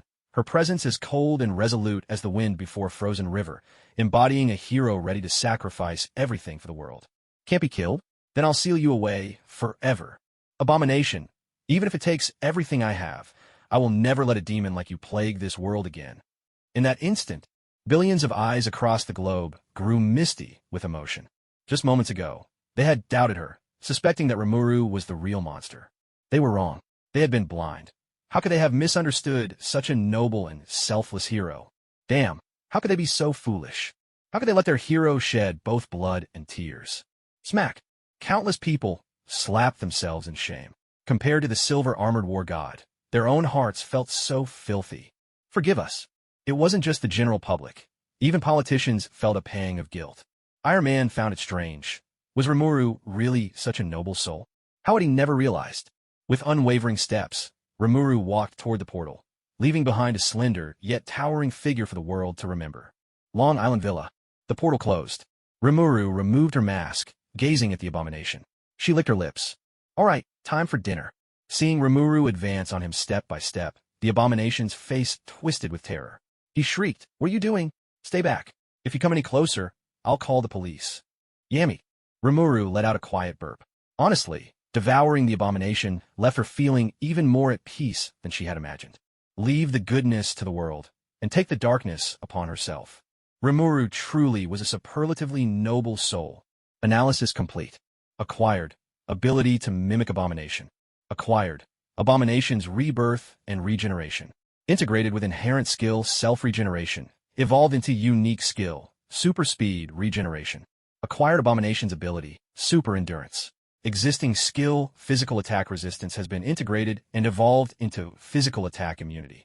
Acquire Abomination's super jumping ability. Combined with Slime's innate talent for powerful leaps, the skill Invincible Bounce has been successfully obtained. Sidorak's Crimson Gem has been fully analyzed. Ability, Infinite Crimson Power acquired. Now able to draw endless strength from the Crimson Cosmos, the power will never run dry. The voice of the great sage rang out again and again, while Remuru could tangibly feel the changes unfolding within her body. Especially after devouring the Crimson Gem and obtaining infinite Crimson Power, Remuru experienced a transformation so overwhelming it felt as if her entire world had been upended. She gazed at her own hands, utterly incredulous. So this is what power feels like. It was nothing short of marvelous. In that moment, Remuru even felt as if she could casually toss mountains aside, or stir the very seas at will. Yet Remuru remained vigilant. The Crimson Gem of Sidorak was no ordinary trinket. It belonged to Sidorak, the master of the Crimson Cosmos. She had just swallowed a whole. Would Sidorak come looking for trouble now? Thanks to the supreme sorcerer, the Ancient One, standing guard on Earth, those other dimensional demon gods could not set foot here in person. If they wished to exert their influence, they could only rely on cunning contingencies left behind. For example, the demon god Thon's failsafe, the Darkhold, the mighty Vishanti's Book of the Vishanti, and the Eye of Agamotto, or Sidorak's Crimson Gem. These ancient beings, bored beyond mortal comprehension, treated these contingencies as playthings, indestructible tools for their amusement. In the comics, during the Fear Itself arc, the Juggernaut accepted the power of Odin's brother, the Serpent, and became one of the worthy, Kurth, Breaker of Stone. In response, Sidorak reclaimed the Juggernaut's power. To fight back against Kurth, Colossus took up the Juggernaut's mantle. But Sidorak's power, after all, was that of an eldritch god.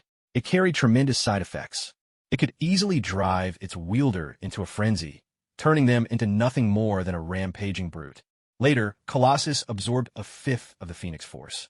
With newfound power, he no longer coveted the Juggernaut's strength and wanted Sidorak to take it back. Watching his own Juggernaut wreak havoc across Earth was one of Sidorak's rare amusements, so the Crimson Lord naturally refused. Empowered by a fifth of the Phoenix Force, Colossus felt invincible, ready to challenge heaven, earth, and even the air itself. So he stormed into the Crimson Cosmos to confront Sidorak. But with a mere wave of his hand, Sidorak snuffed out the Phoenix Force within Colossus. Even if it was only a fifth of the Phoenix's power, the sheer might of old Sidorak was evident. In the Crimson Cosmos, Sidorak was so mighty that even the concept of time seemed to lose all meaning.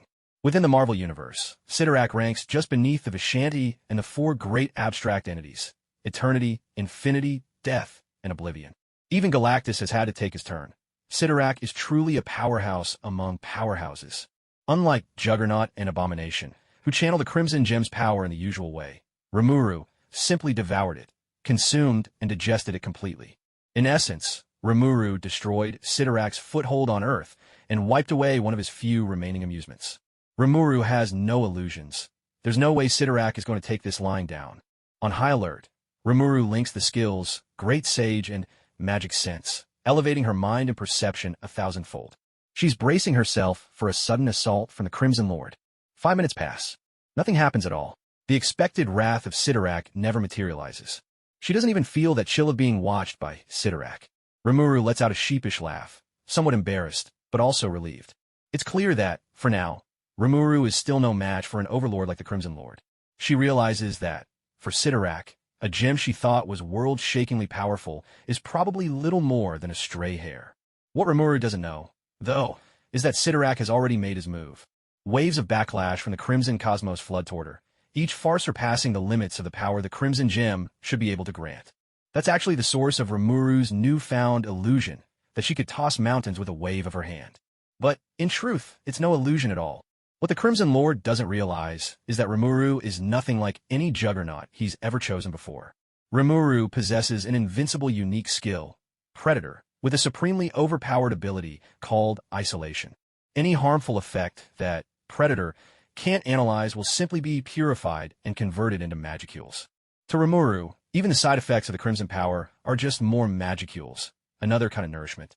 Rimuru, the adorable Demon Lord, really isn't picky. She stands truly at the top of the food chain. Even Bear Grylls would tip his hat. In other words, from now on, the Crimson Lord's days of entertainment are over. He won't be having any more fun here. That's why Remuru remains especially wary of Sidorak. Confirmation complete. You've acquired the Crimson Crest. What?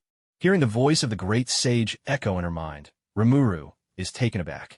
Hadn't she already acquired every possible skill after devouring Abomination? So just what is this Crimson Crest? Even more peculiar, it took so long to obtain, almost like a skill that was reluctant to be born. That's never happened before. Great sage, what exactly is this Crimson Crest? It doesn't feel like a skill. Answer. The Crimson Sigil is a blessing from the Crimson Lord, Sidorak. It's the same kind of thing as the Storm Sigil you already possess. Rimuru was groggy. Storm Sigil? Do I really have something like that? The wise sage simply replied. Rimuru was speechless. Wait, was she being laughed at by her own skill again? And why did she think again? Rimuru puffed up in annoyance. Wise sage, what's with your tone? Are you mocking me for being a clueless slime? Answer. The Storm Sigil was imprinted on your soul when the Storm Dragon Veldora gave you your name. It is the Storm Dragon's blessing to you. Well, Rimuru genuinely hadn't known. When that Sundra Dragon named her, it actually counted as a blessing, and she'd received the Storm Sigil because of it. Now she felt a strange pang of guilt toward Veldora. Hopefully that good-hearted prideful dragon wouldn't mind. But before long, Rimuru's excitement bubbled up. A blessing was a rare treasure. After all, ordinary people could only dream of such a thing.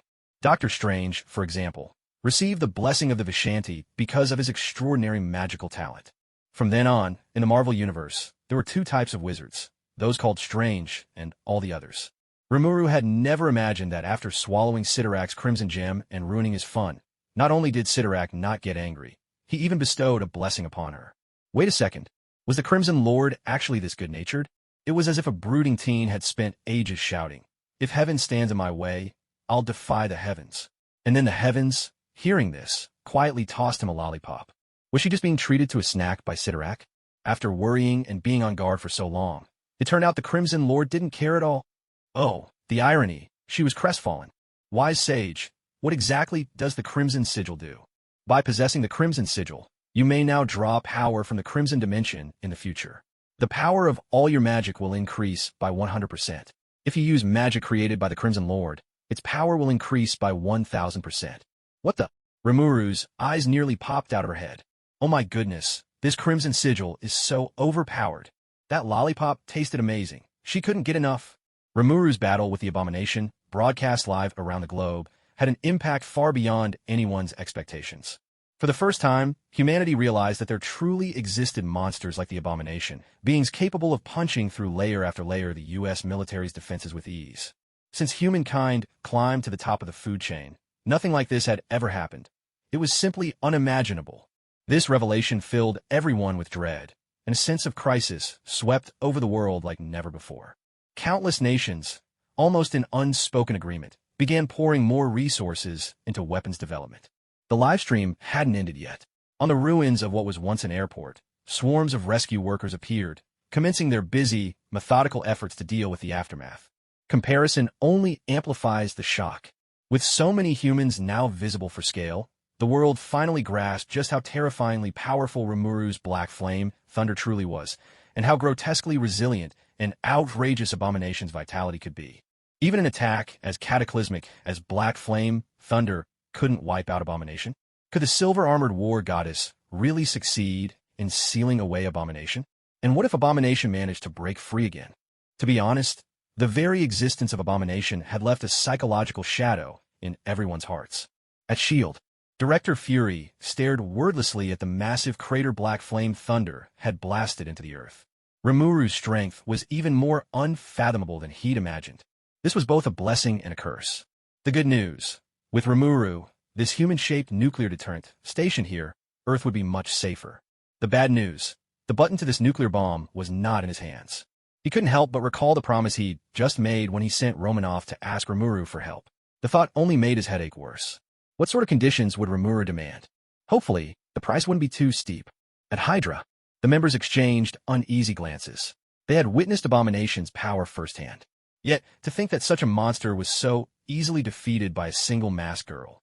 The world was changing far too quickly. At this moment, Hydra's upper echelons had reached a unanimous agreement. No matter what, they absolutely could not provoke this powerhouse.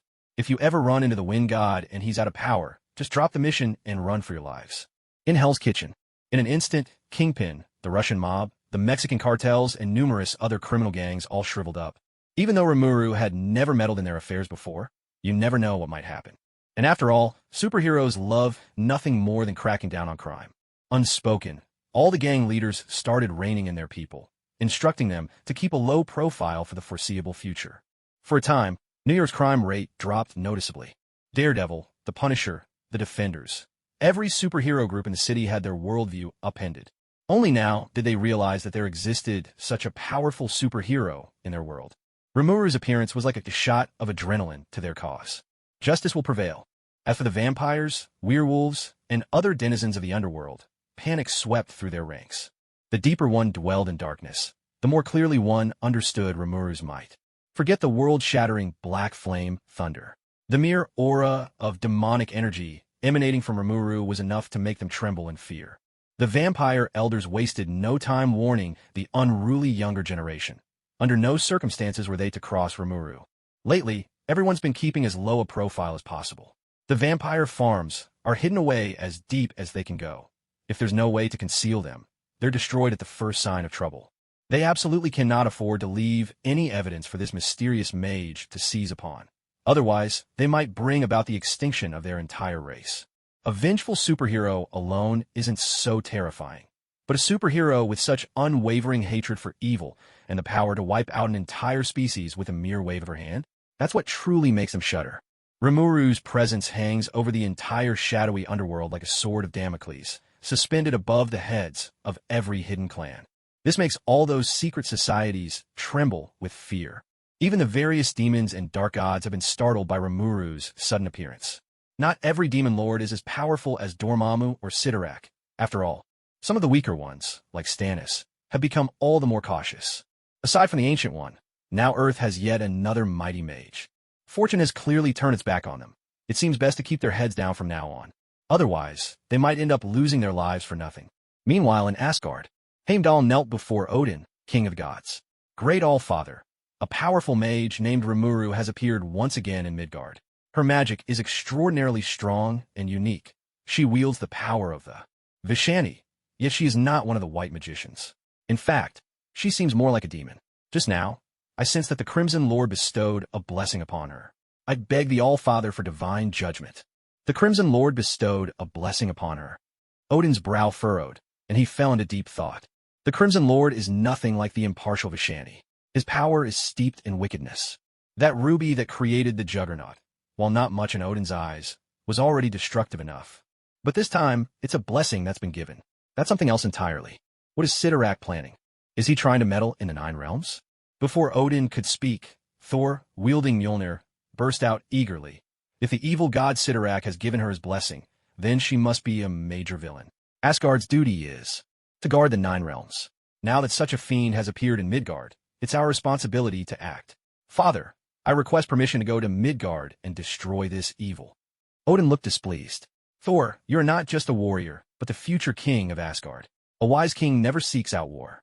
Thor protested. But father, you yourself have said that a wise king is always prepared for war. Odin was momentarily speechless. Loki stood quietly to one side, inwardly delighted at the exchange. Thor must be out of his mind. He's not even king yet, and already he dares to contradict the All-Father. Is he just looking for trouble? Odin turned to Heimdall. You just called her a mage? Heimdall answered, yes. Odin's interest was piqued.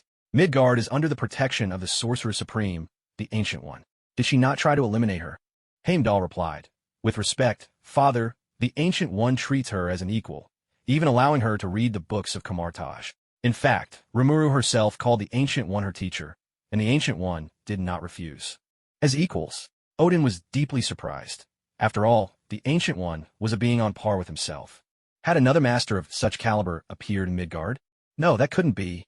If another All-Father, or even a being approaching that level, had emerged, he should have sensed it. He was far from too old to wield his spear. That could only mean this was a young prodigy of boundless potential, someone the Ancient One saw fit to nurture as a peer. Even his old friend had changed. In Odin's memory, the Ancient One was always open-minded, but when it came to demons and evil gods coveting Earth, she had never shown mercy. She was also extremely conservative in teaching her disciples. Though she herself drew power from the dark dimension, she had always forbidden her disciples from even touching such forces, let alone mentoring someone favored by the Crimson Lord. And it wasn't just Odin. Thor and Loki were even more astonished. Compared to Asgardians, human lifespans were but a blink. Few ever caught their attention, but the Ancient One was a figure so great that even they looked up to her with awe. Yet now, this demon, blessed by Sidorak, was being treated as the Ancient One's equal. This was nothing like what they had imagined. Odin turned to Heimdall. Keep watching her. At once, Heimdall responded, accepting the order and leaving the sanctuary. Odin looked to Thor. Thor, do you understand now? Thor bowed his head. I do. Thank you, Father, for your guidance. Odin nodded. Very well. You may both go. Yes, Father. Thor and Loki accepted the command and withdrew. Inside, Loki simmered with resentment. Thor had openly contradicted the All-Father, and yet their father had let it pass with barely a word. Not a single harsh reprimand. How blatantly unfair. Watching Thor and Loki depart, Odin could not help but feel a pang of sorrow. His time was running short, yet Thor had not grown enough to shoulder the burdens that awaited him. Even his old friend, the Ancient One, had begun to adapt. Perhaps it was time for him to change as well. Unbeknownst to Rimuru, the impact of this battle was tens of thousands of times greater than she could ever have imagined. especially the blessing of the Crimson Lord, which had made her famous across the multiverse. Even Asgard had begun to take her seriously. Kamartaj, the sorcerers who had witnessed the entire battle firsthand, could not remain calm. That darkness, black as ink, and those thunderbolts roaring like fire. Their power was utterly terrifying. Sorcerers could not seek immortality. What they pursued was strength and nothing more. The sheer power of Rimuru's black flame thunder left everyone in awe, sparking an inevitable sense of longing among them. Caecilius asked, "Master, the black lightning that junior sister Remuru wields isn't the power of the Vishanti. Is this black magic? Please enlighten us." Every source of power manifests a different color. The power of the Vishanti radiates a fiery red. The strength of Dormammu from the Dark Dimension is colorless and transparent, and the force of the Crimson Lord appears a deep, blood-like scarlet. Yet this black flame thunder was streaked with black and white, a spectacle none had witnessed before, but to all appearances it seemed like black magic. All the sorcerers, including Mordo and Wong, turned to the Ancient One for answers. At Kamartaj, knowledge is shared freely, so none among them were strangers to the concept of black magic. However, the Ancient One was a strict teacher, often warning her disciples that black magic was extremely dangerous and must never be approached recklessly. Because of her authority and wisdom, most believed her warnings without question. Yet among these many disciples, Caecilius was not so easily convinced. Moreover, what Rimuru had just displayed with her black flame thunder was unlike any magic they had ever studied. Even the source of her power was fundamentally different. Naturally, this stirred up suspicion in everyone's hearts. Although Rimuru had only apprenticed herself for a very short time, the attention and favor the Ancient One showed her far surpassed that given to any ordinary disciple. Not only would she often share laughter and conversation with the Ancient One, Rimuru could also come and go freely between Kamartaj and the world outside. Which of them, after all, did not live like ascetic monks, dutifully attending classes at Kamartaj every single day? The Ancient One's obvious favoritism toward her newest disciple had long been a source of discontent among the students. Rumors that Remuru was a little sycophant were already spreading like wildfire behind closed doors. So, when Remuru unleashed the awe-inspiring black flame thunder, the first thing that came to everyone's mind was whether the Ancient One had been giving her secret instruction. It's not scarcity, but inequality that breeds resentment, and the Ancient One was well aware of her disciples' feelings. With a gentle smile, the Ancient One explained, "The magic Remuru cast is called Black Flame Thunder. It does not draw from the power of any dimensional entity. Instead, it is fueled by her own magical energy, not black magic. Its system is fundamentally different from the magic of Kamartaj." As the Ancient One patiently clarified, the crowd gradually began to grasp the principle behind Rimuru's black flame thunder. Frustration and resignation filled their hearts, but there was nothing they could do. To cast such a powerful spell with one's own magical energy was simply beyond their reach. Caecilius, unwilling to let the matter rest, pressed on, "Master, the magic within Rimuru doesn't resemble the divine power of Asgard, either. Do you know how she can store so much magical energy in her body?" At this pointed question, everyone's eyes lit up with anticipation. After all, Kamartaj's vast library held abundant knowledge, even about Asgardian magic, which many among them had studied. Unlike the sorcerers of Kamartaj, who draw upon the power of the Vishanti dimension to cast their spells, most Asgardian sorcerers rely on their own divine energy. But that power is rooted in their bloodline, a gift of their race. It simply cannot be learned by others. Yet with Rimuru's arrival, hope flickered in their eyes. If they could only discover Rimuru's method for storing magic, perhaps their strength would soar as well. The Ancient One shook her head. Rimuru is not human. The way she accumulates magical power is beyond the reach of human sorcerers. There are 3,000 paths to the Tao, all leading to the same destination. If we push the magic of Kamartaj to its limits, we too can become supreme. Why chase after what is not meant for us, coveting the magic of others? We realize our mistake, and thank you, Master, for your guidance. All the sorcerers of Kamartaj bowed deeply to the Ancient One. She had spoken so plainly. How could anyone not understand? The Ancient One was clearly displeased with their lofty ambitions. "Go now, and from this day on, practice diligently. As you command." The sorcerers responded in unison and quietly withdrew. The Ancient One stood alone in the courtyard, gazing into the distance. Her eyes, deep and mysterious, seemed to hold secrets untold. Had anyone looked closely, they would have seen reflected in her gaze the sun, the moon, and the stars, intricate and complex magical arrays, and countless enigmatic lines, formulas, and mystical trajectories. Because of her, the future has veered onto a new path, she murmured. Her eyes drifted to the greatest treasure of Camartage, sealed away in a secret chamber and guarded by generations of sorcerers. Her gaze flickered with uncertainty. Should she pass the mantle of Sorcerer Supreme to Rimuru? The Ancient One wavered, unable to decide. By the course of history, that title should rightfully belong to Strange. But now, seeing Rimuru, she realized Rimuru was no less worthy. Perhaps she could even do better. As for the blessing of the Crimson Lord, the Ancient One paid it little mind. She was a strict teacher, forbidding her disciples from touching dark magic. Not because of the magic itself, but because none of her current students were equal to the task. Once exposed to the darkness, they would be seduced by demon gods and evil deities, falling hopelessly into corruption. But Remuru was different. The wicked power of the dark god Sidorak was nothing more than a tonic to her, unable to sway her heart in the slightest. Such talent was unheard of, even across the countless multiverses and unending timelines the Ancient One had witnessed. Perhaps Remuru could surpass her, becoming the strongest Sorcerer Supreme in history. Should she entrust Remuru with the Sorcerer Supreme's legacy?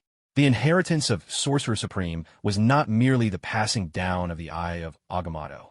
Within it lay the coordinates of countless multiverses and the dimensions of various demon gods and dark entities. Though it might seem that the Ancient One didn't teach Strange much, by guiding him through the myriad dimensions, she had already entrusted to him the most vital essence of the Sorcerer Supreme's legacy. Rimuru and Strange. What a dilemma to choose between them. Somewhere in a shadowy chamber within Camartage. Alone, Caecilius at last tore away his mask, no longer feigning righteousness or generosity. His features twisted with barely contained emotion. That old witch is so hopelessly biased. Rimuru has only been here a few days, yet now she surpassed even me, while I'm left here wasting my years in obscurity. Shield of Seraphim, teleportation, black flame lightning. These advanced spells. Without the old witch's guidance and secret teachings, how could Rimuru have mastered them so profoundly and so quickly?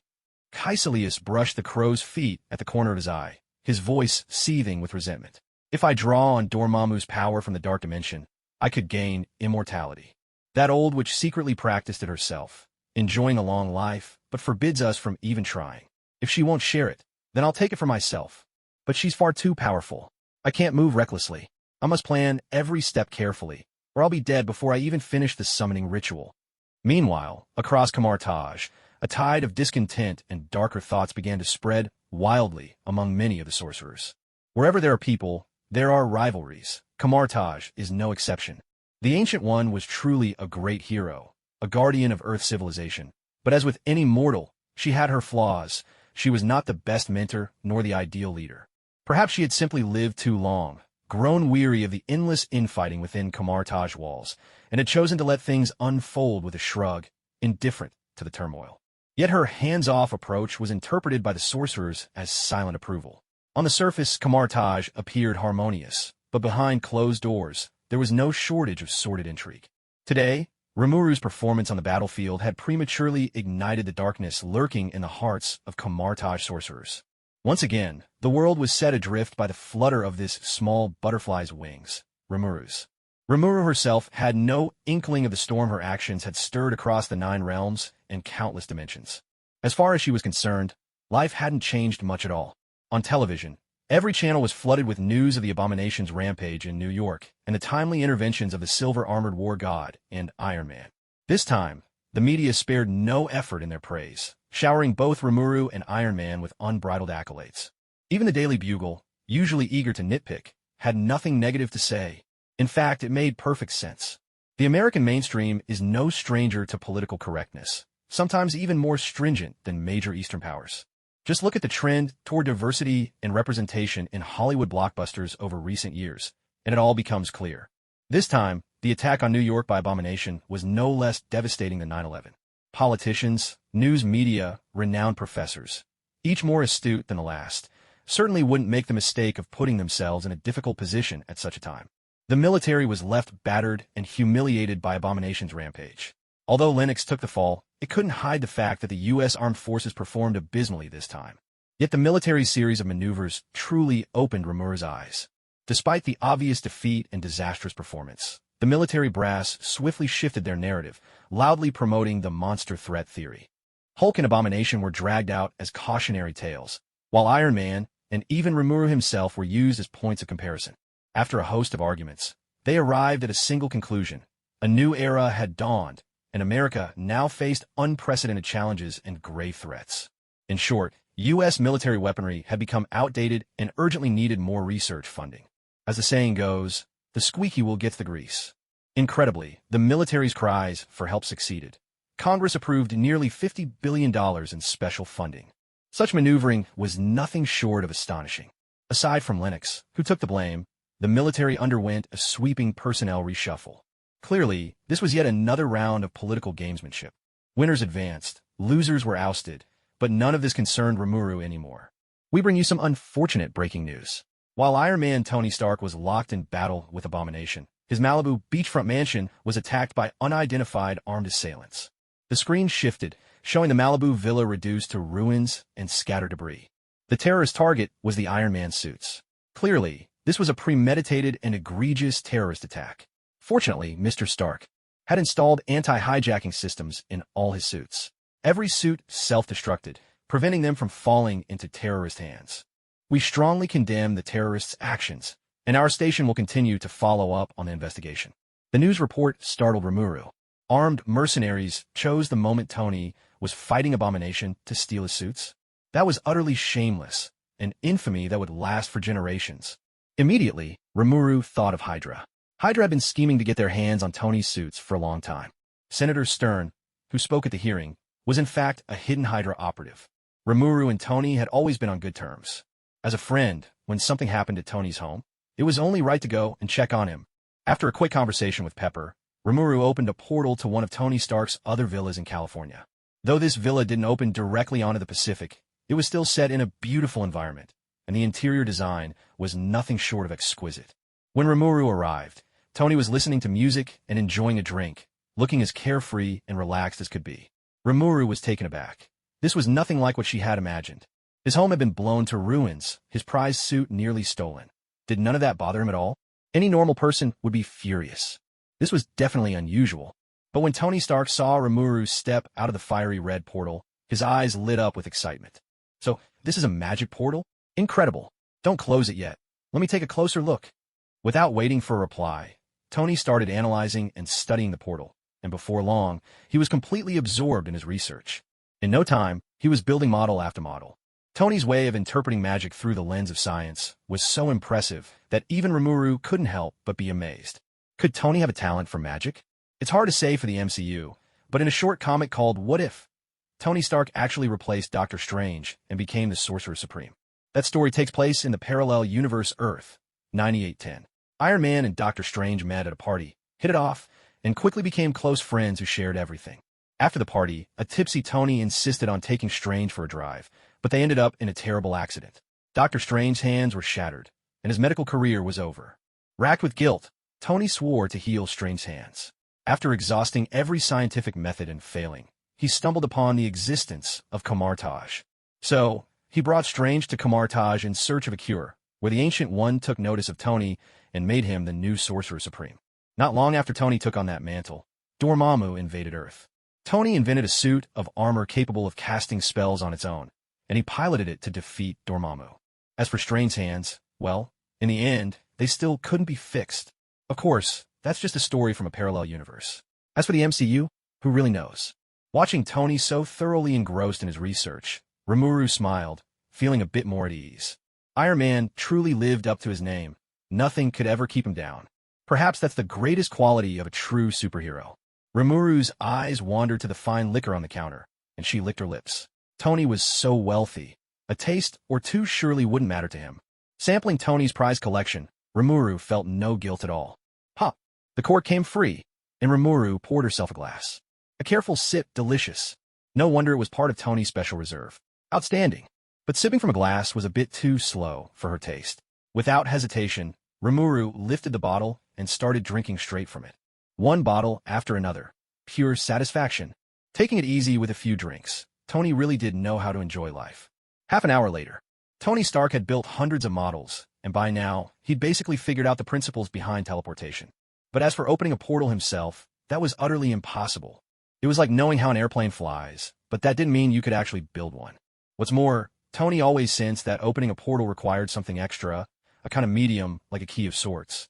Snapping back to reality, Tony wrinkled his nose, and his expression changed drastically. When he saw Rimuru holding a wine bottle and drinking straight from it, as if it were soda, and especially when he noticed a mountain of empty bottles piling up beside Rimuru, Tony's face turned ashen. No, no, no. Tony was a true connoisseur, and any wine he deemed worthy of his collection was the very best. Many of these bottles were so rare that only one remained in the world. Priceless, their value lying much more in having them than in drinking them, with some fetching millions per bottle. But now, Rimuru had gulped them down as casually as drinking water, finishing them all. For Tony Stark, this blow was several hundred times worse than any defeat in battle or even having his home robbed. Remuru, you little menace. I'm not letting this go. The setting sun painted half the sky red, its glow bathing everything in gold. Rimuru and Tony Stark sat quietly atop a giant donut, neither saying a word as they nibbled away at their treat. Yet Rimuru could clearly sense that Tony Stark was troubled. In fact, Rimuru had noticed something was off the moment he teleported into Tony's mansion. But since Tony chose not to bring it up, Rimuru tactfully refrained from asking. It wasn't until Rimuru accidentally finished Tony's precious wine collection that the final floodgate inside Tony burst wide open. After they finished their donuts, Tony wiped his hands with a napkin, gazing into the glowing sunset with a trace of melancholy. I've always been a genius. At 15, I entered the Department of Electrical Engineering at MIT and graduated with the highest honors. When I was 21, my parents were both killed in a car accident. They didn't even leave me a single word of farewell. As an only child, I naturally inherited Stark Industries. Back then, plenty of people sneered, claiming I'd ruin the company. But in just 6 months, I turned everything around and the doubters fell silent. As an arms dealer, every weapon I developed was the best of its kind. Justin Hammer, that fool, spent his whole career imitating Stark Industries and still managed to become America's second largest arms dealer. But he always trailed behind me, step by step. The prizes he treasures so much mean less than nothing to me. Being kidnapped in Afghanistan was probably the turning point of my life. It was there that for the first time, someone looked me in the eye and called me a bloodthirsty maniac, and it was also there that I designed Mark I. At the press conference, I calmly announced to the world that I am Iron Man, because I believed I could take on any challenge. Remuru, with your innate magical prowess, you may not realize this, but when I put on the Mark suit, I felt truly invincible. But reality proved that this world is far more complicated and vast than I ever imagined. When I first faced Ironmonger, I lost that battle. And, in the end, it was you who stepped in and cleaned up the mess. Against Abomination, my plan collapsed. I lost again. And even when I faced Abomination a second time, I was defeated once more. Listening quietly to Tony Stark as he poured out his heart, Remuru found herself filled with unexpected emotions. To be honest, in Remuru's mind, Tony was always that ever-confident, unyielding Iron Man. No matter how many blows or setbacks he endured, he always managed to stand tall. But in this moment, only one thought echoed in Remuru's mind. There's no such thing as a born superhero. Compared to his original path, Tony's journey had been thrown off course by Remuru's unexpected interference. He'd been cut off at every turn, forced to face powerful foes long before he was ready.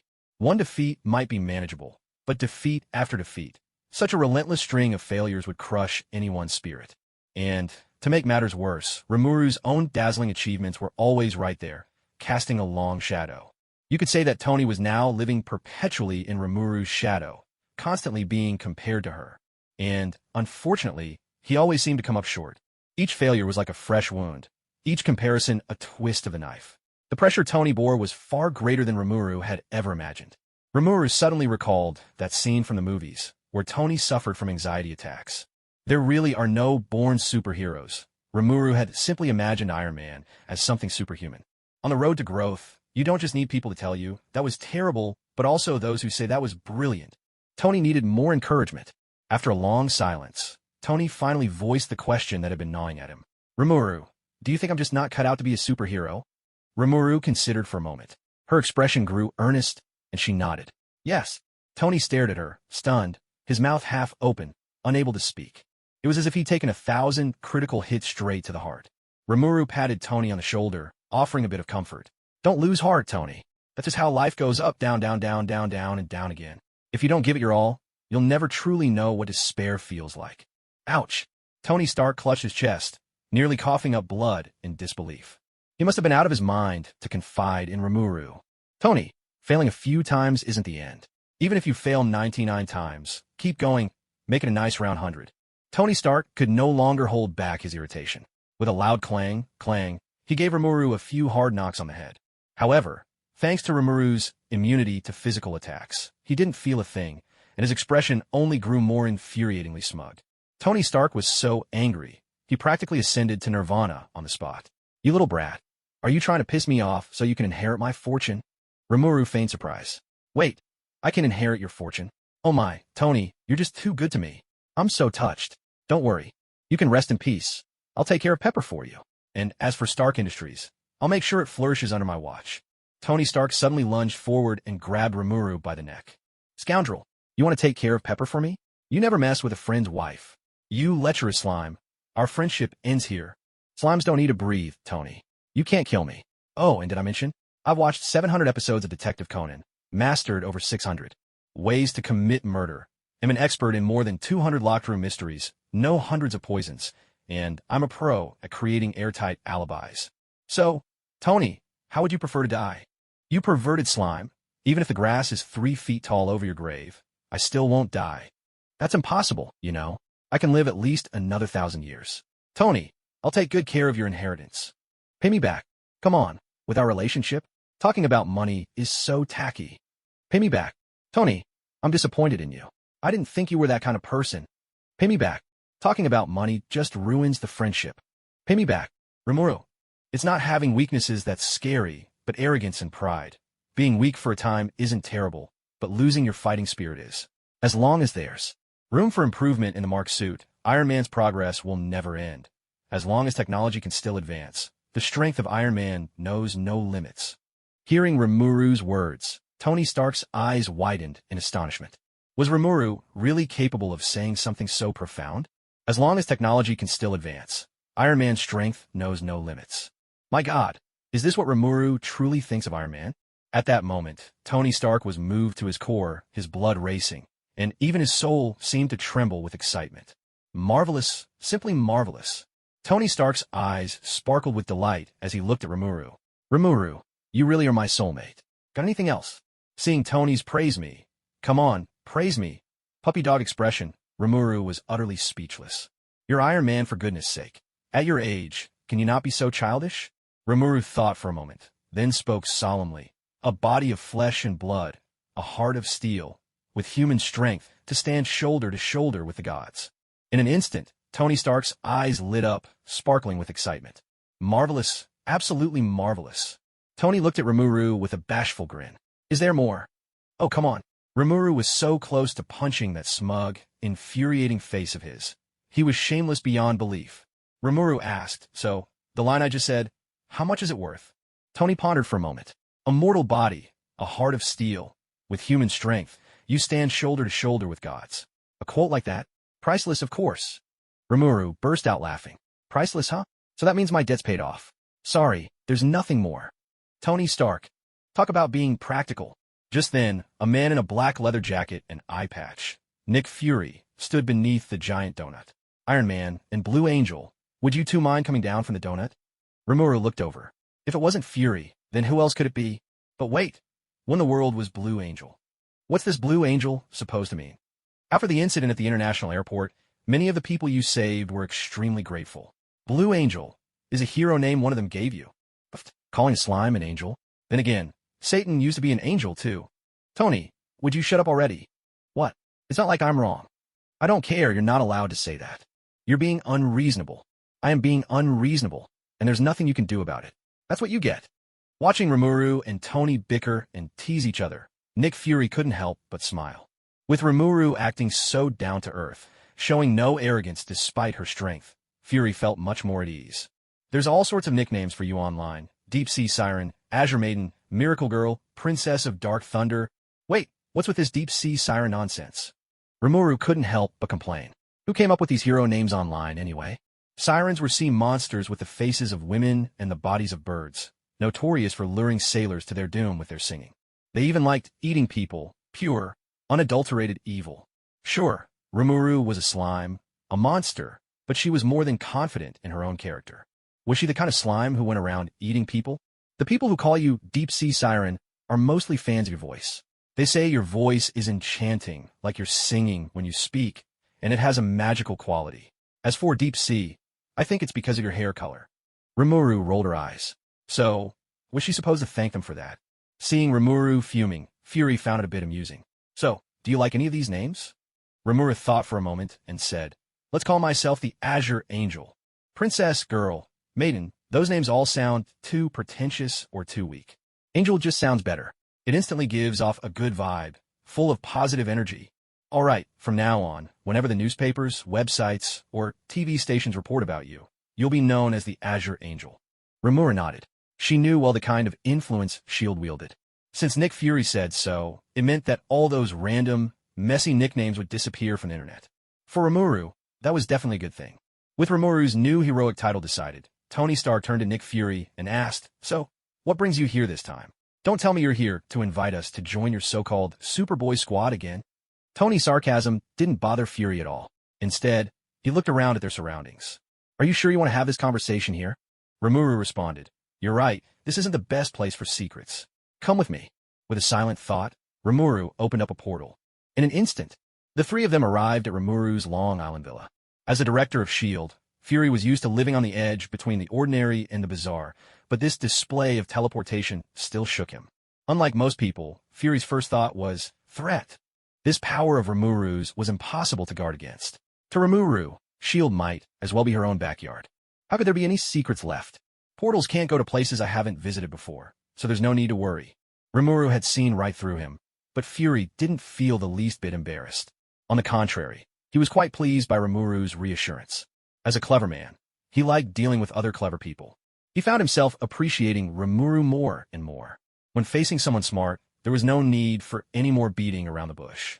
Rimuru, Tony, no matter what you think of the Avengers, whether you look down on it or mock it as just a Superboy squad, there's no denying that the world is on the brink of great upheaval.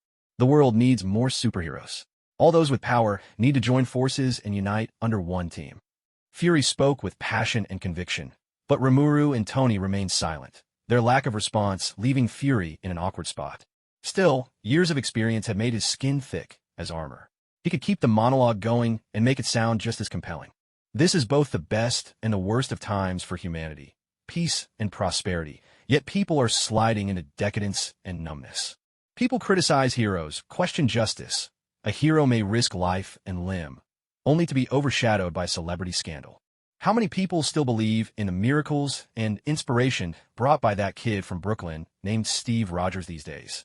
Perhaps most people now think of Rogers as nothing more than an old relic in a memorial hall, but the spirit of overcoming one's enemies is a noble sentiment. Though this sentiment may be buried or hidden away, it never truly disappears. Stark, your father may not have fought on the front lines, but he was always battling against evil in his own way.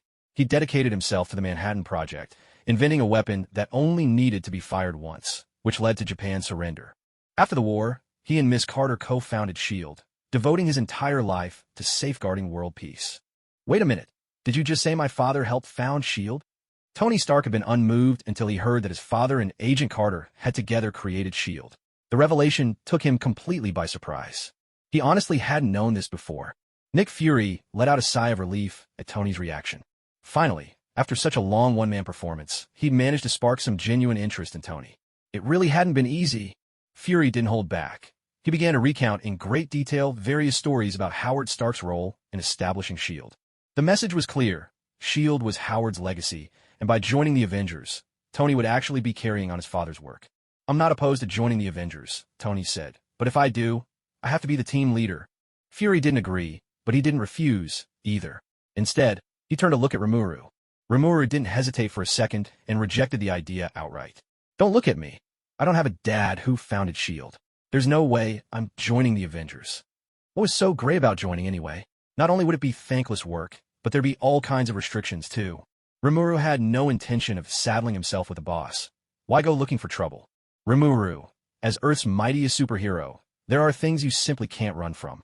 When Abomination attacked New York International Airport, I sent Agent Romanoff to ask for your help. The instructions I gave her were, no matter what conditions he asks for, unless they're completely out of line, just agree to them. Rimuru's eyes widened in surprise. Seeing Rimuru's unmistakable reaction, Fury felt confident he was on the right track. For someone with a heart full of justice, Rimuru always liked to act as if he was just in it for the perks. Maybe that's what people call being tsundere. Rimuru, you have no idea. I was genuinely worried after making that promise. I was terrified you'd make some outrageous demand, and I had no idea what it would take to satisfy you. But when I finally asked Romanoff what conditions you'd set, I never could have predicted her answer. None at all. Rimuru, do you have any idea how deeply I was shaken at that moment? Admit it, Rimuru. You're the selfless superhero with the whole world on your shoulders. With a broad smile, Egghead Thor extended an inviting hand to Rimuru. Come on, the Avengers need you. The world needs you. Suddenly, Rimuru edged closer to Egghead, looking on the verge of a breakdown. That jerk Natasha never told me I could make requests to you guys. Can I make up for it now? Please, can I? Egghead, Tony Stark. Into Volume 3. Time drifted on. In the blink of an eye, Rimuru had already spent 3 years in the Marvel Universe. It was now 2011. During these 3 years, Rimuru, Peter Parker, and Mindy McCready had all entered middle school. As they grew older, Peter Parker's mind became even sharper, and he thrived at school. Teachers deeply admired him. Thanks to the name Rimuru had given him, Peter Parker's physical abilities far surpassed those of ordinary people, and he was becoming more and more handsome by the day. With Rimuru and Mindy's persistent, if not forceful, guidance, a new superhero called Spider-Girl began to make her mark in New York. Unlike the lofty superheroes above, Spider-Girl was truly down-to-earth. She'd help elderly ladies cross the street, find lost puppies, catch petty thieves, punish school bullies, and keep the city's thugs in check. But above all, Spider-Girl never killed anyone. People were already inclined to be more forgiving toward female heroes, and coupled with Spider-Girl's good deeds, her reputation in New York was simply impeccable. She was affectionately dubbed the friendly neighbor of New York City. As for why she was called Spider-Girl, that was mostly Rimuru's doing. After Rimuru gave her the name, Peter Parker's physical stat soared, making her eligible to become a true superhero. But Rimuru didn't want Spider-Man to disappear because of her influence, so she decided to pay a little visit to Oscorp Industries. After Peter Parker was inexplicably bitten by all sorts of spiders for an entire month, almost developing arachnophobia in the process, Rimuru's very own Spider-Girl was finally born. From then on, New York had one more girl who loved to swing through the city. Although Rimuru often skipped class, she, Peter Parker, and Mindy had been classmates for 3 years now. Especially since they all knew each other's secret heroic identities, their bond was much stronger than that of ordinary classmates. As for Rimuru and Mindy, the two had become inseparable confidants who shared everything with each other. Mindy was a total underachiever at school, except when it came to weapons. When it came to building mechas, Mindy's talent was so extraordinary that Rimuru sometimes wondered if she had been possessed by someone else. Half a year ago, Rimuru officially passed down the legacy of the Wind God to Mindy. Once again, the Wind God mecha made a dazzling return to the streets of New York. As for Big Daddy, over the past 3 years, watching Rimuru and Mindy's relationship grow ever closer, he had grown so worried that his hair was turning white. He was such a fool, truly.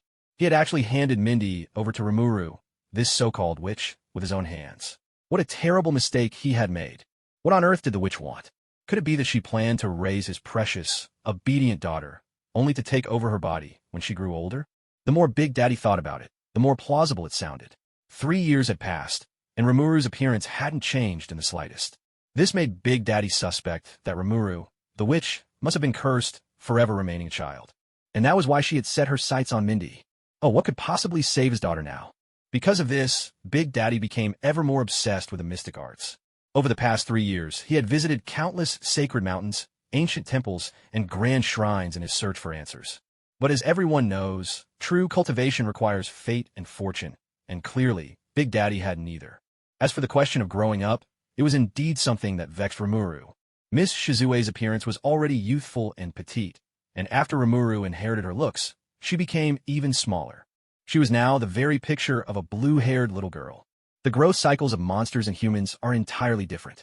3 years may seem a long time for a human, but for a monster, it could pass in the blink of an eye. After 3 years, Rimuru's appearance had not changed at all. Among a group of middle schoolers, she was unmistakably the littlest girl. She stood out wherever she went. Her current appearance was still too youthful, and this only made Rimuru long even more to become a true demon lord. However, for Rimuru to ascend to a true demon lord, she'd need more than just a special magic circle. she also needed 10,000 souls. But would she slaughter innocents just to harvest souls? That was never Rimuru's way. She would never be so selfish. Besides, not all souls are created equal. Ordinary souls simply couldn't compare to the souls of the guilty, the vengeful, or the souls of fallen warriors. Especially the souls of warriors. Those were the finest of the fine. The Chitauri and Thanos' army. Now, they were the ideal targets. Even if she harvested countless souls from them, her conscience would remain clear, and she would never be haunted by guilt.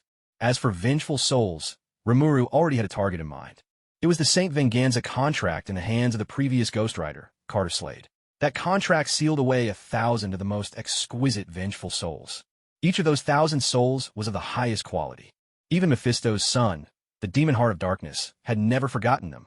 Carter Slade had lived in hiding for decades, yet Heart of Darkness was still determined to reclaim them. That alone spoke volumes about their value. Find some time to go there. She had set her sights on these 1,000 resentful souls. With her involved, there was no longer any room for Wu Xinma or Mephisto to interfere. Over these 3 years, Remuru had not wasted a single moment. In fact, she had spent a third of her time at Kamartaj. She had thoroughly absorbed nearly every book in the vast library there. Through countless exchanges with the Sorcerer Supreme, the Ancient One, Rimuru's understanding of the multiverse, matter, and souls had been completely transformed. She now knew the 3 great sanctums of Earth and its countless spatial nodes inside out. The planet itself had essentially become her own personal garden. The barrier set by the Ancient One was truly fascinating. The stronger one's power, the harder it was to enter. Under the shield of this barrier, any demon god or evil deity who could still manage to step into Earth would be effortlessly wiped out by Rimuru, no matter how many tried to come through. By now, Rimuru was thoroughly adept at drawing energy from the dark dimension. Reshaping the structure of matter in the real world was something she could do with a mere wave of her hand. Of course, if one were to talk about who had changed the most, that title would undoubtedly belong to Iron Man. Iron Man had become a household name. After his battle with the Abomination in New York, and with the military's persistent persuasion, Tony finally had a change of heart. After a series of benefit exchanges, Tony's good buddy Rhodey put on the iron suit, giving birth to War Machine. Tony's relationship with the military grew ever more harmonious as a result. The military rolled out the red carpet for Tony, and his days only became more comfortable and prosperous. During this period of feverish innovation, Tony pushed his suit development from Mark V all the way to Mark XL in one breath. Although many of these suits were designed for special operations environments and didn't represent major technological breakthroughs, the sheer speed of his research and development was jaw-dropping. Yet, the most significant change of all was the recovery drug. Thanks to Tony's efforts, in an incredibly short time, it seized a huge share of the biomedicine and cosmetics markets. Even though the versions sold on the market were the ultra-low-end variants made with self-healing factors, the Goddess of Life's Caress remained a global bestseller. It was even hailed as the greatest invention of the 21st century, and Tony became widely known as women's best friend and even the king of beauty among countless fans. Even Remuru quietly found herself among the ranks of the world's richest individuals. At that very moment, Remuru suddenly lifted her head and looked toward New Mexico. A hammer tore through the atmosphere and crashed heavily into the ground. The god of thunder had finally arrived. Honestly, Rimuru had been waiting a long time for this. Once she came into contact with Mjolnir, Thor's hammer, she'd have a chance to master the runic magic script. A temptation Rimuru found hard to resist. But for now, Rimuru was in no hurry. At this moment, Odin is still awake. He has not yet entered the Odin sleep. If Rimuru were to approach Thor's hammer now, there's a good chance Odin himself would come swinging. Rimuru may be immune to physical attacks, but when it comes to magical resistance, the truth is she hasn't built up much at all. Odin's power is divine, imbued with a holy attribute, making it particularly effective against Rimuru. Given the circumstances, exercising caution is definitely the better choice. Just how powerful is Odin? He's universally acknowledged as a Sky Father, on par with the Ancient One, a top-tier powerhouse who once beat Thanos senseless without the Infinity Gauntlet. He once conquered the 9 realms and even gathered the Infinity Stones, though he later relinquished them of his own accord. Within the Marvel Universe, there are 3 universally recognized forms of godly power: the Phoenix Force, Chaos Magic, and the Odin Force. The Phoenix Force is wielded by the mutant Jean Grey, though in the comics, the full might of the Phoenix Force has never truly made an appearance. Chaos Magic is the power possessed by the Scarlet Witch, Wanda.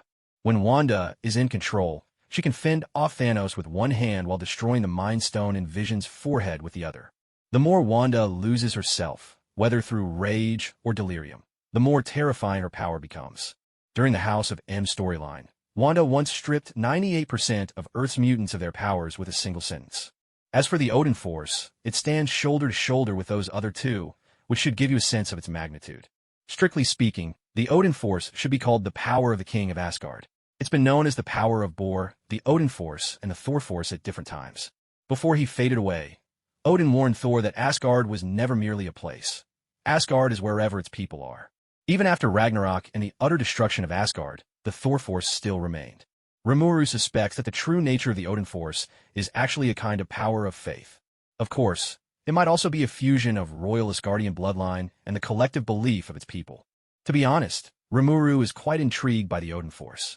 Speaking of which, if Rimuru were to gulp down a few hearty bowls of Thor's blood, could she analyze the root of the Asgardian royal bloodline's power? Just thinking about it is exhilarating. Still, that's not something she can try recklessly. If Odin were to discover that Rimuru coveted the power of the Asgardian royal family, even in the midst of the Odin sleep, he'd probably leap up, grab Gungnir, and fight Rimuru to the death. That's a risk too great to take.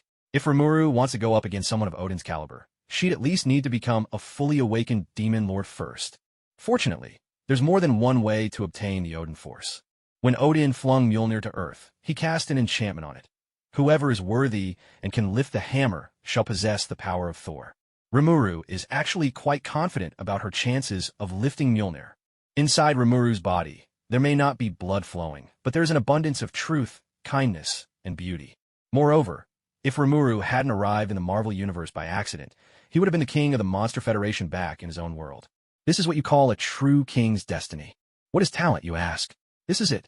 Still, these things take time. Haste makes waste, after all. New Mexico.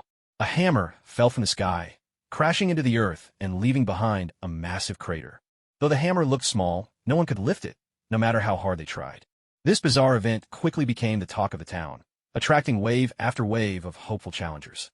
Unlike the East, in the West there's a certain fervent superstition about objects that can't be lifted or drawn. Because, more often than not, these are considered signs of a king's worthiness. For example, Arthur pulled the sword from the stone that none could move, and thus became the king of England. Similarly, Thor lifted the hammer that ordinary people couldn't budge, and so became the king of Asgard. People were surprisingly fascinated by this hammer. It's a bit like buying a lottery ticket. What if you turn out to be the lucky one who could lift it? This is where Eastern and Western cultures diverge.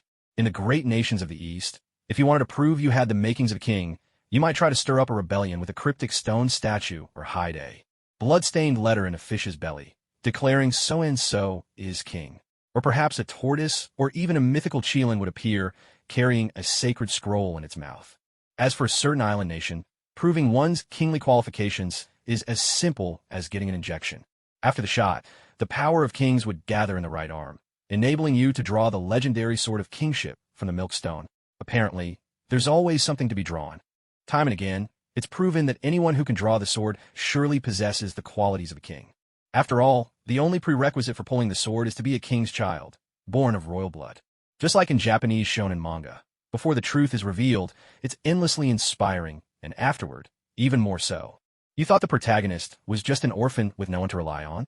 Turns out, not only are they the crown prince, but also the reincarnation of an ancient god.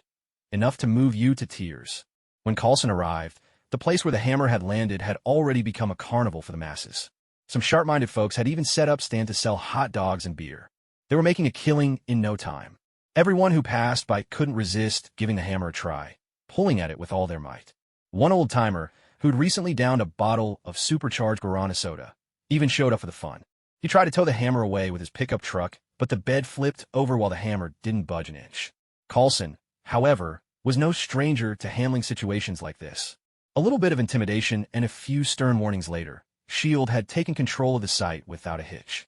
In the blink of an eye, this desolate wasteland was transformed into a makeshift research facility.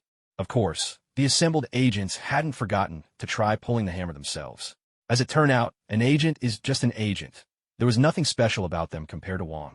After extensive surveying by experts, the scientists not only failed to unravel the hammer's secrets, but instead became ever more aware of its unfathomable mysteries. Never mind its unscientific weight. The hammer was also constantly emitting an immense amount of electromagnetic waves, so much so that the monitoring systems could barely keep up. When this information was first relayed to Baldy, his anxiety turned his hair white, if only he had any hair to begin with. A hammer from beyond the stars had landed on Earth. No one could lift it, and it was continuously releasing massive bursts of electromagnetic energy. How could that not arouse suspicion? On Earth, a hammer typically serves just two purposes: pounding nails or pounding people. But whether you're driving nails or dealing blows, that's the most basic and primitive use for a hammer. Baldy certainly didn't believe that a spaceship would need a hammer like this, one capable of creating a crater, yet impossible for anyone to lift. And the fact that the hammer was ceaselessly emitting electromagnetic waves led Baldy to a troubling thought. Could this hammer actually be a disguised alien probe? Remembering Rimuru's mention of the alien invasion incident in New York, Baldy's heart sank straight to rock bottom. His first, and indeed, only instruction to Coulson and the assembled staff was this: no matter what, find a way to shield the hammer's electromagnetic emissions. What Baldy didn't know was that this command nearly brought about the end of the world. Time passed, and as the scientists delved deeper into their research on the hammer, Baldy's anxiety only grew. The more they studied, the more they realized just how mysterious the hammer truly was. It looked like something primitive, yet it was constantly projecting enormous amounts of electromagnetic energy outwards. According to the latest tests, the hammer also contained a terrifying amount of energy. Initial readings suggested its energy output surpassed that of a high-yield nuclear explosion. That was simply terrifying.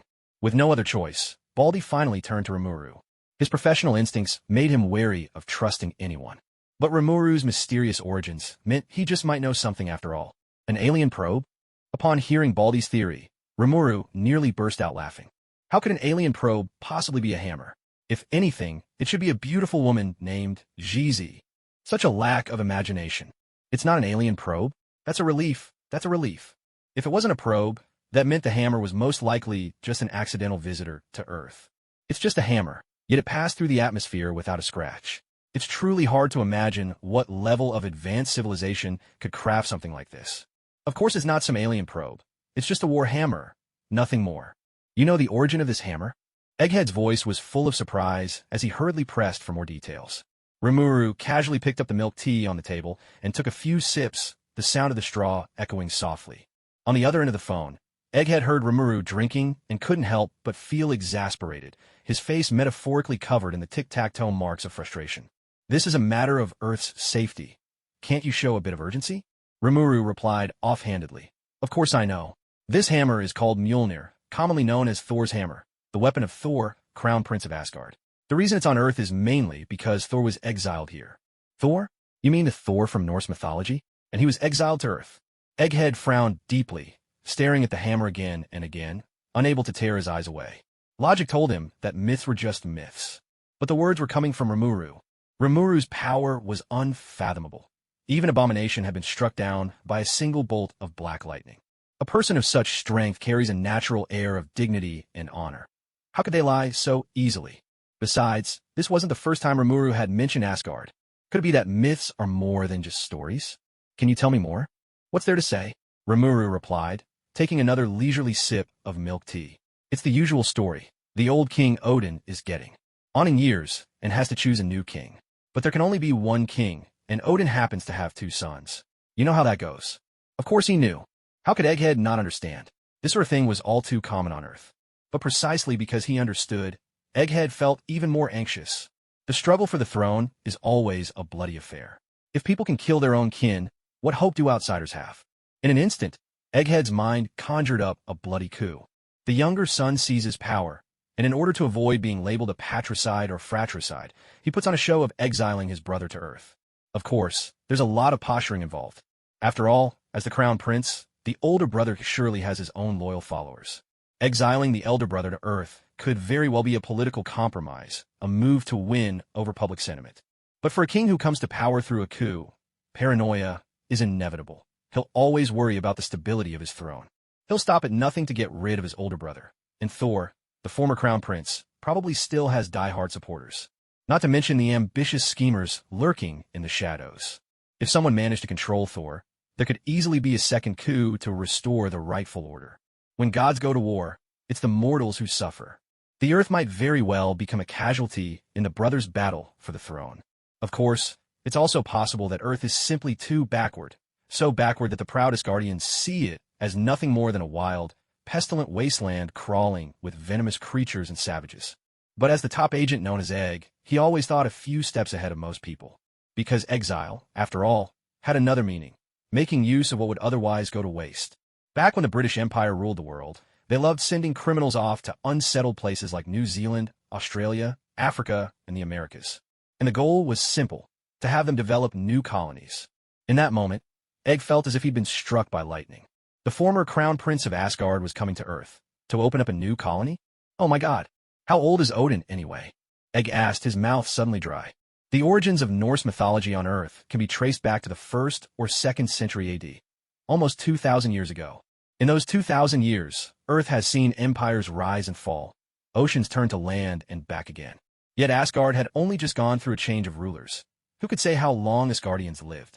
If Earth really became an Asgardian colony, who knew how long the flower of freedom would wither? It might never bloom again. Rimuru pondered, uncertain. Odin? I'm not sure. But his eldest son, Thor, he's been alive for over 1,000 years, I think. Egg's eyelid twitched so hard that not even his black eye patch could hide it. It jumped and jumped. His youngest son had lived for over 1,000 years. Seriously, if that's not godlike, what is? How long has human civilization existed? Really? How could anyone stand up to that? No, there was no way Earth could become an Asgardian colony. They had to flex some muscle, show those so-called gods that this wasn't the Earth of 2,000 years ago. What's Asgard's civilization like? Technology? Magic?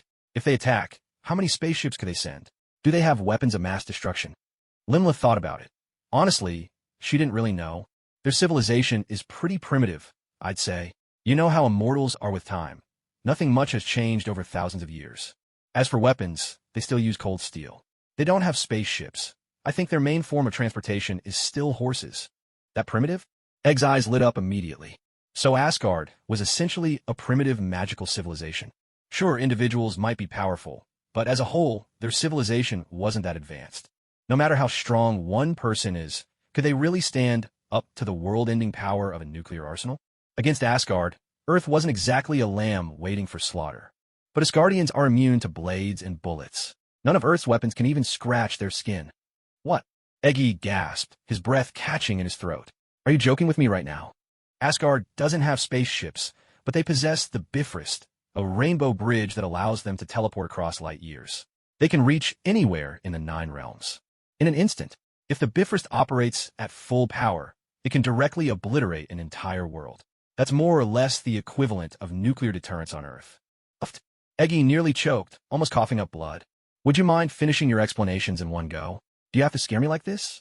You'll be the death of me. The sound of Remuru leisurely sipping bubble tea reached his ears, relaxed and unhurried. Eggy finally lost his temper. If the nest is overturned, no egg remains unbroken. If Earth is conquered by Asgard, you'll be a subject of a lost nation too. Aren't you the least bit concerned? Rimuru rolled his eyes. What do you mean? Earth gets conquered by Asgard. Watch your words. Eggy fell silent, sheepish. As a commander, he knew he was being a bit too pessimistic. Earth is already one of the 8 vassal realms under Asgard's rule, you know? Eggy nearly coughed up 3 liters of blood. He really ought to talk to Rimuru less often in the future. Without nerves of steel, he couldn't handle these conversations at all. After all, if figures like Odin, Thor, and Loki are part of Earth's legends, it's only natural that Asgardians visited Earth during the 1st and 2nd centuries AD. Back then, Earth was still a primitive place. So, people simply worshipped the powerful Asgardians as gods. Since Earthlings revered Asgardians as deities, it was only a matter of time before they became Asgard's little brothers. How can anyone be okay with that? Who wants to suddenly have a new boss looming over their heads? Especially one made up of immortal gods? And what if Thor decided to reinstate the old custom of first night rites on Earth? Just think about what colonizers used to do in their colonies. No one would want that fate. Relax, relax. Asgardians are actually pretty loyal. They treat their obedient vassals quite well, all things considered. Remuru tried to comfort Eggy, having sensed his anxiety. Eggy was speechless. How naive. Between nations, is there really such a thing as friendship? Look at the European monarchs. Go back a couple of generations, and they're all related, yet they still fought like cats and dogs. And as for gods and mortals, could they ever truly be friends? No matter how much humans love their cats and dogs, It's never a relationship of equals. On Earth, there are dog lovers who treat their pets like family, but there are also plenty of people who enjoy dog meat. What a headache. So, how much do you actually know about Asgard? Tell me everything in detail. I don't actually know that much, but honestly, you really don't need to worry so much. Asgard rules over the 9 realms in name only. There are still plenty of unruly little brothers out there, but as far as Asgard is concerned, Earthlings are the kind they can trust without worry. Earthlings, as seen by Asgard, are considered the sort you can leave unattended. Egghead fell silent at that. Inside, 1,000 wild horses galloped through his mind. What kind of little brothers can you safely ignore? For example, like how Haiti is to the United States. So backward. They pose no threat at all. Such complicated feelings. Earthlings really need to step up, Egghead asked. And what about those unruly little brothers? How are they doing now? They're not doing too badly. Jotunheim, for example, the land of the frost giants. Back in the 1st century, the king of Jotunheim, Laufey, tried to conquer Earth and turn it into an ice age paradise for the frost giants. You know, Earth is also called Midgard. It's the hub that connects all 9 realms. If you take over Earth, you can use it as a bridgehead to attack the other 8 realms. Naturally, Odin wouldn't allow that, so he led Asgard's army to fight the frost giants right on Earth. The outcome, as you know, was that Asgard's army claimed the victory. Odin was actually quite merciful. He didn't wipe them out completely. After the war, he just locked the frost giant's source of power, the casket of ancient winters, away in Asgard's vault.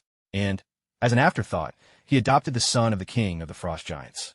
That battle bought 1,000 years of peace. Egghead, do you have some sort of misunderstanding about the word merciful? Isn't this just like Napoleon trampling the kingdom of Prussia into the ground, then hauling the Quadriga statue from the Brandenburg Gate back to France, and, oh, by the way, adopting the Prussian king's son? Go ask any Prussian, would they call Napoleon merciful? And what's with this casual adoption of the frost giant king's son? Is it some long-term plan, so that one day his adopted son can rightfully inherit Jotunheim? What a ruthless move. Anyone else? Muspelheim, the realm of fire, home to the fire giants. Their king is a fire giant named Surtur. Legend says he'll bring Ragnarok to Asgard. And then, not too bad, Odin didn't kill him, just gave him a serious beating. Then he took Muspelheim's national treasure, the Eternal Flame, and locked it away in Asgard's vault. Egghead, you took the Eternal Flame. They can't even stand up straight after that. And you call that not too bad? Are you sure you understand what not too bad means? Egghead's mouth went dry. Anyone else? Rimuru pondered for a moment before explaining. Svartalfheim, the realm of the Dark Elves. The Dark Elves once attempted to use the legendary ether particle to plunge the 9 realms into darkness. This all happened a very, very long time ago. Then Odin's father, Bor, led a campaign against them, thoroughly defeated the Dark Elves, and sealed away their treasured ether particle. Peace was restored to the 9 realms. Egghead was speechless. He finally understood that no matter which king sat on Asgard's throne, they were all warmongers at heart. Anyone who ever challenged Asgard's rule would, without exception, be beaten down first and then have the source of their power, their most prized artifact, snatched away. After that, they'd never recover. Don't worry. Earth is a civilization that can't even leave its own solar system. It poses no threat at all to Asgardian rule, so the armies of Asgard aren't about to descend upon us. Safe as that sounded, there was still a bitter taste to it. Even for Egghead, a man forged by iron and blood, there was something about this that made him want to shed tears. Egghead asked, if that's the case, then by your logic, shouldn't Asgard have enemies everywhere in the 9 realms? What about the frost giants, the fire giants, the dark elves? Aren't they all out for revenge against Asgard? Of course they are, but every time they rise up, Asgard beats them down without mercy. As long as the Bifrost Bridge stands, Asgard's armies can go wherever they please, crushing any rebellion. So relax. After all, Earth has been Asgard's sidekick for thousands of years already. What's a few more? Right? We do care. Maybe you don't, but I certainly do. Stop pretending you speak for all of Earth. And by the way, what about your pride as a warrior? You, the world's strongest superhero. Has your backbone been soaked in vinegar or what? Egghead seethed in helpless rage, feeling like Remuru was some twisted genius at giving comfort. Damn it, he was starting to think he didn't even have the courage to face the Asgardians anymore. He'd always known that, in this vast universe, humanity might not be alone. But humans had always prided themselves as the crown of creation, born with the right to rule all other species. Sure, in recent years, humanity had established all sorts of conservation societies, but that was only after gaining an overwhelming advantage. Just a flicker of pity, really. And now you're telling me we've been someone else's sidekick all along? And in their eyes, we're not much different from, say, Haiti? What the hell? Besides Earth, does Asgard have any other obedient little brothers? Oh, absolutely. The dwarf kingdom of Nidavellir has a great relationship with Asgard. Nearly all of Asgard's famous weapons were forged by the dwarf king, like the hammer you folks are studying right now. Oh, and by the way, Asgard is in charge of Nidavellir's national defense, kind of like Canada's relationship with its neighbor. Egghead was lost for words. Why don't you go ask Canada what it's like to have the United States as a neighbor? This conversation was going nowhere. Rimuru was like the ultimate mood killer, the destroyer of topics, the extinguisher of courage. Almost every word he said felt like a knife twisting in Coulson's chest. Damn it. Coulson even started to suspect that Rimuru might be an undercover agent sent by Asgard. Taking a deep breath, Coulson forcibly suppressed the urge to smash his phone and asked one last question. What about Loki, the new king of Asgard? Huh? Rimuru's eyes widened in shock. New king? What new king? Odin has always been the king of Asgard. Director, how's your English listening skills these days? Coulson, for crying out loud, after all this talk, the coup in Asgard didn't even succeed. So Thor is still the crown prince? And the crown prince was exiled to Earth? And his father, while exiling him, just casually tossed the magic weapon down along with him? Damn it. Doesn't this mean that Earth is about to get caught up in a power struggle between two royal heirs? Earth, doesn't that make things even more dangerous? Coulson was on the verge of tears. What a conversation genius.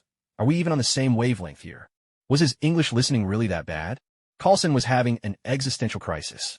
A battle for the throne means taking sides, and in a kingdom, it's the highest yield, yet riskiest political gamble during a change of power. If you pick the right side, great, but pick the wrong one. Once the new king takes the throne, the first thing he'll do is purge all the unlucky ones who back the wrong horse. Take Loki's side? Not a chance. Never mind whether Loki would even want his support, even if he did. If Thor were to die on Earth, the consequences would be disastrous. Loki certainly couldn't tell the people of Asgard that he killed his own brother to take the throne. A king cannot have that kind of stain on his record. Gaining power through illegitimate means is a taboo for any king. So Earth would naturally become the perfect scapegoat, and that means war. Side with Thor? The guy's been exiled, stripped of all his powers. Who knows if he'll ever get the chance to become king? In short, this time Earth really is caught in a lose-lose situation. Damned if you do, damned if you don't. Coulson was as anxious as an ant on a hot griddle. The sound of Rimuru sipping milk tea came through the phone, slurping away. Coulson nearly lost it right then and there. If Rimuru weren't so ridiculously strong and not even a S.H.I.E.L.D. employee, he would have thrown him straight into the raft prison. How long does it take to finish one cup of milk tea? An eternity? We're talking about matters concerning the very survival of Earth here. Can't you be a bit more serious? Rimuru, do you have any idea what it means for Thor to descend Earth? Remuru nodded. Of course I know. Metamorphosis, right? I get it. A rich family has a spoiled kid who doesn't know the value of money or appreciate the good life. The father finally loses his patience. So he cuts off all the kids, credit cards, and sends him out to live in some remote, impoverished mountain village, hoping he'll learn a lesson, remember the hardships of the past, and realize how tough it was for his elders to build their fortune. Simple as that. He was clearly talking about something that concerned the fate of the planet, a crisis of life and death for all humanity. How come, after your explanation, it sounds so trivial, so folksy, like some minor, everyday squabble? Should I call you thick-skinned, or just utterly carefree? Inhale, exhale, inhale, exhale. Egghead took several deep breaths, struggling to keep his temper from boiling over. Thor's the crown prince, you know that, right? Remuru nodded. Sure, the next in line for the throne, right? But as long as he isn't king yet, he doesn't get to call the shots. If you want to give a gift, I'd suggest giving it straight to Odin. Not that Odin would care for it anyway. Egghead, was I even talking about gift giving? Is this really the time to discuss presents? And when did I ever say anything about giving gifts? Suppressing his frustration, Egghead said in a grave voice. Then do you know about the Sarajevo incident? Ramuru was speechless. What was Egghead getting at? Testing her with high school history? Did he really think so little of her? The spark that started World War I? That's nothing major. Don't take me for a history ignoramus. Egghead, don't you think that, right now, Thor is basically like Archduke Ferdinand, and our Earth is the powder keg that could ignite a universal war? Rimuru, not at all. Egghead, oh my god, this conversation is going nowhere. When it comes to shutting down a topic, Nick Fury, you truly are unmatched. Why not? Because Loki is adopted. Egghead was so stunned he almost choked. After a long pause, Egghead spoke up in a wounded tone. Why didn't you say something so important earlier? Why didn't you mention it? You've just been getting all worked up, playing the fool. Was messing with him really that entertaining? Rimuru replied innocently. Didn't I mention it before? You didn't. Egghead was furious, still completely unrepentant, which made it even worse.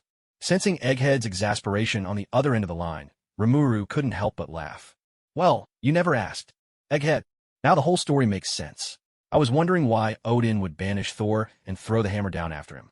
Turns out, Loki never had a chance from the start. So that's how it is. In other words, all I need to do next is to show goodwill towards Thor. As long as I keep Thor safe until he regains his powers, that's all that matters. Lending a helping hand in times of need is far more precious than adding flowers to a brocade.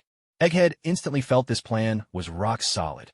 Rimuru said, actually, there's no need. Just sit back and watch how things unfold. Egghead wore a genuine look of confusion, as if to ask, what?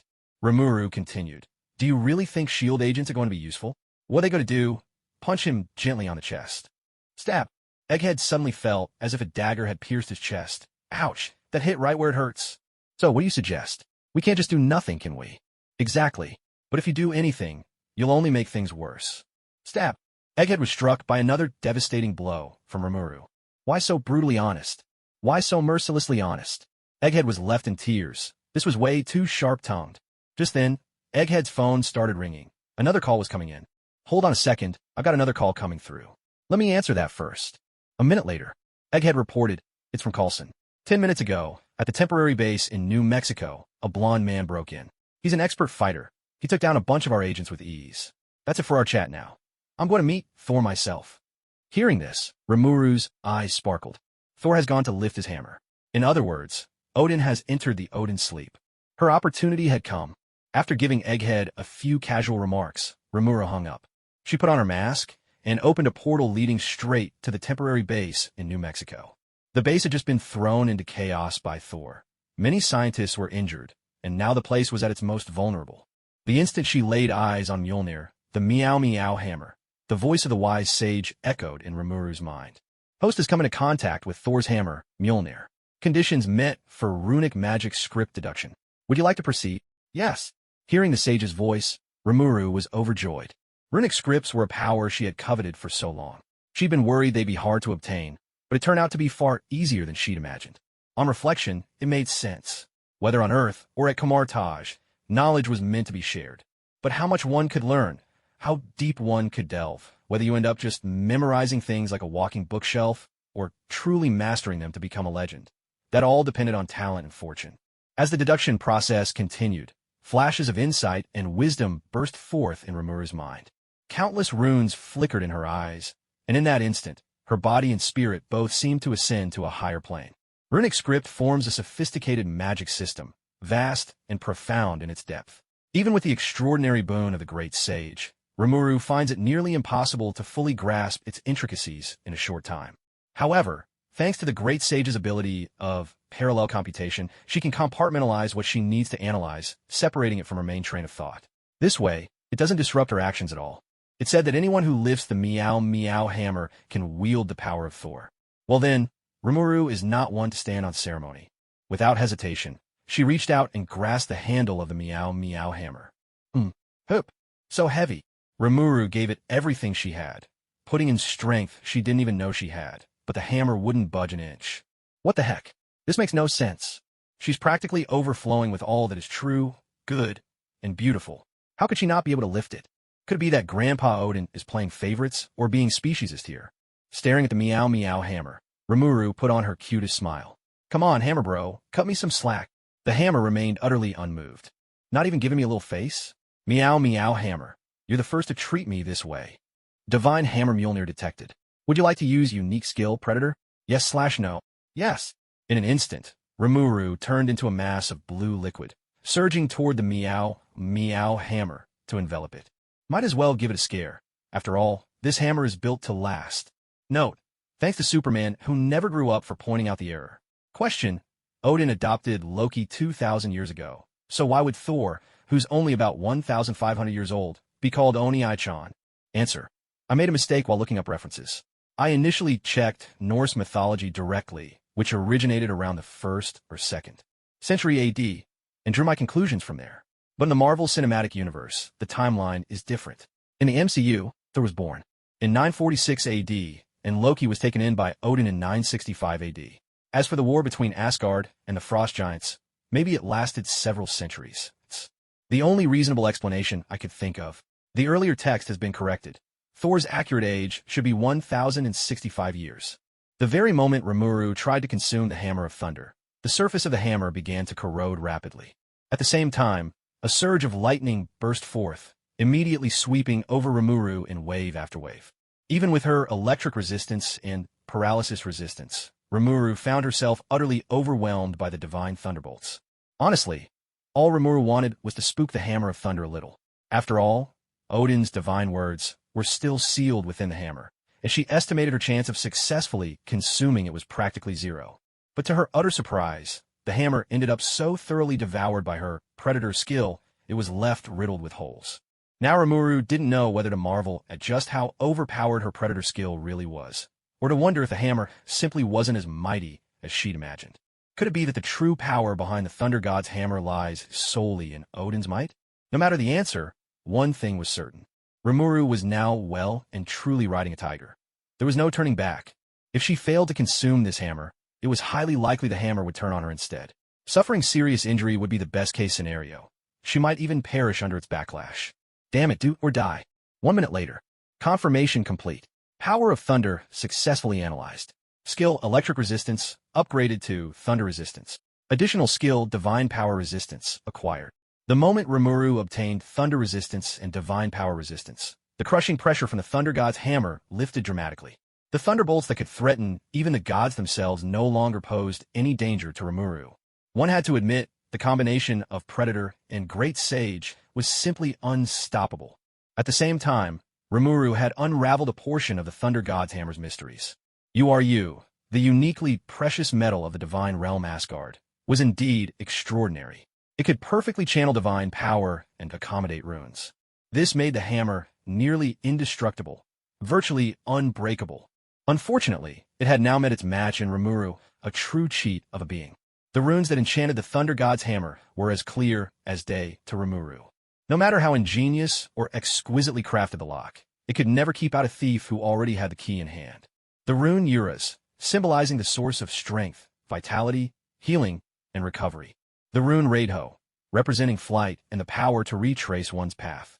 The rune Iwaz, signifying sacrifice, magic, world travel, and the world tree itself.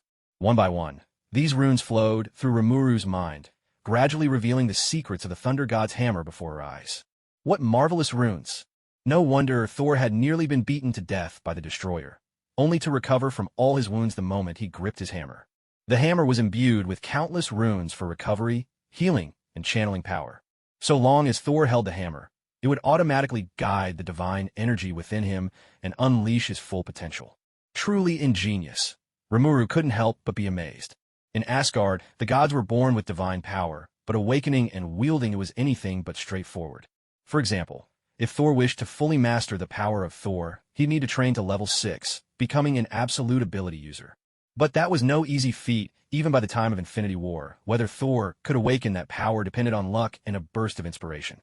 Yet with this hammer in hand, even Thor at level 5, just a super ability user, could wield the divine power that normally required level 6 mastery. This hammer was like a difficulty modifier in a video game, an absolute game changer. Its advantages were, quite simply, beyond measure. The most remarkable effect was that it constantly familiarized Thor with the power of Thor itself, pushing him toward evolution at the Allfather level. But the downside, thus was born the God of Hammers. There's no denying it. Mjolnir truly is an artifact of unparalleled might. Even for a predator, it's impossible to fully digest its power in a short time. However, the benefits Rimuru gained were almost beyond measure. In particular, the countless runes it contained were as diverse and intricate as the cosmos itself, as if personally guiding Rimuru, step by step, in composing a masterpiece with runes. But just then, a string of golden runes suddenly burst forth from within Mjolnir. Compared to the earlier runes, arcane, complex, mysteriously interwoven, this golden script was simply a single line. Its meaning was plain and easy to grasp. It spoke only a single sentence. Whosoever holds this hammer, if they be worthy, shall possess the power of Thor. The more Rimuru focused on it, the more she was struck by its grandeur and divinity. Each character radiated like a miniature sun, brimming with unimaginable power. Brilliant, sacred, dazzling, words that shape reality. These are the first words that flashed through Rimuru's mind. His word was law, his speech the rule, truth itself. Was this what it meant to possess the power of an Allfather? The deeper Rimuru sensed, the more she understood the insurmountable gulf between herself and Odin. Oh no, I've really stirred up trouble this time, she thought. Is it still possible to escape to the Jura dimension now? A chill ran down Rimuru's spine, but at this point, retreat was no longer an option. Predation. Without hesitation, Rimuru began to devour the divine decree. But the instant she touched upon that divine command, she was blinded by a flash of golden light, and found herself in a place of awe-inspiring sanctity. The moment she arrived, Remuru felt her body grow unbearably heavy, as though all her magical power had been stripped away. Upon the throne of the great hall sat an elderly man with golden hair and a single eye. Oh, Odin, is this Asgard? No, this must be the divine realm of Asgard, forged from godly power, law, and faith. Her earlier suspicions might have been correct. The so-called power of Bor, the power of Odin, the power of Thor, these were the divine forces passed down from king to king among the Asgardian gods. It was the deepest secret at the heart of the Asgardian pantheon. Rimuru sighed. She knew she had truly gotten herself into trouble this time. Odin gazed at Rimuru, and in that instant, she had the sensation of being utterly seen through. It was an unbearable feeling. Never before had Rimuru felt so much like an ant before a dragon. Odin gave a soft of surprise. Even within his domain of divine speech, he could not see through this junior, whose power was far beneath his own. A variable, then. No wonder the Ancient One regarded her with newfound respect. But the majesty of the divine realm could not be challenged. You dare, child, to covet the power passed down through generations of Asgardian kings? As Odin spoke, his words became reality. In an instant, a shimmering barrier of light appeared within the temple, and from its surface surged forth an endless array of weapons. Blades, spears, swords, halberds, axes, and polearms. Every weapon imaginable spilled forth, gleaming gold like a king's dazzling treasury. Remuru was momentarily stunned. Odin had gone straight to battle with no warning at all. Seriously? That's a bit too aggressive. She had planned to lean on the Ancient One's presence and muddle her way through the situation. She had to admit this was Asgard style through and through. Seraphim's shield. In an instant, nearly 20 fiery red shields materialized in front of Remuru. Seeing Remuru cast magic with such speed, even Odin's eyes flickered with a hint of curiosity. But that was all. A deafening barrage. Blades, spears, swords, and halberds crashed down onto the shields Remuru had summoned. One after another, the red shields shattered with a series of sharp impacts. Within a few breaths, all 20 shields had been destroyed. Countless weapons pierced forward, and in the blink of an eye, Remuru was bristling with blades like a living pincushion. Yet Remuru possessed pain immunity, divine power resistance, and physical attack immunity. So even skewered by Odin's arsenal, she suffered little actual harm. But the shock Odin delivered was beyond imagination. Seraphim's shield was currently Remuru's most powerful defensive technique. Just a single shield could withstand the force of a meteor. She had conjured 20 at once, and her body was also cloaked in the multi-barrier skill, raising her defenses to a monstrous level. Yet Odin had shattered them all in mere seconds. There was no doubt, Odin was the strongest opponent Rimuru had faced since her reincarnation. Even if this Odin was merely a divine projection, a fragment of his will. To covet the power of the God King was the greatest taboo in Asgard. If she didn't defeat Odin's avatar here and now, Rimuru might well die. Predation. A surge of blue liquid flowed, and in the space of a few heartbeats, every weapon embedded in Rimuru's body was devoured by her predator ability. Divine weapons have been fully analyzed. Skill runic treasury acquired. You can now use your own magic as a source, inscribing runes to create endless divine armaments. As long as your magic endures, your arsenal is limitless. Rimuru blinked in surprise. Whoa, this skill is seriously powerful. Isn't this basically Marvel's version of Gilgamesh's Gate of Babylon? Though she was ecstatic inside, Rimuru kept her expression carefully neutral. This battle with Odin had made Rimuru realize just how vast the gap was between her and Marvel's top-tier combatants. Her desire for greater strength surged as never before. Keeping a low profile and quietly amassing power was clearly the best path forward. But simply taking blows wasn't Rimuru's style, Odin or not. Rimuru unfurled a pair of wings, and floated into midair. She immediately struck a pose reminiscent of the thousand-armed Avalokitesvara, and in an instant, the entire temple was filled with countless copies of Rimuru. Crimson chains of Sidorak, bind for me. With the incantation spoken, magic responded. In the blink of an eye, every single Rimuru clone extended a crimson chain, all lashing out to ensnare Odin, who sat atop his throne. Remuru possessed the Crimson Crest, allowing any spell created by the ancient Sidorak to be unleashed with a thousandfold might. This power far surpassed even what Doctor Strange had demonstrated on Titan. At that moment, time itself seemed to freeze. Dozens of Sidorak's crimson chains stretched forth from Remuru's many duplicates. Every secret of the crimson chains was laid bare before Odin's eyes. A flash of astonishment crossed Odin's gaze. The sheer force contained within these chains was overwhelming. What an extraordinary gift! It had barely been any time since Sidorak bestowed his blessing upon Remuru, and yet, in such a short span, she had already mastered the Crimson Lord's magic to such a profound depth. Impressive. If only Thor had Remuru's talent. Even if he were to easily ignite a war, what harm would there be in ruling as a tyrant? In his youth, Odin himself had been a belligerent king. Only in his later years, after adorning his image with poetry and plays, did he transform into the wise monarch sung by his people. What a pity! Even with Remuru's brilliance, she was neither Asgardian nor Odin's own blood. Worse yet, she coveted the might of the Lord of Asgard, clearly driven by ambition as well. Give her a few more millennia to grow, and Asgard itself might one day kneel at her feet. Another's hero is my foe. As king, Odin could never allow such a threat to exist. Disperse. With a divine word, Odin shattered every crimson chain into 1,000 fragments in an instant. With the sage's mind accelerated 1,000-fold, Rimuru could only watch helplessly as the crimson chains, capable of restraining even Thanos, who needed both hands to break free, crumbled to dust before her eyes. What the? This was unreal. Was this really only a spiritual projection of Odin? To make matters worse, every one of Rimuru's clones vanished in a single heartbeat. A violent shock coursed through Rimuru's soul, her mind blanking out as she crashed to the ground in an instant. At the same time, Odin gently tapped the ground with his eternal spear. The earth surged beneath her, as if the ground itself had come alive, a dormant beast from primeval times awakening, maw wide open. Rimuru was swallowed whole in a single gulp. Enveloped in endless darkness, Rimuru felt her entire being sealed away. Though it was just soil, it was as hard as iron and as heavy as a mountain. Rimuru could even feel the magic within her draining away at an alarming rate. Predation. Rimuru's body dissolved once again into a flowing liquid, surging directly toward the earth that had sealed her in, ready to devour it in turn. When it came to eating, Rimuru had never lost a contest. Confirmation complete. Skill grave of all souls acquired. By drawing on one's own divine power, the living earth can seal and absorb the divine energy of any buried life. Successfully intercepted a portion of Odin's power, acquiring a new type of energy. This power is fundamentally different from Vishani's power, Crimson power, Dark power, or Magicules. Its structure is flawless, and the host's internal energies have begun to reorganize and transform. Full transformation is expected to take about a year. Remuru couldn't help but feel elated. She couldn't defeat Odin, that much was clear. But for Odin to kill or seal her, that wouldn't be easy either.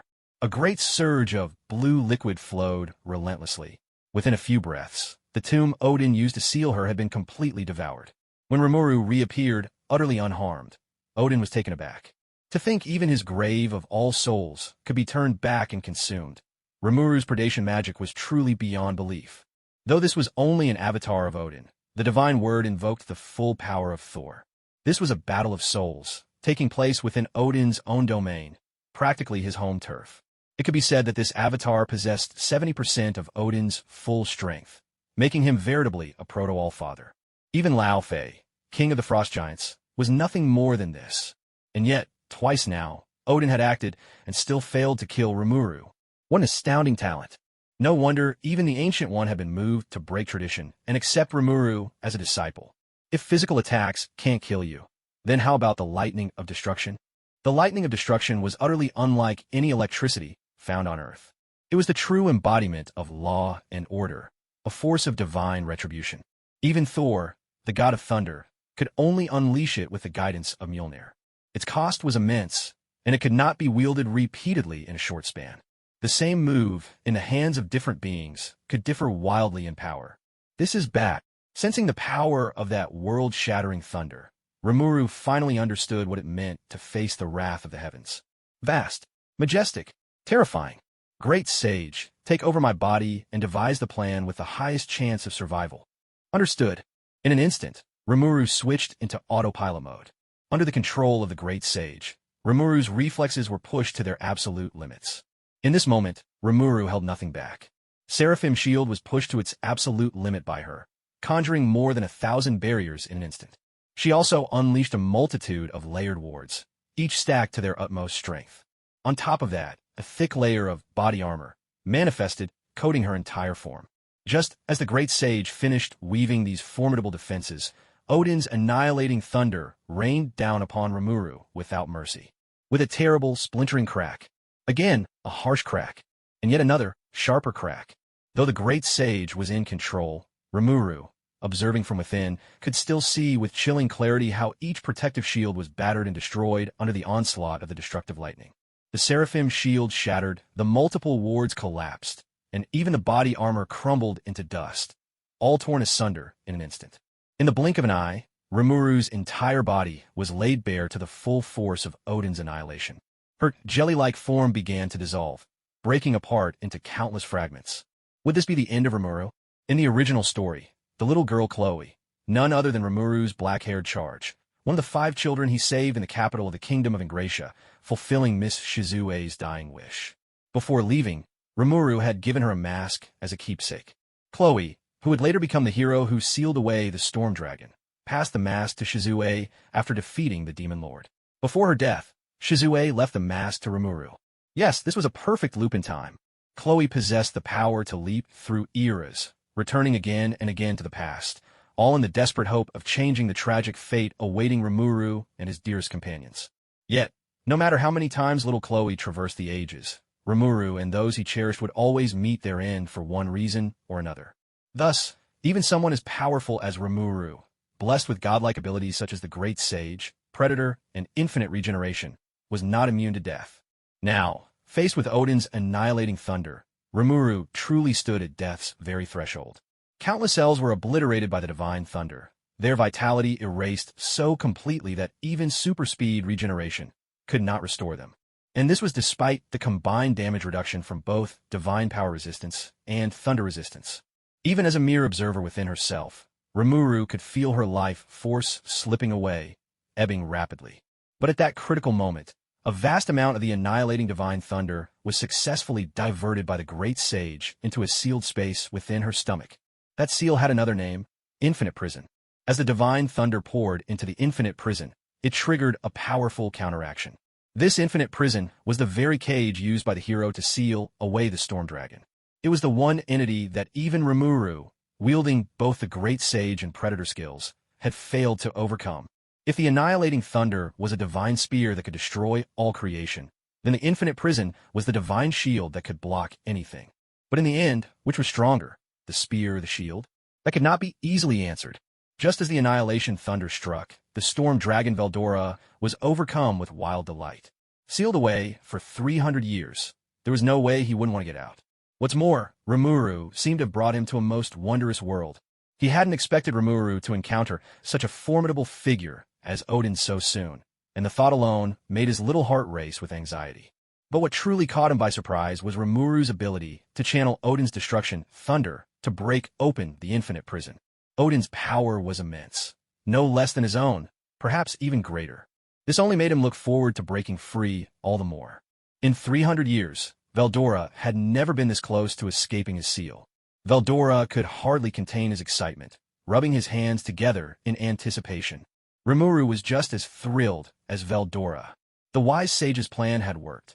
Destruction thunder and Infinite Prison clashed and obliterated each other. And Rimuru managed to scoop up the remnants.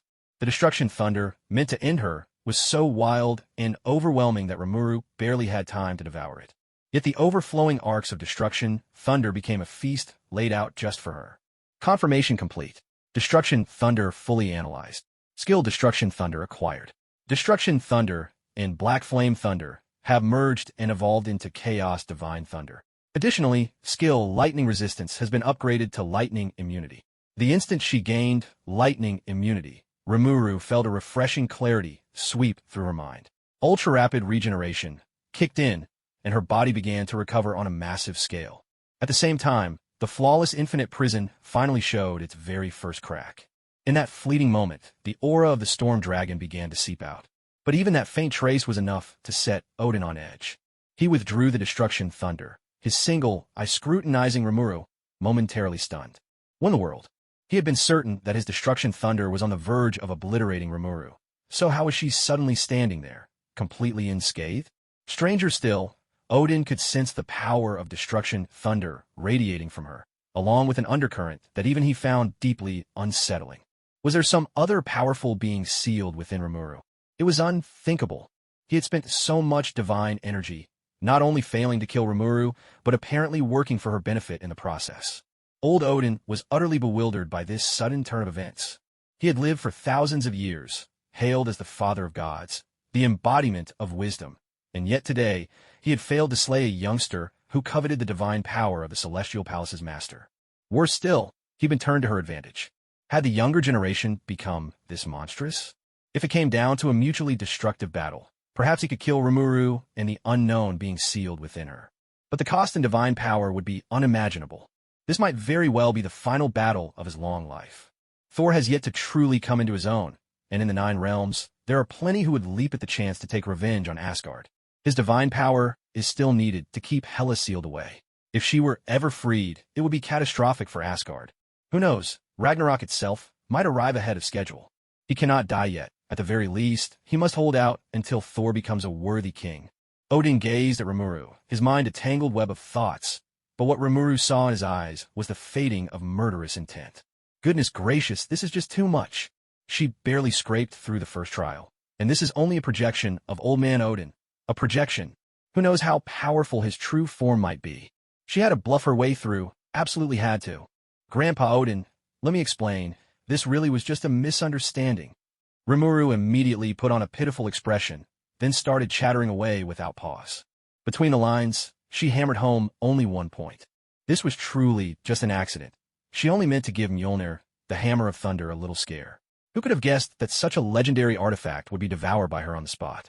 As Rimuru voiced her grievances in rapid-fire succession, Odin was left utterly dumbfounded. As the Lord of Asgard and King of the Gods, Odin's emotions had long since reached a level where he could watch the world end with perfect calm. But ever since meeting Rimuru, he'd lost count of how many times he'd been left speechless. Rimuru's power had already surpassed Thor's and was nearly on par with the gods themselves. Even his mighty projection couldn't destroy her, and inside her body, she kept sealed to being almost as strong as he was. There was no doubt, she was a true powerhouse in her own right. And yet here she was, addressing him as Grandpa Odin, without the slightest reserve. And what was with that pitiful face, anyway? She'd swallowed Mjolnir and a god's share of Asgard's power, and now she was blaming it on the hammer for not being tough enough? Never in his life had he met anyone so shameless. As a mighty being, where was her dignity, her sense of propriety? Seeing that Odin no longer seemed inclined to strike, Rimuru's courage grew. Grandpa Odin, since Mjolnir has already been destroyed, maybe it was simply its fate to face this calamity. My magic, the Devouring skill, can create a perfect duplicate of Mjolnir as long as the materials are at hand.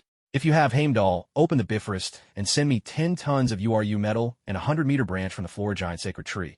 I promise I can restore Mjolnir to its former glory. Rimuru's face was the very picture of sincerity, though her mind was scheming furiously. 10 tons of URU metal, plus a 100-meter branch from the Flora Giant's Sacred Tree. How many Mjolnirs could she duplicate with that? 10? 20?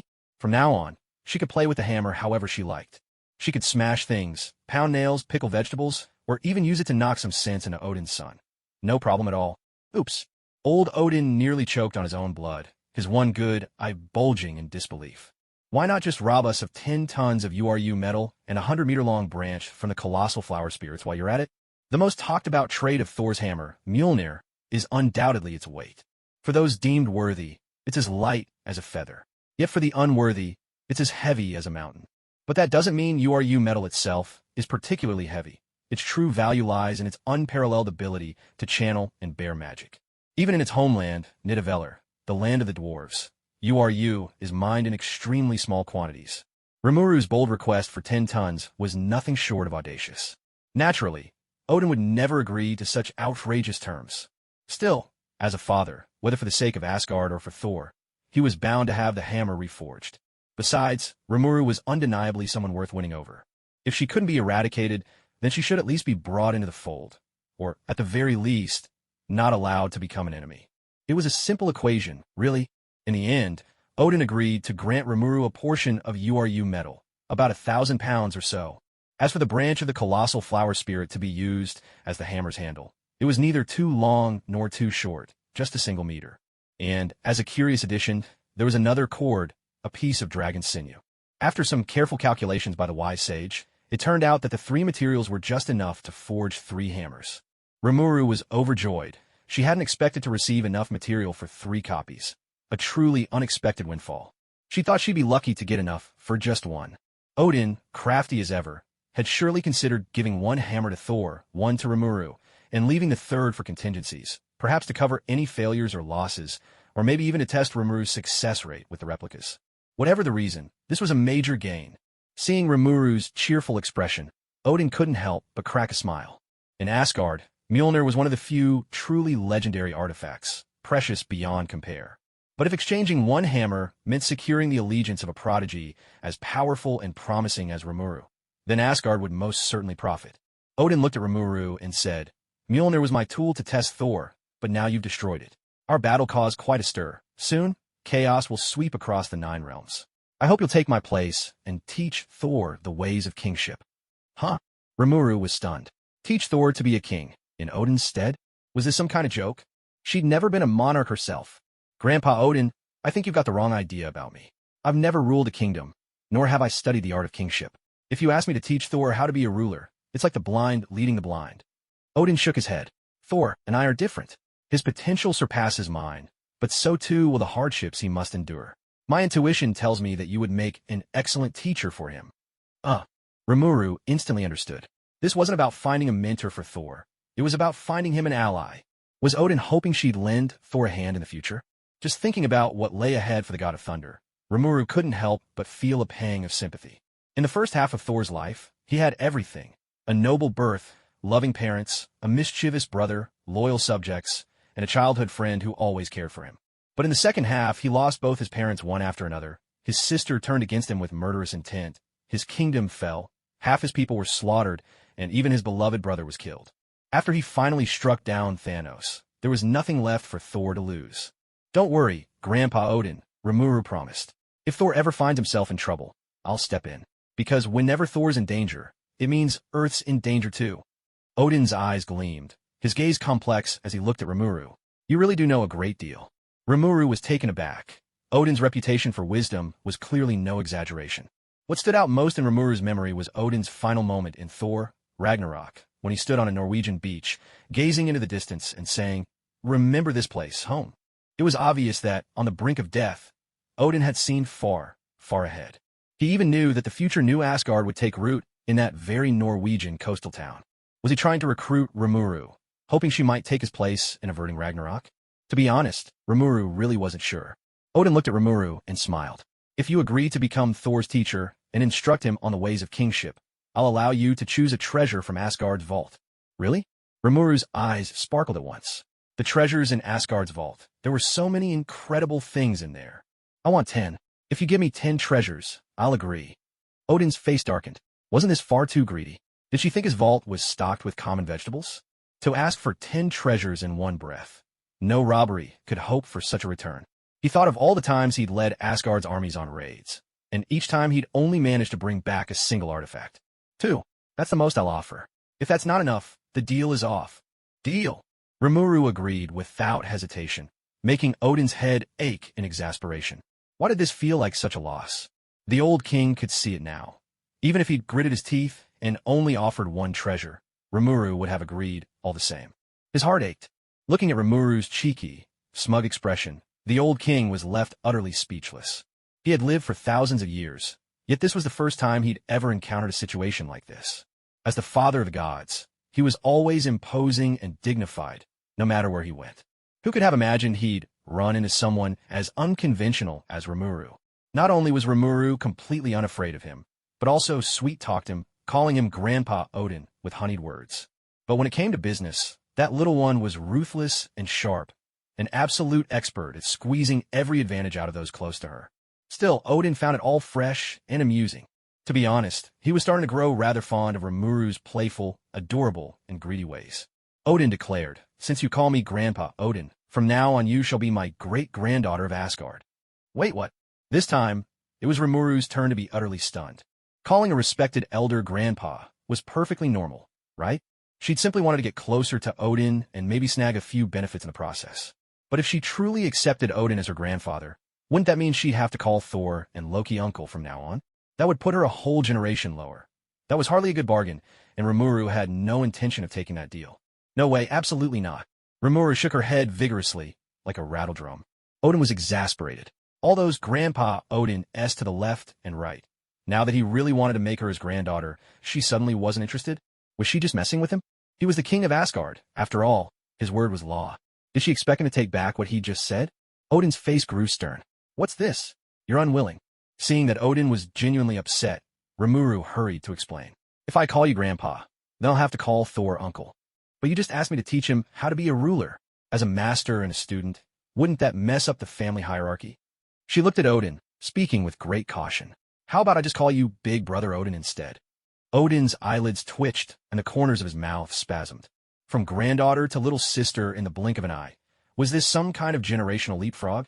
Besides, who would ever think to become siblings with the king of Asgard, who'd lived for thousands of years? That was a first. Odin was too exasperated to reply. With a light tap of Gungnir on the ground, his figure faded and vanished without a trace. Staring at where Odin had disappeared, Remuru stomped her foot and shouted, "Big Brother Odin, if you don't answer, I'll take that as your silent agreement." Somewhere, the already vanished Odin staggered, nearly falling flat on his back. What a little rascal. She really knows how to push her luck.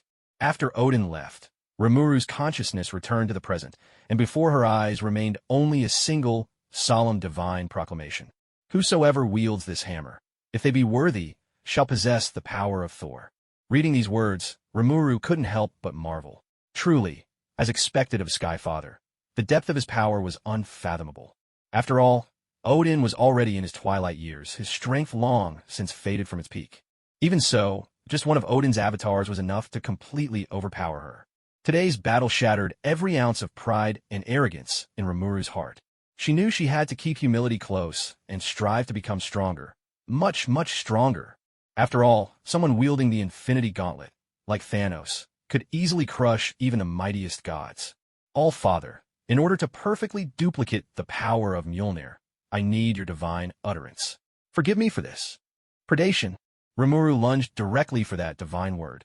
In an instant, she was enveloped by an endless flood of golden divine light, as if she were submerged in a sea of radiant runes. Through the great sage, Rimuru had once reverse-engineered runic symbols, gaining some mastery over the Asgardian runes. But faced with this vast ocean of runes before her, Rimuru realized just how ignorant she had been. Was this truly the wisdom of the All-Father? Heavens, could this divine word contain the original primordial runes themselves? Did this mean Rimuru had inherited Odin's primordial rune legacy? Great sage, is this the legacy of the primordial runes? Yes, the primordial runes contain boundless wisdom. I may even evolve into the king of wisdom. Oh, my God. The debt she owed now was simply immeasurable. Since crossing into this world, this was the first time Rimuru truly felt the unbearable weight of existence. Odin, you have shown me true sincerity. I will repay it with all my heart. I will do everything I can to prevent Ragnarok and protect those whom Thor holds dear. When Rimuru spoke these words, they came from the depths of her soul, filled with reverence and conviction. She didn't know what price Odin would pay to pass on the primordial runes, but the cost was surely enormous. Rimuru might be a bit greedy at times and enjoy a little mischief, but she understood well the principle of repaying even the smallest kindness 1,000-fold. Even deep in the Odin sleep, as long as Odin wished, he could still hear what mattered to him. Sensing Rimuru's sincerity, Odin, exhausted and looking far older than before, let a faint, comforted smile cross his face. He couldn't help but gaze in the direction of Kamartaj, peering across infinite space and time to meet the Ancient One's distant gaze. Rimuru might be her student, but now she was also his newly accepted granddaughter. And even if Rimuru kept calling him big brother Odin, he certainly wasn't about to admit she was his sister. This time he hadn't lost. By passing on the primordial rune legacy to Rimuru, his own power would be drastically diminished, forcing him into a long and deep slumber. With his deterrence gone, chaos would surely break out across the 9 realms. He was making a high-stakes gamble, but since the future was already as bleak as could be, what did he have left to lose? As for Loki's little schemes, Odin had no intention of interfering any longer. If Asgard itself ceased to exist, then what meaning would the throne of a king even hold? Kamartaj. The Ancient One gazed thoughtfully in Odin's direction, a wry smile tugging at her lips as she shook her head. This new disciple of hers was truly a handful. She was utterly unrestrained. She had even devoured the thunder god's hammer of the immortal palace. Odin was right to discipline Remuru, as long as it didn't cost her life. That was precisely why the Ancient One had never intervened. Yet who could have expected such a twist? Odin had actually bestowed the primordial rune legacy upon her. Odin's generosity was staggering, worthy indeed of his title as the All-Father, recognized by all 9 realms. Such boldness was almost beyond comprehension. And as for Remuru, what incredible fortune she possessed. The 9 realms are about to be thrown into chaos, the Ancient One murmured to herself. At this point, because of Remuru, the future had been utterly rewritten. How far can you really go? The Ancient One's curiosity was thoroughly piqued. Jotunheim. In the frost giant world, the wind and snow swept endlessly, cold and gloom reigning eternally. Here, Loki had come alone, striking a bargain with Laufey, leader of the frost giants. Eager to prove to Odin that he was stronger than Thor and could completely annihilate Jotunheim, Loki used the casket of ancient winters as bait to set a trap within a trap. Officially, he was inviting Laufey to Asgard to kill Odin, but in reality, he meant to lure Laufey into coming alone and then assassinate him. Loki, the master of deception, seemed almost like a tempter of souls, his voice silky with promise. Once Odin is dead, I'll return the casket of ancient winters to you. At the mention of the casket, Laufey sprang to his feet, barely containing his excitement. Watching his plan take hold, Loki offered a sly, serpentine smile. And then you'll be able to restore Jotunheim's former glory. IACC. Laufey was just about to accept, when suddenly he turned sharply in the direction of Asgard. Ecstatic, every fiber of his being seemed to tremble with anticipation. At the same moment, Loki's expression changed dramatically. Odin's presence, father's presence, has completely faded. Laufey's blood-red eyes blazed with an unnatural light. Odin is dead? No, even if he isn't, he's as good as gone. His power has dwindled. Nothing can stop Jotunheim now. Laufey glared at Loki with utter disdain. I despise traitors like you, who would kill their own father and betray their homeland. The casket of ancient winters will return to Jotunheim, by my own hand, from the vaults of Asgard. Kill him. No, we're not enemies. A horde of frost giants surged toward Loki. After a desperate chase, he found himself surrounded. But just as the frost giants moved in for the kill, Loki's body shimmered and dissolved into a phantom image. We've been deceived. He must still be in Jotunheim. Find him at all costs, and then kill him. I will offer his head as a banner for our vengeance. Yes, my lord. All of Jotunheim stirred. Every last frost giant was mobilized. War had come. At the origin of the blazing flames, Surtur, the fire giant, stood ablaze, his body erupting with fire as he gazed in the direction of Asgard, battle lust burning in his eyes. We'll storm Asgard and reclaim the eternal flame. Let those so-called gods learn the true meaning of Ragnarok. Endless ranks of fire giants burned with the same unyielding will. Storm Asgard and seize back the eternal flame. Storm Asgard and seize back the eternal flame. Storm Asgard and seize back the eternal flame. In Svartalfheim, Malekith, leader of the Dark Elves, gazed toward Asgard from afar. Odin's power is waning. The moment our people have awaited for millennia has finally arrived. Kur's voice trembled with excitement. My king, I shall muster our forces at once and flatten Asgard. Malekith replied, prepare the army, but hold your attack.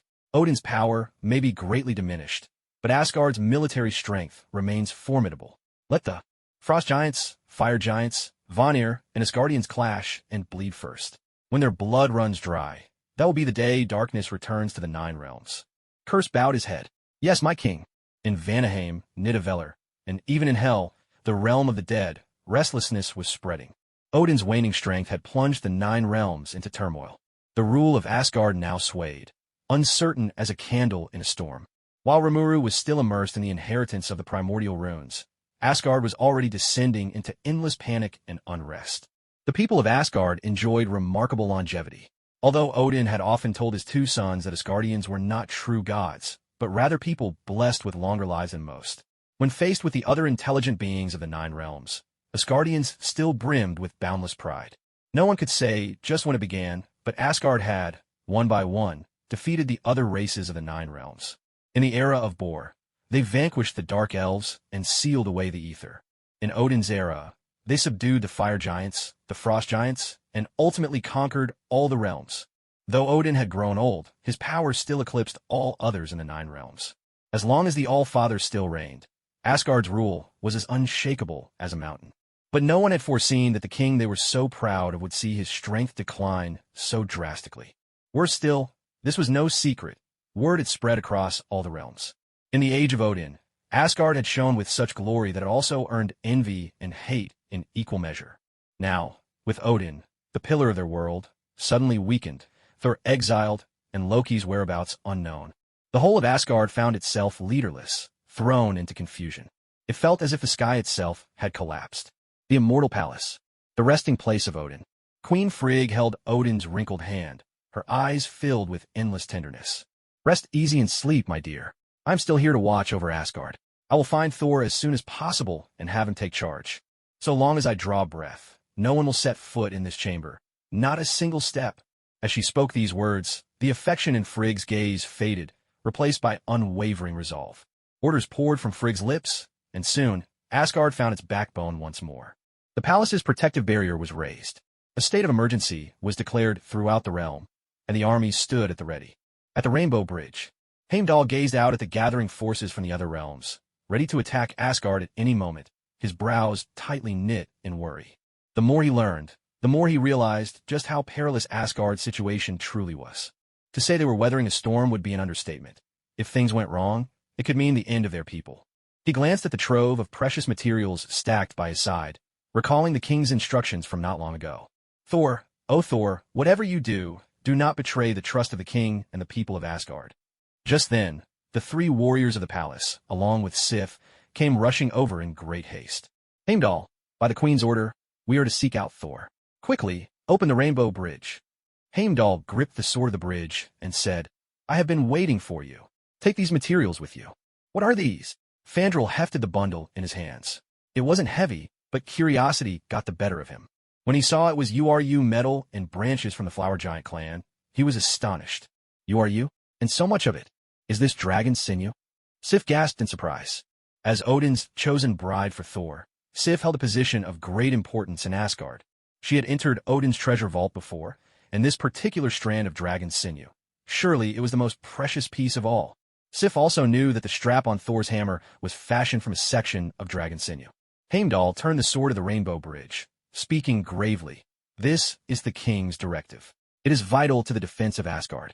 No matter what, you must deliver it to Thor, and Thor must then pass it on to a great warrior in Midgard named Rimuru. She is the mentor the king has chosen for Thor. The king found Thor a mentor? Oh my god. It had been ages since they'd felt such shock. As Thor's closest confidants, no one knew his strength better than they did. He was a mountain so high they could only gaze up at him in awe. Yet Remuru was the one Odin himself chose to teach Thor. What kind of extraordinary person must she be? Heimdall asked, do you all remember the task? The three brave warriors of the Asgardian palace and Sif all spoke with utmost solemnity. We swear by the honor of His Majesty Odin that we will complete this mission, even at the cost of our lives. A thunderous boom echoed as the Bifrost was activated, sending a radiant arc of light shooting from Asgard straight toward Earth. Earth, New Mexico, Temporary Research Center. Inside the mindscape, Rimuru and Odin were locked in an intense battle. Though it seemed to last an eternity within that space, only a brief moment had passed in the real world. Unlike in the original film, where S.H.I.E.L.D. was completely in the dark about Thor, now, with Rimuru's intel, S.H.I.E.L.D. treated Thor with a level of grandeur, caution, and respect befitting royalty. To Thor, the very notion of lying was foreign and unthinkable. Director Fury hadn't even begun his usual roundabout questioning when Thor started pouring out information as if spilling beans from a jar. This left Fury feeling as though he'd just thrown a punch into a pillow, full of force, but with nowhere for that energy to go. What a straightforward guy. Was he really the crown prince? Still, If this honest young man were to become king of Asgard, it would surely be a blessing for Earth. Your Highness. Don't call me Your Highness. I'm nothing more than an exiled criminal now. All right, then I'll just call you Thor if you don't mind. Why would that be rude? That's so boring. I prefer how Jane says it. Hearing Thor praise Jane Foster, Fury couldn't help but break into a smile. What could be better news than the Prince of Asgard falling for a girl from Earth? Throughout history, alliances by marriage have always been one of the best means of binding interests together. Thor, when do you plan to return to Asgard? Fury asked, testing the waters.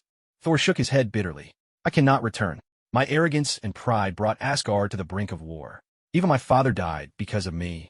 I must remain in exile forever. Odin is dead? Fury's eyes narrowed. This wasn't the information Rimuru had provided. Had Loki already usurped the throne? But just then, Thor suddenly clutched his chest, racked by a sharp, twisting pain in his heart. Your Highness, what's wrong? Let me take you to the hospital. Fury's concern was genuine. He truly feared something might happen to Thor. Thor glanced up at the sky, a hint of panic in his voice. It's nothing.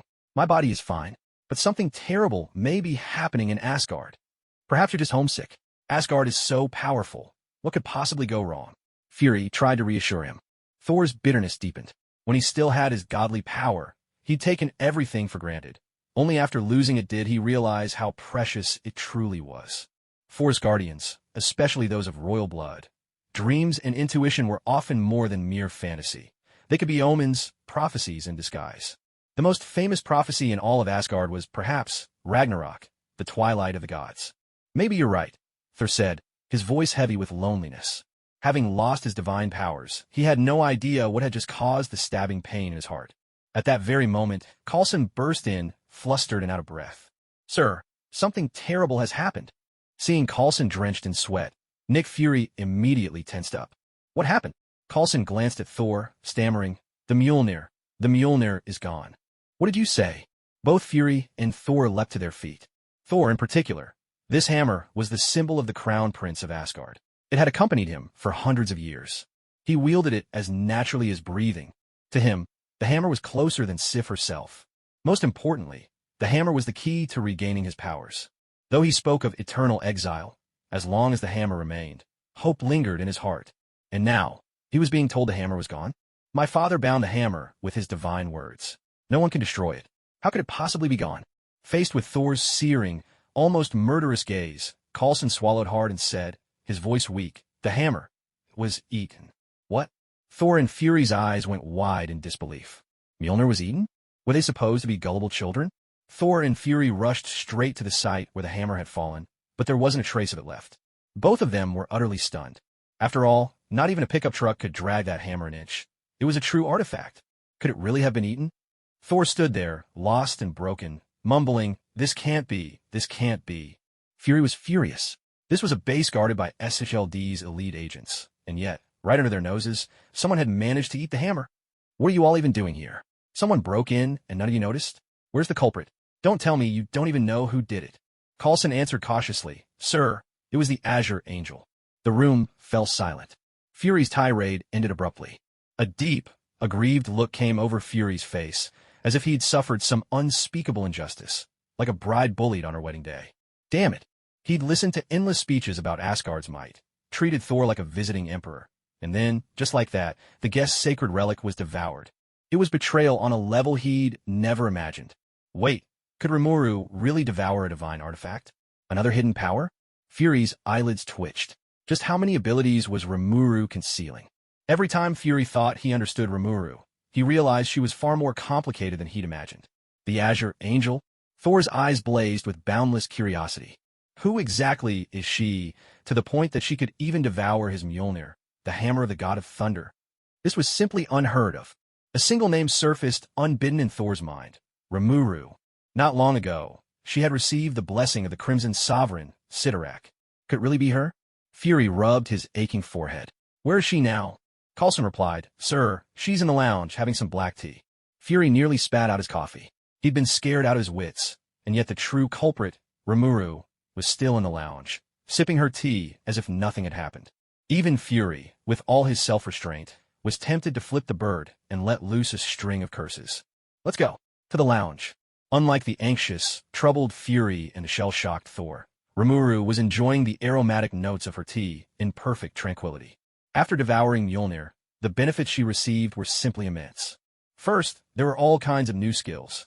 Runic Divine Repository, Chaos Thunder, Grave of All Spirits, Immunity to Lightning, and Divine Power Resistance. On top of that, Rimuru managed to seize a portion of Odin's power, causing the forces within her to undergo further transformation and evolution. The skill Runic Divine Repository, in particular, allowed her to forge an endless arsenal of weapons from runes. With the successful consumption of Mjolnir, the hammer held no more secrets from Rimuru. Most notably, by inheriting the primordial runes, Rimuru could now forge a runic version of Mjolnir, almost indistinguishable from the original. To Rimuru, Runic Divine Repository plus Mjolnir equaled the king's treasury and an infinite supply of hammers. The most ingenious aspect of Runic Divine Repository lay in its versatility. Rimuru could use runes to mimic Sidorak's crimson chains, effectively granting her a version of the legendary Enkidu, the Chains of Heaven. By replicating the Seraphim shield, it was as though she now wielded Archer's sevenfold ring of blazing heaven. Rimuru felt as though she had set foot on a path of perfect imitation, never to turn back, becoming a flawless blend of Gilgamesh and Archer. Of course, not everything was without flaw.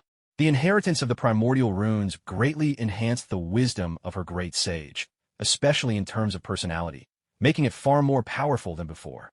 Yet, she was still one step short of evolving into the King of Wisdom. That single step, however, was as vast as the heavens themselves. It wasn't that the primordial runes weren't powerful enough. Rather, it was Rimuru's own limitations that kept the great sage from further growth. If the great sage was to become the King of Wisdom, Rimuru herself needed to ascend to the level of an awakened demon lord. There was another regret. The storm dragon, Veldora, was still unable to break free from its seal. However, since a crack had appeared in the infinite prison, Rimuru found the process of unraveling it much less daunting. Veldora should be able to break the seal very soon. At that moment, Rimuru lifted her gaze, looking up through the lounge's ceiling toward the sky. Through the barriers of Kamartaj's three great sanctums, Rimuru could clearly sense the arrival of the Bifrost Rainbow Bridge. For people, those must be the three warriors of Asgard and Sif. Their arrival was actually quite timely. Rimuru had just wanted to ask about the situation in Asgard. To be honest, she was rather worried about Odin. She had no idea what price he had paid to pass on the primordial runes to her. At that moment, Rimuru also sensed the arrival of Nick Fury and Thor. Especially Fury. His mood seemed a bit agitated and restless. Everyone make way. Now, it was her turn to show off. To educate her dear nephew Thor. Just as Fury and Thor approached the lounge door, Fury was about to knock when the scene before their eyes shifted in an instant. They suddenly found themselves inside the lounge. Isn't it a joy to welcome friends from afar? Please have a seat. Before Fury and Thor even had time to react, they were already seated at the table. Thor took it in stride. After all, Asgard had its own sorcerers, but Fury was visibly startled.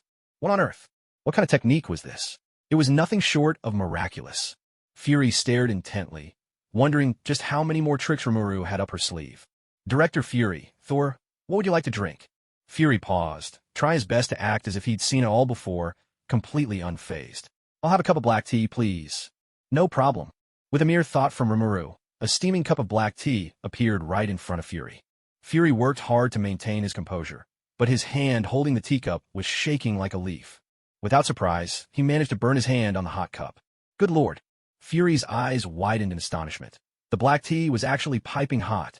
Unlike Fury, Thor didn't find it all that strange, though he could still sense the profound and unfathomable magic Remuru wielded. Even in Asgard, there weren't many sorcerers of this caliber. What truly astonished Thor, however, was Rimuru's appearance. Was this the Azure Angel? She looked far too young and beautiful. Blue hair, golden eyes, delicate features, a petite frame. Thor found it all strangely captivating. Nevertheless, as the Prince of Asgard and a natural-born warrior, Thor's pride remained unshaken, even without his divine powers. There was no way he'd lose face in front of Rimuru. I'll have a drink. Bring me some liquor. Coming right up. With another thought, Rimuru conjured a large glass of Red Star Ergwo in front of Thor. When it came to drinking, Thor never backed down. He grabbed the Ergwo and took a hearty swig. The next second, Thor's eyes widened in shock. What in the world was this liquor? This stuff was ridiculously strong. The moment it touched his lips, his throat felt as if it were set ablaze. It was every bit as potent as the strongest divine brew in all of Asgard. Seeing that Rimuru wore a half-smile, Thor felt as though he was being underestimated. It was just a glass of strong liquor. How hard could that be for him? And so he downed it in one gulp, without hesitation. When he finally emptied the glass, Thor breathed a deep sigh of relief. Thank goodness. At least he hadn't disgraced the people of Asgard. But then, to his astonishment, he discovered that the empty glass had refilled itself. Nick Fury, too, received the same treatment. Did this strong liquor, tea, come with an automatic refill? Thor wavered. Should he keep drinking? Catching Rimuru's sly, knowing look, Thor once again raised his glass and drank in quick succession. For Asgard, he was going all in. Of course, neither the tea nor the liquor was something you could ever finish. This was just one of the flashy little spells Rimuru had picked up at Camartage, perfect for impressing and distracting people. And it worked wonderfully. In just a short while, the furious Nick Fury and the bewildered Thor both calmed down from the shock of the hammer being swallowed. With a wave of her hand, Rimuru summoned the hammer, and it appeared in her grasp. At the sight of the hammer, Thor and Fury's eyes widened in disbelief. Wasn't the hammer supposed to have been swallowed by Rimuru? So why was it here? And how could Rimuru be holding it? Could it be a fake? But before this thought could fully form in their minds, the scene shifted, and the three of them were suddenly outside the base. Rimuru didn't say a word. With a sudden burst of strength, she hurled the hammer into the sky. Boom! The hammer shot through the air, vanishing into the horizon in the blink of an eye, becoming nothing more than a tiny speck.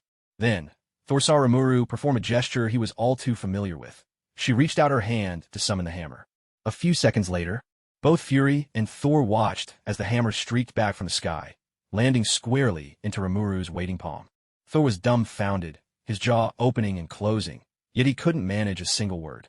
At that moment, his emotions were in complete turmoil. That hammer had been his companion for centuries. He knew every last detail of its power and character. It was the very symbol of his identity. He had never imagined that, one day, someone else would wield it as if it were an extension of their own arm. But this was only the beginning. Thor watched as Rimuru gripped the hammer's leather strap and swung it in a wide arc suddenly. It lifted Rimuru into the air, carrying her skyward. In an instant, winds howled and clouds surged, thunder and lightning crackling overhead. Then, endless bolts of lightning came crashing down. Thor recognized it instantly. That was his own favorite ultimate move, the destructive lightning of Asgard. Rimuru's mastery was every bit as formidable as his own. The hammer was genuine. The mystical hammer he himself could not lift had now acknowledged Rimuru as worthy. Rimuru raised the hammer, and thus she gained the power of Thor. At this moment, Thor himself didn't know whether to laugh or to cry. Not long ago, he was still the illustrious crown prince of Asgard, wielding the mighty Mjolnir, basking in glory. But now, even his last hope of returning to Asgard had slipped away. Thor stood there in a daze. For the first time in centuries, he was utterly lost, without a clue which way his future lay. A thunderous crash shook the air as Remuru, gripping Mjolnir, descended from the sky and appeared once again before Thor. What's the matter? Have I shattered your confidence completely? Are you lost now? Do you regret it? Faced with such humiliation from Remuru, Thor barely reacted. He was like a lifeless fish washed ashore, his eyes void of spirit. Yes, he regretted it. Because of his arrogance and pride, he had lost everything. But what use is regret? Once something is lost, it's gone forever. There's no getting it back. Thor had no interest in talking to anyone now. All he wanted was to drown his sorrows in drink and forget everything in a drunken haze. Look at you now, Thor Odinson. You're an utter disgrace to Odin. Thor, always sensitive about his father, flared with rage the moment Rimuru mentioned him. He sprang up from the ground, seized Rimuru by the neck, and roared, "Mortal of Midgard, how dare you insult the All-Father? By Odin's honor, I swear you'll pay for this in blood." With a resounding clang, Rimuru swung the hammer, sending Thor flying through the air. Though Rimuru hadn't used much force, Thor had lost his divine powers. With a mortal's body, how could he possibly withstand a blow from that hammer? He was instantly knocked to the ground, utterly disoriented, blood streaming down his face, his eyes spinning with confusion. Racked with pain, Thor simply lay where he fell, making no attempt to rise. Staring up at the sky, he couldn't help but let two silent tears trickle down his cheeks. When he'd had his godly might, it was always him dealing the blows. When had he ever been on the receiving end? And to be beaten with his own hammer, no less. Eggy had been watching all along. At this point, even Eggy started to feel a pang of empathy and found himself sympathizing with Thor. This crown prince was truly pitiful. Come to think of it, did Rimuru have some grudge against Thor? It was one thing to beat him physically, but she was attacking his very spirit as well. What exactly was she trying to do? As she watched Thor's tears fall, Rimuru sensed her goal was nearly achieved. As the saying goes, spare the rod, spoil the child. Without some tough love, he'd never amount to anything. As the future imperial tutor of Asgard, Remuru considered herself quite responsible. She was certain that this lesson would stay with Thor for the rest of his life. A low hum filled the air as another hammer materialized in Remuru's hand. Now she had one in each hand, a perfect pair. Eggy was baffled. What kind of trick was this? Thor, tell me, which one did you lose? The hammer in my left hand or the hammer in my right? Upon hearing Remuru's words, Egghead nearly coughed up blood from sheer shock. He was completely bewildered. What on earth was Remuru up to this time? Picking a fight with the Crown Prince for no reason? Did she have nothing better to do? Egghead was utterly confused. No matter how far Thor had fallen, he was still a prince. The king might ignore him, and the other princes might bully him. But if an outsider dared lay a hand on him, it would be seen as a direct provocation to the Asgardian royal family. Was she not afraid of the royal family coming for her later? The washed-up Thor stared at the two identical Mjolnirs in Remuru's hands, looking completely lost. What exactly was she trying to do? Was it really that much fun to humiliate him? Thor decided to embrace his inner defeat, thoroughly ignoring this devilish troublemaker. Yet, even as he played dead, he soon realized that this demon wasn't about to leave him alone. Rimuru placed a hammer squarely on his chest. In an instant, Thor's already battered face flushed red. The hammer was unbearably heavy. He could barely breathe under its weight. To be pinned down by his own hammer. Thor's humiliation was beyond words. Rimuru watched Thor struggle, amused, and teased. So, Thor, did you lose the hammer on your chest? Or the one in my hand? Here we go again. Thor was on the brink of a breakdown. If he stayed silent, the hammer on his chest only grew heavier. How could anyone be this shameless? Dignity or comfort? Which was more important? A warrior can be killed, but not humiliated. Of course, comfort wins out. With his face burning red, Thor answered through gritted teeth, humiliation thick in his voice. It's the one on my chest. Remuru grinned. Well, since it's yours, why don't you pick it up? Thor felt utterly defeated. He stretched out both hands, straining with every ounce of strength he had left, but no matter how hard he tried, the hammer wouldn't budge. Despair washed over Thor as he shook his head. I can't lift it. The hammer doesn't accept me.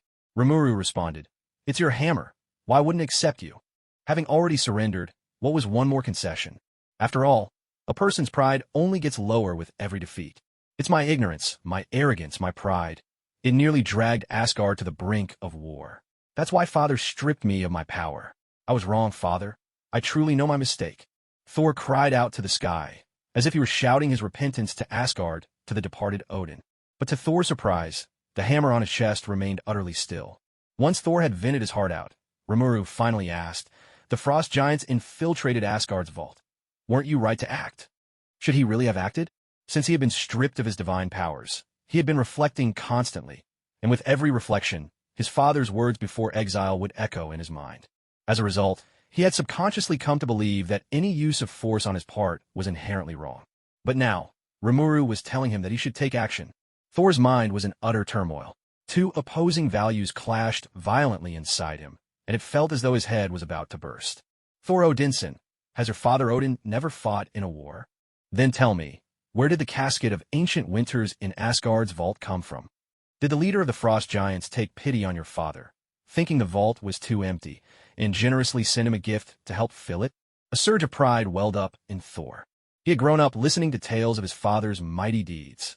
Odin was his greatest hero, his lifelong idol. From a very young age, he had dreamed of becoming a great king and hero, just like his father. With pride blazing in his voice, Thor roared, the casket of ancient winters is the spoils of war my father claimed after defeating the frost giants. Rimuru responded, then why is it right for your father to fight the frost giants, but wrong for you to do the same? That's right. Why was it that his father could wage war against the frost giants and be in the right, yet when he himself fought them, it was considered wrong? Why indeed? When a situation reaches its limit, change becomes inevitable, and through change comes understanding. This exile had been a profound experience for Thor, one that left a deep mark on his soul. All resentment faded from Thor's heart, and he began to ponder in earnest. Egghead's heart pounded with anxiety. Unlike Thor's straightforward nature, Egghead immediately grasped the deeper meaning behind Rimuru's words. What exactly was Rimuru trying to do? Was he trying to mold the future king of Asgard into a warmonger? Oh my god. Egghead even felt as though the sky was falling. After all, is there any king in this world truly without ambition? Every king dreams of expanding their realm and earning lasting renown. Besides, every king who had ever ruled Asgard had been a warlord at heart. Did anyone really think those 9 realms were handed out as a free gift? The password Odin left within the hammer was, in truth, extremely subjective. Who could truly be deemed worthy? Quite a few had managed to lift the hammer. Captain America, Vision, Jane Foster, Black Widow, Deadpool. Vision and Cap made sense. One with the heart of an innocent, the other upright and unwavering in his convictions. But as for Black Widow and Deadpool, well, that was a whole other story. Back when Rimuru watched the first Thor movie in his previous life, he always felt the story had a flaw. You couldn't really see how Thor transformed in just a few days from a rebellious, unfilial son into a wise ruler worthy of Odin's pride. Thor was willing to sacrifice himself to spare Loki from anger and prevent innocent people from being harmed. This could be considered the pivotal moment when Odin truly acknowledges Thor. There's no doubt that Thor's decision was indeed admirable, but beneath that grandeur lay a certain naivety. One crucial reason Thor dared to step forward was because he believed Loki would never actually kill him. So, when Thor saw the destroyer power down, his face lit up with an exceptionally brilliant smile. He had bet correctly. His brother was still the good brother he remembered. But in the next instant, the destroyer swung back and punched Thor, leaving him gravely wounded and on the brink of death. Odin, sunk deep in the Odin sleep, sensed everything that was happening. A single tear slipped down his face, and in that moment, Mjolnir soared to its master's side to protect him. Yet, to Rimuru, this scene felt more like a father's compromise and concession, made for the sake of saving his dying son. It wasn't so much that Thor had made great progress, but that Odin, the strict father, had finally relented out of love. Judging by the movie alone, Remuru felt that this exile's greatest effect was making Thor more tactful. Or perhaps, it instilled in Thor a deeper sense of awe toward Odin. For the first time, Thor realized that his father could so easily strip him of his powers, his hammer, and everything he had. Losing his place as the crown prince of Asgard, all the honor and prestige he once prided himself on turned out to be nothing at all. So, upon returning to Asgard, the once straightforward Thor had learned the art of flattery. In Thor, the Dark World, Odin even joked, telling Thor not to treat him like the backside of a horse, eager as he was to curry favor at every turn. When Odin said this, he was at ease, even a little pleased. From a more conspiratorial point of view, Odin's reason for exiling Thor was more about his son's defiance, a challenge to Odin's authority as king. Was Odin not impulsive himself? When Malekith killed Queen Frigga, Odin, consumed by rage, was ready to fight the Dark Elves to the bitter end on Asgard itself. If Thor hadn't risked everything to move the battle outside Asgard, who knows how many more lives would have been lost in the realm. In a sense, Odin's exile of Thor was a resounding success. It secured his throne even more firmly. This led Rimuru to sigh. Even the wisest kings become paranoid in their twilight years. Qin Shi Huang, Emperor Wu of Han, Emperor Taizong of Tang, none were exceptions. Among them, Emperor Kangxi, who masterminded the 8 princes' struggle for the throne, stood out as a prime example. Thor had long since learned to respect and even fear Odin. There was little Rimuru could teach him in that regard. What Rimuru truly wanted to teach was an attitude toward war. It's not so much about launching a war, but about the reason behind it, the potential gains, and, most importantly, how to secure victory. Only the victor can claim justice. Earth is only just taking its first steps in exploring the cosmos. With Asgard as a big brother watching over it, that might not be such a bad thing after all. Remuru looked at Thor and said, "Have you thought it through?" Thor hung his head, looking dejected and uncertain. "Is it because I lost the fight?" To be honest, even as he spoke, Thor felt guilty. This conclusion seemed to have nothing to do with the lesson his father had given him before his exile. In that instant, Thor felt the weight of his hammer suddenly lighten. A bolt of lightning split the sky, and shimmering silver scales began to coil one by one around his arms, while a crimson cape appeared once more behind him. Feeling the divine power surging through his body, Thor was overwhelmed with joy. He kept turning his hammer in his hands, his face lit up with disbelief. His divine power had returned. What in the world was happening? Hadn't Mjolnir already accepted Rimuru? Why would it now acknowledge him again? Looking at Rimuru, Thor's eyes became more humble, with not the slightest hint of defiance. Asgardians were a warrior people, but they respected strength. Even more so when that strength belonged to someone who could lift the hammer of thunder and restore his divine power. Seeing Thor's spirit rekindled, Rimuru let out a laugh. This was the Thor he liked to see, much more agreeable this way. Let me introduce myself again. I am Remuru Tempest, the teacher His Majesty Odin has chosen for you. What? Thor could hardly contain his excitement. You're the teacher my father picked for me? My father is still alive? That's wonderful, truly wonderful. Damn that Loki, he's deceived me yet again. When I get back, I'll make sure he pays for this. From losing everything to regaining it all, the wild swings of fate left Thor's heart racing, his emotions surging with exhilaration. As for Thor's vow to deal with Loki, to Rimuru, it seemed almost affectionate, like the teasing of a favored sibling. Unlike Thor's excitement, Fury's face was as dark as charcoal, his heart sinking to the very bottom.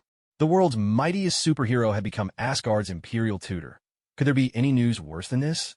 Rimuru possessed magic sense, so how could he not notice Fury's distress? It was time to give Fury some peace of mind. Otherwise, who knows what reckless thing he might do next? Rimuru turned to Thor and asked, Thor, how did it feel to be without your divine power recently?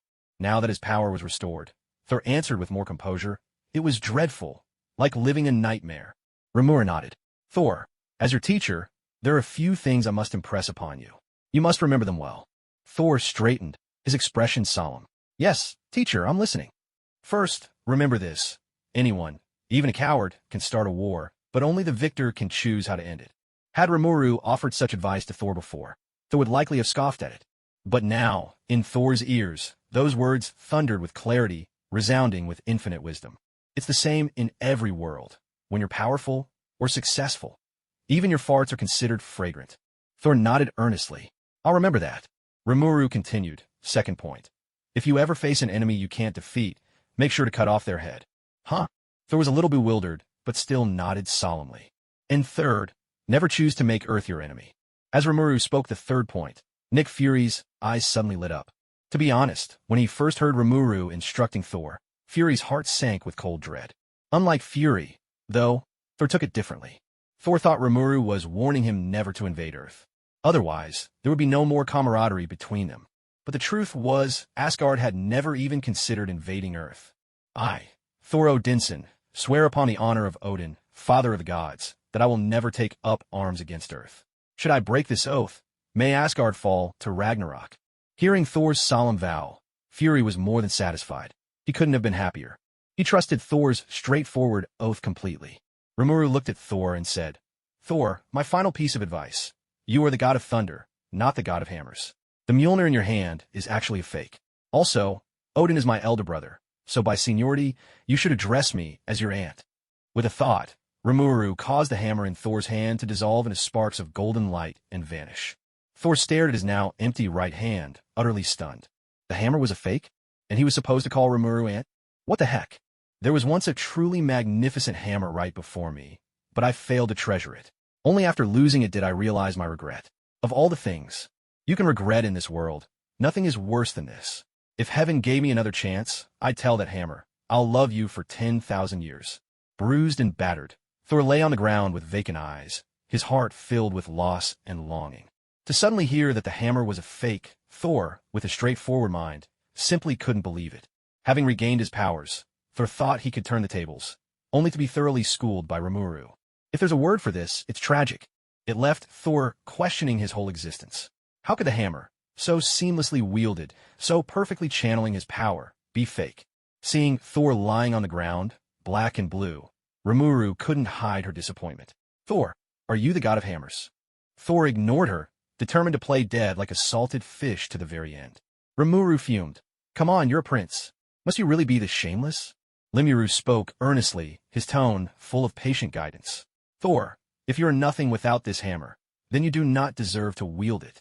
The whole time, Egghead watched Rimuru's relentless guidance of Thor, sweat pouring down his face in sympathy. If he were in Thor's shoes, he'd probably collapse right where he stood and refuse to get up too. In Egghead's eyes, Rimuru was the very embodiment of someone whose skills didn't match their enthusiasm. Rimuru fancied himself a master teacher, but when it came to instructing his apprentice, he seemed to care only about his own enjoyment. He taught the techniques, but whether the student survived or not, what concern was that to the master? Even pulling up sprouts to help them grow would be more merciful than this. Egghead couldn't help but wonder if, with Rimuru as his mentor, Thor would even make it back to Asgard alive. Just then, Egghead's phone rang. "Sir, someone's broken into the base. All our security agents have been taken down." "What?" Egghead was startled, but then he broke into a grin.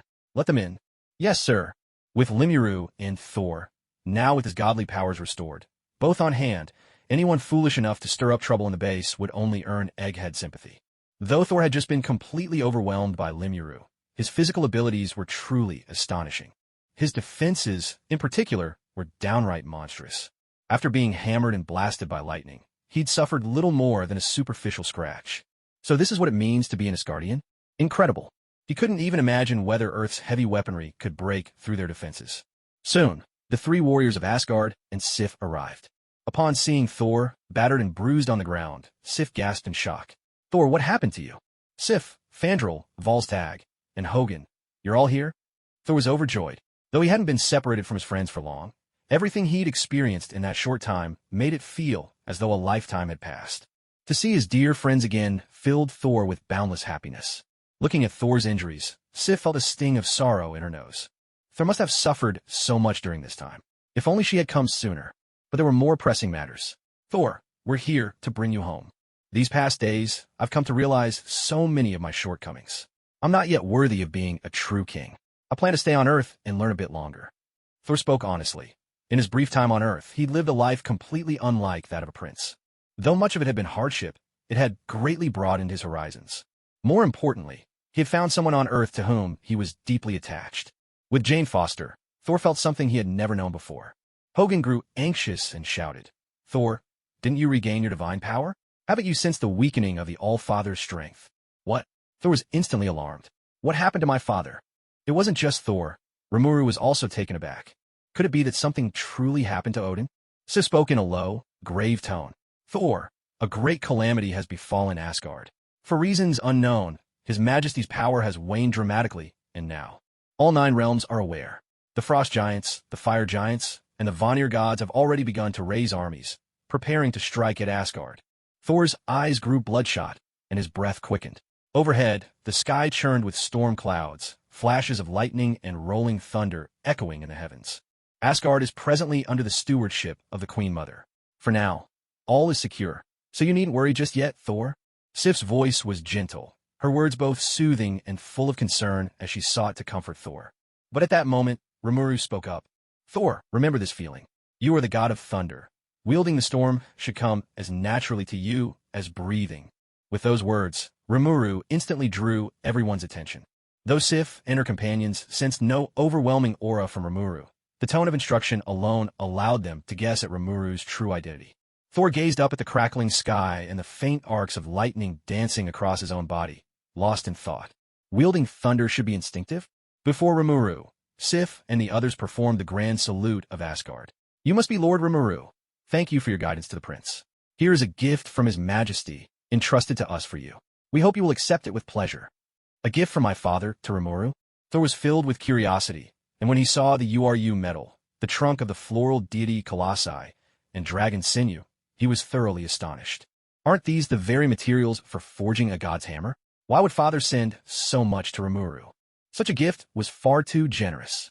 Could it be that this was father's way of inviting Rimuru to become his mentor?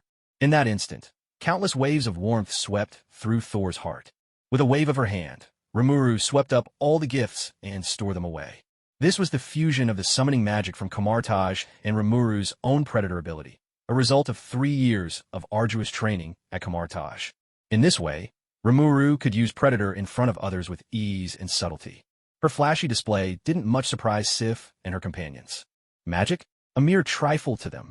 But in the very next moment, everyone was astonished. Out of nowhere, a mighty hammer appeared in Rimuru's hand. She brought the hammer to her lips and declared, "Whosoever lifts this hammer and walks the righteous path shall be granted the power of me, Rimuru Tempest." As soon as Rimuru uttered those words, she felt an endless surge of magic power pouring from within her straight into the divine hammer. In the blink of an eye, Rimuru was completely drained, as if her energy had been hollowed out. She wore a bright smile on her face, but inside she was cursing. Was a divine decree supposed to cost this much magic? If she'd known, she never would have tried to show off. Witnessing Rimuru's actions, Thor, Sif, and the three brave warriors of Asgard were all left speechless. A divine decree. Only His Majesty Odin himself was ever capable of such a feat in all of Asgard. Yet Rimuru had done it too. That was simply unbelievable. How could Rimuru possess such overwhelming power? It was terrifying beyond words. Seeing the stunned faces of Thor, Sif, and the three warriors, Rimuru felt utterly refreshed and satisfied. At last, all that magical energy hadn't gone to waste. Pulling off such a flawless act felt amazing. Remuru would give herself a perfect score. Feigning a masterful air, Rimuru handed the hammer back to Thor. Thor looked uncertain, wondering if this was yet another fake hammer. But the moment he hesitantly accepted it, lightning began to swirl endlessly around his body. Perhaps it was just his imagination, but Thor felt the power of thunder within him grow several times stronger. Heavens, it was real! Rimuru had done something only his father could do. Oh my god! He realized just how narrow his perspective had been before. Ever since learning that Rimuru had been hired by Odin as his mentor, Thor had refused to truly accept it. But now he did, without a doubt. Thor Odinson bowed deeply before Rimuru with the utmost reverence. Master, he said with sincere respect. Rimuru was just about to continue her grand performance when the world suddenly spun. Darkness swept over her, and she lost all consciousness. Earth. Heimdall, I know you can hear me. Let me see what's happening in Asgard. Thor raised his hammer and shouted to the sky. In the next instant, the scene before Thor's eyes shifted, and through Heimdall's vision, he gazed upon Asgard. What he saw made his eyes redden with emotion. Beyond Asgard, the sky was blanketed with an endless fleet of spaceships. The ships were scattered like stars in the cosmos. With a single glance, Thor could spot the vessels of the frost giants, the fire giants, and the Vanir gods. They surrounded Asgard from every direction, sealing it off completely, though for now, they held back from launching an attack. The more patient the enemy, the heavier Thor's heart grew. Their steadfastness only made it clearer. They were absolutely determined to destroy Asgard. For as long as he could remember, Asgard had always stood as a force that dominated the other 8 realms. Never before had Thor realized that Asgard itself could face such a world-shattering crisis. Though Asgard was often called a planet, it was in truth more like a floating continent, not particularly vast in size. If this war were to break out on their own soil, even if Asgard were to win in the end, the Asgardians would likely bleed themselves dry. Heimdall, where's Loki? At such a crucial moment, why isn't he here to help his mother share the burden? Heimdall fell silent. After a few seconds of thought, he replied, Loki was lost in Jotunheim. His fate is unknown. What? Thor roared with fury. Why didn't you tell me this sooner? Heimdall had no way to explain himself. How could he tell Thor that since Thor's exile, Loki had been scheming in the shadows the entire time? He even suspected that it was Loki who led the frost giants to Asgard in the first place. But just as Heimdall was about to explain, Thor's figure vanished from sight. Sif, Fandral, Volstagg, Hogun, no more waiting. We're going back to Asgard. Thor shouted loudly as he rushed toward the living room. Seeing Thor so anxious, Sif hurriedly asked, What happened? Has something changed in Asgard? Thor looked at Sif and the Warriors 3, fighting to contain his anger. Asgard is already surrounded by fire giants, frost giants, and the warships of the Vanir gods. They could attack at any moment. Volstagg was shocked. Is the situation really that dire? Fandral said, There's no time to lose. With the All-Father in his Odin sleep, Thor must return at once to steady the people's hearts. Hogun agreed, Yes. We leave immediately. Sif hesitated. Are we really not waiting for Lady Remuru? She might be the key to turning the tide. Thor glanced at the hammer in his hand. No more waiting. All the support Master gave me is already forged into the reborn Mjolnir. All right then. Though Sif was reluctant, she nodded. Since childhood, she had grown used to following Thor's lead. Thor, give me a strand of your hair. At that moment, a voice rang out unexpectedly. The 5 of them turned toward the sound and saw a shimmering, ethereal figure. Who else could it be but Remuru? The group was overjoyed. Thor stared in surprise. Master, is this your spirit? Remuru's face was calm and serene, but inside, she was cursing her luck. She had finally managed to show off in front of her first disciple, only to fail at the critical moment. After swallowing Old Size Ruby, wasn't the power supposed to flow endlessly? But just like a packet of instant noodles, what was inside didn't live up to the packaging at all. Of course, this also served as a wake-up call for Rimuru. The universe was vast. She needed to become stronger, and stronger still. To evolve into an awakened demon lord, the best way was to join this war and harvest as many souls as possible. That was why, When Rimuru saw Thor and the others about to leave, she threw aside all concern for appearances and let her soul leave her body without hesitation. Compared to the benefits, what is integrity, Moss? Ahem. Rimuru clasped her hands behind her back, putting on the air of an enlightened sage, as if it hadn't been her who just fainted a moment ago. On the surface, only the three great nations are sending troops, but who knows how many forces are secretly stirring in the shadows. You silly apprentice. Your mind is far too simple. I fear you'll fall into the enemy's trap. Quick, give me a strand of your hair. When I awaken, I'll rush to your aid at once.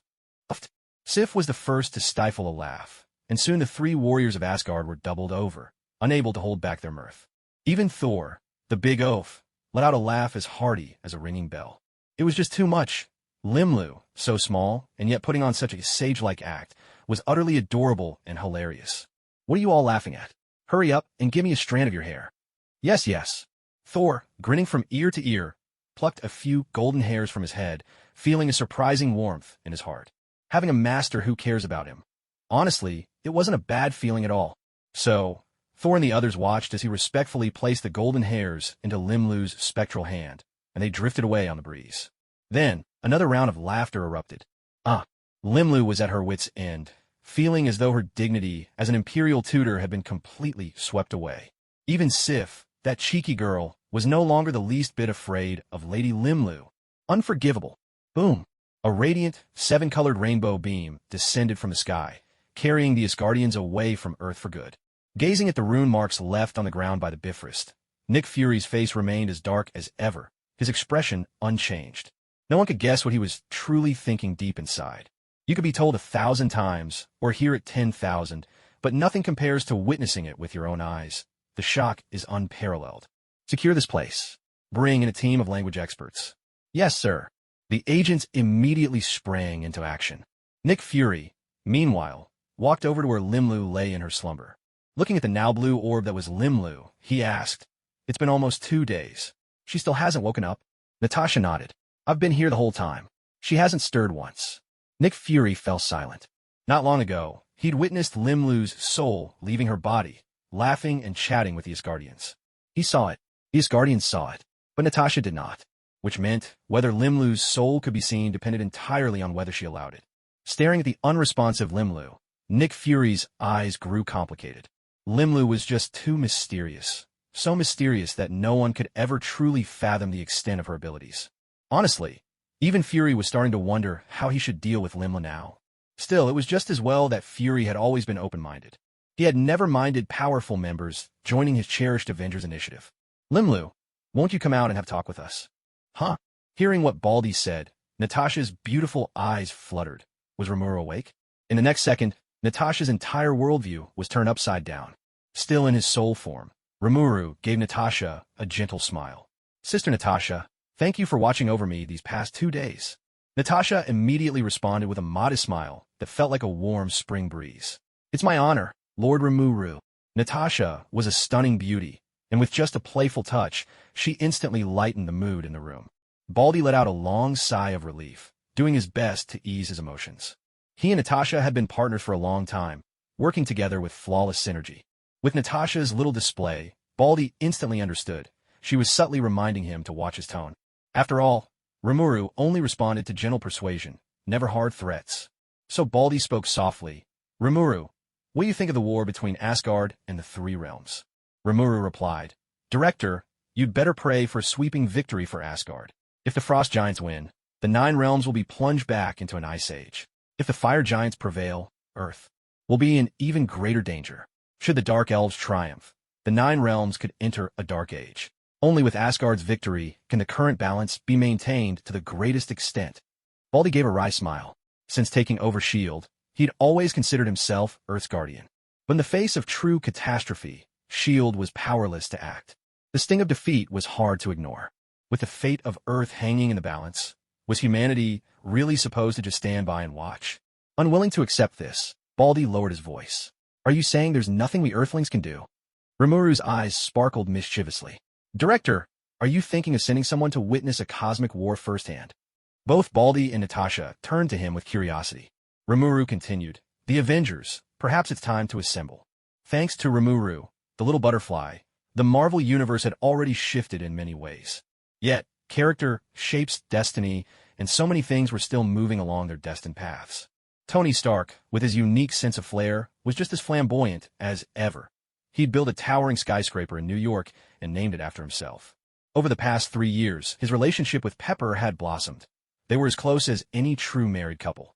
With the tower completed, the two were celebrating with champagne, reveling in their happiness. "Sir, you have a call. My protocols have been altered," chimed Jarvis. But Tony Stark, busy whispering sweet nothings to Pepper Potts, couldn't care less. He picked up 2 transparent phones, joking that it was a virtual projection and asked to reschedule. However, Phil Coulson, undercover at Stark Industries, knew Tony Stark's antics all too well. Before Tony could finish his virtual projection game, Coulson burst through the door. After a bit of playful resistance, Tony finally gave in under the combined persuasion of Pepper and Coulson. Hearing Coulson's purpose, Nini stared in disbelief. "The Avengers are assembling, just to witness a battle of the gods." "Yes." Coulson immediately handed the tablet, loaded with information about the 9 realms in Asgard, to Tony Stark. After a long silence, Tony Stark's expression soured. "Rimuru, what a sly one. She's been playing such an exciting game, and didn't invite me sooner? And to think I considered her a close friend." Coulson couldn't help but smile at that. With Tony around, he was sure to notice things that most people on Earth would never see. Mexico. After luring Bruce Banner to the outskirts with the help of a little girl, Natasha conducted a negotiation with Banner on her own. At first, Banner was reluctant. But when he heard that the fate of Earth was at stake and his strength was needed, Bruce Banner joined the plan without a moment's hesitation. Then, Banner noticed that while Natasha had been insisting she come alone, she was calmly using her radio to tell the elite S.H.I.E.L.D. agents outside to withdraw. Trust between people, it seemed, was always in short supply. At a certain U.S. military base, Rhodey, now promoted to colonel after acquiring the Iron Patriot armor, also received an invitation from S.H.I.E.L.D. Who knew what kind of negotiations S.H.I.E.L.D. had with the military? But everything went unusually smoothly. While S.H.I.E.L.D. agents busied themselves inviting the Avengers, Rimuru, who had slept for 3 days, finally awoke. Truth be told, casting divine words upon the hammer had taken an unprecedented toll on Rimuru. Fortunately, there were no side effects. Magicules, the storm dragon within her, and the ever-flowing power of the Crimson Cosmos and the Vishanti. Rimuru had no shortage of resources in that regard. This failed attempt at showing off wasn't without its benefits. She now had a much clearer understanding of what it meant to stand at the level of a heavenly father. Facing the upcoming battle with Asgard, Rimuru felt more cautious. And, of course, more excited. The souls of frost giants, fire giants, and the Vanir gods. These divine beings' spirits were far more potent than those of mere mortals.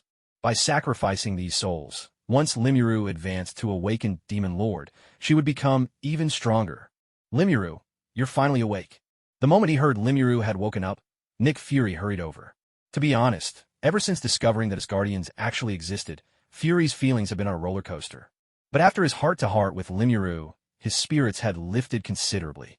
With someone as powerful as Rimuru safeguarding Earth, he felt far more confident. Even the Crown Prince of Asgard treated Rimuru with utmost respect. Rimuru nodded and asked, "How's the Avengers Assembly coming along?" Egghead laughed. "Everyone's assembled and ready. We're just waiting for you. When do we head out?" Remuru was surprised. "That fast? Who do we have on the team?" Egghead replied, "Tony Stark, Bruce Banner, James Rhodes, Natasha Romanoff, Clint Barton, Steve Rogers, and a number of agents and military personnel." Rimuru's eyes lit up. "You've already rescued the captain from the Arctic? When did that happen?" By now, Rimuru's foresight no longer surprised Egghead in the least. "Around 3 weeks ago, I think." Rimuru nodded. 3 weeks. He should be getting used to modern society by now. With a captain here, this war might just go a lot smoother. Oh, Egghead was caught off guard. Even if the captain had reached the peak of human potential, he was still only human. How could he compare to Rimuru? Egghead hadn't expected Rimuru to have such confidence in Rogers. "When do we set off?" Egghead pressed. Rimuru shook her head. "This war isn't just any conflict. It's a clash of gods and demons. Even the most ordinary soldiers from Asgard are stronger than S.H.E.L.D.'s best agents. If I'm bringing everyone into this, I need to make sure I can bring them all back safely. I have some preparations to make first." Egghead's eyes shone with approval. Rimuru's words were exactly what he wanted to hear. "Is there anything I can do?" "Materials. A lot of materials. I'll need a Quinjet in perfect working order, plus spare parts from 2 more Quinjets. Give me a selection. Of Hawkeye's arrows, I'll add some enchantments for him. And bring me a few sets of S.H.I.E.L.D. tactical suits. I want to analyze them." Egghead gritted his teeth. All right. The Quinjet was one of SHLD's trump cards, but Egghead agreed without hesitation. After all, this was humanity's first real attempt to reach out to higher civilizations beyond Earth. No amount of preparation was too much. With Egghead taken care of, Rimuru conjured a portal and stepped straight into the laboratory of the Long Island Villa. Truth be told, Rimuru was tempted to just ask for a nuke, but after some thought, she decided against it. A mushroom cloud was crossing a line best left uncrossed. Inside the lab, Remuru brought out the Gale again, but this time, it was a true demonic overhaul. She inscribed the armor with countless runes, greatly enhancing its resistance to magic, among other things. She worked without pause, day and night. And when the newly transformed Gale, now a seamless fusion of magic and technology, stood before her, Rimuru felt a rush of joy and emotion she hadn't experienced in ages. This armor was magnificent, a dazzling testament to her wisdom and ingenuity, a new pinnacle of her achievements. Once the design was complete, Rimuru simply swallowed the mecha whole, then proceeded to replicate 4 more sets from scratch. When Rimuru arrived at S.H.I.E.L.D. again, she just happened to overhear Tony and Cap exchanging playful jabs. After listening for a bit, Rimuru couldn't help but laugh and shake her head. Tony's sharp tongue was truly something else. His teasing could be downright outrageous. In just those few short moments, nearly every Avenger had received a special nickname from Tony, free of charge. Not that any of them actually wanted one. As Rimuru stepped out from the portal, all the Avengers, except for Tony and a few S.H.I.E.L.D. agents, looked as if they'd just seen a ghost. So this little girl was the legendary Azure Angel, the mightiest of superheroes? Seeing her in person was far more astonishing than any rumor could convey. Captain America, who'd only recently woken up, was especially bewildered, struggling to wrap his mind around the situation. On the battlefield, were they really supposed to take orders from a little girl? That seemed far too irresponsible. For the first time, Steve Rogers felt that the so-called Avengers squad might actually be less reliable than the mission itself. Colonel Rhodes, War Machine, was equally baffled. She was Azure Angel? Was this some kind of joke? Remuru, however, paid no mind to their skeptical stares.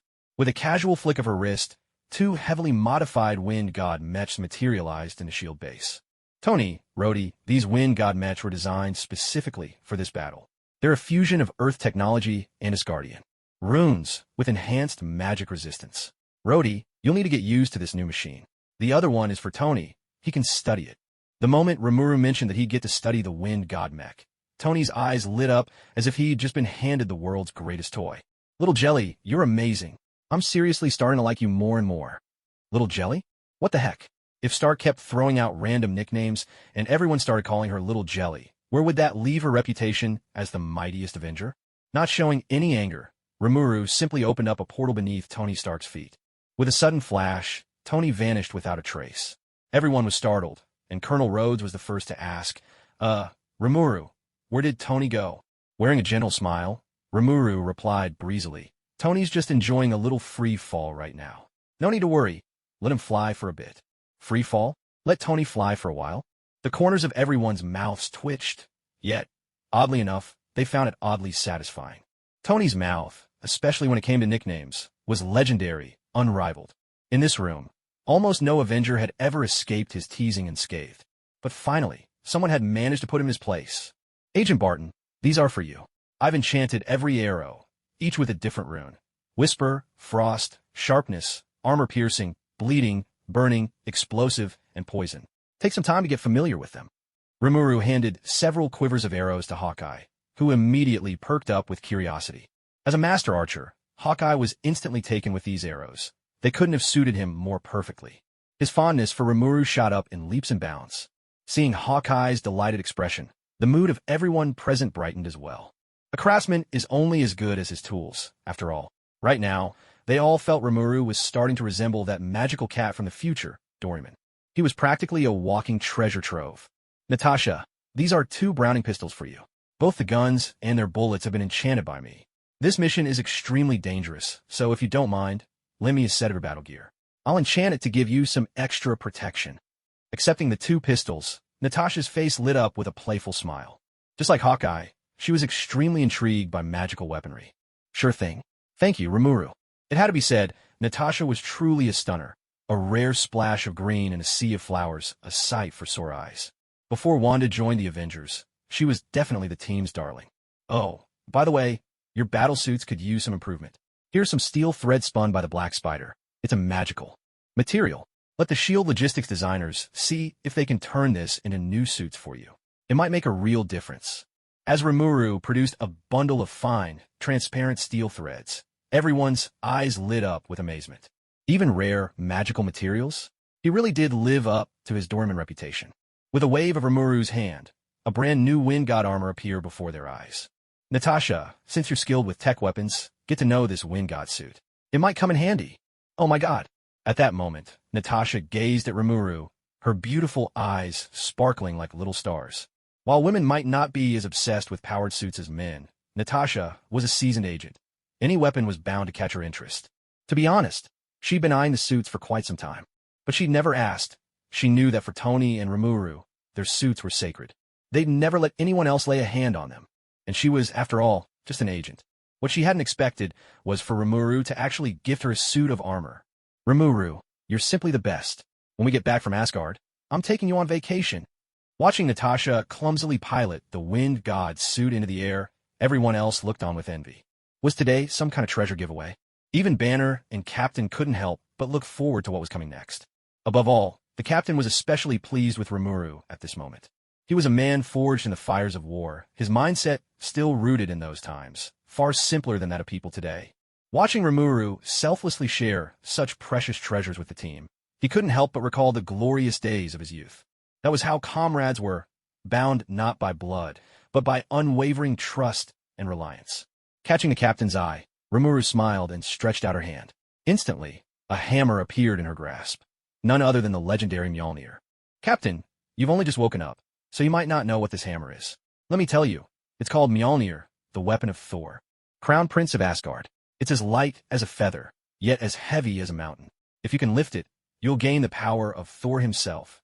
With that, Remuru placed the hammer before Captain America, encouraging him, go ahead, give it a try. The other heroes in the room were all left wide-eyed, their jaws practically dropping to the floor in shock. It looked as if they could swallow an apple whole. Everyone had expected Remuru might give Captain America some kind of equipment, but no one anticipated it would be Thor's very own weapon. But wait, hadn't Thor already taken Mjolnir back to Asgard? How could there be another one here? The Captain hesitated. Thor's weapon, for me to use? Are you sure that's okay? I wouldn't want to cause some kind of interstellar incident. Rimuru silently admired him. Even the temptation of Thor's power couldn't sway him. That was Captain America for you. No wonder he was worthy of lifting Mjolnir. Captain, I understand your concerns. But trust me, right now, for the sake of Earth and Asgard, you need this power. All right then. Captain America grasped the handle with one hand, putting all his strength into it, but the hammer didn't budge an inch. Unwilling to give up, Steve Rogers tried with both hands, summoning every ounce of his strength. Yet still, the hammer remained motionless. Everyone turned to Rimuru in surprise. Had she miscalculated? Was Captain America not actually worthy to lift the hammer? But just then a blinding bolt of lightning split the sky, tearing a gaping hole in the roof overhead. Dust and debris filled the air, concrete flying in all directions, and there stood the Captain, gripping the godly hammer, bathed in lightning, like a deity descended from the heavens. My God, he really lifted it. Remuru was simply astonishing. She even knew the Captain would be able to lift Mjolnir. Was there anything beyond her knowledge? In that moment, everyone gazed at Remuru as if she were a living legend, all doubt swept away, replaced only by admiration and awe. With the divine hammer in hand and feeling the surging power coursing through him, Captain America was overcome with emotion. And now, his respect for Remuru reached new heights. Watching Remuru present the Captain with such a gift, Banner could hardly contain his excitement. He rubbed his hands together eagerly, his eyes shining with anticipation. What kind of gift would Remuru give him? So curious, so curious. Seeing everyone's excitement, Remuru beamed and said, everyone, hurry and get used to your new weapons and powers. Once everything is ready, we'll set off. The smile on Banner's face slowly froze. No special treasure for him? What about him? Or was his special gift? Seeing Banner's eager, almost pitiful expression, Remuru couldn't help but grin. This was the first time he realized that Dr. Banner could be so amusing. Remuru said, Dr. Banner, the other you is already the strongest there is. Any external help would only be a burden to you. Banner gave a wry smile. The Hulk is too strong. Even I can't get rid of him. He's completely destroyed my life. It's a curse called strength. Looking at Bruce Banner's downcast face, Rimuru felt a twinge of sympathy and offered a suggestion. Dr. Banner, maybe you could try keeping a pet. Banner looked confused. A pet? Like a stray dog himself, barely able to take care of his own life. How could he possibly think about raising a pet? But Banner knew that someone as powerful as Remuru wouldn't say things for no reason. Would a pet really work on the Hulk? Remuru nodded. It works wonders. Dr. Banner, you don't really understand the Hulk. Deep down, he's just an easily angered child. He can be soothed, you know. The Hulk, a cranky child who could be soothed? In an instant, Bruce Banner felt as if his mind had exploded. Despite holding 7 doctoral degrees, he had always tried to cure the Hulk as a scientific affliction, never once considering this perspective. Thank you so much. I'll start learning how to care for a pet right away. Watching Bruce Banner leave in high spirits, Rimuru felt a surge of pride. Rimuru truly admired and liked these Avengers heroes. To be able to help them solve their troubles, what a source of pride. So happy. Time to go home and enjoy a big meal. With a portal swirling open, Rimuru left the S.H.I.E.L.D. headquarters behind. She felt like she'd forgotten something, but just couldn't put her finger on it. What was it? Oh well, if she couldn't remember, it wasn't worth the brainpower. Tony, I'm sorry. I was wrong. I really was. Rimuru pressed her hands together solemnly, offering a sincere apology. Tony Stark slouched back like a deflated balloon, glaring daggers at Rimuru, his eyes nearly bulging out. She'd forgotten, Rimuru, that rascal, had actually forgotten about him. Someone as handsome, dashing, and irresistibly charming as him. Forgotten? How scatterbrained could Rimuru possibly be? At the mention of this incident, Tony ground his teeth in anger. He had been plunging endlessly through a void of darkness, in free fall for an entire day. An entire day, for heaven's sake. At first, he was terrified out of his wits, screaming himself hoarse to no avail. Once he'd gotten used to it, he managed to catch some sleep, only to wake up hungry, and found himself still falling. Curse it all. If you're still mad, then hit me if you must. As Remuru spoke, a thick layer of armor materialized all over his body. You, Stark finally saw through it. This mischievous slime Remuru, if you cut him open, he'd be black to the very core, black all the way to his soul. How did he ever end up with a friend like Remuru? Talk about bad luck with people. Star shot Remuru a venomous glare. Once we get back, I swear I'm going to develop anti-Remuru armor. I really hold a grudge. Go for it, Tony. I'm rooting for you. Seeing Remuru cheer him on like a parent encouraging a child, Tony's heart raced with fury. His arc reactor almost sputtered out. Watching Tony blow up in helpless frustration, the other Avengers were all secretly delighted. Tony Stark, looks like you finally got what's coming to you. Even the ever-serious captain felt more than a little satisfaction. Tony was always so sharp-tongued. The moment they met, he'd mock him for being an old man, saying his moves looked like aerobics. Worse yet, Rogers, honest as he was, never had any way to deal with Tony. Trading barbs with Tony was a losing game. Even if he got angry, he had nowhere to vent it. Now that Tony had met an even more devious character in Remuru, serves him right. Truly, there's always someone out there who can keep you in check. Tony, it really was my fault this time. I've still got some treasured magic steel. Its greatest property is that it allows weapons and such to change shape according to the user's will. I'm giving these to you. Let's see what you can create. As Remuru spoke, he produced several blocks of magic steel. In that instant, Tony couldn't take his eyes off them. Those dazzling colors made his heart itch with excitement. Remuru's gift couldn't have been more perfect.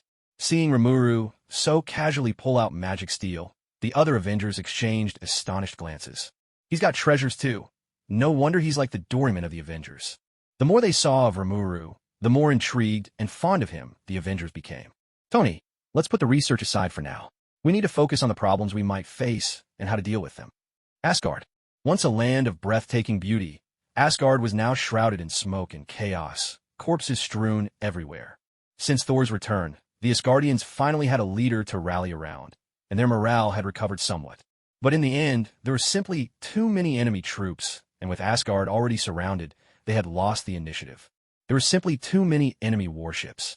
As Asgard sent out its entire fleet, nearly facing total annihilation, they finally managed to destroy the majority of the warships from the 3 opposing realms. This could be considered a stroke of fortune amid overwhelming misfortune.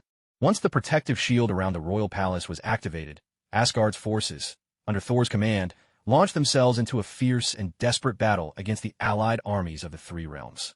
Since returning from exile, Thor's power had grown tremendously. He struck down several leading generals of the Frost Giants and Fire Giants in an instant, igniting Asgardian morale to soaring heights.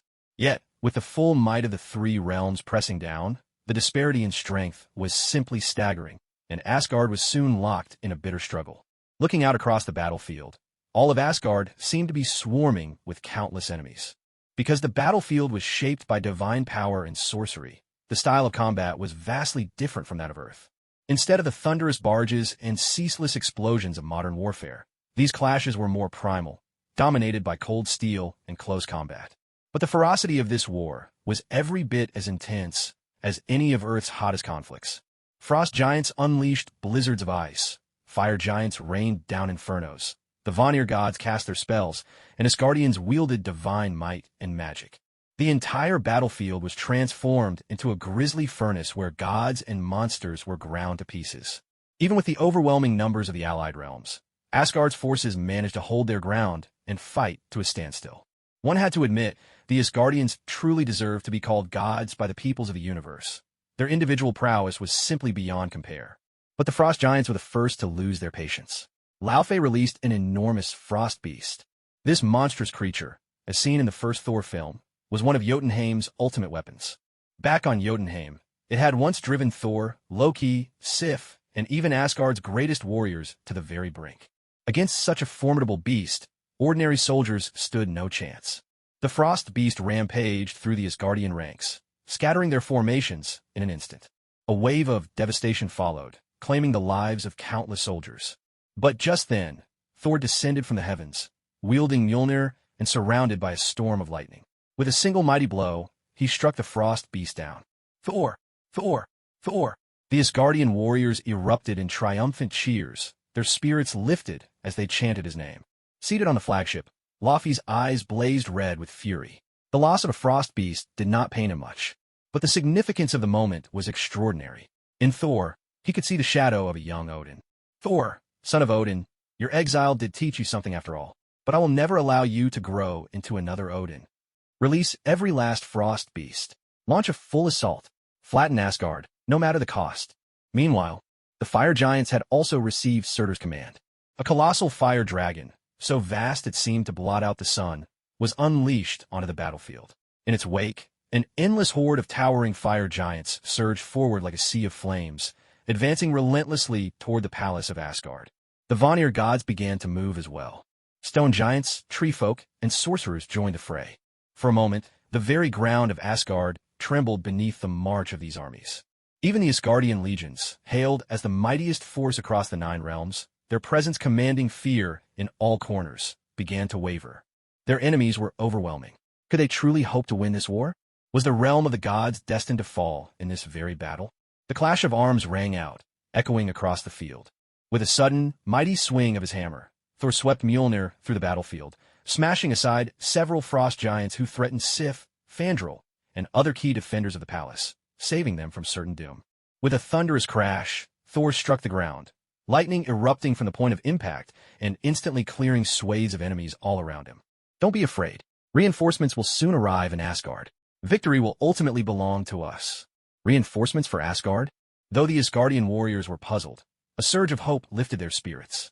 Their morale soared, and for a moment, it seemed they might even reclaim the ground they had lost. Meanwhile, the faces of the frost giants, fire giants, and Vanir troops darkened with unease. But soon, a Vanir seer divined the source of Asgard's reinforcements. Asgard's allies are from Earth. Which cosmic power do they belong to? They're Midgardians. Midgardians? Those feeble creatures as insignificant as ants. One slap could wipe out a whole swarm. That's right. A burst of mocking laughter erupted among the frost giants, fire giants, and Vanir alike. To think Asgard would turn to the people of Midgard for help. Had the gods truly fallen so low? This time, Asgard would surely be destroyed. Hold your ground. Don't falter. If we could buy just a little more time, Prince Thor will be free to destroy that massive frost behemoth. That's right. Prince Thor is stronger than ever. All we need to do now is believe in him. The Asgardian soldiers formed their battle lines, resolutely throwing themselves against the colossal frost beast. But its hide was too thick, its form too immense. Their attacks could not even pierce its skin. Worse still, when the frost behemoth roared, it unleashed waves of bitter cold. This frigid breath took a heavy toll on the Asgardian warriors. Within moments, they felt their bodies beginning to freeze. Could they really hold on until Prince Thor defeated the fire dragon and came to their rescue? And besides, there was more than one fire dragon. For the first time, the soldiers of Asgard were struck by a crushing sense of despair. They realized that without King Odin, they were not as powerful as they had imagined. Fandral, watch your left. The hefty Hogun charged headfirst into a frost giant chieftain, finally managing to shove the giant aside just in time, narrowly saving Fandral from the deadly ice spikes. Sif, look out! Volstagg swept his sword in a wide arc, cutting down a frost giant who was trying to ambush Sif. But luck was not on their side. Outnumbered, Volstagg failed to guard himself, and his arm was seized by a frost giant. In the blink of an eye, Volstagg's right hand was severely frostbitten. He could barely keep hold of his sword. With a swift slash, Fandral struck down the frost giant, attacking Volstagg, freeing him from danger. Hogun, gasping for breath, roared in fury. Damn it, there are just too many of them. No matter how many we kill, there's always more. Sif, equally breathless, cried out, I'm running out of strength. When will Lord Rimuru arrive? Just then, the ground began to tremble. Volstagg's face turned pale. This is bad. The beasts and frost giants are about to breach the palace barrier. If they break through, Asgard will truly fall. Sif's sword flashed as she thrust it forward. Even if we die, we must buy Thor more time. To battle. The three warriors of Asgard charged forward in a desperate, almost suicidal assault against the frost giants attacking the energy shield. Elsewhere on the battlefield, Heimdall's forces were also being pushed to their very limits. The relentless onslaught of the fire giants was taking a dreadful toll on the Asgardian army. The losses were staggering. Countless comrades had already been reduced to ashes in the fire giant's inferno.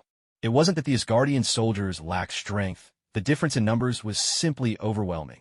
Asgard was mighty, no doubt, but even on Earth, not even a superpower like America could withstand being beset on all sides by the Bear, the Great Eastern Nation, and the European Union.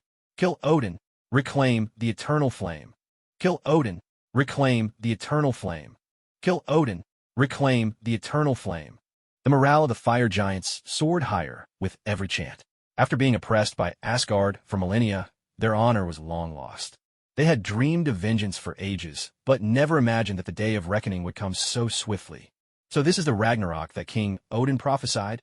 In stark contrast to the fervor of the fire giants, the morale of Asgard's soldiers plummeted. For generations, the legend of Ragnarok had instilled a deep-rooted fear and wariness of the fire giants in every Asgardian heart. Now that the fire giants had truly invaded, that ancient dread was fully awakened in countless Asgardian warriors. It was a blow to their spirit, one that could prove fatal. The battlefield of Queen Frigg and the Vanir gods. Frigg let out a sigh. She was, after all, a goddess of the Vanir, and only later married Odin of the Asir. The Vanir were her mother's people. Once, the Asir and the Vanir had been evenly matched, locked in a long and bitter war that left both sides devastated. Restoring peace had been anything but easy. Her marriage was one of the symbols of that hard-won peace. And in truth, the union had been remarkably successful. The two great clans had laid down their arms for thousands of years. Yet Frigg had always known there were dissenting voices within the Vanir. Many believed the Vanir should be greater than they were, rather than let the Asir, their old rivals, stand above them and become the true rulers of the Nine Realms. Odin, of course, was well aware of this. When he first heard such rumors, he merely laughed them off. As long as Asgard remained mighty, rumors would stay nothing more than rumors. But what Frigg had never expected was that Odin, once so powerful, would suddenly become so weak. Among the Vanir soldiers surging forward, Frigg did not see a single familiar face. She understood. The Vanir were holding back. They did not wish to completely break ties with Asgard. At least, that was how it appeared on the surface. If Asgard managed to turn the tide, these attacking forces would swiftly be branded as mere bandits. Frigg was queen, not a fool. Could a band of robbers really fight Asgard's royal guard to a standstill? But all it took was for the regular troops to shed their uniforms and don ragged clothes, call them bandits, and bandits they would be. And yet Frigg could not expose this truth. Even if they won, neither could Thor. Such is the nature of politics. On the battlefield, the situation was dire. Under a deluge of deadly spells, Asgard's soldiers were falling in droves. The so-called bandits from Vanaheim were rampaging without restraint. No one could count how many sons of Asgard had shed their last drop of blood under the onslaught of what was once a friendly nation. Queen Frigg looked to the sky, where Thor was locked in battle with several fire dragons. Exile had changed Thor. He was more mature now, and his divine power had soared. As a mother, she felt a deep, heartfelt pride. Yet the burden on Thor's shoulders was almost unbearable. To shield Asgard's soldiers from the dragon's wrath, Thor had thrown himself in their path without hesitation. But the fire dragons were so enormous, their flights so swift, that he barely had time to summon the divine thunder of destruction. Worse still, there was not just one dragon. The three fire dragons fought without coordination, but their sheer size and speed made each burst of flame a catastrophe, devastating whole ranks of soldiers. Thor was forced to hold back, unable to unleash his full power, lest he cause even greater harm. Feeling the fall of one group of soldiers after another, men who had fought by his side, Thor's heart sank to its lowest depths. In all his years of waging war, he had never fought a battle as grueling as this. In the past, with his father overseeing the campaign, all he needed to do was charge into the fray, fearless and undaunted. But now he was responsible for the entire battlefield. His soldiers needed him, yet he simply couldn't be everywhere at once. Damn it! His role had changed, and so had the weight of his responsibilities. For the first time, Thor truly understood the difference between a king and a general who leads the charge. To be honest, he thoroughly disliked this feeling. Sensing the loss of each of his soldiers, Thor was consumed by wrath. Not only did lightning wreathe his hammer, but it crackled and surged all around him. Yet, unable to be everywhere at once, he still couldn't bring down the three-headed fire dragon. Thor's heart bled, but he was powerless to do anything. After living for over 1,000 years, it was the first time Thor had ever felt so small, so utterly helpless. Just then, a voice suddenly echoed in his mind. Thor, you can't even handle a three-headed fire dragon? Your strength is truly disappointing. Hearing that voice, Thor was instantly overjoyed. He looked toward the source and saw, not far away, a portal crackling with sparks as it opened. And Remuru had already appeared, hovering high above the battlefield. Although, when Rimuru's spirit had come to ask for his hair, Thor had known his master would eventually come to his aid. Yet seeing Rimuru truly arrive on the battlefield set Thor's excitement soaring to new heights. In Rimuru's presence, he even felt a sense of reassurance, just as he did in front of his father. In that moment, it was as if the entire battlefield had frozen in time. The three-headed fire dragon, hordes of frost behemoths, frost giants, flame giants, and the soldiers of the Vanir gods, all were instantly bound and restrained by divine power. Within the blink of an eye, more than half the enemy forces on the battlefield were yanked up into the sky. And it wasn't just the enemy. Even the Asgardian soldiers stared with mouths agape, stunned into silence. By the All-Father, what in the world just happened? One person, controlling half the battlefield in an instant? Is she really as powerful as His Majesty? Am I dreaming? Is she truly from Midgard? Weren't Midgardians supposed to be short-lived and as weak as insects? At the same time, Laufey and Surtr, who had been calmly seated just moments before, shot to their feet in shock. One icy, one fiery, both wore equally grim expressions.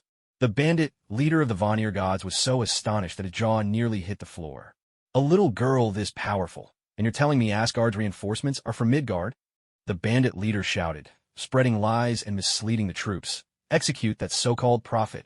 At once, a few bandits immediately dragged the prophet outside, ready to put him to death.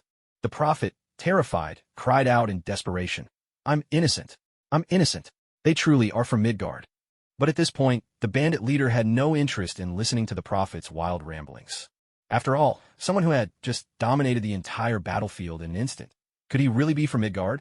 He was the future king who would restore the Vanir gods. Did he look like a fool? Author's note. Will the Vanir gods rebel?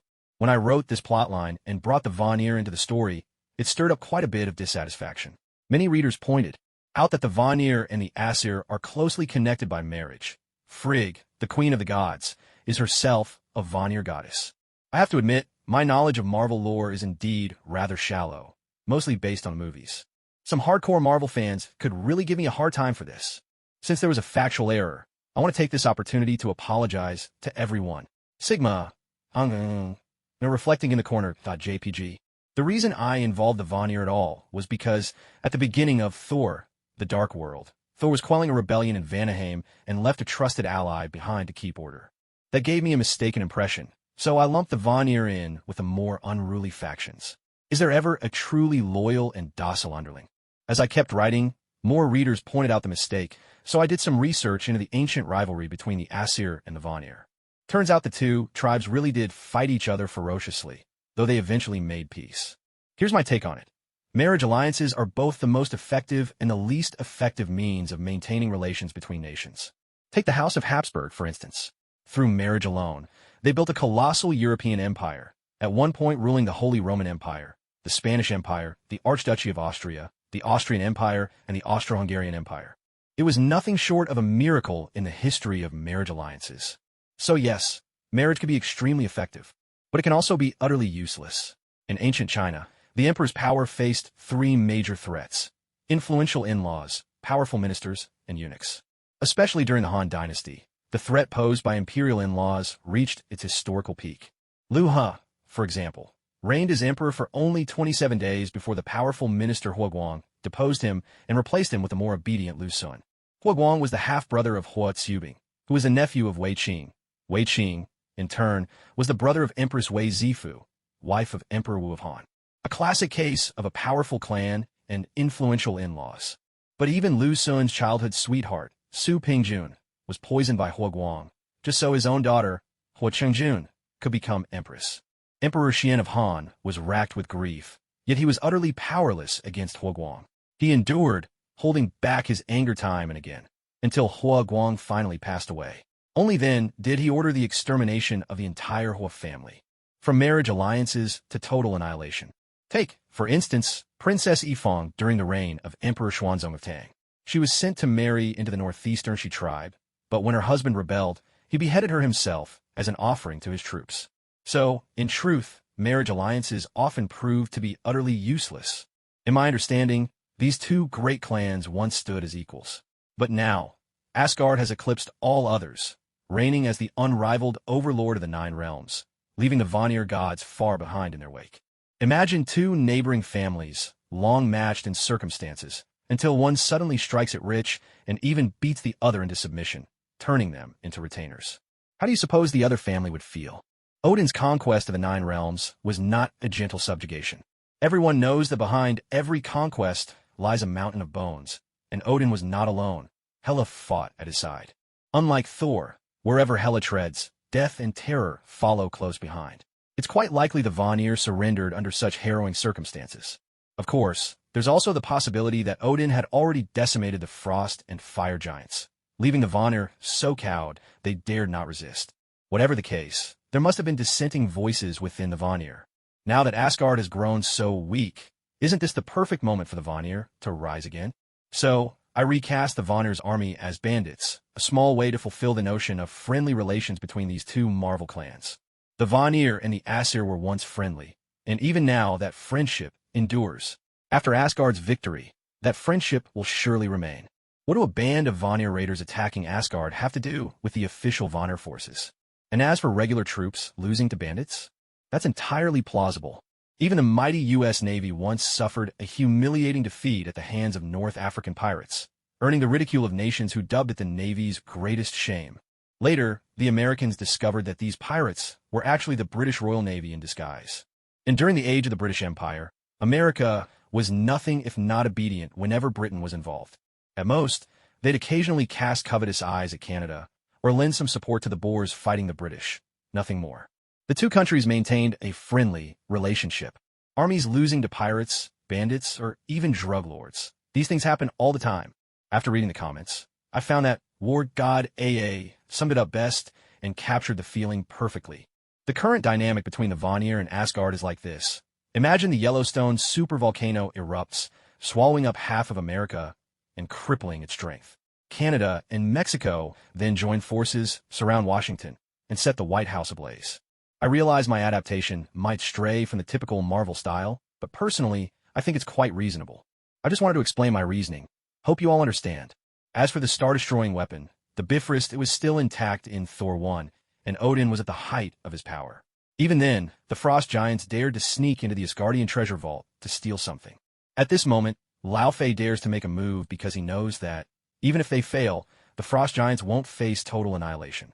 Have you ever seen a country launch a nuclear bomb as its very first move? In Thor 2, after the Bifrost was repaired, the Dark Elves still chose to ambush Asgard instead of attacking the Bifrost itself. Personally, I feel the Bifrost is somewhere between a nuclear weapon and a conventional weapon. Its function as a means of transportation outweighs its potential as a star destroyer.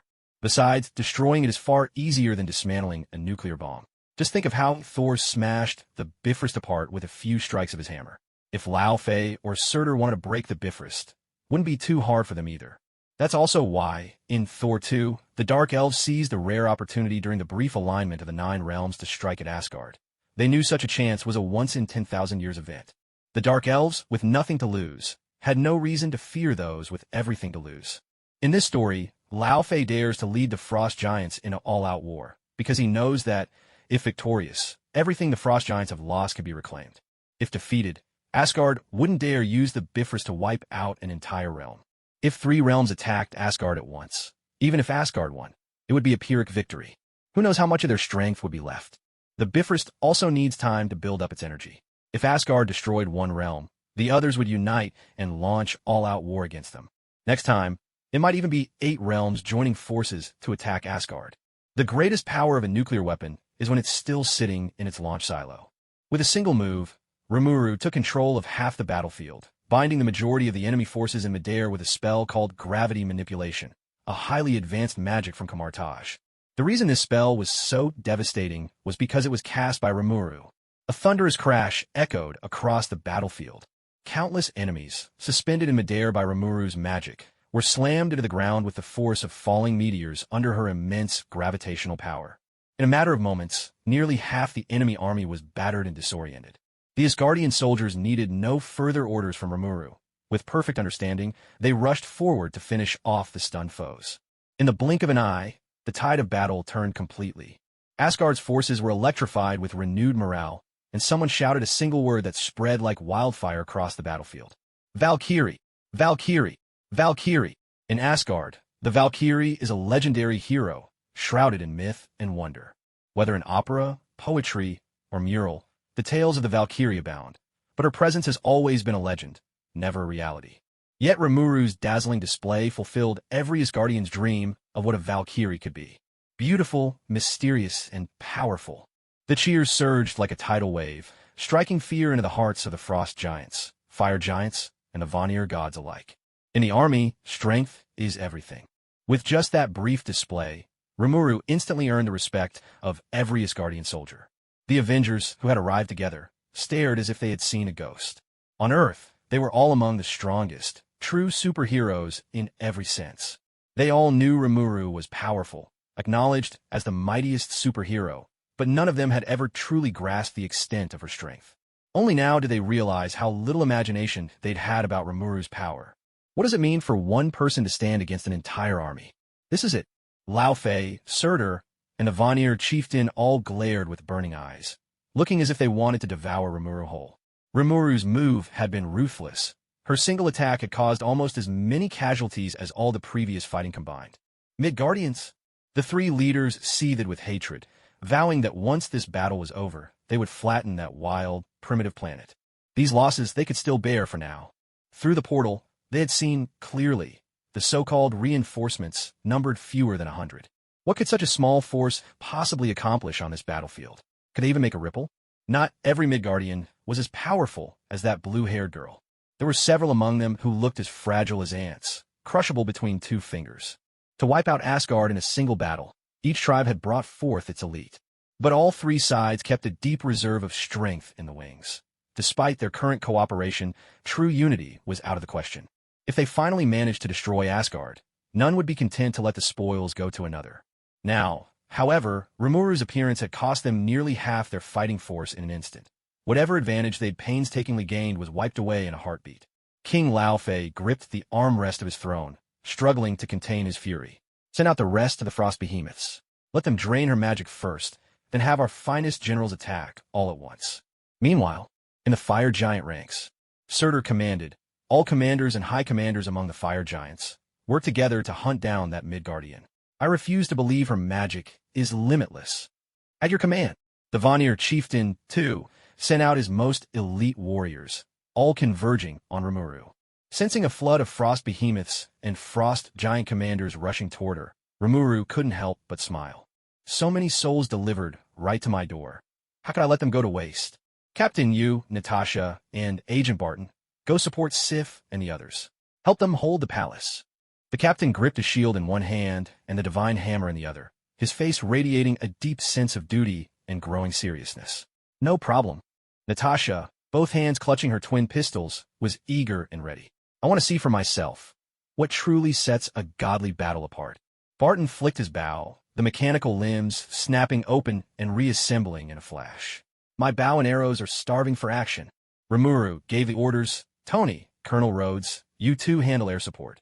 Lure the monsters and put out any fires. Tony, ever the Joker, replied, drawing aggro. Now that's my specialty. Time for Iron Man to take the stage. With a thunderous blast, Iron Man's thrusters erupted in a burst of fire as he soared into the sky, weaving through the air with devilish agility. In no time, a horde of frost giants were riled up, shrieking and howling as they recklessly charged after Tony. Remuru smiled to herself. Tony was truly in a league of his own. His knack for drawing enemy attention was off the charts. Turning to Bruce Banner, Remuru grinned and said, Dr. Banner, now's the perfect moment for you to get angry. Dr. Banner glanced back at Remuru, giving a shy smile. Here's a secret. I'm always angry. In an instant, Banner's skin flushed green as his clothes ripped apart. He transformed into the Hulk, his massive hand lashing out to snatch an oncoming frost beast. With a single, explosive motion, he slammed the beast's enormous, menacing head straight into the ground, carving out a deep crater in the earth. Yes, Thor raised his hammer, his spirits soaring. He thought that, aside from Rimuru, Earth had no real fighters. Who would have guessed that a meek little man could suddenly become a giant of green fury, subduing even the frost beasts that Thor himself found troublesome with a single punch? Incredible. Wait, are Midgardians really this strong? With a crash, a blazing dragon, nearly embedded into the ground by Rimuru's gravity manipulation, shook itself and clawed its way free. It reared back, ready to unleash a torrent of searing dragon fire at Thor. But Thor hurled his hammer with lightning speed. The hammer blazed through the air like a meteor, piercing the dragon's mouth and drilling straight through its head. At that moment, Thor felt a lightness he'd never known before. Is this what it's like to have friends by your side? It was wonderful, truly marvelous. Master, once I finish off the last 2 dumb dragons, I'll come help you. Hearing Thor's words, Remuru chuckled softly. Help me? Oh, Thor, you big oaf. Today your master's going to show you what true thunder really is. Crackling energy surged. In a heartbeat, Remuru was wreathed in endless arcs of lightning. With a single stride, she vanished from sight. When she reappeared, a squad of frost giants were blasted high into the air, their bodies still flickering with lightning as they tumbled. Before the frost giants could even figure out what was happening, Rimuru's figure vanished once more. When she reappeared, yet another squad of frost giants was sent flying by a sudden explosion. In that instant, it was as if someone had pressed the pause button on the entire battlefield, while Remuru herself seemed to transform into a streak of pure light. No one could even catch a clear glimpse of her. All they saw were flashes of silvery lightning weaving through the countless enemy ranks. Wherever that lightning darted, enemies would be blasted into the air as if by some invisible force. A few seconds later, on the battlefield, every frost giant near Remuru had been hurled skyward. When Rimuru's silhouette reappeared, a rain of frost giants tumbled down from the sky behind her, and every so often, silvery white sparks of electricity burst through the air. Thor, hammer in hand, stood with his mouth agape, momentarily stunned and numb with amazement. Why did it feel like what Remuru wielded was true thunder, while his own powers were nothing but static sparks? In front of the palace, a hulking frost giant commander charged forward at breakneck speed, pushing Fandral toward a desperate corner. But instead of retreating, Fandral surged forward. Once he reached top speed, he dropped to his knees and slid right between the giant's legs, sprang to his feet, and with a swift, spinning thrust, pierced the frost giant lieutenant's heart with a single stroke. Yes, Fandral cackled with his trademark, mischievous laughter. Meanwhile, Hogan, Volstagg, and Sif each felled their own foes in quick succession. But before they could even catch their breath, they realized that even more frost giants were closing in. Unlike the cannon fodder soldiers from before, these new frost giants were clearly elite. The 3 warriors' faces grew serious. They could feel a daunting pressure bearing down on them. Yet just then, a sudden crack of thunder echoed from the sky above. Sif's face lit up with joy. Thor! Thor has come to help us. A deafening crash followed. A bolt of lightning struck down, instantly clearing out the frost giants who had surrounded them. Once again, the defenses around the palace held strong. But to their astonishment, the newcomer was not Thor. Instead, it was a man from Earth, clad in a blue bodysuit, holding a round shield in one hand and a hammer in the other. Were their eyes deceiving them? Was that really Mjolnir, the hammer of the god of thunder, in this earthling's hand? By the All-Father, what in the world was going on? Could it be that King Odin had another secret son on Earth? With a resounding crash, Captain America swung the hammer, sending a frost giant flying. He looked at the stunned group and called out, "What's wrong? Ready for another round?" "Absolutely," came the resounding reply. Not just from the Warriors 3, but from the assembled warriors of Asgard as well. In Asgard, Mjolnir was nothing less than a symbol of faith. High above, Iron Man soared through the sky at full speed, his back-mounted launchers opening up, locking onto one fire giant after another, each shot hitting its mark with explosive precision. In just a brief moment, many Asgardian soldiers who had been pushed to the brink found themselves saved from peril and even managed to turn the tables on their enemies, all with Iron Man's timely assistance. A deep, resonant hum pulsed through the air as the sonic cannon activated, stunning an entire regiment of fire giants into bewildered confusion. Clutching their heads, the fire giants tumbled and rolled helplessly on the ground.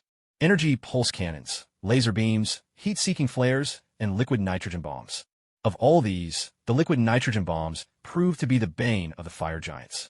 While they couldn't kill the fire giant commanders outright, for the ordinary fire giants, one explosion spelled certain doom. As for his trusty friend Rhodey, his approach was even more direct and ruthless.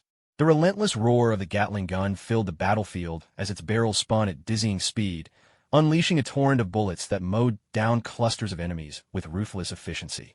Earth's modern weaponry, empowered by Rimuru's enchantments, unleashed a staggering force upon the fields of Asgard.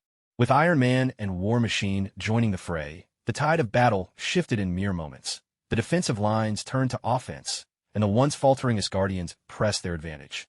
"Asgardians perish!" A frost giant sneered, plunging an arm sheathed in icy blades towards his foe with vicious force.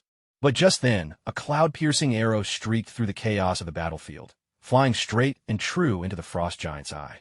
With a thunderous burst, flames erupted. The frost giant fell to the ground, howling in agony. "The twilight of the gods is upon you, Asgardians." A fire giant, his body ablaze, advanced on a battered Asgardian commander, intent on burning him alive. But in that very instant, an arrow shot forth. The fire giant's body suddenly went rigid. He looked down in shock to find an arrow embedded deep in his chest, though he knew not when it had struck. Arrows whistled through the sky one after another, their sharp cries slicing the air. In mere moments, the fire giants, frost giants, and the marauders of the Vanir all found themselves gripped by dread. On the battlefield, the presence of a sniper can wield an unimaginable threat. Across the Vanir front, don't be fooled by Rimuru's new generation of wind god suits. They might be mass-produced, with 4 sets created on a whim, but they were anything but shoddy. Their exceptional resistance to both physical and magical attacks granted them outstanding performance on the battlefield. No matter how many spells rained down, they posed no threat to Natasha, who was sheltered within the wind god armor. With a def counter, she unleashed an ultrasonic disruptor, leaving scores of enemy spellcasters unable to focus or cast their incantations, falling silent one after another. Observing everything from afar, Queen Frigga couldn't help but let out a soft, astonished laugh. At first, Frigga had feared that this battle spelled doom for Asgard, but what she hadn't expected was that Thor would find such formidable reinforcements on Earth. To be honest, when she first saw that these reinforcements numbered fewer than 100, Frigga was deeply disappointed. But Rimuru's display of power nearly made Queen Frigga bite her own tongue in shock. Raised by witches from a young age and later married to the All-Father Odin, Frigg stood just below him in power and influence, second to none but Odin himself. Although she lacked Odin's vast wisdom and worldly experience, she was by no means someone of shallow insight. Limlu's performance was simply dazzling, outshining even her own son, Thor. In Limlu, Frigg saw traces of her eldest daughter, Hela. Whenever Limlu appeared, she became the center of attention, the focal point of the entire scene, her brilliance piercing through even the darkest clouds. Far from feeling displeased, Frigg felt a deep, genuine pride that Thor had found friends who would stand by him in his hour of need. Thor truly had grown up. At that moment, what Frigg most wanted to ask was, whoever told her that Midgardians were weak? Those intelligence gatherers. Let them come forth. She absolutely wouldn't let them off lightly. Apart from Limlu, that green giant, who kept shouting Hulk, was even more ridiculously powerful. The fire dragon's breath, which could reduce Asgard's mighty warriors to ash in an instant, struck the Hulk square in the chest, yet didn't even leave a scratch. Who said Earth's people were weak? Yet, Frigg wasn't the only one wanting to shout these words. King Laufey, Surtur the Fire Lord, the Bandit King. None of them could believe it either. What manner of monsters were these Midgardians? They themselves were said to be the legendary giants capable of slaying gods. In the hands of these Midgardian monsters, they couldn't withstand even a few rounds. The blue-haired girl was one thing. She was a sorcerer, and with magic, appearances often deceived. Her source of power was clear enough to understand. But that green-skinned brute, what on earth was he?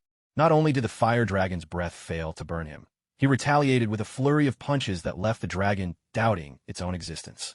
Honestly, how could any self-respecting dragon slayer show their face after this? And then there was that man with the round shield. Could that shield be any more unreasonable? It was one thing for the shield to bounce back perfectly when thrown, but why could it also block the frost giant's chilling magic? Even more outrageous, why did he also wield Mjolnir?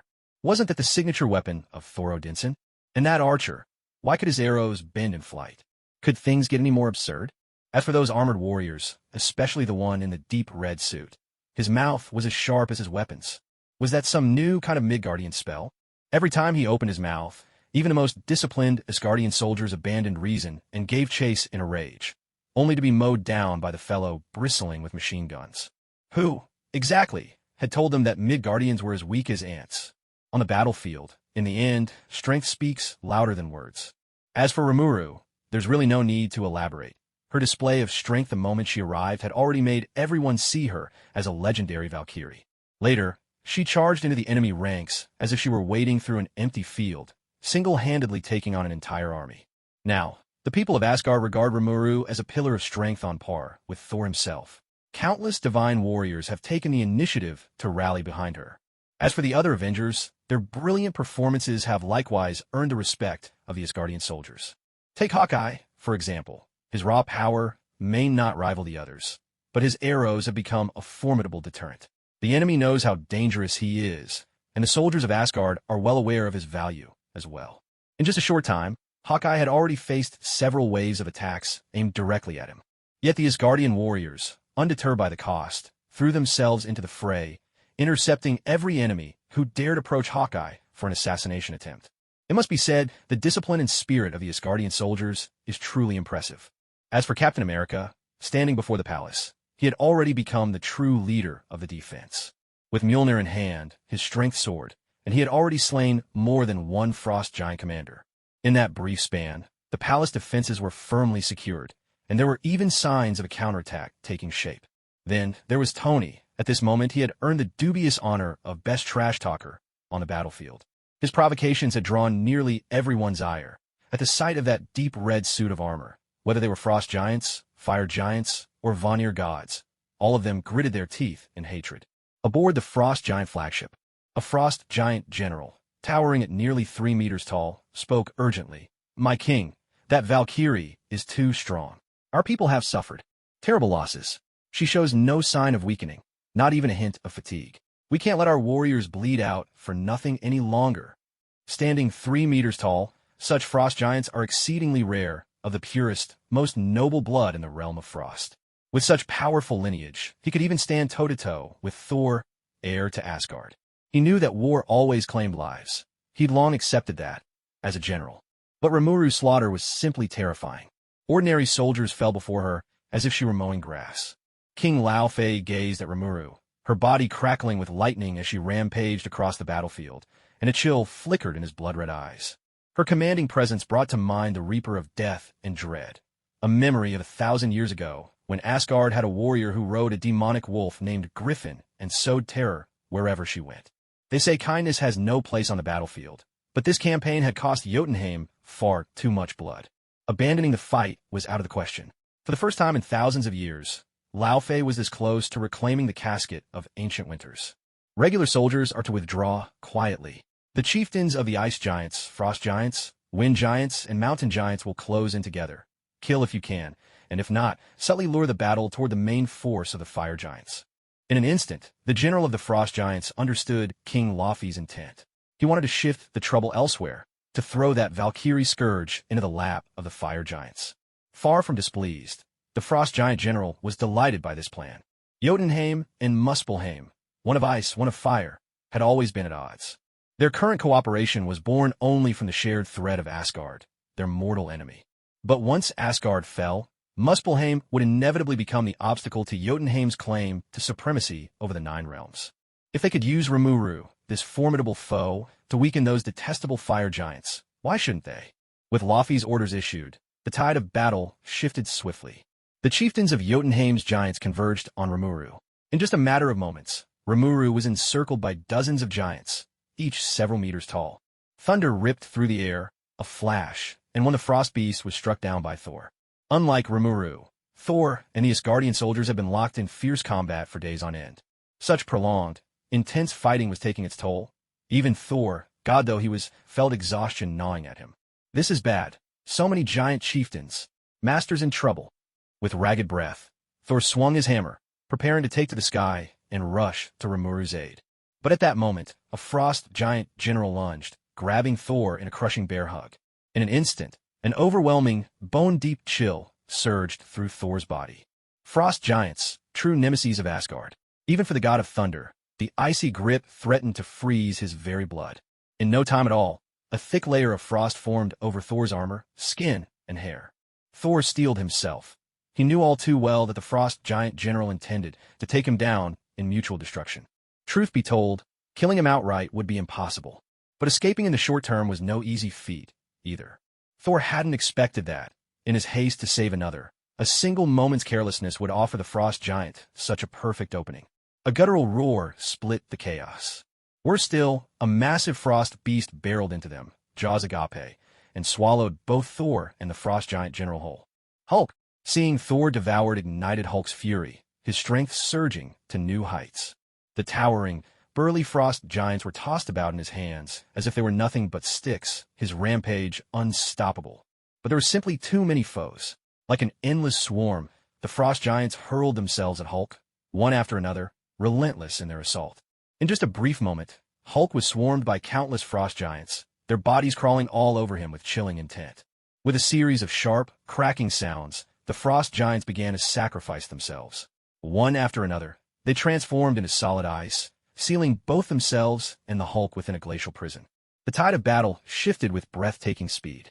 The frost giants were ruthless, not only to their enemies, but even more so to themselves. In no time at all, the Avengers found themselves in real trouble. And Remuru was in the gravest danger of all, surrounded by dozens of frost giant warlords. Midgardians, this is not your battle. You have no reason to shed your blood on Asgardian soil, one of the frost giant warlords declared. Rimuru smiled slightly, curious about the warlord's intentions. Was he trying to persuade her to give up the fight? Of course, this wasn't her battle. She was here for one reason only, to harvest souls, nothing more. Great sage, what about the souls of these frost giant warlords? She inquired inwardly. Answer. Their souls are of exceptional quality. Sacrificing their souls is 100 times more effective than that of ordinary souls. Really? Gazing at the frost giant warlords encircling her, Rimuru's eyes lit up with excitement. She couldn't help but lick her lips in anticipation. In that instant, a chill ran down the spines of all the frost giant warlords. It was as if they had suddenly become prey, caught in a predator's gaze. Was it just their imagination? After all, they were giants of the frozen realm. How could they possibly feel cold? Activating her telepathic ability, Rimuru's expression grew serious.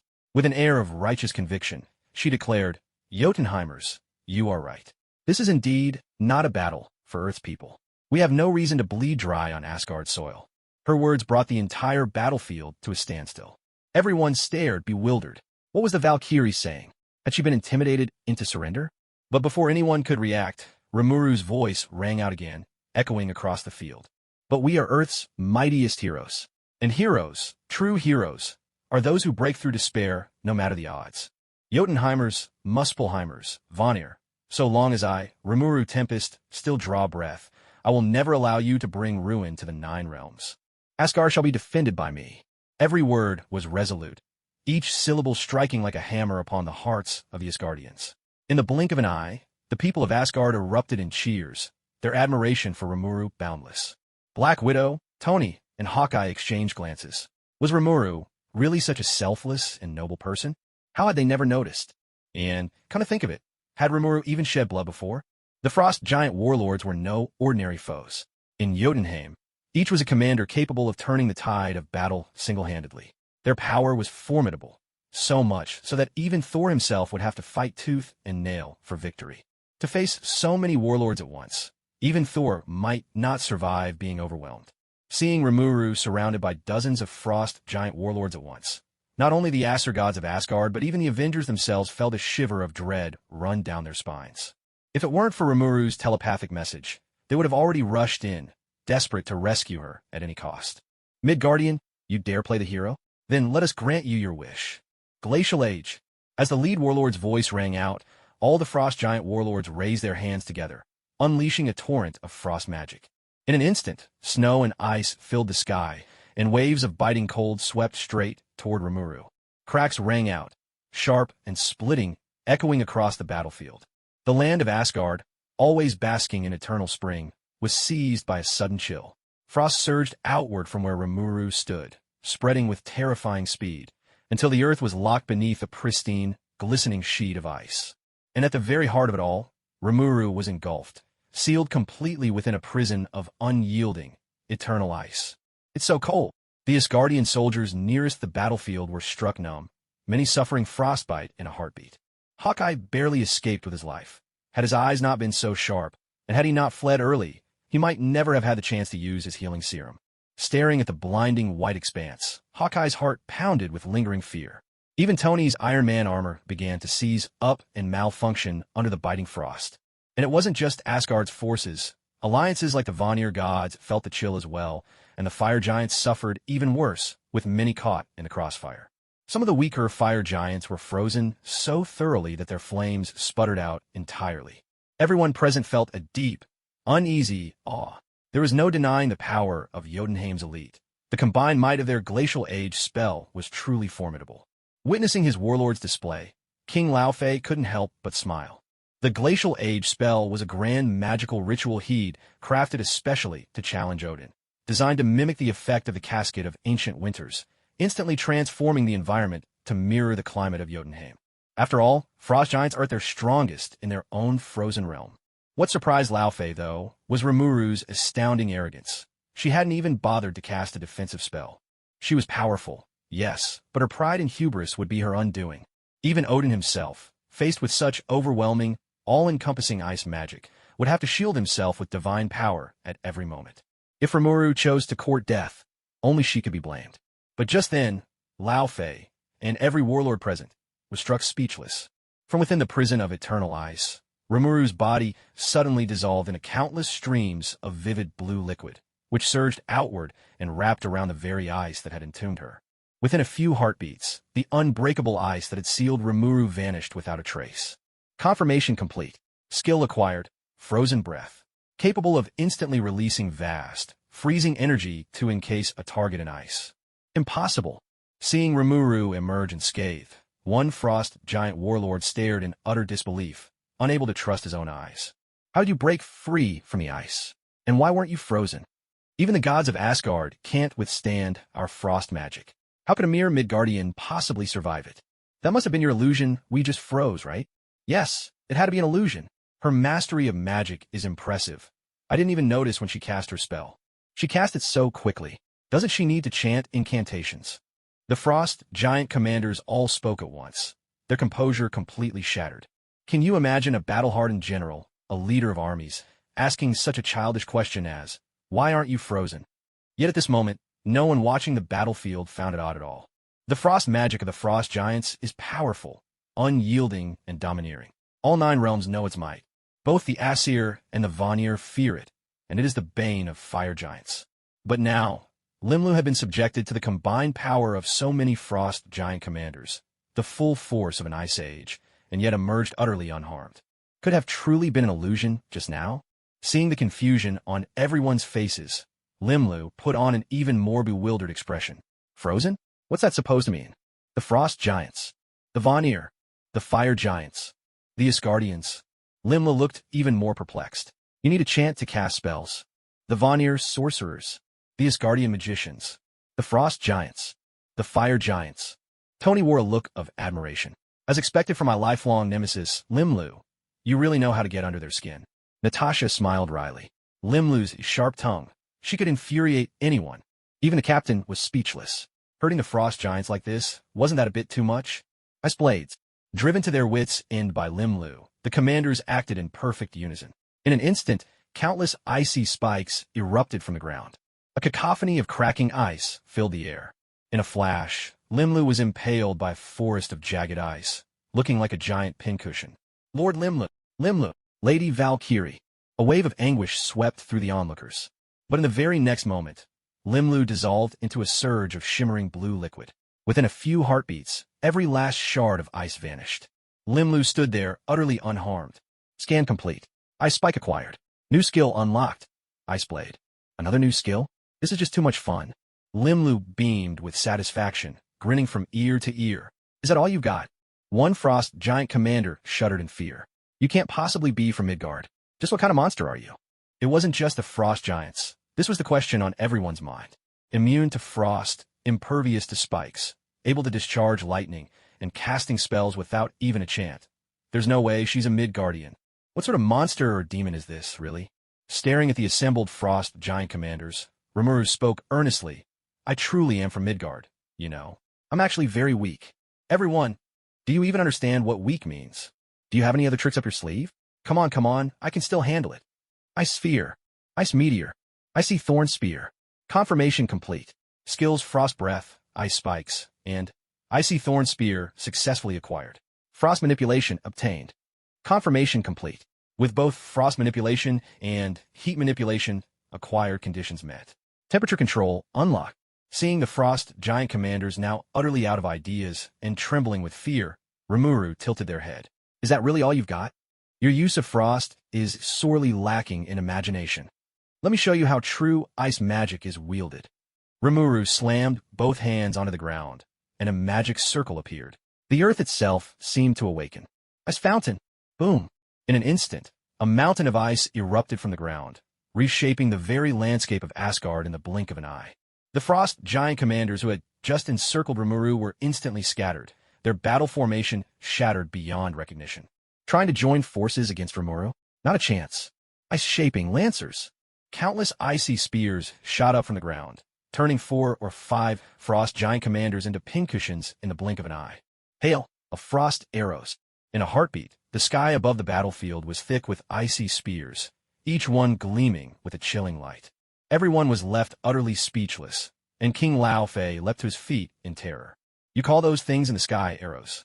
Each arrow was as thick as an infant's arm, and their sheer number was simply indescribable. Seriously, who's the real frost giant here? A deathly silence fell over the entire battlefield.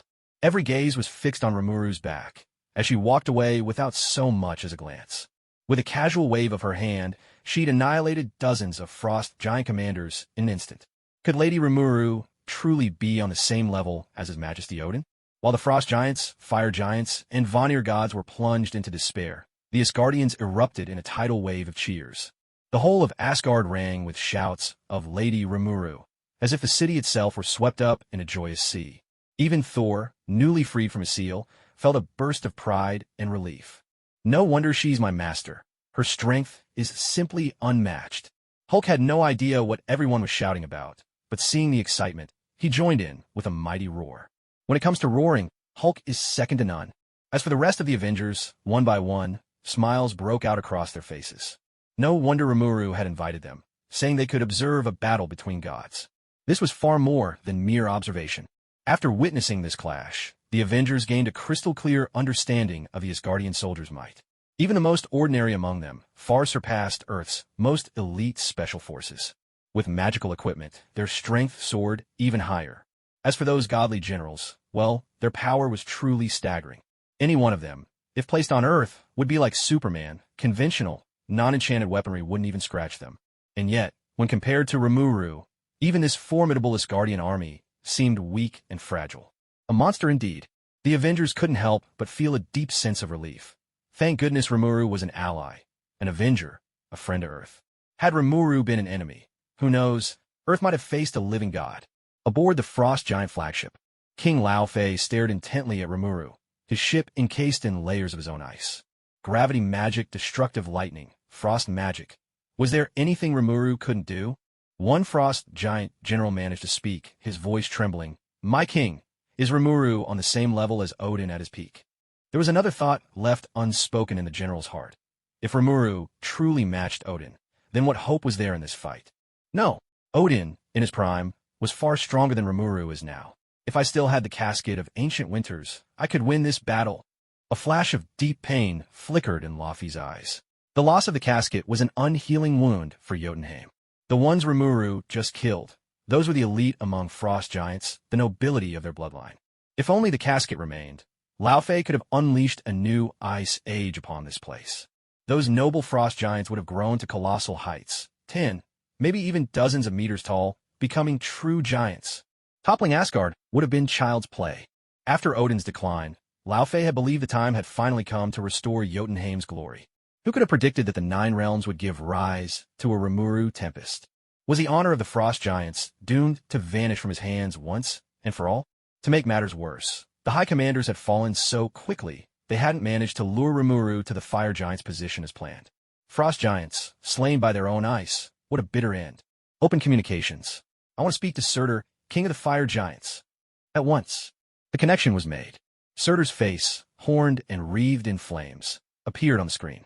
Laufey, it looks like Jotunheim has suffered a crippling blow in this battle. Laufey's face was impassive. Rimuru wields thunder and frost magic with equal ease. We frost giants are powerless against her. The task of defeating her now falls to you fire giants. On what terms? Surtur was no fool. Rimuru was such a formidable enemy. Why would he take on this burden unless there was something in it for him? But he had no choice but to step in. If the frost giants couldn't handle Rimuru and he refused, there was a real chance Jotunheim would simply withdraw its forces. As for the Vanir gods, they were even less reliable. What could a handful of bandits really accomplish? Surtur held nothing but contempt for the Vanir gods' timidity. Centuries of peace had eroded their ambition and drive. Still, if he had to take responsibility, he intended to profit handsomely from it. Once Asgard falls, as long as the Flame King is willing to return the casket of ancient winters to my people, Jotunheim will submit to Muspelheim. Done. Surtur was delighted. Frost giants and fire giants were natural enemies, their powers perfectly opposed. If he still possessed the eternal flame, Surtur wouldn't even have considered Laufey a worthy ally. But now, the chance to make Jotunheim bow to him was too good to pass up. Though Surtur had always taken pride in bringing Ragnarok to the gods of Asgard, he couldn't help but feel a certain respect for his old rival Odin. To unite the Nine Realms. What a feat. Now that Asgard was on the brink of ruin, Surtur's grand undertaking would begin. Destroy Asgard, then conquer Jotunheim. As for the casket of ancient winters, once he reclaimed the eternal flame, what did it matter if Laufey held the casket? A mournful, heroic horn call echoed across the battlefield. At its sound, the frost giants began to withdraw in an orderly fashion, while legions of fire giants surged forward. The battlefield was once again split in two. The frost giants and the so-called bandits of the Vanir gods launched a frenzied assault on the royal palace, while the fire giants turned en masse to besiege Remuru. The fierce battle began anew. Remuru, so skilled in ice magic, surely had a weakness, fire magic. Lightning of destruction? It could hurt the fire giants, yes, but nothing compared to the devastation caused by ice magic. Fire and ice were opposites. Remuru was the fire giants' most dangerous foe. But the fire giants, wielding their flames, could just as easily reduce Remuru to ashes. Remuru Tempest? The Nine Realms have no need for another Odin. Flame King Surtur, twilight sword in hand, gave the order to attack. In an instant, the icy mountains Remuru had conjured began to melt on a grand scale. Glaciers became torrents, torrents turned to mist, and the mist vanished in a heartbeat. Having learned from the Frost Giants' defeat, the Fire Giants now advanced in greater numbers, moving in tighter formations, keeping a safer distance from Remuru. With Surtur leading them personally, their strength had grown by more than a single measure. Flames. At Surtur's command, every fire giant unleashed their fire at once.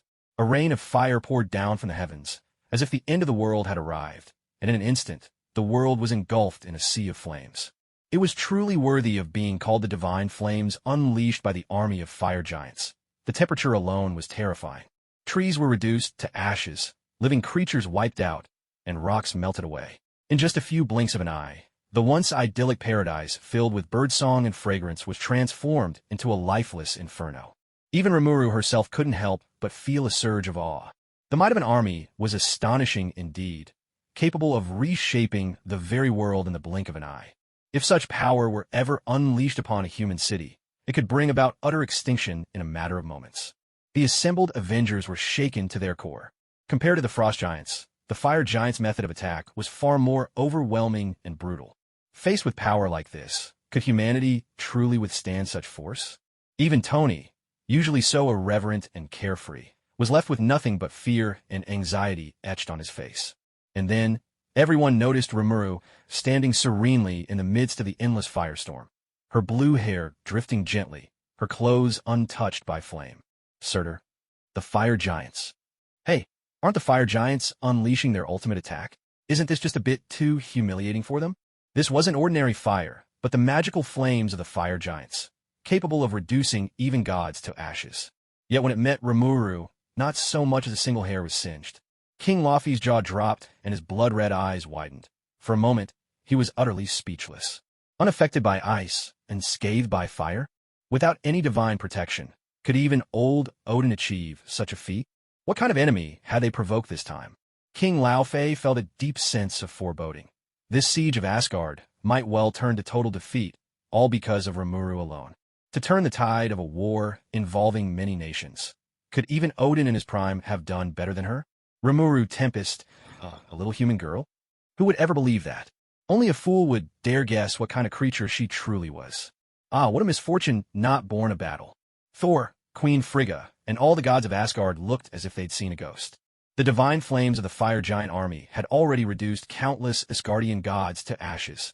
The Flame King Surtur was, after all, the very demon prophesied by Lord Odin to bring Ragnarok upon Asgard. It could be said that the people of Asgard harbored a deep, instinctive fear of the fire giants from Muspelheim. Yet now, even Surtur's flames could not so much as scorch the hem of Lady Rimuru's garment. At this moment, the gods of Asgard began seriously doubting their own existence. Who, after all, was the true god here? Compared to Rimuru, these so-called gods and demons seemed as weak as ants. Seeing Rimuru so relaxed and at ease, the gods of Asgard felt as if Rimuru was using his actions to tell them, "Is this little spark supposed to be dangerous?" As for the Avengers, they looked at each other in utter bewilderment. Was Rimuru always this powerful? Rimuru's suggestion for the Avengers to gather and witness a battle of the gods. Could it be that Rimuru simply needed an audience? It seemed that being spectators was all they could do now. The Avengers could only force a bitter smile, their worldviews shattered, doubting everything they once believed. As for those so-called bandits among the Vanir gods, their faces had gone ashen. Thor, if you had such a formidable teacher, why didn't you say so earlier? If only we'd known, would there have been any thieves in Vanaheim? Surely the roads would have been safe, and no one would have needed to lock their doors at night. The bystanders handled it better, but the ones most shaken were the fire giants. The Fire King, Surtur, his face blazing with flames, was filled with disbelief. Impossible. This is absolutely impossible. For hundreds of thousands of years, throughout all the vast histories of the Nine Realms, never had anyone heard of anything so bizarre.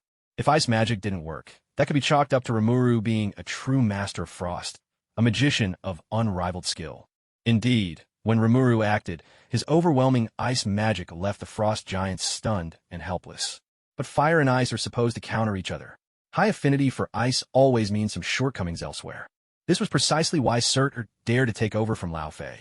Even if Remuru unleashed a grand spell and froze the world, destroying most of the fire giants, Surtur wouldn't have been this shocked. The real issue was that Remuru seemed to do nothing at all, yet the divine flames of the fire giant race were completely nullified.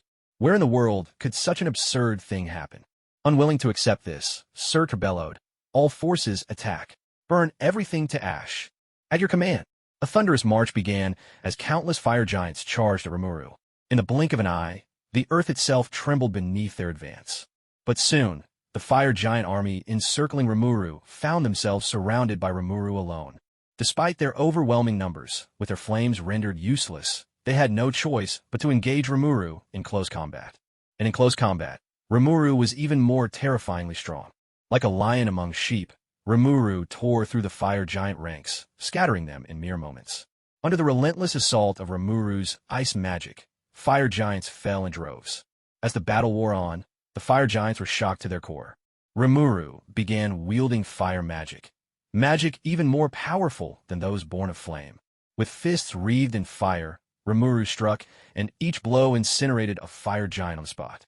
A magic circle appeared, and with it, a pillar of fire erupted from the ground, instantly reducing over a dozen flame giants to ashes. Can you imagine? Flame giants being burnt to death by fire. Who would have thought such a thing possible? That endless, boundless fire, dark as night, yet crackling with a thunderous power, was more terrifying than anything they had ever faced.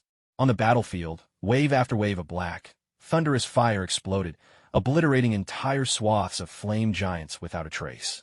After the seemingly endless shock, the living beings of Asgard and the five realms were left numb, unable to even process what they had witnessed.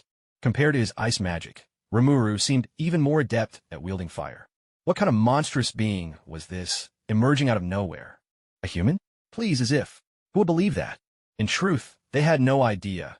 Remuru really was more skilled in fire magic. Ever since he devoured Miss Jingjiang's remains, Remuru had gained the skill, heat manipulation, and, through unified evolution under Corruptor, he had acquired the advanced ability Black Flame Thunder. This was fire manipulation at the molecular level, its power stretched beyond imagination. With Black Flame Thunder, Remuru could even destroy continental plates. This was one of his trump cards, and its might was simply unfathomable. After consuming the flame giants, Remuru didn't even gain any new fire-based abilities. That alone showed how Rimuru's mastery over fire far surpassed that of the flame giants themselves. Unless Surtur obtained the eternal flame. If Surtur ever did claim the eternal flame, then he'd truly be a match for Odin himself, a force on par with the All-Father. The battlefield fell into a suffocating silence.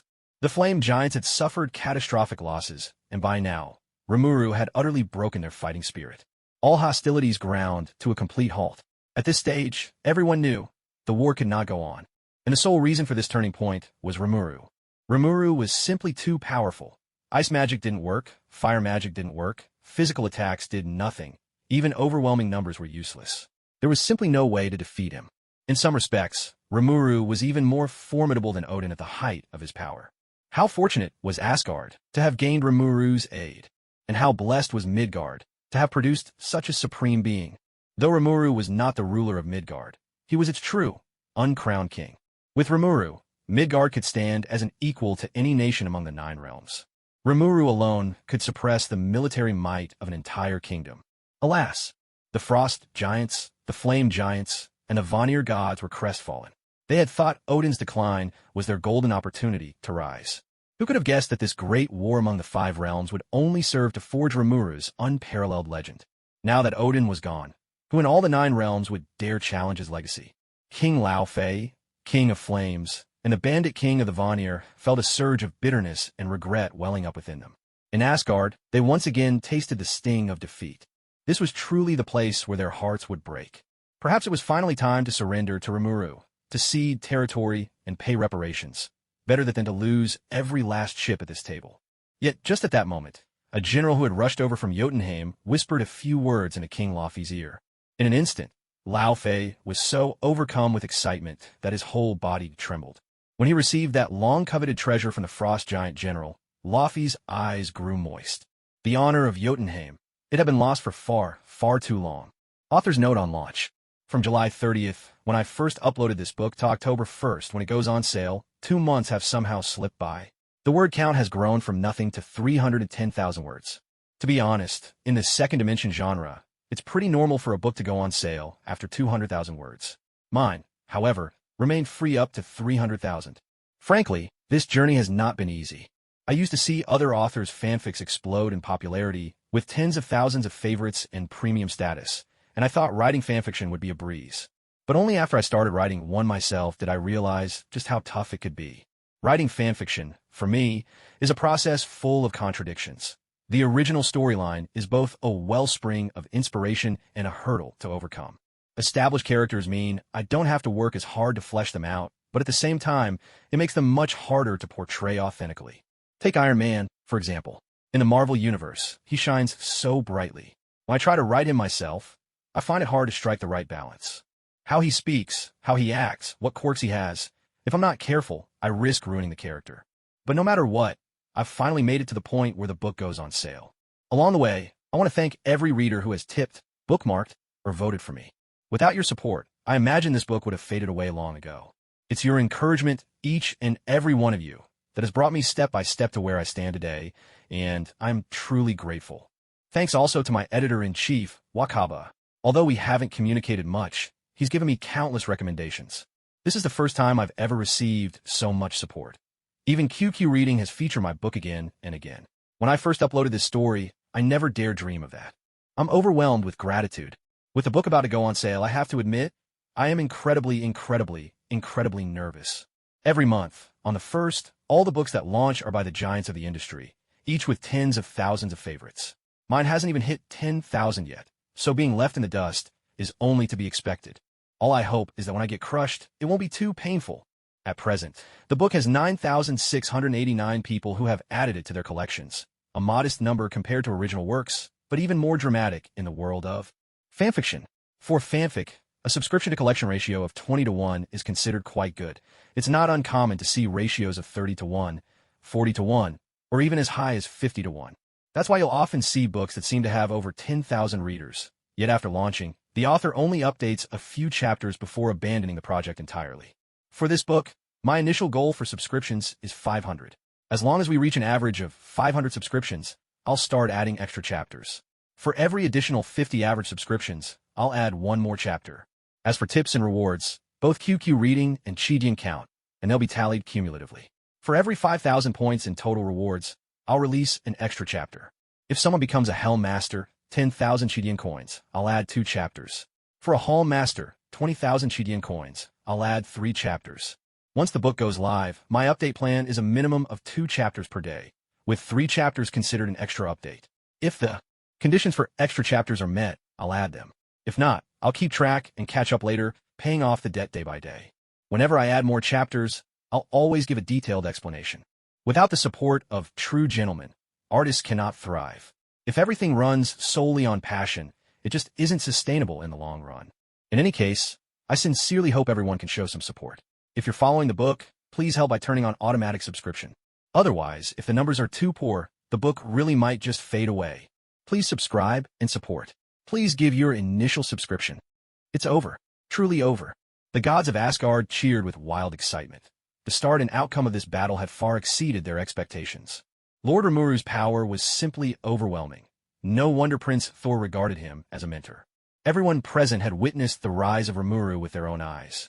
Anyone with a keen political sense knew that the balance of the 9 realms was about to change. Midgard, or rather, Earth, would still be Asgard's ally in the future. But the relationship would be fundamentally different from before. In the past, Earth was Asgard's little brother, a place of exile, in Asgardians' eyes, backward and savage. But from now on, the 2 realms would stand as brothers. With Rimuru as a vital link, the 2 worlds likely wouldn't cross swords for 1,000 years.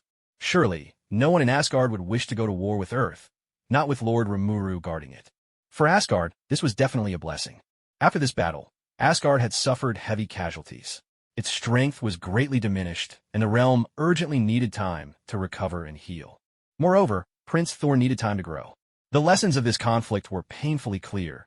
All the gods realized just how terrifying it was to lack high-level combat power. This time, the brilliance of the divine realm almost faded away forever, a scenario unimaginable in the past. Just then, a warrior frowned and said, "Do you all feel it? Isn't it getting a little cold? I thought it was just my imagination, but it really is cold. Something's wrong. It's getting colder and colder. This is bad." The gods who had been alerted now stared in shock as an endless gale of icy frost swept toward them. Wherever these storms passed, everything was sealed in ice. They even saw, with their own eyes, a mighty fire giant commander shatter instantly, frozen solid. By the father of the gods, what in the world is happening? Could it be the work of the frost giants? But how would they dare? Aren't they afraid that Lord Remuru would wipe them out entirely? "Retreat now," a god commander roared, ordering the stunned, divine soldiers to fall back. As if waking from a dream, they scrambled to obey. But at this point, could they possibly escape in time? Countless Asgardian warriors and officers watched in horror as many of their comrades were turned into statues of ice. It's over, it's over. Caught completely off guard, they might lose their entire force. But just then, Rimuru's voice resounded in everyone's mind. It echoed, layer upon layer, both near and far, as if it traveled through many dimensions. Wind of Aten. In an instant, the overwhelming winter storm, seemingly ready to devour everything, abruptly ceased. Only after being saved did everyone notice that at some point, Remuru had split into countless forms, her figure appearing everywhere in the sky. Can such a thing even be possible? Asgard was home to many mages. Not only were they skilled in their own magic, They had even collected spells from other traditions. But never had they imagined that a single person could wield magic on such an astonishing scale. Doesn't Lord Rimuru ever worry about running out of magic? Yet before anyone could dwell on these thoughts, Rimuru's telepathic message rang out in their minds. Lao Fei has obtained the casket of ancient winters. Organize an immediate evacuation for the people. Ordinary soldiers, retreat to the palace at once. Protect the palace barrier at any cost. Lao Fei has the casket of ancient winters? This news left all the gods of Asgard utterly stunned. A frost giant wielding the casket. That is a true frost giant. Back then, to defeat King Lao Fei, even His Majesty Odin had paid the price of an eye. Though that legendary battle took place on Earth, and thousands of years have since passed, the long-lived Asgardians still remembered. Many had survived that dreadful war. Afterwards, Earth entered an ice age. The aftermath of the battle lingered for centuries before finally fading. Now, the people of Asgard once more recalled the terror of the frost giants. All soldiers below the rank of commander, evacuate at once. Guide the people to safety. Commanders, grand commanders, and officers of higher rank will remain. We must not allow the frost giants to take a single step into the palace. Yes, sir. In this moment, the elite discipline of Asgard shone through in full force. Especially those commanders and officers. None of them backed down from the enemy. Not a single one showed any sign of surrender. Remuru, who had sensed everything from start to finish, couldn't help but feel a deep respect for them. Perhaps it had something to do with the Asgardians' culture of facing death without fear. Loki wielded the casket of ancient winters, and with just a single move, he froze Heimdall solid. Heimdall managed to break free, but he was gravely weakened. And Heimdall, who was he? He was none other than the famous general of Asgard, the very guardian deity of their realm. If even he couldn't withstand it, what chance did ordinary commanders have? Everyone who stayed behind had already made peace with the idea of sacrificing themselves for Asgard. At this moment, the battlefield fell eerily silent. Only the bravest warriors remained, alongside the members of the Avengers. Agent Barton, the enemy now wields the casket of ancient winters and the frost magic of the frost giants. He's not what he used to be. Your body can't take it. Fall back and help protect the other shield agents. Retreat into the palace barrier. Understood. Hawkeye knew he had no choice but to withdraw. Though Rimuru's wind of Atum had briefly scattered the icy winter winds, his own body was already almost frozen stiff.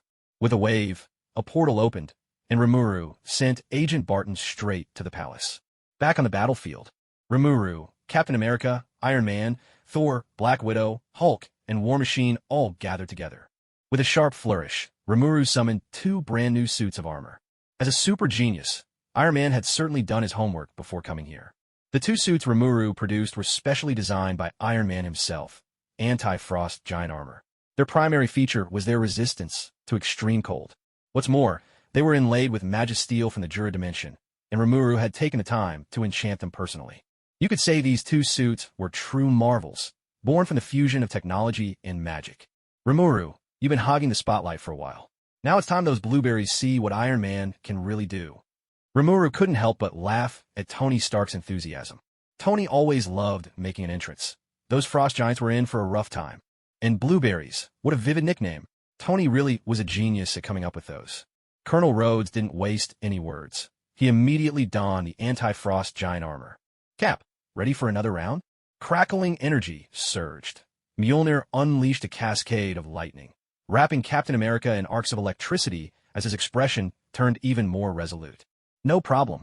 Thor glanced at the hammer in Captain America's hand, then at his own, falling silent for a moment, his feelings tangled and complicated. Hulk, the temperature is dropping. Does your rage still burn? With a thunderous roar, Hulk answered, his eyes blazing with excitement. He had never enjoyed a fight as much as this one before, and his fondness for Rimuru was only growing stronger. Crackle and snap. Rimuru unleashed a bolt of lightning, striking it directly onto the armor that Natasha was wearing. In an instant, the energy level of the wind god mech soared to a staggering 1,000%.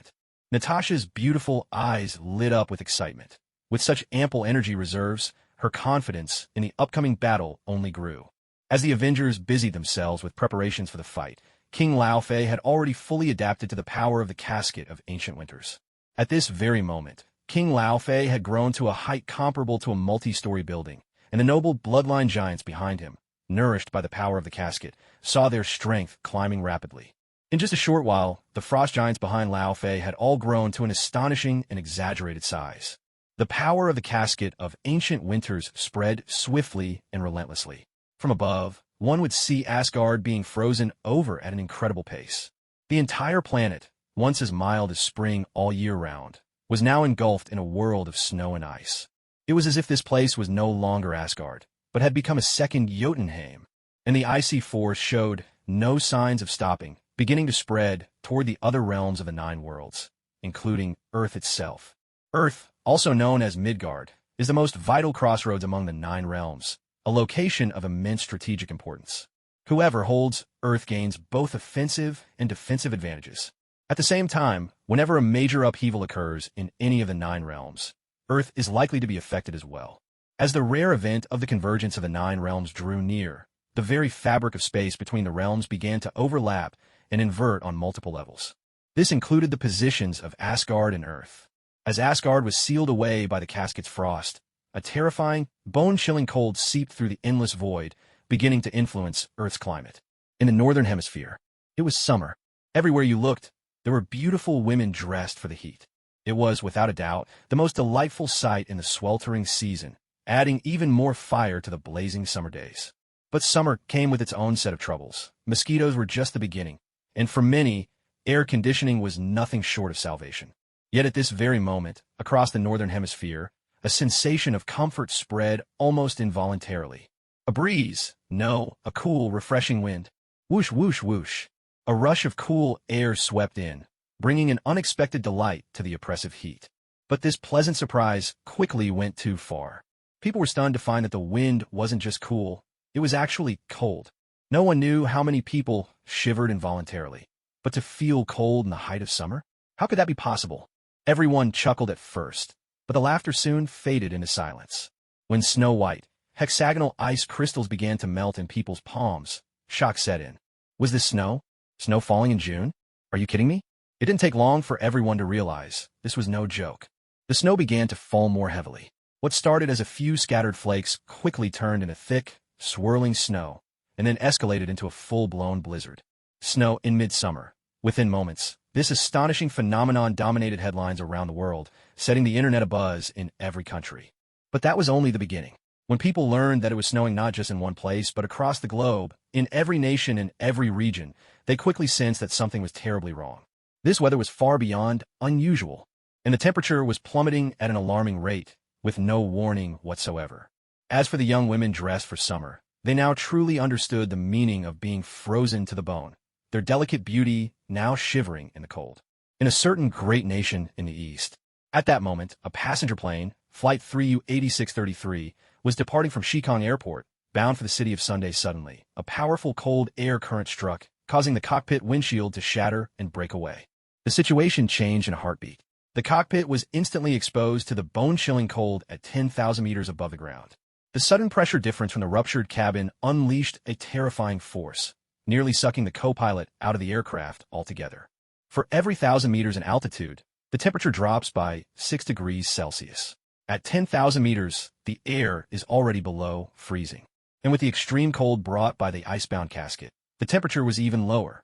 A human exposed to such an environment could freeze solid in a matter of moments. The plane was thrust into a life-or-death crisis. If disaster could not be averted, the 119 lives on board, passengers, crew, and flight staff, could be lost in an instant. At the same time, Mount Everest, the world's highest peak, a symbol of ultimate challenge for climbers everywhere, and the very edge of survival. Over the years, one expedition after another has left climbers forever resting on its slopes. Summer. This is the prime season for Everest expeditions. Teams from all over the world choose this time to attempt the ascent. Now, a group of climbers from the Great Eastern Nation was making their bid, taking on the third pole of human endurance. In 1960, Chinese mountaineers Wang Fuzhou, Gongbu, and Xu Yinhua were the first to summit Mount Everest from the North Face, an achievement that marked humanity's first ascent of the world's highest peak from that route. At the time, international commentary scoffed, saying, without foreign climbers, there's no way the Chinese can make it. Yet every nation must have its spirit of exploration, its pioneers who dare to dream. Today, like our forebears, we must hold true to our mission and challenge the death route once more. But at that very moment, the already freezing air on Everest dropped even further, and the storm intensified by countless degrees, threatening everything and everyone on the mountain. All the challengers from around the world were utterly stunned. What on earth was going on? How could anyone attempt to conquer the world's highest peak without making thorough preparations beforehand? The weather for the coming week was always closely monitored. By all accounts, it should have been clear and sunny these days. So how had a sudden snowstorm erupted out of nowhere? Even more terrifying than the blizzard was the abrupt plunge in temperature. They were only halfway up the mountain, yet the cold was almost as biting as it was at the very summit. Climbing teams from every nation were in disbelief. How could this possibly be happening? For a moment, every climber challenging Everest found themselves plunged into a dire crisis. Meanwhile, in Asgard, feeling that inexhaustible, mighty power surging through their bodies, King Laufey and his host of frost giants basked in absolute contentment. Many of the elders who had once experienced the power of the casket of ancient winters were moved to tears. After thousands of years, the casket had finally returned to their hands once more. In the millennia without it, Jotunheim had lost far, far too much. But this time, at last, they could reclaim everything that was rightfully theirs. King Laufey's eyes gleamed with excitement. It must be fate.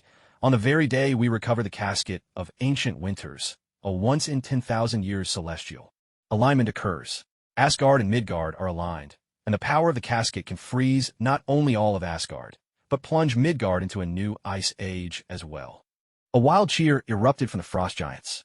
Midgard was the center of the 9 realms, the bridgehead for conquering other worlds, a prize every warlord coveted.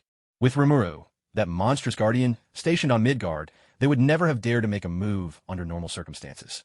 But not one of them could have predicted this rarest of celestial events. The power of the casket could now pass through Asgard and seep into Midgard itself.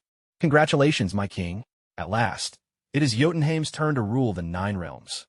Crush Asgard, conquer the 9 realms, capture Remuru alive. Crush Asgard, conquer the 9 realms, capture Remuru alive. As the frost giants chanted with fervent zeal, the gods of Asgard and the Avengers all stood braced and resolute. Tony Stark turned. Rimuru, why are these blueberry monsters suddenly so worked up? Captain America, Thor, Hulk, and the others all looked over expectantly. Rimuru's expression was grave. Because of this rare celestial alignment, the casket's power is seeping from Asgard to Earth. Right now, Earth is in the grip of a raging snowstorm. If this keeps up, even the oceans could freeze over. What? In that instant, a fire blazed in the eyes of every Avenger. With a metallic clang, the helmet of the Mark suit snapped shut over Tony's face. All traces of his usual flippant attitude vanished, replaced by deadly seriousness. We came here to observe a battle of gods, but now, this is Earth's war. Captain America gripped his shield in one hand and the hammer in the other. Once, there was a madman who tried to rule the world. Now, he and his empire have long since turned to dust. And now, another madman seeks to conquer the 9 realms. I will never allow it. Hulk. Every Avenger felt entirely different from before, their mindsets transformed. Tony Stark was right. It was now Earth's war, the Avengers' war. The power of the casket of ancient winters is immense. We must win this battle quickly. I'll keep the battle plan brief. With the casket's power, both giants and beasts have been greatly strengthened. I'll strike first, unleashing black flame lightning in a relentless assault to sow chaos and create openings for all of you. Natasha, Rhodey, you two will fight on the outer flanks. Your main job is to disrupt and support. Do everything you can to minimize our casualties. Natasha and Rhodey responded in unison. Understood. Hulk, you're free to go wild. Just smash every annoying blueberry out there.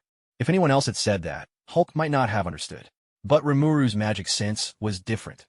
It could directly translate information into a language the listener comprehended. Hulk grinned with delight, his face lighting up with an almost childlike smile.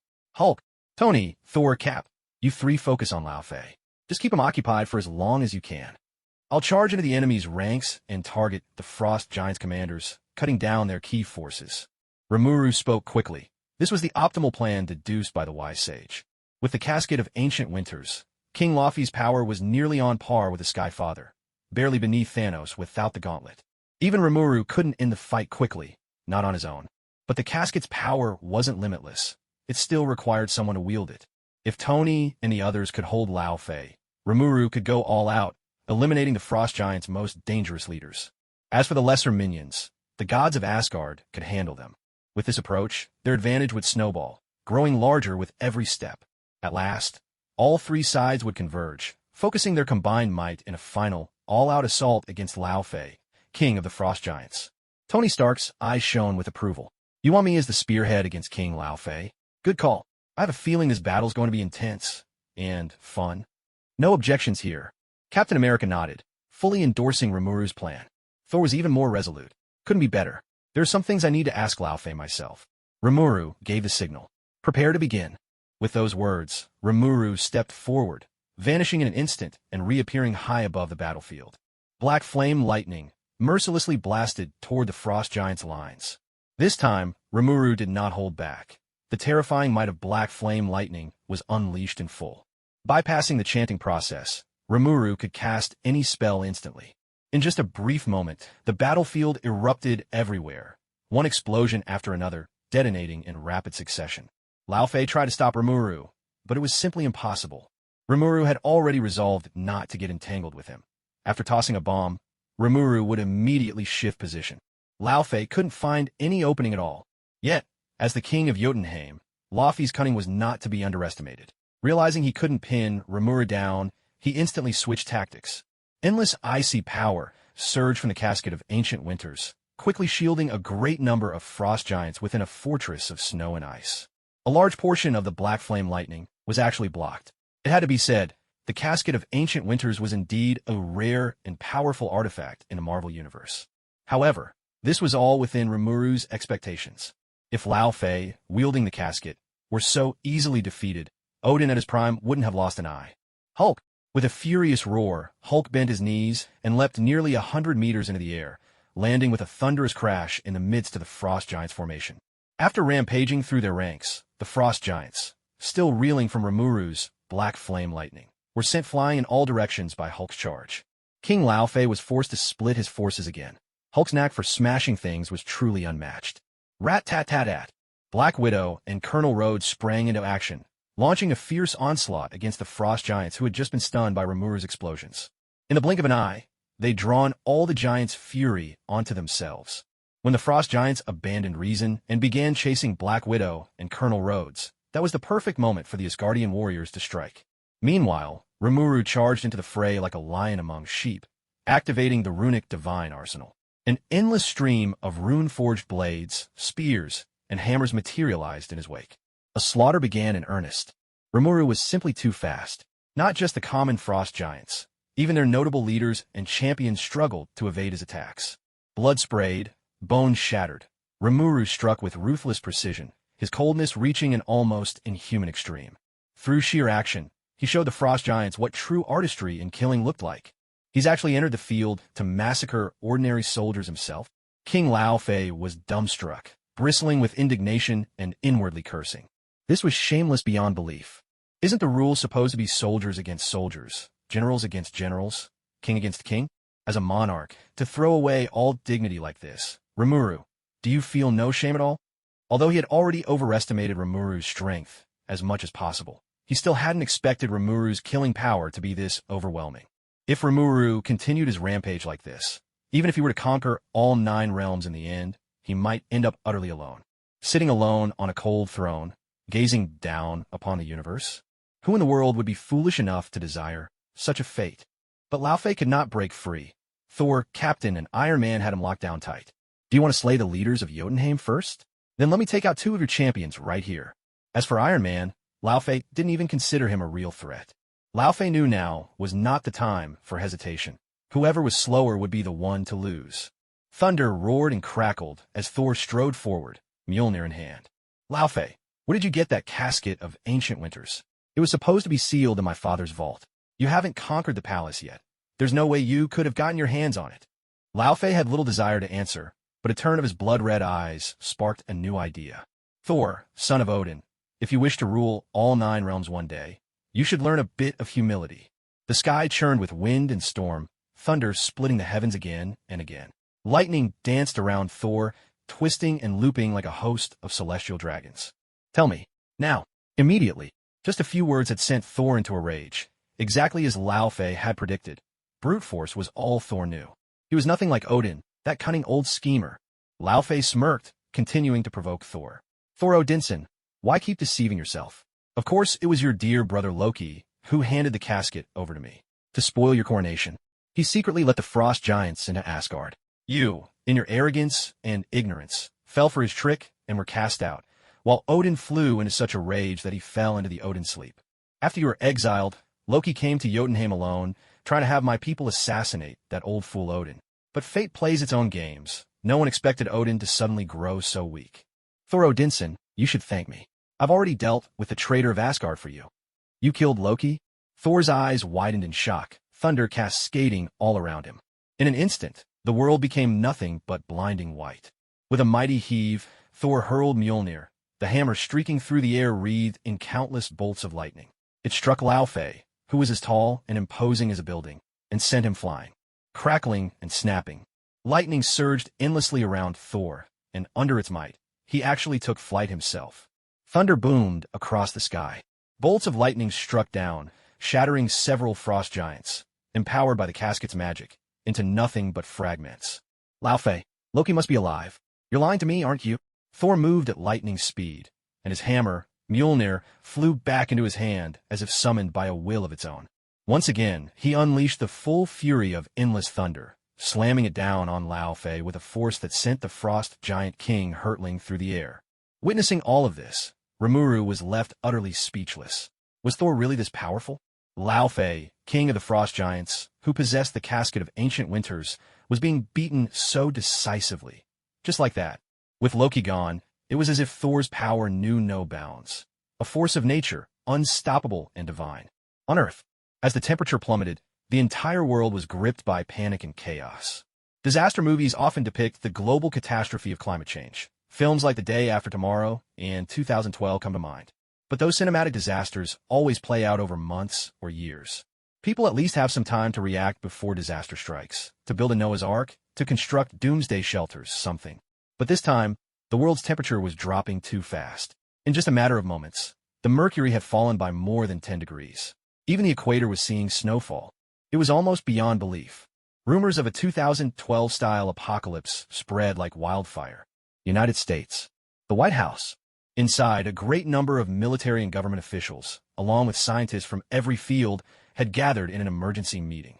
The sudden climate shift had turned the room into a battleground of opinions and theories, with a noise enough to make anyone's hair stand on end. Jackson Curtis, a renowned meteorologist, had been vacationing with his family in Yellowstone Park, but the abrupt change in climate forced him to cut his trip short and rush to the nation's capital. Jackson spoke gravely. "Mr. President, we can't afford any more hesitation. For the sake of American civilization, we must prepare for the worst." The president frowned. Has it really come to such a desperate point? Jackson's expression was somber. If the temperature keeps dropping at this rate, the outcome will be even worse than your most pessimistic projections. There's a well-known event in Earth's history, a massive global temperature plunge called the Younger Dryas. Around 12,800 years ago, the planet was enjoying a warm interglacial period. Then suddenly, global temperatures dropped by about 7 or 8 degrees Celsius in just a decade. The result? The North American mammoth, saber-toothed cats, camels, giant sloths, and even American lions all went extinct almost overnight. At the same time, the Clovis people vanished without a trace. The president's brow furrowed deeply. Just a 7 or 8 degree drop had wiped out an entire lineage of humanity. How much has the temperature dropped now? Jackson replied. 5 minutes ago, it was down by 15 degrees. Now, it's dropped 21 degrees. The president's eyes widened in disbelief. In just 5 minutes, the temperature had plunged another 6 degrees. 6 whole degrees Celsius. That was almost unimaginable. What other impacts did the Younger Dryas have? Jackson Curtis said the mild climates of Northern Europe, and indeed all of Europe and North America, owe their existence to the Atlantic warm current. During the Younger Dryas period, the North Atlantic drift weakened, and the seawater turned cold and briny.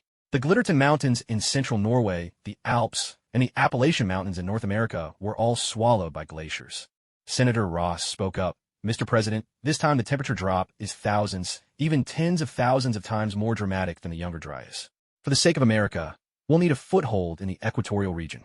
As Ross finished, the eyes of many generals also turned toward the equator. The president's hand trembled involuntarily. A foothold in the equatorial zone would not come for free. No one would simply hand it over. Meanwhile, Secret negotiations and machinations unfolded in nations across the globe. The entire world was plunged into icy cold and the shadow of nuclear threat. In the great Eastern nation, chaos reigned as well, though in terms of organization, the United States was in no way a match. On the Shikong Fury Sun City flight path, Flight 3U-8633 had fallen into a desperate struggle for survival. The windshield had shattered, emergency oxygen was running low, and reaching Sun City Airport was out of the question. Turning back was the only real option. But the sharp drop in temperature had conjured a barrier of powerful cold front clouds between the Shikong Plain and the plateau. For the plane to return, it would have to fly straight through them. Inside those clouds, the weather was unpredictable. Lightning flashed and thunder roared. All electronic equipment was subject to severe interference. There was no other way. The airliner could do nothing but circle in front of the storm, waiting. But human endurance has its limits. In these extreme sub-zero temperatures, bodies quickly grew numb and rigid. Even the captain, a man of legendary resolve, was beginning to feel despair. His eyes began to lose focus, and in them flickered the memory of his promise to celebrate his daughter's birthday before he left home. On Mount Everest, faced with the sudden onslaught of a fierce, icy blizzard, every climbing team found themselves caught in a terrible dilemma. The storm was so fierce that even with teammates close by, voices were muffled and hard to hear. How long do you think this abnormal cold will last? Our supplies can't hold out much longer. I just picked up a message on the radio. Global temperatures are plunging. It's even snowing at the equator. What? Snow? At the equator? That's impossible. Will the rescue teams still come for us? A heavy silence fell over the group. If it was snowing at the equator, just how low could the temperature go? Panic was inevitable as the world fell into chaos.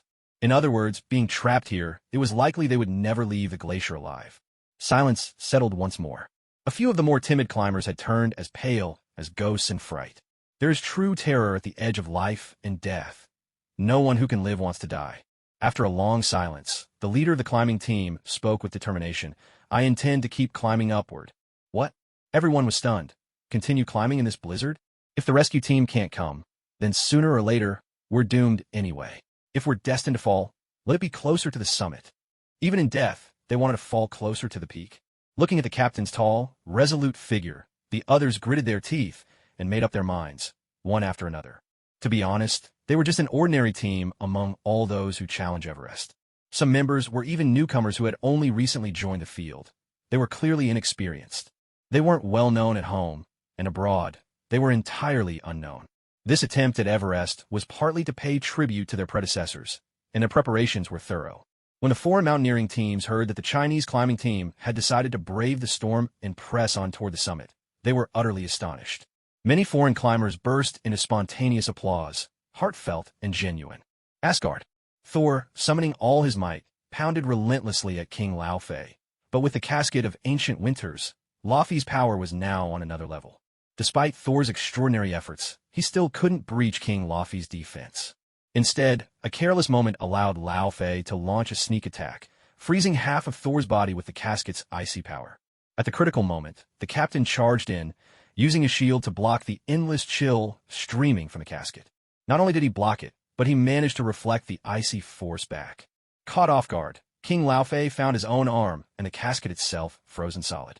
Staring at his icebound body, then at the shield in the captain's hand, King Laufey was momentarily dumbfounded. What kind of artifact was this? He never heard of it before.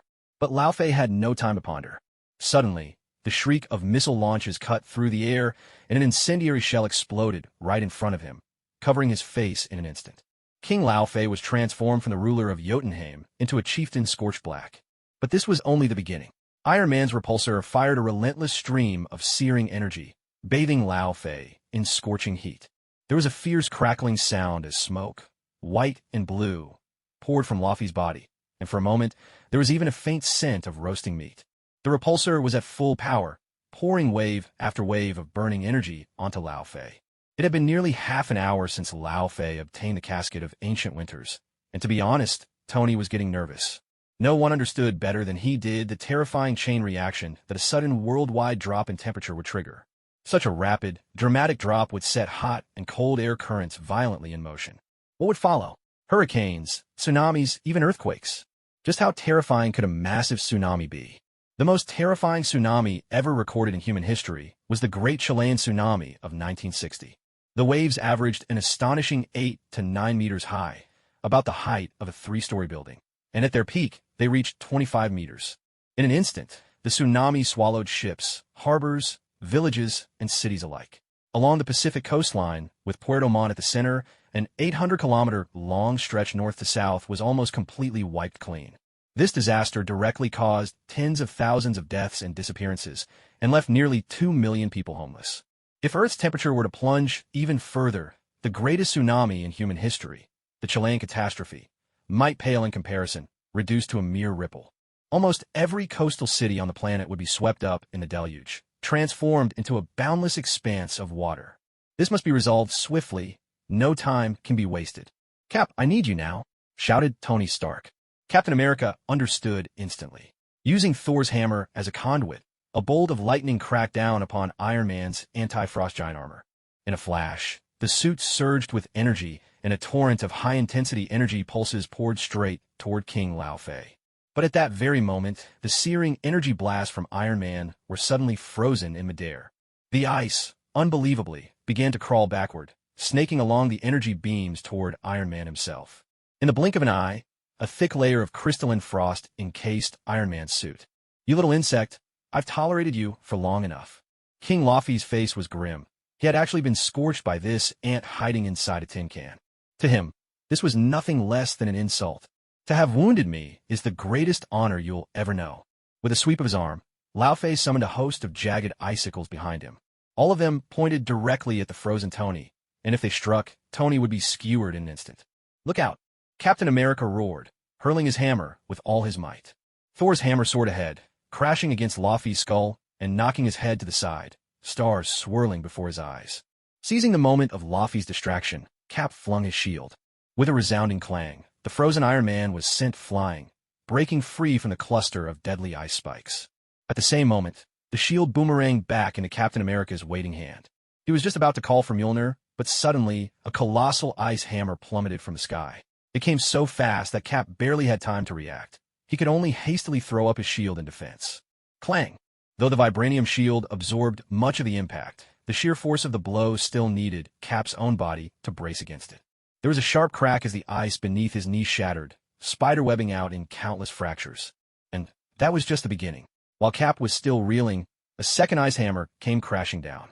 All he could do was raise his shield on instinct and brace for another hit. The second, third, and fourth strikes landed. A thunderous crash echoed, and the captain's body tumbled backward like a feather caught in a gale. After all, the captain was still made of mortal flesh. The force of the blow was overwhelming, leaving him reeling, his senses spinning, his mind a haze of confusion. Lao Fei had grown weary of the relentless interference from Cap, Tony, and Thor. With a flicker, the casket of ancient winters roared to life, and suddenly, an enormous iceberg materialized in the sky above. The iceberg plummeted straight down, aiming to crush the captain where he lay helpless on the ground. But at that very moment, Iron Man arrived in a blur, thrusters blazing. He slammed headlong into Laufey's midsection, sending the frost giant flying. At the same instant, Thor, who had been encased in ice, finally burst free. Hammer in hand, he summoned a storm of lightning, shattering the falling iceberg into 1,000 glittering shards before it could reach the captain. Breathless gasps filled the air. Tony, Thor, and the captain regrouped, battered but undeterred. Each of them was wounded, breath coming in ragged bursts. Yet together they formed an unyielding line between Lao Fei and the battlefield beyond. With the casket of ancient winters in his grasp, King Lao Fei was far too powerful. Even united, the three heroes had been beaten back, scattered and bruised. Tony Stark said, "We can't drag this out any longer. We need to end it fast. If we wait, Earth could be plunged into another ice age." The captain, panting, replied, "Is there no way to take the casket from him?" Thor's face was grim. Once the casket is activated, anyone who isn't a frost giant and tries to touch it will be frozen and shattered in an instant. Unless one has godly power on par with my father. Perhaps Remuru might have a way. All eyes turned to Rimuru, locked in fierce combat elsewhere on the battlefield, and a heavy sense of dread settled over them. Suddenly, Mjolnir flew into the captain's hand. Bloodied but resolute, he stood tall. "All we can do is trust our comrades now. If Lao Fei wants to return to the field, he'll have to go through me first." Looking at the captain's imposing figure, Thor suddenly understood why Mjolnir had chosen him. Thunder rumbled ominously. Lightning crackled once more around Thor. I am Thor Odinson, heir to Asgard's throne. On my own soil, I will never retreat from the enemies who threaten my realm. Thunder rolled across the sky again. Tony Stark shook his head. His anti-frost giant armor was battered and splintered, but he was ready for one more round. That blueberry freak tried to freeze me? My Mark series has been ice-proofed since Mark 3. Time to show him what the anti-frost giant suit is really capable of. Seeing the three battered heroes still standing in his way, Lao Fei, too, was moved. Although you are my enemies, each of you is a true warrior. The best way for a warrior to die is on the battlefield, and I will make sure you get your wish. Enough talk, Lao Fei. Come and face your fate. Tony, Captain, and Thor charged at King Lao Fei without hesitation. Lao Fei unleashed the full power of the casket of ancient winters. On the ground, vast glaciers erupted and spread wildly, while in the sky, endless icicles rained down from the heavens. In an instant, the three found themselves in the most perilous situation they had ever faced. The fire giants and frost giants balanced each other out. One had lost the eternal flame, the other had misplaced the casket of ancient winters. Originally, they were evenly matched, neither able to defeat the other. But no one could have predicted that Lao Fei would unexpectedly come into possession of the casket. Even more shocking, he then used the casket to freeze all of Asgard in ice. With that, disaster struck the fire giants. The weaker fire giants were frozen to death on the spot, while their commanders and generals suffered serious wounds, left utterly dispirited. Even Surtur, the Fire King himself, was grievously wounded, his condition worse than ever before. To make matters worse, Lao Fei had even betrayed him, sealing off the path to Muspelheim in ice and cutting off his retreat entirely. In a flash, the Fire King was toppled from his pedestal, left in a state even worse than a fallen phoenix. At that moment, a blue figure suddenly appeared where Surtur was hiding. Surtur was shocked. How are you here? Aren't you supposed to be fighting on the battlefield? Rimuru smiled sweetly, finally having tracked down Surtur. No easy feat, that was certain. No wonder he's called the King of Flame. He certainly knows how to hide. Oh, that? The one on the battlefield is just one of my avatars. Not bad, right? The flames in Surtur's eyes flickered with agitation, his mind reeling. If merely an avatar of hers could send the frost giants fleeing in terror on the battlefield, how powerful must her true self be? What do you want here? King Remuru, you must realize that we're not enemies right now. Lao Fei is our common foe. Remuru smiled gently. It seems Surtur knew when to yield and when to stand firm. Don't worry, I have no intention of fighting you. I'm only here to borrow something from you. Surtur wasn't foolish. At such a critical moment in this final battle, did Rimuru really have the leisure to borrow something from him? Most likely, she was here to take advantage of his misfortune. What is it you wish to borrow? Rimuru licked her lips. Your crown. What? Surtur was dumbfounded. She wanted to borrow his crown? That was one of his greatest secrets. How did Rimuru even know about it? But before he could shout a protest, the Rimuru before him melted into a pool of blue liquid, flowing swiftly toward him. 5 o'clock in the morning has arrived, and I continue to ask for your recommendations, collections, and support. At midnight, the 24-hour average subscription. Numbers will be released. Then, I'll post a special chapter to report the results to all dear readers, and explain how I'll be adding extra chapters. Performance report and extra chapter plan. Reward stats from October 1st onward will continue to update about once a week.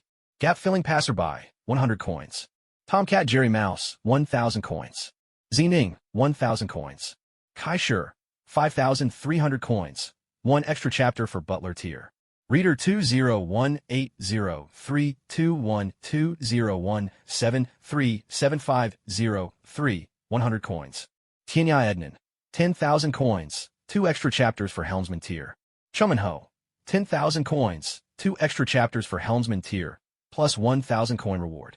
Most Homebound on Earth, 3,000 coins. Xian Shi of the Moon, 400 coins. Furious Snowblade, 100 coins. North Knight, Slightly Cool, 200 coins. Dai Meng Akatome, 500 coins. Reader 20190529143759780, 100 coins. Reader 20190609075314931, 100 coins. Time Traveling Cat, 1,500 coins. Woad Tion ABC, 1,000 coins. Reader 20181107194625799, 100 coins. Reader 20190412002354219, 1000 coins. Restless Wanderer, 100 coins. Soaring Wings T, 100 coins. Ice Tear Snow Spirit, 100 coin reward. Extra Chapter Plan. Kai Shur, Butler, 1 chapter. Tianya Ednan, 2 chapters, Helmsman. Chumanho, 2 chapters, Helmsman. All readers combined have contributed scattered rewards totaling 10,800 coins. For every 5,000 coins, I'll add another chapter, which means 2 additional chapters. Altogether, that's a total of 7 extra chapters. On October 1st, I uploaded 5 chapters, with the average subscription at 722. According to the promise I made in the launch announcement. Starting from 500, for every additional 50 in average subscriptions, I'll add 1 more chapter. That means 4 more chapters need to be added. Adding it all up, that's 11 chapters in total. Honestly, seeing the number of extra chapters makes me break out in a cold sweat. You've all been so amazing. Thanks to your overwhelming support this October, I've been successfully locked in my room, with no chance of going out and having fun. As for myself, I'm not the fastest writer. When my thoughts are flowing smoothly, it takes about 2.5 hours for 1 chapter. If I really push myself, I can manage 3 chapters a day. If I tried to write 4 chapters in a day, I'm afraid I wouldn't survive it. So, starting today, I'll begin repaying my debt bit by bit. I guarantee at least 2 chapters a day, with the 3rd chapter counting towards what I owe. For these extra chapters, I'll label them as Repayment 1, Repayment 2, and so on. As for whom each extra chapter is dedicated to, I'll keep that to myself. After all, everyone can see the extra chapters being posted, right? Once again, I would like to thank all my dear readers for your subscriptions, your generous support, and your encouragement. Thank you, everyone. Rimuru reverted to his original slime form, and, in a flash, surged towards Surtur the Flame King, intent on enveloping him completely. The Predator skill, Rimuru had demonstrated its power time and again on the battlefield of Asgard. Naturally, Surtur could not be unaware of this. A sense of caution instantly rose in his heart. Though, truth be told, his overriding emotion was still fury. He admitted that Rimuru's strength was indeed extraordinary, and that he was worthy of being crowned a king of his own realm. But worthy was all it was. Back when Surtur's name resounded through the 9 realms, even Asgard itself trembled before him. Even Lao Fei, in Surtur's eyes, was nothing more than a particularly large ant. As for Remuru, this upstart newcomer, what was he to Surtur, really? Driven by the instinct to survive, Surtur threw all caution to the wind. Endless flames erupted from his being, intent on incinerating Remuru to nothingness. Unfortunately for him, Remuru possessed heat resistance. No matter how intense Surtur's flames burned, they would have no effect on him. Blue liquid flowed relentlessly, spreading over Surtur's body, aiming to consume him completely. But just then, a series of powerful shockwaves burst forth from around Surtur, one after another. The shockwave skill came so suddenly that even Remuru was caught off guard.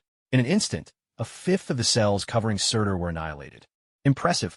No wonder Surtur was once the king of Muspelheim, who vied for dominance with Odin.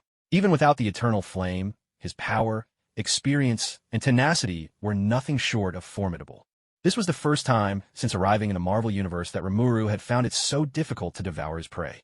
But once Remuru had set his sights on something, he would never allow it to escape. Activating his ultra-speed regeneration skill, Remuru swiftly replenished the cells he had lost, and in just a brief moment, resumed his relentless assault. Yet Surtur's battle experience was truly vast. The moment he discovered that his shockwaves could destroy Rimuru's cells, he unleashed a barrage of shockwaves with unrelenting force. Soon, the battle between Devouring and counter-Devouring entered a fierce tug-of-war. Cells would be destroyed, regenerated, destroyed again, and regenerated once more.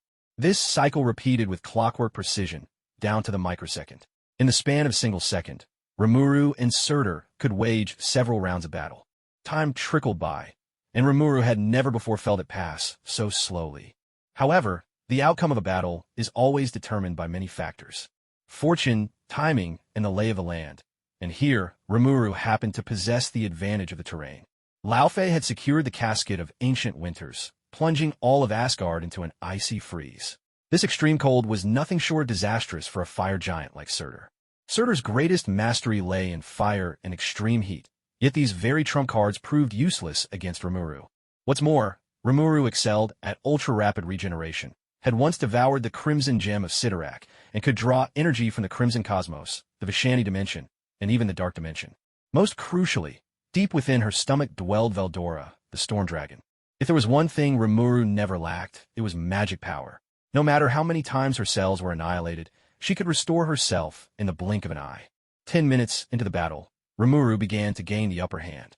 By the 15th minute, she finally managed to swallow Surtur completely into her stomach. But swallowing Surtur did not guarantee absolute victory. To Rimuru's surprise, Surtur turned out to be a master of psychic control. The moment he was engulfed, he unleashed a devastating psychic storm, attempting to seize control of Rimuru's mind. Startled, Rimuru realized that if she hadn't been a slime, with every cell in her body serving as nerves, brain, and muscle, she might have been overwhelmed instantly. Damn, she thought. No wonder he was once the supreme overlord. He really has a bag of tricks. Fortunately, Rimuru's stomach possessed an isolation effect. Surtur's psychic assault was immediately cut off and purified within its confines. As time passed, Rimuru gradually pressed her advantage. Yet Surtur's consciousness remained formidable and awe-inspiring. Even as he was forced to retreat step by step, he managed to hold his final ground. Surtur demanded, "Rimuru, what on earth are you? How can your psychic power surpass mine?" Rimuru replied, "Surtur, there's no point in resisting. Laufey has claimed the casket of ancient winters.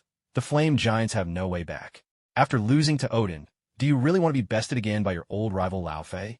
Surtur roared, "Defeat is not an option. I will never yield to anyone. Remuru, you can't hope to devour me. I am the demon foretold in Odin's prophecy, the bringer of Ragnarok to Asgard." Remuru answered, "A prophecy is just a story. Why take it as gospel? Throughout Earth's history, countless have predicted the world's end. The prophets are long gone, yet the sun still rises every morning. The world runs just fine, no matter who's missing." Surtur fumed silence. How could the ants among mortals compare to Odin? His prophecy is divine. It is law, the very path of the future. Remuru retorted, "So your only value is to fulfill Odin's prophecy? And if the prophecy comes true, it only serves to prove Odin's greatness again. You'll always be in his shadow." Surtur bellowed, "Enough. I don't need some freak who appeared out of nowhere to judge my worth." Rimuru spoke. "Laufey holds the casket of ancient winters in his grasp. If we let this continue, Asgard, Earth, and Muspelheim will all face catastrophe. Surtur, if you surrender now, I promise to safeguard Muspelheim for 1,000 years. What do you say?" Fury blazed in Surtur's eyes. "How dare you? Not only do you seek to devour me, you also covet the birthplace of the flames. You're dreaming." Surtur's rage erupted, unleashing a storm upon his mind.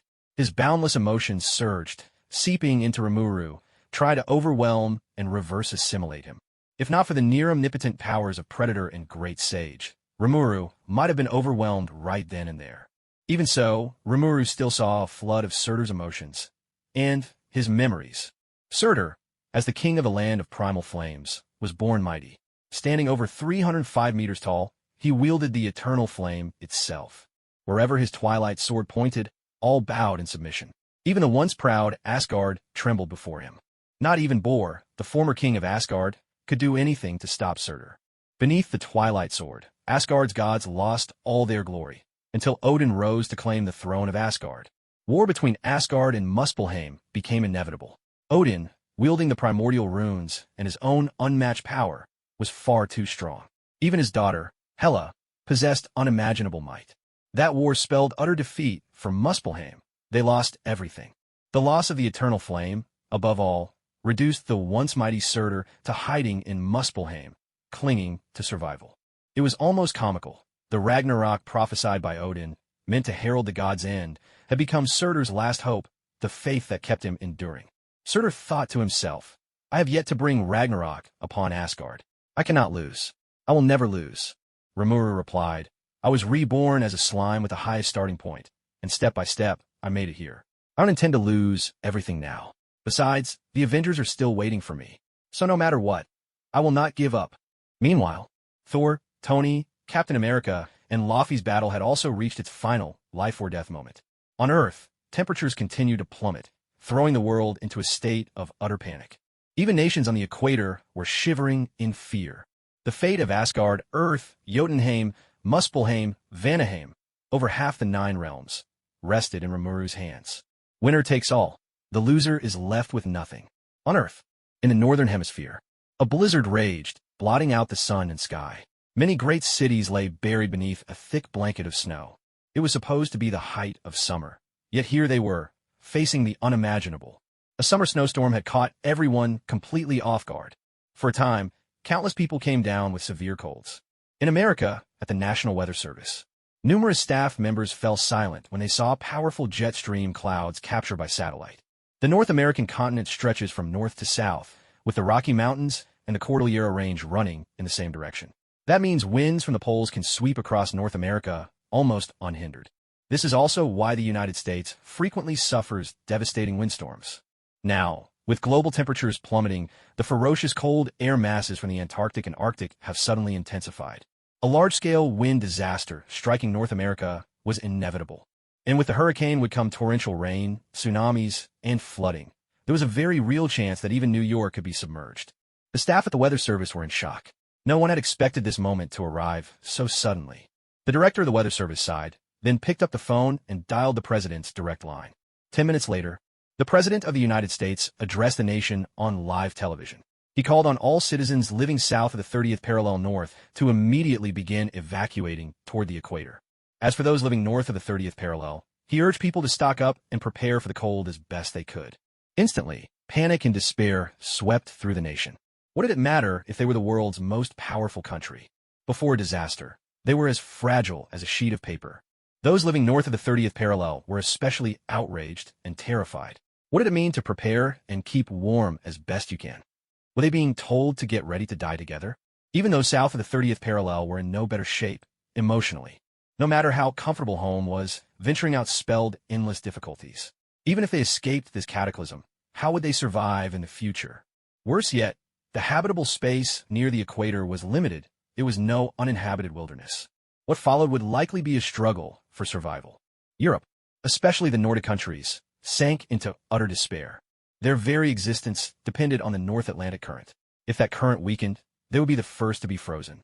Permafrost can't grow crops, and without food, how could their people survive? At least Americans south of the 30th parallel could move closer to the equator. Where could they go? Then there was Russia, the world's most famous high-latitude nation, known as the Land of Warriors. Time and again, they'd used their harsh winters to defeat invaders on their vast territory. But this sudden catastrophe plunged even this battle-hardened nation into unprecedented despair. Though they boasted the world's largest landmass, only a small portion was usable. If they managed a single harvest a year, it was already a blessing. Now, their plight was even grimmer than that of the Nordic countries. Survival of the fittest, nature's law. The Russian bear, too, had set its sights on the equator. The warheads within the launch silos are all poised, ready to be fired at a moment's notice. In the southern hemisphere, it was already winter here, but this global cold snap has made the season even more bitter and unforgiving. Heavy snowflakes cascade from the sky, quickly piling up into a thick, icy blanket. Many rivers and harbors that rarely freeze are now locked beneath solid sheets of ice. In this instant, countless cattle and livestock have succumbed to the deadly cold. Shepherds gaze out across their frozen pastures, their eyes filled with panic and dread.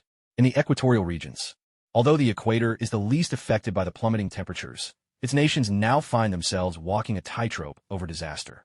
Aside from a handful of superpowers, nearly every other country in the world has sent diplomatic notes to these equatorial nations, pleading for refuge. Now, the governments of these countries are more anxious and on edge than ever before. How could their tiny temples possibly accommodate so many mighty gods? They are left with nothing but silent despair. At this moment, all they can do is pray. Pray for the disaster to pass. Pray for the world's order to be restored. Asgard. A thunderous clatter echoes through the hall. Iron Man reels across the ground like a runaway wheel, tumbling over and over. By this point in the battle, his suit is battered beyond measure. The shock absorbers have long since failed. Tony is practically fighting with nothing but his own flesh and blood, enduring Laufey's brutal onslaught head-on. The repeated blows leave him gravely wounded. Unable to hold back, he spits a mouthful of blood. Sir. There is no response. Your vitals indicate a critical threat to your life. You have lost consciousness. Administering a dose of the goddess of life's embrace. The restorative injection jolts Tony awake. He gasps for air, each breath ragged and desperate. Sir, you're conscious again. Your armor can no longer withstand combat against King Laufey, and the last recovery shot has been used up. I strongly recommend you retreat from the fight immediately. Tony Stark asks, how is the battle going? Jarvis replies, Sir, Thor and the captain are still engaged in fierce combat. The captain is nearly out of stamina, and Thor has shielded him twice from serious harm. He is close to his own limit as well.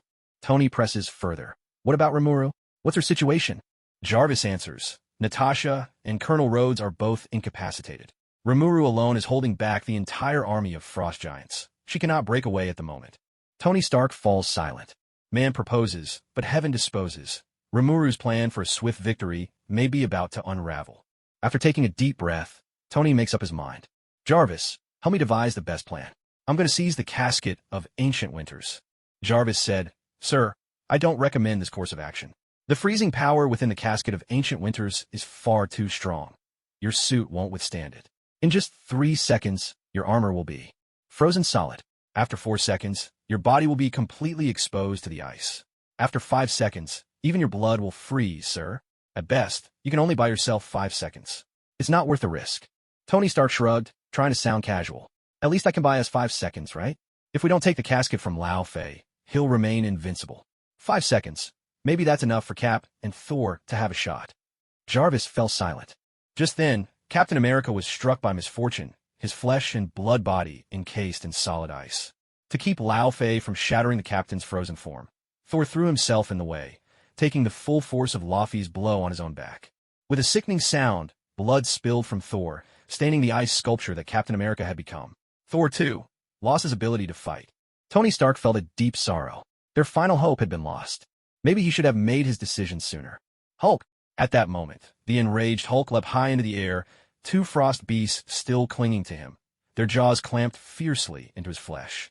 With a thunderous crash, Hulk soared several hundred meters before smashing into the ground, the earth shattering beneath him.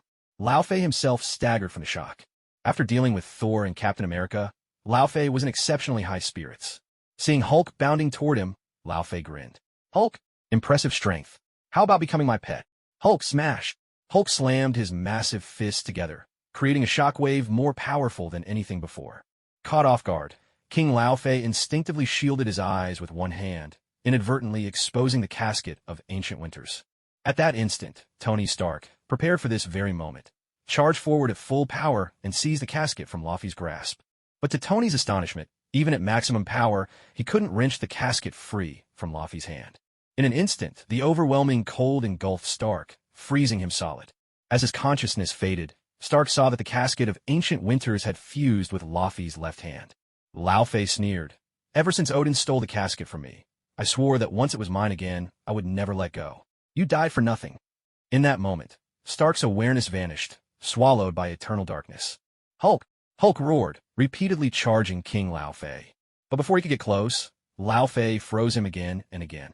Each time Hulk broke free, he'd be frozen once more within seconds. Over and over, the cycle continued. Finally, Lao Fei, thoroughly fed up, encased Hulk in a towering glacier. Thus, the Avengers were utterly defeated. The Palace of Asgard. The countless civilians and ordinary soldiers who had been relocated here fell completely silent, their hearts seized with anxiety. All eyes were fixed on Rimuru, who was still fiercely battling the army of frost giants. Asgardians were born warriors. They could clearly sense just how formidable Rimuru's fighting power was. To hold back an entire army alone, this was not something to take lightly. Though Rimuru's onslaught showed no sign of faltering, they could all feel that the tide of battle was beginning to tip toward Jotunheim. Thor and the Avengers had given their all, fighting until the bitter end. But even so, they hadn't been able to stop King Lao Fei. With the casket of ancient winters in his grasp, Lao Fei was truly unstoppable. Your Majesty, this is a war for all of Asgard. We cannot let Lord Remuru fight alone. Please, lower the barrier. Let us join the battle. For Asgard, Your Majesty, let us fight as well. Ordinary warriors and civilians alike knelt before Queen Frigga, all volunteering to fight. They only wished to share a little of Remuru's burden, even if it was just a little. Queen Frigga tried to soothe them. Everyone, please remain calm. Trust in me, and trust in Remuru as well. I beg you all. The people exchanged anxious glances. Even at a time like this, the queen still had faith in Remuru. But this was Lao Fei with the casket of ancient winters, the very being who had cost the All-Father an eye. Could she really bring about another miracle? At the Rainbow Bridge, a projection of Queen Frigga's consciousness appeared. Heimdall, hasn't Rimuru finished devouring Surtur yet? Covered in blood, Heimdall gripped the sword of the Rainbow Bridge tightly, his posture still proud and straight. No, he needs a bit more time. Frigga's expression darkened for a moment, but then she steeled herself. Wait 5 more minutes. If Rimuru still hasn't devoured Surtur by then, I'll order all civilians to evacuate. When that happens, open the Bifrost and send them to Midgard. Heimdall's face fell, but he bowed. As you command. Frigga's eyes were filled with complicated emotions. As queen, she had witnessed Asgard reach its zenith at the hands of her husband and daughter. She never imagined she would also have to watch Asgard fall into ruin with her own eyes. Asgard was never just a place, but wherever her people are. Had you foreseen this day would come? In the vault of Asgard, Hawkeye stood guard beside the eternal flame, his eyes straining in hope. At a time like this, why hadn't Remuru finished devouring Surtur? As a mortal, Hawkeye was struggling to withstand the bitter cold outside, but the real reason he'd retreated so quickly was because Rimuru had entrusted him with a secret task, to persuade the queen to open the vault. Hawkeye had fulfilled his mission well, but Rimuru had yet to arrive. Gazing into the eternal flame, the sharpness in Hawkeye's eyes only grew keener. Rimuru, you won't let us down, will you? On the battlefield, Lao Fei let out a long sigh. These so-called Avengers, they really are a troublesome bunch. Even with the casket of ancient winters restoring his power to its historical peak, he had still spent a tremendous amount of time dealing with them. Looking at the ground littered with the fallen elite frost giants, Lao Fei felt a pang of pain in his heart. Rimuru's assault was simply overwhelming. One person against an entire nation, and sheer numbers were no match for her. Fall back. Laufey's command echoed across the battlefield in an instant. The frost giants began to retreat, leaving the field to Rimuru and King Lao Fei alone. Upon hearing the order, the frost giants all breathed a collective sigh of relief. Truth be told, they'd grown fearful of being slain by Rimuru. King versus king, champion against champion. They couldn't be more eager for things to play out this way. Lao Fei, clutching the casket of ancient winters, looked at Remuru and declared, Remuru, you defy the cold, and your might is extraordinary. Why not join me? Once I conquer the 9 realms, I shall make you the ruler of Midgard. Rimuru looked surprised, then chuckled. Trying to recruit me? Even after I've slain so many of your soldiers. King Lao Fei replied, what happens on the battlefield stays on the battlefield. Once you submit, we become king and vassal, and all past grievances are forgotten. Rimuru mused, I underestimated your magnanimity, truly worthy of the king of Jotunheim. But my answer is still no. Once more, Lao Fei tried to persuade her. Won't you reconsider? If you pledge yourself to me, Midgard is yours, and I can spare it from the fate of a new ice age. A surge of black flame thunder began to swirl and grow rapidly in Rimuru's palm. If I ever wanted to be king, why would I need you to grant me the crown? A thunderous roar erupted. A torrent of black lightning cascaded down, striking straight at King Lao Fei. Lao Fei raised the casket of ancient winters, unleashing boundless, bone-chilling power. Frost blue clashed against the shadowy brilliance of black flame, 2 utterly different forces colliding with earth-shattering might. For a moment, the world seemed drained of all color, as if nothing was left but this cataclysmic clash. Seconds passed. The scales of victory tipped toward King Lao Fei, and Remuru was transformed into a glittering ice statue. Shaking his head in disappointment, Lao Fei muttered, a shame. I've lost a talent who could have helped me rise to cosmic supremacy. Out of the corner of his eye, Lao Fei noticed several of Rimuru's clones rescuing the frozen Tony, Thor, Captain, Natasha, and War Machine. With a ripple of blue liquid, the ice encasing Rimuru shattered, and she emerged unscathed. Remuru grinned. I am indeed a top-tier talent, but you will never be the master of the universe. This cosmos is far bigger than you imagine. I spirit arrow rain. A whistling barrage. The sky was instantly filled with countless icy arrows, blotting out the heavens. You're using ice magic against me? King Lao Fei scoffed. He, the possessor of the casket of ancient winters, was the very progenitor of ice magic. With the appearance of Laufey's casket, the rain of arrows descending from above instantly transformed into drifting snowflakes. Far from harming him, they became his allies, swirling around him in the cold. A flurry of snowflakes, driven by his icy power, swept backward toward Remuru in a blinding storm. With every inch the snowflakes drew closer to Remuru, they grew larger and sharper, until by the time they neared her, they had become an endless barrage of jagged ice spikes. Ice manipulation. With a graceful wave of her tiny hand, Remuru shattered the oncoming ice spikes, reducing them to nothing in an instant. She stood proud amidst the swirling snow, ethereal and untouched, like an immortal spirit untainted by the world.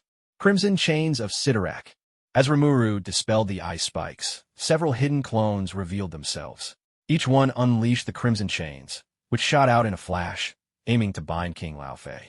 In that fleeting moment, Laofei was securely ensnared by the scarlet chains, and a spark of joy flickered in Rimuru's eyes. Success! But just then, the Laofei bound by the chains abruptly shattered into countless shards of ice, crumbling away inch by inch.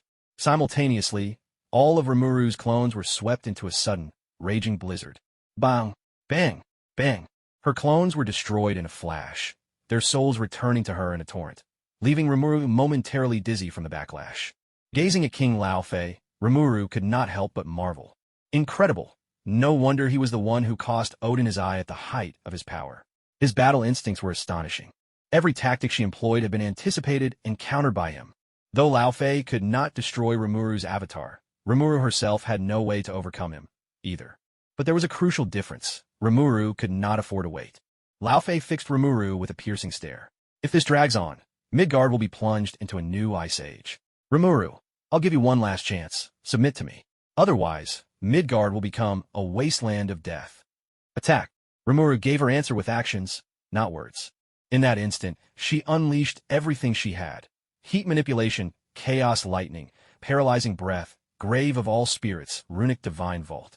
But Laofei, wielding his singular mastery, demonstrated to Rimuru what it truly meant to shatter 1,000 spells with a single wave of ice.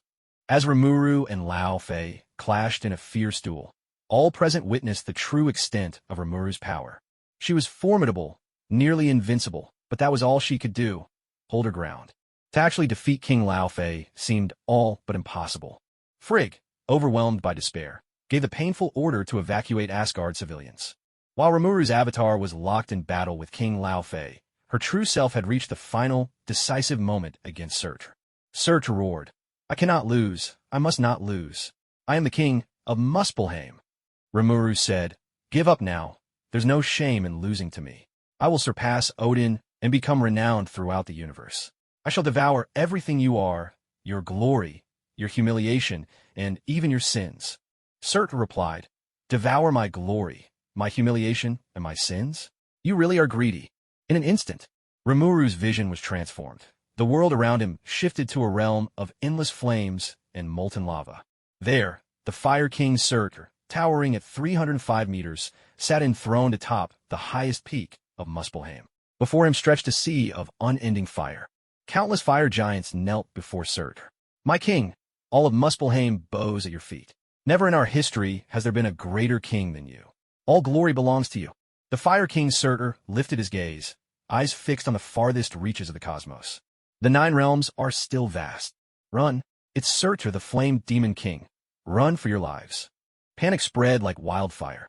Bodies littered the ground as scores of the conquered, seized by terror, scattered in every direction. With a sweep of his twilight sword, Surtur engulfed a world in an ocean of inextinguishable fire. The scenes shifted again and again. Surtur and his legion of fire giants marched onward. In their wake, there was only unending panic and death. Unlike Odin's conquests, Surtur reveled in challenging and slaying the strong. Each fallen champion made Surtur's crown burn more brilliantly crimson. In Surtur's ears, alongside the wailing, terror, and curses, there was also an endless chorus of awe and reverence. Surtur is the greatest king ever to arise from the land of flames. There is none in the 9 realms whose power can rival Surtur's. Father is the mightiest of all. When I grow up, I want to be just as strong as him. But none of this mattered to him. Only one thing truly occupied his mind, boredom. Not a single world offered a worthy fight. The so-called kings of these realms were nothing more than paper tigers before him. I've heard Odin Borson of Asgard is something special. Not only is he a fierce conqueror, but he's also exceptionally wise. Word is, Odin has already conquered Nidavellir and now rules both Nidavellir and Asgard. Yes, and I heard he helped the dwarves of Nidavellir fend off an attack by cosmic marauders. Maybe becoming Asgard's protectorate wouldn't be so bad after all. Surtur, the Flame Demon King, is too powerful. He seeks out the strong and leaves nothing but ashes in his wake. If only His Majesty Odin could defeat him. Odin Borson, a blaze of battle ignited in Surtur's eyes. Father, are you going to Asgard to challenge Odin? Asked Hildur. Surtur placed a gentle hand on Hildur's head, his voice filled with warmth. No, not to challenge him. I'm going to defeat him. Xingda spoke anxiously. Father, I've heard Odin is incredibly powerful and cunning too. A boundless confidence flashed in Surtur's eyes. The 9 realms are too small. There's only room for one supreme ruler, and that will be me, Surtur. Xingda's face lit up with joy. Go, father. I'll be waiting for your return at the highest peak of Muspelheim. Asgard was engulfed in a sea of fire. Fire giants rampaged across Asgard, and the so-called gods crumbled before their onslaught, powerless to resist. But fate would have it that Surtur encountered Odin at the height of his power. It was Surtur's most exhilarating battle, and yet his most humiliating defeat. He lost, fleeing back to Muspelheim in utter disgrace. All his former glory deserted him. Even his daughter, who had once idolized him, no longer showed that fervent admiration in her eyes. Surtur owed his daughter, Xingda, a victory. He rallied his forces, determined to invade Asgard once more, but this time it was Asgard's divine army that came for him. He suffered another devastating defeat, even losing the eternal flame to Odin. His towering form shrank, leaving him no more than a diminutive figure, barely a meter or 2 high. To preserve order in Muspelheim, Odin spared his life. Thus, Surtur became the greatest king Muspelheim had ever known, and the first king to be conquered.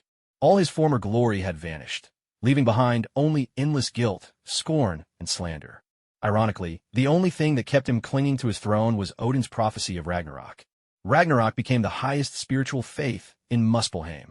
When all illusions faded, all that remained was Surtur's battered, corroded remains. The fire of life within him was weaker than ever, flickering like a candle in the wind, threatening to be snuffed out at any moment. But still it burned on, unyielding, never truly dying. What right do you have to consume my glory, my shame, and my sins? Odin has grown old, while I have existed for less than 5 years. My potential surpasses all. You're not even 5 years old? How is that possible? I have no reason to deceive you. Strictly speaking, I'm only about 3 years old now. 3? What kind of being are you? A slime. A slime? That's right. Once I devour you, I'll be able to take on your true form. As you, I'll unite with the eternal flame and defeat Laufey, who wields the casket of ancient winters. The world will remember again the demon king of flames, the Surtur who once struck fear into all 9 realms. If you merge with the eternal flame and regain the power of Surtur at his peak, do you dare use my form to destroy Asgard? Surtur's heart surged with longing. Remuru was overjoyed, for she sensed Surtur's resolve had wavered. Yet, she knew this was a question that could not be answered lightly. She was still working for Asgard. After all, who would believe her if she suddenly claimed she wanted to destroy it? Do you believe in Odin's prophecy? Limla shot back. I believed in it for thousands of years. Then you can choose to believe in me as well. And what makes you think you can claim to devour all of my sins? Anyone who comes seeking revenge on you, I'll shoulder them myself. Surtur fell into silence. I have a daughter. Her name is Skade. When she was little, she adored me. After I fell from grace, she became the true queen of Muspelheim. I still owe her a triumphant return. The universe will soon be a lively place. Have you ever heard of the Infinity Stones? The stones Odin once collected? That's right. If they were beneath Odin's notice, what use could they possibly have? If you gather all 6 Infinity Stones, with just a snap of your fingers, you could wipe out half of all life in the universe. In the future, a madman actually does it. Would defeating him be enough of a gift for your daughter's return? You can see the future. Odin passed his primordial runes down to me. Surtur was stunned. Odin's weakness this time. It was because of you. Limlu replied, that's right. His Majesty Odin trusts me. He chose me as his successor. The Sorcerer Supreme, the Ancient One, also believes in me and took me as her disciple. You're a disciple of that bald thief, the Ancient One? Of course. As a king in my own right, I, Limla Tempest, never tell a lie. Surtur spoke solemnly. The flames burn eternally, and the fire tribe will never perish. Limlu, I have lost again, but do not forget, I still owe Skade a victory. Limlu made the promise with great respect. I swear it on my name, Limla Tempest. Good. Surtur relinquished his resistance. In an instant, Limla broke through his final stronghold. Before Limlu's eyes, Surtur's melted remains vanished, and the world shifted back to the birthplace of the flames. Surtur, towering at 305 meters, watched as a tiny figure ran toward him. She ran, calling out, Father! At last, Surtur scooped the little girl into his arms, setting her on his broad shoulder, and together, they walked off into the distance. When all had faded away, the world was plunged into eternal darkness. No one knows how much time passed before a spark of flame flickered to life in the darkness. Analysis complete. You have obtained the mimicry ability of the flame giant, Surtur. Skill, Shockwave acquired. Shockwave and Ultrasonic have merged, evolving into Wave Control. Skill, Levitation acquired. Skill, Invisibility acquired. Skill, Mind Control acquired. Divine Artifact, Twilight, Sword acquired. No. The great sage's voice echoed on, and Rimuru finally let out a long, relieved breath.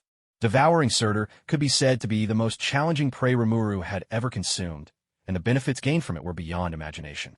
Among them, the two skills, Mimic Surtur and Mind Control, were exceptionally rare and valuable. Especially the ability to mimic Surtur. This was the key for Rimuru to turn the tide in this battle.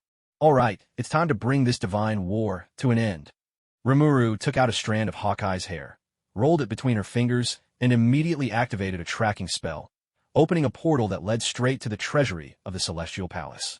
This was the advantage of having arranged for Hawkeye to persuade the goddess in advance. Without this hidden move, getting into the palace treasury now would have been no easy feat. The moment Remuru arrived, Hawkeye's eyes lit up with excitement. She's here. Remuru finally made it. She hadn't let the Avengers down. Hawkeye said, the Eternal Flame is ready. What should we do next? Gazing at the cauldron, where the Eternal Flame danced and flickered, Remuru felt a surge of excitement. After devouring Surtur, her longing for the Eternal Flame had become almost instinctual. There might be a commotion soon. You'd better get out. Go far, just in case. A commotion? How big could it be? Still, Hawkeye chose to trust Rimuru and left the treasury without hesitation. As soon as Hawkeye was gone, Rimuru wasted no time. She lunged straight for the Eternal Flame. Predation. There was an innate connection between Surtur and the Eternal Flame. When Surtur merged with it, his life would undergo a kind of rebirth. All of his abilities would be enhanced to varying degrees. And when Surtur wielded the Twilight Sword, those enhancements became nothing short of astonishing, making his power nearly rival that of the Allfather. But that wasn't what Rimuru wanted. Even if Surtur fused with the Eternal Flame, it was still an external force. Like Thor's hammer, it could be taken away. What Rimuru wanted was to devour it, to use Predator to consume the Eternal Flame, making it hers forever. In an instant, Rimuru felt as if she had plunged into a world made entirely of fire. Everywhere she looked, endless flames raged. The blazing fire roared all around her, yet it didn't harm Rimuru in the slightest. She even felt an unprecedented sense of fulfillment, as if some hidden flaw in her very existence had finally been made whole. But that wasn't all. Rimuru could even see a thin membrane stretching across the heavens. If she could just pierce through it, a brand new world would open up before her. Rimuru's beautiful eyes fluttered in astonishment. Heavens, could this be the so-called barrier to evolution? If she broke through, would she ascend to become an awakened demon lord? At that very moment, the voice of the great sage echoed in Rimuru's mind. Confirmation complete. The Eternal Flame has been successfully devoured. Huh? It's already done? Rimuru was a bit bewildered. She hadn't even tasted anything. Great sage, are you sure nothing went wrong? Answer. The devouring of the Eternal Flame was indeed successful. The reason it felt so fast is because you had already consumed Surtur. The Eternal Flame has long since become your divine artifact. Is that so? Perhaps the Eternal Flame only triggers its unique chain reaction when bound to Surtur. It's like Thor's hammer. Without the proper qualifications, it's nothing but a useless hunk of metal. In Thor, Ragnarok, the Eternal Flame was used twice. First by Hela, who revived the dead warriors with it. Other than the demon wolf Fenris, the revived weren't much to speak of. Most of them were swept away in an instant by Heaven's End and Earth's ruin. Remuru didn't even know how to complain about that. But when Surtur approached the Eternal Flame, he unleashed a single blow that reduced Asgard to ashes. Reflecting on this, Remuru activated Universal Shapeshift, morphing her right hand into the form of a fire giant's. Her body felt like a vast oil field, and the Eternal Flame was the spark that ignited it. Boom! In an instant, her transformed hand erupted with unparalleled heat and intensity. This power! Rimuru's eyes were wide with disbelief. This was simply overwhelming. And this wasn't even at full release, yet she could feel her strength soaring more than tenfold. No wonder Surtur had been beaten down by Thor and lost his crown when he didn't have the Eternal Flame. But once he fused with the Eternal Flame, his power was utterly transformed. When Rimuru ended the universal shapeshift, the explosive reaction of the Eternal Flame faded, dwindling back into a small, ever-burning ember. She stretched out her hand, and a twilight sword forged of runes materialized in her grasp. In that instant, the previously subdued, eternal flame roared to life, surging wildly, engulfing Rimuru in boundless fire. Her power climbed higher and higher, waves of searing heat rolling forth without end. In that moment, Remuru felt a boldness surge within her, as if she could burn a hole straight through the heavens with a single swing. This is incredible. Her eyes shone with unrestrained joy. This was a true windfall. With the rune-forged Twilight sword in hand, her strength could at least reach the threshold of the Heavenly Father class. And if she mimicked Surtur's form, she might even attain the true Heavenly Father level, though, admittedly, she'd still be at the lower end of that tier. But no matter how you looked at it, Rimuru had finally reached the realm of the Heavenly Fathers. In the Marvel Universe, this truly made him a force to be reckoned with, a true overlord in his own right. What a windfall! The rune Twilight divine sword vanished, the eternal flame was extinguished, and everything returned to normal. Rimuru looked at his own hands, growing ever more satisfied. To have such power at one's command, to strike and to withdraw at will. Now that is the true path to mastery. Meanwhile, near the Bifrost in Asgard, Heimdall, under the orders of Queen Frigga, was preparing to send Asgard civilians to Earth. But just as Heimdall was about to turn the Bifrost sword, his hand froze. He turned toward the projection of Queen Frigga, his voice trembling with excitement. "My queen, she did it!" In that instant, a wave of uncontainable joy washed over Frigga. She covered her face with both hands, overcome by the urge to weep tears of happiness. Back at the main battlefield between Rimuru's avatar and King Lao Fei. Lao Fei once again encased Rimuru in ice, only for Rimuru to devour the frost yet again. Lao Fei laughed confidently. "Rimuru, I'll admit it, you're worthy of being called a king, just like me. Calling you King Rimuru is no exaggeration. But you'll never defeat me while I have the casket of ancient winters. The power of frost has already seeped into the earth. In another 30 minutes, even the oceans will freeze solid. Are you sure you want to keep fighting me?" Tony Stark, who had just regained consciousness and had his injuries mostly healed by recovery medication, was still shivering with cold. He watched the scene unfold, anxiety gnawing at him. Seawater freezes at a much lower temperature than fresh water. Should the oceans freeze, Earth would face a cataclysmic extinction. But just then, Tony Stark caught sight of Rimuru's sweet, almost innocent smile. Tony knew that smile all too well. Every time Rimuru was about to pull something sneaky on him, this was the very same harmless-looking smile he wore. Was Lao Fei, that blueberry skin tyrant, about to get the short end of the stick? "King Lao Fei, how about we talk?" Rimuru suggested. Lao Fei glanced at Rimuru, and even he couldn't help but smile. "I've always said, the gates of Jotunheim are open to you. If you're willing to help me realize my ambitions, not only Midgard, even Asgard could be yours as a reward, if that's what you desire." Truth be told, Lao Fei was relieved to see Rimuru willing to negotiate. His abilities were formidable, but Remuru was an opponent with no clear weakness. Lao Fei's mastery of ice magic simply didn't work on him. Prolonging the fight was nothing but tedious and pointless. Hearing Lao Fei offer up both Midgard and Asgard as bargaining chips, Remuru was struck by the irony. Empty promises or not, and no matter how generous with other people's lands he might be, as a king, Lao Fei certainly had the ambition and cunning required for the throne. But one person's hero is another's nemesis.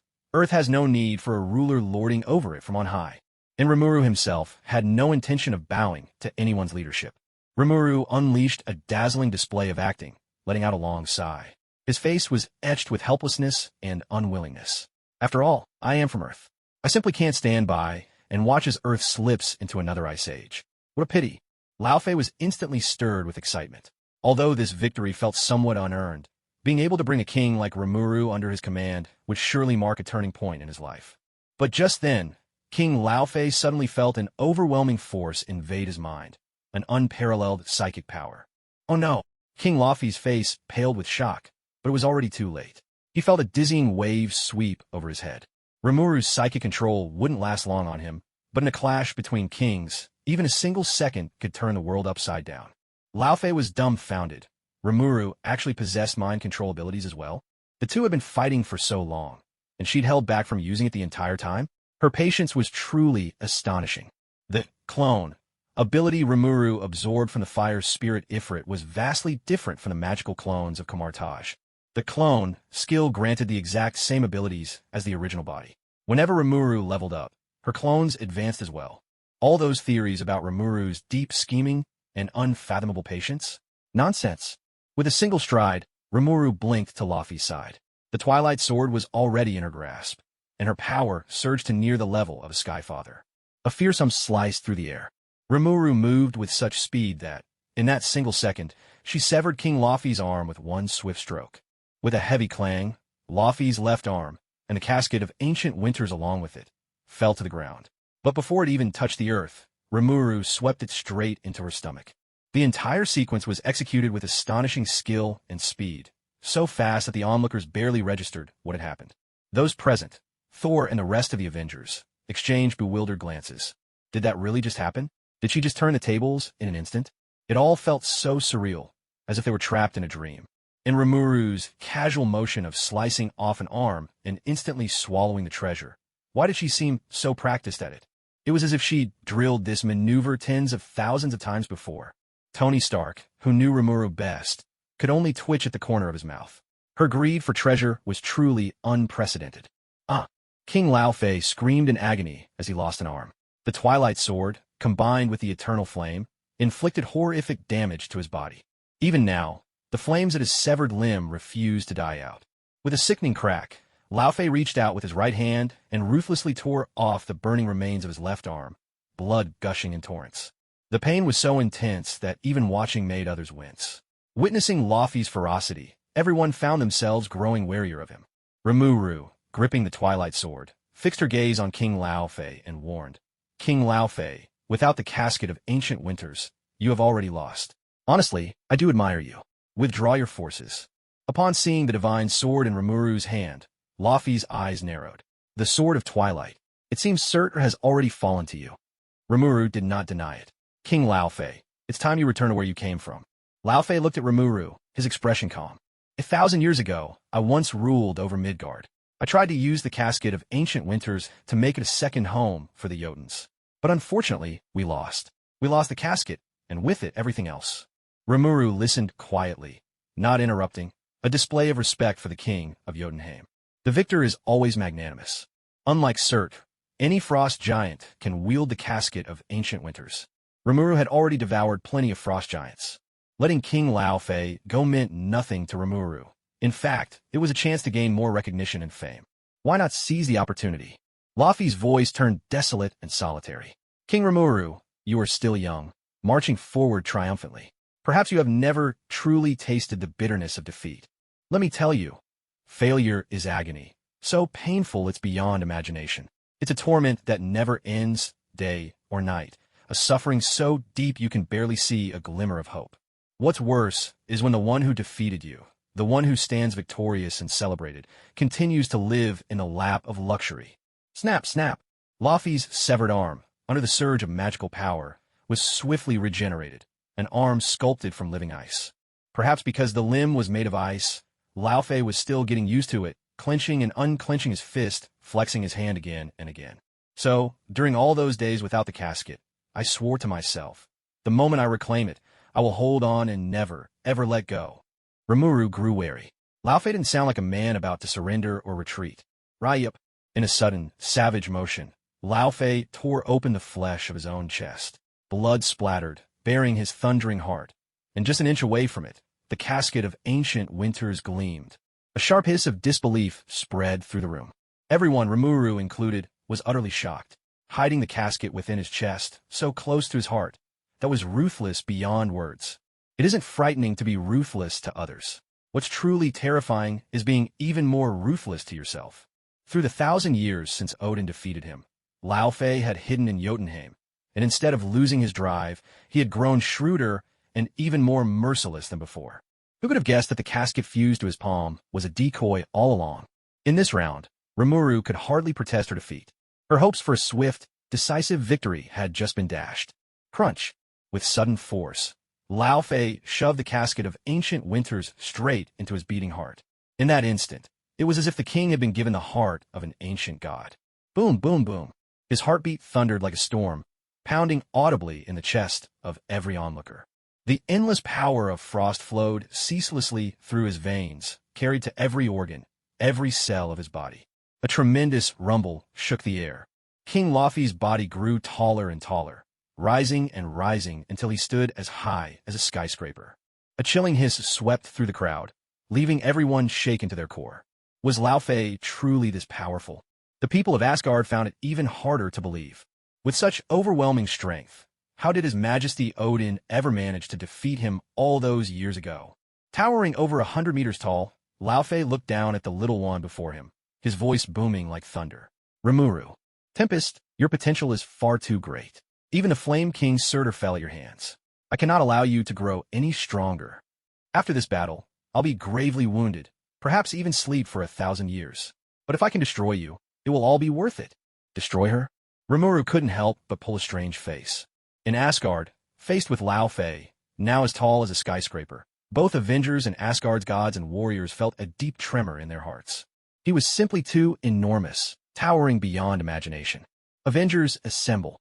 Captain America led the charge, rallying around Rimuru's side, every sense focused on guarding against King Lao Fei. Tony Stark gave his suit a quick, rough repair, sparks flying from his armor with every step, but still, he stepped forward without hesitation. Not just him. Thor, Hulk, Natasha, Rhodey, and even Hawkeye gathered close by Rimuru's side. A warmth bloomed in Rimuru's heart, and she smiled. I appreciate everyone's concern, but this is a battle of kings. Tony Stark clearly disagreed. Rimuru, you're as sharp as I am. You know the state Earth is in. I don't need to spell it out. This isn't your fight alone. This is a fight for everyone on Earth. Hulk. With a roar, the hot-tempered Hulk leapt straight onto King Laufey's head. He didn't waste a second. His fist came crashing down. Cracks spiderwebbed across the icy crystals on Laufey's head, huge chunks of ice shattering and crashing down to the ground below. One ice shard smashed into the earth, gouging a massive crater. But clearly, this barely bothered King Lao Fei. He reached out with one hand, as if plucking off a bug, and seized Hulk, instantly encasing him in layer after layer of unyielding frost. Hulk struggled fiercely. Cracks riddled the block of ice trapping him, dozens appearing in an instant. But Lao Fei knew Hulk well enough. Without hesitation, he hurled the frozen Hulk far into the sky. A thunderous boom echoed as Hulk shot away like a meteor, disappearing into some far-flung corner of Asgard. What? Everyone was stunned. Even Thor seemed taken aback. He knew just how powerful Hulk was. Their strengths were on par. Yet Laufey had taken him down so effortlessly, as if it were nothing. Too strong. Avengers? Thor? It's even better that you're together. I'll crush you all at once. After tossing Hulk aside, a massive sword of ice, dozens of meters long, materialized in Laufey's hand. He swung it horizontally, and with a motion as casual as swatting a fly, brought it down upon Remuru and the Avengers. In that instant, it felt as though a colossal iceberg was descending upon them, threatening to swallow them whole. The scene even resembled the mythical Buddha reaching down from the heavens with a giant, divine palm to pin down the Monkey King. As the enormous shadow loomed ever larger before their eyes, the suffocating sense of pressure was almost unimaginable. Thunder rumbled. Thor raised his hammer, summoning lightning in a desperate effort, but the descending iceberg was falling faster than even his devastating thunder could strike. Beads of sweat began to form on Thor's brow, his anxiety mounting. He himself, with his godly body, had little to fear, but the other Avengers were all mortal. At that crucial moment, everyone saw the ground before them suddenly shift and fold. What had been flat earth abruptly tilted into a steep slope. The skyscraper-tall King Laufey, caught completely off guard, tumbled backward, and the immense sword, driven by its own momentum, was flung skyward. Just like that, a looming crisis was resolved. A deafening crash echoed, a sound like a meteor slamming into the earth, making the ground tremble violently, as if struck by a massive earthquake. Oh my God! Staring at the ground, now riddled with sprawling cracks, everyone couldn't help but twitch at the corners of their mouths. Tony Stark let out a strangled yelp. Rewriting reality at will, flipping the ground itself? That's just not scientific. Everyone was speechless. Of course it wasn't scientific. This was magic. Boom! Remuru slapped her hand onto the earth, and the ground seemed to come alive. Waves rolled beneath their feet, undulating like the ocean. All right, this is the mirror dimension. Whatever happens outside won't affect us here. You all take a breather. As Rimuru spoke, a portal shimmered into existence before her, and she stepped through, returning to the real world. Inside the mirror dimension, everyone exchanged looks of awe. Knowing magic really is incredible. Even Tony Stark couldn't help but feel a twinge of envy. Reality. King Laufey clambered to his feet, shaking his head in disbelief. Honestly, that fall had left him more than a little dazed.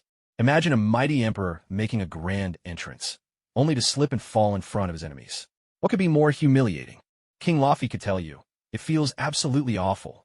Laufey was furious, and the consequences will be dire. Rimuru Tempest, you have truly angered me. All living beings in Midgard will pay the price for your recklessness.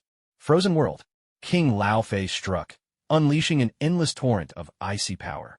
A raging blizzard swept across the sky, surging toward Remuru with the force of an avalanche. Is that so? A faint smile played at the corner of Remuru's lips, for at that very moment, her true form had returned. Mimicry, Surt. Remuru's shape twisted and shifted, transforming into the mighty Surtur.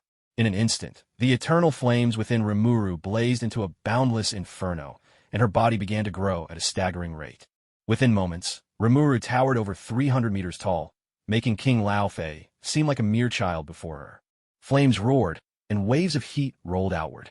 In the blink of an eye, half the sky above Remuru turned a searing red, standing in stark contrast to the world of snow and ice conjured by King Laufey. As the scorching heat clashed with the blizzard, the two forces collided like sworn enemies meeting on the battlefield, utterly relentless. Endless snow and ice were vaporized into steam by the raging flames, and that steam was quickly scorched away by the intense heat. Surtur, you're alive? What is going on here? King Laufey was stunned. Such an immense figure could only be Surtur, empowered by the eternal flame. But how could this be? Surtur's presence cast a deep shadow across Laufey's heart. To wield such power had cost Laufey dearly. After this, he knew he would be left gravely weakened, perhaps even forced into a long slumber. And yet, this Surtur stood before him in his true, original form. Surtur? How could it be Surtur? Damn it! Could the Asgardians be plotting to use Surtur against him, now that he possessed the casket of ancient winters? Surtur was the demon foretold by Odin's prophecy, the harbinger of Ragnarok for Asgard. Had the Asgardians gone mad? King Laufey, surrender the casket of ancient winters, and I may allow you to yield. Hand over the casket of ancient winters? Is this fire giant looking for death? Wait a second. A sudden realization struck Laufey, and in disbelief he cried out, "You're not Surtur. You're Rimuru Tempest?" Rimuru could actually take on the form of her fallen nemesis. Even with all his royal composure, King Laufey could scarcely keep from cursing out loud. This was outrageous. If Laufey had been familiar with Earth's internet culture, he would have recognized Rimuru's current state as a classic case of hacking the game. No matter what the game, encountering a cheater only leads to one result: a miserable experience for everyone else. Yet, as the king of Jotunheim, Laufey quickly regained control over his thoughts after that brief moment of shock. I don't believe it. There's no way you could possibly be as powerful as Surtur in his prime. All magic comes with a price and has its limits. Attack. Surtur gripped his ice blade in both hands and charged at Remuru without hesitation. Yet Remuru's heart remained utterly unmoved, even tinged with a hint of amusement. Her mimicry truly came without cost, without limitation, a flawless 100% replication of the original's real power. You see now, don't you? Isn't it astonishing? Did you really think being overpowered is all fun and games? No, no, no. You can't even begin to imagine the joy of a player with cheats. The casket of ancient winters, the ancestral treasure of the Jotunheim frost giants. Its unleashed chill could instantly freeze an entire planet, erase a civilization in the blink of an eye. The scale of its impact on climate was beyond comprehension, nearly everlasting. Even a millennium after losing the casket, Jotunheim remained locked in eternal winter, snow drifting through every season. The eternal flame, the heirloom artifact of the Muspelheim fire giants, a fire that never dies, capable of burning all things. So, what happens when the eternal flame meets the casket of ancient winters? Can the eternal flame consume the frost within the casket of ancient winters? Crimson Cosmos. Upon his throne, the Crimson Overlord cast his gaze through the layers of the multiverse, focusing on Asgard. In his eyes, Asgard was no longer the realm of divine brilliance it once was, but a battlefield of clashing ice and fire. The entire realm was now split in two. One half shrouded in endless snow, dark, gloomy, and frigid, the other half ablaze with roaring flames, crimson, scorching, and seething. Fascinating. Ever since Rimuru had devoured the ruby, the old Crimson Lord had taken notice. Among all the red tanks he had ever created, nearly everyone had been driven mad by the side effects of the Crimson power, reduced to mindless rampages. Remuru, however, stood as the sole exception. This had genuinely surprised him. so he casually bestowed a blessing. But what truly caught the old lord off guard was that Remuru, for all her apparent restraint, was far more capable of stirring up trouble than any host he'd ever made.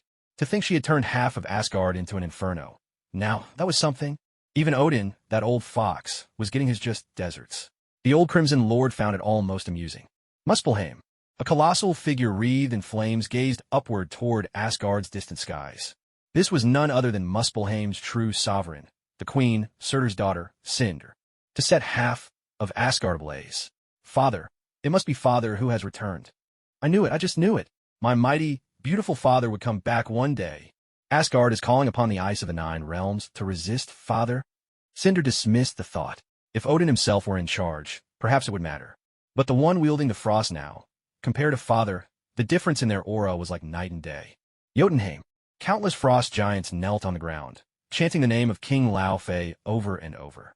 The resurgence of the power within the casket of ancient winters sent a resonant call through the blood of every frost giant. Even separated by billions of stars, they all felt themselves growing immeasurably stronger. Among them was Loki, now fleeing in disgrace. As he sensed the ever-increasing cold power coursing through his body, a chill settled deep within Loki's heart. For this power was a constant, inescapable reminder that the blood of the frost giants ran in his veins.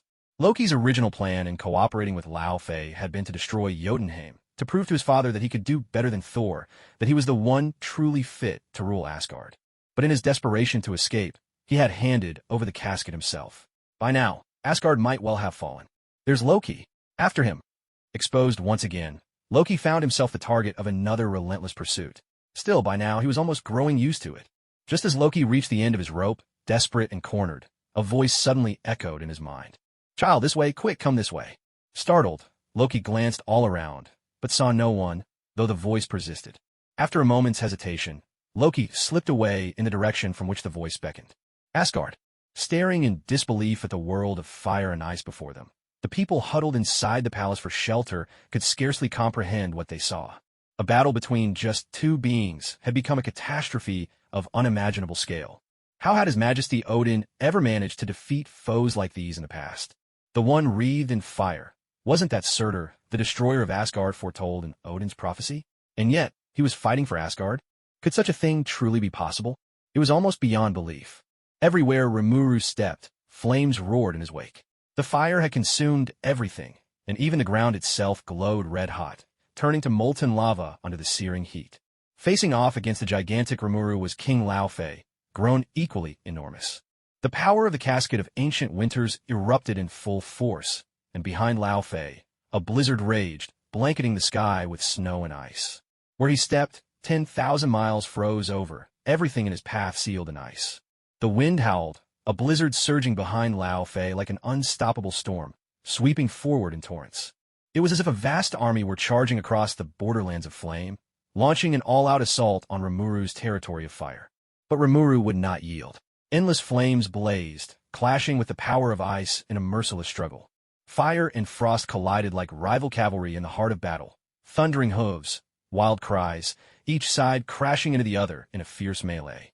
The war was brutal, each side dealing heavy losses, neither willing to concede. As time wore on, Laufey's unease only deepened. How could this be happening? To his astonishment, Remuru not only matched him blow for blow, but showed no sign of weakening. Could she truly control the power of Surtur completely? Impossible. This made no sense at all. Every kind of magic, after all, has its limits. Hold on. Just hold on, no matter what. This time, I absolutely cannot lose. Laufey gritted his teeth and persevered. The taste of failure was unbearable. He could not endure it a second time. As a direct descendant of Ymir, Laufey carried noble blood, blessed with a long life. He was truly one of the undying. When defeated by Odin, Laufey still had another option, to outlast him, to see who could survive the longest. Just like now, Odin had grown old, and Thor had yet to reach his full potential. This was Laufey's moment. But Rimuru was nothing like Odin. If he handed over the casket of ancient winters this time, it might vanish from this world forever. Rimuru's magic, her power to devour all things, was simply beyond comprehension. She had devoured Surtur, swallowed the eternal flame, and thus claimed all that Surtur possessed. One could say that Laufey had been driven right to the edge by Rimuru. He could not lose. If he lost the casket of ancient winters again, Jotunheim would lose its chance to rise forever. He cannot become the sinner of Jotunheim. I cannot just stand here and wait for death. A cold gleam flashed in King Laufey's eyes, and ultimately, he chose to trust his own judgment. Limulu's strength had increased so explosively. Surely there had to be a price. Just as Laufey's own outburst now would cost him nearly 1,000 years of deep slumber to recover. Limulu could not possibly wield such power without paying a price. Since both sides had a price to pay, it would come down to who dared to go further. With both hands, Laufey summoned blades of ice, channeling boundless frozen power, and charged straight at Limulu. Transformed into Surtur, Limulu showed not a trace of fear. She raised the Twilight Sword and struck down at Laufey. Clang! The Twilight Sword met the icy blades in Laufey's hands. The cold steel shimmered with a dark light, while the Twilight Sword blazed with fire, both colliding in a furious clash. In the end, the Twilight Sword proved superior. The ice blades shattered under its might, and the sword's momentum carried on, slashing toward Laufey. With a sickening sound, Limulu's Twilight Sword carved a tens of meters-long gash into Laufey's body, forged from millennia of condensed frost. But at that very moment, Laufey's left hand of solid ice clamped down on the Twilight Sword. His right hand, summoning a new blade of ice, lunged straight for Limulu's chest. A sickening stab. Limulu's chest was pierced through. Again, Laufey roared, ignoring the wound in his own body. He stomped the ground, and instantly a massive icicle, 100 meters long, shot up from the earth. In a blink, it skewered both Limulu and Laufey together. Everyone stared in stunned disbelief, shaken to their core. Laufey's ruthlessness was staggering. This was an all-or-nothing, mutually destructive assault. Even Limulu herself was left reeling by the ferocity of the attack. What on earth is King Laufey up to now? Is he losing his mind? Is this some kind of vicious showdown? Remuru pondered for a moment, then decisively wrapped her arms around King Laufey and summoned the Sword of Twilight. Stab! The Sword of Twilight shot forward, skewering both King Laufey and herself in one piercing strike. King Laufey, the Avengers, the gods of Asgard. We can't afford to mess with her. Everyone broke out in a cold sweat. Was this a gathering of lunatics? Earth. The entire globe had plunged into an unprecedented atmosphere of sorrow and despair.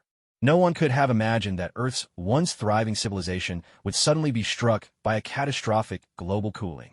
Until today, there hadn't even been the slightest warning sign. Could 2012 truly mark the end of human civilization? Had the Maya foreseen all of this long before their own demise? Panic buying swept through supermarkets like never before, as everyone rushed to stock up on anything and everything. Countless people hurriedly packed their belongings, desperately seeking any ticket, by land, sea, or air, to escape to lower latitudes. But how could anyone hope to secure such a ticket? Sold out in a split second. Not even a certain tech giant could claim such speed. Outside, snow and wind filled the sky. People hurried along, their eyes filled with uncertainty and anxiety about the future. The end of the world, a familiar theme. But only when it truly arrived did people realize just how hopeless it really was. And it was only now that people discovered even a most equal death was, in truth, deeply unequal. Ordinary folks couldn't secure a single life-saving ticket no matter how hard they tried, while the wealthy could simply board their private jets or yachts and leave on their own terms. Inside, the meteorological agencies of nations around the world, the staff who still clung to hope and refused to abandon their posts stared intently at the ever-shifting, ominous weather maps. This 1 hour felt as long as a century to them. Colder, colder, and still colder. The temperature kept dropping. Did humanity truly have no hope left? Was human civilization, like the dinosaurs before them, destined to vanish in an instant after a glorious era, erased by a sudden freeze? And who could say, millions of years from now, would human skeletons like dinosaur fossils be displayed in museums by some new, intelligent species? But at that moment, one of the meteorologists, eyes glued to the temperature curve, suddenly widened his gaze in disbelief. The drop stopped. Is this real? Somebody slap me. Is this a dream? Smack, smack, smack. A chorus of slaps echoed through the meteorological bureaus across the world. In that instant, hearts long frozen with despair began to thaw and stir with hope. Everyone stared fixedly at the temperature chart, hardly daring to breathe. It was as if the temperature curve were some skittish, shy little creature. Even the faintest sound might startle her away. New York. Hell's Kitchen. The sudden arrival of the apocalypse sent many people with fragile minds into a downward spiral. In an instant, the order of civilization nearly collapsed. Robbery, murder, and all manner of crimes surged in an unending tide. With a sharp swish, a web shot out, instantly binding a criminal who was trying to take advantage of the chaos. Spider Kid called out, "Sir, robbery is against the law." These days, Spider Kid had become something of a celebrity in New York, his fame spreading far and wide. Yet, even as he was tangled up in the web spun by the Spider Girl, the robber showed no sign of remorse. Instead, he began to curse. "Idiot! The world is about to end. Even if you stop this crime, what does it matter?" Hearing the thief's tirade, Peter Parker was left feeling lost. Yes, the world was on the brink of destruction. So what was the point in stopping this one crime? The robber broke down in tears, sobbing, "We've been abandoned. All of us. Spider-Girl, aren't you supposed to be a superhero? Save me. I beg you, I don't want to die." The desperate pleas struck a heavy chord in the young Peter Parker's heart. He was a superhero, true enough, but what could he do in the face of the end of the world? People like Rimuru and Tony Stark, giants among men, perhaps they still had some options left. But the sad truth was, Peter couldn't reach any of them. Spider-Kid stared at his own hands, more uncertain than ever. Did he really deserve to be called a superhero? When true catastrophe struck, he found himself utterly powerless. But then at that very moment, Spider-Kid suddenly froze. He looked up instinctively, gazing into the sky where thick snow was still falling. Wait a second, is the temperature finally beginning to rise? Far away, in a great nation to the east, inside a certain scientific research center, chaos reigned. Papers and files were scattered everywhere, carpeting the floor. An elderly man with a crown of silver hair moved slowly, methodically gathering up the documents. Two staff members in uniform pleaded with him, doing everything they could to persuade him. "Professor Ding, you're a national treasure. Please come with us. Once we reach the survival base, maybe you'll find a way to fix the climate, to keep our civilization alive." Old Professor Ding shook his head. "Let the young people have their chance. I'm far too old. This abrupt and severe drop in temperature, there's nothing I can do about it." The two uniformed workers tried to argue further, but Professor Ding raised a hand to stop them. Since the Industrial Revolution, human civilization has advanced at a breakneck pace. Each leap forward has driven even greater progress, and countless miracles have led to even greater miracles. Humanity has gained power almost godlike in its scale. But in the end, we are still just infants. He fell silent for a moment, then asked, "Tell me, after this freeze, when do you think the earth will thaw again?" The two young people shook their heads. If someone as wise as Elder Ding had no answer, how could they possibly know? Ding Yi's eyes shone with a keen light as he sighed. In Earth's history, there was the famous Younger Dryas event when the world plunged into an ice age that lasted nearly 1,000 years. But this time, the temperature drop has come even more suddenly, more fiercely. This ice age might last even longer, but the Earth will thaw again, eventually. This drastic cooling will inevitably bring about a mass extinction of species, humans included. To give rise to another intelligent race may take hundreds of millions of years. Tell me, by then, how many traces of humankind will remain on Earth? The two young people exchanged glances, feeling Ding's reflections were a bit much. What happens hundreds of millions of years from now was certainly not something for them to worry about. Professor Ding sighed again. At the end of civilization, leaving a footprint is far harder than creating a world. Just then, a commotion broke out outside. Elder Ding called out, "What's happening?" A female staff member replied, her voice brimming with excitement. "The temperature drop has stopped. The temperature drop has finally stopped." In an instant, everyone left in the museum erupted with cheers of pure joy. Many men and women embraced each other. In that moment, every heart beat as one, all barriers forgotten. Elder Ding's gaze turned deep and contemplative.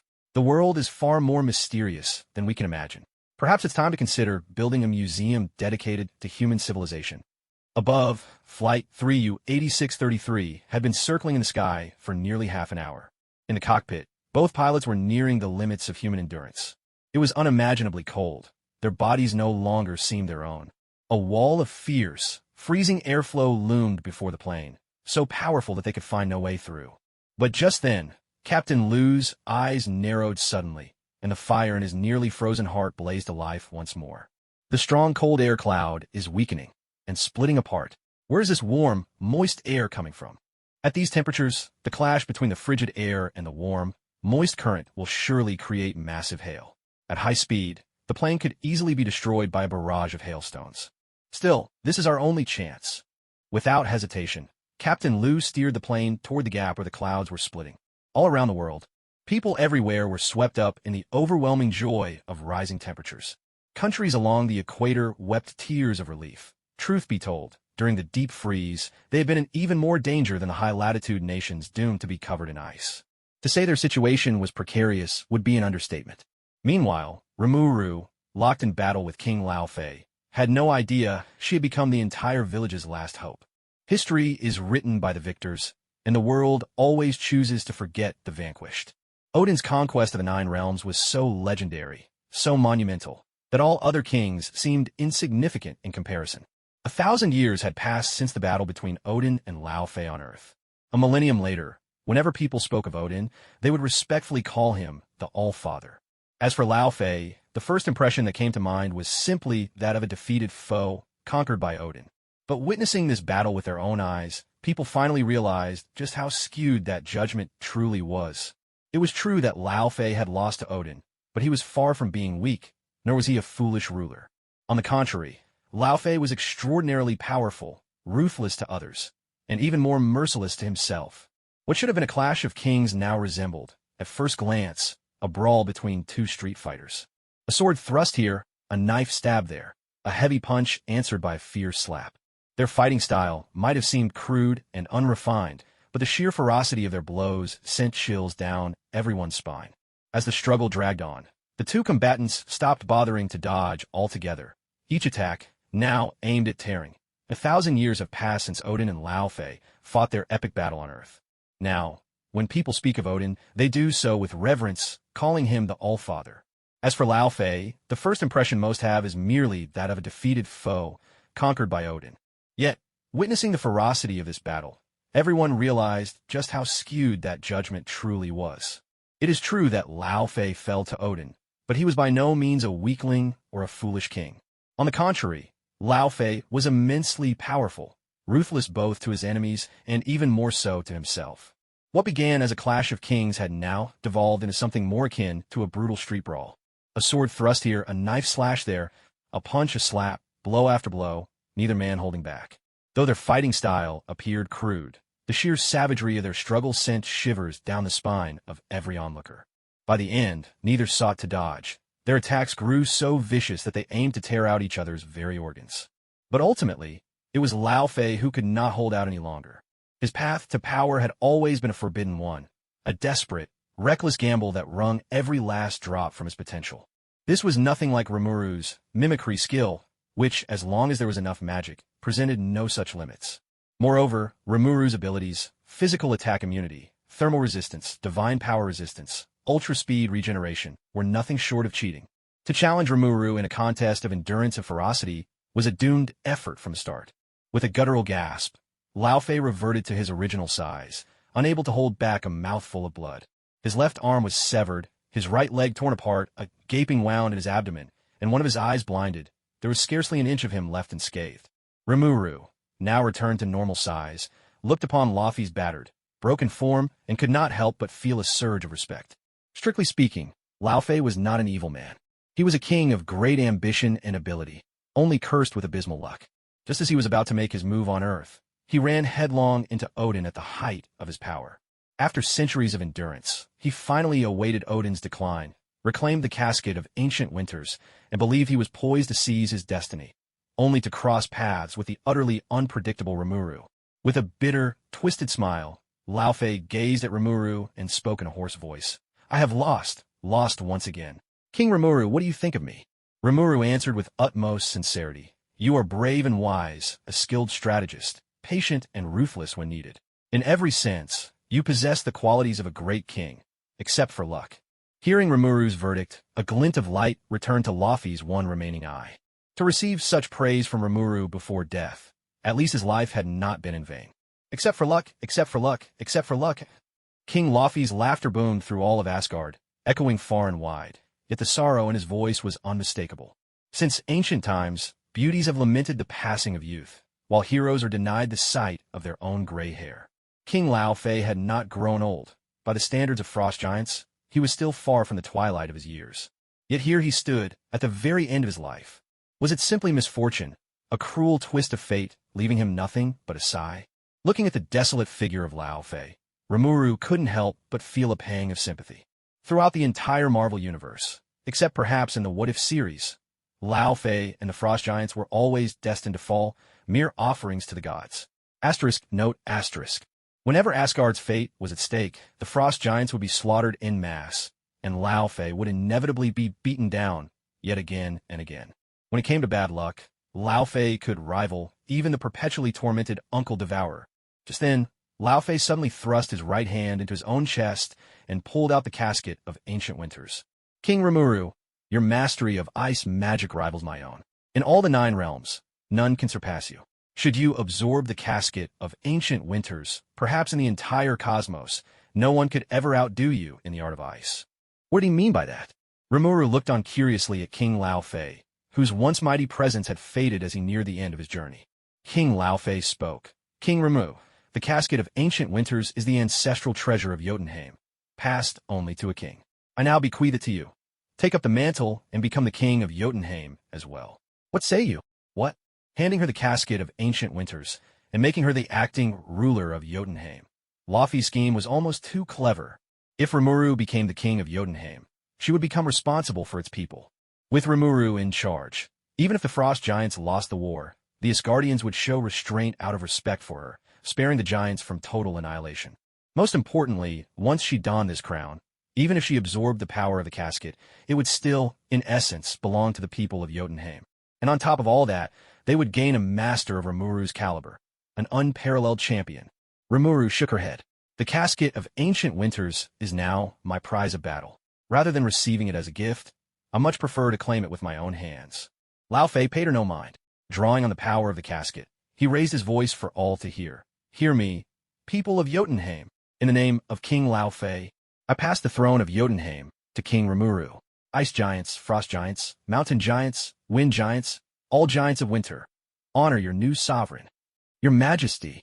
At the sound of Laufey's final decree, giants from both Asgard and Jotunheim fell to their knees, weeping bitterly.